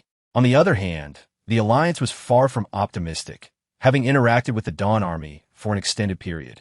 They were acutely aware that the Dawn Army was not to be trifled with. Consequently, their tactics today allowed for both retreat and advance. Should the prison base emerge victorious, or if the conflict with the Dawn Army reached a stalemate, they would immediately dispatch reinforcements to capitalize on the situation. However, if the prison base were to falter, their advance on the cave base would temporarily halt. They would then seek additional external aid, whether from the mercenaries of Heishan City, the allies of Yilin City, or even those from Beria. Therefore, today's operation was one in which failure was not an option. Song Beifeng was equally cautious. In this offensive against the cave base, he was concerned that the Dawn Army might receive word of their movements and come to provide support, thus deploying his main forces. The Alliance mobilized a grand army of 7,500 troops. There were also 50 mixed armored vehicles from their homeland and Beria. In total, over 700 various vehicles were deployed. The Alliance had nearly exhausted its resources to assemble this force, ensuring a balanced distribution of light and heavy firepower. They even had dozens of mortars ready. Should the situation in Dawn City shift, the troops could swiftly advance to besiege the city. At 9:15 in the morning, the Alliance forces departed from the Film City base. Amidst a light snowfall, the residents of the Alliance cheered as they bid farewell to their troops. Although survivors from other regions of Yinzhou held a favorable view of the Dawn Army, the same could not be said for the Alliance members. Under the constant indoctrination from the upper echelons, Alliance survivors had long regarded the Dawn Army as a band of brigands, whereas the Alliance that sheltered them was seen as the embodiment of justice. These individuals were treated as commodities, sent to Beria, yet such matters were meticulously concealed from the lower ranks. The higher-ups were aware that this information could not be exposed, thus fabricating excuses about these individuals relocating to new survival bases. Consequently, the leadership of the Alliance still appeared just in the eyes of their populace. As the rumbling convoy departed from the Film City base, it embarked on the journey towards the cave base. The early morning snow fell softly, blanketing the northern land in pristine white. The commander chosen for this expedition was Mu Jiayu, the leader of the women's army, with Li Mu from the ferry base serving as her deputy. Seated in an open-top SUV, Mu Jiayu gazed at the drifting snowflakes, feeling a mix of emotions. Leader Li, could this be fate? What fate? She mused. Is it not fate that the first drop of blood shall be shed with the first snowfall? Mu Jiayu chuckled lightly. Her spirits had been somewhat dampened lately, as her capable assistant Lu Min had been summoned by Song Beifeng the previous evening, ostensibly to serve as a hostage in Beria. Kept close to Andre, Lu Min was young and beautiful, and her understanding nature would surely endear her to Andre. Likely today or tomorrow, Lu Min would no longer be by her side, which left Mu Jiayu feeling somewhat disheartened. Song Beifeng had sensed Mu Jiayu's melancholy, which was precisely why he entrusted her with the pivotal task of attacking the cave base. This gesture restored some balance to her spirits. Observing the mighty convoy behind her, she felt as though she had reached the pinnacle of her life. Yet, something was still lacking. The world was too pure, too white for her liking. She preferred red. a vivid crimson that would stain this pristine landscape. Let that red be painted with the blood of Xiao Fan's Dawn Army and the inhabitants of the cave base. As the Dawn Army arrived at Pingyuan Town, the Alliance forces had not yet reached their destination. Xiao Fan activated the radar to assess the situation in Pingyuan Town. This town, situated on the vital north-south thoroughfare of Yinzhou, once boasted a population of several hundred thousand. In the aftermath of the apocalypse, the cave base had continuously encroached upon it, and over the past 3 months, the number of zombies in town had dwindled significantly. The radar revealed that a substantial cluster of zombies still occupied one corner of the town, likely near the educational district. With his extensive experience in combating zombies, Xiao Fan deduced that these zombies had been lured there by survivors. This tactic was employed to gather supplies from the town's center, which housed a middle school, an elementary school, and a kindergarten, but little in terms of resources. Consequently, the zombies had all been drawn to that area. Moreover, the radar indicated that the streets leading there were largely obstructed, making it challenging for zombies to traverse to their side. Xiao Fan had no intention of engaging with the zombies. This was fortuitous, as it meant the battle on their side would remain unaffected. He promptly issued orders for all red alert soldiers to occupy the town, fortifying defenses along the streets. As they entered the town from the main street to the north, the mine-laying vehicles began to swiftly deploy mines. The howitzers and 107 rocket launchers were stationed in the rear, forming the backbone of their artillery, ready to deliver long-range strikes against any adversaries. Heavy machine guns were set up at the intersections, while snipers took positions on elevated ground. All soldiers took their places, bracing for the enemy's arrival. Meanwhile, Xiao Fan established a command center in the heart of the town, surrounded by his elite forces poised for immediate action. Mu Jieyu and Li Mu gradually advanced their main forces towards the Pingyuan Town area.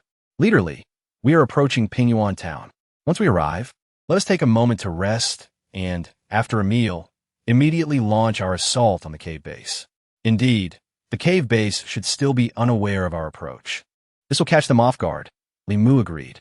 As they rounded a corner, they were nearly at the edge of Pingyuan Town, but Li Mu felt a twinge of unease. Leader Mu, we must not be too complacent.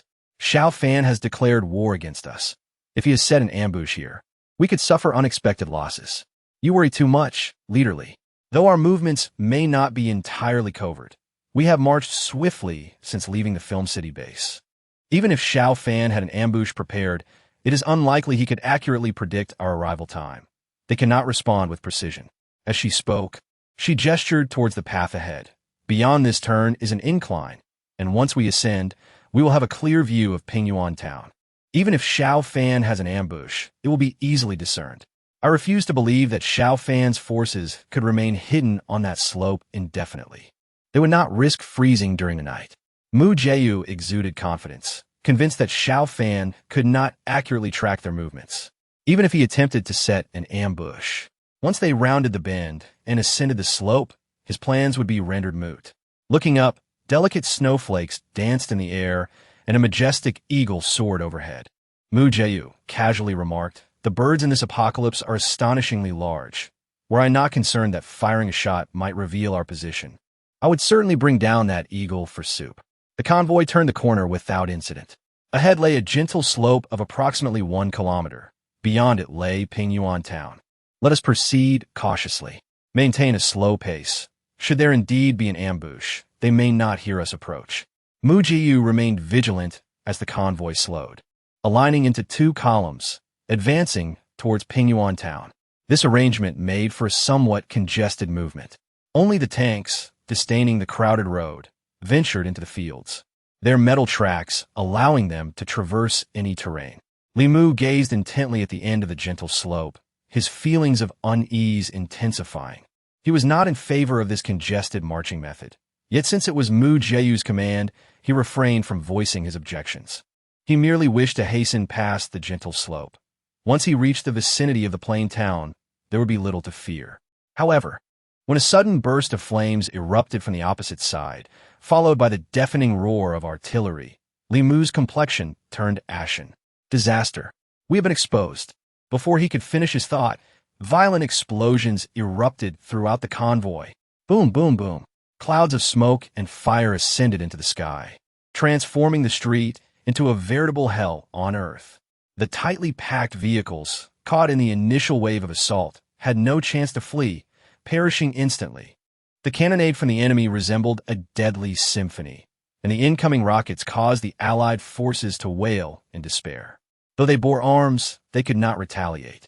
The slope obstructed their line of sight, rendering them unable to ascertain the enemy's precise location, leaving them vulnerable as mere targets.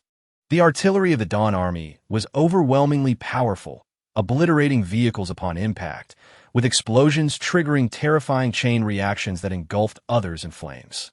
The Allied forces were not elite troops, and they were stunned by this barrage. Hundreds of vehicles, of various types, were reduced to scrap metal, and casualties soared into the thousands in an instant. It was only then that Li Mu grasped the gravity of the situation. He urgently urged Mu Jiu, "Leader Mu, we must disperse. If this continues, we shall all become targets." Now on the roadway, Mu Jiu issued the command to scatter, prompting many vehicles to emulate tanks. Plunging into the fields. The snow had been falling for several hours. The flakes landing in the fields would soon melt into water, saturating the soil and rendering it a quagmire. Unlike tanks, many vehicles lacked metal tracks, and, as they surged into the fields, their tires quickly became ensnared in mud, hindering their advance. Some, boasting greater horsepower and cunning, chose to maneuver through the furrows of the fields, managing to progress, albeit only a few. Once the command was relayed, numerous vehicles became immobilized in the fields. Those unable to move abandoned their vehicles, opting to proceed on foot, believing that once they crested the slope, the despicable Dawn Army would lose their advantage. Mu Jiu's eyes glistened with frustration. Even at this juncture, she could not comprehend how they had been compromised. Her anger and self-reproach reached a boiling point. She could not delay any longer. Revenge was imperative. Chapter 162. The tank battle. Mu Jiu commanded her forces to charge swiftly. Although the Allied troops had been momentarily disoriented by the artillery, the main contingent remained intact. Under Mu Jiu's orders, they began their advance. Many vehicles were damaged, and the infantry moved forward in a fan formation to effectively mitigate the impact of the artillery. Li Mu too continually issued commands. The sight of 6,000 to 7,000 soldiers surging forward was indeed a grand spectacle. In his makeshift command post, Xiao Fan observed the charge of the Allied forces. The artillery continued to bombard, primarily targeting the enemy's armored vehicles. Xiao Fan understood that relying solely on artillery would not suffice to dismantle the enemy. The true determinant of victory would be the imminent urban combat. The enemy's armored vehicles must not breach the town, as they posed a significant threat to the infantry. As long as the armored vehicles remained outside, all other forces were within range of the heavy machine guns. As for the enemy's tank units, Xiao Fan harbored no concerns. The Dawn Army had tanks of their own. In recent days, training with tanks had been of utmost priority for the Dawn Army, and now all their tanks were at least 1-star rated, capable of engaging in a heavy armor confrontation with the enemy. Upon witnessing the enemy tanks advance, Xiao Fan ordered his own tank units to engage.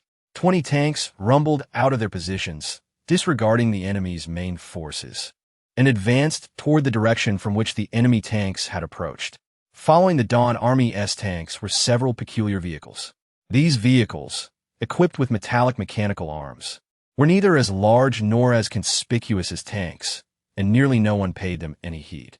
The Allied forces pressed forward under the barrage, the outskirts of Plaintown ablaze. Although their formation had become somewhat dispersed, they could not evade the onslaught entirely. After all, the 20 howitzers and 10 107 rocket launchers of the Dawn Army were not merely for show. Each step they took came at a bloody cost, rendering their charge rather tragic. The tank units from both sides encountered each other, first due to their mobility. Liu Dajuan, a tank gunner from the Alliance's War God Army, recalled how, since the ambush at Shanhaiguan where Andre had been slain, the War God Army had plummeted from its second place, standing within the Alliance. Otherwise, the command of this campaign would not have fallen to Mu Jiu. However, many within the War God Army felt discontented, yearning to restore its former glory, and Liu Dajuan was among them. Inside his tank, he operated a 100mm smoothbore cannon. The metallic tracks crushed the earth as the armored vehicle thundered forward. The tanks of the Dawn Army gradually came into view. Lu Dajuan was regarded as the ace among all tank gunners in the Alliance and was also the commander of the tank group. He understood well that the outcome of the confrontation between the two tank units would largely determine the battle's fate. Should his side annihilate the Dawn Army's tanks, they could then charge toward the enemy's positions in Plain Town, likely causing a collapse of their defenses. Conversely, should his side falter, the Dawn Army's tanks would exploit the situation and the Alliance would suffer greatly. Nevertheless, Lu Dajuan felt confident, knowing the Dawn Army possessed 20 fewer tanks. Do not rush to fire. Wait until the Dawn Army tanks enter our range, he instructed. The Alliance tanks began to disperse according to strategy as the two sides drew closer. During their approach, the Dawn Army's tanks unexpectedly altered their formation. The enemy's 20 tanks formed 5 rows, 4 tanks wide, with those in front shielding those behind. Lu Dajuan found it difficult to comprehend this formation change. Was the commander of the Dawn Army's tanks truly deranged? Charging in groups of 4 would surely make them easy prey for concentrated fire. Just as Lu Dajuan mocked the Dawn Army's tank commander, the 4 enemy tanks opened fire. Boom, boom, boom, boom. The deep rumble of cannon fire resonated. And Lu Dajuan's first reaction was disbelief. No, we shouldn't be within their range yet. What purpose does this firing serve? Before he could ponder further, 4 of his own tanks were struck. With a thunderous crash, the turret of one tank was directly blown off, smoke and flames erupting as it ground to a halt. What? Their tank's range exceeds ours? Lu Dajuan could scarcely believe it. After all, these were tanks imported from abroad. How could foreign goods be outperformed by domestic ones? As both sides continued to close the distance, the enemy tanks fired once more. Gritting his teeth, Lu Dajuan urged, it's fine, just a little closer, and you'll be within our range. The rumble of the tanks grew louder as they neared. Finally, the enemy tanks entered the Alliance's firing range. Fire! Let them taste our might. The enemy formation remained unchanged, with the same 4 tanks firing. In contrast, over a dozen tanks from the Alliance unleashed their firepower. In this exchange, the Alliance lost another 4 tanks, but the Dawn Army's tanks were also struck. Amidst the swirling smoke and fire, Lu Dajuan felt a surge of satisfaction. They had made an excellent calculation, exchanging 4 for 12, but now that they too were within range, their advantage had dissipated. The Alliance's tanks began to disperse laterally, attempting to maneuver around the 4 damaged enemy tanks to strike at the rear ranks. However, no one anticipated that those 4 battered tanks could still fire. Despite being engulfed in smoke and flames, they launched 4 shells into the air. Explosions erupted, and the Alliance suffered the loss of another 4 tanks. This was inconceivable. Their tanks boasted formidable armor. How could they still function after enduring a barrage? Lu Dajuan, in a fit of rage, shouted as he operated his tank's cannon, targeting the tanks of the Dawn Army once more. This time, it appeared that the enemy tanks were immobilized. Indeed, the tanks of the Dawn Army began to disperse. At that moment, Lu Dajuan suddenly realized that they no longer held a numerical advantage. The Dawn Army still had 16 tanks, while his side was left with only 14. They needed to engage in guerrilla tactics, avoiding direct confrontation and stalling for time, just as the instructors had taught. Both sides swiftly began to maneuver, engaging in mobile warfare. Unbeknownst to the Alliance, 4 engineering vehicles with massive metallic arms rapidly approached the front line of the Dawn Army's tanks. Beams of white light emanated from their mechanical appendages, and the front 4 tanks were undergoing rapid repairs. Chapter 163. Urban Warfare. The Red Alert system possessed a type of advanced technology known as the multifunctional infantry vehicle. Different units entering the vehicle would yield various effects. A sniper would transform it into a sniper vehicle, air defense infantry would convert it into an anti-air missile vehicle, and engineers would turn it into a repair vehicle. The 4 peculiar vehicles with enormous metal arms were indeed repair vehicles. The 4 tanks that had withstood multiple rounds of enemy fire were upgraded to 3-star tanks by Xiao Fan's side. With the upgrade, not only were the firepower and range enhanced, but so too was the armor's thickness. Xiao Fan's strategy was simple. leveraged the durability of the three-star tanks to gain a numerical advantage on the battlefield. Otherwise, if both sides engaged in open conflict across the exposed fields, the Dawn Army's numerical superiority would ensure significant losses for them. As it stood, despite the damage sustained by the three-star tanks, they had achieved a critical advantage in numbers. Just then, the repair vehicles made their entrance, swiftly restoring the three-star tanks. The crew inside the tanks were not severely injured, as they were all four-star soldiers. Before long, the four three-star tanks were fully repaired. As both sides continued to engage in combat, these four tanks opened fire once more. Flames erupted again, and the Alliance's tanks suffered the loss of another four in an instant. The balance of the battle began to shift as the Dawn Army's tanks launched a full-scale assault. They fired while moving, maintaining a high accuracy rate. The Alliance's tank operators, who were merely amateurs, could not withstand the onslaught from the Dawn Army and were quickly disabled. Lu Dajuan's tank was the last to be destroyed. Before his tank was obliterated, Lu Dajuan felt his cognitive faculties slipping away. Who could have imagined that 30 tanks could be completely annihilated in a confrontation against 20?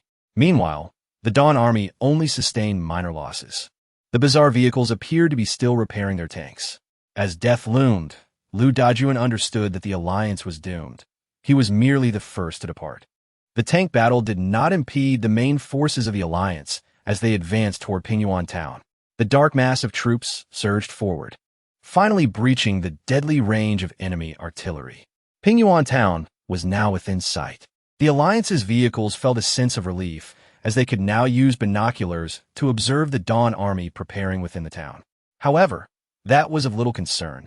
As long as their vehicles could storm into the town, the mounted machine guns would teach the Dawn Army a lesson, especially the surviving armored vehicles, which accelerated fiercely into the town. The soldiers inside extended their firearms through shooting ports, eager to experience the thrill of slaughter. The wheels rolled rapidly along the streets, until an explosion erupted when a vehicle in the lead was destroyed in a fiery blast. They had not even registered what had happened. The second armored vehicle followed suit, and the bottom of the vehicle was similarly detonated, causing it to rear up and crash down again, immobilizing it. "Mines!" someone shouted. But the advancing Alliance convoy could not halt their momentum. One mine after another detonated on the street, and the Alliance's aggressive charge was abruptly halted. Mu Jiu stared blankly at the explosions unfolding on the street ahead, her mind momentarily vacant. This was truly a breach of martial ethics. She had arrived with high hopes, only to discover that her side was lagging behind the Dawn Army in both weaponry and tactics. First, they were bombarded by artillery, and just as they managed to escape the artillery's range and approach the town, they were met with a minefield. Undoubtedly, this was precisely what the Dawn Army had anticipated, lying in wait. Yet, what alternative could she pursue? Reluctantly, Mu Jiu ordered her troops to abandon their vehicles and proceed on foot into Pingyuan Town to engage the Dawn Army in urban warfare. The Alliance soldiers discarded their dwindling vehicles and began to advance on foot. This time, they were wiser, moving in small groups to avoid attracting the enemy's heavy firepower. The Dawn Army awaited this moment. As soon as the Alliance decided to abandon their vehicles, gunfire became the dominant sound on the battlefield. Charge! Kill! Restore the Alliance's glory. Capture the bandit leader Xiao Fan. Brothers, forward. No, the enemy's firepower is too fierce. Requesting support at 3 o'clock. Where's the rocket launcher? Bring it to take out their machine gun nest, or we won't make it through.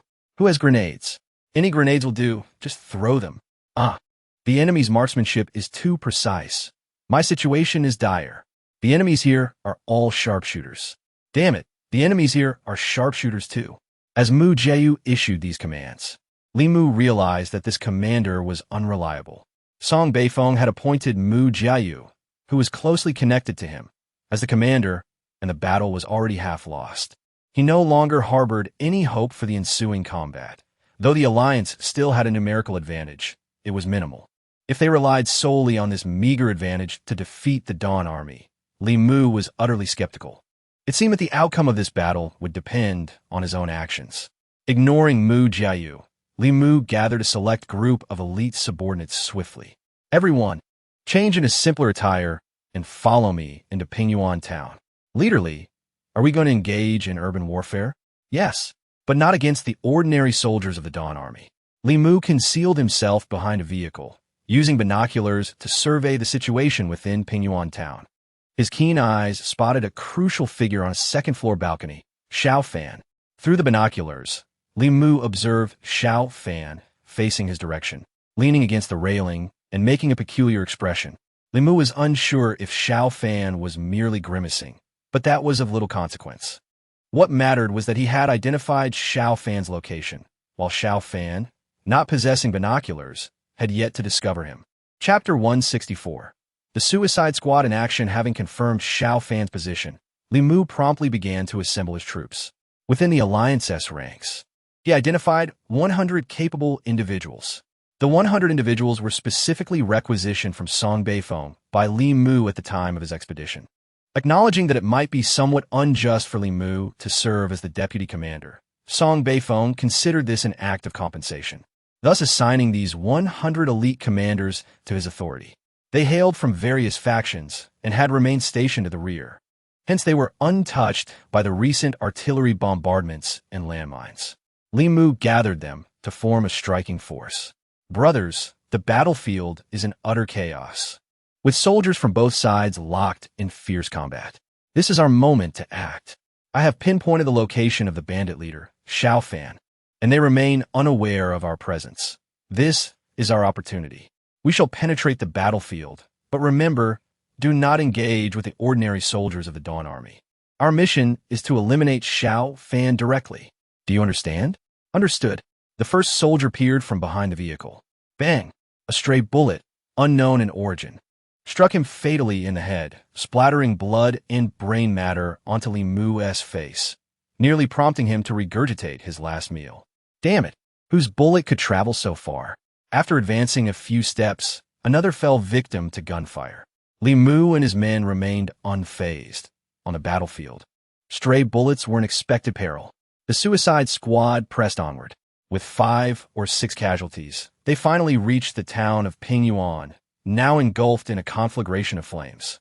They traversed a side street, flanked by Alliance soldiers charging forward. At the opposite corner, a temporary fortress of the Dawn Army was erected, stacked with sandbags and debris, and a machine gun roared ferociously. Whoever possesses accurate aim, take out that machine gunner. A sharpshooter among the mutants stepped forward, taking 2 strides before leaping into the air. A compact handgun appeared in his grasp as he aimed and fired a precise shot at the machine gunner. Bang! The bullet struck the gunner's helmet. The gunner merely leaned back slightly, raising his weapon. Tat, tat, tat, tat. The sharpshooter was riddled with bullets before he could land. Curse be it, that helmet is bulletproof. Fools! Do you sharpshooters know nothing beyond handguns? Is that the weapon of choice on the battlefield? Li Mu seethed with rage. If they could not even breach a machine gun stronghold, there was no hope of assassinating Xiao Fan. Another mutant stepped forward, wielding a large blade. No need for sharpshooters. Let me handle this. I have hardened skin. Cover me, and once I reach the machine gun, I will take them down. Instantly, several sharpshooters emerged, armed with submachine guns, unleashing a barrage of fire upon the machine gun fortification. Bullets thudded against the sandbags, sparks flying as they struck the walls, temporarily suppressing the gunner's fire. The hardened-skinned mutant charged forward rapidly, bullets clinking harmlessly off his body. He leaped over the barricade of sandbags. Ha! You are finished.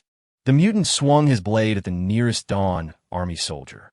The razor-sharp edge glinted, promising a fatal strike. Yet at the last moment, the rifle-wielding soldier deftly dodged, narrowly escaping the deadly arc. The soldier thrust his bayonet forward, aimed directly at the mutant's chest. Daring to engage a mutant? You seek your own demise. The mutant, enraged by the perceived affront, twisted his body just enough to evade the soldier's thrust. However, he had underestimated the soldier's agility. The thrust was a feint, and in a lightning-fast motion, the bayonet darted towards his throat. The speed was astonishing, faster than the mutant himself. Caught off guard, he could not evade in time, and the blade pierced his throat. Despite his hardened skin, a vulnerability existed, and with tremendous force, it was fatal. The ambush had failed, and the Dawn Army's defenses were bolstered anew as a flamethrower soldier unleashed a torrent of fire, engulfing the entire street. Several charging soldiers were instantly incinerated, rendering the street nearly impassable. Change location. Grinding his teeth in frustration, Li Mu abandoned the attempt to breach here, leading his men in search of another point of entry. He did not wish to squander his precious mutants in skirmishes with ordinary soldiers. These individuals were essential for assassinating Xiao Fan. The battle remained fierce at the next intersection, where the Dawn Army had even set up a quad-barrel machine gun, unleashing a deadly torrent of metal across the street, while snipers from nearby rooftops fired mercilessly, making progress for Li Mu's suicide squad exceedingly difficult. This cannot continue. We are too conspicuous. Let us split up. The top 20 mutants, follow me. The rest, continue charging. We will divide our forces. With the number of mutants dwindling to just over 80, Li Mu took the 20 most elite among them. He resolved to separate from the main force and breach through another area. The school district lay ahead, unguarded by the Dawn Army. Those zombies roamed there. It was preferable to facing the Dawn Army's lethal firepower. The suicide squad split into two, the battle raging on. Meanwhile, on the third floor of the Pingyuan Town Primary School, a group of child zombies gazed at the distant flames of the battlefield. Unlike other zombies, they did not roam the campus in search of an escape route to the battlefield for sustenance. Among them, one particularly small zombie, adorned with a tin bucket atop its head, stared intently at the battlefield, seemingly deep in thought. It was this little one who prevented the other child zombies from acting recklessly. Chapter 165. The new zombie king, the diminutive one, had once been the weakest among the horde, while others grew fiercer and stronger upon consuming flesh. He merely developed a larger head. One day, a group of survivors invaded, wielding metal pipes, mercilessly shattering the skulls of their companions. Witnessing this, the small zombie felt a sudden urge to protect its own head. Thus, it donned a tin bucket as a helmet. From that moment on, the small one learned to think. It understood how to use the terrain for hunting and could even command other zombies. On one occasion, it ordered a group of zombies to play dead, capturing several survivors in one fell swoop. The small one's intellect flourished. It began to comprehend danger and opportunity, discerning when to act and when to refrain. The abundance of zombies in this school district was partly due to the allure for survivors, but it was also a deliberate strategy by the small one to gather strength. Originally, it intended to lead the horde to assault the cave base soon, feasting upon those survivors who persistently troubled Pingyuan Town. However, today's events altered its intentions. The fierce combat outside revealed that its horde was not invincible. Gunfire echoed throughout the town, with shouts of Dawn Army and Xiao Fan ringing out. The small one, now capable of thought and attentive to its surroundings, recognized that the Dawn Army and Xiao Fan were formidable opponents. Observing the soaring flames and explosions, it quietly resolved to leave this place, seeking more companions. Until it grew stronger, it would not approach the Dawn Army or Xiao Fan. Yet, before departing, it noticed a group of delectable morsels approaching the campus. Unlike ordinary zombies that consume indiscriminately, he was acutely aware that this particular group of prey possessed an extraordinarily delectable flavor, far surpassing that of regular humans. Perhaps by devouring them, his own intellect would sharpen.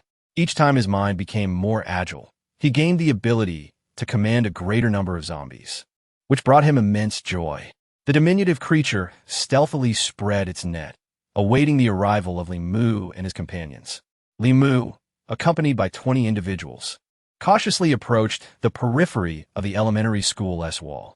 They leapt over, advancing through the small grove adjacent to the school, careful not to disturb the zombies within. Despite the incessant roars of the undead echoing from within the school, Li Mu and his comrades, being mutants, harbored little fear of the zombies. As long as they were not cornered by a horde, these 20 mutants could contend with hundreds of zombies. All 20 easily scaled the wall and entered the campus. Their plan was to create a diversion at the school gate to lure the zombies away, allowing them to traverse the playground and climb over the opposite wall, thus circumventing the rear of the Dawn Army. Li Mu issued his command, and 2 mutants swiftly made their way to the school gate, tossing down 2 grenades.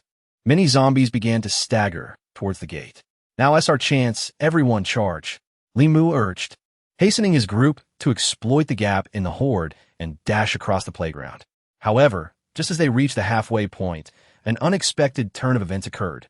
A massive number of zombies suddenly rose from behind the flower beds, obstructing Li Mu and his companions' path. These zombies had been lying in wait, and Li Mu's group had not anticipated such a maneuver, plunging them into a dire predicament. A multitude of zombies soon appeared at the teaching building and the school gate, quickly encircling Li Mu and his 20 comrades. This is impossible. How could zombies act this way? The mutants were rendered speechless. Having transformed, they regarded themselves as superhumans, fearless and emboldened by the notion that they could roam freely. Even in this apocalyptic world, they never imagined that what they deemed mindless creatures could orchestrate such a formidable encirclement. With no other recourse, they resorted to gunfire. Their aim was indeed precise. Almost every shot resulted in a zombie collapsing. Yet, the sheer number of zombies was overwhelming. Within the confines of the school, there were tens of thousands of them.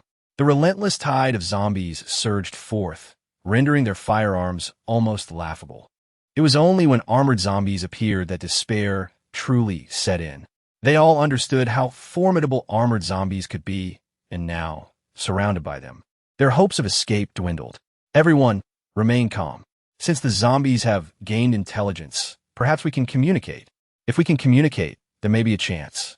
Once completely surrounded, the zombies did not immediately attack. Rather, some armored and agile zombies approached and confiscated all their weapons. Then, they witnessed the horde slowly parting, revealing a throng of advanced zombies escorting a small zombie. This tiny creature wore a metal bucket on its head, and its disproportionately large cranium appeared somewhat amusing. However, the pair of crimson eyes unmistakably signified that it was no human. As the small zombie emerged, Li Mu stammered, Little one, can we talk?" "Dawn." "The Dawn Army. They are the villains, the great villains. We have come to eliminate the Dawn Army." Upon hearing this, Li Mu mistakenly believed that the small zombie harbored a grudge against the Dawn Army and eagerly made his stance clear. However, he was oblivious to the fact that the small zombie could only utter those two words. It had no intention of communicating, and Li Mu's repeated mentions of the Dawn Army only served to increase its agitation. Suddenly, the small zombie opened its mouth, which transformed into a gaping maw. Its roar was a command. Instantly, the surrounding zombies surged forward, claws flailing amidst a cacophony of screams, tearing apart Li Mu and his 20 companions. Their heads were all presented before the small zombie. The diminutive creature extended its claws and began its sumptuous feast. Once it finished, its head had noticeably swelled. The bucket now stretched tightly around it, resembling an ill-fitting hat. With another roar, all the zombies obediently stood still beside it. The small zombie turned its gaze toward the distant battlefield, murmuring, "Dawn Army Xiao Fan." This time, it articulated 5 words. This was the name of a human it deemed significant, one it could not provoke now, but would one day dare to confront. The small zombie pivoted, followed by a cadre of advanced zombies, quietly departing the campus. The ordinary zombies were left behind, as it understood that this way, its existence would be less likely to be discovered. Chapter 166. The annihilation of the Suicide Squad. The entire town was shrouded in a haze of gunpowder, the deafening sounds of gunfire and explosions reverberating throughout. Every street and alley was engulfed in fierce combat. The Allied forces launched repeated assaults, only to leave behind a trail of corpses. In contrast, the casualties on the Dawn Army's side were significantly lower. Once the soldiers achieved 4-star status, their actual combat prowess exceeded that of ordinary mutants. With the provision of bulletproof vests and helmets, their fatality rate plummeted. Most soldiers sustained injuries during combat, but rarely fell in battle. In this intense urban warfare involving thousands, the Dawn Army's total casualties had not yet surpassed 30. A miraculous feat in the annals of modern warfare. The wounded soldiers, after receiving basic treatment from medical teams, quickly returned to the fray, maintaining the Dawn Army's formidable fighting strength, while the Allied forces' morale began to wane amid their mounting losses. In the command post where Xiao Fan was stationed, Lu Ping lay prone, clutching an exceptionally long sniper rifle. Unlike conventional sniper rifles, this one was nearly as tall as a person. The dark barrel gleamed ominously as he aimed at an approaching group of mutants. Bang! The dull sound of gunfire echoed, and he marked a tally on the ground, signifying the elimination of an enemy. By now, the ground beneath him bore over 40 marks.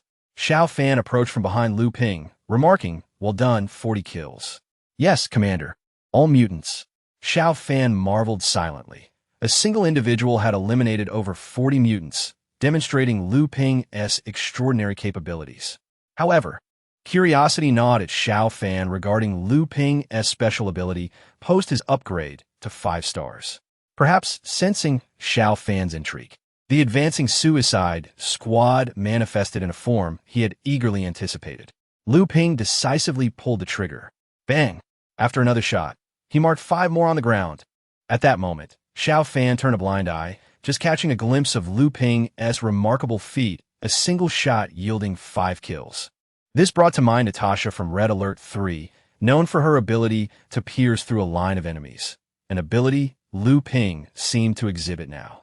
Several 5-star hero units had completed their upgrades, but Xiao Fan refrained from inquiring about their special skills, now fully aware of Lu Ping's prowess. He wondered about the abilities of Shun Ruehui, Xuan Ning, Sun Feifei, and others. As the battle neared its conclusion, Xiao Fan seized the opportunity to communicate with Shun Ruehui. Presently, Hu Xiaofei and others were launching an assault on Dawn City. The garrison forces Xiao Fan had left in Dawn City comprised only the Guard Company and the City Defense Company. Xiao Fan inquired whether Shun Ruehui could endure the pressure. Should he falter, reinforcements could be summoned from the barracks. The chief commander reassured him, vowing to fulfill the mission, stating that if he failed to defend Dawn City, Xiao Fan need not consider him for promotion to deputy commander.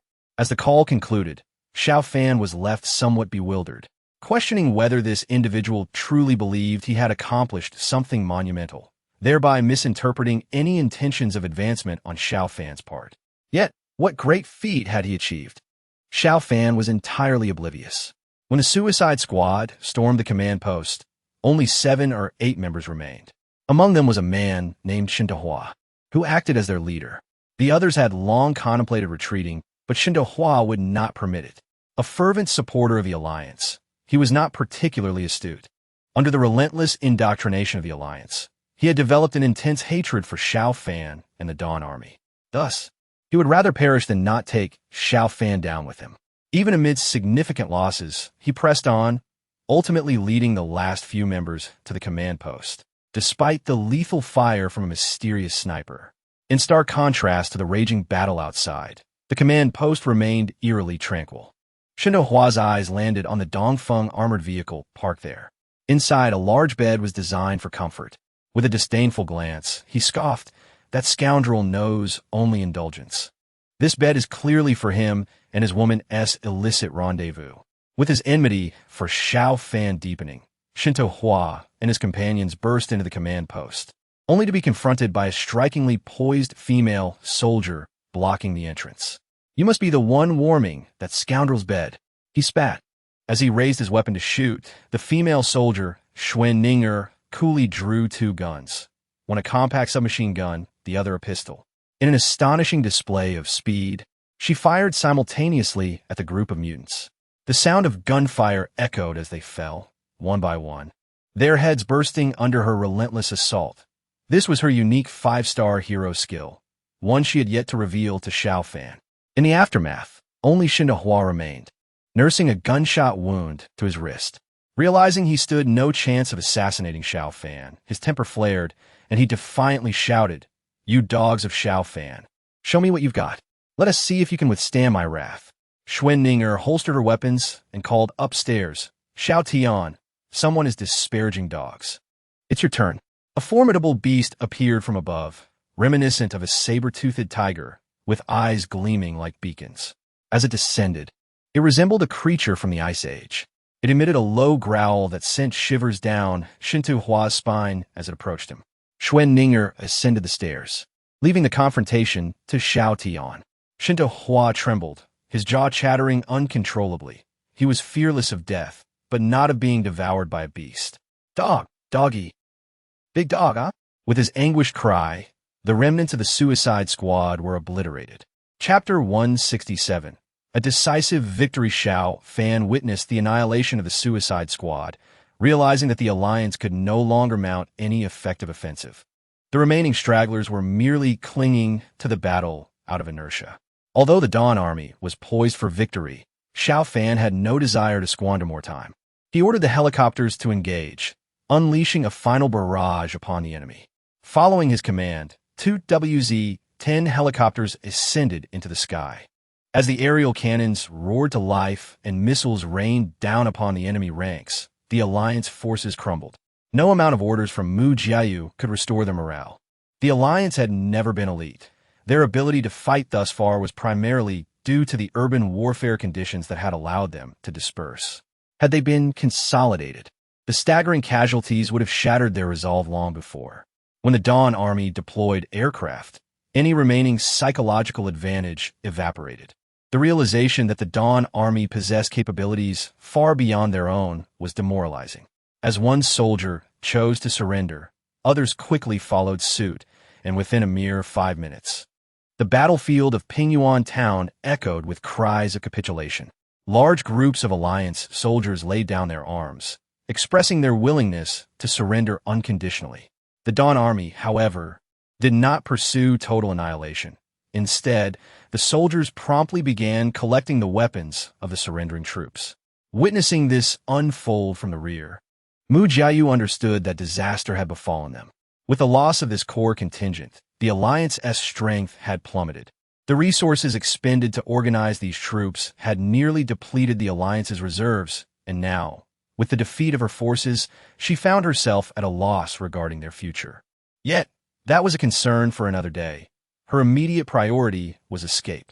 As she commandeered the last armored vehicle, flanked by a dozen others of various types, she made a hasty retreat. However, Xiao Fan had no intention of allowing her to flee unscathed. With a wave of his hand, helicopters pursued her. Before long, the helicopters caught up with the fleeing convoy, opening fire without hesitation. A ground-to-ground anti-tank missile struck Mu Jiayu's vehicle, obliterating it in a deafening explosion, signaling the complete annihilation of the Alliance forces.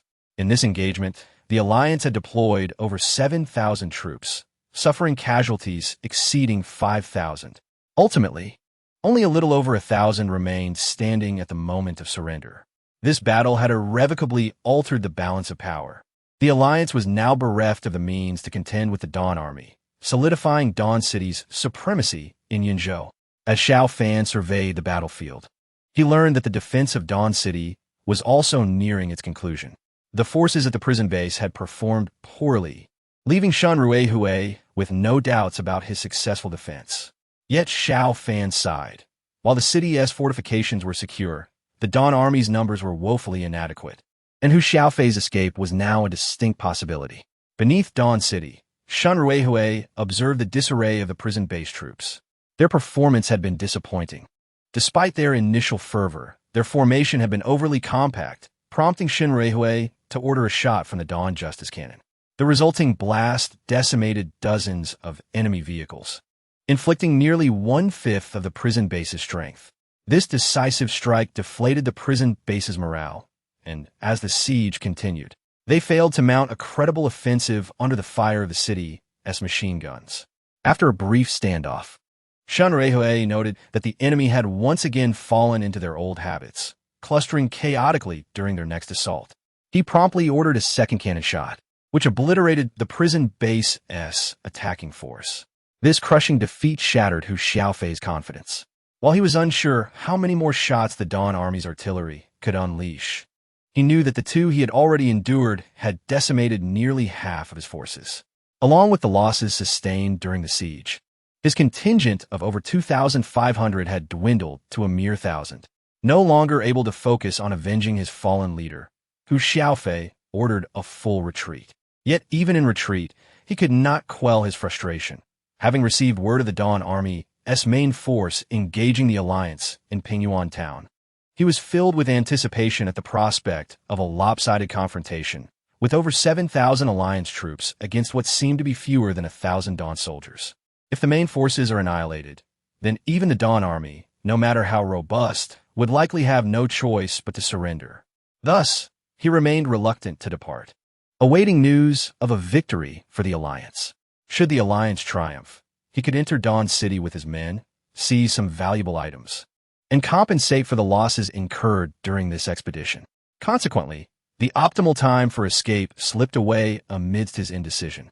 He fled in a panic with his men, only to encounter the snipers of the Dawn army in a narrow area flanked by hills. Their new leader, Xiao Fan, was also killed instantly by the paratroopers' gunfire. It appears that the prison base will need to elect a new leader once again. The Dawn army, engaged in 2 fronts, celebrated consecutive victories. The Battle of Pingyuan Town resulted in the complete annihilation of the Alliance forces, leaving the Dawn army with an abundance of weapons and thousands of prisoners. Following these 2 battles, no one in the regions of Yunzhou, including Yinyun, possessed the capability to impede the rise of the Dawn army. This news spread like wildfire across Yunzhou and even Yinyun. All those who were close to the Dawn army rejoiced loudly, while those who had previously maligned them trembled in fear, dreading retribution from Xiao Fan. It was now time for the Dawn army to relish the fruits of victory. When the victorious troops of the Dawn army returned, escorting 2,000 Alliance prisoners, the entire Dawn city erupted in exuberance. People poured out of their homes and even the city to welcome the returning soldiers. Every face beamed with genuine smiles, for all understood that winning this battle solidified Dawn City as the undisputed sovereign of Yunzhou. Although this morning, Song Beifeng continued to boast over the broadcast that the Alliance would never yield, everyone recognized that he was merely clinging to empty bravado. The prison base, having suffered this blow, saw a faction opposing Xiao Fan seize power, and news was expected to emerge in the coming days. Most of the other survivor factions announced their intention to join Dawn City in the near future. Even the inhabitants of the cave base set off today, arriving at Dawn City alongside the Dawn army, escorting the prisoners. With the addition of over 7,000 people, the population of Dawn City had surpassed 20,000. Once a desolate outer city, it was finally beginning to bustle with activity. Among the developments, the dumpling restaurant established by the Lin sisters became the first commercial establishment in Dawn City. Meanwhile, Xiao Tian and several classmates collaborated to open a clothing store, fulfilling a request from her brother. When the Dawn army ventured out to gather supplies, they often acquired beautiful garments, which were frequently overlooked by the people of the post-apocalyptic world. Xiao Tian viewed this as an opportunity. As life in Dawn City improved, the populace's desire for clothing would inevitably grow. Thus, the Sweet Clothing Store was launched, showcasing an array of garments, including some luxury brands from the past. Dawn City now employed a points-based trading system, where each resident possessed a card reflecting their personal contribution points. These points serve as currency, allowing individuals to procure anything they desired, from a simple skewer of candied fruit to a tank provided by the Dawn army. This significantly stimulated the residents' enthusiasm for seeking out supplies, leading to the formation of numerous adventurer teams. The first adventurer team comprised Zhang Jinhua and others from General Ridge Base, while the second group included Lan, Guomingjia, and Zhao Dashan from Yinyun. Subsequently, teams sprang up like mushrooms after rain, daily traversing between the wilderness and Dawn City. The cards were specially crafted by the Red Alert engineers, ensuring they were impossible to counterfeit. With the influx of survivors and prisoners, construction in Dawn City reached new heights. The Dawn Hotel and Grand Theater were nearing completion, with internal renovations currently underway. Additionally, another construction project attracted attention: the Dawn television station. It was a firm requirement from Xiao Fan that every newly built temporary or permanent structure be equipped with a television. He had long envisioned establishing a television station and aimed to have it operational by New Year's Day, allowing the residents of Dawn City to view broadcasts. The construction of the buildings had commenced, and once Qingyang County was secured, he planned to relocate the television station's equipment and signal tower to Dawn City. This initiative was communicated to all survivors in Yunzhou via broadcast, encouraging them to install televisions so they could witness the happenings in Dawn City. This request was not difficult to fulfill. Televisions were widely available, and as long as one had electricity, they would receive signals when the broadcast commenced. As Dawn City fervently engaged in development, news from the outside world continued to flow in. Xiao Fan sat in his official residence, engrossed in a game of solitaire on his mobile phone, while a communications officer reported recent developments. The overall commander noted that the Alliance had withdrawn all of its sub-bases, with several factions abandoning their original bases to consolidate their populations and possessions at the Film City base. Was Song Beifeng scheming? Xiao Fan pondered. His chief of staff, Zheng Lin, analyzed. His strategy is rather straightforward. He seeks to consolidate the population and concentrate defenses to prevent us from defeating them piecemeal. However, he is underestimating the situation. Go on, Xiao Fan urged. Zheng Lin continued. The Alliance has suffered significant losses, not only in manpower and weaponry, but also in resources, severely diminishing their war potential. Moreover, their three factions, the War God Army, the Women's Army, and the Fairy Army, have all lost their leaders, and this is closely tied to Song Beifeng. His influence within the Alliance has waned considerably. As far as I know, the new leader of the War God Army is Zhao Yuan, who has adopted a cautious approach and is not particularly compliant with Song Beifeng's directives. Meanwhile, many women in the Women's Army wish for Lu Min to lead them. But Song Beifeng has already decided to send Lu Min to Beria, dismissing their requests. Consequently, many members of the Women's Army are currently at odds with Song Beifeng over this matter. Xiao Fan contemplated. Has the Alliance's decision to send people to Beria not been fully exposed? Not yet. Song Beifeng has kept this under wraps, revealing no hints whatsoever. Although the individuals from the Alliance are not residents of Dawn City, they're still our compatriots, and they cannot remain in Beria indefinitely. After a moment of contemplation, Xiao Fan lightly tapped the table with his fingers and inquired of the engineer, Ma Dun, has the development of the serum research to the high-tech research center been completed? Commander, it has just been finalized, Ma Dun responded, presenting a bottle of liquid resembling perfume. This serum is currently suitable only for women. It is called illusion perfume. When sprayed on the body, it allows the user to induce rapid sleep and hallucinations in the target, who will believe these illusions to be reality upon waking. Excellent. With this perfume, our operations will become much more convenient, Xiao Fan remarked. He mused further, the Alliance should remain in disarray. If Lu Min goes to Beria, it will likely foster resentment among many in the Women's Army towards Song Beifeng. I understand the commander's intent. I will attend to this matter immediately. The engineer who grasped Xiao Fan's plans departed. The communications officer continued with the report. At the prison base, Hu Xiaofei's faction had been utterly overthrown, and the new leader of the prison base, Lin Mo, had penned a letter to you upon assuming command. Chapter 169. Railway construction. Upon hearing that he had received a letter, Xiao Fan promptly summoned the messenger to read it aloud. Esteemed leader Xiao Fan, greetings. I am Lin Mo, and I hereby extend a formal apology on behalf of the prison base. We wish to establish commercial relations with Dawn City and aspire to become sincere partners. It has come to our attention that the Dawn Grand Theater is nearing completion and that the Dawn television station has commenced construction. While we convey our heartfelt blessings, we also express our desire to send a performance troupe to visit once the television station is completed. To be candid, we have managed to contact the renowned star, Miss D. Lee, who has expressed her willingness to come to Dawn City and extend her sincere blessings to you and the people of Dawn City at the Grand Theater.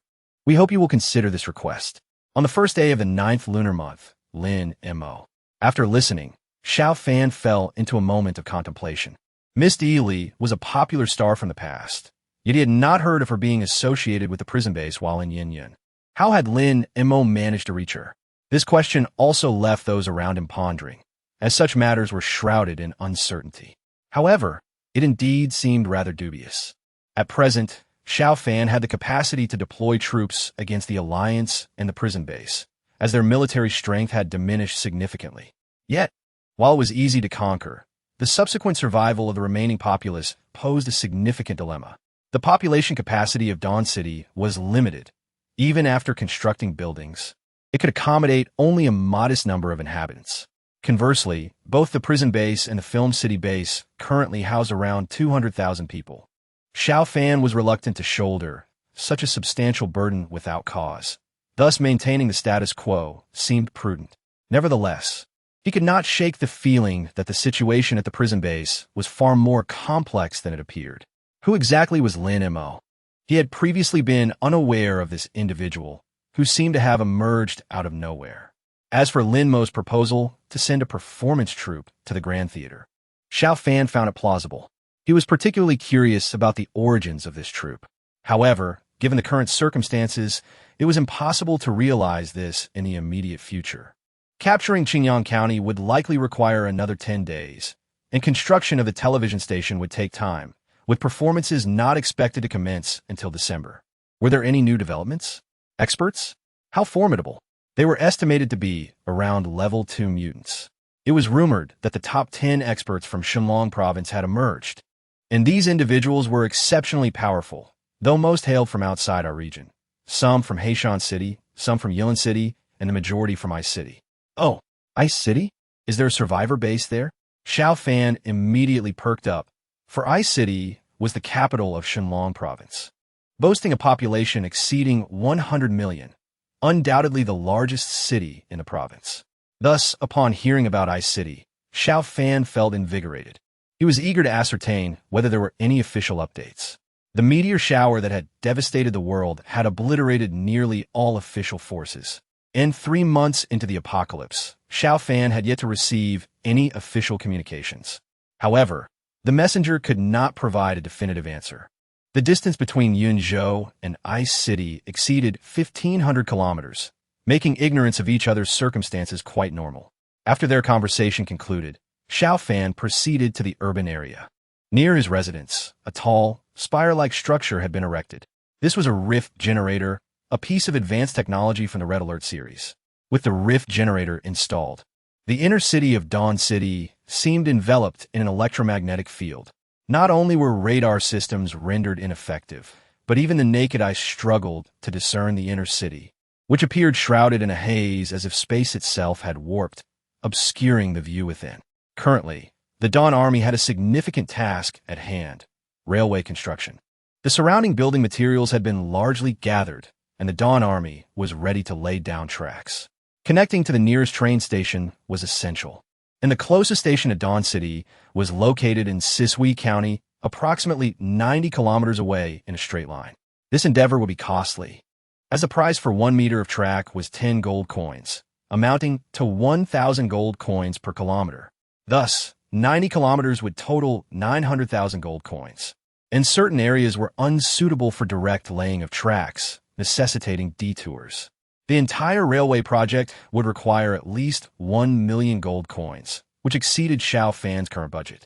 Additionally, establishing a train station would require 50,000 gold coins, bringing the total project cost to at least 160,000 gold coins. Xiao Fan decided to position the train station in the northern district, located at the rear of the inner city, adjacent to the Xing'an mountain range, on a 200-meter-wide plot of land designated as the station's site. Being situated in the north alleviated concerns of being observed by other survivors. After the engineers leveled the land, Xiao Fan commenced reconstruction of the city walls, fully utilizing the northern expanse. Next came the railway laying. The engineers diligently worked over several nights, and soon a railway belonging to Dawn City began to snake its way into the distance.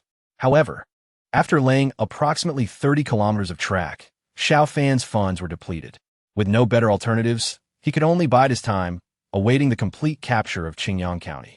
Once Qingyang was secured, railway funding would be available, and the television station could officially commence operations.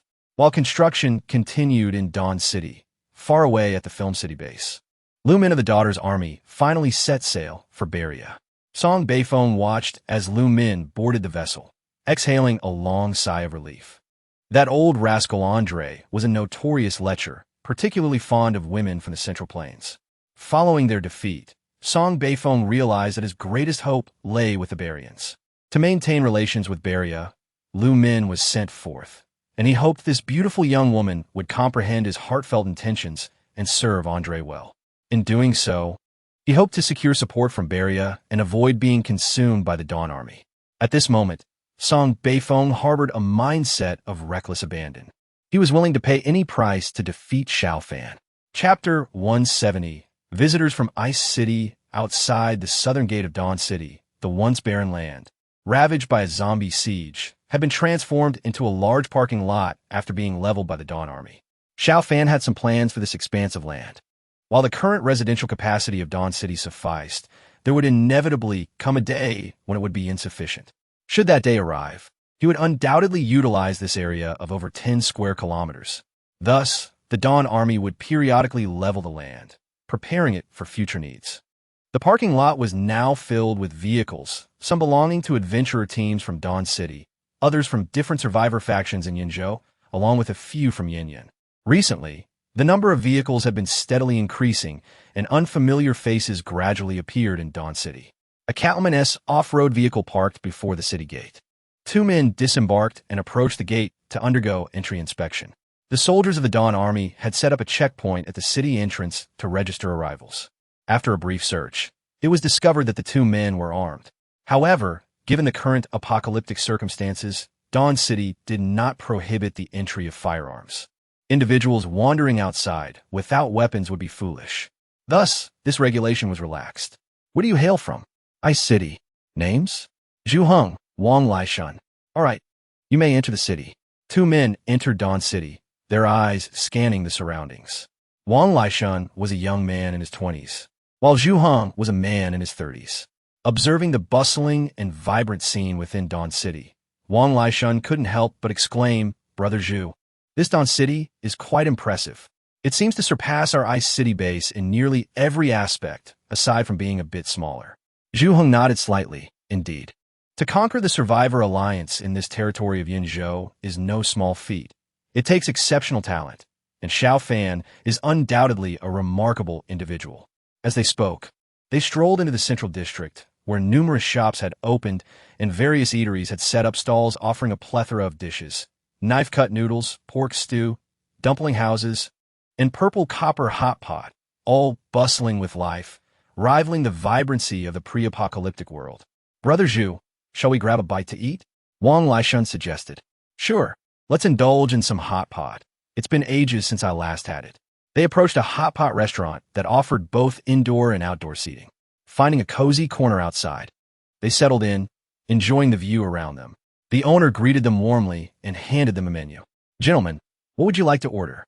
Wang Laishan perused the menu and said, "I'll have the spicy broth, a platter of lamb, a platter of beef, along with duck blood, yellow throat tripe, mushrooms, seaweed, and vermicelli." "Brother Zhu, shall we order some drinks?" Zhu Heng nodded. "Yes, since there are no checks for drunk driving now, we might as well enjoy ourselves." The owner quickly noted their order. "How would you like to pay?" Wang Laishan was taken aback. "Can we really use a card?" The owner chuckled. "It's possible, but you would need a local resident card to make a points deduction. If you're not a local resident, you can exchange for a temporary card at the market over there using supplies. Of course, if you have gold or silver jewelry, we can also exchange it here. That's quite convenient. Let's go with this option," Zhu Heng said, handing over a gold bracelet. Soon, the owner provided them with a temporary card loaded with points from the bracelet. A purple copper hot pot was set up, and the dishes arrived promptly, filling the table in no time. With equipment and food available, fresh beer could be brewed at any moment. They raised their glasses, clinking them together, and downed a refreshing beer, which brought immense satisfaction in this apocalyptic world. "Brother Zhu, this Dawn City is truly remarkable. It feels much warmer here than outside the walls. Just look at those sentry towers and the housing along the streets. I genuinely wish to settle here long-term," Wang Laishan remarked. "Indeed, it is impressive." Though the leader has garnered some resentment, Zhu Heng replied, "Oh, Brother Zhu, please tell me more. I find these tales quite intriguing." Zhu Heng glanced around to ensure no one was listening before he began to speak. "You know of the Dawn Army's leader, Xiao Fan? He has gained notoriety in the Shenlong province, having defeated the Alliance and the Yanyan coalition. He is now regarded as the foremost figure in Shenlong province. However, as the saying goes, the tall tree attracts the wind, and there are those who have set their sights on him." Wang Laishan nodded eagerly.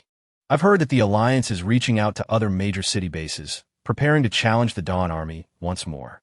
"Correct. Do you know the 3 largest bases in Shenlong province?" Zhu Heng inquired. I do. They are the Ice City Paradise Base, the Heishan Airport Base, and a Yilan Forest Base, Wang Laishun replied. Indeed. Besides these three, there are also the Jiankou Base and the Mutant City Base, which are quite significant. Currently, Song Beifeng of the Alliance is contacting nearly all of them, promising substantial benefits, all with the singular aim of eliminating Xiao Fan and his Dawn Army. That hinges on whether the incentives are substantial enough. Song Beifeng seems desperate. He has stated that if he can secure Dawn City, he would gladly give away the entire alliance. Do you think these leaders will be tempted? Wang Laishun asked.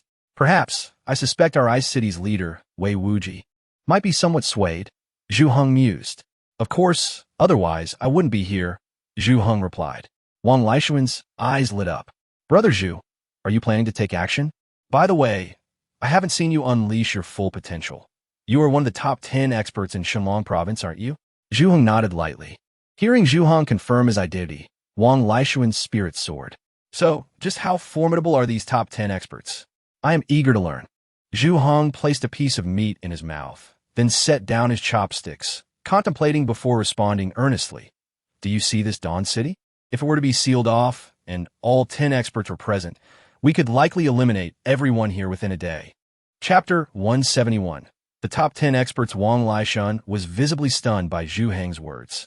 He glanced around, estimating that there were at least 20 to 30,000 people in Dawn City. The thought that 10 individuals could annihilate such a multitude was beyond comprehension, sending a shiver down his spine and filling him with respect for the powerful.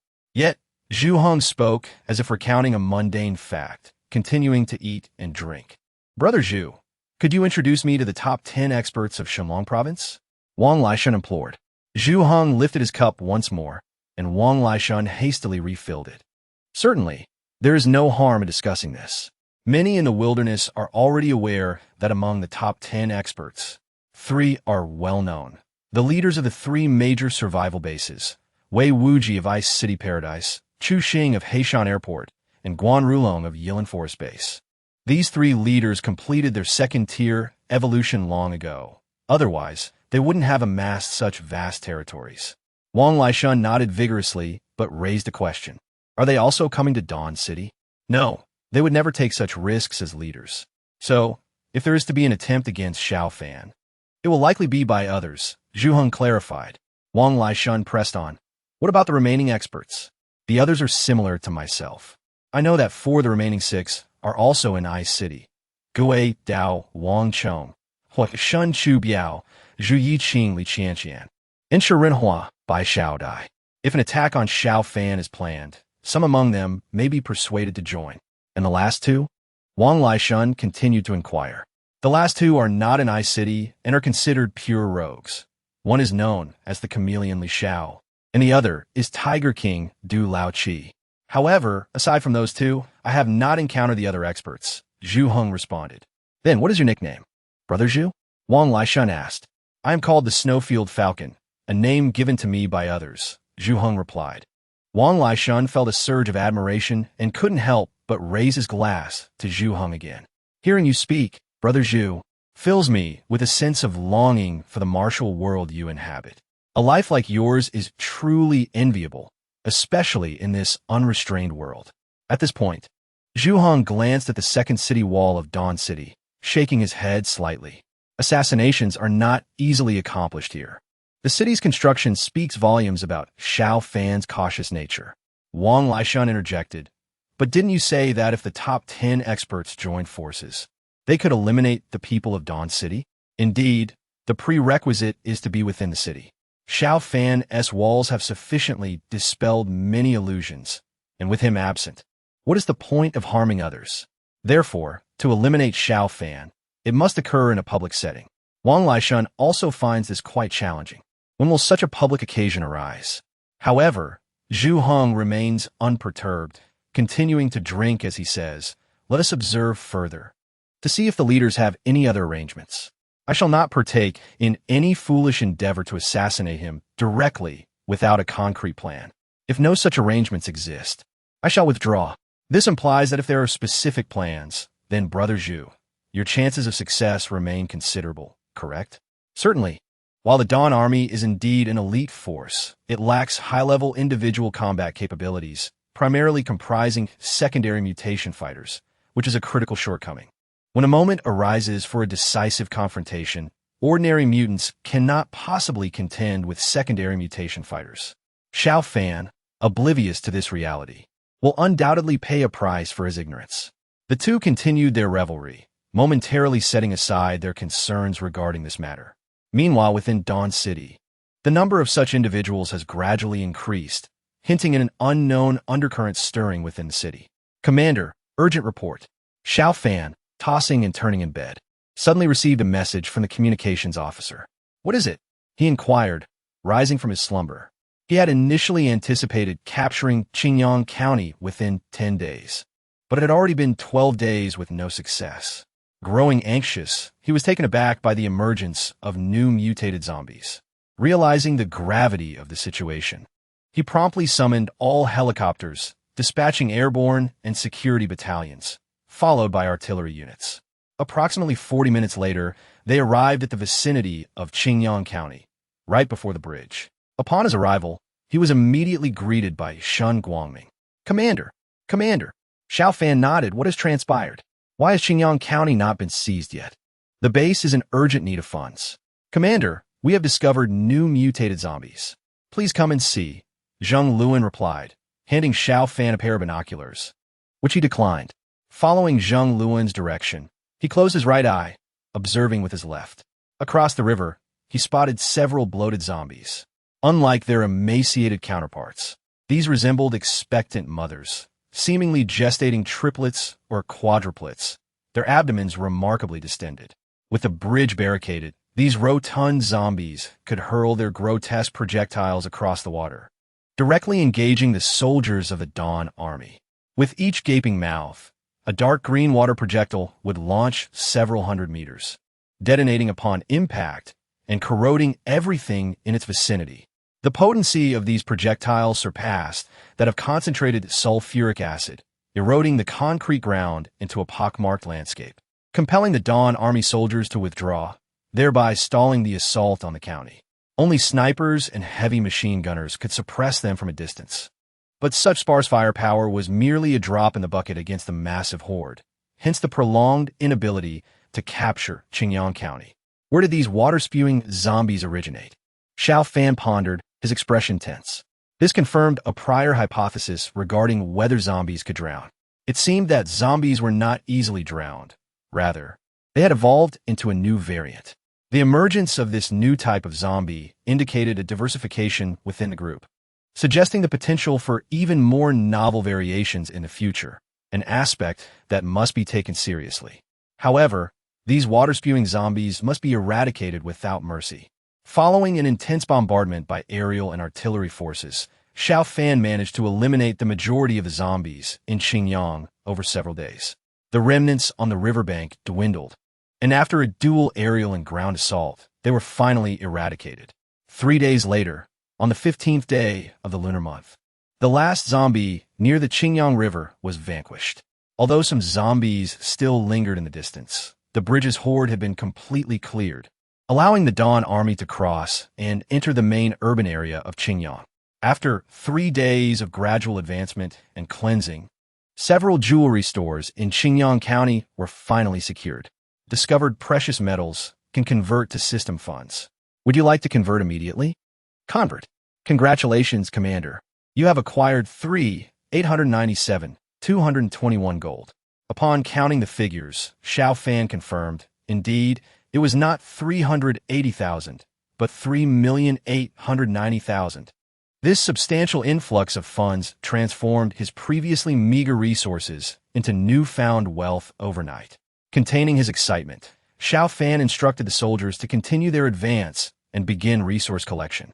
The Qingyang County television station became a focal point for gathering materials, with broadcast equipment and the television tower slated for dismantling and transport to Dawn City. Trucks, long awaited, entered the city, initiating a grand relocation operation. Xiao Fan was uncertain whether this was the first city reclaimed in a true sense on a national scale. Yet he believed that in the realm of Shenlong province, no one had preceded him. During these days, he had also received news regarding other survival bases in Shenlong province. The largest base, Paradise Base, was located in Ice City, established within a suburban amusement park, and had expanded to accommodate a population of 500,000. However, they had not managed to reclaim a city. The successful recovery of Qingyang was primarily due to geographical advantages, as the river provided a natural barrier, facilitating the Dawn Army's conquest, an endeavor that would prove far more challenging elsewhere. With ample funds at his disposal, Xiao Fan was determined not to let them lie idle. He aimed to commence a new phase of production and construction. In Beria, Shanhaewei, Xiao Fan was immensely pleased with a girl from Shenzhou named Lu Min. After a few days together, he found himself unable to part with her. Emerging from the restroom, Lu Min donned a white casual outfit, her long hair cascading gracefully, exuding a pure and enchanting beauty. Being with her made Andre feel rejuvenated. If Lu Min had a flaw, it was her reserved nature. During the day, she dressed conservatively and refrained from physical contact, a characteristic perhaps emblematic of Shenzhou women. Andre did not press her, knowing that she belonged to him in the evenings. "My dear, where would you like to go today?" Andre endeavored to lift Lu Min's spirits. During the day, she preferred to wander and explore, and he made every effort to accompany her. There is nothing left to see. This city is so small. I've explored it all and feel no desire to continue." Lu Min sat on the bed, gazing out the window with a hint of loneliness. Andre felt a pang of sympathy and wished to embrace her, but Lu Min pushed him away, saying no touching during the day. "All right, I shall comply. However, my dear, I cannot bear to see you unhappy. Wherever you wish to go, I will accompany you." Lu Min's eyes sparkled. "Really? Of course, it's true. Then may I visit your military base? How is it that girls like you have an interest in such things? Why would we? Is it your impression that we girls only adore flowers and greenery? Certainly not. Since my dear wishes to go then." Andre felt a tinge of wariness in his heart. After all, Lu Min hailed from the land of Shenzhou.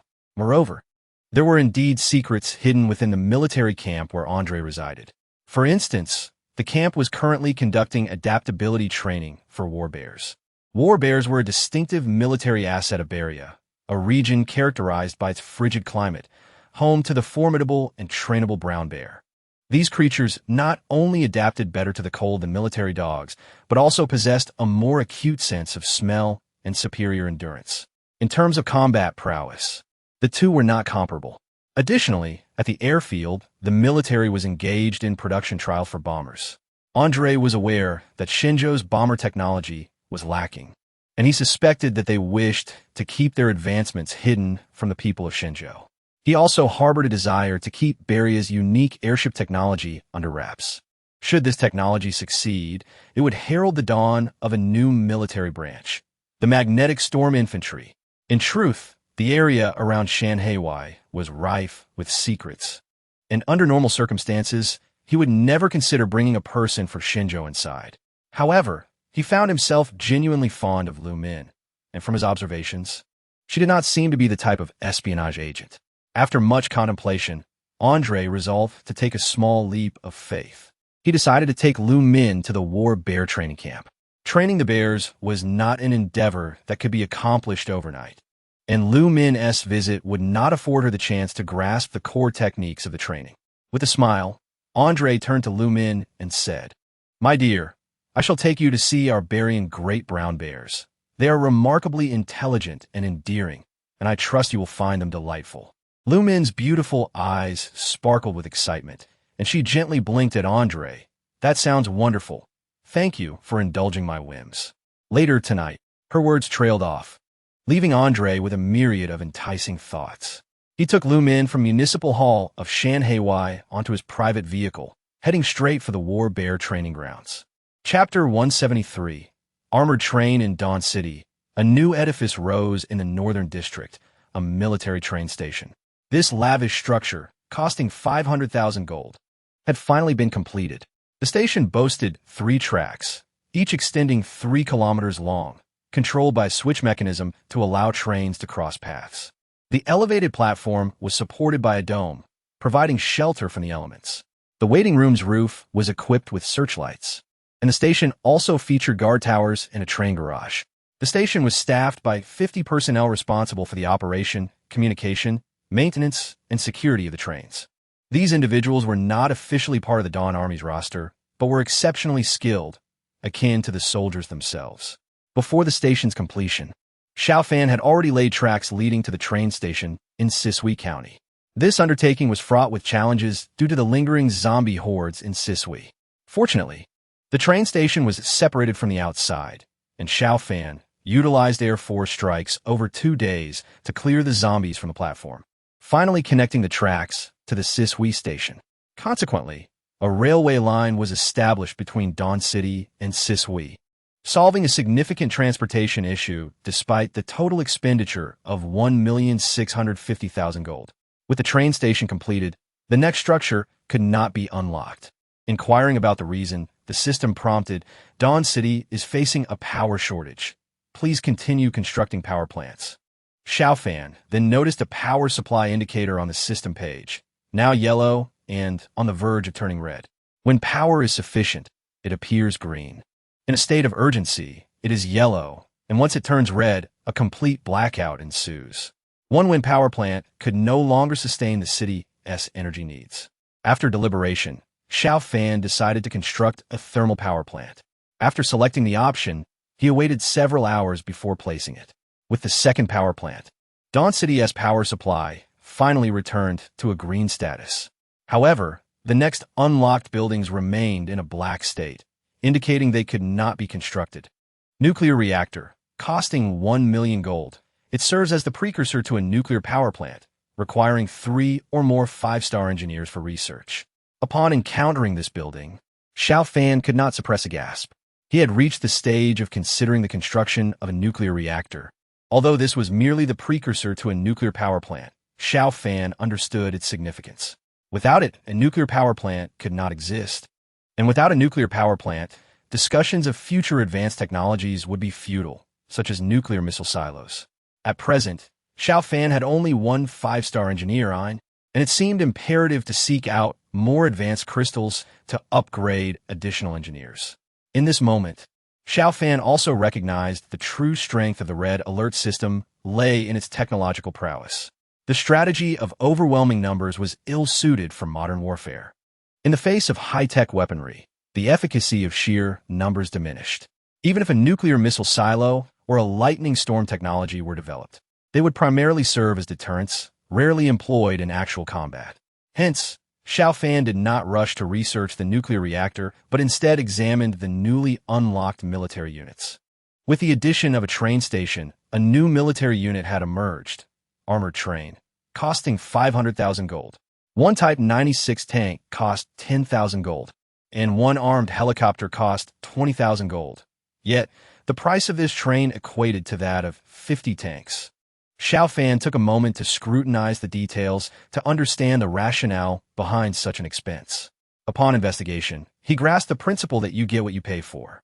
The locomotive and fuel car are entirely encased in thick armor, capable of withstanding direct hits from rocket launchers and 100mm caliber artillery without sustaining damage. The front houses a 125mm smoothbore cannon, 212, 7mm anti-aircraft machine guns, and 2 external rocket launchers. The train's maximum speed is 100 km per hour, powered by steam, and with a full locomotive and fuel car, its range extends to 30,000 kilometers. The train is not upgradable. Xiao Fan sat in stunned silence for a long while before regaining his composure. This vehicle was extraordinarily powerful. Its formidable combat capabilities, exceptional armor, and extensive range opened his eyes to new possibilities. Since arriving in Dawn City, he had yet to venture beyond Yinyun or Yinzhou. Both road and air travel had their inconveniences. Roads were treacherous, while fixed-wing aircraft demanded high standards for takeoff and landing, and helicopters suffered from limited range, not to mention the scant views from the skies. However, with the armored train, everything changed. He could embark on journeys to explore other cities, with a range of 30,000 kilometers allowing him to travel great distances. He yearned to witness how the world had transformed, to uncover the changes beyond his immediate surroundings. Remaining in one place would stifle progress, a truth Xiao Fan fully understood. Therefore, despite the hefty price tag of 500,000 gold, he unhesitatingly selected the production option. The train's production would require 50 hours of waiting time, during which Xiao Fan commenced the construction of other military units. First, he invested 270,000 gold to produce 3 battalions, which would constitute the future 3rd Regiment. He then allocated 320,000 gold to increase the number of Wuji, 8 transport helicopters, and Wuji, 9 fighters, to 10 each. Thus, Xiao Fan's Army Aviation Division began to take shape.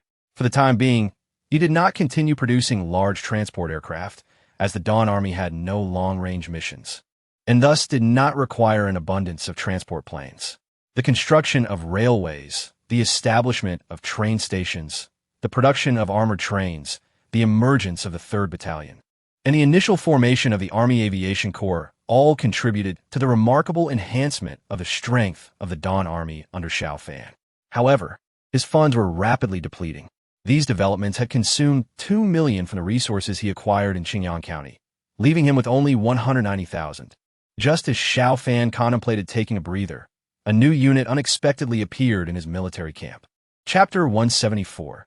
Dilly Xiao Fan was momentarily taken aback by the appearance of this new unit. War Bear. Cost 800 gold. The emergence of this unit was quite abrupt, and not only did it introduce one new type, but all the units in the barracks now possessed a star rating. After a brief astonishment, Xiao Fan quickly understood the implications.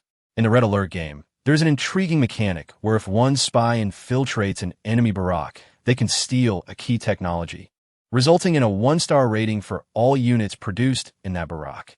As long as the infiltration is successful, every unit produced henceforth, including military dogs, would automatically be 1-star rated. In the real world, this system retained that functionality, and the capabilities of the spies evidently extended beyond mere infiltration. A crucial aspect was the replication of technology, wherein enemy-developed technologies could be successfully copied and adopted as one its own. This situation clearly indicated that Xiao Fan spies had successfully obtained enemy technology. He had a recollection of the War Bear. It was a special unit from Red Alert 3, hailing from Beria. Compared to military dogs, War Bears boasted superior combat and defensive capabilities, as evidenced by their cost of 800 gold. Xiao Fan promptly ordered the production of 2 War Bears. In a short while, 2 War Bears materialized beside him. These were not the standard War Bears, but rather ones that came with a star rating. Much like the military dogs in Red Alert, the vital areas of the War Bears were protected by special fabric. Standing over 2 meters tall, they seemed poised to grow even larger with upgrades. Their weight exceeded 500 kilograms, and their round heads were comically larger than Xiao Fan's own body. Despite their formidable appearance, they possessed an endearing charm. Approaching Xiao Fan, the 2 giants nudged him with their heads, nearly toppling him over. Although Xiao Fan was also a mutant, he could not compare in strength to the War Bears. He affectionately patted their heads and irresponsibly named them Bear 1 and Bear 2. From now on, you 2 shall remain by my side as members of my guard unit. I am curious to see what kind of power you will possess when you reach 3 stars or even 5 stars. The television tower of Dawn City had been erected. Although broadcasting had yet to commence, the news had reached everyone through announcements. Many survivors from outside began urgently collecting televisions, eager to catch a glimpse of the legendary Dawn City. A promotional vehicle that arrived from the prison base heightened the enthusiasm for watching television. The vehicle displayed large posters featuring a beautiful star, Miss Dilly. Prior to the apocalypse, Miss Dilly was a top-tier celebrity. When the cataclysm began, people originally thought they had bid farewell to the era of entertainment news, as survival became their primary concern. However, the situation had changed, at least in Dawn City. Obtaining food was no longer an issue. It could be said that aside from some fresh vegetables, the residents of Dawn City had access to a variety of food. In the aftermath of the apocalypse, both ordinary animals and mutated creatures had proliferated. As the population dwindled, the consumption of animals decreased, making meat a common part of their diet. Protecting animals had become less significant. Instead, safeguarding human lives took precedence. Furthermore, mushrooms and other edible plants collected from the forests temporarily resolved the vegetable supply. As people enjoyed sufficient food and warmth, their mental and spiritual needs began to emerge. Especially after the completion of the Dawn Grand Theater, the prospect of Miss Dilly possibly visiting Dawn City became a hot topic. Now, this speculation had finally been confirmed. Greetings to the townsfolk of Dawn City. I am Dilly. A large electronic screen on the vehicle displayed Miss Dilly's image, immediately capturing the attention of the citizens. With her dark hair elegantly styled and her fair complexion, she appeared slightly thinner than before the apocalypse, yet retained her stunning beauty. With her hands clasped in a gesture of greeting, she addressed everyone. I am delighted to meet you on such a day. I have decided to visit Dawn City, and during my stay, I will perform some of my popular songs for Leader Xiao Fan and all of you. I hope you will enjoy them. I wish for Dawn City to thrive, and I look forward to meeting all of you soon. Love you all. The promotional vehicle traversed the streets and alleys of Dawn City, announcing that once Leader Xiao Fan confirmed a date, Miss Dilly and her professional performance team would come to deliver a spectacular show to the residents. Not only did the Dawn Army broadcast this news, but even the prison base shared it widely. The leader of the prison base, Lin Mo, declared this event as the beginning of a friendly collaboration between Dawn City and the prison base, which would undoubtedly strengthen their ties. He planned to formally establish diplomatic relations with Dawn City and open routes for commercial exchanges. This news spread rapidly and began to resonate, with reports that survivors from neighboring cities had also caught wind of it. They recognized a pivotal point in this development. Both the popularity of Miss Dilly and the display of strength by Dawn City had garnered significant attention from the surrounding populace. Everyone was now eagerly awaiting the day Dawn Television would commence broadcasting. Of course, some were more eager for Xiao Fan to make a public appearance. These individuals had various motives. Some anticipated a celebration, while others sought to secure their own interests. Little did they know, a colossal crisis was gradually beginning to unfold in this land. Chapter 175. The Cross-Boundary Corpse King on the first day of the 10th lunar month. Snow fell from the sky once again. This snow was not the symbolic light flurry of the first snowfall, but a heavy blizzard that blanketed the earth in a vast expanse of white. In Yunqing, within the commercial bank district, a dense throng of dark figures arrived. At the forefront of this horde of corpses, a small zombie carrying a metal bucket was unremarkable, yet was the core of the gathering. As the diminutive figure surveyed the area, it noted that the site had recently endured a prolonged battle lasting half a month, pitting zombies against mutated rats. Led by Shan Ruihui and Li Nanfeng, the relentless summoning of zombies had nearly eradicated the mutated rats, enabling Xiao Fan to enter the bank and secure a substantial cache of gold reserves. However, following Xiao Fan's departure, numerous rats had re-emerged from the sewers. Li Nanfeng's battle against the rats had not completely eliminated them, and those rats had begun to devour the countless corpses strewn about. As the rats grew larger and reproduced rapidly, their numbers gradually swelled once more. Upon the arrival of the small figure, the ground was teeming with rats. Due to the presence of these rats, the surrounding zombies had been completely devoured, leaving no corpses behind. The arrival of the small figure with a horde of zombies immediately attracted the attention of the rats. Some of them squeaked and charged towards the small figure with alarming ferocity. Following closely behind were approximately 2,000 zombies. Among the horde of zombies, the number of advanced zombies constituted half of their ranks. As the mutated rats surged forward, these advanced zombies immediately engaged, entering into fierce combat. The prowess of the advanced zombies far surpassed that of the mutated rats. However, the sheer number of the rats was overwhelming, resembling a moving black carpet that swiftly encircled the zombies. Each zombie was enveloped in a thick layer of rats, rendering their forms nearly invisible. Though the zombies could slay the rats with their claws, they were quickly reduced to mere skeletons by the relentless gnawing. Even the armored zombies could only prolong their struggle for a brief moment, as their tough exoskeletons could not withstand the sharp teeth of the rodents. These teeth were capable of gnawing through steel. As the zombies fell one by one, while the rats showed no signs of diminishing, the small one felt an impending danger. If this continued, it would soon become the next victim. Enraged, it opened its mouth and unleashed a deafening roar directed at the swarm of rats. The sound rippled through the air like a shockwave, sending swirling snowflakes tumbling through the atmosphere. The frenzied rats, which had been attacking the zombies, suddenly halted.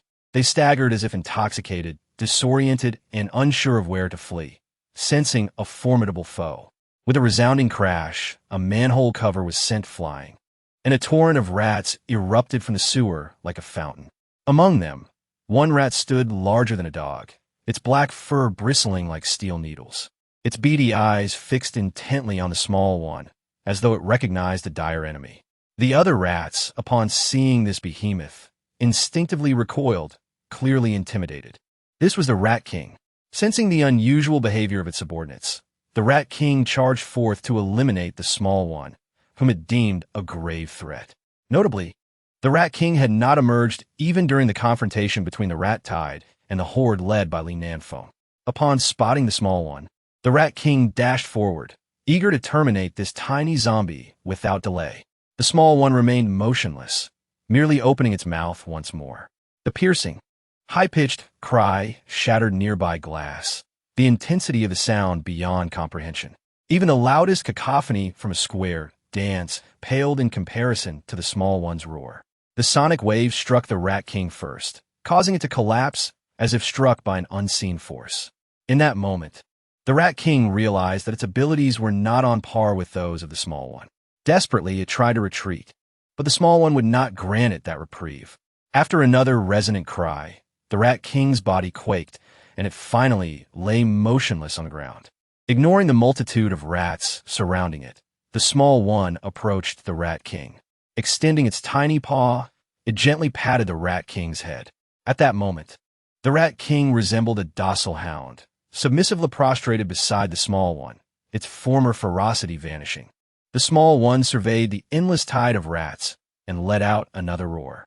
The Rat King echoed the cry, and in unison, countless rats bowed down, fully comprehending that they had a new sovereign, one superior to their former king.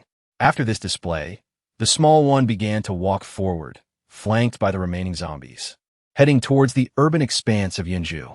The small one sensed the presence of countless zombies within the city. This was its paradise. Now, it sought to amass as many followers as possible, and when its ranks were sufficiently large, it would seek out human settlements to consume and thereby enhance its power. Only when its abilities reached their zenith would it dare confront the City of Dawn, which had cast a long shadow over it. The Rat King, now akin to a devoted lapdog, closely trailed behind the small one.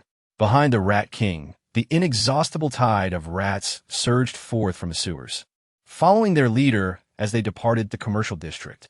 Thousands upon thousands.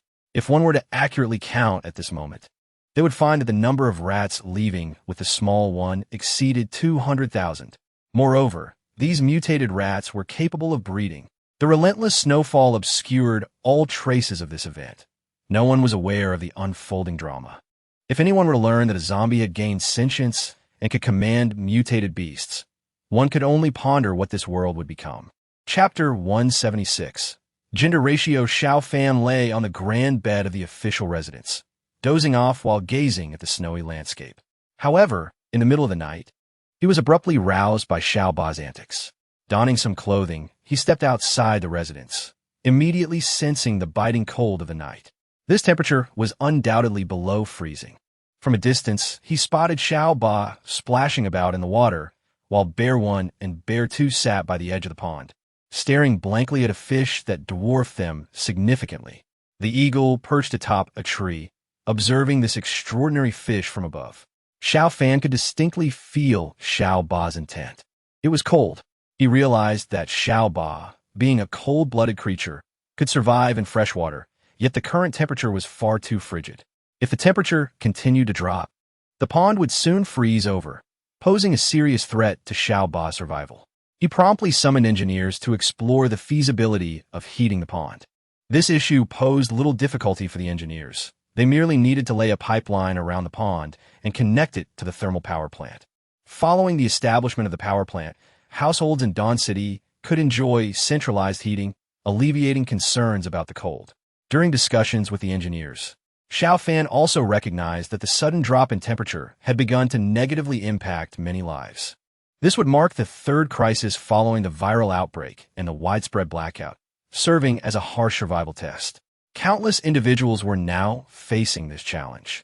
It could be said that everyone, apart from Dawn City, would have to endure this trial. If this were a few days ago, the Alliance might have been indifferent to the temperature decline, but circumstances had changed. Other regions lacked the conditions of Dawn City, which could provide centralized heating. Even the film city base of the Alliance was no exception. Their means of warmth likely still relied on braziers. Moreover, in preparation for conflict with Xiao Fan, the Alliance had dispatched a considerable amount of resources to Beria, draining their already meager reserves. Following their recent defeat, the situation had worsened and morale was plummeting. This winter would undoubtedly be arduous for the Alliance. According to the information received by Xiao Fan, the Alliance was actively coordinating with various factions for negotiations. With few bargaining chips remaining, the only asset the Alliance could offer was its population. Population. A sense of something overlooked lingered in Xiao Fan's mind. Just as he felt he had forgotten a crucial detail, he received intelligence. Xiao Fan had produced 100 war eagles, which, aside from guarding the airport, patrolled and surveyed the areas surrounding Dawn City daily. Movements of zombies and survivors were nearly within his grasp. A convoy had been spotted from Yilan City, located to the east of Yunzhou, where the largest survivor base, known as the Forest Base, was situated. This convoy, comprising dozens of armed vehicles and over 100 buses, was evidently departing from there. Presently, the majority of those boarding were women. One by one, they emerged from the film city base, their expressions vacant as they boarded the vehicles bound for Yilan, resigned to their fate. In this hopeless world, having lost their leader, they felt utterly powerless. This was not the first instance of the Alliance sending populations away. They had previously dispatched 10,000 individuals to Beria, and just days prior, around 20,000 able-bodied men had been taken from Black Mountain. This marks the third time, and this time it is a woman who has departed. Suddenly, Xiao Fan paused. A woman. The engineers were still discussing the heating issues of Dawn City when Xiao Fan unexpectedly inquired, "What is the current total population of Dawn City? What is the gender ratio?" Xiao Fan was taken aback. Is the gender disparity really that significant? Indeed, Commander. In the aftermath of the apocalypse, survival has become a challenge for everyone, and women are inherently part of a vulnerable demographic. During the initial wave of the biochemical crisis, a majority of the deceased were women, as they lacked combat abilities and were slower to escape. In the subsequent developments, many women were treated like commodities, deprived of basic human rights, resulting in a higher mortality rate compared to men. It is not just here. Other regions may be even worse off than we are. Xiao Fan shook his head slightly. This cannot continue. Humanity must not only survive but also reproduce. Having only men is insufficient. We need women here. Upon uttering this, a sudden realization struck Xiao Fan. He finally understood why, despite holding the esteemed title of commander of the entire army, he remained single. The primary reason was the scarcity of women. With a gender ratio of 3 men to 1 woman in Dawn City, every woman, regardless of her appearance, was highly sought after, likely with numerous admirers. Almost all were already taken, thus they would naturally not be inclined to pursue him. Therefore, the quest for women must be prioritized and accelerated. The region in Yunzhou with the highest female population was undoubtedly the Alliance's female militia. With Mu Jieyu deceased and Lu Min gone to Beria, the female militia was now leaderless and held a very low status within the Alliance.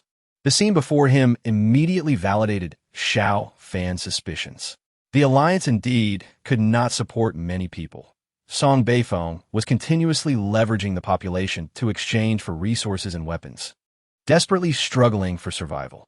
Although the Alliance had acquired some weapons, after the expansion of the Dawn Army, Xiao Fan now commanded over 2,000 troops, with weaponry far superior to that of the Alliance. He was hardly concerned about the pitiful power of the Alliance. Had he not feared that he could not support the over 100,000 survivors there, he would have already dispatched troops to eliminate the Alliance. While he might not be able to sustain over 100,000 survivors, he believed he could certainly support the more than 20,000 women of the female militia. Dawn City currently had 23,000 men and 7,000 women. If he could bring the women of the female militia over, the number of women would surpass that of men. Divided evenly, there should be no bachelors left. Resolutely, Xiao Fan stood up. Our sisters in Yinzhou must not be treated as commodities to be traded. Since the people from the Yilin City Forest base dare to extend their hands toward us, we shall cut off their claws, deploy troops, and rescue them. Chapter 177. Wild Duck, ditch, no worries. The Air Force will lead the way. I will follow closely behind. Xiao Fan immediately issued orders, commanding 2 airborne companies and a guard company to accompany him. After producing the second batch of armed helicopters, Xiao Fan expanded the airborne units once again, temporarily adding 4 combat squads. With everyone boarding, 10 transport helicopters took to the skies, each carrying a combat squad. 10 armed helicopters, 2 transport helicopters, and 1 Night Hawk swiftly pursued the retreating direction of Yilin City. Behind them, a battalion of soldiers boarded armored vehicles, following closely behind. On the road from the Film City base to Yilin, a convoy was in motion. The convoy consisted of 10 armored vehicles, 50 riot control vehicles, and cash transport vehicles. All these vehicles were modified armed transports, tasked with escort duties. Following them were 150 buses, each carrying hundreds of women. The road had some accumulated snow, but not much. This was the second snowfall of the year. Although it was considerable, the temperature had not yet dropped significantly, and the snow was melting as it fell, leaving the ground a bit muddy. In the first armored vehicle, a man was smoking. He was the second in command of the Yilin City base, named Mu Jinhua. The leader of Yilin was Guan Rulong, reputed to be one of the top 10 experts in Shenlong province. Guan Rulong had become an evolved being long ago and had established the Yilin Forest base quite early on, which now boasted a total population of 300,000. However, like other bases, there was a significant gender imbalance, with more men than women. Guan Rulong himself was known for his insatiable lust for women, having a harem of over 100 within the base. His desire for women was nearly boundless, as he sought fresh companions for his amusement daily. Thus, when Song Beifeng proposed a trade, Guan Rulong's primary demand was women. After negotiations, Song Beifeng agreed to send 15,000 women. Mu Jinhua, as Guan Rulong's confidant, was responsible for this escort mission. While smoking in the armored vehicle, the music played past pop songs. "Have you heard? Miss Dilly is going to Dawn City," one said. "I heard, but Xiao Fan hasn't set a date yet." Mu Jinhua exhaled a smoke ring. This Xiao Fan is indeed very cautious. He rarely appears in public, and his life is truly precious. "Brother Mu, some say there might be issues with Miss Dilly's performance team. Is that true?" "That is hard to say, but I think there is a significant possibility. You must know, Dilly's performance team originally hails from Ice City, and Wei Wuji from Ice City is no benevolent figure. Would he kindly allow Dilly to participate in a performance? I find that hard to believe." The driver continued to question Mu Jinhua. "Brother Mu, that is Dawn City. I've heard the defenses are formidable. If Dilly's performance team truly has issues, they might be walking into a tiger's den." "Haha, Wei Wuji must have promised Song Beifeng many benefits to agree to this.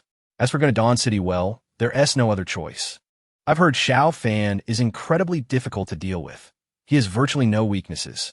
"Is it possible for someone to have no weaknesses?" "Well, as far as I know, that's the case. He rarely shows himself in public and has long hidden away in the inner city of Dawn. It's quite difficult for an ordinary person to see him. The inner city is heavily guarded.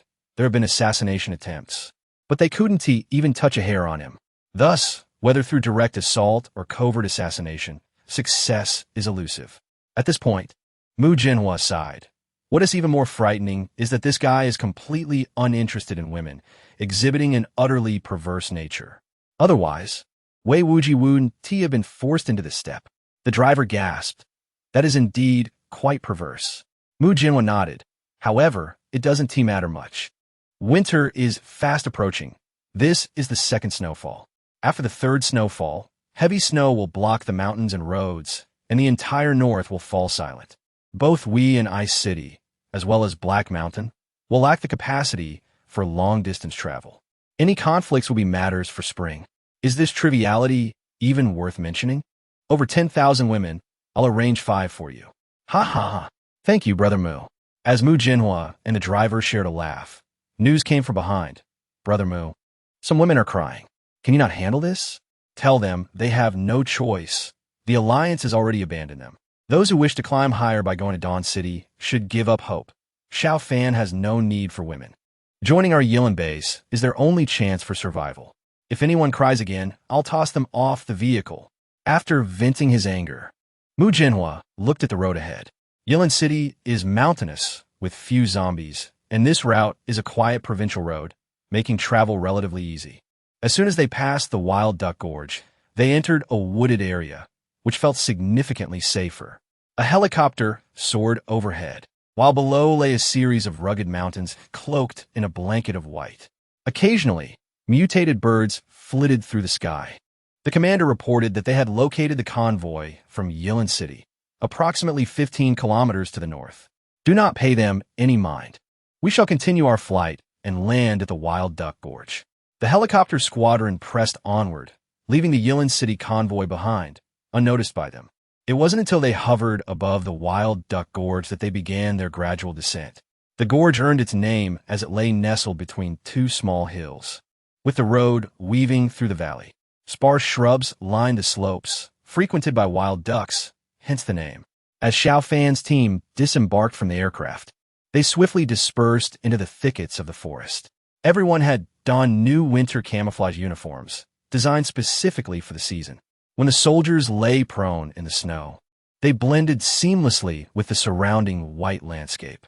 Unless one approached closely, it would be nearly impossible to detect the large group lying in ambush. The aircraft flew away, and an eerie silence enveloped the area. This sniper mission was far from trivial. The Dawn Army consisted solely of airborne troops and light infantry. To take down several armored vehicles was a daunting task, one unthinkable for any other unit. Chapter 178. Pursuit and Interception. Mu Jinhua's convoy was steadily approaching the Wild Duck Gorge. Upon sighting the gorge, the tension in his heart began to ease. Bringing these women to Yunzhou had caused him some concern. He was not particularly worried about Song Beifeng's potential betrayal. At this stage of the alliance, such treachery seemed unlikely. His greater concern lay with the Dawn Army. Recent interactions between the Alliance and several other city bases had not gone unnoticed by Xiao Fan. Given the ongoing conflict between Dawn City and the Alliance, the possibility of sabotage loomed large.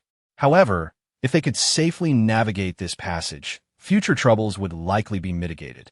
Once the heavy snow blanketed the mountains, both humans and zombies would retreat, allowing them to pass the winter peacefully. Thus, upon crossing the Wild Duck Gorge, they would enter the mountainous terrain of Yilin City, where the dense coniferous forests and narrow roads would preclude any large-scale military maneuvers. Mu Jinhua issued the command, "Move swiftly. Once we pass the Wild Duck Gorge, we will be on our own territory." The convoy thundered forward into the gorge. As Mu Jinhua scanned the road, a sense of calm settled over him. Even in the event of an attack, without armored vehicles or heavy firepower, it would be challenging to impede their passage. "Commander, they are approaching." Chief of Staff Zheng Luan reported to Xiao Fan in the rear. Xiao Fan, seated in the Nighthawk helicopter, was currently stationed 5 kilometers away. Seize the opportunity. They must not pass easily. Delay them as much as possible to allow our troops to arrive on time. The commander reassured him. It is impossible for them to traverse the Wild Duck Gorge without difficulty. The task at hand was not simple, and Zheng Luan did not boast of assured victory. However, he had faith in the commander's capabilities. His role was to stall. The enemy's armored vehicles had already entered firing range. 2 airborne infantry companies lay in ambush on either slope, awaiting Zheng Luan's command. "Prepare grenades. When I give the order, the left side will throw first, followed by the right once they retaliate. Remember, our targets are strictly limited to the armed vehicles in front. The buses behind must remain untouched." The soldiers held their breath, and as the enemy vehicles drew near, they received Zheng Luan's command. "Fire." Grenades were hurled from their elevated position, soaring hundreds of meters before detonating upon impact. Explosions rocked the convoy, sending plumes of fire cascading through their ranks.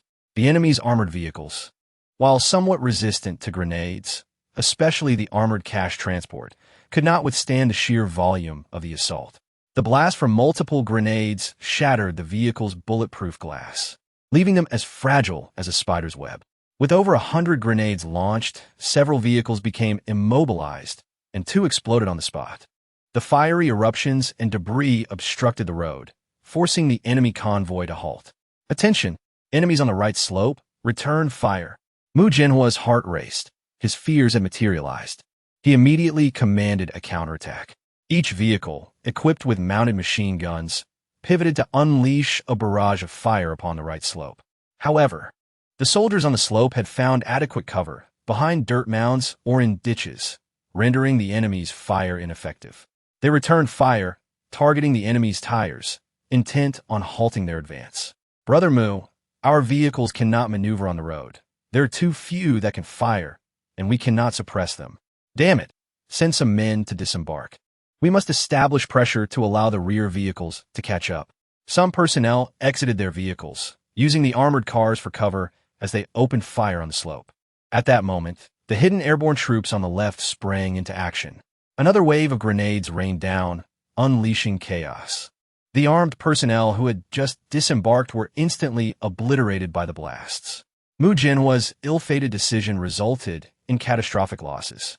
Both slopes erupted in fierce gunfire.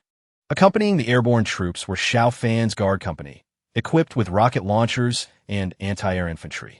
Unlike other light units, these 2 types of soldiers could launch rockets and individual anti-air missiles. As they opened fire, the Yilan City convoy suffered even greater losses, with multiple armored vehicles reduced to rubble, sending shivers down Mu Jinhua's spine. This Dawn army is well prepared, although we still have the strength to fight back. We cannot afford a prolonged engagement. This is Yunzhou territory, and the Dawn army's arrival likely signals the vanguard. If a larger force follows, we may not escape. Resolutely, Mu Jinhua commanded, everyone, do not engage in a drawn-out fight with the Dawn army. Get back in the vehicles. They likely arrived by helicopter, meaning their numbers are limited. If we charge forward with intensity, we should be able to break through. The buses from behind surged forward, weaving among their other vehicles, propelling themselves ahead. If Xiao Fan was willing to disregard the lives of over 10,000 women, he could unleash his rocket artillery at will. The Yilan armed forces, engaged in a firefight with the Dawn army, immediately ceased fire, with all survivors boarding the vehicles. The buses accelerated, piercing through the chaos, accompanied by the screams of women. The armed vehicles mingled with the buses, most of which shielded the armed vehicles, creating a protective barrier. This tactic proved effective. The Dawn army's objective was to rescue the dwindling number of women in this apocalypse and would hesitate to destroy the buses. Thus, the Yilan City convoy surged toward the Wild Duck Gorge. Once they crossed that threshold and entered the dense forest, intercepting them would become a formidable challenge. As the sound of gunfire from the Dawn army fell silent, Mu Jinhua erupted in laughter. The vehicles roared forward, nearing the Wild Duck Gorge, when suddenly his laughter ceased, and his pupils dilated in shock. In the distance, between 2 sloping hills, a towering 7-meter city wall abruptly rose from the ground, effectively sealing off the entire roadway. Chapter 179, The Harmony of Yin and Yang. The scene before Mu Jinhua nearly caused him to burst with rage. Who on earth could have done this? Everything was fine when they arrived, and in less than a day, who had the audacity to construct a wall here? And such a high one at that. Wouldn't digging a trench have been more efficient than building a wall? All prior plans shattered in that instant. The road was completely blocked, and the convoy could no longer pass. Even in the absence of the Dawn army, they had but one option left: to abandon their vehicles and proceed on foot. Mu Jinhua's heart ached at the thought, yet he had no choice but to issue the painful command. Everyone out of the vehicles. We will circumvent the wall. What else could I possibly do? Quickly inform the base to send someone to retrieve us. I hope they act swiftly, or we may end up as corpses. What about the women? Forget it. There's nothing to be done. Those who can walk, walk. Those who can't, will leave behind. At this point, who can afford to worry about such matters? Mu Jinhua shouted in despair as he led his men out of the vehicles. The armed personnel from Yilan City were not particularly numerous, perhaps around 400 to 500. These individuals abandoned their armored and bulletproof vehicles, opting to proceed on foot around the wall. The paratroopers from the Dawn army pursued them relentlessly, continuously firing back. Though many fell to gunfire, Mu Jinhua did not succumb to despair. The Dawn Army was not particularly large in number, and he had already contacted the base for assistance. As long as they reached the forested area ahead, he felt confident in holding off the Dawn Army for a time. Perhaps they could indeed survive. However, the subsequent events shattered all of Mu Jinhua's illusions. After circumventing the wall for several hundred meters, a row of helicopters rising into the sky plunged them into a hopeless predicament. He should have anticipated this. The Dawn Army's ambush here was undoubtedly facilitated by air transport. However, the helicopters had not appeared immediately, for Mu Jinhua and his men were still in their vehicles, which were equipped with anti-aircraft machine guns. While helicopters could destroy armored vehicles, those machine guns posed a significant threat to them as well. Xiao Fan had utilized this tactic to force them out of their vehicles. Once out, they became like toothless tigers, utterly defenseless against the helicopter's onslaught. As the aircraft's cannon roared to life, Mu Jinhua and his men were instantly overwhelmed. A few reckless souls fired back, but were swiftly obliterated by the cannon fire, leaving the others devoid of any will to resist. The remaining armed personnel hastily discarded their weapons and surrendered. The paratrooper unit following closely behind promptly carried out disarmament. Mu Jinhua himself did not surrender. He had already been struck by a bullet in the recent skirmish and was on the brink of death.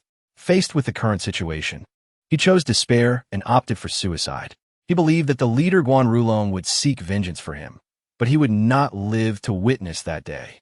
His only regret was that he could never comprehend why, if Xiao Fan had the capability and time to construct a wall here, he did not simply dispatch a heavily armored unit to swiftly eliminate their side. Was this effort truly worthwhile? Indeed, he was, as the legend spoke, a perverse individual, whose every action bore the mark of eccentricity. With Mu Jinhua's death, the sniper battle came to an end. Xiao Fan's subsequent forces arrived merely to clean up the battlefield and escort the prisoners. This impromptu military deployment by Xiao Fan had yielded significant rewards. Welcomed with great fanfare were the old bachelors who had been single for over 3 months since the apocalypse began. They resembled a pack of wolves, frolicking along the roadside, singing and dancing, exerting all their efforts to exude an aura of testosterone, attempting to attract the newly arrived women. It is worth noting that these 15,000 individuals were the finest selected from the female battalion. Most were relatively young, the eldest barely over 30, and among them were even fresh-faced young girls barely of age. Their arrival restored balance to the previously disrupted dynamics of Dawn City. Xiao Fan calculated that prior to this, the male population of Dawn City numbered nearly 23,000, while the females were just over 7,000. With the addition of these 15,000 women, the female population now approached 23,000 as well. The gender ratio had nearly reached 1-to-1.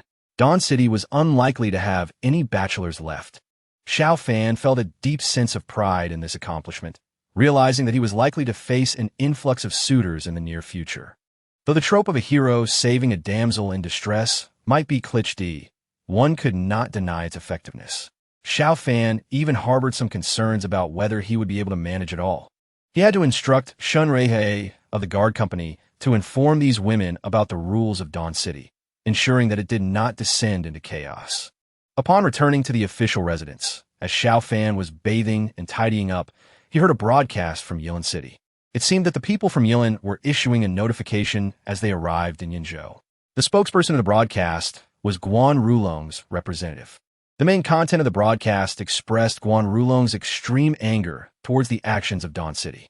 The Dawn Army, led by Xiao Fan, had maliciously disrupted the normal commercial interactions between the Yinzhou Survivor Alliance and the forest base, an act of severe provocation against the Yilan forest base. Guan Rulong ordered an immediate declaration of war against Dawn City. The Dawn Army must return their ill-gotten gains within 3 days and deliver them to the Yilan forest base. Otherwise, all consequences would be the responsibility of the Dawn Army. Lying in bed, gazing at the drifting snowflakes outside the window, he noted that it was snowing again. This snowfall could potentially block the roads. Minor operations might still be feasible, but large-scale marches were nearly impossible. Guan Rulong's warning was destined to fall on deaf ears. At least for this winter, he was unlikely to launch an offensive against Dawn City. It was already the 10th month of the lunar calendar, in the Gregorian calendar. It was mid-November. With half a month until New Year's Day, winter had arrived across the northern lands. What a pity, Xiao Fan sighed, feeling that Dawn City was indeed due for a celebration. Chapter 180, Dawn City Promotional Film. Just as Xiao Fan had anticipated, the declaration of war from Yilan City did not yield any significant repercussions. Following the third heavy snowfall, roads across Shanlong province began to accumulate snow. Due to the apocalypse, vehicular traffic had decreased by at least 99, creating vast uninhabited zones where the snow remained uncleared, growing thicker and more abundant. Marching in such weather proved exceedingly difficult. While it was not impossible to traverse, one had to remain vigilant against potential attacks. Even if they reached the outskirts of Dawn City, if they could not capture it within a few days, they would likely freeze to death in the wilderness. Thus, the outcry from Yilan City quickly subsided. Meanwhile, Dawn City's television station had begun attempting to establish signal connections. The first episode of Dawn City's promotional film was being produced with great urgency, and once the signal was successfully established, it would be aired. The television audience was not limited to Yunzhou residents. The signal tower would reach several surrounding cities, even extending to Berlia. During this busy period at the television station, the Dawn Army remained active as well. Xiao Fan periodically supplemented the personnel of his battalions, ensuring that each unit was as close to full strength as possible. After the soldiers of the 2nd Battalion completed their mission of exterminating zombies in Qingyang, most had upgraded to 3-star status, prompting Xiao Fan to initiate a new round of upgrades to 4-star warriors. The soldiers of the 3rd Battalion left Dawn City to eliminate the scattered zombies in the vicinity, ensuring the creation of a safe zone around the city while upgrading their skills. Within 100 kilometers of the radar's reach, Xiao Fan was determined to eradicate any remaining zombies. This effort would significantly enhance the safety of Dawn City's residents, allowing them to venture outside with minimal interference from the undead. After weeks of relentless activity, the only remaining zombies within the radar's range were located in the city of Sishui, which lay 90 kilometers from Dawn City. Hardly a threat. As the lunar calendar approached early November, with New Year's just days away, Dawn City's television station finally established a successful signal connection. Xiao Fan eagerly anticipated this day, for he was to appear on screen. In Ice City, Wei Wuji, the leader of the Paradise Base, gazed out the window at his stronghold.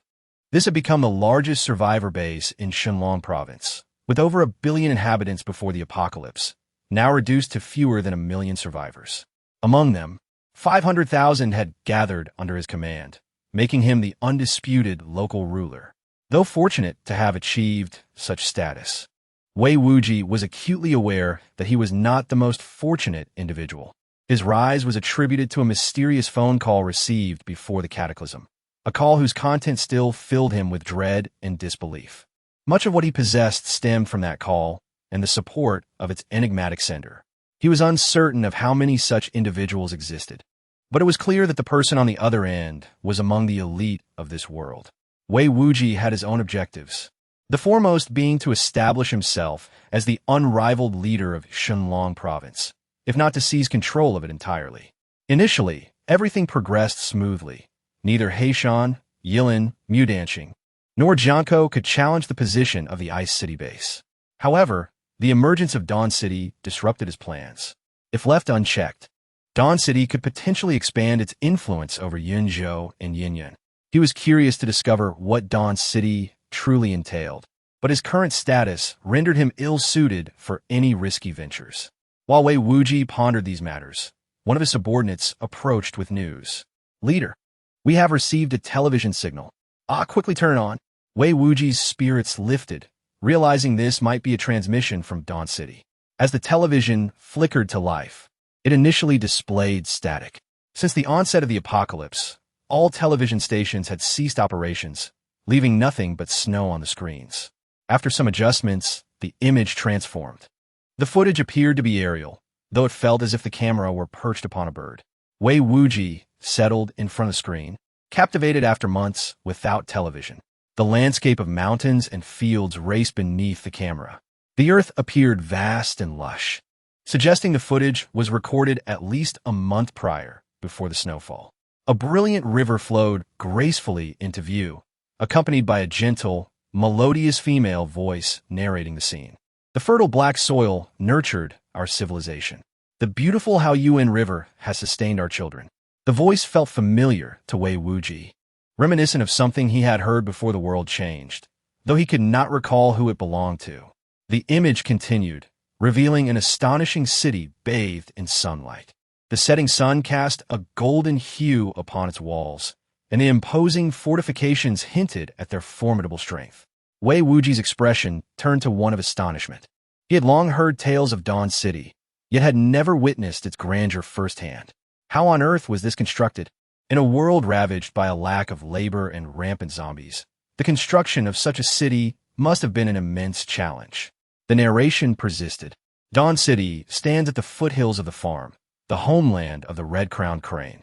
Here, the soil is fertile and resources abound. After enduring the siege of 400,000 zombies, our Dawn Army has proven its capability to defend our home and provide a clear sky for all. Under the leadership of Commander Xiao Fan, we now live and thrive in peace. The scene shifted to the interior of Dawn City, showcasing a restaurant named Lin's Sister Noodle House. A beautiful chef skillfully transformed dough into delicate noodles, dropping them into a steaming pot. Surrounding her were various delectable dishes, their vibrant colors and glistening sheen tantalizing the senses. Patrons lined up, smiles on their faces, eagerly anticipating their meal. The chef's warm smile lifted the spirits of all who beheld it. The camera then transitioned to a hot pot restaurant, where the array of ingredients rivaled those before the apocalypse.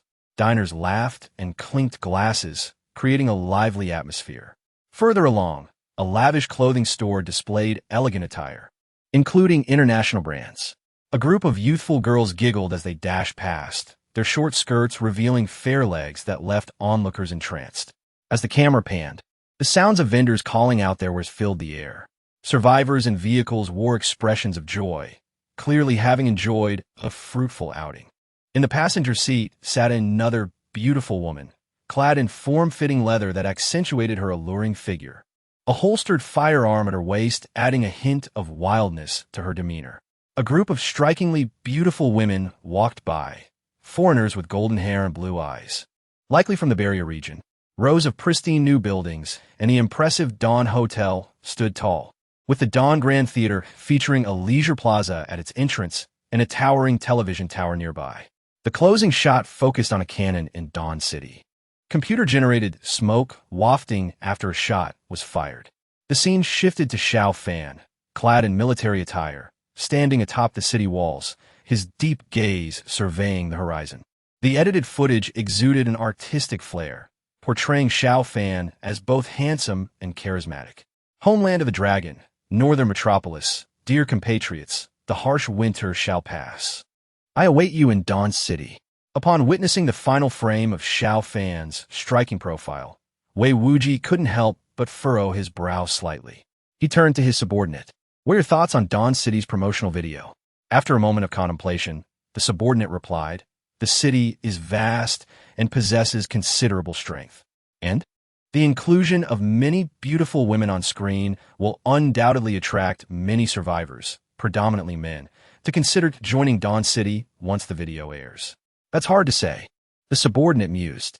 Don't hold back. Speak freely. Very well. Since Xiao Fan has become the leader, he seems to revel in such embellishments. If I didn't know his character, I might think he was attempting to woo young ladies through such means. Wei Wuji shared a similar sentiment, but dismissed it as mere misperception, choosing not to dwell on it. Whether it mattered or not was irrelevant. With Dawn City's television station now operational, performances could likely commence. Notify Lin Mo and urge him to prompt the Dawn City side, mentioning that Miss D. Lee's team is prepared. Understood. At the same time, other bases within the province were also viewing the promotional video, including the Heishan Airport Base and Yilin's Forest Base. Babe, do you miss your homeland? Andre chuckled. That's hard to say. The situation in Yunzhou is quite chaotic. Who knows? I might consider a trip to your homeland someday. Really? Will you take me with you? Of course. Not only will I take you, but you shall also become the queen over there. As he uttered these words, Andre's ambition was unmistakably revealed. Clearly, the Berlians were no longer satisfied with merely residing in the mountain sea city. The warm and fertile lands to the north had long been their aspiration. Lumin scoffed. Who knows if you're deceiving me? I would never deceive you. Then take me to see the Great Bear. All right, let's explore today, and I shall show you something marvelous. Andre was eager to inspect the progress of the electromagnetic technology development. Having grown increasingly confident in Lu Min's reliability, he thought it would be worth his while to indulge her with a few more sights. Xiao Fan finally confirmed the time for the cultural performance in Dawn City. It was set for 8 o'clock on the evening of December 31st. After calculating the timeline, he realized that starting the performance at that hour would coincide perfectly with the arrival of the new year. This symbolized humanity's ability to establish a foothold in this post-apocalyptic world and gradually adapt to it. Hence, in the next promotional video, Dawn City announced the performance time. Miss Dilly's performance team would arrive on the 31st, ensuring that there would be no delays. Prior to that, they needed to clear the snow-blocked roads. Once the news spread, many within the Divine Dragon province stirred with excitement.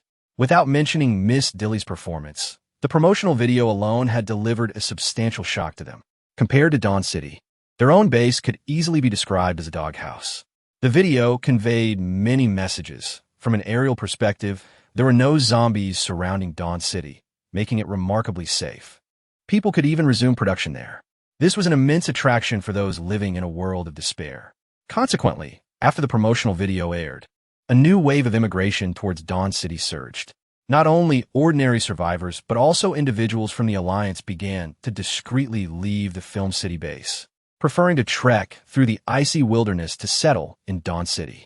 Survivors from nearby cities like Heishan or Yilin also embarked on long journeys, risking much as they faced not only zombies and mutated beasts, but also the harsh natural elements, cold and hunger. Some might perish along the way, yet nothing could quell their yearning for a better life. In response to this new wave of immigration, Xiao Fan devised countermeasures. The Eagles patrolled daily, and upon spotting incoming survivors, if the situation appeared perilous, the Dawn Army would dispatch personnel to assist. Regular vehicles were dispatched for closer arrivals, while planes were sent for those further afield. These efforts were broadcasted on television, further igniting enthusiasm among the undecided. Thus, from mid-December onward, Dawn City witnessed another moderate influx of immigrants, with at least several hundred arriving daily. By the end of December, the population of Dawn City had reached a record-breaking 70,000, with a relatively balanced gender ratio, approximately 40,000 males and over 30,000 females. However, as the last days of December approached, the number of new arrivals began to dwindle. After all, few were willing to brave the icy terrain, with many preferring to wait until spring. As December 31st dawned, the residents of Dawn City rose early, donned in new attire, and joyfully took to the streets. The following day marked New Year's Day, and that evening would host a spectacular countdown gala. Miss Dilly's performance team was also expected to arrive that day, and people flocked to the streets, eager to catch a glimpse of the former superstar. The atmosphere of celebration enveloped Dawn City. By midday, news arrived that Miss Dilly's team had reached the outskirts of the city. Upon the arrival of Miss Dilly's convoy, Dawn City seemed to erupt with excitement. The streets were teeming with people, all jostling to witness the procession. The convoy consisted of merely 3 vehicles: a snow-clearing bulldozer, an off-road vehicle, and a bus. The bulldozer cleared the snow-covered roads, and once inside the city, Miss Dilly cheerfully stood atop the bulldozer's metal shovel, greeting the crowd. "Hello, everyone. How are you? I'm so delighted to see you." Clad in a white mink coat and a fluffy white hat, she appeared playful and charming, her radiant smile beaming as she waved to the throngs. Behind her, many performers in the bus opened their windows to wave back. The Dawn Army city guards maintained order, setting up barriers to keep the enthusiastic crowd at bay. And despite their eagerness, no one crossed the line, displaying far greater discipline than in the world before the apocalypse. The convoy traversed the main street of the outer city and came to a halt in front of the Dawn Hotel. The hotel had recently been completed, with the first floor designated as a restaurant and the top floor reserved for Xiao Fan's private residence, while the remaining 4 floors were intended for hosting guests. Miss Dilly and her entourage were assigned to the third floor. Upon entering the Dawn Hotel, even the stars gasped in awe at its opulent decor: screen dividers, decorative stones, sculptures, and famous artworks. All seemed to converge here, radiant yet elegant. On the restaurant side, a massive aquarium graced the entrance, while a sign boasted Krabby Patty King. Nearby, a bar adorned in lush green decor resembled a forest, aptly named Fairy Forest. Clearly, the establishments here surpassed those in the commercial district, categorizing them as high-end venues. Miss Dilly and her party quickly completed the check-in process with the receptionist. Before their arrival, the quartermaster of the Dawn Army briefed them on the schedule and important details. Rest well. At 7 o'clock, we will send someone to escort you to the Dawn Grand Theater. Leader Xiao Fan has confirmed he will arrive punctually. After clarifying these matters, the quartermaster took his leave. Within Xiao Fan's official residence, he pondered various matters. Towering behind him stood several soldiers, each exceeding 1.9 meters in height, clad in thick, silvery protective suits that enveloped them from neck to toe. Each soldier wore a round helmet equipped with a bulletproof glass visor. This attire resembled an insulator more than a combat uniform. In their hands, they wielded peculiar firearms, the barrels appearing solid, leaving one to wonder what kind of ammunition could be fired from them. These soldiers had become part of the security detail, providing close protection for Xiao Fan.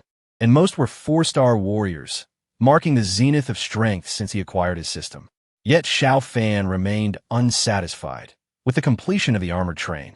His desire to venture beyond Dawn City grew stronger.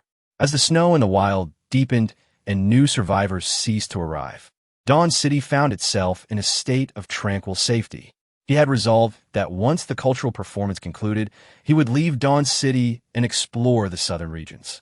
Just as he contemplated his next move, a communication officer approached to report. "Commander, Dilly and her team have entered the city. We conducted the necessary checks and found no weapons." Xiao Fan nodded slightly. "Have the military dogs been through?" "Yes, the 4-star military dogs conducted an inspection, but no abnormalities were detected." Xiao Fan was momentarily taken aback. According to his expectations, there should have been some irregularities. The only opportunity for someone to assassinate him would be during the performance at the Dawn Grand Theater, as that was when he would be in the public eye. However, after much contemplation, he surmised that the best hiding place for his adversaries would likely be within the theater troupe itself. Military dogs possess the ability to identify spies or individuals with ulterior motives, yet the 4-star military dogs failed to discern anything suspicious, which was somewhat unexpected for Xiao Fan. At his side, Schwenninger spoke up. "Commander, once a mutant reaches level 2, they can conceal their murderous intent. Not only can they appear unremarkable, but they can also maintain an emotional facade. The only individuals undetectable by 4-star military dogs fall into 2 categories: those who harbor no ill will, and those who are deeply concealed level 2 mutants. If the commander wishes to ascertain this, we could send a 5-star military dog for inspection. Perhaps it would be able to discern the truth." Xiao Fan waved his hand dismissively. "No need for that. Even if they are lying in wait, they likely won't all be within the theater troupe. Going now would only serve to alarm them, since they are intent on harming me. I cannot deny them a performance opportunity. In the territory of Dawn City, no one shall stir up trouble." Chapter 183. The commander takes the stage for this artistic performance. Dawn Television began its live broadcast at 6 o'clock. Serving as the temporary reporter was Xiao Fan's sister, Xiao Tian. Xiao Fan's father and sister had been placed in a courtyard close to the inner city, accompanied by the Lin sisters and Xi and Xiaoti. Xiao Tian had been living with Xi and Xiaoti, and their relationship was quite amicable. Whenever Xi and Xiaoti was on air, Xiao Tian would follow along to learn. Today, Xi and Xiaoti had a task to host the evening gala, so the outdoor live report was entrusted to Xiao Tian.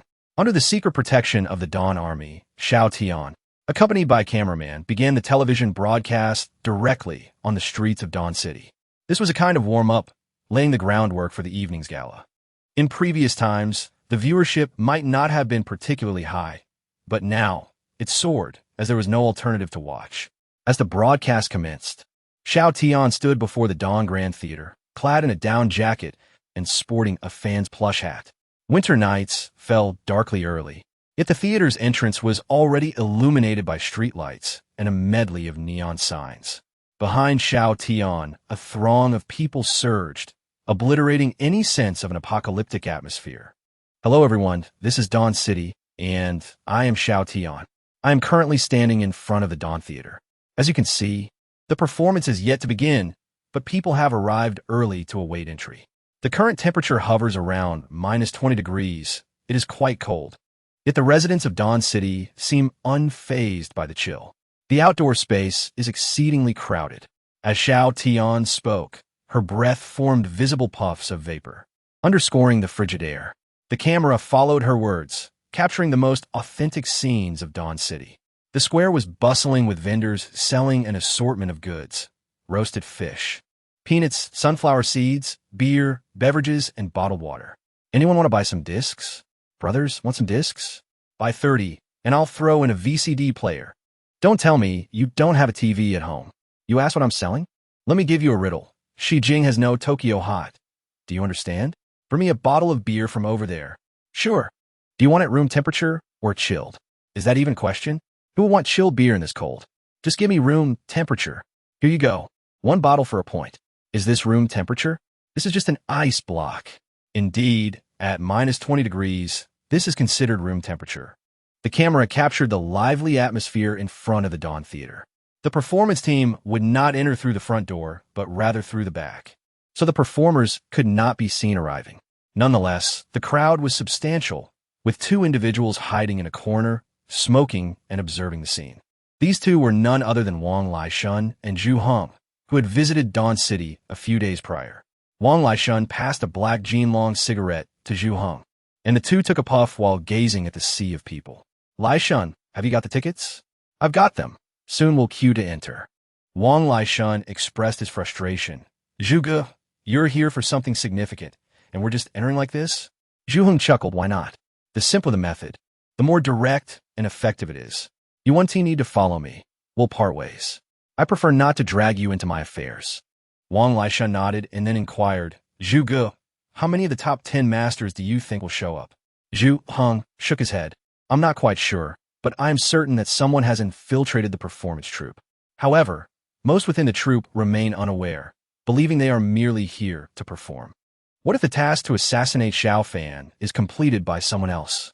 Then it will be done, and I will receive my share of the reward. However, I feel this is not a task that can be accomplished by a single person. I have a premonition that tonight's performance will be particularly tumultuous. As Zhu Heng spoke, he took a drag from his cigarette, trying to calm his nerves and prepare himself for the task at hand. This mission would be one of the most critical he had undertaken thus far. Under the protection of the Dawn Army, successfully assassinating Xiao Fan would be ideal, but if he were to fail, he shook his head slightly. Failure was not an option. This time, he would not be acting alone. Among the top 10 masters, there would surely be others who could not resist temptation. Xiao Fan had little chance of surviving. He awaited patiently, as did the rest of the audience. At 7 o'clock, the actors prepared to enter from the back. However, the audience was not yet permitted to enter, as they awaited Xiao Fan's arrival. Only after he had taken his seat would the audience be allowed into the theater. At 7:30, Xiao Fan arrived. The sound of motorcycles echoed, and a sidecar motorcycle pulled up in front of the theater. Only one person occupied the bike, Xiao Fan's security team leader, Shun Ruihui. Despite the cold weather, Shun Ruihui appeared unfazed. His military cap was slightly askew from the motorcycle's bumps, a button on his chest was undone, and he carried a submachine gun on his back, with grenades dangling from his tactical belt. As he arrived at the theater, the motorcycle drifted to a halt. Step aside. What are you all doing here? Commander Xiao is about to arrive. Please take a few steps back. Stop staring. I'm talking to you. Move back. Men, step back 3 meters. Women, 5 meters. As he directed the crowd to disperse, the follow-up units of the security team soon arrived. A soldier from a combat platoon sprinted forward, forming 2 lines to create a passageway. 2 armored vehicles, one behind the other, flanked Xiao Fan's Dongfeng armored vehicle, which finally arrived at the theater entrance.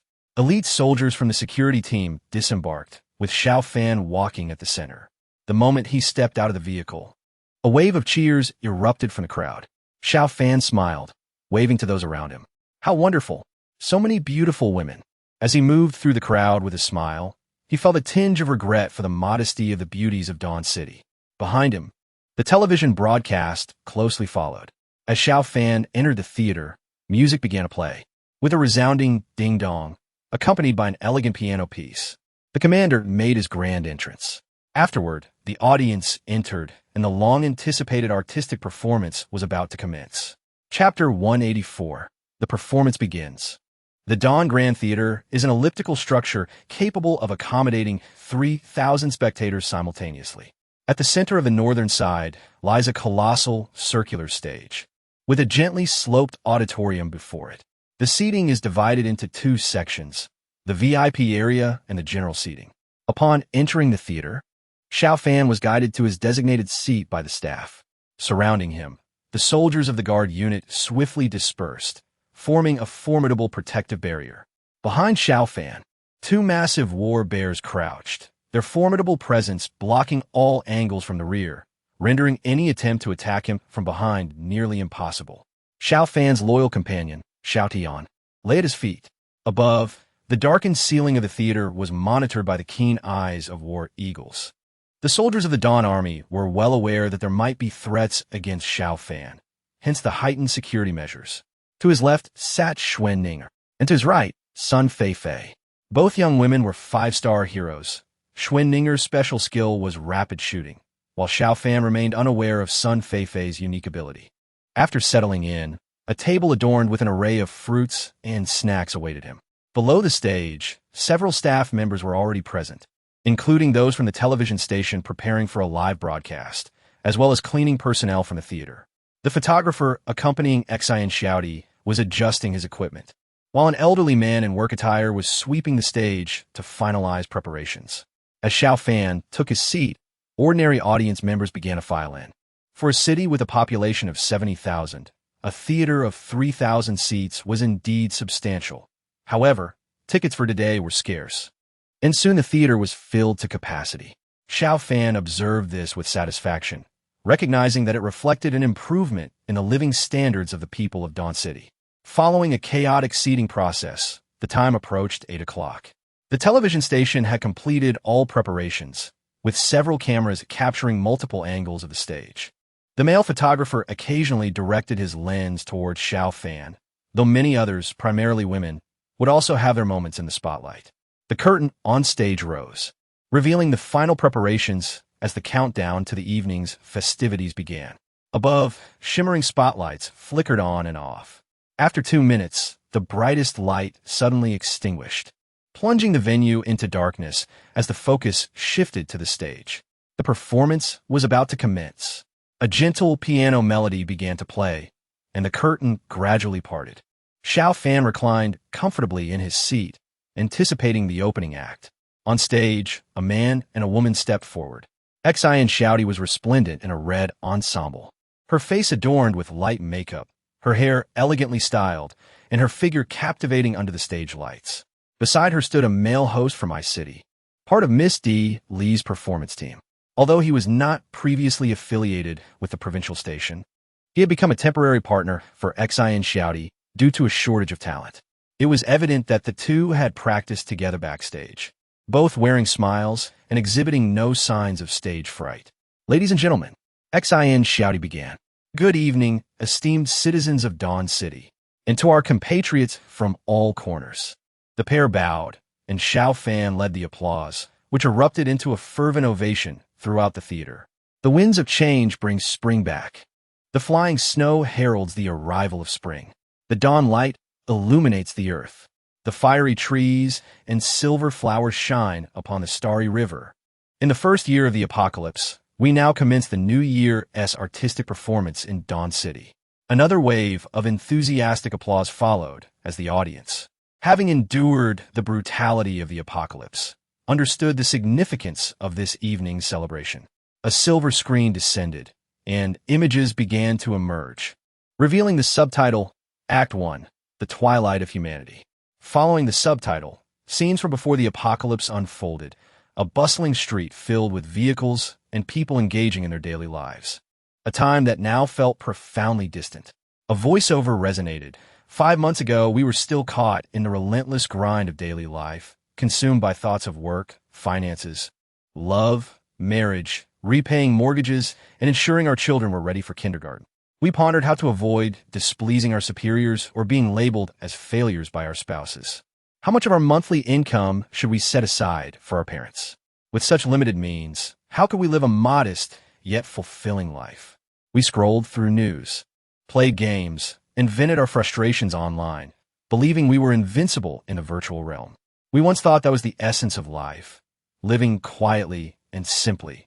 But we were mistaken. The true essence of life is existence itself. I shall never forget that day, the terrifying day that shattered our reality. People stood in horror on the streets, gazing up at the altered sky. Fiery spheres descended from above, trailing long tails behind them. What once was beautiful nighttime illumination transformed into deadly flames. Explosions resonated like thunder, akin to a volcanic eruption, demolishing building after building, turning the city into a living hell. Plumes of mushroom clouds ascended as people fled in panic, utterly unsure of where to escape. Vehicles blared their horns frantically, some speeding down the streets only to collide with others. Amidst the thick smoke, lives were lost. Children searched for their mothers. Women sought their husbands. Fathers looked for their sons. Tragedies unfolded before our eyes, and tears blurred the vision of all who attended the performance. They had all lived through that time. It could be said that over 90% of those present had lost their loved ones in a profound sense. Only in loss do we recognize value. And at this moment, the souls within the theater were united in their understanding. Chapter 185, Catastrophe and Dawn. The memories of tragedy were far from over. When the first victims staggered to their feet in the street, true hell had arrived.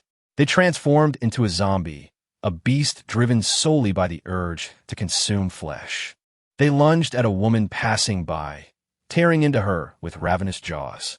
More zombies emerged, attacking every living soul in sight. Some who had previously survived found themselves gradually succumbing to the same fate after a single bite. Even those with disfigured bodies stumbled through the streets, searching for any potential victims. Gradually, the living vanished from the streets. Swarms of zombies roamed freely. Humanity had fallen. The voiceover continued. Statistics reveal that the first wave of mutations affected 50% of the global population. The second wave ensnared 22%. Today, the global population stands at roughly 1% of its former peak. This is our current reality. This is humanity's winter. Yet we shall not yield. Regardless of the circumstances, humanity will ignite the flames of hope, rekindling the dawn of life. The scene shifted once more to reveal Act 2, Humanity's Struggle. This act chronicled the harrowing survival of the survivors. It depicted groups of survivors, small clusters, and even solitary individuals, all striving to combat the zombies. They hoarded food, sought water sources, collected medicine, and fashioned weapons, engaging in fierce battles with their rudimentary arms against the undead. In the beginning, weapons were rudimentary, hammers, knives, or fire axes. Some individuals succeeded in slaying the undead, while others met a grim fate, either becoming food for the zombies or transforming into them. However, as time passed, humanity gradually discovered methods to survive, gaining the ability to stand their ground. Yet, the zombies grew increasingly formidable, compelling survivors to unite. Teams of survivors emerged, banding together to combat the undead and desperately flee the city. Some managed to escape, while others remained forever trapped. Those who escaped faced their own hardships, a scarcity of food, the scourge of disease, and the relentless threats posed by zombies and mutated beasts, all of which loomed over their lives. These videos, captured by survivors, depict harrowing realities. The drama of life and death unfolded almost daily. One family, consuming their meager rice, succumbed to illness with no medicine in sight. They recorded their final moments with the remnants of their phone's battery. If someday someone discovers our corpses, please cremate us. We would rather turn to ash than become zombies. Within the footage, a young girl, her cheeks gaunt, had eyes that appeared disproportionately large. Clutching her backpack and a stuffed toy, she hid in her room, speaking weakly. Eventually, she opened the door while carrying her backpack and the toy bear. The final image revealed the silhouette of a zombie. Witnessing this, the audience in the theater could not suppress their sobs. Even Xiao Fan felt a pang in his heart. He was no saint, yet some scenes profoundly moved him, stirring a desire to strive for greater goodness in the future. As the audience grappled with their emotions, the third act emerged, titled The Dawn of Hope. This scene commenced with dark clouds enveloping the sky, until a beam of light sliced through like a sword, akin to the banner of the Dawn Army, instilling boundless hope in the hearts of the people. It chronicled the rise, construction, and struggle of Dawn City. Towering at the foot of the Xing'an Mountains, it continuously welcomed survivors. Days and nights of fierce battles revealed the harshness of war and the formidable strength of the Dawn Army. The post-war reconstruction ignited an endless sense of hope. The vibrant and bustling Dawn City, now cherished by all, invoked indignation among the audience, who passionately criticized the alliance. The scene lingered on Xiao Fan's handsome profile, accompanied by a soothing piano melody that gradually heightened the atmosphere. On stage, Xian Xiaodi resumed speaking. I emerged from the sewers, saved by leader Xiao Fan. I believe many present share similar experiences, so on behalf of everyone, I wish to express our heartfelt gratitude to leader Xiao Fan. With that, Xian Xiaodi bowed respectfully to Xiao Fan. The audience erupted in enthusiastic applause, many chanting, "Thank you, Leader Xiao. Thank you for providing us with a warm home. Leader Xiao shall live forever." This moment was broadcasted far and wide, reflecting the genuine gratitude of the people toward Xiao Fan.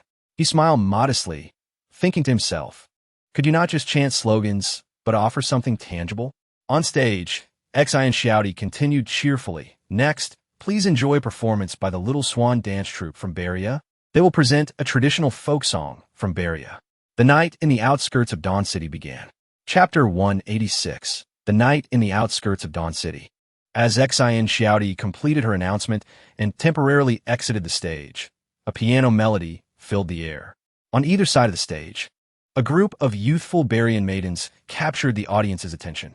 Each girl was tall and graceful, their movements fluid and elegant, clearly trained in dance. Notably, they were not members of Dilly's performance team, a rarity in these times. This attested to the fact that Dawn City excelled in every aspect. The audience erupted in fervent applause, filled with excitement for their resilient city and its strong leader. The 7 maidens took the stage, with the lead dancer standing out as particularly enchanting. Her sea-blue eyes, fair skin, and captivating voice radiated beauty. The most stunning maiden served as the lead singer, while the others harmonized. As the piano played, the girls sang sweetly. In the serene garden at midnight, all is quiet. Only the wind softly sings. The night is splendid, and our hearts are light on this enchanting eve. The Haoyuan River flows gently, its surface shimmering under the silver moonlight. A gentle breeze, a melodious song.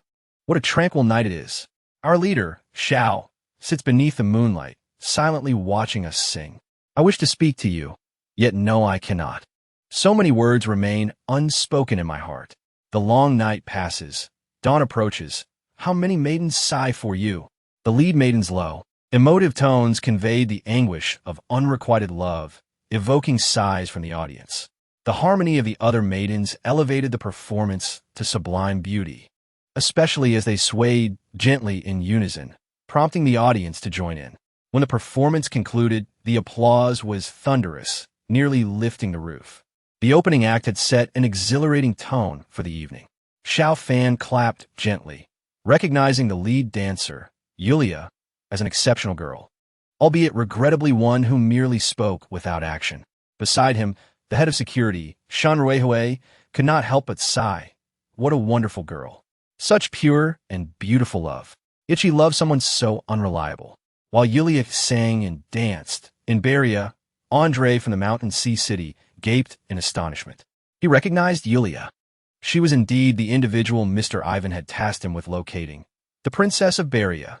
Previously, he had pursued Yulia's whereabouts through the Yunzhou Survivor Alliance, hoping to resolve Mr. Ivan's pressing concern. However, the alliance as Song Beifeng had proven incompetent, despite having discovered Yulia's location, they failed to breach the county's defenses, with several attempts thwarted. Eventually, Song Beifeng abandoned the pursuit, and Andre had resigned himself to the belief that Yulia had perished in Yinzhou, given the countless who succumbed in the apocalypse. Yet, to his astonishment, the presumed deceased Yulia now appeared at the welcoming gala of Dawn City. This revelation darkened Andre's expression. There's a saying in Shenzhou, when a broken shoe is sought, it is found effortlessly, and this seemed to apply here. Since Yulia was in Dawn City, a military expedition to Shenzhou was imperative. His only obstacle was crossing the Shenzhou River, a matter requiring careful consideration. However, before that, he needed to report this development to Mr. Ivan. His airship and bombing technology were not yet fully developed. He required support. Yulia and her companion's performance heralded a splendid beginning. The young girl on stage descended, and Xian Xiaodi, along with the male host, once again took the spotlight. The audience cheered. Were the performances by the young ladies commendable? Absolutely, roared the crowd below. Indeed, I too found them splendid. Although these young women hail from Beria, they have become an integral part of our Dawn City, truly bringing us pride. However, today as protagonists are not to be outdone, for they have also delivered an exceptional performance for our leader, Xiao Fan, and the residents of Dawn City. Now, let us welcome, with resounding applause, two folk artists who will present an extraordinary acrobatic display. With a flourish of music, two men appeared on stage. One was clad in a suit, deliberately adopting an air of superiority, while the other, dressed as a clown, trailed behind him. As the suited man attempted to light a cigarette, the clown, wielding a lighter, comically failed to ignite it, eliciting hearty laughter from the audience. Eventually, the suited man, seemingly growing impatient, snapped his fingers. In a stunning turn of events, a small flame materialized in the air. The man ignited his cigarette from this flame, leaving the audience in awe. The applause was fervent. Their performance was indeed captivating. The miraculous appearance of the flame even left Xiao Fan bewildered as to how it was accomplished. Xiao Fan watched the show with great interest, while the soldiers of the Dawn Army remained vigilant. Once the acrobatic act concluded, other performers from the Dili troupe took the stage. Unfortunately, the new songwriters, including Yulia, were absent, as many were preoccupied. The highlight of the evening, however, was still to come from Miss Dili. Before her appearance, Xiao Fan smiled and conversed with Xuan Ninger and Sun Feifei. Most of the performances have concluded, yet the assassins have yet to make their entrance. What do you suppose their arrival will entail? After a moment's thought, Xuan Ninger replied, "The commander is seated here, which ensures safety." Sun Feifei nodded in agreement. Indeed, I assure you that the commander will not suffer any real harm. Yet, Xiao Fan was curious about the tricks the adversaries might employ. Xuan Ninger added, "If I may analyze the situation, I find a clown highly suspicious." "Oh, what leads you to that conclusion?" Xiao Fan inquired. "Everyone else has revealed their faces, yet he is heavily made up, obscuring his true identity. Naturally, that raises suspicion." Xiao Fan nodded, acknowledging the validity of her observation. At long last, Miss Dili graced the stage under the spotlight. In this moment, the majority of cameras focused on her visage, while the photographers from Dawn City predominantly captured Xiao Fan, aiming for close-ups of their leader. As Dili took the stage, she greeted the audience warmly. Not only could those present see her, but viewers at home enjoyed an even clearer view. Having not seen her for several months, Dili appeared somewhat slimmer, exuding an air of elegance. The auditorium erupted in thunderous applause and cheers. After all, Dili was a beloved superstar, and most survivors in this post-apocalyptic world were young people, nearly all of whom knew her. Even those who were not her fans were aware of her presence. After exchanging greetings, Dili bowed once more to Xiao Fan. He smiled and waved back, reflecting on the unpredictability of life. Just months ago, he could only read about such celebrities online, yet now she stood before him, performing for him.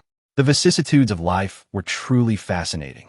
In the past, Xiao Fan would have eagerly sought her autograph, but now he felt little inclination. Unbeknownst to him, his mindset had completely transformed. Dili then began to sing, performing the theme song from a television series in which she had starred, titled Cold. A nameless young man joined her in duet, accompanied by a troupe of dancers, led by a beautiful fairy-like figure. When the song concluded, the applause was deafening. Taking a brief intermission to change outfits, Dilly returned to sing her second song, this time with a new set of dancers, led by a lady in a green dress. The atmosphere remained vibrant and enthusiastic, with continuous applause and cheers. As the performance neared its conclusion, the main event awaited, the New Year countdown. Within Dawn City, many had prepared fireworks to launch at the stroke of midnight. On stage, all performers gathered. The male and female hosts stood center stage, flanked by Dilly, Yulia, and a group of barrier girls alongside the suited man and the clown, not to mention the fairy and the lady in green, all taking their places. Xin Shouty held the microphone, engaging in conversation with the male host. Dear audience, the new year is upon us. Indeed, after such a long journey, we can proudly proclaim that we have survived. Not only have we survived, but we have thrived, and we shall continue to flourish. The restoration of civilized society is a daunting task, yet we firmly believe that even the smallest spark can ignite a great flame. For we are here, and we possess our dawn. Next, they invited their leader, Xiao Fan, to the stage, urging everyone to give him a warm welcome. As the host called for him, the audience rose almost in unison, showering him with enthusiastic applause. The fairy-like dancer gracefully descended the stage, approaching Xiao Fan with a beautiful flower crown. The male host continued to stir the atmosphere. Look, our enchanting fairy presents a flower crown to our leader, symbolizing the admiration and affection of the young ladies. Indeed, Xiao Fan has won the hearts of the people. The radiant smile on the fairy's face compelled the audience to hope that Xiao Fan would accept the crown. Even Shun Ruehue refrained from intervening, wishing the commander would display a more amiable demeanor towards women, who could comprehend his struggles. As the head of security, he often found himself mediating such situations for the commander. The silent burden of an unsung hero was known only to him. Yet, this time, Sun Feifei intercepted the crown, inspected it carefully, and then placed it atop Xiao Fan's head. At such a critical moment, no mistakes could be afforded. Xiao Fan graciously accepted the audience's warm gestures, deciding to ascend the stage to meet the performers and capture a group photo. Accompanying him were Xuan Ning'er and Sun Feifei, with Shen Ruehue trailing closely behind. As they stepped onto the stage, the applause intensified. Xiao Fan moved through the line, shaking hands with each performer. Dear audience, the countdown to the new year is about to commence. Now, let us have our leader, Xiao Fan, take center stage as we count down together. Xiao Fan assumed the central position, flanked by Xuan Ning'er and Sun Feifei, with Shun Ruehue positioned behind him, ensuring his safety. Near them stood the green-dressed girl and the fairy, while the suited man and the clown were stationed beside Shun Ruehue.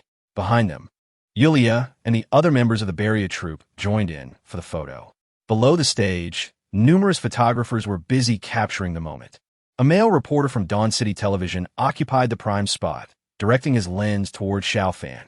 The elderly custodian responsible for cleaning the stage emerged, broom in hand, standing at a distance, preparing for the post-event cleanup once the New Year's celebration concluded.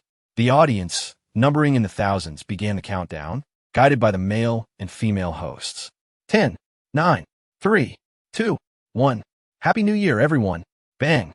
Fireworks ascend into the night sky, heralding the arrival of the new year.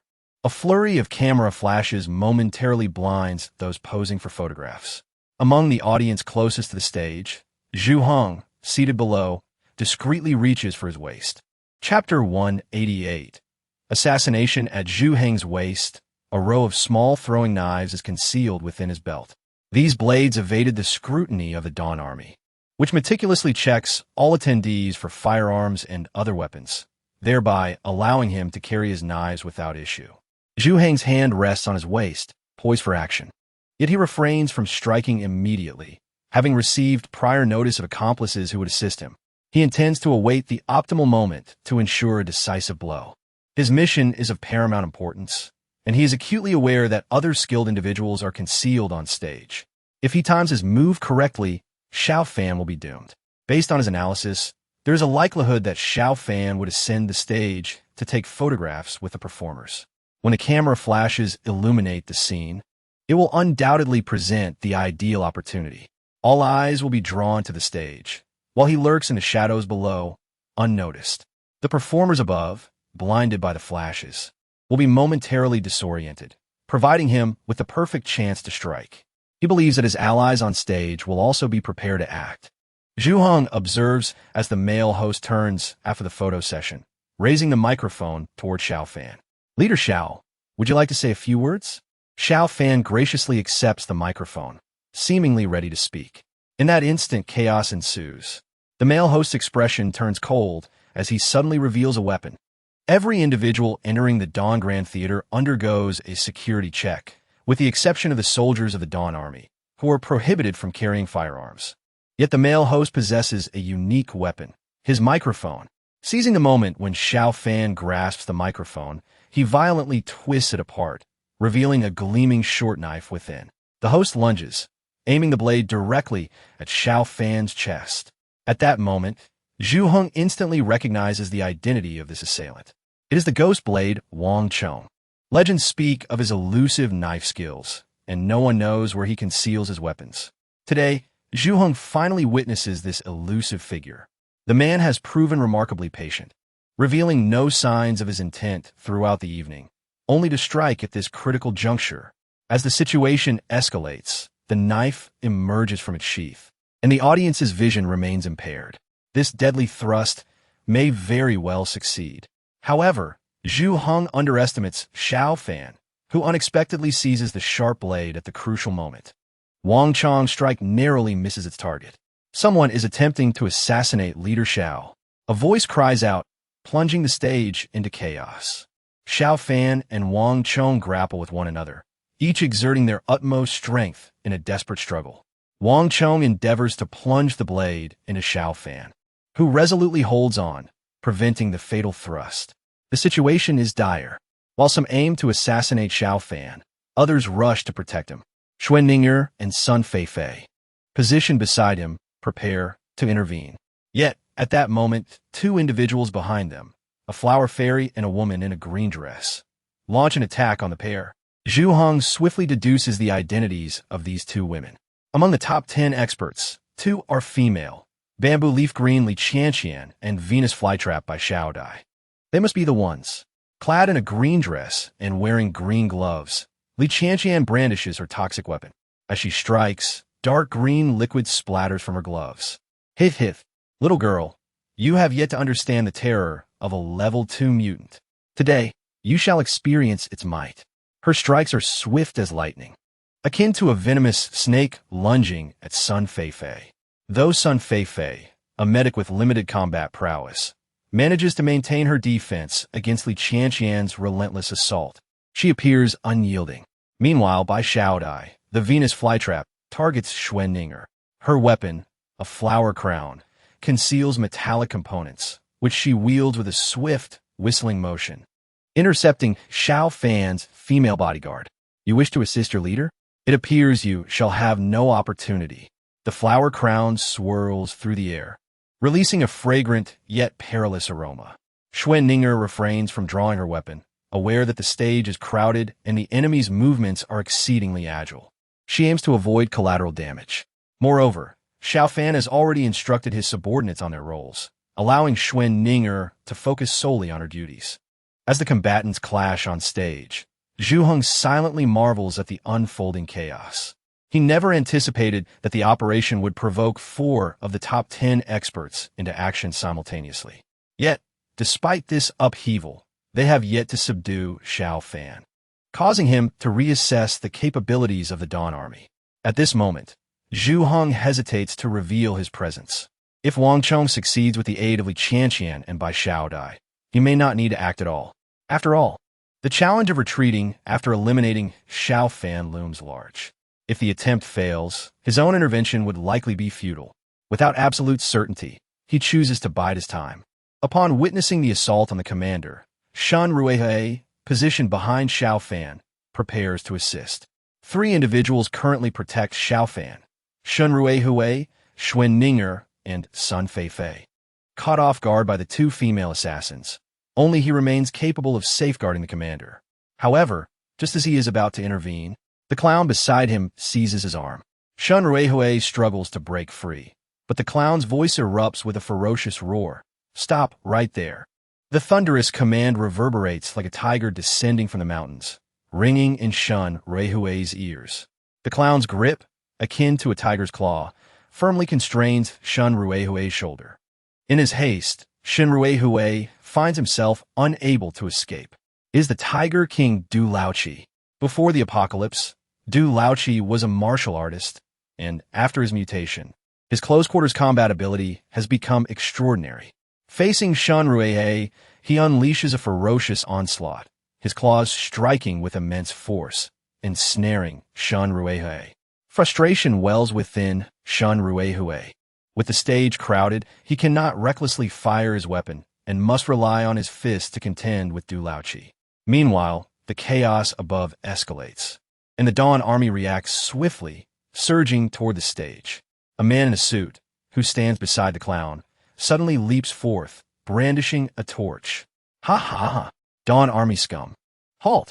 With a swift motion, he spews forth a liquid, whether it be alcohol or gasoline, igniting it in an instant, creating a wall of flames that halts the advance of the Dawn Army soldiers. Chapter 189. A sad tale. Chu Biao, a master of fire, was once a fire eater before the apocalypse. Now, a level 2 mutant, his pyrotechnic skills have reached an astonishing level. With a single breath, he produces flames that rival those of a flamethrower. The roaring inferno swiftly forms a barrier, impeding the progress of the Dawn Army soldiers below. The 5 top experts strike simultaneously, plunging the stage into disarray, including Di Li and Xian Xiaodi. Those present scramble to escape.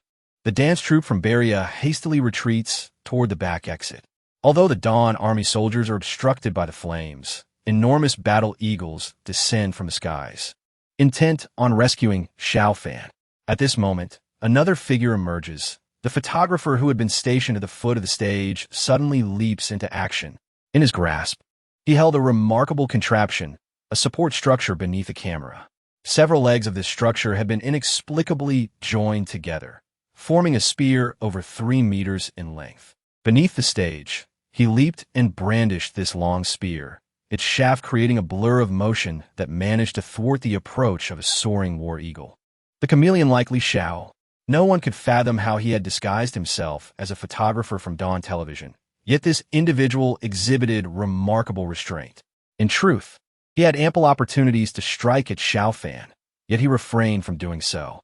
He quietly played the role of the photographer, and while many from the Dawn Army had their suspicions, no one ever doubted him. Thus, his sudden action instantly altered the dynamics of the scene. In the hands of this secondary mutant, the spear had demonstrated its formidable power. The war eagle flapped its wings, unable to approach Xiao Fan, a testament to Li Zhao's prowess.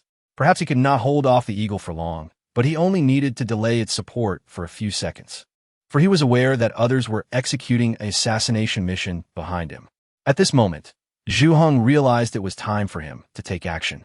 He had not anticipated that the individual issuing the task would require his cooperation, leading to the involvement of all 7 masters, excluding the 3 leaders of the major bases. Since the assassination of Xiao Fan began, less than 10 seconds had elapsed, and chaos had already erupted on the stage. The 6 masters temporarily managed to control the situation.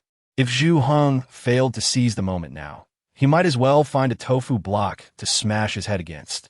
Zhu Heng leaped into action, his body soaring like an eagle, heading straight for the stage. His moniker, the Snowfield Eagle, reflected his agility. Among the 7 masters, Zhu Heng undoubtedly ranked among the strongest. For in addition to his near-lightness skill, he possessed a remarkable proficiency in throwing knives. To become a secondary mutant required more than mere luck. Even before the apocalypse, he had displayed considerable strength, though practicing with throwing knives had seemed futile then. Now, however, the throwing knives had become his trump card. With a small knife at the ready, he spotted Xiao Fan engaged in a standoff with the ghost blade, Wang Chong, through a wall of flames. Xiao Fan, allow me to share a sorrowful tale with you. On this day next year, it shall be your death anniversary. Ha ha. Whoosh. Zhu Heng raised his hand, and 3 throwing knives flew from his grip in succession.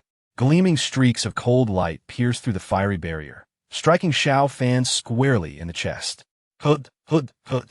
Accompanied by muffled sounds, Xiao Fan was hit, with several knives embedded in him. Xiao Fan immediately felt his strength drain away. Seizing the opportunity, Wang Chong plunged his blade into Xiao Fan's chest. Unable to withstand any longer, Xiao Fan finally collapsed. Wang Chong shouted triumphantly, "We've succeeded. Retreat."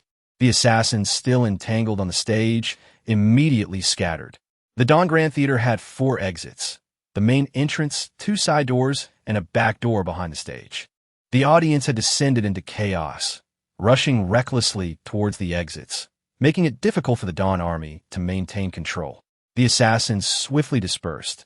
6 of them paired off, darting towards the main entrance and the 2 side doors.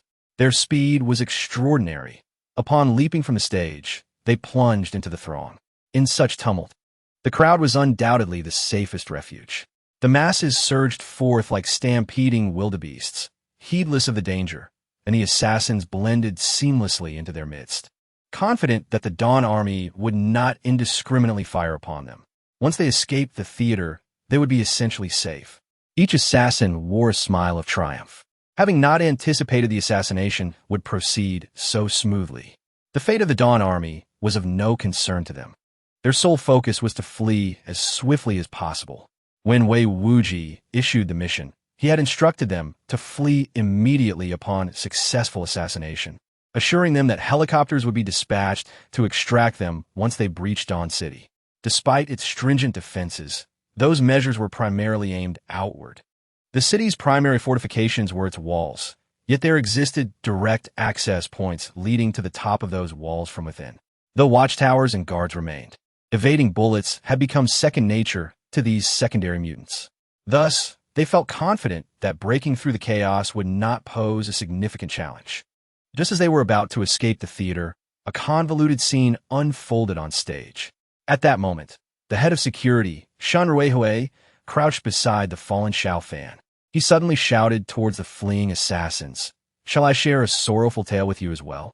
On the stage lay a microphone, the one used by Exine Xiaodi.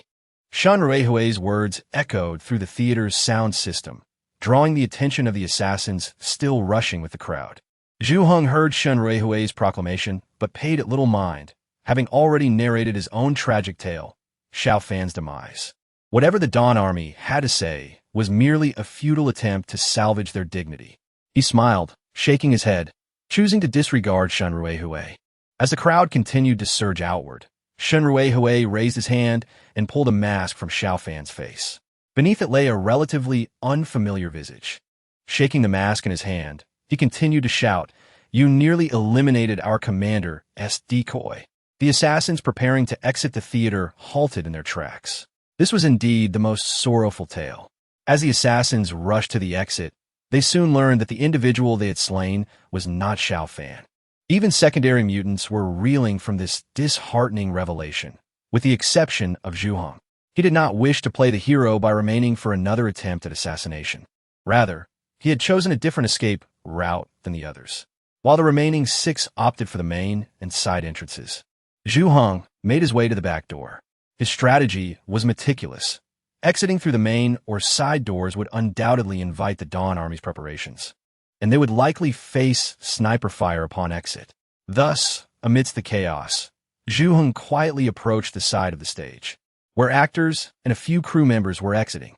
Seizing the opportunity, he swiftly removed his outer garment, having unknowingly acquired facial hair, transforming himself into an elderly figure. Trembling, he followed the flow of people backstage. Though a hint of resentment lingered in his heart, he recognized that revealing their identities had left them with little chance of escape. Xiao Fan had undoubtedly taken precautions. Despite his discontent, he remained patient, keeping his head down, hoping to blend in and escape. The first to burst forth from the Dawn Theater were the Tiger King, Du Lao Chi, and the chameleon-like Li Xiao, who had opted for the most direct route through the main entrance towards the south gate. Upon exiting the theater, they were greeted by a throng of Dawn Army soldiers. Du Lao Chi urged Li Xiao, "Disguise yourselves as residents and blend in with the crowd. Avoid entanglements with any obstacles. We must reach the south gate swiftly. It is our only chance." Understood. They quickened their pace, weaving through the crowd. The Dawn Army soldiers soon spotted them. Xiao Fan's strategy was to avoid engaging these mutants indoors to prevent collateral damage. The true battleground for eliminating them lay beyond the confines of the Dawn Theater. This was the reason they could successfully exit the theater. On stage, Xuan Ning'er and Shun Ruihui did not exert their full strength in battle. As Du Laoqi and Li Xiao exited through the main door, they were already targeted. Snipers, who had long been waiting from various high vantage points, opened fire. The strength of the second-level mutants was indeed formidable. They seemed to possess an innate instinct for danger, constantly dodging and leaping to the sides before the snipers could lock onto their targets. However, this was insufficient to help them escape the encirclement. To truly leave, they had to leap over the Dawn Army's defensive line and enter the residential area. The two ran faster and faster, spotting a makeshift checkpoint constructed by the Dawn Army soldiers ahead. At the checkpoint stood several tall warriors clad in silver attire. Li Xiao, this is our moment. If we can break through this checkpoint, we have hope. The prowess of the second-level mutants would manifest at this moment. As they approached the checkpoint, they suddenly leapt into the air, one veering left and the other right, seemingly attempting to vault over the armored vehicles. The soldiers immediately raised their weapons. Yet, the two quickly descended, the jump lacking any real force. This unexpected maneuver caught everyone off guard. When they leapt again, it was as swift as lightning. The true power of the second-level mutants was unleashed at that moment. They believed the Dawn soldiers could at most fire a single shot, and even that might not hit. Continuous firing was beyond the reflexes of ordinary soldiers. With fortune favored by risk, they gambled. The Dawn soldiers fired their weapons. Instead of the cacophony of gunshots, several arcs of electricity streaked across the night sky, dazzling even more than welding sparks. Du Laoqi and Li Xiao relied on their keen instincts to evade the first shot. But those arcs of electricity were relentless. Zzz. Accompanied by anguished screams, the two convulsed and were instantly reduced to charred remains. Until their last breath, they could not comprehend how the silver-clad warriors of the Dawn Army could unleash such potent electrical currents. The intensity of the voltage was likely in the tens of thousands of volts. Li Qianqian and Bai Xiaodai demonstrated far greater cleverness than Du Laoqi and Li Xiao. Upon exiting through the side door of the Grand Theater, the two did not follow the crowd. Instead, they swiftly distanced themselves from the throng and climbed onto the roof of the Dawn Theater in the darkness. The roof, styled in Gothic architecture, featured a semicircular design with two packages nestled in the corners. These were high-tech products from Ice City, rocket boosters. Such technology had existed before the apocalypse, but had not seen widespread application. In preparation for their assassination in Dawn City, they had invested heavily in 2 boosters and 2 parachute packs. After their escape, the rocket boosters would elevate them into the air, allowing them to glide out of the city with their parachutes, which was their strategy. These 2 packages had been smuggled into the city days prior, and today, amidst the crowd, they quietly tossed them onto the roof, finally putting them to use. The 2 women, having lighter weights comparable to that of a heavier man, swiftly discarded all unnecessary items upon reaching the rooftop, activating their gear almost in their undergarments. The rocket boosters propelled them skyward, sending them soaring to an altitude of 1,000 meters. Once fuel was exhausted, they deployed their parachutes, gliding towards the outskirts of the city. They were very close to success. Even if the Dawn Army soldiers at the theater spotted them, the pitch-black night obscured their position. As the 2 women drifted in the air, gradually departing from Dawn City, they felt a euphoric sense of liberation. The sound of the wind whistled past their ears, instilling a sense of safety. However, they soon noticed an alarming increase in their descent speed. In horror, they glanced at each other and saw enormous eagles tearing at their parachutes.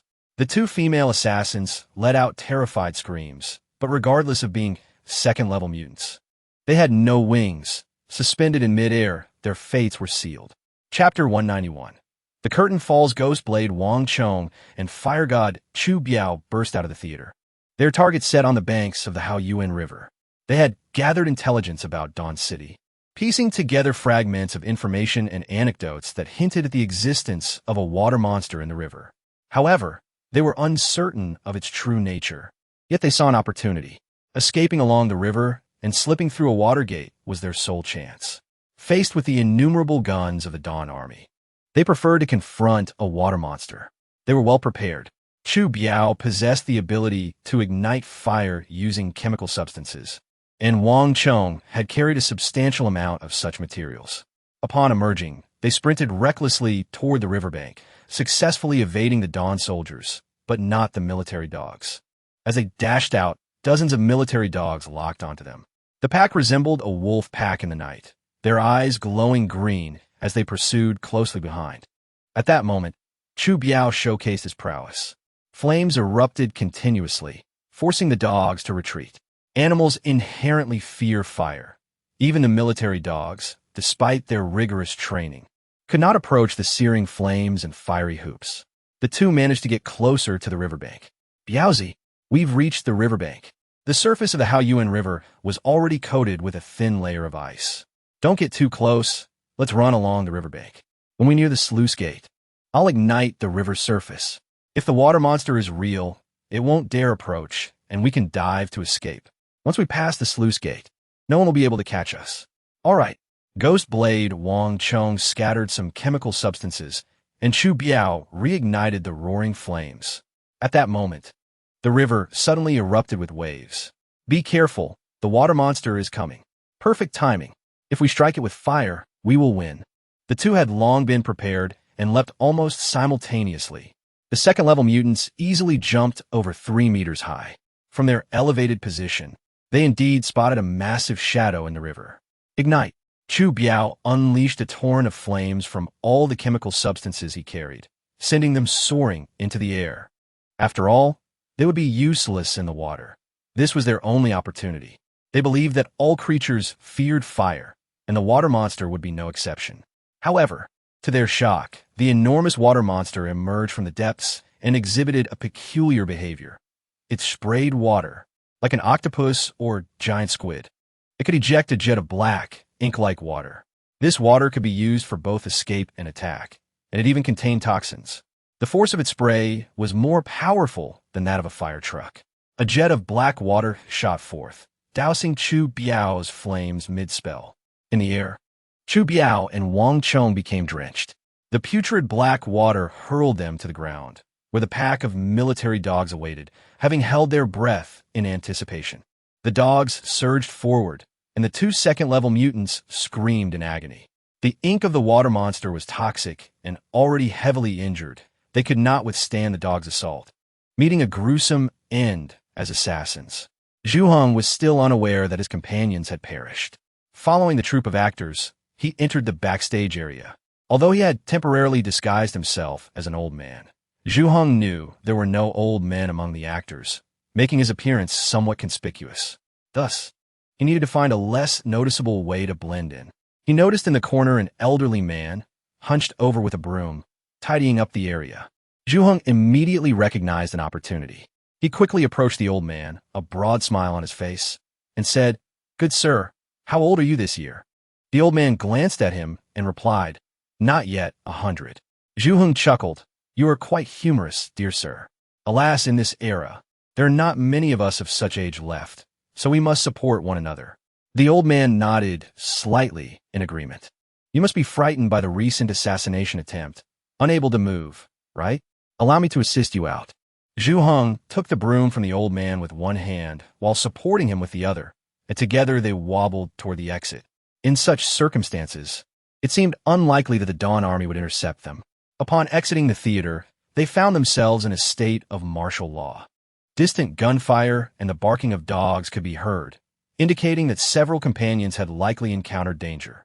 Zhu Heng suppressed all his presence, blending in like an ordinary old man, and proceeded cautiously alongside the broom-wielding elder. Indeed, as the 2 old men walked out, many from the Dawn Army noticed them, but chose to ignore them. Zhu Heng felt a surge of relief. His chosen method was indeed correct. They continued their slow progression, supporting one another, creating a rather warm scene.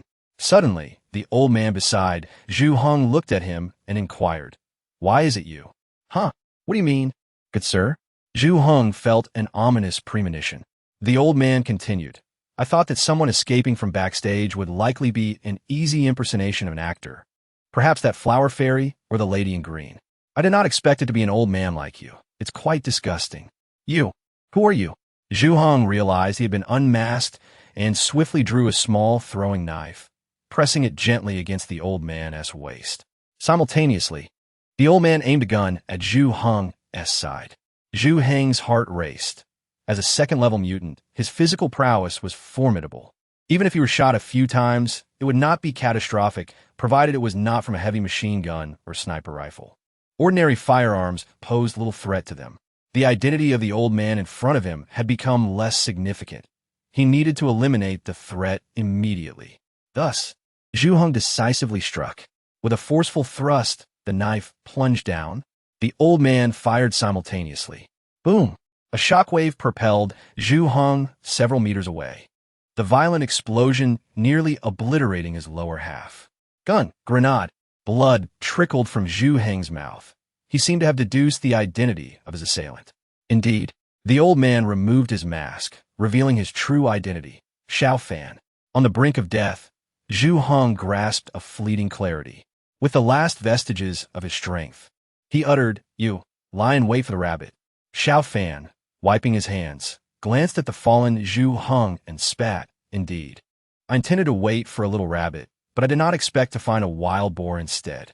You should hurry along." Having learned of an assassination attempt against him, Xiao Fan originally planned to intervene personally. However, his subordinates advised against it, deeming it too perilous. Consequently, Xiao Fan fabricated a spy to impersonate him seated at the podium while he disguised himself as a janitor, observing the performance without risk. The assassins had misjudged their target from the outset, sealing their fate. In the final moments, he remained backstage, unaware that it was this knife-throwing man who had approached. When Zhu Hong grasped his hand, Xiao Fan, unable to endure further, fired a grenade at him. At this juncture, the remaining assassins were all subdued, including those like Wang Laishan who had attempted to assist Zhu Hong, all found and executed by the Dawn Army. The Ice City Base's assassination operation, which encompassed the 7 elite figures of the Dragon Province, ultimately ended in failure. This sequence of events was partially broadcasted during the gala, but the transmission was interrupted during the stage battle, leaving the outside world oblivious to Xiao Fan's fate. However, subsequent broadcasts by the Dawn Army clarified everything. During the live stream, the new host of the Dawn Army, Miss Dilly, vehemently rebuked the leader of the prison base, Wei Wuji. "Leader Wei, your actions are profoundly disappointing. Dispatching assassins to infiltrate a performance and target leader Xiao Fan is reprehensible. Did you not consider that regardless of success or failure, the ordinary members of our performance troupe would meet a dire fate? Since you disregard our lives, we shall not concern ourselves with your sentiments. From this day forth, I am a member of the Dawn City Television." One can only imagine the immense influence wielded by a former top-tier star turned host. However, the surrounding factions were acutely aware that Wei Wuji's assassination attempt had failed. With this failure, the elite figures of the Dragon Province were likely doomed. Initially, the leaders of the nearby bases were filled with excitement at the prospect of success. Yet, they were left utterly disheartened when even the combined efforts of the elite could not vanquish Xiao Fan. This assassination incident marked the formidable rise of the Dawn Army, firmly establishing their roots in the Dragon Province. Furthermore, other bases recognized the chasm between themselves and the Dawn Army. This disparity was not solely in military strength, but also manifested in urban development, infrastructure, cultural life, and the overall happiness of the populace. As another snowstorm approached, the chill in the Dragon Province deepened. A true winter had arrived, and most survivors huddled in their hideouts, shivering. Even the zombies seemed to have quieted down. According to Xiao Fan's reconnaissance, the zombies in the surrounding areas had largely fallen into a state of immobility. In places like Sui Shui, the zombies were even covered in snow, which obscured their eyes, noses, mouths, and ears, rendering them blind and deaf. Deprived of their senses, the zombies resembled snow sculptures. Standing motionless, they would remain in this state until external forces awakened them. Thus, this winter represented not only a time of despair, but also a glimmer of hope. Some courageous survivors seized the opportunity to venture out in search of food, striving to endure the harsh winter. Another invigorating day dawns. On the morning of the third day after New Year's, Xiao Fan awoke on his grand bed. The entire Yunzhou and Yinyan regions were eerily tranquil, devoid of any activity. Xiao Fan found such a stagnant existence rather dull. His financial income had dwindled significantly. No new survivors had arrived, and the only revenue came from the mining site, yielding a meager 3 to 5,000 gold daily. This scant income was hardly sufficient to bolster military development. The nuclear reactor would not be constructed anytime soon, prompting Xiao Fan to decide to take a stroll. Discarding his damp undergarments, he donned a fresh pair and made his way downstairs, where the dining hall's meals were ready. The cooks had prepared a variety of delicacies, far more than Xiao Fan could consume alone, so he instructed a messenger to deliver some to his father and sister. Although they did not reside together, their lives were even more vibrant than Xiao Fan's. In the courtyard near the inner city, several beautiful women had taken residence, including Dilly, who cohabited harmoniously with Xian Xiaodi and Yulia. Though Xiao Fan had not experienced any romantic entanglements with her, the mere thought of having past starlets living in his courtyard brought him a sense of fulfillment. During his meal, he summoned Chief of Staff Zheng Luan to discuss the current status of his forces. Commander, our Dawn Army currently boasts 3,000 soldiers, with 3 combat battalions fully staffed. Additionally, we have a city defense company, a guard company, an engineering company, and 2 airborne battalions. Our arsenal includes 20 attack helicopters, 1 Black Hawk, 1 Apache, 1 transport aircraft, 1 armored train, 20 tanks, 20 howitzers, 10 107mm rocket launchers, 10 mortars, and a number of medics and cooks. Over 80% of our personnel have achieved a rank of 4 stars. Upon hearing Zheng Luan's report, Xiao Fan nodded slightly. Our military strength is formidable, and safety is assured. It is indeed time to depart. Relay the order. The Guard Company, the 1st Airborne Battalion, and 2 combat companies from the 1st Battalion will accompany me, totaling 4 companies, to set off via armored train at noon today. Understood, Commander. Where are we headed? Xiao Fan glanced at the map, feeling a stir within. Where to go? Naturally, it must be a place he is well acquainted with. Chapter 193. The Dawn Dragon. The desire to venture forth had been brewing for some time, and Xiao Fan was well prepared. Within Dawn City, the 6th military camp had long been completed. Each camp can accommodate up to 700 personnel, and 6 camps are sufficient to house the entire regiment. These facilities have yet to reach full capacity, which has led to a rapid increase in troop numbers. Before departing, Xiao Fan conducted a final inspection of the city. Currently, the total population of Dawn City has just surpassed 70,000, and the makeshift housing in the inner city is fully occupied. These temporary shelters will last until spring, when permanent structures will be erected, allowing the inner city to accommodate up to 200,000 residents without issue. Despite the harsh weather, people continue to traverse in and out of the city, primarily adventurer teams, each led by at least 1 mutant. However, the treacherous conditions have made vehicular travel nearly impossible, prompting these adventurers to revert to an ancient mode of transportation, sleds. Whether pulled by manpower or dogs, nothing deters those in pursuit of adventure. With zombies largely inactive, it is indeed a prime opportunity for profit. The city defense soldiers diligently fulfilled their duties, even as the expanse outside Dawn City remained a desolate snowfield. Xiao Fan walked along the city walls and guard towers before inspecting the airport. Nearby, war eagles had begun nesting in trees and on hillsides. With hundreds of these birds present, the mutated avians that once posed a threat to aircraft have significantly diminished, ensuring safe takeoffs and landings. The heating project for the water pond has been completed. The residual heat from the thermal power plant has raised the water temperature. Upon seeing Xiao Fan, Xiao Ba emerged from the water, bubbling in apparent distress. It sensed its master's impending departure and felt the sting of exclusion. Xiao Fan intended to bring along Xiongda, Xiong'er, and several military dogs, as well as a few war eagles. However, Xiao Ba could not accompany him, although the creature could temporarily survive outside the water. The icy conditions were likely to lead to its demise before even leaving the province. After providing instructions to Xiao Ba, which responded with a few bubbles to show affection, the creature obediently remained in the water. Finally, Xiao Fan surveyed the dungeon where Li Nanfeng was imprisoned.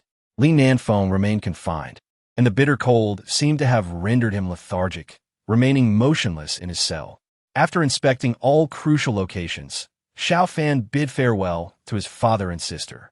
However, he did not linger in the small courtyard, exchanging only a few words before taking his leave. By noon, Xiao Fan arrived at the train station located at the rear of the inner city. Entering the platform through the waiting hall, he found the station closed to the public, serving solely his needs. Upon his arrival, the loading process was nearly complete. Amidst the chilling winds, the imposing armored train was a sight to behold. Although it utilized an old-fashioned steam engine, the current power outages rendered electric trains inoperable. This steam engine had been modified by the red alert system, ensuring its reliability and robustness, impervious to mechanical failures. The train's front bore golden letters reading Dawn Dragon, a name bestowed by Xiao Fan. Accompanying him were 10 tanks, 10 armored vehicles, 10 howitzers, and 10 quadruple anti-aircraft machine guns, all upgraded to 3 stars. These formidable machines had already boarded the train. A Black Hawk and 2 Z-9 helicopters were secured atop the freight cars, firmly anchored to prevent any mishaps during transit. Above the seating area, bunk beds allowed soldiers to rest in shifts. The discipline among the Red Alert soldiers is unparalleled. Whether eating, using the restroom, or sleeping, their conduct is remarkably orderly, resembling a well-rehearsed performance, thus preventing chaos despite the large numbers. Xiao Fan, accompanied by a few close guards, entered the rear section of the fuel car. The spacious fuel compartment had 1/3 reserved for a luxurious suite, Xiao Fan's quarters. Upon boarding, the first room served as a residence for his animals. Xiongda, Xiong'er, and other companions remained there. Deeper within, the floor was adorned with a red carpet, and the space featured leather sofas and a mahogany dining table. It even included a refrigerator and a shower room, with the bedroom divided into 2 sections, one for Xiao Fan and another for his guards. Xiao Fan's core team comprised 6 individuals: Shen Ruihui, Xuan Ninger, Sun Feifei, and Lu Ping, all 5-star heroes who had consistently supported him. Initially, 5-star engineer Ein was also part of the team, but he remained in Dawn City to research advanced technology, leaving engineer Ma Dun to accompany Xiao Fan. Another member was the ever-loyal communications officer. Once everyone settled, the driver at the front inquired if they were ready to depart. Xiao Fan glanced at the time. It was 12 o'clock. Nodding slightly, Ma Dun immediately informed the driver that they could set off. The driver pulled the whistle twice, creating a clarion call. The Dawn Dragon gradually began to move. The front of the train was equipped with a massive metal blade capable of clearing snow from the tracks and removing other obstacles. The thick blanket of snow was effortlessly displaced under the train as powerful momentum, and the speed increased. The city gates swung open, and the train departed from the Eastern District, leaving Dawn City behind, enveloped in the swirling snow. Chapter 194. Observations along the way having left Dawn City. The train traveled over 100 kilometers before reaching the Sihuai town station. Following the railway southward, Xiao Fan had already determined their destination. While he was unfamiliar with the layouts of other cities, there was one city he knew better than his own hometown: Deep Sea. Xiao Fan had spent 4 years at university in Deep Sea and over 2 years working there. Had it not been for the apocalypse, he might have firmly rooted himself in that city. There, he had professors, classmates, colleagues, and even an ex-girlfriend, with uncertainty clouding his options. The familiarity of Deep Sea was undoubtedly the best choice. Shenlong province lies at the northernmost tip of the continent, while Deep Sea is situated along the eastern coastal region. However, this journey should not take long. Traveling along the railway would prevent any traffic congestion. If all goes smoothly, for days should suffice. Gazing through the train window, Xiao Fan observed the wintry landscape, with coniferous forests lining the tracks, blanketed in pristine snow. Xiao Fan recalled his last journey by train, during which he could still glimpse traces of survivors.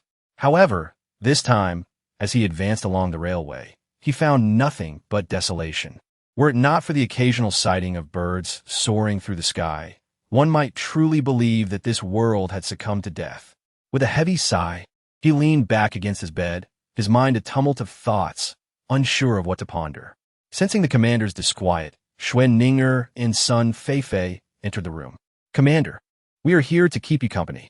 In the outer quarters, engineer Ma Dun accompanied Xiao Fan on his first long-distance mission. The gravity of this expedition weighed heavily upon him, as several other engineers rested in the combat carriage nearby. Their duties involved clearing obstacles and repairing bridges. On the railway, these obstacles could be remnants of other trains. Should they encounter one, he would need to disembark, restore the damaged train, and restore power to set it in motion again. Following that, they would need to maneuver the train off the tracks to allow passage for the Dawn Dragon. If a derailment occurred, the situation would become even more complicated, requiring tanks to be deployed, linking the train with iron chains, and exerting collective force to restore it to the tracks. In the event of a bridge collapse, they would employ advanced technology from Red Alert to repair it. While these were his responsibilities, he remained largely ignorant of the commander's personal life. At that moment, strange sounds emanated from within. Xiao Fan exclaimed, "Look at this." Schwendinger gasped, "Ah, no." Sun Feifei echoed, "Don't." Xiao Fan teased, "Isn't this impressive? Stop." "No." Engineer Ma Dun cast a glance at Shun Ruihui and inquired, "Captain Shun, what are they up to?" Shun Ruihui replied calmly, "Playing cards." Though the Dawn Dragon's maximum speed reached only 100 kilometers per hour, its ample fuel supply allowed for nearly uninterrupted travel. On the first day, the train did not depart from Shunlong province, as Yinzhou lay at its northernmost edge.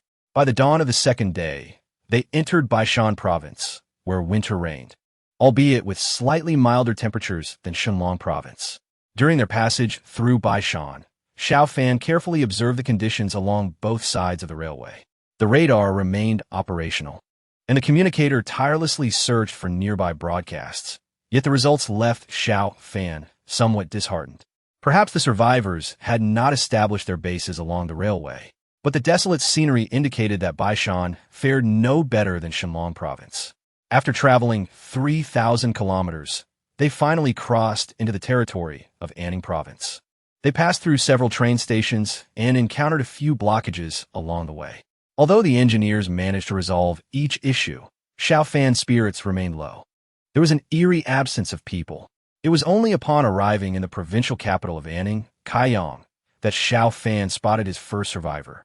Before entering Kaiyang, in the suburban area, he observed a group of survivors gathering supplies.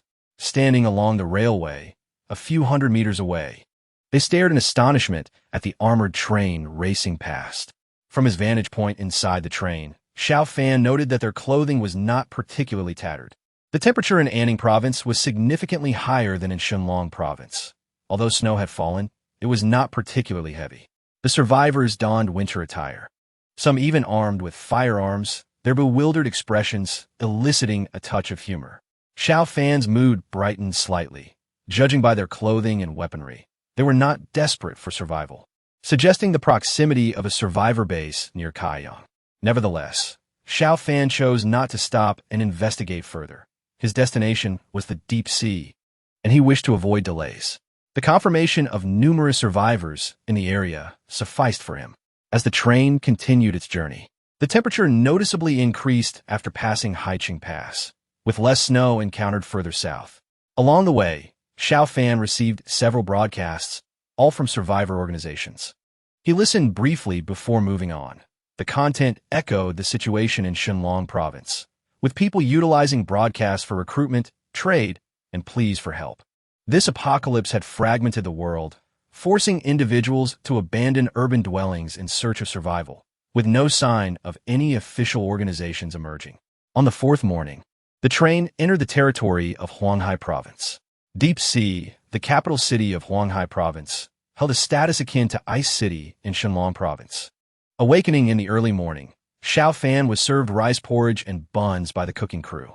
After a simple meal, the communicator activated the broadcast. "Crackle, crackle. Commander, we have an incoming signal."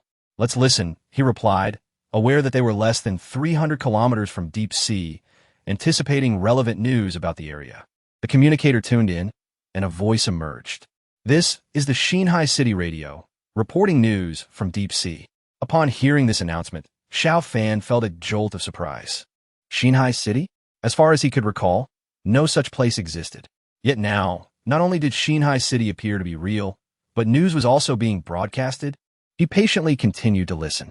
The announcer, a woman with a melodious voice, conveyed the following. Yesterday afternoon, General Gu Huayuan of the Deep Sea Military Administration stated in an interview that the Deep Sea Corps would deploy 2 regiments of troops along the Baoyang River, aiming to eliminate zombies within the upscale communities of Wangjiang and Guanlan by the end of this month, further opening the route into Deep Sea City. General Gu declared, "Zombies are a common enemy of humanity, and the Deep Sea Corps bears the undeniable responsibility of eradicating them. We hope the residents of Xinhai City will understand and generously contribute donations to support the military's efforts." The military administration also announced that recruitment efforts would be intensified, with the Deep Sea Corps 3rd Brigade actively seeking new recruits, offering a monthly stipend of 3,000 new coins, along with 10 kilograms of rice and 5 kilograms of pork. The administration cautioned that fish in the river had been growing larger, advising citizens to avoid the water's edge. Additionally, survivors arriving in Xinhai City without adequate supplies would be permitted to defer payment for a month, allowing them to acquire city residency after settling their debts. The broadcast then reported on the day's market situation, noting a 3 increase in fuel prices, a 2 rise in pork prices, a 6 increase in vegetable prices, and a 1.5 drop in rice prices. The Abnormal Association recently announced supplementary guidelines for membership. All new members would obtain residency qualifications within the inner city. For details, please visit 18 Xinhai Avenue. Following this, advertisements interrupted the broadcast, calling for adventurers and laborers, with various requirements for the latter, including farming, pig raising, and fishing. There were also recruitment notices for artisans, garment makers, and food processors, as well as advertisement for domestic help, albeit with lower wages. Listening intently, Xiao Fan was astounded. Xinhai City appeared to be a newly established settlement by survivors around Deep Sea, boasting a population exceeding 2 million. Even before the apocalypse, a city of 2 million would have constituted a significant county. Xiao Fan speculated that Xinhai City might have been a county repurposed for this new reality. Moreover, Xiao Fan had gleaned several crucial pieces of information. The station troops here were known as the Deep Sea Corps, a name that likely signifies their intent to reclaim the depths of the ocean. This corps seemed to be organized as a division, currently boasting 2 fully equipped brigades, and their combat capabilities appeared quite formidable.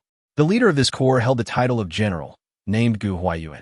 Presently, New Sea City operated under the dominion of the Deep Sea Corps, which had also established a military management committee to oversee the affairs of the city. Within New Sea City, there existed a mutant association, which seemed to wield considerable influence. Entry into the city required the payment of supplies, and anyone could join. Furthermore, a new currency called the New Coin was in circulation. From these observations, it was evident that this place was developing more favorably than the Dragon Province. This was understandable, as the Dragon Province was vast, yet sparsely populated, leading to slower growth. Additionally, winter had descended upon the Dragon Province in recent months, causing development to stagnate. In contrast, the Deep Sea region was unencumbered by such troubles. Even in January, the weather remained relatively mild, with temperatures hovering above 10 to 20 degrees Celsius. Thus, it was reasonable to conclude that this area had advanced at least 3 months ahead of the Dragon Province. However, Xiao Fan remained uncertain about whether this so-called Military Management Committee and the Deep Sea Corps were officially sanctioned forces. They appeared somewhat unorthodox, as their 3rd Brigade was actively recruiting new soldiers, suggesting they were likely a newly formed entity. Nevertheless, given the current status of the Deep Sea Corps, Xiao Fan suspected that Gu Huayuan must possess some unique circumstances. Xiao Fan had ventured to the deep sea primarily because he felt a sense of familiarity with the region, particularly several locales where acquiring gold would be relatively effortless, a primary motivation for his journey. However, it seemed that he must first visit New Sea City. If he could establish contact with the Deep Sea Corps, he might procure substantial amounts of gold through trade. The communications officer checked the signal source. "Commander, the broadcast signal is approximately 150 kilometers away, situated about 100 kilometers north of New Sea City." "All right, let us proceed, but ensure the train maintains a distance. Find a place to halt within 30 to 50 kilometers of the signal source. Understood. The Dawn Dragon continued its journey, advancing just over 100 kilometers until they discovered a small town station. Xiao Fan scanned the area with radar. It appeared desolate, with a few zombies scattered about. But their numbers were limited, likely a result of prior purging efforts. There were no survivors in sight, rendering the location relatively secure. The train pulled into the station, and Xiao Fan disembarked with his team. Upon stepping off, a warm breeze greeted them. After 4 days of travel by train, even the opportunity to recline had proven exhausting. Stretching his back and inhaling the fresh air reinvigorated Xiao Fan. We shall gather supplies in this town and concentrate them here at the station. Bring over a few vehicles. We will venture to New Sea City for reconnaissance, while the main force remains here awaiting orders. With a few swift commands, the soldiers commenced their exploration of the town. Consulting the map, Xiao Fan noted the absence of high-level zombies, rendering armored vehicles unnecessary. The soldiers advanced on foot and, after about half a day's effort, successfully eradicated the scattered zombies. They collected some supplies, albeit limited, sufficient for the soldiers to survive a few days. The engineers quickly activated the generator, setting up a temporary survival point at the station. Shenruehui ventured into the town and procured 2 off-road vehicles. Most of the better vehicles had already been taken, leaving only 2 ordinary ones of mediocre quality. Observing his companions, Xiao Fan decided to set out with Shenruehui, Xuanninger, Sun Feifei, Ma Dun, Lu Ping, and 2 4-star army soldiers toward New Sea City. Noticing the military attire he wore, Xiao Fan deemed it inappropriate for reconnaissance. Such attire would attract unnecessary scrutiny. He instructed Shenruehui to gather some civilian clothing for the group to change into. Xiao Fan donned athletic leisure wear, while Xuanninger and Sun Feifei adorned themselves in elegant dresses. Shenruehui and the others opted for casual or denim attire. They carried their weapons, presenting themselves as a band of adventurers. Xiao Fan took the passenger seat in the second vehicle, driven by an army soldier, with Xuanninger and Sun Feifei seated in the back. Shenruehui and the other 4 occupied the first vehicle.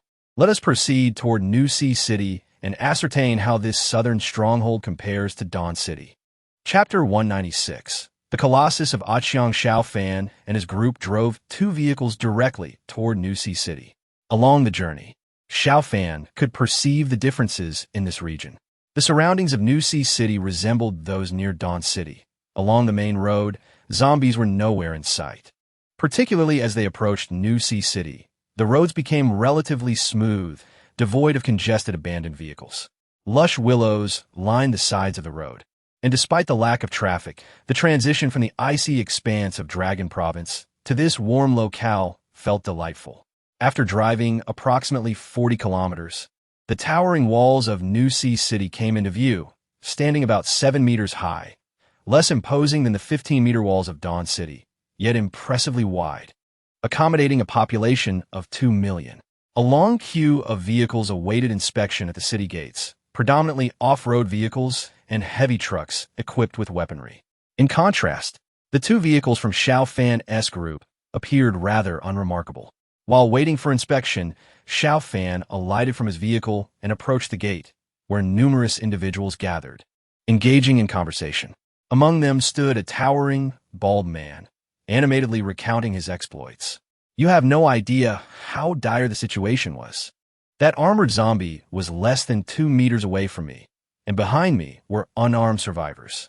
If I had fled, they would have perished. At that moment, I believed the world needed heroes, so I charged in with my blade. The battle with the armored beast was tumultuous. In the end, I unleashed my family's secret technique, striking it down in a single blow. The blood sprayed several meters high. The crowd surrounding him displayed expressions of admiration and envy. Though some skepticism lingered, none dared to voice it, for the bald man bore the emblem of the Mutant Association. In New Sea City, the Mutant Association was the second most powerful faction, second only to the Military Management Committee. Every member was a mutant, not to be trifled with by ordinary survivors. Noticing the awestruck gazes of the ordinary survivors, the bald man swelled with pride. His attention then shifted to Xiao Fan, who stood alongside 2 beautiful women. Schwendinger, and Sun Feifei, clad in exquisite dresses that accentuated their slender, fair legs, and with Schwendinger sporting sunglasses. The trio radiated an aura that set them apart from the usual disheveled survivors. In a world where many faced the daily struggle of dirt and grime, the polished appearance of Xiao Fan and his companions piqued the bald man's curiosity. As a mutant himself, he sensed something extraordinary about them. He waved and called out, "Hey, brother, are you newly arrived in New Sea City?" "Indeed, it is my first visit. Are you considering joining the Mutant Association?" Xiao Fan nodded slightly. "I am contemplating it, but I am uncertain of the requirements." "There are no specific requirements. As long as you are a mutant, that suffices. If you agree, I, Stone, can introduce you." "Is your name really Stone?" "No, my name is Shi Chong, but that was my past name. Now I'm called Stone. You may also refer to me as Stone A. Chong, for my fists are harder than any rock." Xiao Fan chuckled lightly. "Very well, but we have a rather large group." "How many?" A Chong's eyes sparkled with curiosity. 8. Those who accompanied Xiao Fan had already undergone evolution. Even the 2 army drivers were 4-star mutants. According to the classification of mutants, 4 stars represent a first-level mutation. However, Red Alert warriors inherently possess a 3-star foundation, making them significantly stronger than ordinary first-level mutants post-mutation. Upon hearing there were 8 mutants, Stone A. Chong immediately became exhilarated. "That's splendid. In that case, you can come with me into the city. I can facilitate your entry into the association right away." "Don't we need to queue for city entry?" "No. Mutants have privileges and need not wait in line like ordinary people." "All right. Thank you, A. Chong." "No need for thanks. But remember to call me Stone A. Chong from now on. That is my nickname." Xiao Fan smiled and beckoned the 2 women to get into the vehicle. A Chong drove a large Hummer, equipped with a machine gun, and shook his head slightly at Xiao Fan's 2 vehicles. "Once we reach the association, I will have the president arrange for 2 new vehicles for you." As the vehicle started, they entered the city directly. At the city gate, there were guards who spoke briefly with the Chong before granting them passage. Xiao Fan noticed the guards were also equipped with Type 95 automatic rifles, the same as his soldier gear. Additionally, an armored vehicle was stationed at the gate, indicating that the Deep Sea Corps had relatively good equipment. As they traveled through the streets of New Sea City, they observed a fair number of people. Although the vibrancy of the pre-apocalyptic world had not returned, a unique post-apocalyptic culture had emerged. Walking along the street, most people appeared emaciated, akin to laborers from the past, holding various signs that read nanny, odd jobs, etc. Yet, some individuals were dressed splendidly and drove vehicles through the streets. Witnessing this scene, Xiao Fan frowned slightly. This place was markedly different from Dawn City. From this, he discerned that the wealth gap here was exceedingly vast. The military junta and the Mutant Association undoubtedly represented the elite, while ordinary survivors languished at the bottom of society. The egalitarian society of the past seemed utterly lost. The buildings remained unchanged, resembling an ordinary county town. The vehicle eventually halted in front of a tall building, where a sign read, "New Sea City Mutant Association. We have arrived. Let us go inside." Shi Chong led Xiao Fan into the headquarters of the mutants. Upon entering, they found themselves in a reception hall, bustling with mutants engaged in conversation or enjoying drinks at the bar, many of them armed. "Please wait here. I will fetch someone to register you," a Chong said. Chapter 197. The situation in New Sea, the registration process was swift. After a brief assessment confirming they surpassed the limits of ordinary humans, Shi Chong presented them with several badges to affix to their chests, marking their membership in the Mutants Association. At this moment, Xiao Fan learned that Shi Chong was, in fact, the vice president of the association. Being a vice president indicated that Shi Chong was no ordinary mutant, but rather a second-level mutant.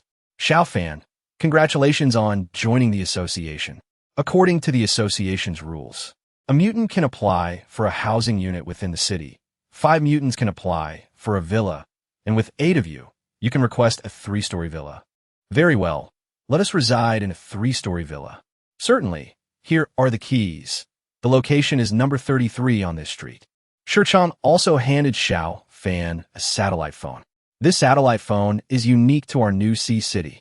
You can use it to contact me. He then provided Xiao Fan with some cash. This currency was unfamiliar to Xiao Fan, featuring the portrait of a man, with the highest denomination being 1,000. Is this new currency? Indeed, the man depicted is General Gu Huayuan of New Sea City.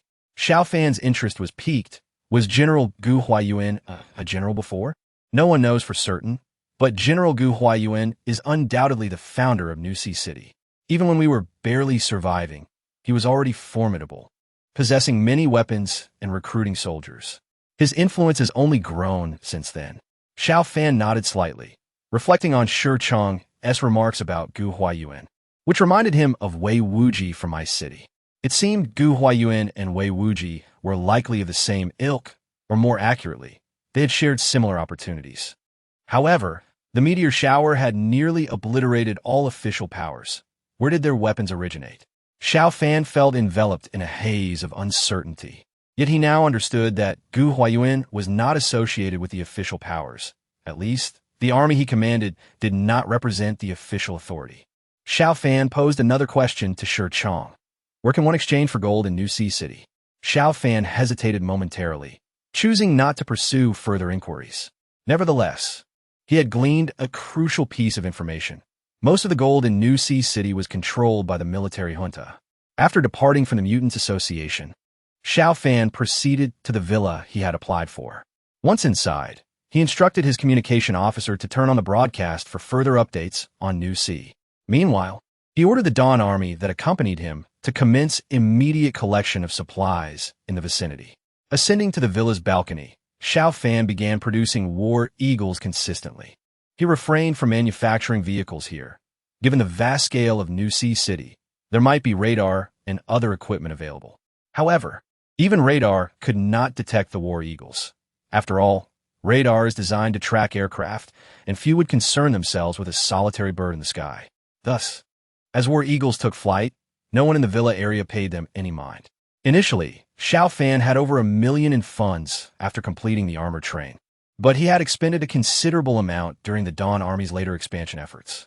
Upon leaving Dawn City, he had also left behind a significant stockpile of ammunition, leaving him with only around 300,000 in funds now.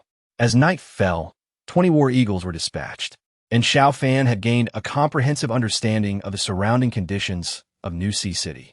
The urban area of New Sea City spanned approximately 20 square kilometers, primarily divided into two sections, the civilian area and the inner city. Xiao Fan's location was also part of the inner city, although not the core area. The true heart of the city was where the military junta was situated, centrally located and transformed into a massive fortress-like prison by Gu Huayuan and his associates. High walls, electric fences, and stringent security measures surrounded it. This area not only housed the Deep Sea Corps, but also served as residences for certain members of the military junta, featuring exquisite internal construction. Through the eyes of the war eagles, Xiao Fan observed numerous details, even discovering that a genuine prison had been constructed within, heavily guarded, with vehicles entering and exiting under strict concealment, leaving him curious about what lay within. For the moment, however, Xiao Fan wished to refrain from probing into the secrets of New Sea City and commanded the Dawn Army to accelerate their resource collection efforts. The Dawn Army acted swiftly, gathering several vehicles before advancing into areas still infested with zombies, guided by the war eagles. The reason for seeking out locations infested with zombies lies in the fact that their presence indicates a lack of human visitation. Within 100 kilometers of Xinhai, the area has been largely ravaged by the Deep Sea Corps. However, under the guidance of the war eagles, the Dawn Army, led by Xiao Fan, executed their collection operations with remarkable efficiency. That very night, 2 combat companies from the 1st Battalion of the Dawn Army set forth toward a town situated 100 kilometers away. Tanks and howitzers accompanied them, and the Dawn Army had become adept at dealing with these mindless hordes of zombies. Should fortune favor them, the first batch of supplies would arrive the following day. Xiao Fan did not concern himself with the Dawn Army supply situation. Instead, that evening, he was invited by the formidable A Chong to partake in some drinks at A Chong's villa. Upon his arrival, Xiao Fan found several mutants already present. After A Chong made introductions, Xiao Fan made a few acquaintances, and the group indulged in a night of revelry. During the drinking festivities, A Chong clapped Xiao Fan on the shoulder, saying, "Brother Xiao, the liquor here is merely average. When the next military committee holds a banquet, I shall take you there to taste the truly exquisite wines." Xiao Fan squinted. "Oh, the military committee hosts banquets?" "Indeed," a Chong replied. Gu Huayuan's deep-sea corps boasts nearly 30,000 troops, and there are numerous officers of varying ranks. Their families, along with those who once aided Gu Huayuan, reside in the core area. These individuals lead lives of leisure, indulging in extravagant feasts and frequently organizing banquets. Prominent figures from Xinhai City, including myself as the vice president of the Mutant Association, will surely receive invitations. Hearing A Chong's words, Xiao Fan gained a deeper understanding of Xinhai City. He realized the necessity of familiarizing himself with the city's circumstances, particularly its darker aspects. Strangely, deep within, Xiao Fan found himself wishing that those in power in Xinhai were not virtuous individuals.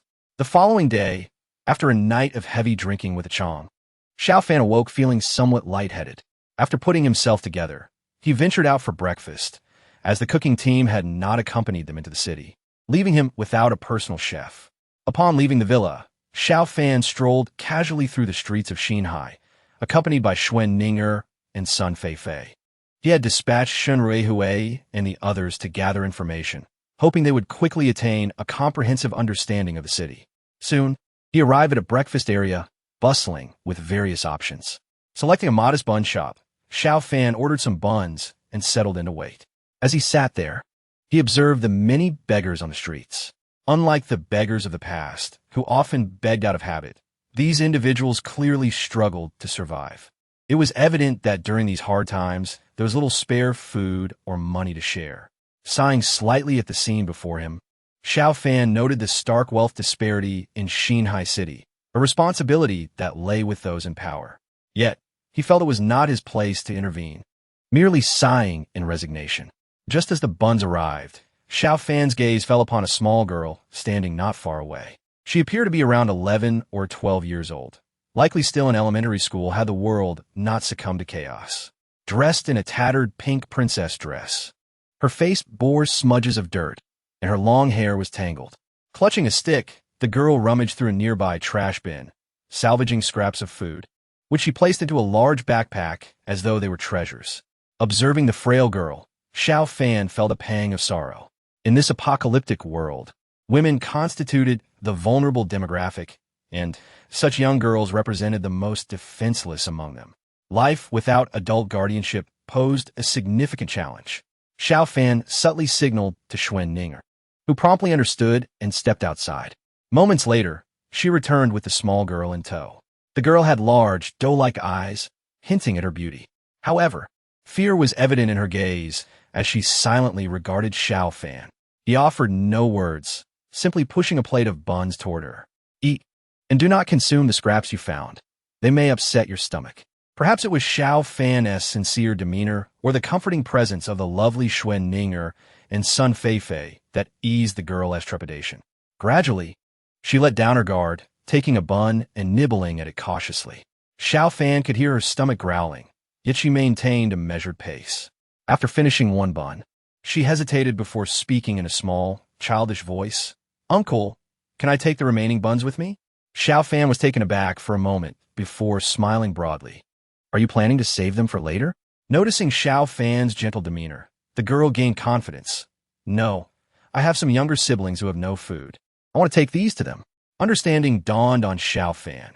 This girl's siblings were likely a group of orphans, bereft of parental care. "How many siblings do you have?" he inquired. "About a dozen."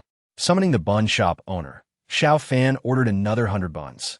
He discarded the remnants the girl had collected, then carefully packed the buns into plastic bags and placed them back in her backpack. While he felt little sympathy for the adult beggars, he could not bear to witness the suffering of these children left without guardians. The girl beamed. "Thank you, uncle." "Thank you, sisters." Xiao Fan immediately adopted a stern expression. "You must not call me uncle." "Thank you, sir." With a long exhale, Xiao Fan set aside concerns about titles. "What is your name? How old are you?" "My name is Xiaolu, and I am 12 years old." "And where do you live?" "Over there, by a construction site, where there are piles of cement pipes." Xiao Fan nodded slightly, ruffling in Xiao Lu's hair. Go on now. Return tomorrow, and I shall provide you with a new outfit. Okay. And Xiao Lu nodded eagerly before swiftly running off, waving goodbye to Xiao Fan as she departed. Watching the innocent smile on her face brought a smile to Xiao Fan's lips, lifting his spirits considerably. After finishing his meal, Xiao Fan took a stroll through the streets with a few guards. He noticed that clothing trade was picking up, though it lacked the high-end quality of Dawn City. It was abundant in quantity. With a bit of new currency in hand, he purchased a lovely princess dress, a pink hairpin, and a pair of black leather shoes. However, he soon realized something peculiar. The number of young, beautiful girls in the city seemed alarmingly low. He pondered the reason behind this. Turning his attention back to the Dawn Army's operation, he learned they had commenced an assault on a town and expected a significant supply haul the following day, which would allow him to profit handsomely. Just as he prepared to rest, Shan Ruihui approached him with updates from today's reconnaissance. Commander, I have gathered some insights.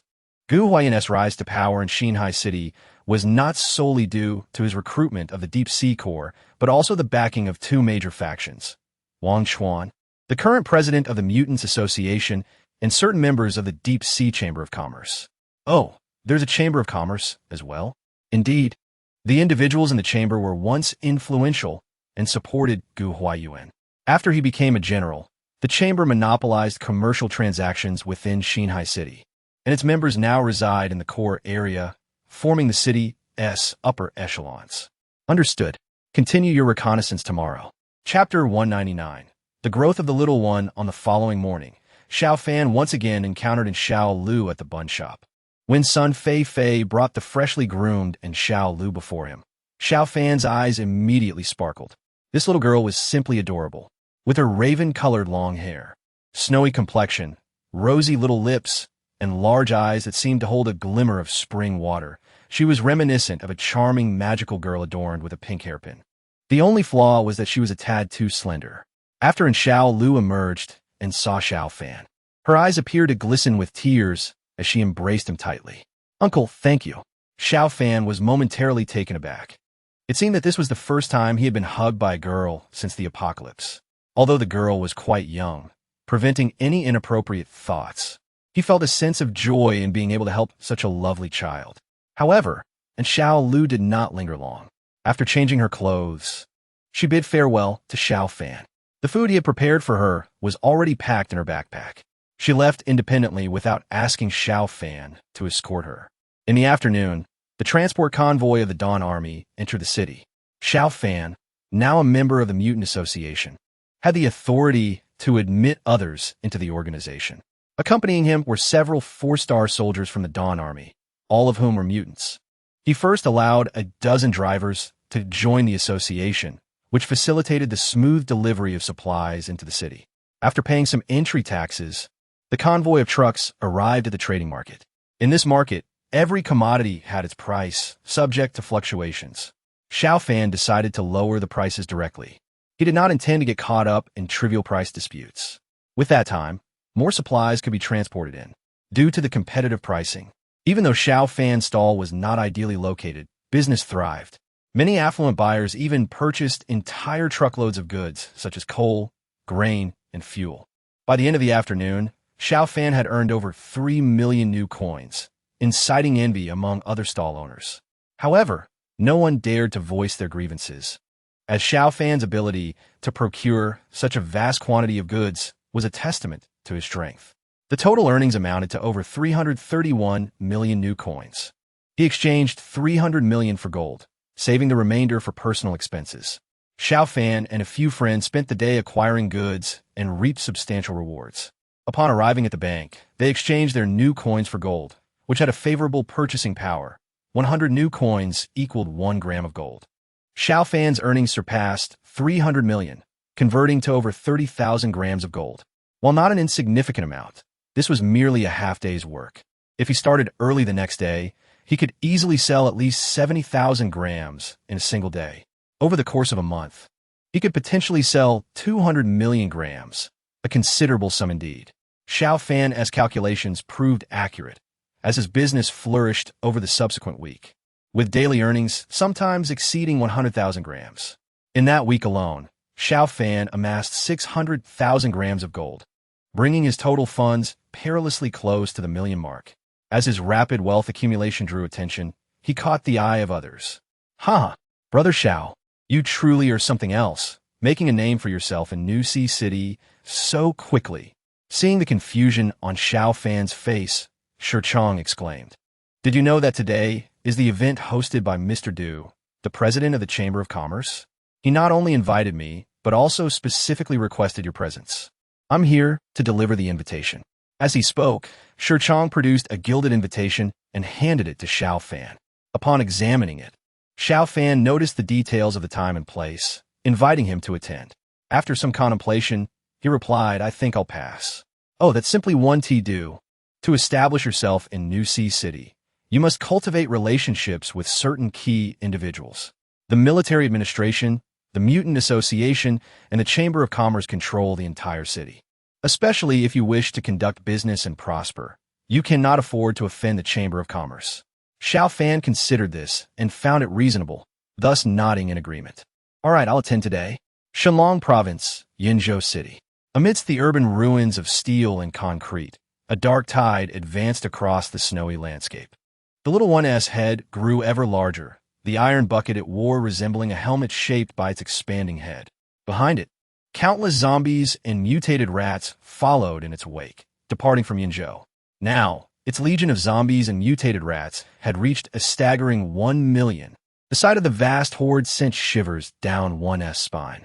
Emerging from Yinzhou, the horde arrived at the banks of a river. The little one gazed at the water and let out a sharp cry.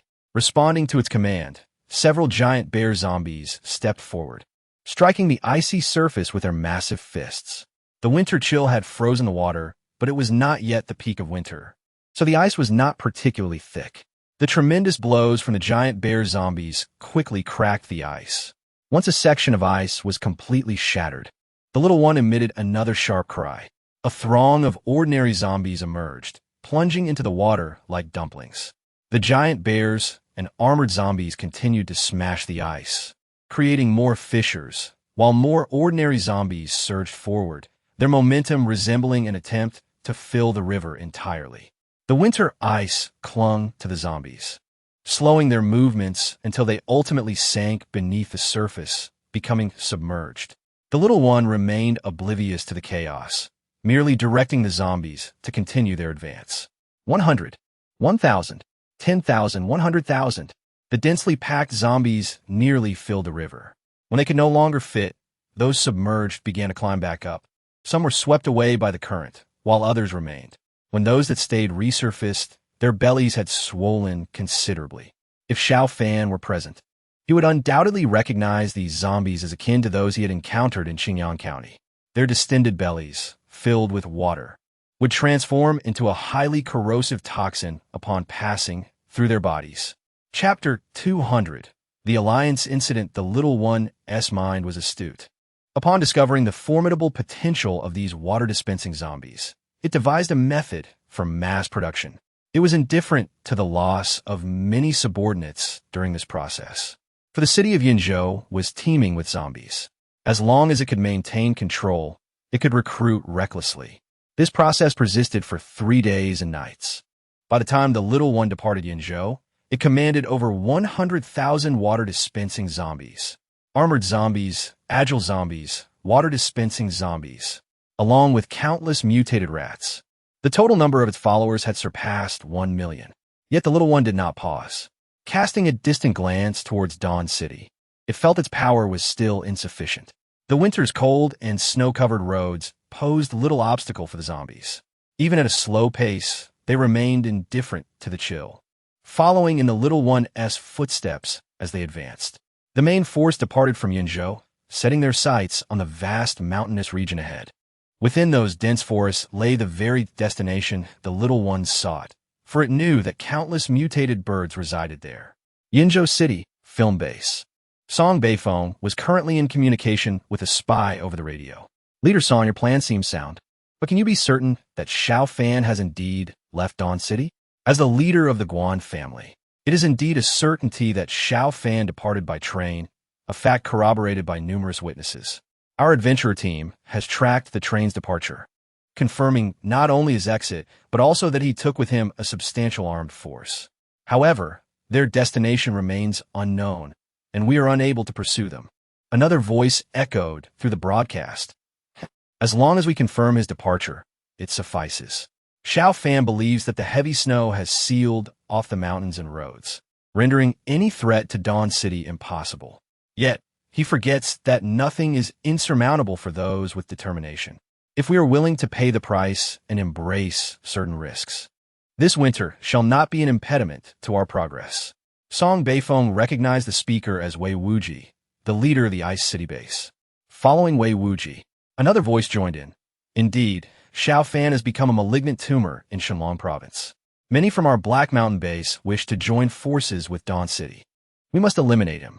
This speaker was Chu Xing from the Black Mountain Airport base. Hearing the support from the leaders of the three major bases, Song Beifeng felt a surge of excitement. Guan Rulong chuckled. Can you truly accomplish this? That road of over 100 kilometers is no easy path to clear. It could cost lives. Rest assured, what are a few lives? The survivors here are already half-hearted. The number of casualties is inconsequential as long as we can seize Dawn City. They will have no other thoughts then. Determined, Song Beifeng resolved that, by any means necessary, he must annihilate Dawn City. This could be his final opportunity. Initially, he had considered allying with the Burlians, but the Shunsong River was not navigable at present due to thin ice, rendering their crossing impossible, and he had to abandon that idea. With the support of these three factions, he felt confident in conquering Dawn City. After setting a time with the others, Song Beifeng ended the broadcast. He contemplated his next move and summoned Jiao Yuan from the War God Army. With few generals left at his disposal, Jiao Yuan, who had taken over the waiting position, was his most capable subordinate. Upon arrival, Song Beifeng shared his plan with Jiao Yuan. After listening to the entire scheme, Jiao Yuan inquired, "Leader, are you sure you wish to proceed?" "Yes, within half a month, we shall launch our attack on Dawn City." Jiao Yuan nodded slightly, indicating his understanding. Just as Song Beifeng prepared to rest, Jiao Yuan suddenly erupted into action. A compact handgun appeared in his hand, silenced, as he aimed it directly at Song Beifeng and fired 10 consecutive shots. Although Song Beifeng was a mutant, the close range left him no chance to evade. He was struck multiple times in the chest, blood spurting from his mouth. He wished to voice something, but the fleeting essence of life extinguished his capacity for speech. Even as he closed his eyes, he could not fathom why Jiao Yuan had suddenly turned against him, nor could he comprehend such a swift betrayal. This question would remain a mystery, forever beyond his grasp. A shocking announcement reverberated throughout Yunzhou. Survivor Alliance President Song Beifeng had, on the previous day, set himself ablaze within the Film City base. Newly appointed President Jiao Yuan expressed his profound condolences over the broadcast, stating that President Song Beifeng had succumbed to suicidal despair due to immense pressure in his relentless pursuit of Dawn City. Under his leadership, the alliance would not tread the same path as Song Beifeng. He declared that, effective immediately, the Survivor Alliance would forge a close alliance with Dawn City, standing together against their common foe, the zombies. Anyone who insisted on opposing Dawn City would find themselves at odds with the alliance, which would unite with Dawn City to wage war against them. Dawn City was willing to ally with the Survivor Alliance, collectively confronting all who harbored nefarious intentions. In both Dawn City and the Film City base of the Survivor Alliance, jubilation erupted as people sang and danced in celebration of this newfound joy. Since their arrival in Yunzhou, Dawn City had been at war with the Alliance. Now, the conflict had finally ceased, and peace was on the horizon, bringing joy to all. Yet with joy came sorrow.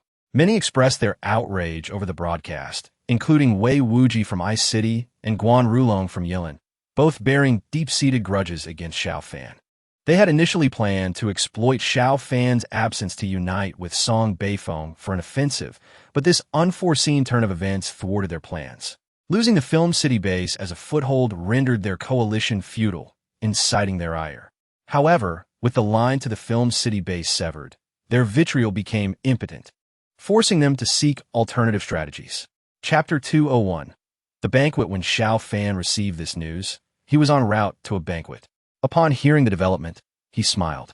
Diao Yuan, the pawn he had positioned for an extended duration, had finally proven his worth. In truth, the genuine Diao Yuan had perished long ago in the Alliance's assassination attempt against him. The Diao Yuan who had remained in the Alliance was merely a spy of his own making. This spy had embedded himself deeply, gradually earning Song Beifeng's absolute trust. The ability to meet with Song Beifeng alone was indicative of the situation. Song Beifeng would never suspect Diao Yuan's true identity in his madness. He ultimately received his just desserts. Diao Yuan's timely action had disrupted a scheme, Wei Wuji, Guan Rulong, and their cohorts would require more than a few days to devise a new plan. For the moment, Dawn City remained secure. Through the system, Xiao Fan instructed Dawn City to bolster their defenses as his vehicle entered the core area. The imposing high walls and electrified fences gave him the feeling of entering a prison. The inhabitants of New Haicheng were indeed cautious of their lives. Given the stark disparity between rich and poor, it was understandable that ordinary people harbored resentment towards the elites, fearing a desperate individual might seek mutual destruction. Their security measures were undoubtedly thorough. Through the eyes of the war eagle, Xiao Fan could glean the condition of the core area. The Deep-Sea Legion displayed commendable combat prowess, equipped with tanks, armored vehicles, mortars, and even a dozen helicopters, their armament rivaling that of the Dawn Army. Moreover, their numbers were substantial, with 2 full regiments comprising 20,000 troops and another regiment in formation, totaling nearly 30,000. Such formidable strength dissuaded Xiao Fan from engaging in direct confrontation.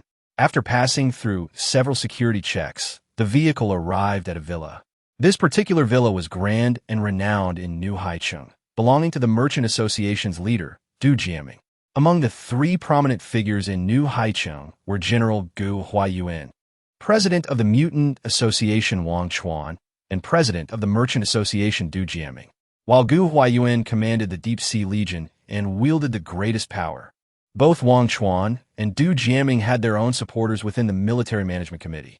Even Gu Huayuan himself struggled to ascertain which of his commanders had been swayed by Wang, and Du Jiaming's banquet naturally attracted many luminaries from New Haicheng. Xiao Fan and his companion, the formidable Stone Strong, attended the event unaccompanied. Upon entering the banquet hall, situated on the ground floor of the villa, they found themselves in a setting reminiscent of a castle. As they arrived, they were immediately greeted by enthusiastic attendees. Let me guess. This must be our newly minted tycoon of New Haicheng, Xiao Fan. Within just 7 days, you've amassed tens of millions of new coins through your trade and supplies. Your prowess surpasses even that of past streaming hosts. Stone Strong introduced the man before them.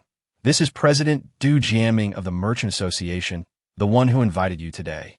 Xiao Fan shook hands with Du Jiaming, exchanging pleasantries. Very well, Stone, please escort Xiao Fan to that corner. There are a few acquaintances who wish to meet him. Du Jiaming gestured towards a secluded area, and Stone led Xiao Fan over. In the corner, several portly individuals were seated on a sofa, clearly not mutants, but rather members of the Merchant Guild. Xiao Fan surmised their intentions. They were merely envious and eager to partake in his success. Unfazed, he took a seat, ready to converse. However, upon noticing one of the individuals, a sense of familiarity washed over him. The man across from him froze momentarily upon seeing Xiao Fan, and then, in a fit of anger, exclaimed, "It's you." Before Xiao Fan could recollect, Stone inquired, "Do you know him?" He was the former president of Tianyuan Group. The revelation struck Xiao Fan like a bolt of lightning. He recalled that, upon his departure from Deep-Sea Hospital, this executive was among those in the cafeteria. Just before he left, he had instructed his subordinates to seize the president's gold watch. To his astonishment, half a year had passed, and the man was not only alive, but had also crossed paths with Xiao Fan again. As Stone introduced Xiao Fan, the former president of Tianyuan Group calmed slightly. Yet his irritation lingered. He waved dismissively at Xiao Fan. "I do not wish to dwell on the past. Today, I invite you for a discussion. We are considering a collaboration at your stall, where we can share resources. We will provide a superior location for your stall, and you shall supply the goods. You need not concern yourself with other matters in New Sea City. The military administration will not impose taxes on you. and you won't have to pay protection fees to the local ruffians. We shall split the profits evenly. Please give it some thought." Xiao Fan chuckled softly. "There is no need for consideration. If you are displeased, I can return your watch." "You, Xiao Fan, do not overstep your bounds. Since you have arrived in New Sea City, you must abide by its rules. Otherwise, the daily count of missing persons is quite alarming, and you may well become one of them." Xiao Fan sneered coldly. "Is that so? Aside from hide and seek, I'm unaware of any method that could cause my disappearance." "You might as well give it a try." Before the former president could retort, Stone, sensing the escalating tension, quickly interjected, "Everyone, let us remain calm. For my sake, let us enjoy some drinks first and discuss matters afterward." Stone's influence was undeniable, and the former president fell silent, with Xiao Fan opting to refrain from further dialogue. Stone handed Xiao Fan a bottle of liquor, and the two engaged in light conversation while drinking. After a while, the former president turned and departed. Xiao Fan then inquired Stone, "What business does that man engage in?" Stone scoffed disdainfully, "He is the worst sort. He specializes in human trafficking. Many of the beautiful women in New Sea City have been abducted by him to cater to the whims of the affluent. This is why both the military administration and the merchant guild turn a blind eye to his activities." Xiao Fan's gaze hardened as he regarded the former president. The audacity of such individuals to abduct single women was utterly unforgivable. Did they not realize how many men in the world were without partners? Observing the genteel elite in the room, his opinion of them soured considerably. As the soir progressed, Du Jianming, the guild president, approached Xiao Fan for a drink. After clinking glasses, he cheerfully remarked, "Mr. Xiao Fan, if I am not mistaken, we are alumni. You might even refer to me as senior." "Oh, how so?" "I also attended Deep Sea University, though I'm slightly older. By the time you enrolled, I had already graduated nearly a decade prior."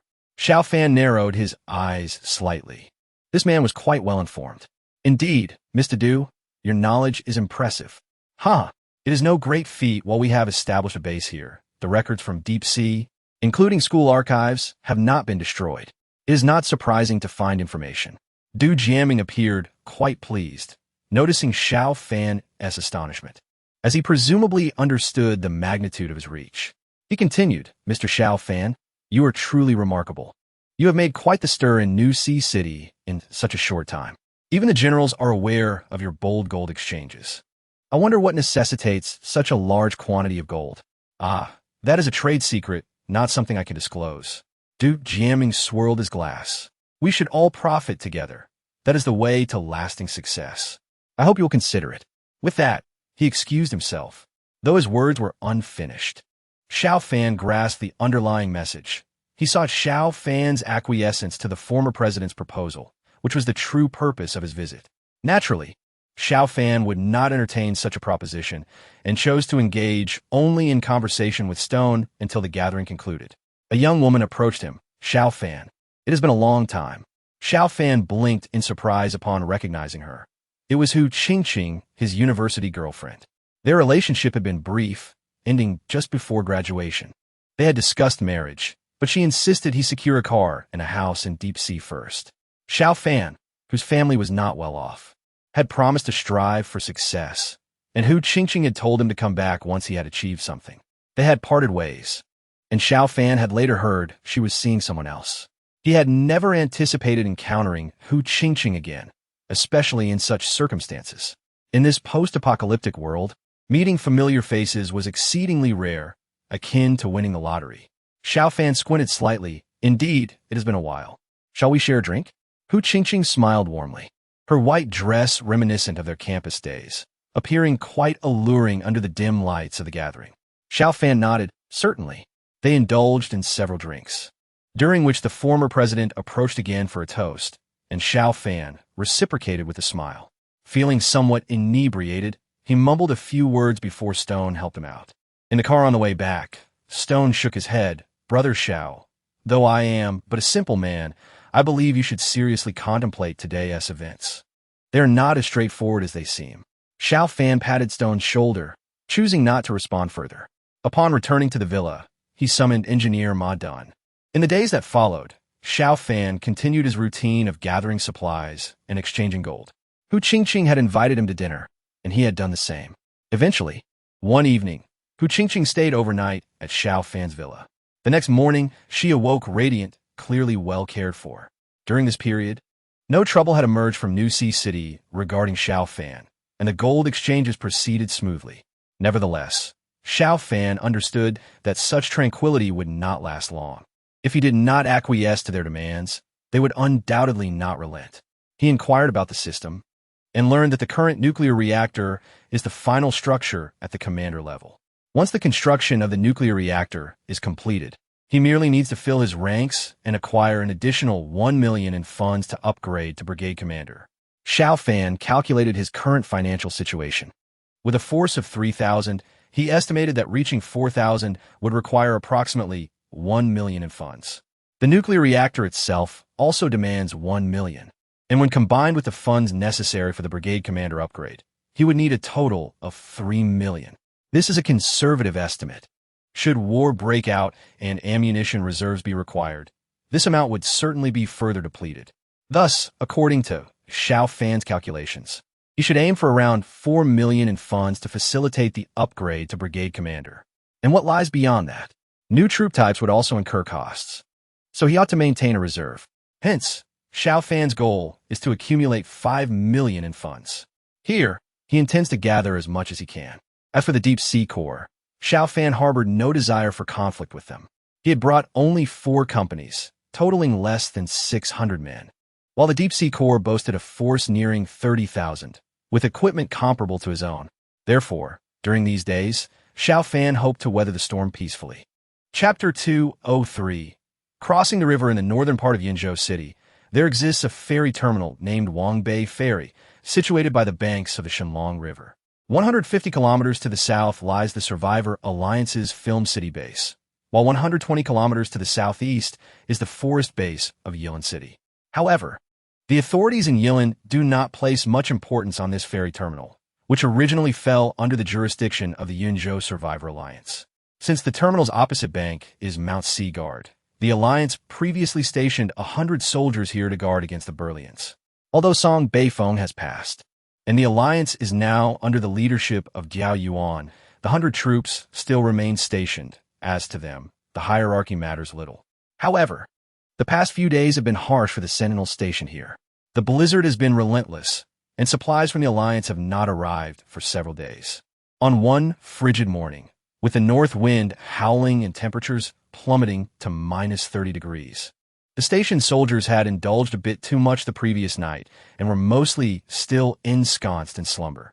The sentinel on watch, clad in a military overcoat and donned with a fur hat, clutched his rifle and remained inside the post. How dreadfully cold it is! Unable to withstand the biting wind from the north, the sentinel seized his liquor bottle and took a swig of potent northern liquor, which boasted an alcohol content of 60 degrees, truly a drink not easily savored by the average person. However, in such frigid conditions, it effectively warded off the cold. Perhaps having overindulged, the sentinel felt the urge to relieve himself. He descended from the lookout and made his way to the riverbank, where the post was situated. He arrived at the river, which had already frozen over. Although the ice layer was initially thin, standing on it today, he felt it remarkably solid. Continuing to ponder the ice thickness, he noted that it had surpassed 3 meters near the bank and estimated it to be between 1.5 to 2 meters in the center. The sentinel muttered to himself, unsure of the purpose behind monitoring the ice thickness, yet he dutifully recorded his observations. He then unfastened his belt and stood at the river's edge. The gusting wind caused the small stream he released to instantly freeze into ice beads upon contact with the ice surface. Before he could finish, a sudden booming sound startled him. What was that? The sentinel doubted his hearing and quickly removed his hat. Indeed, a rumbling sound was present, seemingly emanating from beneath him. Curious, he crouched down and pressed his ear against the ice. The ice transmitted the sound remarkably well, and this time he heard it clearly. It was the roar of tanks. Alarmed, the sentinel quickly raised his head. Despite the blizzard making it difficult to open his eyes, he strained to gaze northward. Amidst the swirling snow, a line of dark shapes loomed larger. In a panic, he rushed back to the lookout, grasped the binoculars, and nearly dropped them in shock. Tanks! countless tanks. The sentinel frantically blew his whistle, signaling an enemy assault. The Burlians are crossing the river. The drowsy garrison scrambled to their feet, seizing their weapons. But their numbers were woefully insufficient. The Burlians, with hundreds of tanks and armored vehicles, easily breached the Shenlong River, overwhelming the meager defenses at Wangbei Ferry. In mere moments, the Alliance's defenders were obliterated. No one anticipated that the Burlians would choose this moment to strike, seizing the ferry terminal despite the treacherous conditions. Yet what transpired next underscored the severity of the situation. The Ice City Prison Base, the Yilin City Forest Base, and the Black Mountain Airport Base issued a joint statement. They would ally with General Andre of the Burlians and declare war on the Dawn Army and the Film City Base. Following the Burlians' river crossing, Yilin had even facilitated a route to the forest base. Upon crossing the Shenlong River, the armored group immediately redirected towards Yilin City's forest base for rest, with the locals tasked to clear the way, enabling assaults on either the Film City Base or Dawn City. The arrival of the Burlians undoubtedly ignited the flames of civil war within Shenlong province. While preparations for war intensified on one side, Yilin was busy clearing paths. Once the routes were established, the forest-based troops and the Burlians would emerge en masse.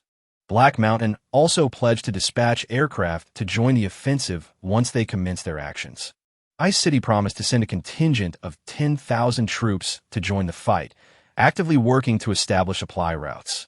Confident in their victory, the factions boasted repeatedly over the airwaves that they would eradicate Dawn City and the Film City Base before the new year, celebrating their victory within the confines of Xiao Fan's residence in Dawn City. The shadows of war began to loom ominously over Shenlong province.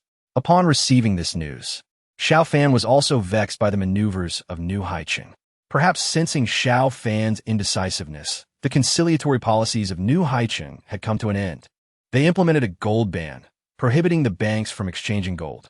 Any outsiders trading in New Haicheng would be subject to a 50% transaction tax. This sudden shift rendered Xiao Fan's business untenable. He realized this was a deliberate move against him. The head of Tianyuan Group had apprehended in Xiaolu from his slums. Furthermore, Wang Chuan, the president of the Mutant Association, had stormed the villa without notifying Vice President Giant Stone A. Chong, abducting Hu Qingqing, who had arrived the previous night. After receiving this information, a Chong came to Xiao Fan's villa. Observing Xiao Fan smoking indoors, he handed him an invitation. Brother Xiao, this time it is General Gu Huayuan of the Deep Sea Corps inviting you to a banquet.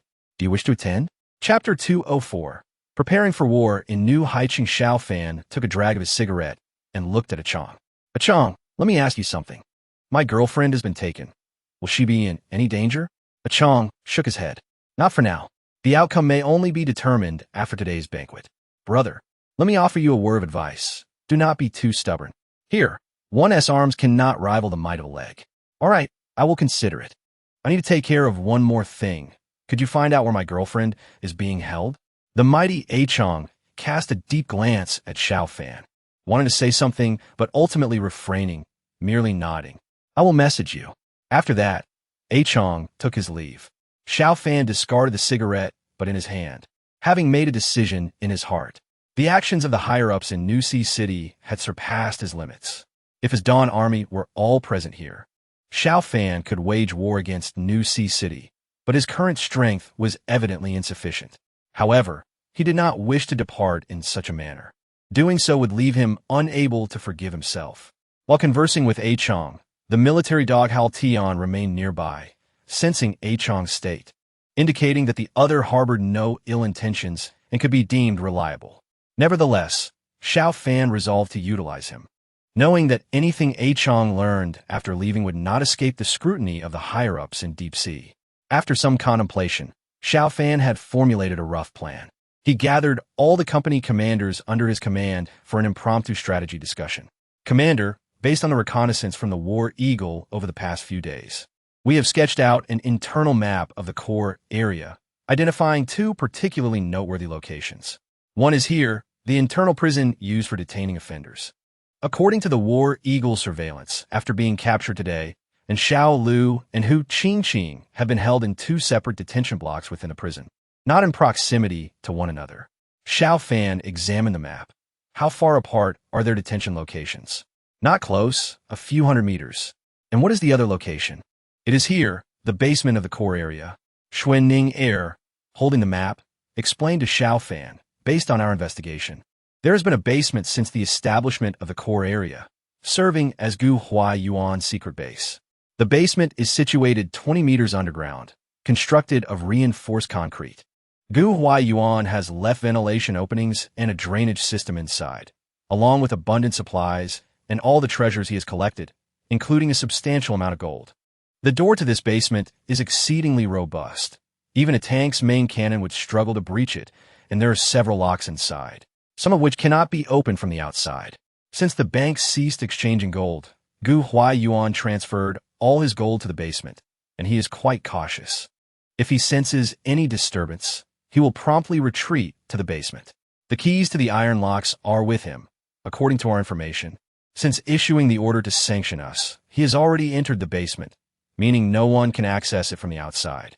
Upon hearing Xuanning Air's account, Xiao Fan rubbed his chin thoughtfully. So, Gu Hua Yuan will not emerge until we resolve this matter.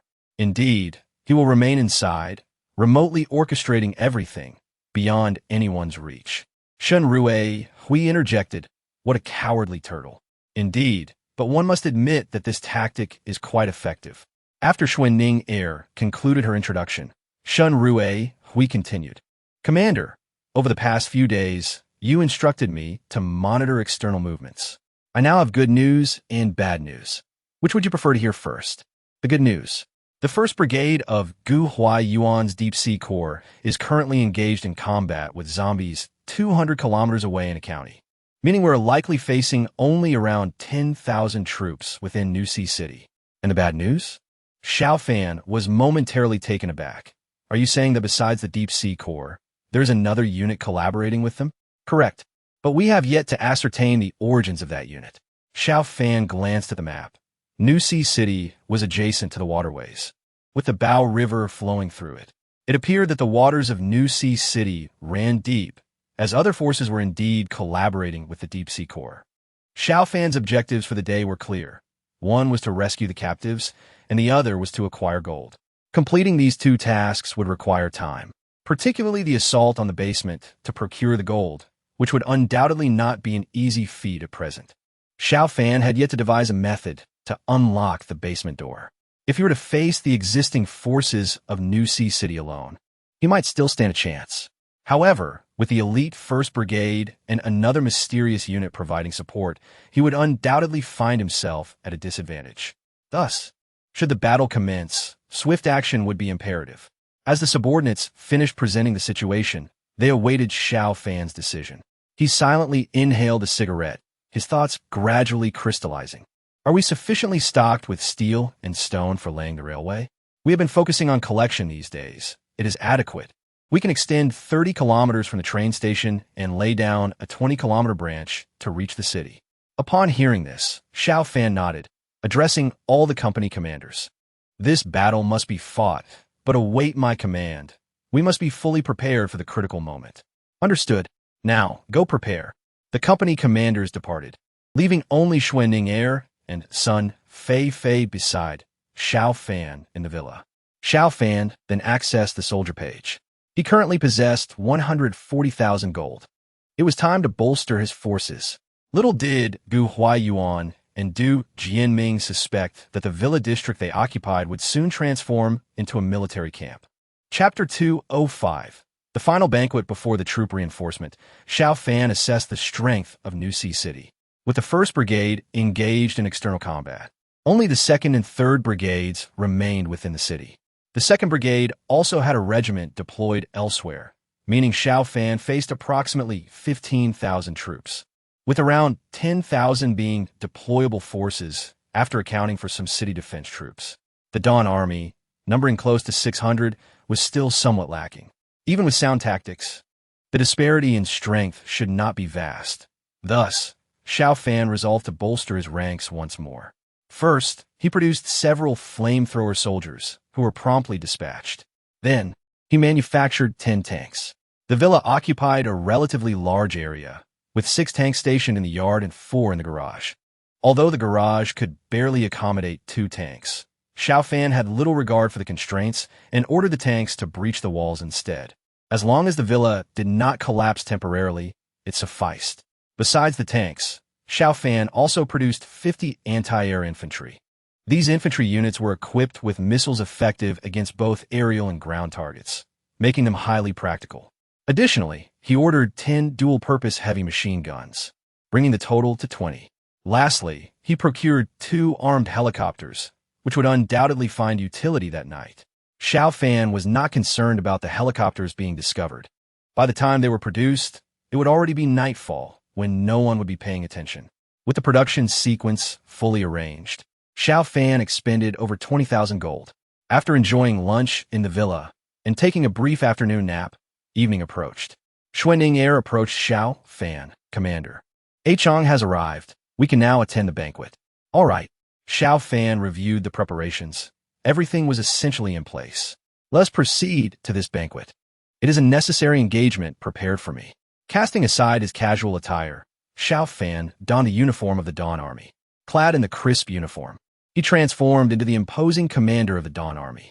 Xuanning and Sun Feifei donned their military attire and stepped outside to board the vehicle. As they reached the entrance, they spotted Zhu Shi waiting for them, tasked with picking up Xiao Fan. Upon seeing Xiao Fan emerge, Zhu Shi was momentarily taken aback. Xiao, what is this? How does it look, Chong? Am I not quite dashing in this outfit? Zhu Shi nodded. Indeed, you look quite handsome. It complements your aura well. And remember, you should call me Zhu Shi. Very well, Zhu Shi. Shall we set off? Zhu Shi gestured for Xiao Fan to get in the car, and once inside, he informed Xiao Fan of Hu Qingqing's detention location. I've looked into it. Your girlfriend is held in the eastern district of the prison. However, you'd best not harbor any intentions, as the defenses in that area seem particularly stringent today. Xiao Fan chuckled lightly. Even the most fortified places always have their vulnerabilities. But don't worry, Zhu Shi. I have no plans of causing trouble. Zhu Shi snorted dismissively. He was not entirely convinced by Xiao Fan's words.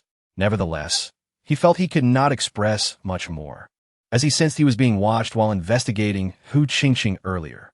Though he had his reservations about the upper echelons of New Sea City, he was merely the vice president of the Mutant Association, subordinate to the president.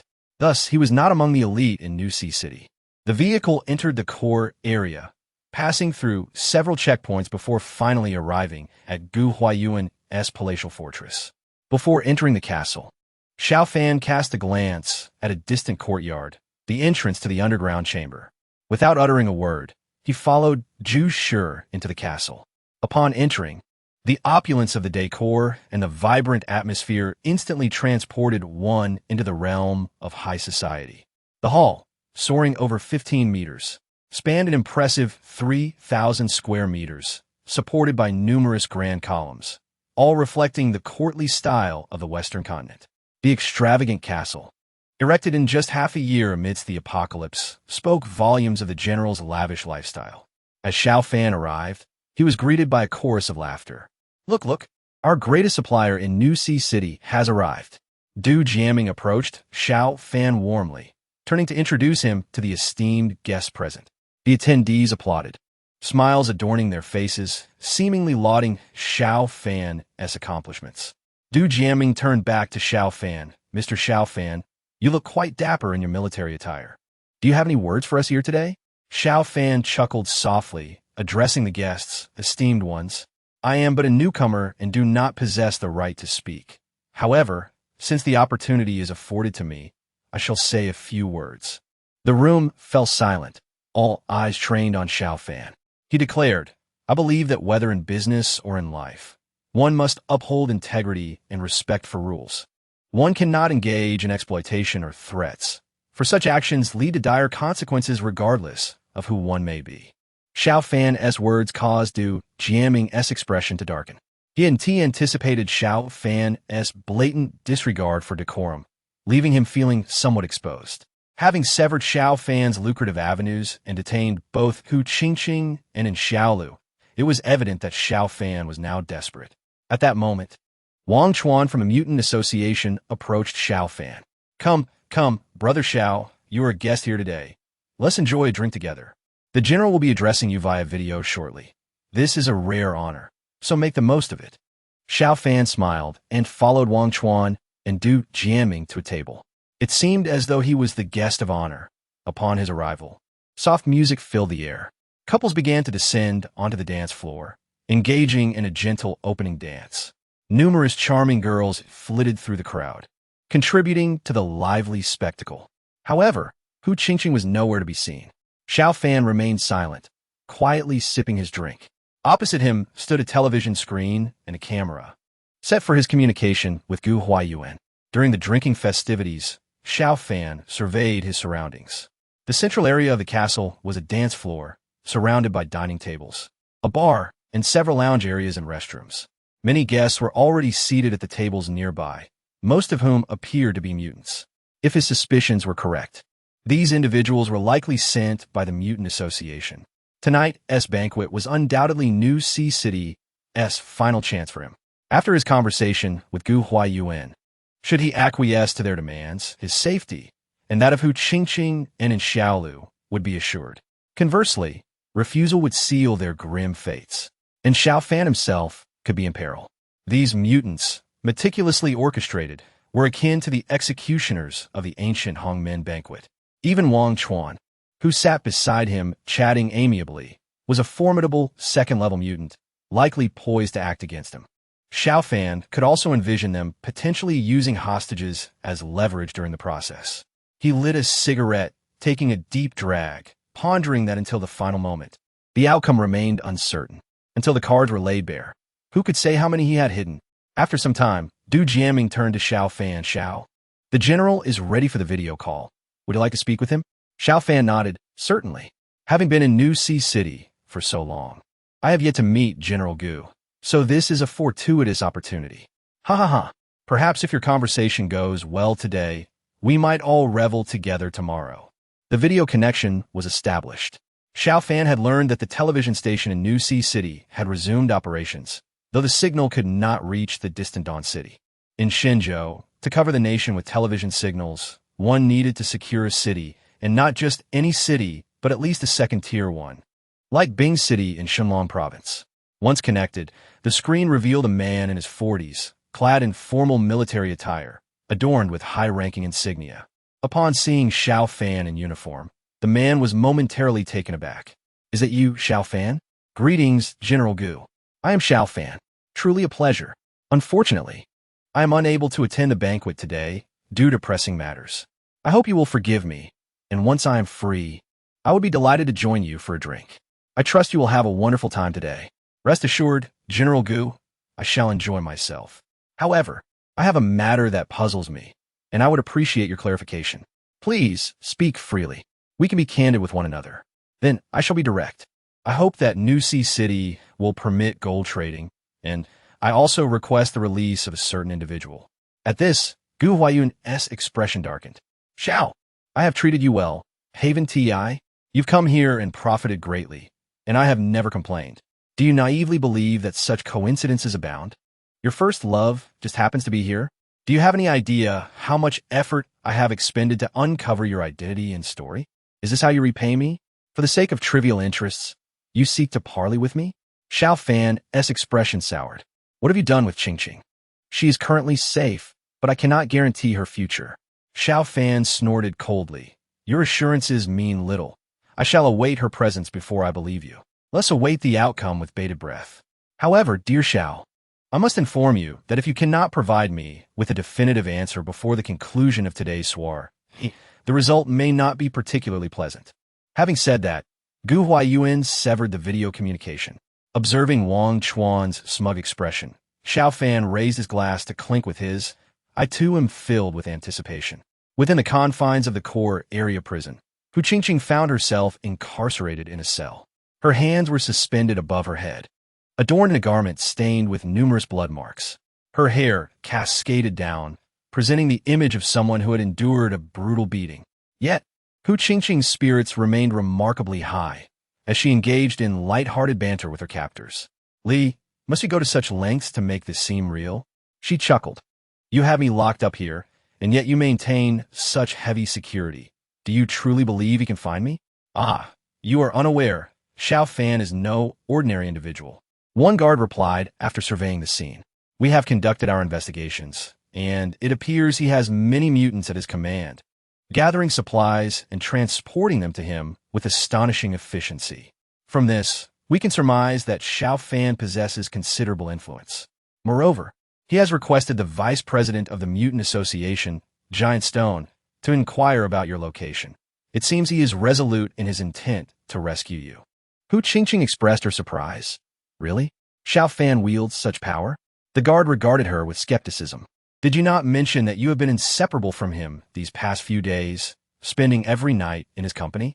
How could you remain ignorant of these matters? Feeling somewhat bashful, Hu Qingqing replied, You don't understand. Every time I visited, he immediately whisked me away to engage in those activities, and we would be occupied until dawn. We hardly had the opportunity to discuss anything else. How could I possibly know about his affairs? And what are your sentiments towards Xiao Fan? Need you even ask? We have a foundation of affection. He would undoubtedly go to great lengths for me. I believe he would even orchestrate a prison break on my behalf. At this juncture, Hu Qingqing appeared almost exhilarated. Given the level of security, should Xiao Fan truly manage to rescue me, I would seriously consider pursuing a relationship with him. She nodded slightly, aware that a young girl was also imprisoned in the Western District. However, she deemed this to be unnecessary. A mere girl, who Xiao Fan had shown pity by providing clothing and meals, held no real value and was too trivial a leverage against him. Chapter 207. Xiao Fan's counterattack. The merriment and laughter continued unabated at the soar. Yet, those privy to the day's events regarded it all with an air of amusement. Xiao Fan, the outsider, sought to assert himself in New Sea but faced fierce resistance from the upper echelons. After this debacle, he would likely grasp the notion that not all dragons can traverse the river unscathed. Thus, no one departed prematurely from the soar. They awaited the conclusion at 10 o'clock to witness Xiao Fan's decision. Amidst the throng of spectators, Xiao Fan remained unperturbed, quietly sipping his drink, as if all that transpired was of no concern to him. Observing his calm demeanor, Wang Chuan and Du Jianming felt a sense of unease, promptly reporting the situation to Gu Huaiyuan. Upon receiving the news, Gu Huaiyuan refrained from further commentary, instead ordering the prison to bolster its defenses to ensure Hu Qingqing's absolute security. Within the core area prison, a contingent of guards was dispatched to the Eastern District, accompanied by several tanks and armored vehicles. The security was unprecedentedly tight, with guards stationed at every intersection and entrance, heavy machine guns and anti-aircraft guns monitoring the skies. The alertness was palpable. If Xiao Fan intended to breach the prison, it would likely occur within the next 2 hours. They needed to convey to Xiao Fan, who truly held power in New Sea City. As the clock struck 9 in the evening, with little activity outside the prison, chaos erupted in the city. The first flames ignited in the Villa District of the Mutant Association, near Xiao Fan's residence. As the inferno blazed, casting a crimson glow across the night sky, firefighters from New Sea City rushed to extinguish the flames. 2 fire trucks were dispatched, one racing towards the burning villa, but as their efforts commenced, fires erupted elsewhere. The New Sea Chamber of Commerce, the police station, the trading market, and the Adventurers Association. Key locations blazed in flames, plunging the city into turmoil. Fire trucks quickly proved insufficient, prompting the mobilization of city guards and a portion of station troops. Although they suspected Xiao Fan was behind the chaos, the urgency of the firefighting efforts left them little choice but to scramble throughout the city to quench the flames. With fires igniting in rapid succession, over 2,000 station troops found themselves entangled in the mayhem. As the city descended into disorder, commotion finally stirred outside the prison. Speculation arose that Xiao Fan might attempt a rescue, but no one anticipated the magnitude of his actions. Their preconceived notions of a prison break involved stealthy infiltration and ambush. Who could foresee that Xiao Fan would summon tanks to assault the prison? No one knew when those tanks had entered the city. They suddenly appeared at the gates of the core area, under the cover of darkness. These armored behemoths charged through the entrance. The guards at the gate were utterly powerless to halt their advance as the gates were demolished. With the tanks barreling straight towards the prison doors, the piercing alarm echoed throughout the core area. Xiao Fan had come to rescue Hu Qingqing. As several tanks unleashed their firepower, obliterating the prison gates, pandemonium erupted within the soar. Wang Chuan and Du Jiaming's expressions shifted dramatically. They had assumed that after the threats, Xiao Fan would have recognized the gravity of the situation and merely sought to save face. Yet, they were taken aback by his decisiveness in taking action. Upon learning of the widespread fires in the city and the 10 tanks racing towards the prison, their faces darkened as they glared at Xiao Fan. "Brother Xiao, you are truly audacious, risking it all for a fair maiden," Wang Chuan remarked with a wry smile. Xiao Fan chuckled. "I am merely providing you with an opportunity to strengthen your military. A true army can only be forged in the crucible of iron and blood. You should thank me." "Very well. It seems Brother Xiao has resolved to pursue this path to the end. Let's see how it unfolds. Only when faced with calamity do we truly comprehend our circumstances."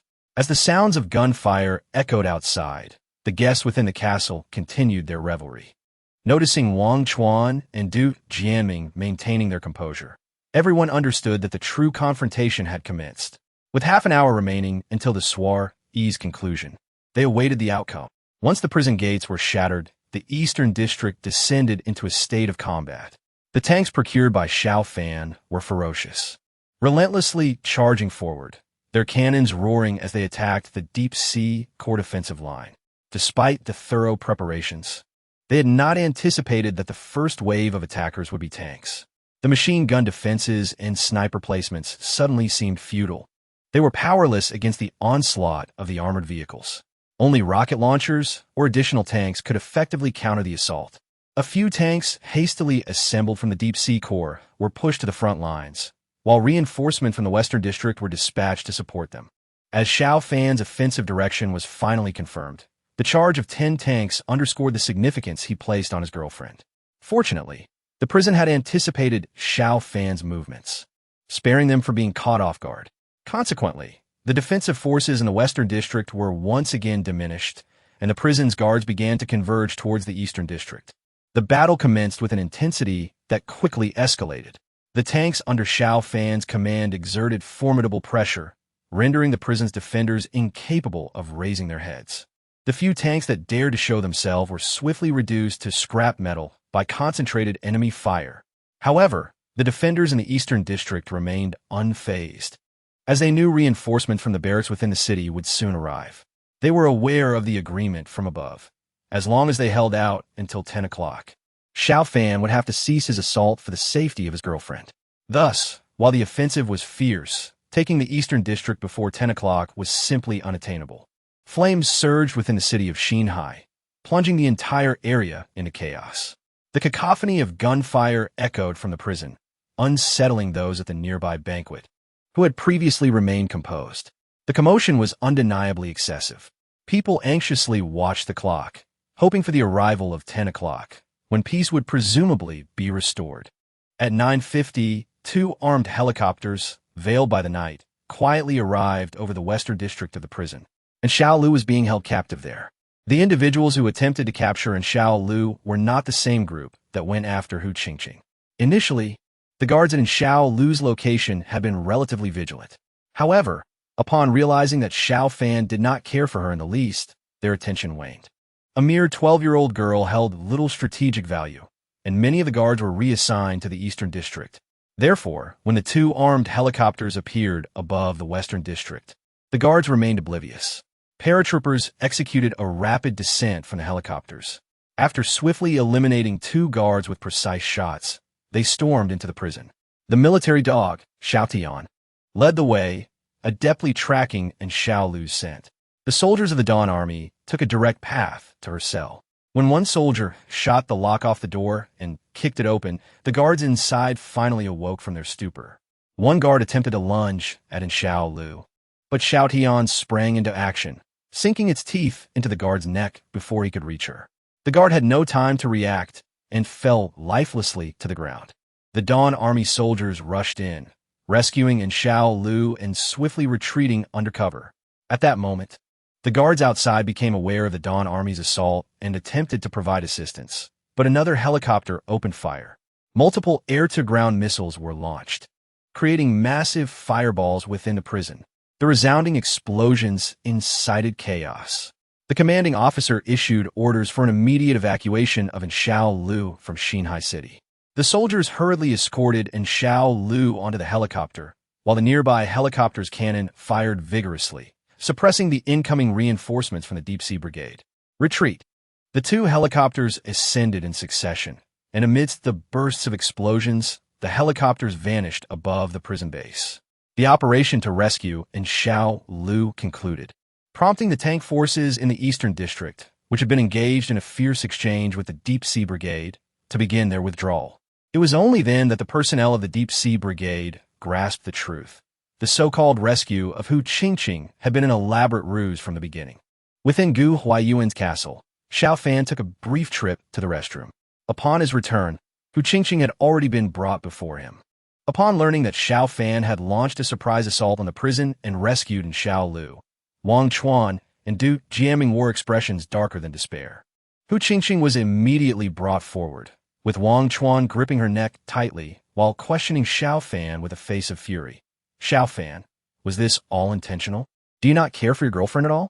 Hu Qingqing's pallor mirrored her vulnerability, her eyes glued to Xiao Fan with an expression of longing. Xiao Fan found the scene somewhat amusing. He took a puff of his cigarette and regarded the group before him. You all are no longer children.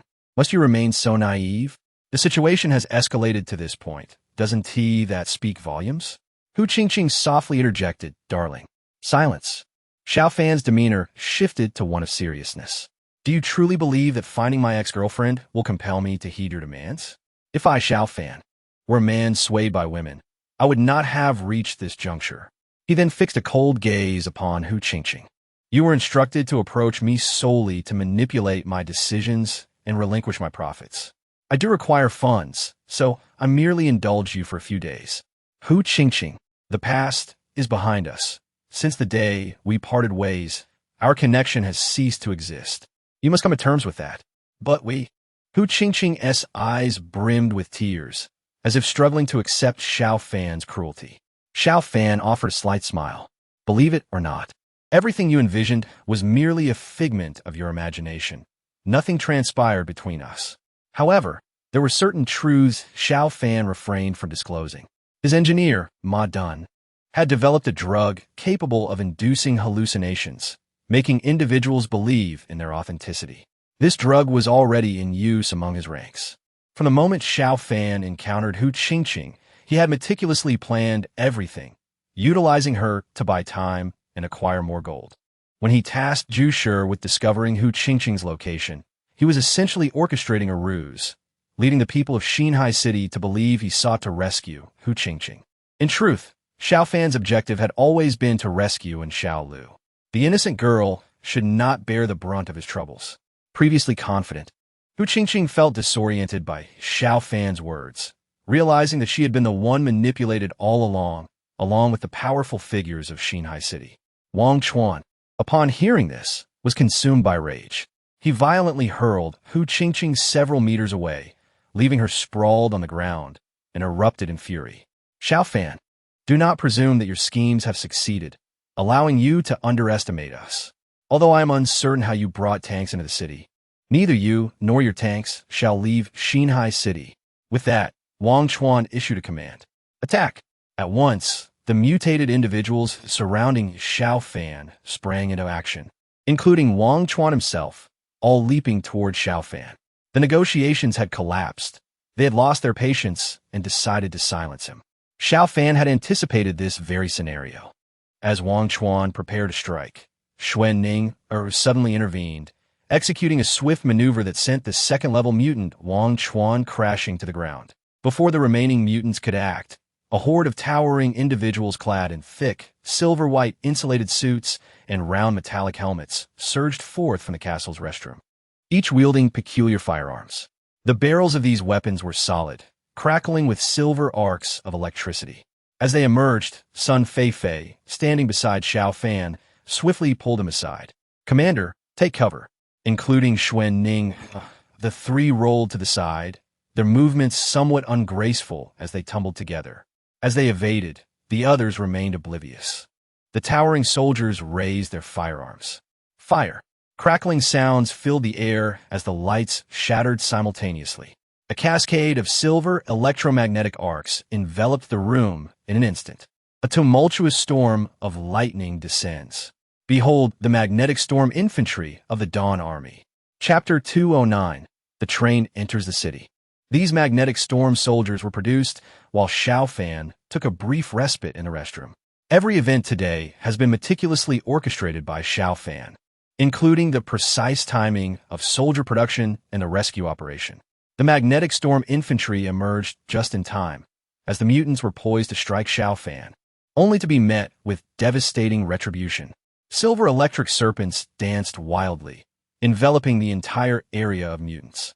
Although the mutants possessed strength far superior to that of ordinary humans. In this moment, they stood no chance against the frenzied silver snakes. The electromagnetic rays were unleashed continuously, rendering any attempts at evasion mere folly. They could only convulse and fall one by one. As for Wang Chuan, the leader of the Mutant Association, he was utterly dumbfounded. A second-tier mutant. He was taken aback as a seemingly unassuming girl beside Xiao Fan knocked him down with a single blow. This was nothing short of inconceivable. As he prepared to retaliate, Xuan Ninger, who was entangled with Xiao Fan, suddenly raised her hands and fired simultaneously. Bang! Bang! Bang! Bang! Bang! 10 consecutive shots struck Wang Chuan's forehead, all aimed at the same spot. Despite Wang Chuan's formidable physical defenses, being hit 10 times in the same place ultimately breached his defenses. The final shot pierced through his skull. The president of the Mutant Association, who had never envisioned such a demise since ascending to second-tier status, found himself in this predicament. Only Du Jiaming managed to escape to the side, frantically issuing orders. Sound the alarm. Raise the alarm. Mobilize the entire army. Seal the city gates. And set up an impenetrable net. I shall see where Xiao Fan and his cohorts believe they can flee today. As he commanded, he fled in a specific direction. That was towards a basement where Gu Huayuan was located. The chaos within the castle rendered him cautious. He dared not linger, for only in the basement would he find safety.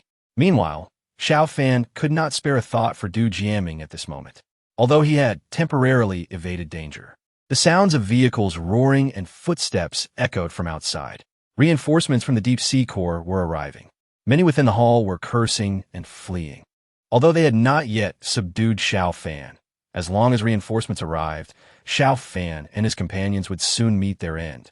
In New Sea City, the 10 tanks under Xiao Fan's command continued to rampage. These tanks, armed with ferocious firepower, wreaked havoc without anyone able to thwart them. However, upon receiving orders, the Deep Sea Corps swiftly began to close the city gates.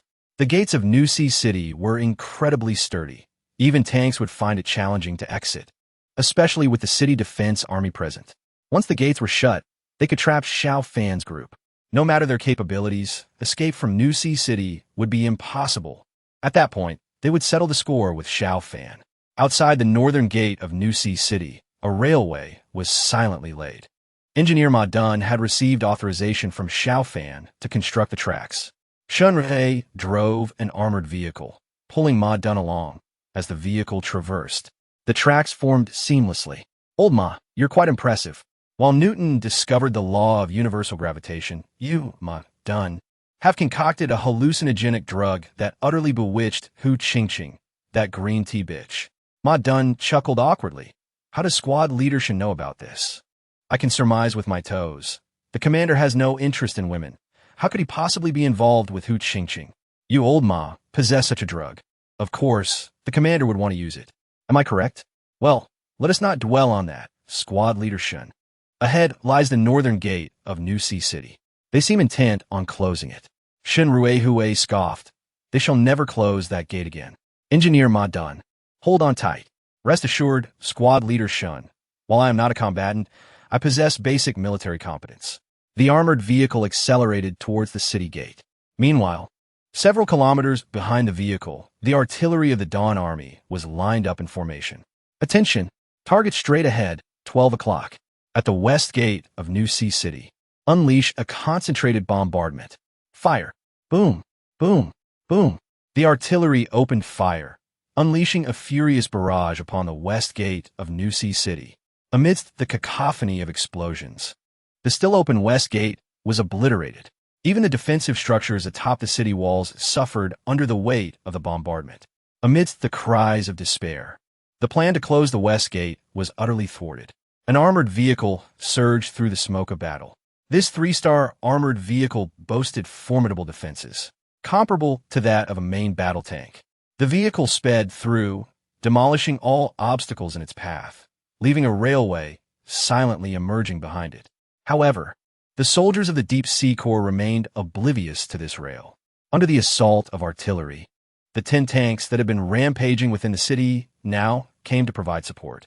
Shielded by the armored vehicle, they raced unimpeded towards the core area. Within the core zone, the bulk of the Deep Sea Corps was mobilizing to annihilate Xiao Fan and his companions, who were clinging desperately to resistance in the castle hall. Xiao Fan's magnetic storm infantry had gained control of the situation in the hall. All who dared to resist now lay on the ground, emitting the aroma of grilled skewers. The remaining individuals huddled in a corner, peering fearfully into the darkness at the group across from them, awaiting the arrival of reinforcements. Although a brigade of the Deep Sea Corps was absent from the city, over 10,000 troops remained. Once they arrived, Xiao Fan's meager forces would be reduced to ashes. Indeed, the troops of the Deep Sea Corps were en route.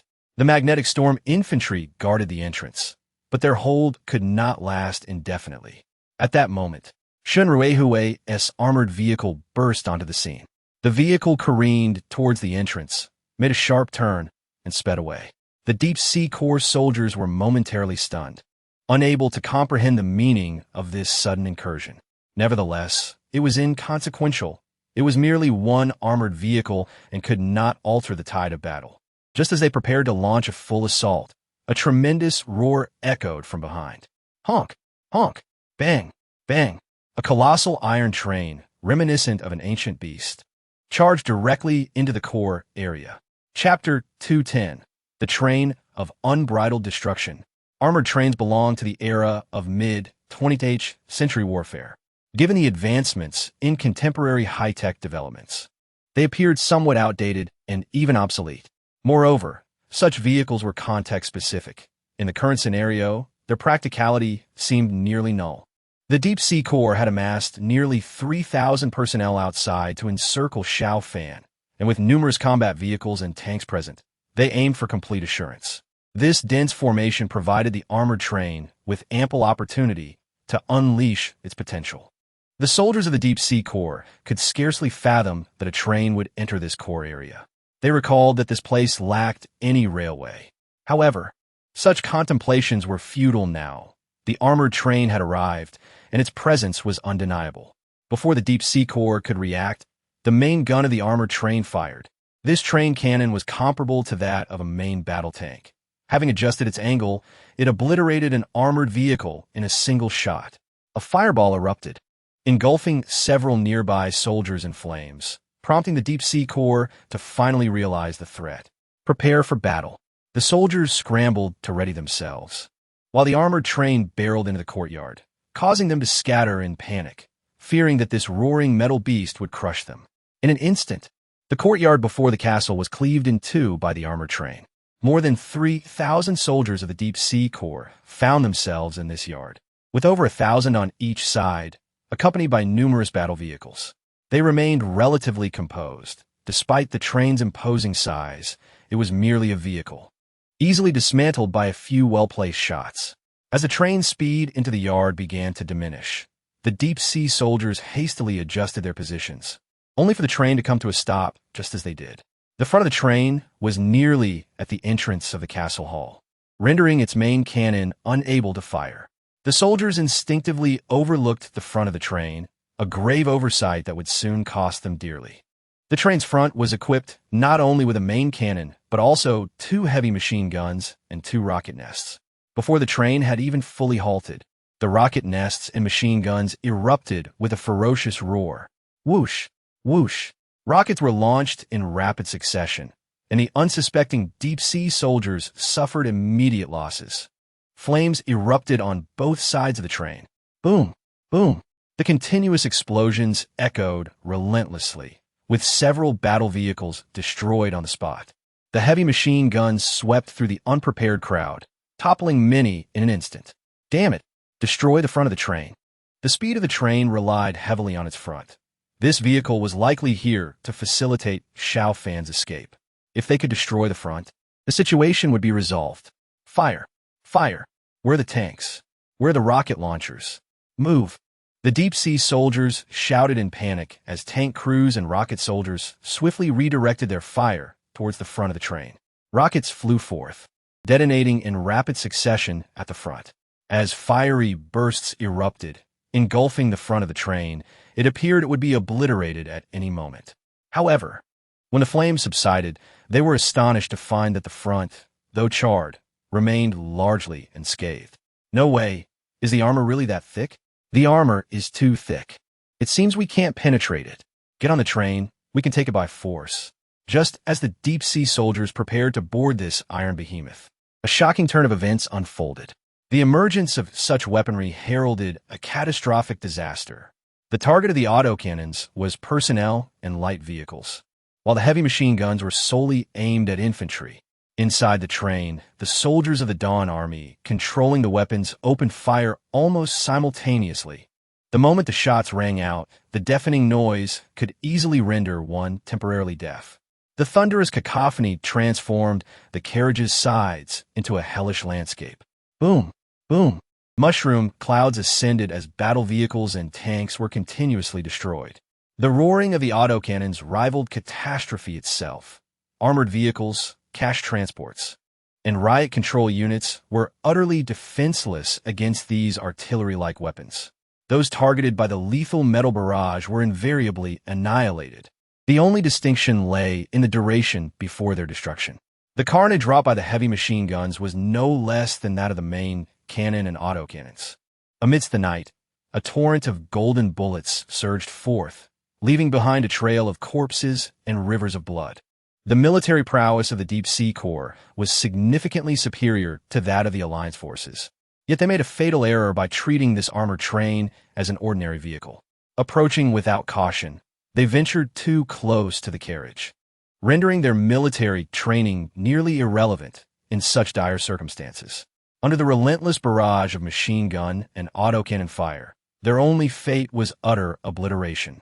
People screamed in terror, fleeing or raising their weapons in a futile attempt to retaliate. But all was in vain.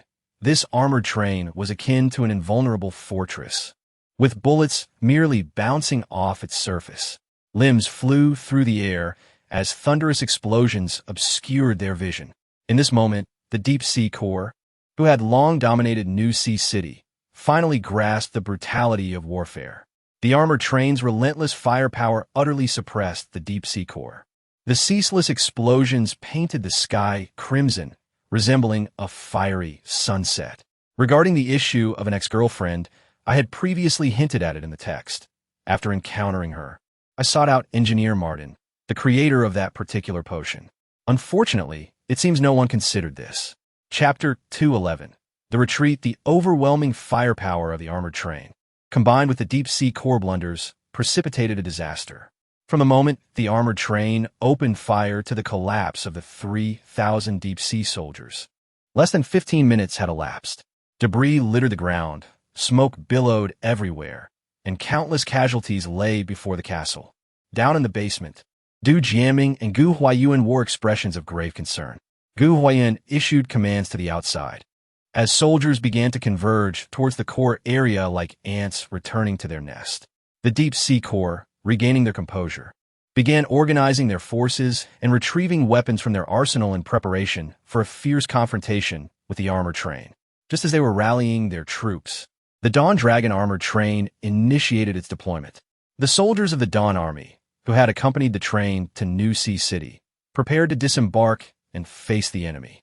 3 tanks rolled out, accompanied by 10 howitzers. The 107 rocket launchers also disembarked, swiftly establishing a defensive position in front of the castle.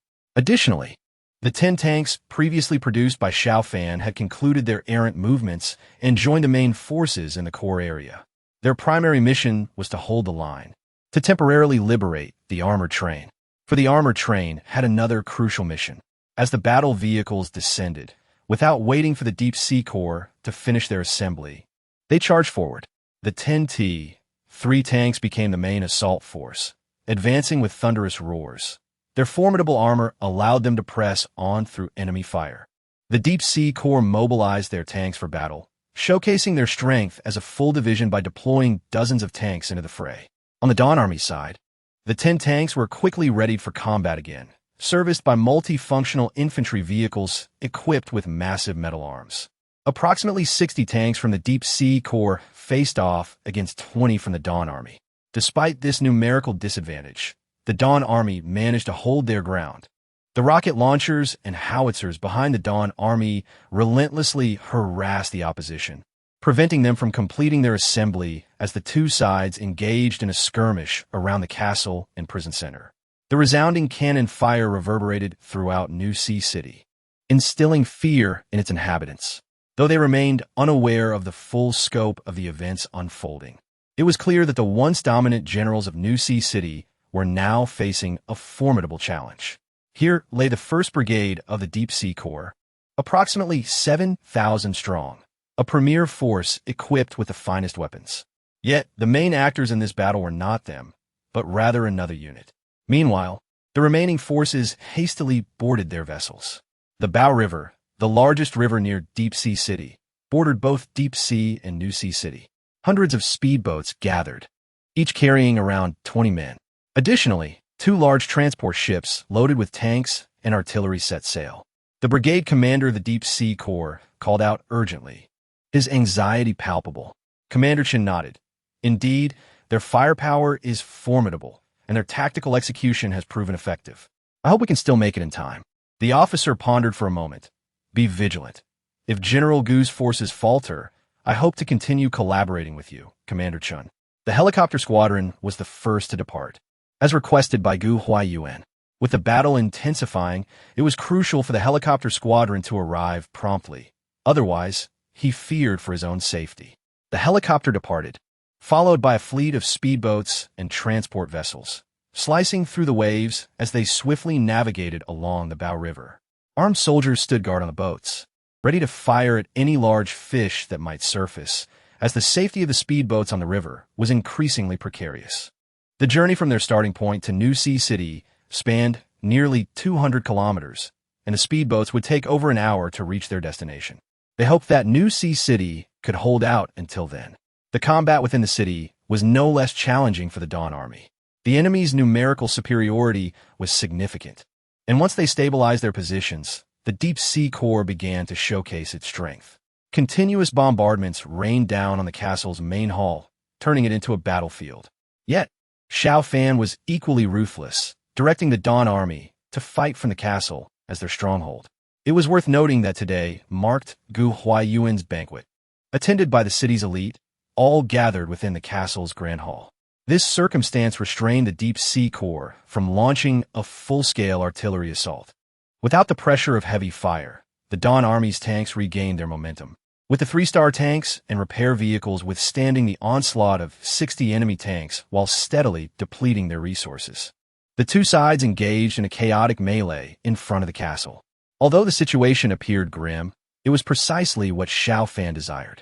Meanwhile, Shen Rui was operating an armored vehicle, finally laying down tracks in front of the entrance to Gu Huaiyuan's underground chamber. The door to this basement was fortified beyond measure, and Xiao Fan intended to test whether the Dawn Dragon armored train could breach it. Although Xiao Fan's forces were engaged in a fierce battle, he did not believe victory was assured. However, he was determined not to let his 2nd Brigade be overshadowed by the 1st, prompting him to organize a counterattack aimed at seizing the castle. If they could control the castle and deny Xiao Fan's forces the tactical advantage it provided, their artillery would be free to wreak havoc. Consequently, a dense line of infantry surged forward, following the tanks into battle. This operation progressed smoothly, as the armored train had repositioned, diverting its firepower elsewhere. Without the armored train's support, the enemy's tanks and artillery were less effective against the infantry's scattered formations. However, as they approached the castle, the windows on the first and second floors shattered in an instant. 20 quad-mounted anti-aircraft machine guns became a grim reaper, harvesting lives. This devastating anti-personnel weapon had been strategically placed by Xiao Fan within the castle. The 2nd Brigade's infantry was caught off guard, suffering catastrophic losses. In a brief clash, the 2nd Brigade abandoned over 1,500 corpses, retreating in disarray.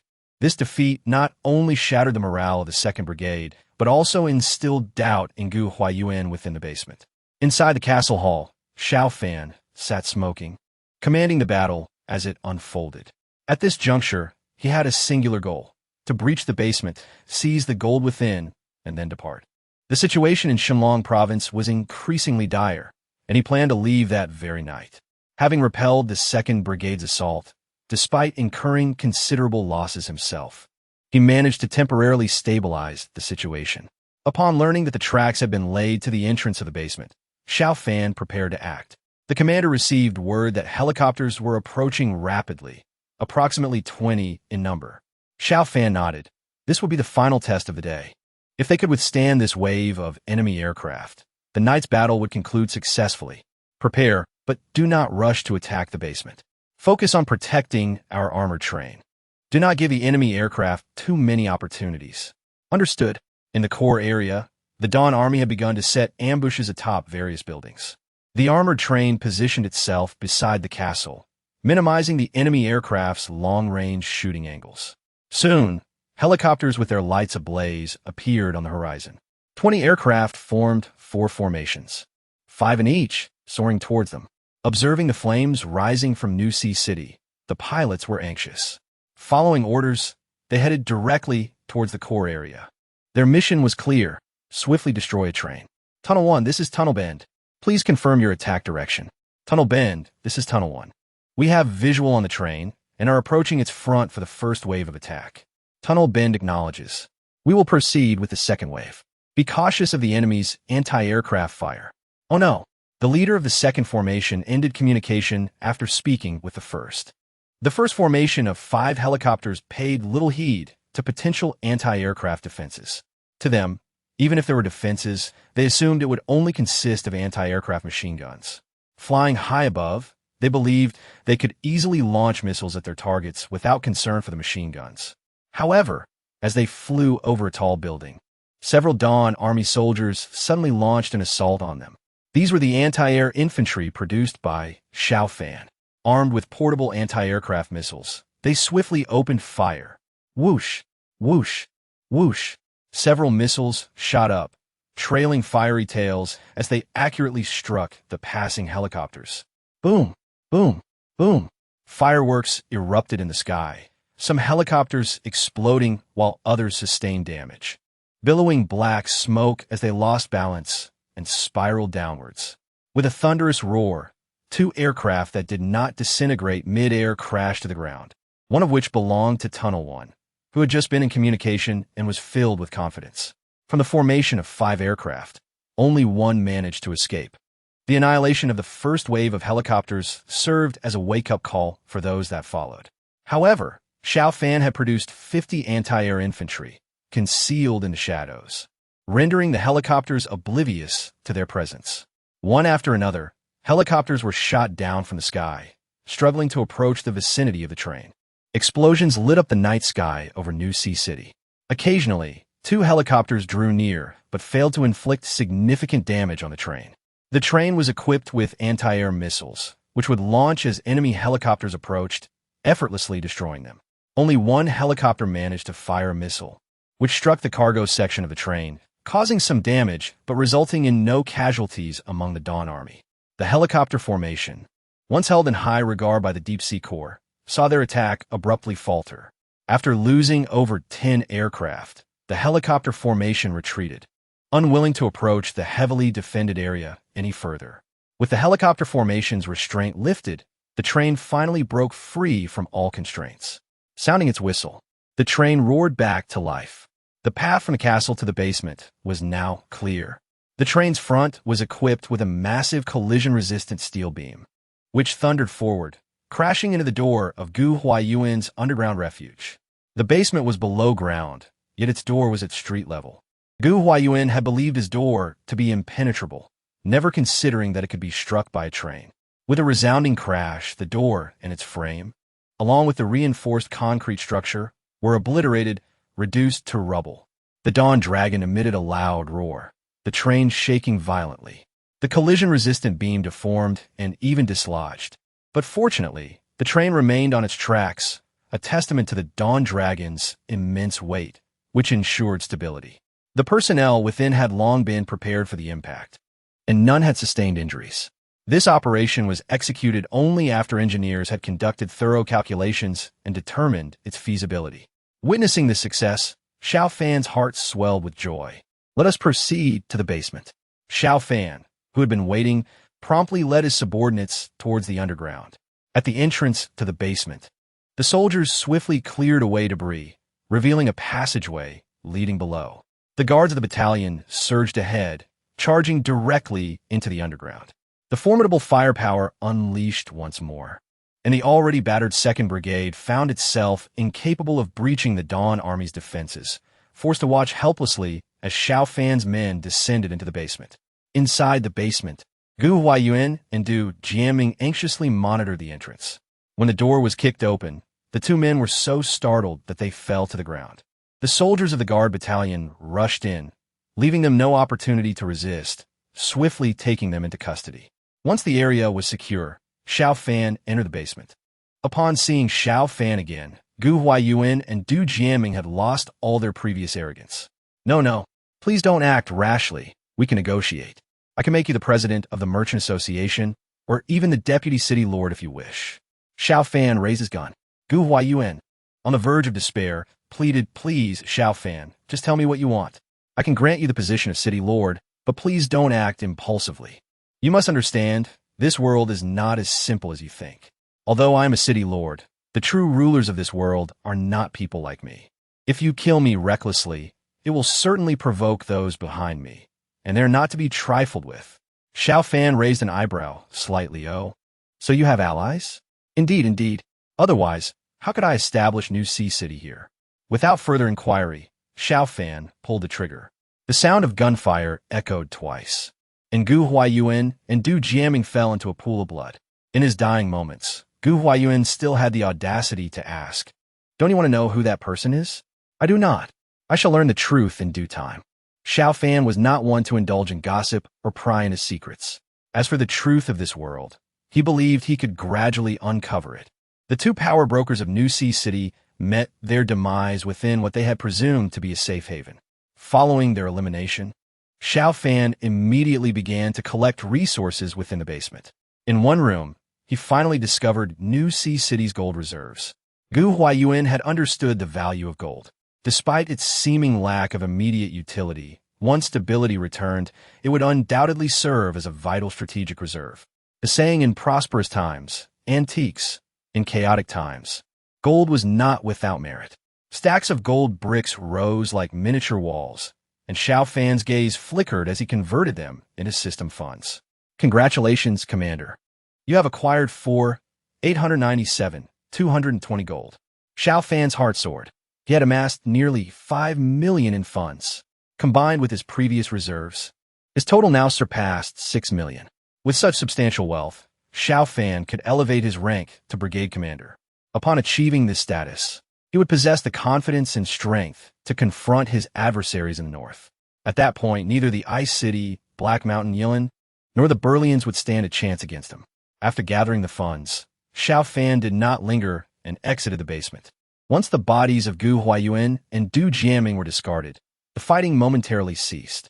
The 2nd Brigade commander, responsible for overseeing the battle, appeared uncertain of what to do next, or perhaps he had other designs brewing in his mind.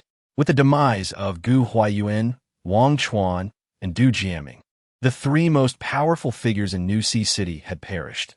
Was it now his turn to seize the spotlight? With these thoughts in mind, the battle faltered. However, Xiao Fan could not afford to wait. Approaching the vicinity of the train, he noticed many individuals emerging from the castle hall. Among the crowd, he immediately spotted the towering figure of giant stone Chong. Xiao Fan waved with a smile, signaling for Chong to join him. Chong approached somewhat awkwardly, his gaze towards Xiao Fan now lacking its former casualness.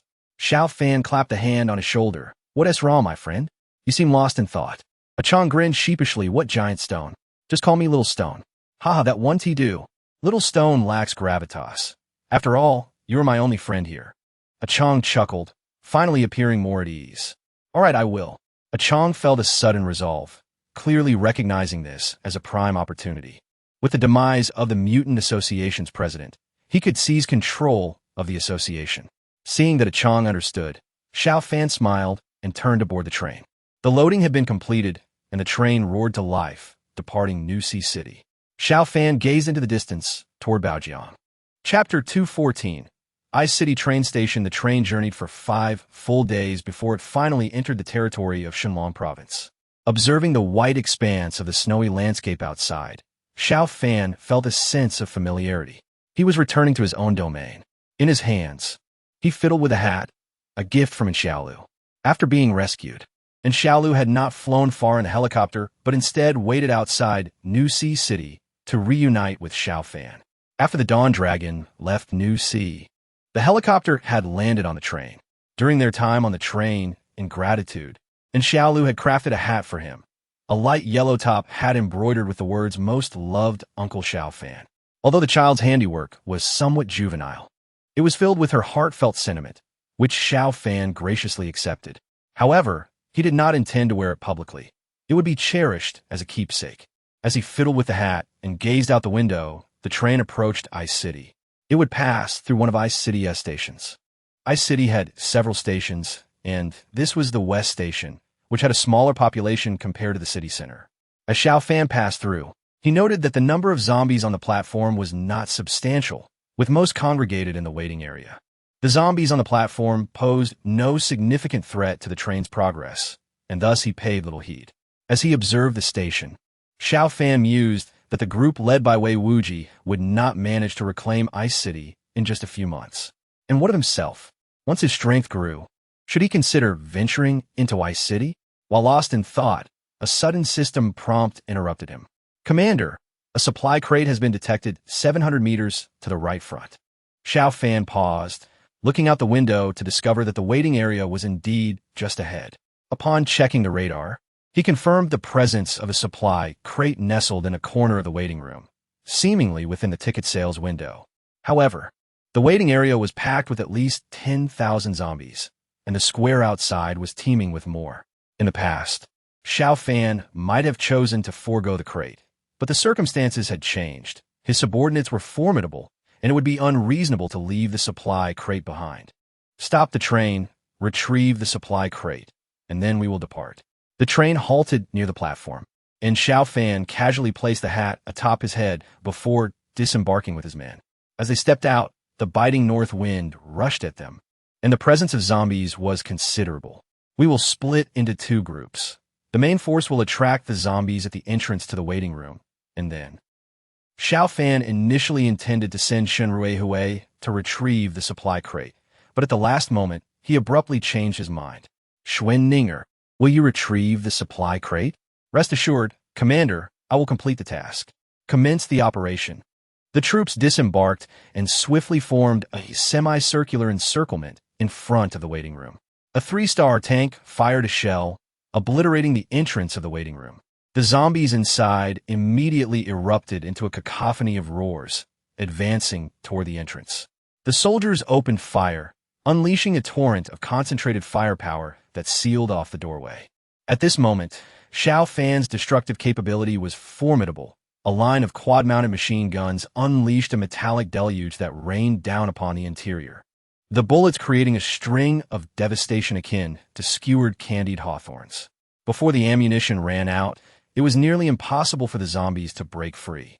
The zombies within the waiting room were drawn in, as were those in the square outside, all flocking toward this direction. If Xiao Fan had ample time, with the current 800 warriors and the armor train, they could potentially reclaim this train station after a couple of days. Thus, he ordered a thorough extermination. Once the zombies from the waiting room were lured over, Schwenninger sprang into action. She shattered the waiting room's window and entered from the side near the ticket office. Seizing the moment while the zombies were preoccupied, she dashed into the ticket office. With a few precise shots, she dispatched several zombies within, swiftly grabbing the supply crate. She sprinted away, leaping out the window just before the zombies could catch up. This was the advantage of their current strength. Both the distracting firepower and individual capabilities had significantly improved compared to before. Once a difficult task, obtaining the supply crate was now effortless. Xiao Fan accepted the crate and immediately signaled for everyone to retreat. Although a multitude of zombies surged outward, the firepower from the Dawn Dragon decimated them on the platform. As the soldiers boarded, Xiao Fan stood by the vehicle, fully aware that he was in no danger, simply observing the boarding process. Once everyone was aboard, just as Xiao Fan turned to enter the train, a sudden gust of wind swept across the platform. The biting northern wind carried snow, strong enough to whisk away Xiao Fan's hat. The top hat flew directly into the horde of zombies, landing amidst the corpses. With the supply crate in hand, Xiao Fan couldn't retrieve the hat in that moment. Reluctantly, he raised his hand slightly, contemplating but ultimately deciding against it. It would be too troublesome to fetch the hat now. He could always have Xiao Lu make him a new one. He turned and boarded the train, which then departed. In front of the waiting room lay a veritable mountain of corpses. After the Dawn Dragon had distanced itself, a female zombie rose from a corner of the waiting room, her sharp claws resting against the window as she gazed at the departing train. A bullet had grazed her head, yet remarkably, she had not perished. Due to the angle of the shot being slightly off, it only left a bloodied wound on the side of her head, failing to destroy her brain tissue, allowing her to survive. Not only did she live, but the injury also granted her fleeting clarity. She recalled certain things. First, the powerful figure she had seen beneath the train, someone she needed to keep her distance from. Then she remembered she was a woman, a young and beautiful one at that. A beautiful woman with a bloodied wound on her head was an unsightly sight. Thus, she lowered her head, seeking something to cover it. Soon, she spotted a hat. The female zombie approached and donned the hat. She felt satisfied with her new accessory, though she momentarily struggled to comprehend the words emblazoned upon it. Adorned with the hat, she resolved to leave this place. Now, two instincts surged within her, to become more beautiful and to grow stronger. Chapter 215. Tanya Adams closing the door. Xiao Fan took a deep breath and opened the supply crate. Based on his experience with opening crates, the contents might be influenced by the environment or the individuals involved. For instance, Xiao Ba had emerged from the river. He wondered what this crate, brought by Schwenninger, would yield. As he opened it, a person materialized on his bed, a stunning Western beauty with golden hair and azure eyes. She wore a beige tank top and matching shorts, her skin radiant and smooth, with two long braids framing her face. Her large, ocean blue eyes and delicate features, coupled with her simple attire, exuded an air of innocence and allure, complemented by her alluring figure. Accompanying her was a backpack, which she carelessly tossed onto the bed. Staring at the newly appeared foreign beauty, Xiao Fan was momentarily entranced. It wasn't until she smiled and embraced him gently, planting a soft kiss on his cheek, that he regained his composure. Tanya Adams, reporting to the commander. Ahem. Xiao Fan coughed lightly, nodding slightly. Please, tell me about yourself. Commander, I'm the captain of a special forces unit, proficient in 15 unarmed combat techniques, armed with 2 specially crafted handguns. Like your subordinate Schwenninger, I excel in dual-wielding pistols. However, I'm a natural hero of the Red Alert system, inherently possessing a 5-star upgrade limit, and I specialize in demolition and swimming. Moreover, I am immune to mental control and will forever heed only your commands. Tanya Adams winked at Xiao Fan, clearly exuding a playful demeanor. It became evident to Xiao Fan that this natural hero unit from the Red Alert game was not particularly demure. She leaned closer. The commanders will surpass us all. Is there anything you desire? You may make any requests of me. At this moment, Xiao Fan recalled Tanya from the Red Alert game, a hero unit belonging to the Allied forces, renowned for her formidable combat prowess. His red alert system aligned with the Shinjo faction and did not produce units from other nations, yet he could acquire certain items through opening crates, such as the giant cannon, the self-destruct truck, and now, Tanya. He had not anticipated obtaining such a hero unit, evidently. It was related to Shui Ninger's retrieval of the crate. If Shun Ruehue had gone instead, he might have ended up with 2 military dogs of the husky breed. Xiao Fan was exceedingly pleased with this acquisition. Excellent. You shall join the guard unit alongside Shui Ninger and Sun Feifei as my personal protectors. Tanya giggled, sure. With both of us skilled in dual-wielding firearms, that gives us 4 hands. Xiao Fan felt a rare sense of embarrassment. Tanya's Western demeanor contrasted sharply with the gentler nature of Shui Ninger, making her seem quite bold. Please put on some clothes. Tanya opened her backpack, pulling out a pair of jeans and a light jacket. She fastened 2 large handguns at her waist, along with a device resembling a timed explosive. Adjusting her braids, she transformed into a captivating Western beauty. Xiao Fan exhaled deeply. Tanya's presence filled him with confidence. Clearly, Western girls were more expressive, while their Eastern counterparts tended to be reserved. Despite the time that had passed, no one had approached him, leading him to question his own appeal. Now, with Tanya's influence, he believed the women around him would feel a sense of urgency and might finally take action. He anticipated being able to make some discerning choices soon. Opening the bedroom door, Xiao Fan introduced Tanya to the other key members of the guard unit. This is our new partner, Tanya, who will share our responsibilities in guarding duty. Schwinninger and Sun Feifei quickly befriended Tanya, while Shun Ruehue nodded in her direction, seemingly wishing to say something, but ultimately remaining silent.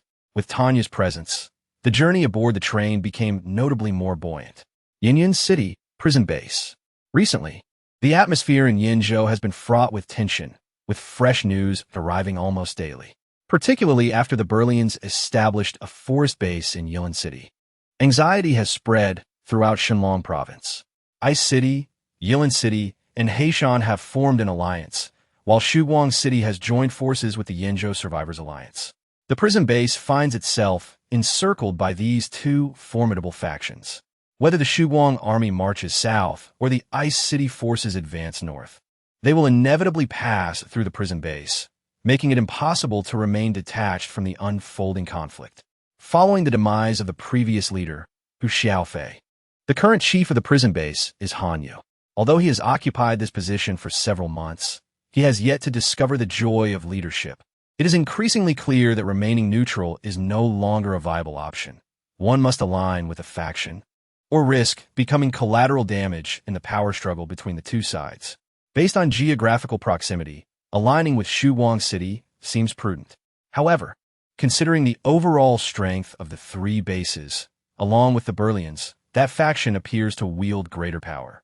Han Yu finds himself in a quandary, sighing heavily each day and struggling to eat. This morning, he received a call from Guan Rulong, the leader of the Yinyan City Forest Base. Guan Rulong announced via broadcast that if Han Yu did not provide a response within 3 days, hostilities would commence. This ultimatum left Han Yu feeling apprehensive. Perhaps aligning with a faction would be best. At least during the conflict, the prison base could show support. Yet, he hesitated to agree immediately, opting to wait for changes over the next 3 days before responding. The following day at noon, the television suddenly regained a signal. Shuguang has resumed broadcasting. Perhaps there is new information? Han Yu quickly instructed his subordinates to turn on the television, revealing a startling image. It was not the usual anchor, Xian Xiaodi, nor the recently added star, Di Li, but rather Xiao Fan himself, donned in military attire, addressing the camera. Given the recent instability in Shenlong province, the Shuguang army has decided to unite with the Yinzhou Survivors Alliance and the Yinyan City Prison Base to conduct a military exercise. Chapter 216, Joint Military Exercise. Xiao Fan spoke passionately on television, extolling the necessity of the military exercise and asserting that this alliance would certainly intimidate those with nefarious intentions in the vicinity. He expressed hope that more would join their coalition to collectively drive away external threats. Notably, he directed a message at Guan Rulong, calling him a disgrace to the Shenzhou people for willingly acting as a pawn of the Berlians. He proclaimed that Shuguang City, the Yinzhou Survivors Alliance, and the Yinyan prison base would fight to the end against Rulong's treachery.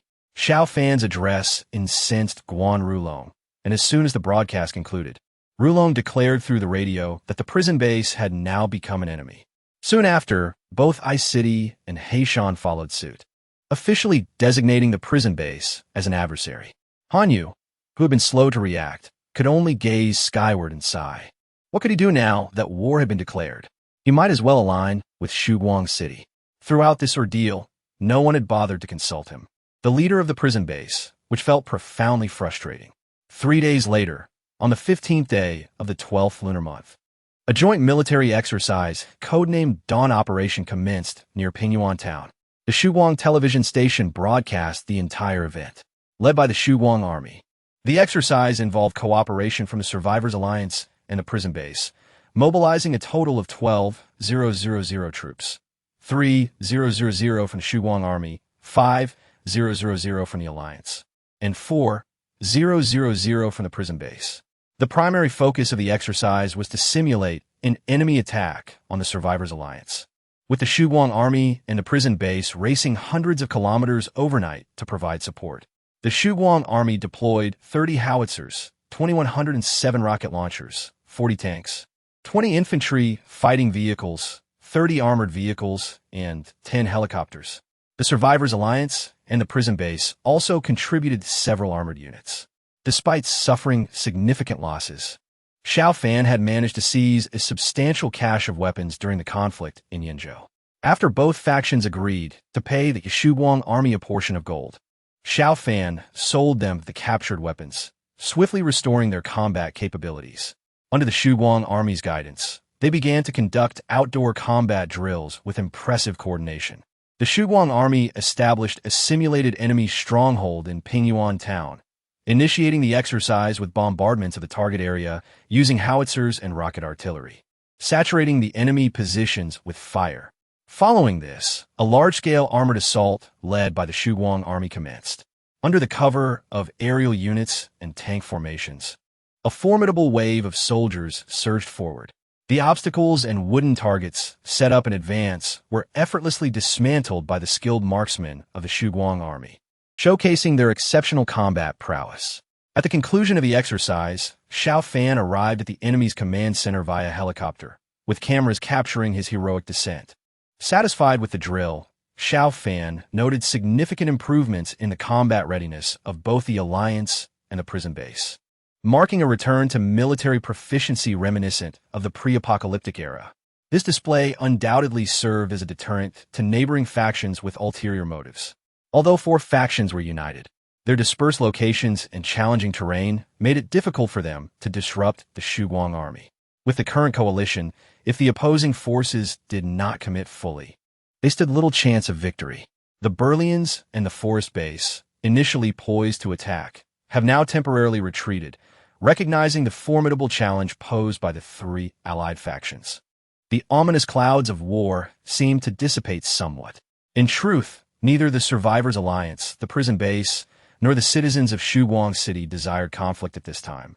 As the Lunar New Year approached, in just half a month, the festive atmosphere in Shuguang City was palpable, with bustling streets filled with vendors selling New Year's goods, couplets, and firecrackers. Dark, frozen autumn pears, vibrant red persimmons, pastries, candies, clothing, and hats adorned the market stalls. Street lamps were decorated with colorful lights. Though not as dazzling as in years past, the people were exceedingly content. On the 18th day of the 12th lunar month, Xiao Fan personally attended a banquet in Shuguang City, a wedding. With a population of around 70,000, the gender ratio was nearly balanced, and most residents were young. Naturally, this led to a surge in romantic relationships. The couple, both adventurers, were named Guam Mingjia and Enlon. Hailing from Yinyan, they had once been leaders in their own right and had sought refuge in Shuguang City together. Perhaps their shared experiences in battle had fostered their bond, making them the first to apply for marriage. The process was now relatively straightforward. Both parties presented their identification cards for registration, and engineers provided them with a special marriage certificate, granting them legal status as a married couple. The wedding was held on the first floor of the Shuguang Hotel, specifically in a restaurant called Crab Burger King. The couple invited many distinguished guests, with Xiao Fan being the most notable. As the first couple to marry in Shuguang City, their union held significant meaning, prompting Xiao Fan's attendance. The wedding was even broadcast live on television. As the auspicious moment arrived, firecrackers erupted in celebration. The bride and groom donned traditional attire unique to the Xinzhou region, paying homage to heaven and earth within the hotel. Xiao Fan, serving as the officiant, delivered an inspiring speech, emphasizing that one must never relinquish hope. The dissolution of dreams does not signify an end, but rather the dawn of a new beginning. He expressed a desire for the couple to strive diligently, swiftly contributing to the population of Shuguang City. Only through the relentless propagation of humanity can we triumph over this frigid apocalypse and secure a luminous future. Following the ceremony, a lavish banquet ensued, where everyone savored delectable crab roe buns. Seated at Xiao Fan's table were prominent figures from the city, including the chief of staff and the quartermaster of the Shuguang army. While dining, they discussed the current situation. Xiao Fan harbored aspirations of rapidly ascending to the rank of brigade commander. However, he faced a pressing dilemma. The elusive level 2 crystal core remained undiscovered. These cores manifested from either giant bear zombies or lickers. Yet neither had been encountered in the wild for an extended period. It was possible that the winter had subdued the zombies, resulting in a slower rate of evolution. And thus, these advanced zombies had yet to emerge. Xiao Fan had contemplated sending Li Nanfeng out to command the zombies into self-consumption. However, after the rat-tide incident in Yinzhou, he observed that Li Nanfeng's capabilities had significantly diminished, accompanied by signs of emotional instability and a hint of suicidal tendencies. After careful consideration, Xiao Fan decided against releasing Li Nanfeng again. This one-handed, one-legged zombie leader posed a risk of self-destruction, potentially leading to further complications. Thus, it was prudent to keep him confined. Consequently, without the crystal cores, upgrading the 2 engineers would remain unfeasible, hindering the construction of a nuclear reactor. Chapter 217. A terrifying horde. The commander discovered advanced zombies, but a communicator beside Xiao Fan spoke, his expression marred by concern. What has transpired? Xiao Fan inquired. Commander, if you connect to the view of the Battle Hawk, you will comprehend the situation. Puzzled, Xiao Fan established a connection with the Battle Hawk. Upon witnessing the scene before him, he gasped in shock. The Battle Hawk circled above a region near Yilin City, surrounded by mountains and forests. Yet it was not the Xing'an mountain range situated behind Shuguang City. The sight was utterly horrifying. The mountains below teemed with zombies. Xiao Fan, accustomed to the grotesque, had previously witnessed Li Nanfeng lead an assault of 450,000 zombies against Shuguang City. Thus, he thought himself impervious to shock. Yet the scene was far graver than that initial encounter. The sheer number of zombies in the forest was unfathomable, undoubtedly surpassing the forces that had besieged Shuguang City. The Battle Hawk's altitude allowed for a panoramic view, revealing a seemingly endless horde. Moreover, this location was not solely inhabited by zombies. It swarmed with countless mutated beasts. 2 types of mutated creatures predominated: birds and rats. Swarms of mutated rats scurried through the underbrush, densely packed, evoking a sense of claustrophobia. Having previously experienced the rat tide in Yinzhou, Xiao Fan recognized that these rats vastly outnumbered those from that incident. In addition to the rats, the skies were filled with mutated birds, obscuring the sun like a dark cloud. Among them were various species, such as mutated crows, magpies, pigeons, and hawks, with mutated sparrows being the most numerous. These once inconspicuous birds had now become a plague, each sparrow roughly the size of a grown man's fist, their claws and beaks having grown notably larger and sharper. When they took flight, they resembled a storm cloud racing across the sky, a truly terrifying sight. Through the keen eyes of the Battle Hawk, Xiao Fan discerned the presence of advanced zombies within the horde. Both giant bears and lickers were present. Along with the rotund zombies he had previously encountered in Xingyang County, their numbers alarmingly high as they advanced among the throng. Indeed, they were moving forward. After 2 minutes of observation, Xiao Fan reached a grim conclusion. Panic surged within him as he recognized the gravity of the situation. The emergence of such a horde indicated the presence of a mutated zombie akin to Li Nanfeng, if not more formidable. Li Nanfeng had only been able to command a maximum of 500,000. This horde was evidently larger. Furthermore, the presence of mutated birds and rats suggested that this zombie king's capabilities far surpassed Li Nanfeng's. Their movements appeared purposeful, glancing at the sun. Xiao Fan deduced they were heading northeast. Could it be towards the Yilin City forest base? Xiao Fan urged the battle hawk to fly farther, to ascertain the horde's destination. However, at that moment, he sensed an ominous presence fixating upon him. Not on him, but on the battle hawk. What could it be? Suddenly, a force struck the battle hawk. Penetrating its mind, the hawk emitted a painful cry, flapping its wings to ascend higher. Someone was attempting to seize control of the battle hawk, yet failed. Xiao Fan drew this conclusion swiftly.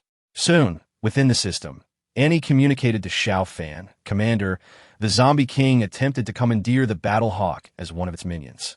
However, all units within our red alert system possess mental protection, thwarting the zombie king's control. Xiao Fan nodded slightly, though his heart remained heavy. Undoubtedly, this zombie king posed an immense threat. While the exact number of the horde was uncertain, it was evident that it exceeded 1 million, possibly by a significant margin. Such a horde would spell disaster for any base it encountered. Should this horde advance upon Shuguang City, Xiao Fan was uncertain whether they could withstand the assault. As for the other bases, they likely remained oblivious to the impending danger. Not long after entering the core area, the Battle Hawk relayed further news. The horde was indeed en route to the Yilin City Force Base. Approximately 120 kilometers to the northeast lay the forest base, which remained unaware of the looming threat. From what Xiao Fan gathered, the forest base was actively preparing for battle, having almost cleared the roads, while Guan Rulong and the Burlians were poised to strike the first blow against Shuguang City. Yet, the forest base harbored nearly 300,000 survivors, an invaluable asset. Since the onset of the apocalypse over 6 months ago, the number of small factions had dwindled significantly, with the majority of survivors now concentrated within the larger bases, accounting for over 95% of the total population. The fate of the ruling powers at the forest base was inconsequential, but the lives of those 20,000 survivors were indeed precious. Given the horde's pace, it would reach the forest base within 2 days. Xiao Fan contemplated the situation, subsequently notifying the Shuguang television station. He intended to broadcast the Battle Hawk's visual feed to alert the forest base. If they utilized the next 2 days wisely, they might still have a chance to escape. After the broadcast, Xiao Fan patiently awaited the outcome, pondering how he would respond should Guan Rulong seek his assistance. To his surprise, he soon heard Guan Rulong's voice over the airwaves. Ha ha ha! Xiao Fan, are you afraid? Or have you run out of tricks? The technological revival is rather impressive, isn't it? You have managed to create such an image with a computer to deceive me. Yet, you have revealed your true colors. For the image was not captured from a helicopter. Did you ascend to the heavens to take the shot? I know you are frightened that we might launch an offensive against you. Hence, you attempt to halt our advance through such tactics. However, I must inform you that your calculations are flawed. Our assault will commence in the next couple of days, and we shall conclude this battle before the new year. Prepare for your demise, and cease your scheming. Chapter 218. The zombie horde advances. Upon hearing Guan Rulong's words, Xiao Fan was incensed. This scoundrel, whom he had warned out of goodwill, had the audacity to claim that the image was computer-generated. Xiao Fan felt a pang of disappointment. If it were only Guan Rulong, his demise would not bother him in the slightest. However, considering the multitude of survivors involved, Xiao Fan resolved to take action. Yet, he was increasingly certain that, given Guan Rulong's current demeanor, the fall of the Yilin City Forest Base was all but assured. The television station in Dawn City continued to broadcast footage of the advancing zombies, but the people in Yilin City remained indifferent. The more Xiao Fan persisted, the more they believed that Dawn City was intimidated. Consequently, they not only warned the survivors to resist the allure of the Dawn City broadcasts, but also hastened their military operations. On the morning of the 20th day of the 12th lunar month, Guan Rulong finally decided to deploy troops. He had coordinated with the Black Mountain faction, agreeing that they and the Burlians would strike first. The objective of this operation was to seize the Survivor Alliance's Film City base, thereby severing Xiao Fan's influence. Following their departure, Black Mountain dispatched aircraft for support. While the iCity base was too distant to assist at that moment, a temporary route was established, and a grand army of 10,000, comprised of forces from the Forest Base and the Burlians, set forth towards the Yunzu Film City base. They traveled by road, thus avoiding any encounters with the zombie horde traversing the mountains. Approximately 2 hours after this army set out, the vanguard of the zombie horde had already crossed over a mountain known as Laoyiling. The Yilin City Forest Base is situated in the valley between Laoyiling and Qixing Mountain. This area enjoys a relatively mild climate and is somewhat sheltered from the wind. However, it does have its drawbacks. Visibility is limited due to the surrounding mountains. Unlike Dawn City, which boasts clear views on either side, when the forest base was constructed, the primary consideration was concealment. Originally a small town in a forested area, it is now encircled by 5-meter-high walls. The population within the city is approximately 260,000. Guan Rulong had demonstrated foresight by even establishing an airport within the city, hoping that one day it could serve as an air transit hub. Due to its distance from the urban center of Yilin City, the forest base had thus far remained untouched by external forces, with zombies being a rare occurrence, leading to a comparatively lax state of vigilance among its inhabitants. On the morning of the 20th day of the 12th lunar month, at 10:30, the weather was not particularly favorable.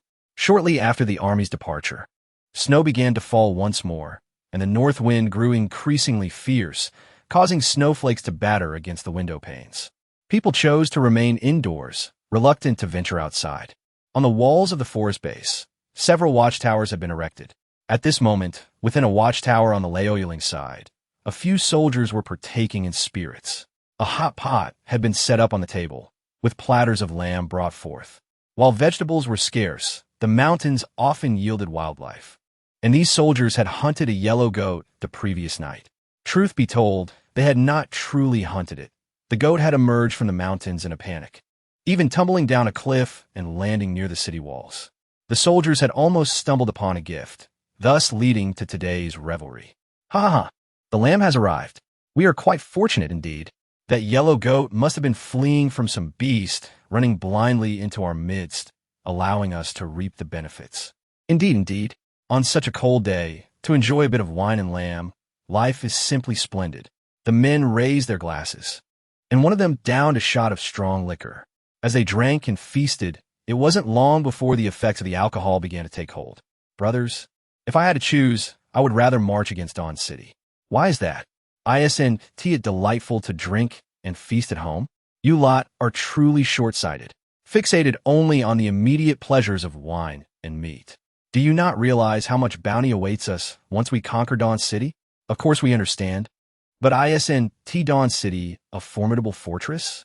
We couldn't subdue it even with hundreds of thousands of zombies, nor could we vanquish the Survivor Alliance. Ha ha ha! That is ancient history. Besides, can the strength of the Yunzu Survivor Alliance truly compare to ours? Haven't you seen how terrified Xiao Fan has been these past few days, constantly broadcasting nonsense on television to intimidate us? He is clearly afraid. That is true enough. Those videos are blatantly fake. Who doesn't know that mutated beasts and zombies are natural enemies? Xiao Fan must have been deranged when concocting those fables. Thus, not being able to join the expedition is indeed a loss for us. But there is no need to worry. Once we seize Dawn City, we can apply to be stationed there. Then we too can relish the taste of conquest. Ha ha ha. The group raised their glasses again, clinking them joyously, their faces flushed with exhilaration. One individual seated by the window squinted, swirling his drink. Am I seeing things? It seems as though many people are approaching the hillside. You must be imagining it. In this heavy snow, who would venture onto the hillside? But I truly believe I see them. It appears as if a cloud is rapidly approaching. The man rubbed his eyes and stood, drawn to the window for a clearer view.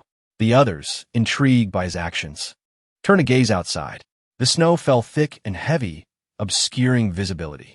Yet, as the man had claimed, shadows moved on the hillside, suggesting the presence of others.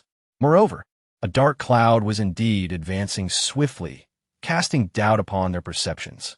Could it be a mirage? One individual approached and pushed open the window, hoping for a better look.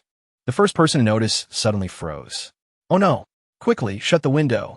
The others, puzzled, were unprepared as the cloud loomed closer. The sound of flapping wings filled the air, and pairs of crimson eyes glinted ominously. This was no cloud. It was a horde of flesh-eating, mutated sparrows. The one who had opened the window rushed to close it, but it was already too late. The first mutated sparrow swooped in, striking with deadly accuracy, blinding him in one eye. A blood-curdling scream erupted from him. In a flurry, the other mutated sparrows surged inside, and his cries were swiftly silenced as they devoured his face. The remaining soldiers reacted slightly faster, drawing their weapons in a frantic attempt to fend off the sparrows. Yet, it was all in vain. Their guns discharged a few futile shots before over 100 sparrows surged into the watchtower. These frenzied creatures had transformed into demons, their sharp talons and beaks becoming instruments of death. The once adorable birds of the pre-apocalypse had been lost to madness, attacking the soldiers mercilessly. Feathers flew, screams echoed, and the hot pot of lamb was sent crashing to the ground. Within a mere minute, all those who had been indulging in merriment had been reduced to skeletons.